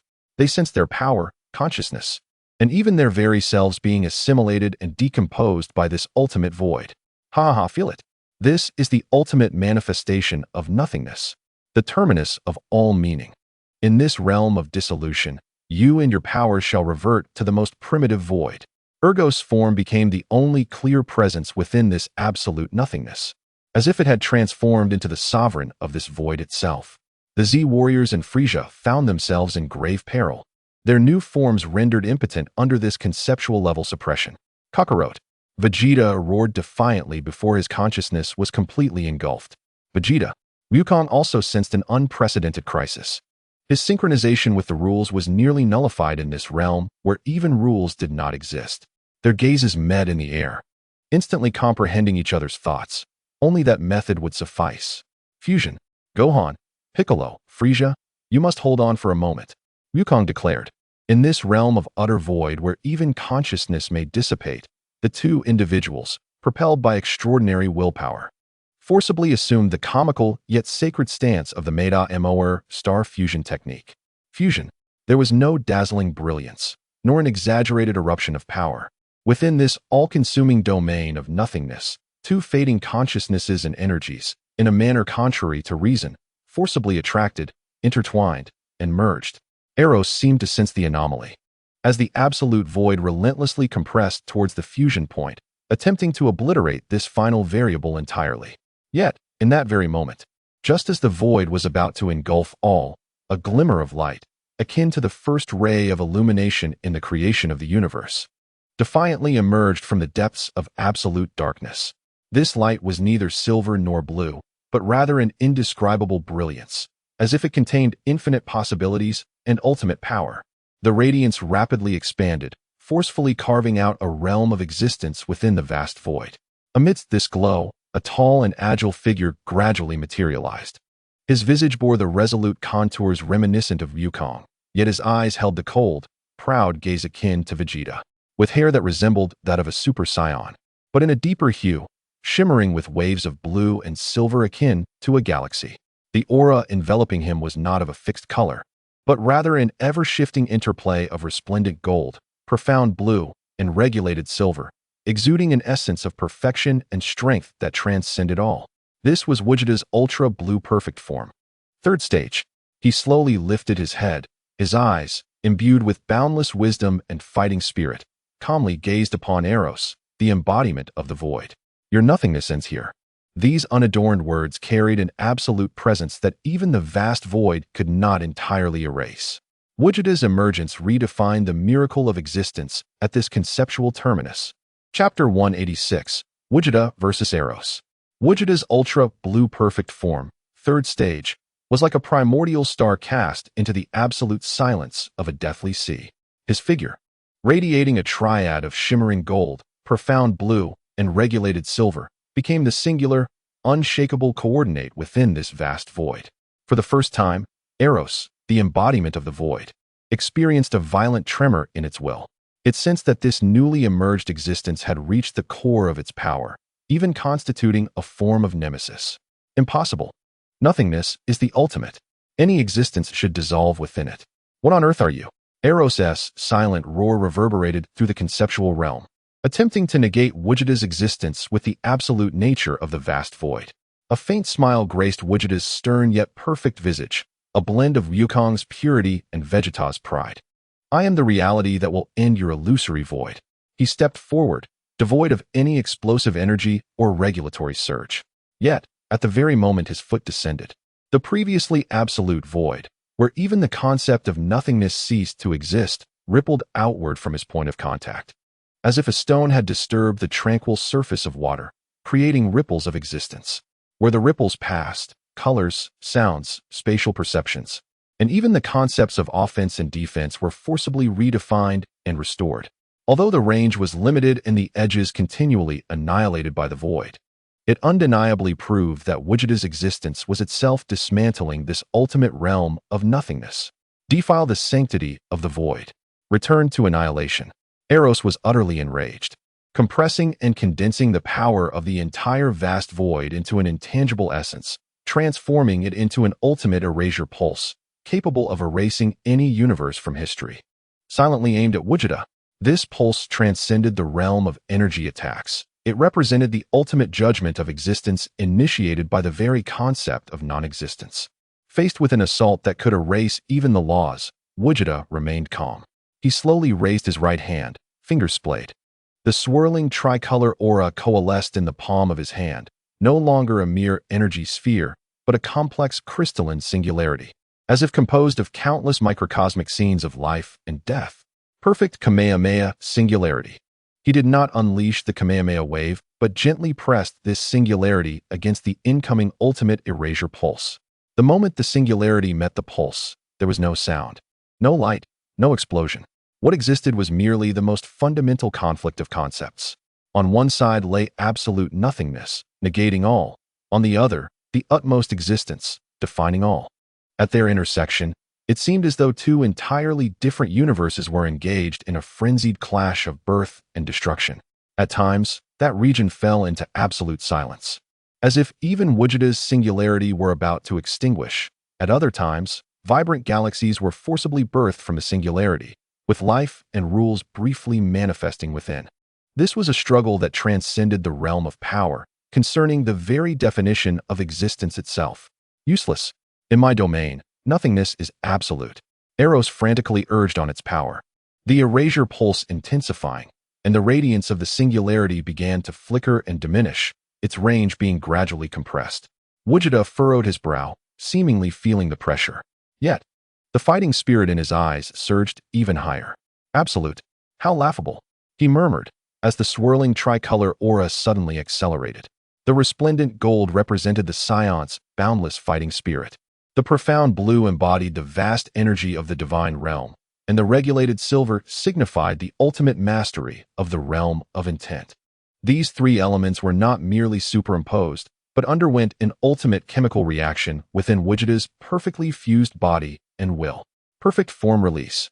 His aura erupted, expanding violently, and the tricolor radiance ceased to swirl, instead merging into an indescribable primordial hue.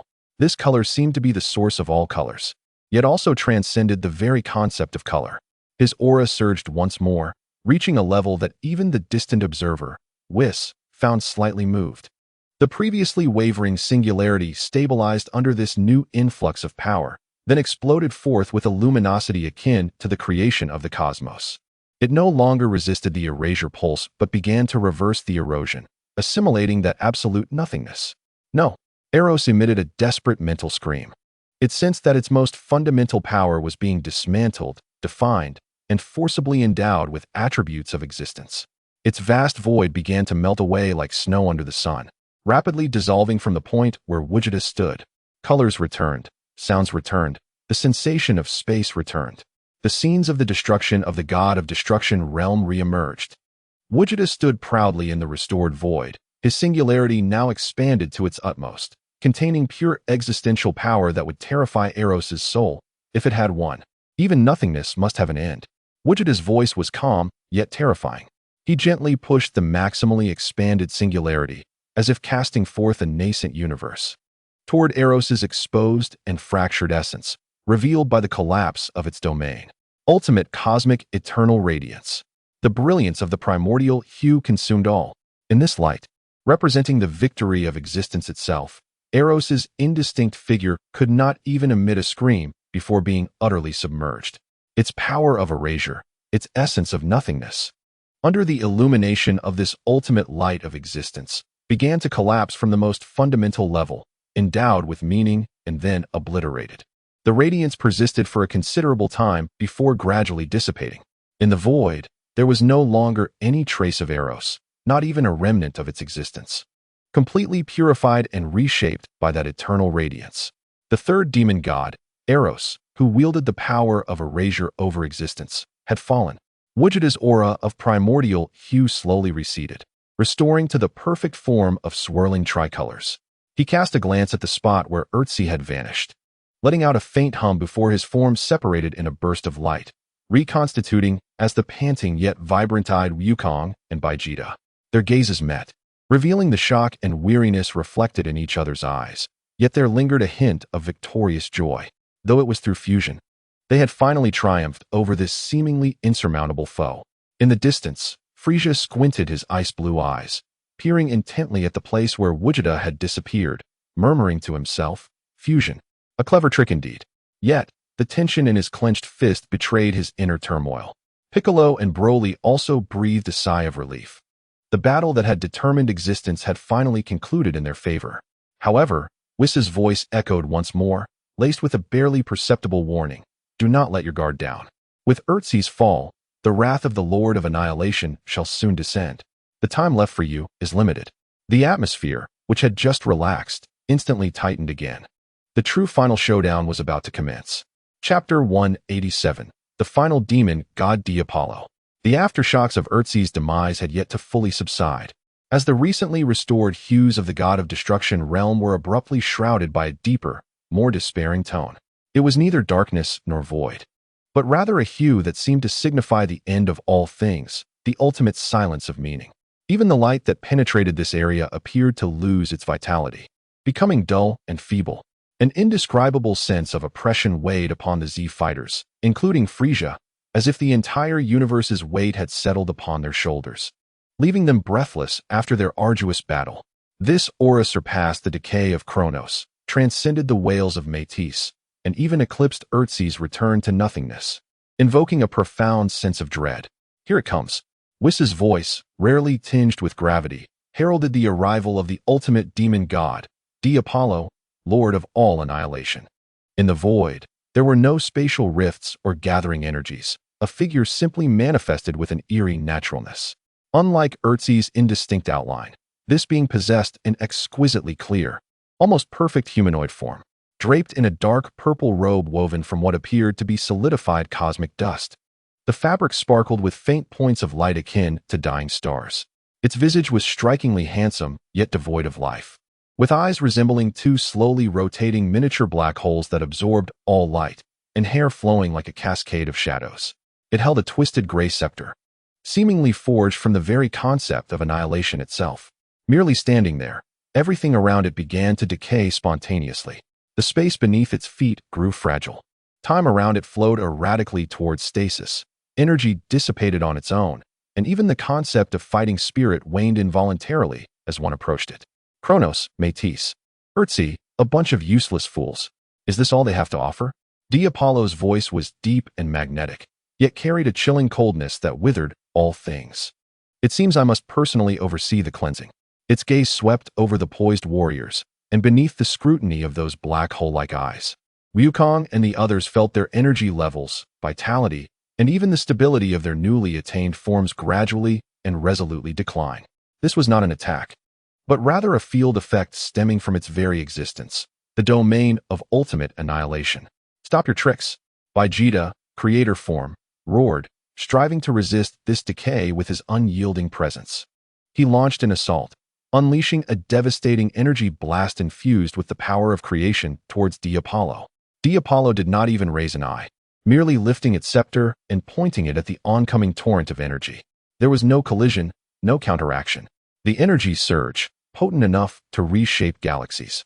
Upon meeting the scepter's tip, had its internal structure and the very concept of attack itself reach an inevitable end, disintegrating into the most basic, lifeless energy particles, merging into the surrounding silence of the domain. What? Vegeta's pupils constricted. His attack had not even warranted a response. Wukong, rule synchronization form, instantaneously teleported behind Diapollo, his fist imbued with the power of rules silently striking towards its back. The trajectory of his attack seamlessly melded with the rules, becoming nearly undetectable and indefensible. However, Diapollo seemed to have eyes in the back of its head, merely turning slightly. That black hole-like gaze flicked towards Wukong, the coordinator of rules. Alas, even rules have their expiration. Wukong felt a sudden instability in his connection to the network of rules, as if the invisible threads binding him were decaying and snapping one by one. His attack's trajectory became chaotic, its power significantly diminished, and with a mere flick of Diapollo's scepter, he was sent reeling backward, blood surging. Frieza, black gold form, witnessing this, felt a flash of ruthless determination in his ice-blue eyes. He transformed into the essence of ultimate termination, unleashing pure black energy like venomous thorns towards Diapollo, attempting to counter annihilation with finality. Pure destruction? Merely a prelude to annihilation. Diapollo's black hole-like eyes glimmered with mockery as it gently halted its gray scepter. Frieza's invincible dark energy, upon nearing Diapollo, was forcefully accelerated, skipping the process and heading straight for its own demise.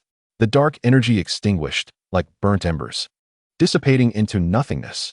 Frieza himself let out a muffled groan, feeling his black gold form suppressed on some conceptual level, rendering it obscure.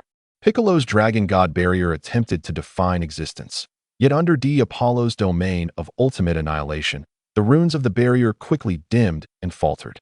Broly's life-infused blue flame sought to ignite vitality, but that overwhelming life force met its nemesis, continuously neutralized and extinguished by the pervasive essence of annihilation. The combined might of the 5 strongest warriors, including Frieza, appeared utterly feeble before the demon god Diapollo. It did not even need to attack actively. Merely existing and performing simple blocks rendered their newly acquired forms and power systems, once a source of pride, as if facing a natural enemy, thoroughly restrained and retreating step by step. Do you feel it? Diapollo's lifeless voice resonated once more as it slowly raised its gray scepter. This is the weight of the end. All struggles, all glories, all existences shall ultimately return to the annihilation I represent. This is an irresistible fate. At the scepter's apex, a point of gray light began to coalesce.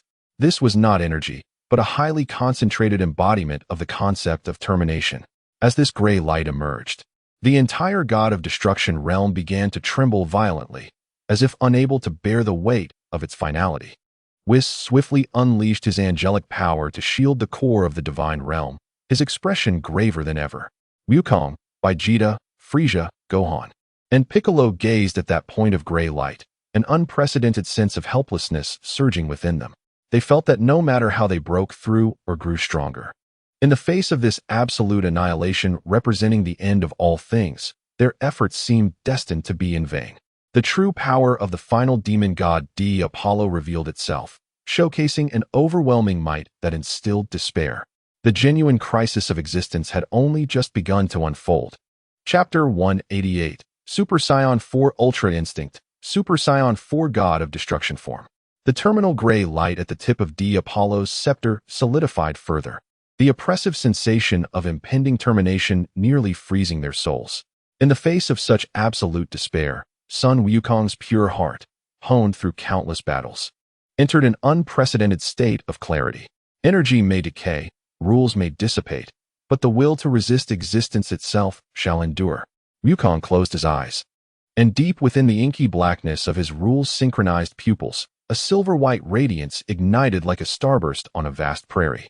He ceased his attempts to harmonize with the decaying network of rules corrupted by Diapollo, instead plunging his consciousness deep into the very essence of his Saiyan bloodline, where the primal and untamed source of power, Super Saiyan 4, resided. In that moment, he melded the state of selflessness from his Zai-Ji with this return to primal ferocity. It was not about control, it was about liberation and guidance. A roar erupted, echoing from the depths of antiquity. Wukong's form erupted in a dazzling silver-white aura, no longer ethereal but imbued with the tangible essence of Super Saiyan 4's fur-like texture.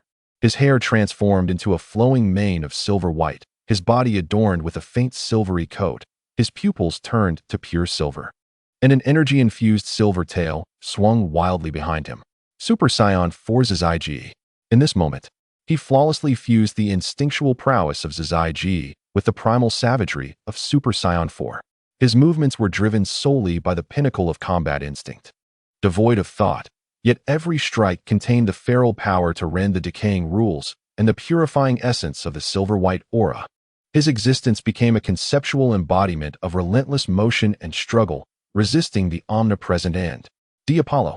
Wukong's silver-white gaze locked onto the demon god, his form vanishing in an instant, only to reappear before D. Apollo, delivering a heavy punch imbued with primal instinct and unparalleled speed, striking down upon the gray staff. For the first time, a flicker of surprise crossed D. Apollo's black hole-like eyes as it swung the staff to block. Boom! The silver-white aura collided with the power of annihilation. And this time, it did not dissipate immediately. Wukong's fist, charged with unyielding vitality and supreme agility, forcefully withstood the suffocating intent emanating from the staff, even pushing back the gray light slightly. Form without substance. D. Apollo snorted coldly. The gray light on the staff surged once more, seeking to obliterate Wukong's silver-white aura entirely. Kakarot. Vegeta, observing Wukong's fierce battle with the demon god, found it intolerable to be left behind due to his royal pride. He recalled Whis' guidance on creation. Gazing at the staff of D. Apollo, which symbolized ultimate destruction, as a wild thought took shape in his mind. Destruction is not merely an end. True destruction clears obstacles, paving the way for the birth of creation. Vegeta roared, no longer merely harboring the power of creation, but actively channeling the crimson ferocity and deep blue dominance within him, aiming for the ultimate simulation and sublimation towards the destructive powers represented by Lord Beerus. He would integrate destruction as a force, a qualification, into his creator form. The dark blue aura surrounding Vegeta transformed wildly into a profound, noble, and infinitely destructive dark purple. The lava-like patterns became purple fissures, spreading across his more robust form. The dark golden energy circlet grew more intricate, symbolizing the essence of a destroyer. His pupils turned to a chilling violet. Super Saiyan 4 destroyer form. He simulated and harnessed the powers of destruction. Although not a true destroyer, his power now bore an undeniable, pure essence of annihilation. This destruction was not the kind that led all things to a natural end as D. Apollo's annihilation did. Rather, it was filled with proactive will, fierce and existing for the sake of cleansing. Your obliteration, I shall dismantle, Vegeta roared, transforming into a dark purple comet, joining the fray. His fist, imbued with destructive power, collided fiercely with D. Apollo's staff. Boom! The dark purple destructive energy and the gray light of annihilation intertwined violently, annihilating. This time, it was not a one-sided dissolution, but rather a fierce confrontation between two fundamentally different concepts of ending. Vegeta's destructive force forcefully dismantled parts of the structure of the gray light of annihilation. Wukong and Vegeta, one embodying ultimate motion and struggle, the other wielding fierce destruction and cleansing, temporarily held off D. Apollo's onslaught. Silver white and dark purple light intertwined, engaging in a titanic tug-of-war against the gray force of annihilation in the skies of the destroyer realm. How intriguing indeed. A twisted smile emerged on D. Apollo's lifeless face. Impressed by their ability to simulate such power, yet you remain shallow in your understanding of annihilation. It abruptly thrust the gray staff into the void, and its black hole-like eyes erupted with a radiance capable of consuming all. Behold the true endpoint. The moment of eternal obliteration. A wave of indescribable energy spread from the staff's center. This time, it was not merely the decay of energy and rules, but the very end of the time axis. In the area enveloped by this wave, the concept of time was forcibly anchored to an absolute terminus. All motion gravitated towards absolute stillness. All change became utterly frozen, and all possibilities were completely erased. Wukong's ultimate mobility in Super Saiyan 4 faced a fatal restraint before this temporal endpoint. His movements slowed to an excruciating crawl. The silver-white aura appeared as if it had been frozen. Vegeta's fierce power as a destroyer also sunk into an infinite quagmire. The energy of destruction barely emerged before being solidified and disintegrated by the absolute silence. Even the speed of thought slowed to a crawl. They were as if nailed in amber at the end of time, helplessly watching as Apollo slowly raised its staff, the tip infused with the power of eternal obliteration, pointing toward their foreheads. The true deadlock. Apollo unleashed the ultimate power regarding the endpoint of time. In this profound silence, at the moment when time stood still, three formidable wills forcefully broke through part of the restraints of eternal obliteration. It was Frieza, Piccolo, and Broly. Chapter 189. The Arrival of the Oblivion Demon Lord. Frieza's black gold form embodied the essence of ultimate finality, and he possessed a certain adaptability to such an end. Piccolo's orange dragon god form contained the power to define existence, and he exerted his full might to construct a microcosmic, temporary domain negating annihilation. Broly's life blue flame was the most tenacious manifestation of existence. His overwhelming vitality akin to a seed struggling beneath frozen earth, burning fiercely. Saiyan monkeys, do not perish so easily, Frieza roared, gathering all his black gold energy into a single point, transforming it into a dark beam of finality that tore through the silence, aimed at Apollo's staff, attempting to disrupt its actions. Define this moment as non-final. Piccolo urged the dragon god power to its peak, forcibly creating a small, safe zone around Wukong and Vegeta where time still flowed. Life erupted. Broly pressed his hands onto the ground. An endless torrent of azure life energy erupted like a volcanic explosion, pouring into Piccolo's barrier, simultaneously morphing into a deluge of life origin rushing toward Apollo. The vibrant energy clashing violently with eternal obliteration, akin to cold water splashing into hot oil. The intervention of these three forces, while unable to completely shatter the moment of eternal obliteration, granted Wukong and Vegeta a fleeting chance to breathe. In this critical moment, the wills of the five connected through their energies like never before. Wukong's unyielding motion and struggle, Vegeta's fierce destruction and cleansing, Frieza's ultimate finality and coldness, Piccolo's steadfast definition and guardianship, Broly's overwhelming life and origin. Five powers touching the essence of the universe, five distinct yet unified wills under the pressure of eternal obliteration, were forced to intertwine, resonate, and transcend. Now is the time. The five roared in unison, thoughts roaring, unleashing all their power without reservation upon their shared enemy. Apollo. Wukong unleashed a silver-white, Zizai Ji Zhongyan pulverizing fist. Vegeta released a dark purple super for destruction finality. Frieza fired a pure black gold emperor death wave. Piccolo constructed an orange-golden dragon god eternal definition barrier, imprisoning Diablo's actions. Broly erupted with a brilliant blue super blue life origin Big Bang. The five emanated ultimate energies representing motion, destruction, finality, definition, and life. Rather than negating each other, they intertwined and fused under a shared will, transforming into an indescribable force. Embodying the cyclical nature of the universe's creation and annihilation, a chaotic primordial torrent encompassing all possibilities and ultimate realities. This torrent represented the most resplendent and fervent resistance that existence could manifest in the face of annihilation. It collided violently with Diablo's eternal silence of annihilation and the flicker of final gray light. No, this is impossible. Annihilation is absolute. Diablo roared with unprecedented shock, anger, and a hint of fear. The clash between the chaotic primordial torrent and the eternal silence of annihilation triggered the most intense conceptual conflict since the dawn of time. Time looped between collapse and reconstruction. Space trembled between annihilation and birth. The rules lamented under finality and definition. Ultimately, before the chaotic torrent, which embodied all the power and will of the five mighty warriors, the eternal silence of annihilation, representing the end of all things, began to retreat and crumble as if confronted with a higher realm of reality. The gray domain of annihilation was gradually consumed, covered, and reshaped by the colorful chaotic torrent. Diablo's black hole-like eyes filled with disbelief as his gray scepter cracked under the torrent's impact, shattering completely. In the final wave of unwilling thought, Diablo was entirely engulfed and purified by the chaotic primordial torrent, along with his powers of universal annihilation, transforming into nourishment for new life, dissipating into the void. The master of universal annihilation, Diablo, fell. The torrent gradually receded, restoring tranquility to the realm of destruction, which, due to the baptism of chaotic primordial power, became even more vibrant and full of life. Wukong, Vegeta, Frieza, Piccolo, and Broly, exhausted, collapsed to the ground, yet their eyes sparkled with joy and relief at their victory. Through their breakthrough in desperation and their unwavering trust and cooperation, they had finally triumphed over this nearly invincible foe. Frieza struggled to stand, glanced at the collapsed Wukong and Vegeta, and snorted, "Humph, I suppose you were somewhat useful this time."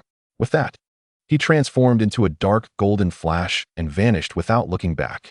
Piccolo and Broly helped Wukong and Vegeta to their feet. The five exchanged silent glances, yet they understood that their bond had irrevocably changed after this battle. However, Whis gazed at the starry sky, his tone imbued with profound meaning. The fall of Diablo signifies that the Lord of Annihilation has lost his final barrier. The awakening of his true self is now on a countdown. The real trial has only just begun. The earth remained tranquil for several months as Wukong and his companions recovered from their injuries. Deep within the cosmos, it seemed as if a pair of indifferent eyes slowly opened.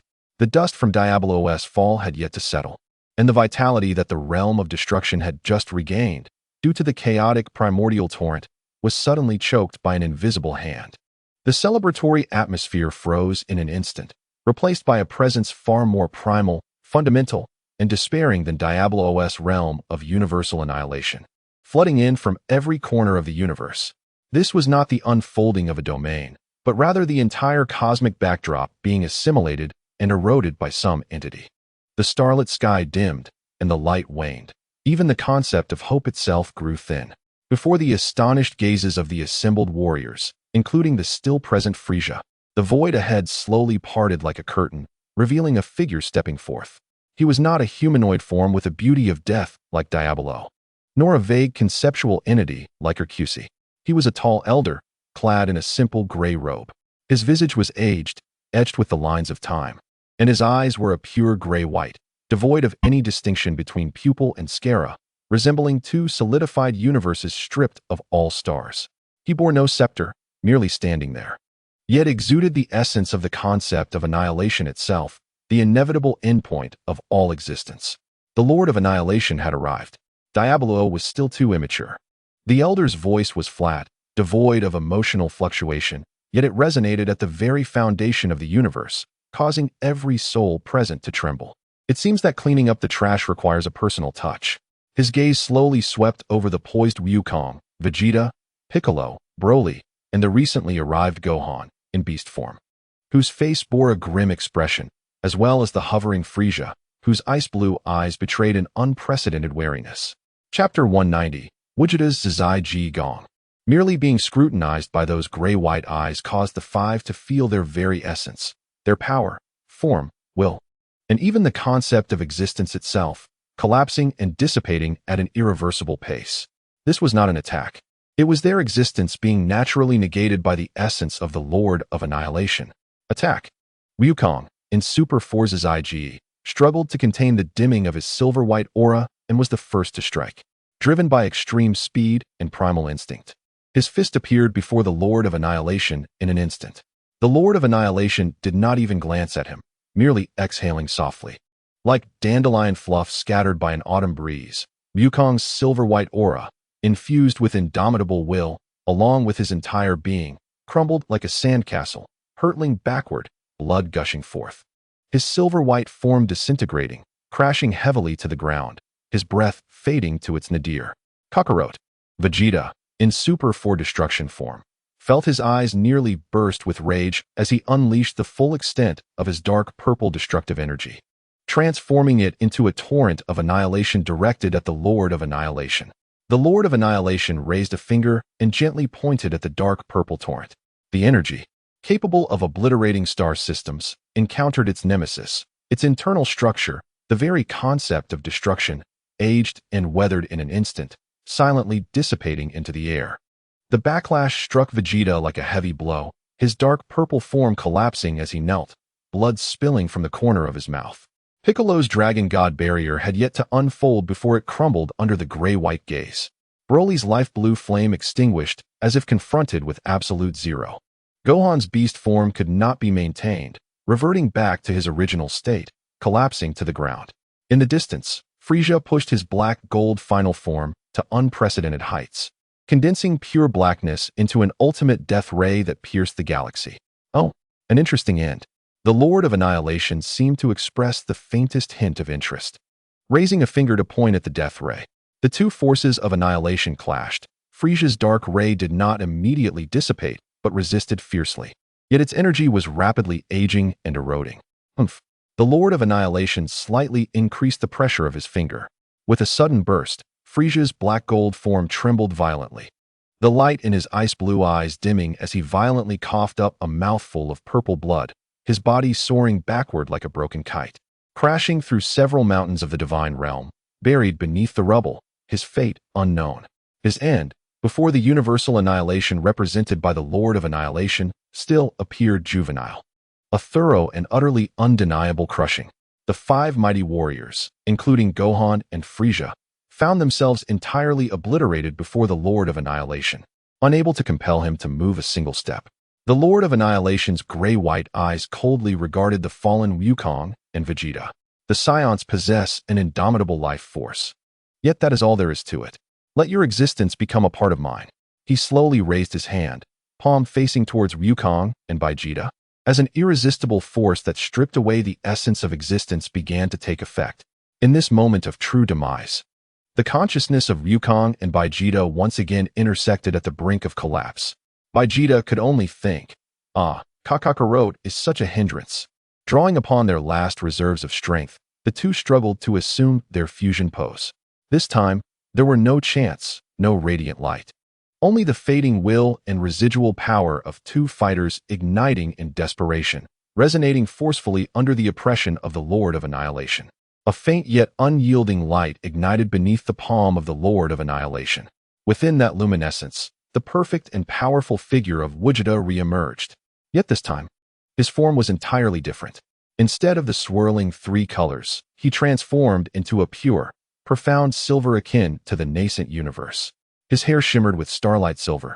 His pupils pierced through all existence with a silver hue, and his aura emanated an infinite potential and the essence of absolute motion in silver.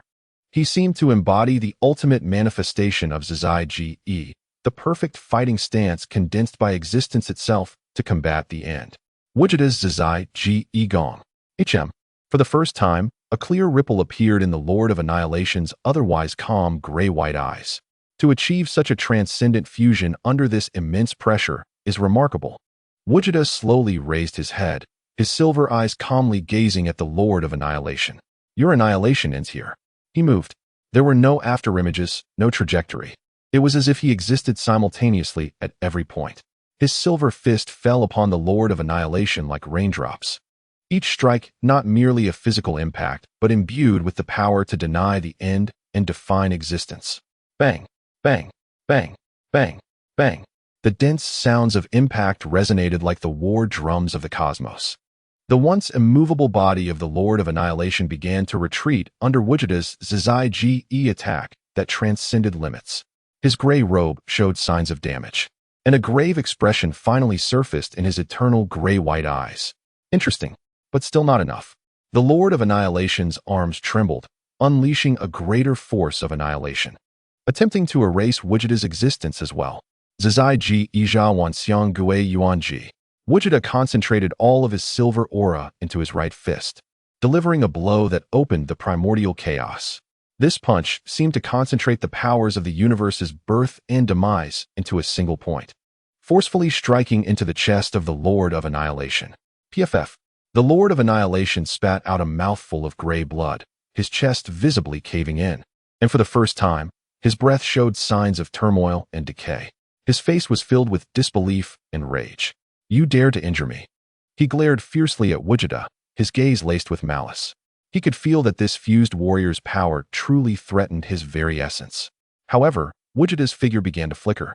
Maintaining this perfect Zizai Ge form consumed an astronomical amount of energy, and the time for fusion was nearing its limit. Humph. This time, consider yourselves fortunate. The Lord of Annihilation shot a resentful glance at Vegeta and the fallen warriors, his form suddenly transforming into a gray light, tearing through space and vanishing without a trace. He chose to retreat. Vegeta's punch, imbued with the power of returning to the source, had severely wounded him.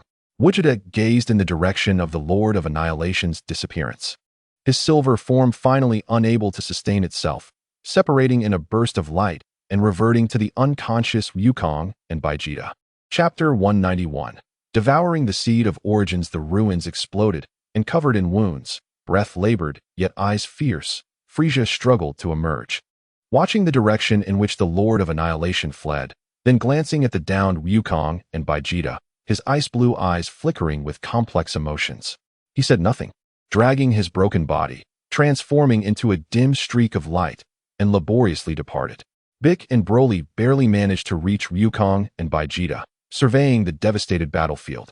Filled with a sense of relief from surviving the ordeal, as well as a deeper feeling of helplessness, even after uniting their powers, and even forcing Vegeta into his perfect Zizai Ge, they had merely injured and driven back the Lord of Annihilation. In a desolate corner of the universe, the injured Lord of Annihilation revealed himself, his aura extremely unstable, gray blood continuously seeping from his chest. Damn that fused warrior and his power. He clutched his wound, his gray-white eyes filled with rage and unwillingness. He needed a stronger power, a complete recovery, and to surpass his peak. Suddenly, he sensed something, casting his gaze deep into the cosmos, where a seed radiating a faint light, yet containing infinite potential and the essence of origins resided. The initial seed of the Yadalate star system. So this is one of the sources of possibility? A greedy and sinister smile crept onto the Lord of Annihilation's face. Perfect. I will use it to compensate for my losses and elevate myself further.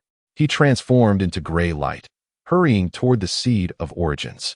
Shortly thereafter, a far more terrifying and profound dark aura, seemingly merging the characteristics of the end and infinite origins, erupted from a point in the universe, rapidly spreading like a plague. Having devoured the seed of origins, the Lord of Annihilation not only healed his injuries, but also reached an unimaginable, entirely new dimension of power. The true ultimate darkness, capable of obliterating the entire multiverse, had arrived. Meanwhile, the Z warriors remained immersed in the exhaustion and pain of their hard-won victory. Earth enjoyed a hard-earned tranquility for several months, yet the tension in the hearts of the Z warriors never relaxed.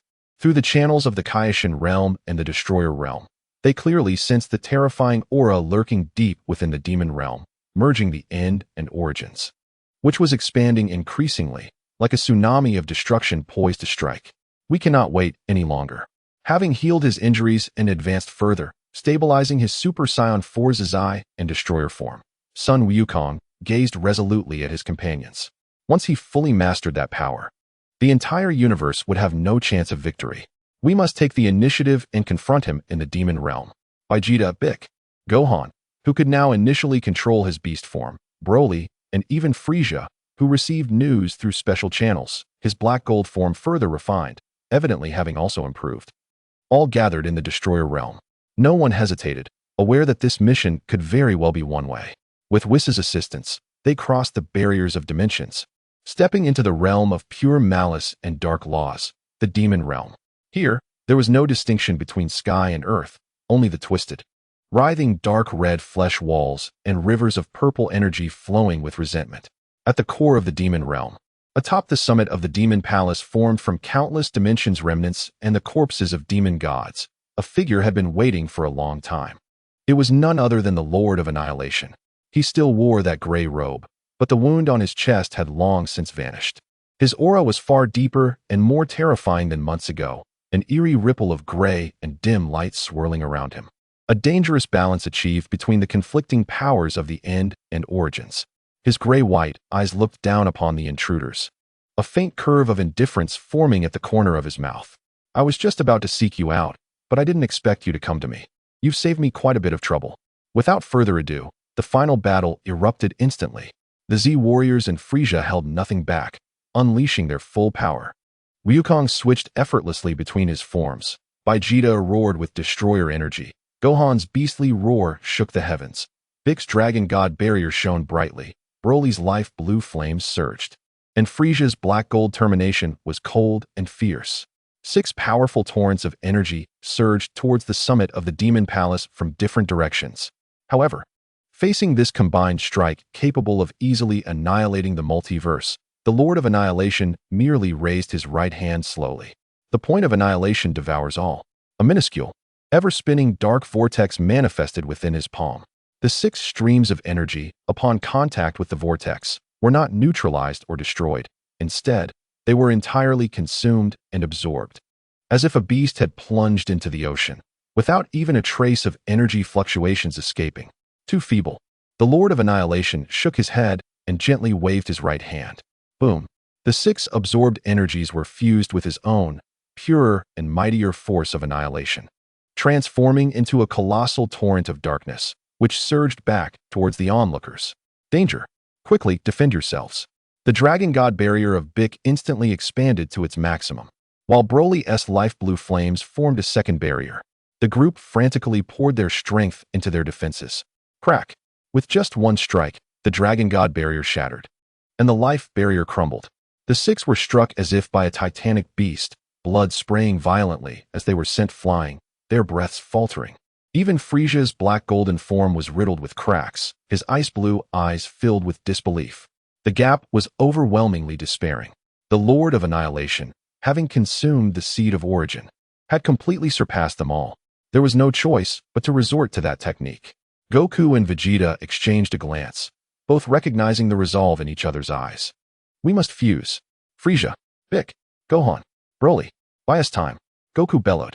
The 4 instantly understood, enduring their wounds, and unleashed their utmost strength, charging towards the Lord of Annihilation like moths drawn to a flame, creating an opportunity for Goku and Vegeta to fuse. A desperate struggle. A flicker of impatience crossed the Lord of Annihilation's gray-white eyes as he formed hand seals, the dark and faintly glowing power surrounding him boiling with intensity. The domain of ultimate oblivion, where all things return to the void. An even more terrifying realm unfolded. This time, not only the energies and existence faced extinction, but also time, space, causality, and fate, the very fundamental elements constituting the universe, were swiftly heading toward the void's end. The attacks from Frieza and his companions were rapidly obliterated within this domain, their very existence flickering like a candle in the wind, on the verge of extinguishing. Yet, under this extreme pressure, Goku and Vegeta completed the fusion once more. A resplendent silver-white radiance tore through the dark domain, and Gogeta, embodying the ultimate instinct, re-emerged. You again. The Lord of Annihilation's gaze sharpened, clearly wary of Gogeta. You are nothing but this. The burning battle spirit ignited within Gogeta's silver-white eyes as he clashed with the Lord of Annihilation. Chapter 192, Super Saiyan 5. This battle was far more intense than the last. Having consumed the seed of origin, the Lord of Annihilation developed a stronger resistance to Gogeta's silver-white power that negated oblivion and defined existence, even able to harness the power of origin for counterattacks. Gogeta's silver-white fists cascaded like a torrent of stars, each strike imbued with the might to create universes, striving to shatter the Lord of Annihilation's realm of oblivion. The Lord of Annihilation wielded both hands, the interwoven dark and faint energy morphing into a storm of destruction that clashed violently with Gogeta's silver fists. At times, he summoned the power of oblivion, causing Gogeta's silver aura to dim. At others, he wielded the force of origin to create bizarre temporal traps, attempting to ensnare Gogeta. The two fought from the pinnacle of the Demon Palace to the distorted skies of the Demon Realm, leaving chaos in their wake as space collapsed and time unraveled. The foundational laws of the Demon Realm lamenting. The shockwaves of the battle even pierced dimensions, causing other universes to tremble violently. Gogeta maximized the state of no-self inherent in ultimate instinct, instinctively evading every lethal attack while delivering the most effective counterstrikes. His ultimate instinct, myriad destruction tore through the defenses of the Lord of Annihilation, leaving deep wounds upon him. The Lord of Annihilation retaliated with the Origin Oblivion Great Destruction Torrent, a fusion of creation and annihilation, the first strike to cause cracks upon Gogeta's otherwise perfect silver body. This was a fierce and evenly matched battle, one that determined the fate of the universe. Both sides unleashed their full power, and the fight reached a fever pitch, with every collision sending shockwaves through the spectators, including the barely standing Frieza and others. However, the power of fusion was overwhelmingly formidable. After a fierce clash, Gogeta's form flickered violently, his silver aura becoming unstable. Oh no, it's about to break apart. Vegeta's consciousness cried out within the fused body. Damn it, we're so close. Goku felt a surge of anxiety. The Lord of Annihilation keenly sensed this and revealed a sinister smile. It seems your trick is about to run out of time. Let us end this. He gathered all his powers of oblivion and origin, transforming them into a gray-white woven beam of destruction capable of rebooting the entire multiverse. Shooting towards the rapidly waning Gogeta. It's over. Bick and the others felt a chill in their hearts. Frieza shut his eyes, seemingly unwilling to witness the outcome. Just as despair reached its peak, at the moment of impending separation of consciousness, Goku's indomitable spirit, deep within his soul, shattered a long-sealed boundary, the most ancient, savage, and primal aspect of the Saiyan lineage. I will not fall here. Goku's consciousness roared beyond limits. Outside, the soon-to-be dismantled Gogeta, rather than dissipating, saw the unstable silver aura compress inward in an incredible manner, undergoing a qualitative change, a force far more primitive and domineering, akin to a return to the most barbaric evolutionary essence of life, erupted from him like a supernova. As the light faded, the fusion forcibly unraveled due to energy overload and fundamental mutation. However, what appeared was not the fallen Goku and Vegeta, but Goku, suspended in midair, surrounded by a pure white aura burning with the purity of moonlight, yet exuding the oppressive presence of a primordial beast. His black hair had transformed into waist-length pure white locks, wild and fierce like a lion's mane. His eyebrows vanished, red shadows emerged around his eye sockets, and his pupils morphed into beast-like slits, while a pure white energy tail swayed gently behind him. His muscular lines became more fluid and perfect, radiating explosive power. Super Saiyan 5 had arrived. An unimaginable, colossal presence, seemingly capable of tearing apart the fabric of the universe, swept across the demon realm. This power, pure and savage, transcended the divine, returning to the most ultimate life evolutionary force within the Saiyan bloodline. The Lord of Annihilation's determined beam of destruction was halted before the pure white aura, which was then crushed by Goku's bare hands. What kind of power is this? A look of terror finally crossed the Lord of Annihilation's otherwise impassive face. From this pure white aura, he sensed a threat potent enough to challenge even his fusion of oblivion and origin. Goku slowly lifted his head, the beast-like slits of his pupils locking onto the Lord of Annihilation, a savage smile of battle spirit curling at the corners of his mouth. Now, the battle has only just begun. The pure white aura surged skyward. The final outcome was about to be revealed. The pure white aura swept through the demon realm like a tempest. The primal evolutionary violence born from the essence of life, standing in stark contrast to the bizarre powers of the Lord of Annihilation's fusion of oblivion and origin. Under the oppressive weight of these two ultimate forces, the entire demon realm groaned under the burden, the skeletal foundations of the demon palace fracturing layer by layer. Enough tricks. Merely a dying struggle of a mutant. The Lord of Annihilation suppressed the flicker of fear within him, his gray-white eyes filled with malice, and thrust his palms forward. The gray-white woven torrent of origin and oblivion erupted once more, this time with even greater power, vowing to erase this newly born threat and its very concept of existence. Facing the destructive torrent capable of rebooting the multiverse, Super Saiyan 5 Goku's beast-like pupils held no fear, only the purest battle spirit and primal instinct. He did not adopt any defensive stance. Instead, he unleashed a roar that shattered the void, his right fist enveloped in a radiant white aura, striking out with a simple, direct blow. The Super Saiyan 5's origin-crushing fist. There were no intricate techniques, no systematic applications, only the most extreme, primal force. The pure white fist energy transformed into a tangible shockwave, violently colliding with the grayish torrent. Boom! A thunderous roar resonated across all dimensions. This time, it was not merely a conceptual clash of negation and erosion, but a direct, overwhelming assault of pure power. The cataclysmic torrent, merging oblivion and origin, crumbled before Goku's return to the essence of life, as fragile as glass, shattered from its center, and recoiled. What? The Lord of Annihilation's pupils constricted sharply, hastily erecting layers of dark barriers to barely fend off the backlash of his own power and the remnants of the pure white fist energy. Yet he staggered backward. Your oblivion and origin hold no significance in the face of absolute power. Goku's voice resonated with a deep, guttural ferocity, his pure white hair dancing wildly in the wind. In an instant, he appeared before the Lord of Annihilation, his speed surpassing that of his previous state of mastery. Thud, thud, thud, thud, thud. The relentless barrage of pure white fist shadows fell like countless meteors upon the hastily constructed defenses of the Lord of Annihilation.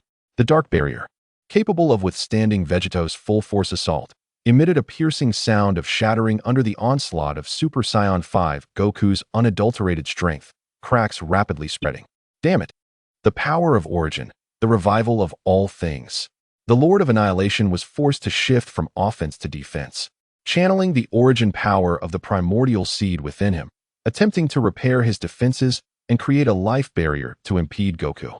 However, the green radiance, imbued with vitality and creative power, upon contact with Goku's pure white aura, met its nemesis, forcibly assimilated and absorbed by the extreme evolutionary violence, becoming nourishment for Goku's power.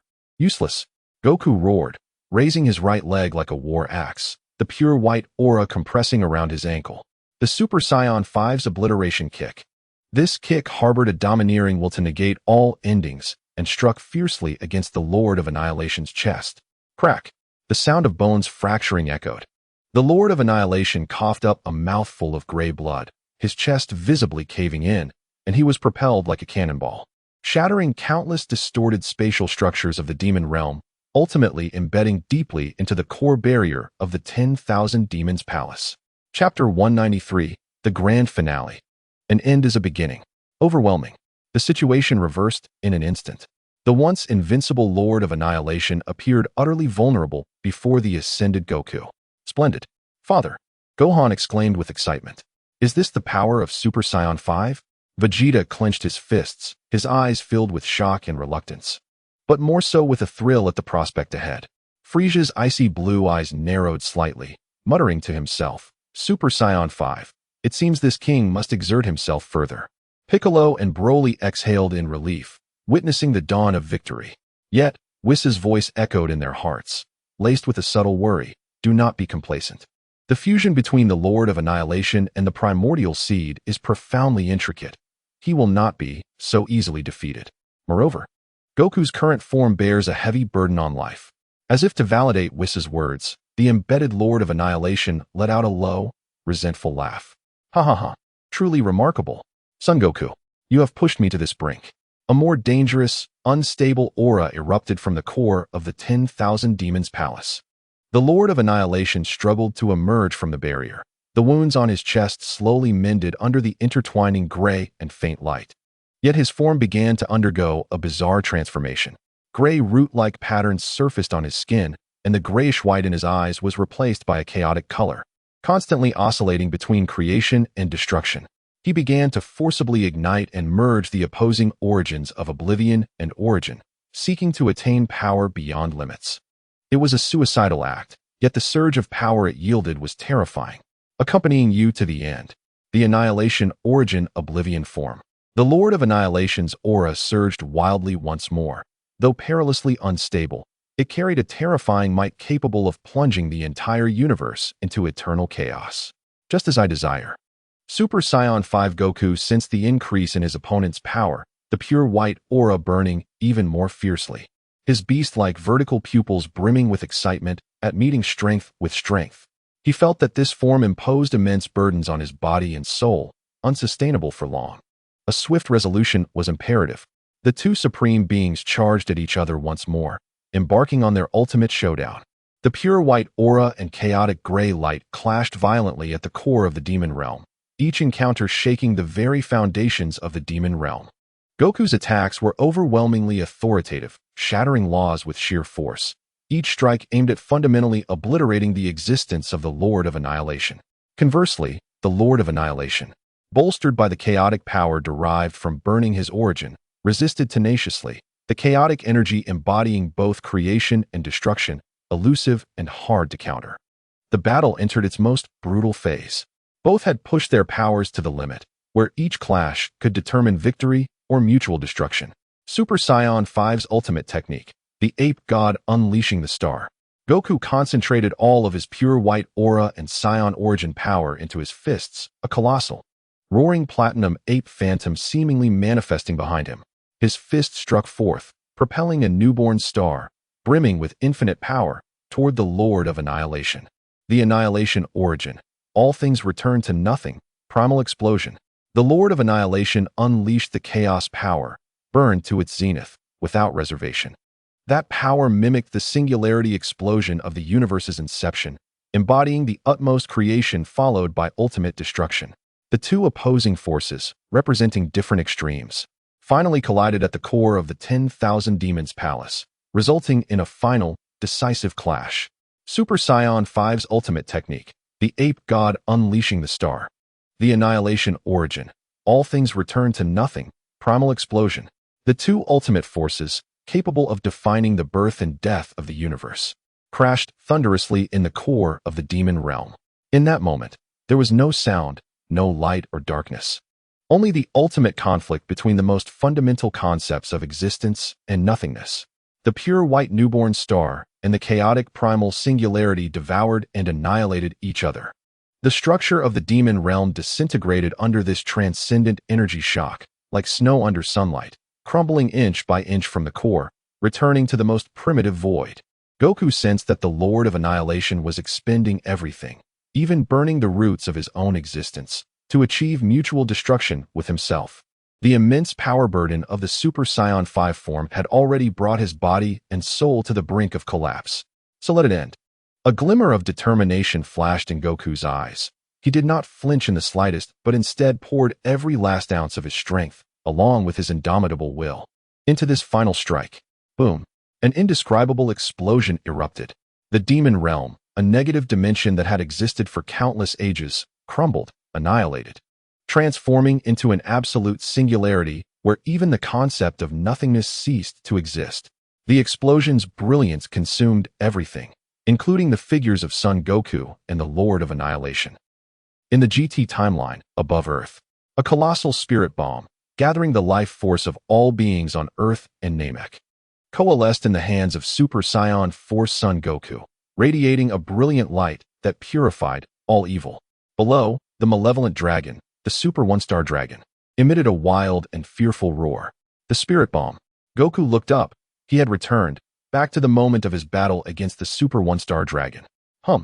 Wukong's consciousness seemed to be immersed in a tempest, a deluge of fragmented memories concerning ultimate intent, azure transcendence, destruction, creation, the origins of life, and the silence of all things. The profound sensation of power that could ultimately transcend to Super Saiyan 5 surged into his mind like a flood breaching a dam. His actions suddenly faltered, and the energy ball directed at Yixing Long came to a halt. "What's wrong, Sun Wukong? Have you surrendered? It's far too late now," laughed Super Yixing Long, reveling in his perceived triumph. However, a smile of profound wisdom and weariness emerged on Wukong's face, a stark contrast to his earlier demeanor. He gazed at the massive energy ball in his hands, a convergence of all beings' hopes, then looked down at the frenzied Yixing Long, gently shaking his head. The energy of all should not be wielded solely for destruction. In the astonished gazes of all, including the distant onlookers such as Vegeta, Trunks, and Xiaofang, Wukong suddenly shook his arms, and the ultimate energy ball capable of annihilating the evil dragon slowly retracted, decomposing into the purest energy, cascading down upon the wounded earth like gentle rain. "What is he doing?" Vegeta exclaimed in disbelief. "Grandpa?" Xiaofang was equally stunned. Wukong closed his eyes, immersing himself in the experiences from his primary timeline, where the powers beyond Super Saiyan 4 resided. The crimson aura surrounding him began to undergo a mystical transformation. A deep blue divine energy flowed forth like a stream, merging with the wild red power rather than repelling it. A silvery glimmer, signifying the nascent form of absolute freedom, flickered across his body. "Impossible. What is this aura?" Yixing Long felt an unprecedented threat, a power level that surpassed his comprehension.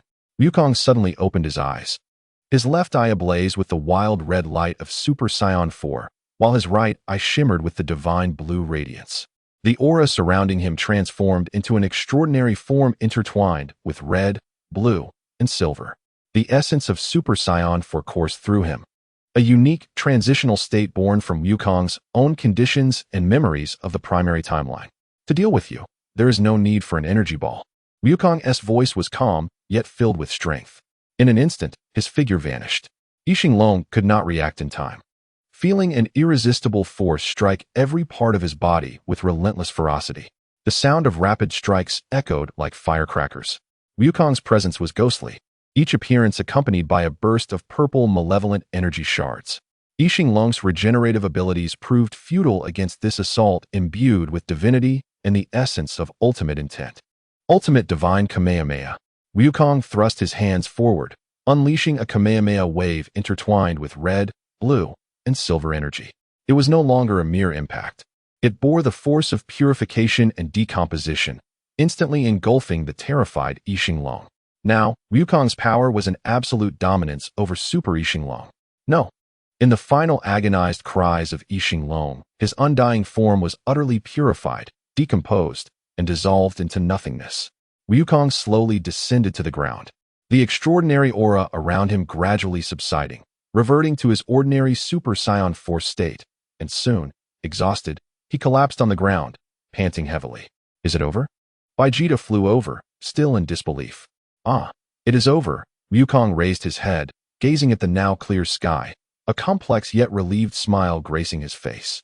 He understood that this power was proof of his struggle to the end in another timeline and an invaluable gift. What was that power you just displayed? Vegeta inquired. Wukong scratched his head.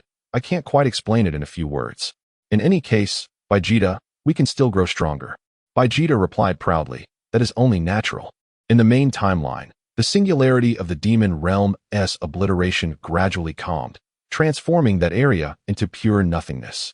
Vegeta, Gohan, Piccolo, Broly, and others stood in the void, feeling the complete disappearance of Wukong's aura, engulfed in deep sorrow. Even Frieza remained silent. Yet, amidst the despair, Gohan declared, we still have the Dragon Balls. We can resurrect Dad. Months later, the Dragon Balls of Namek were gathered. Dondi called out to the sky, come forth, Shenlong. The immense dragon spiraled through the cosmos. State your wish. Please bring son Wukong back to life. Vegeta shouted without hesitation, his voice tinged with a barely perceptible tremor. Shenlong fell silent for a moment, the red eyes glinting. Amid the hopeful gazes of the onlookers, starlight gathered in the void, gradually forming a familiar figure, son Wukong, who slowly opened his eyes. He looked at his hands, then at his ecstatic companions, revealing his signature, sunlit smile. He had not lost his memories. He recalled the ultimate battle with the Lord of Destruction, and he also remembered the experience of another timeline, GT Wukong, defeating Yixing in that realm. The two sets of memories and insights fused into one, deepening his understanding of power, culminating in his current strength. Now, he embodied the soul of Super Saiyan 3 Wukong from the primary timeline. The soul of GT Wukong had returned to its original form. Vegeta stepped forward, fist bumping with him. Welcome back, Kakarot. Frieza snorted coldly and vanished, yet a faint sigh of relief lingered in the air. Beerus appeared, chewing on fish balls, mumbling. At least I haven't lost face as a god of destruction. Whis smiled, observing the scene. The universe restored its peace, while the legends of the warriors would continue. The adventures of Wukong and his companions transcended life and time, marking a hopeful pause in their saga. The road ahead may still hold stronger challenges, but as long as their comrades remained and that relentless spirit of pursuit thrived, they would fear nothing.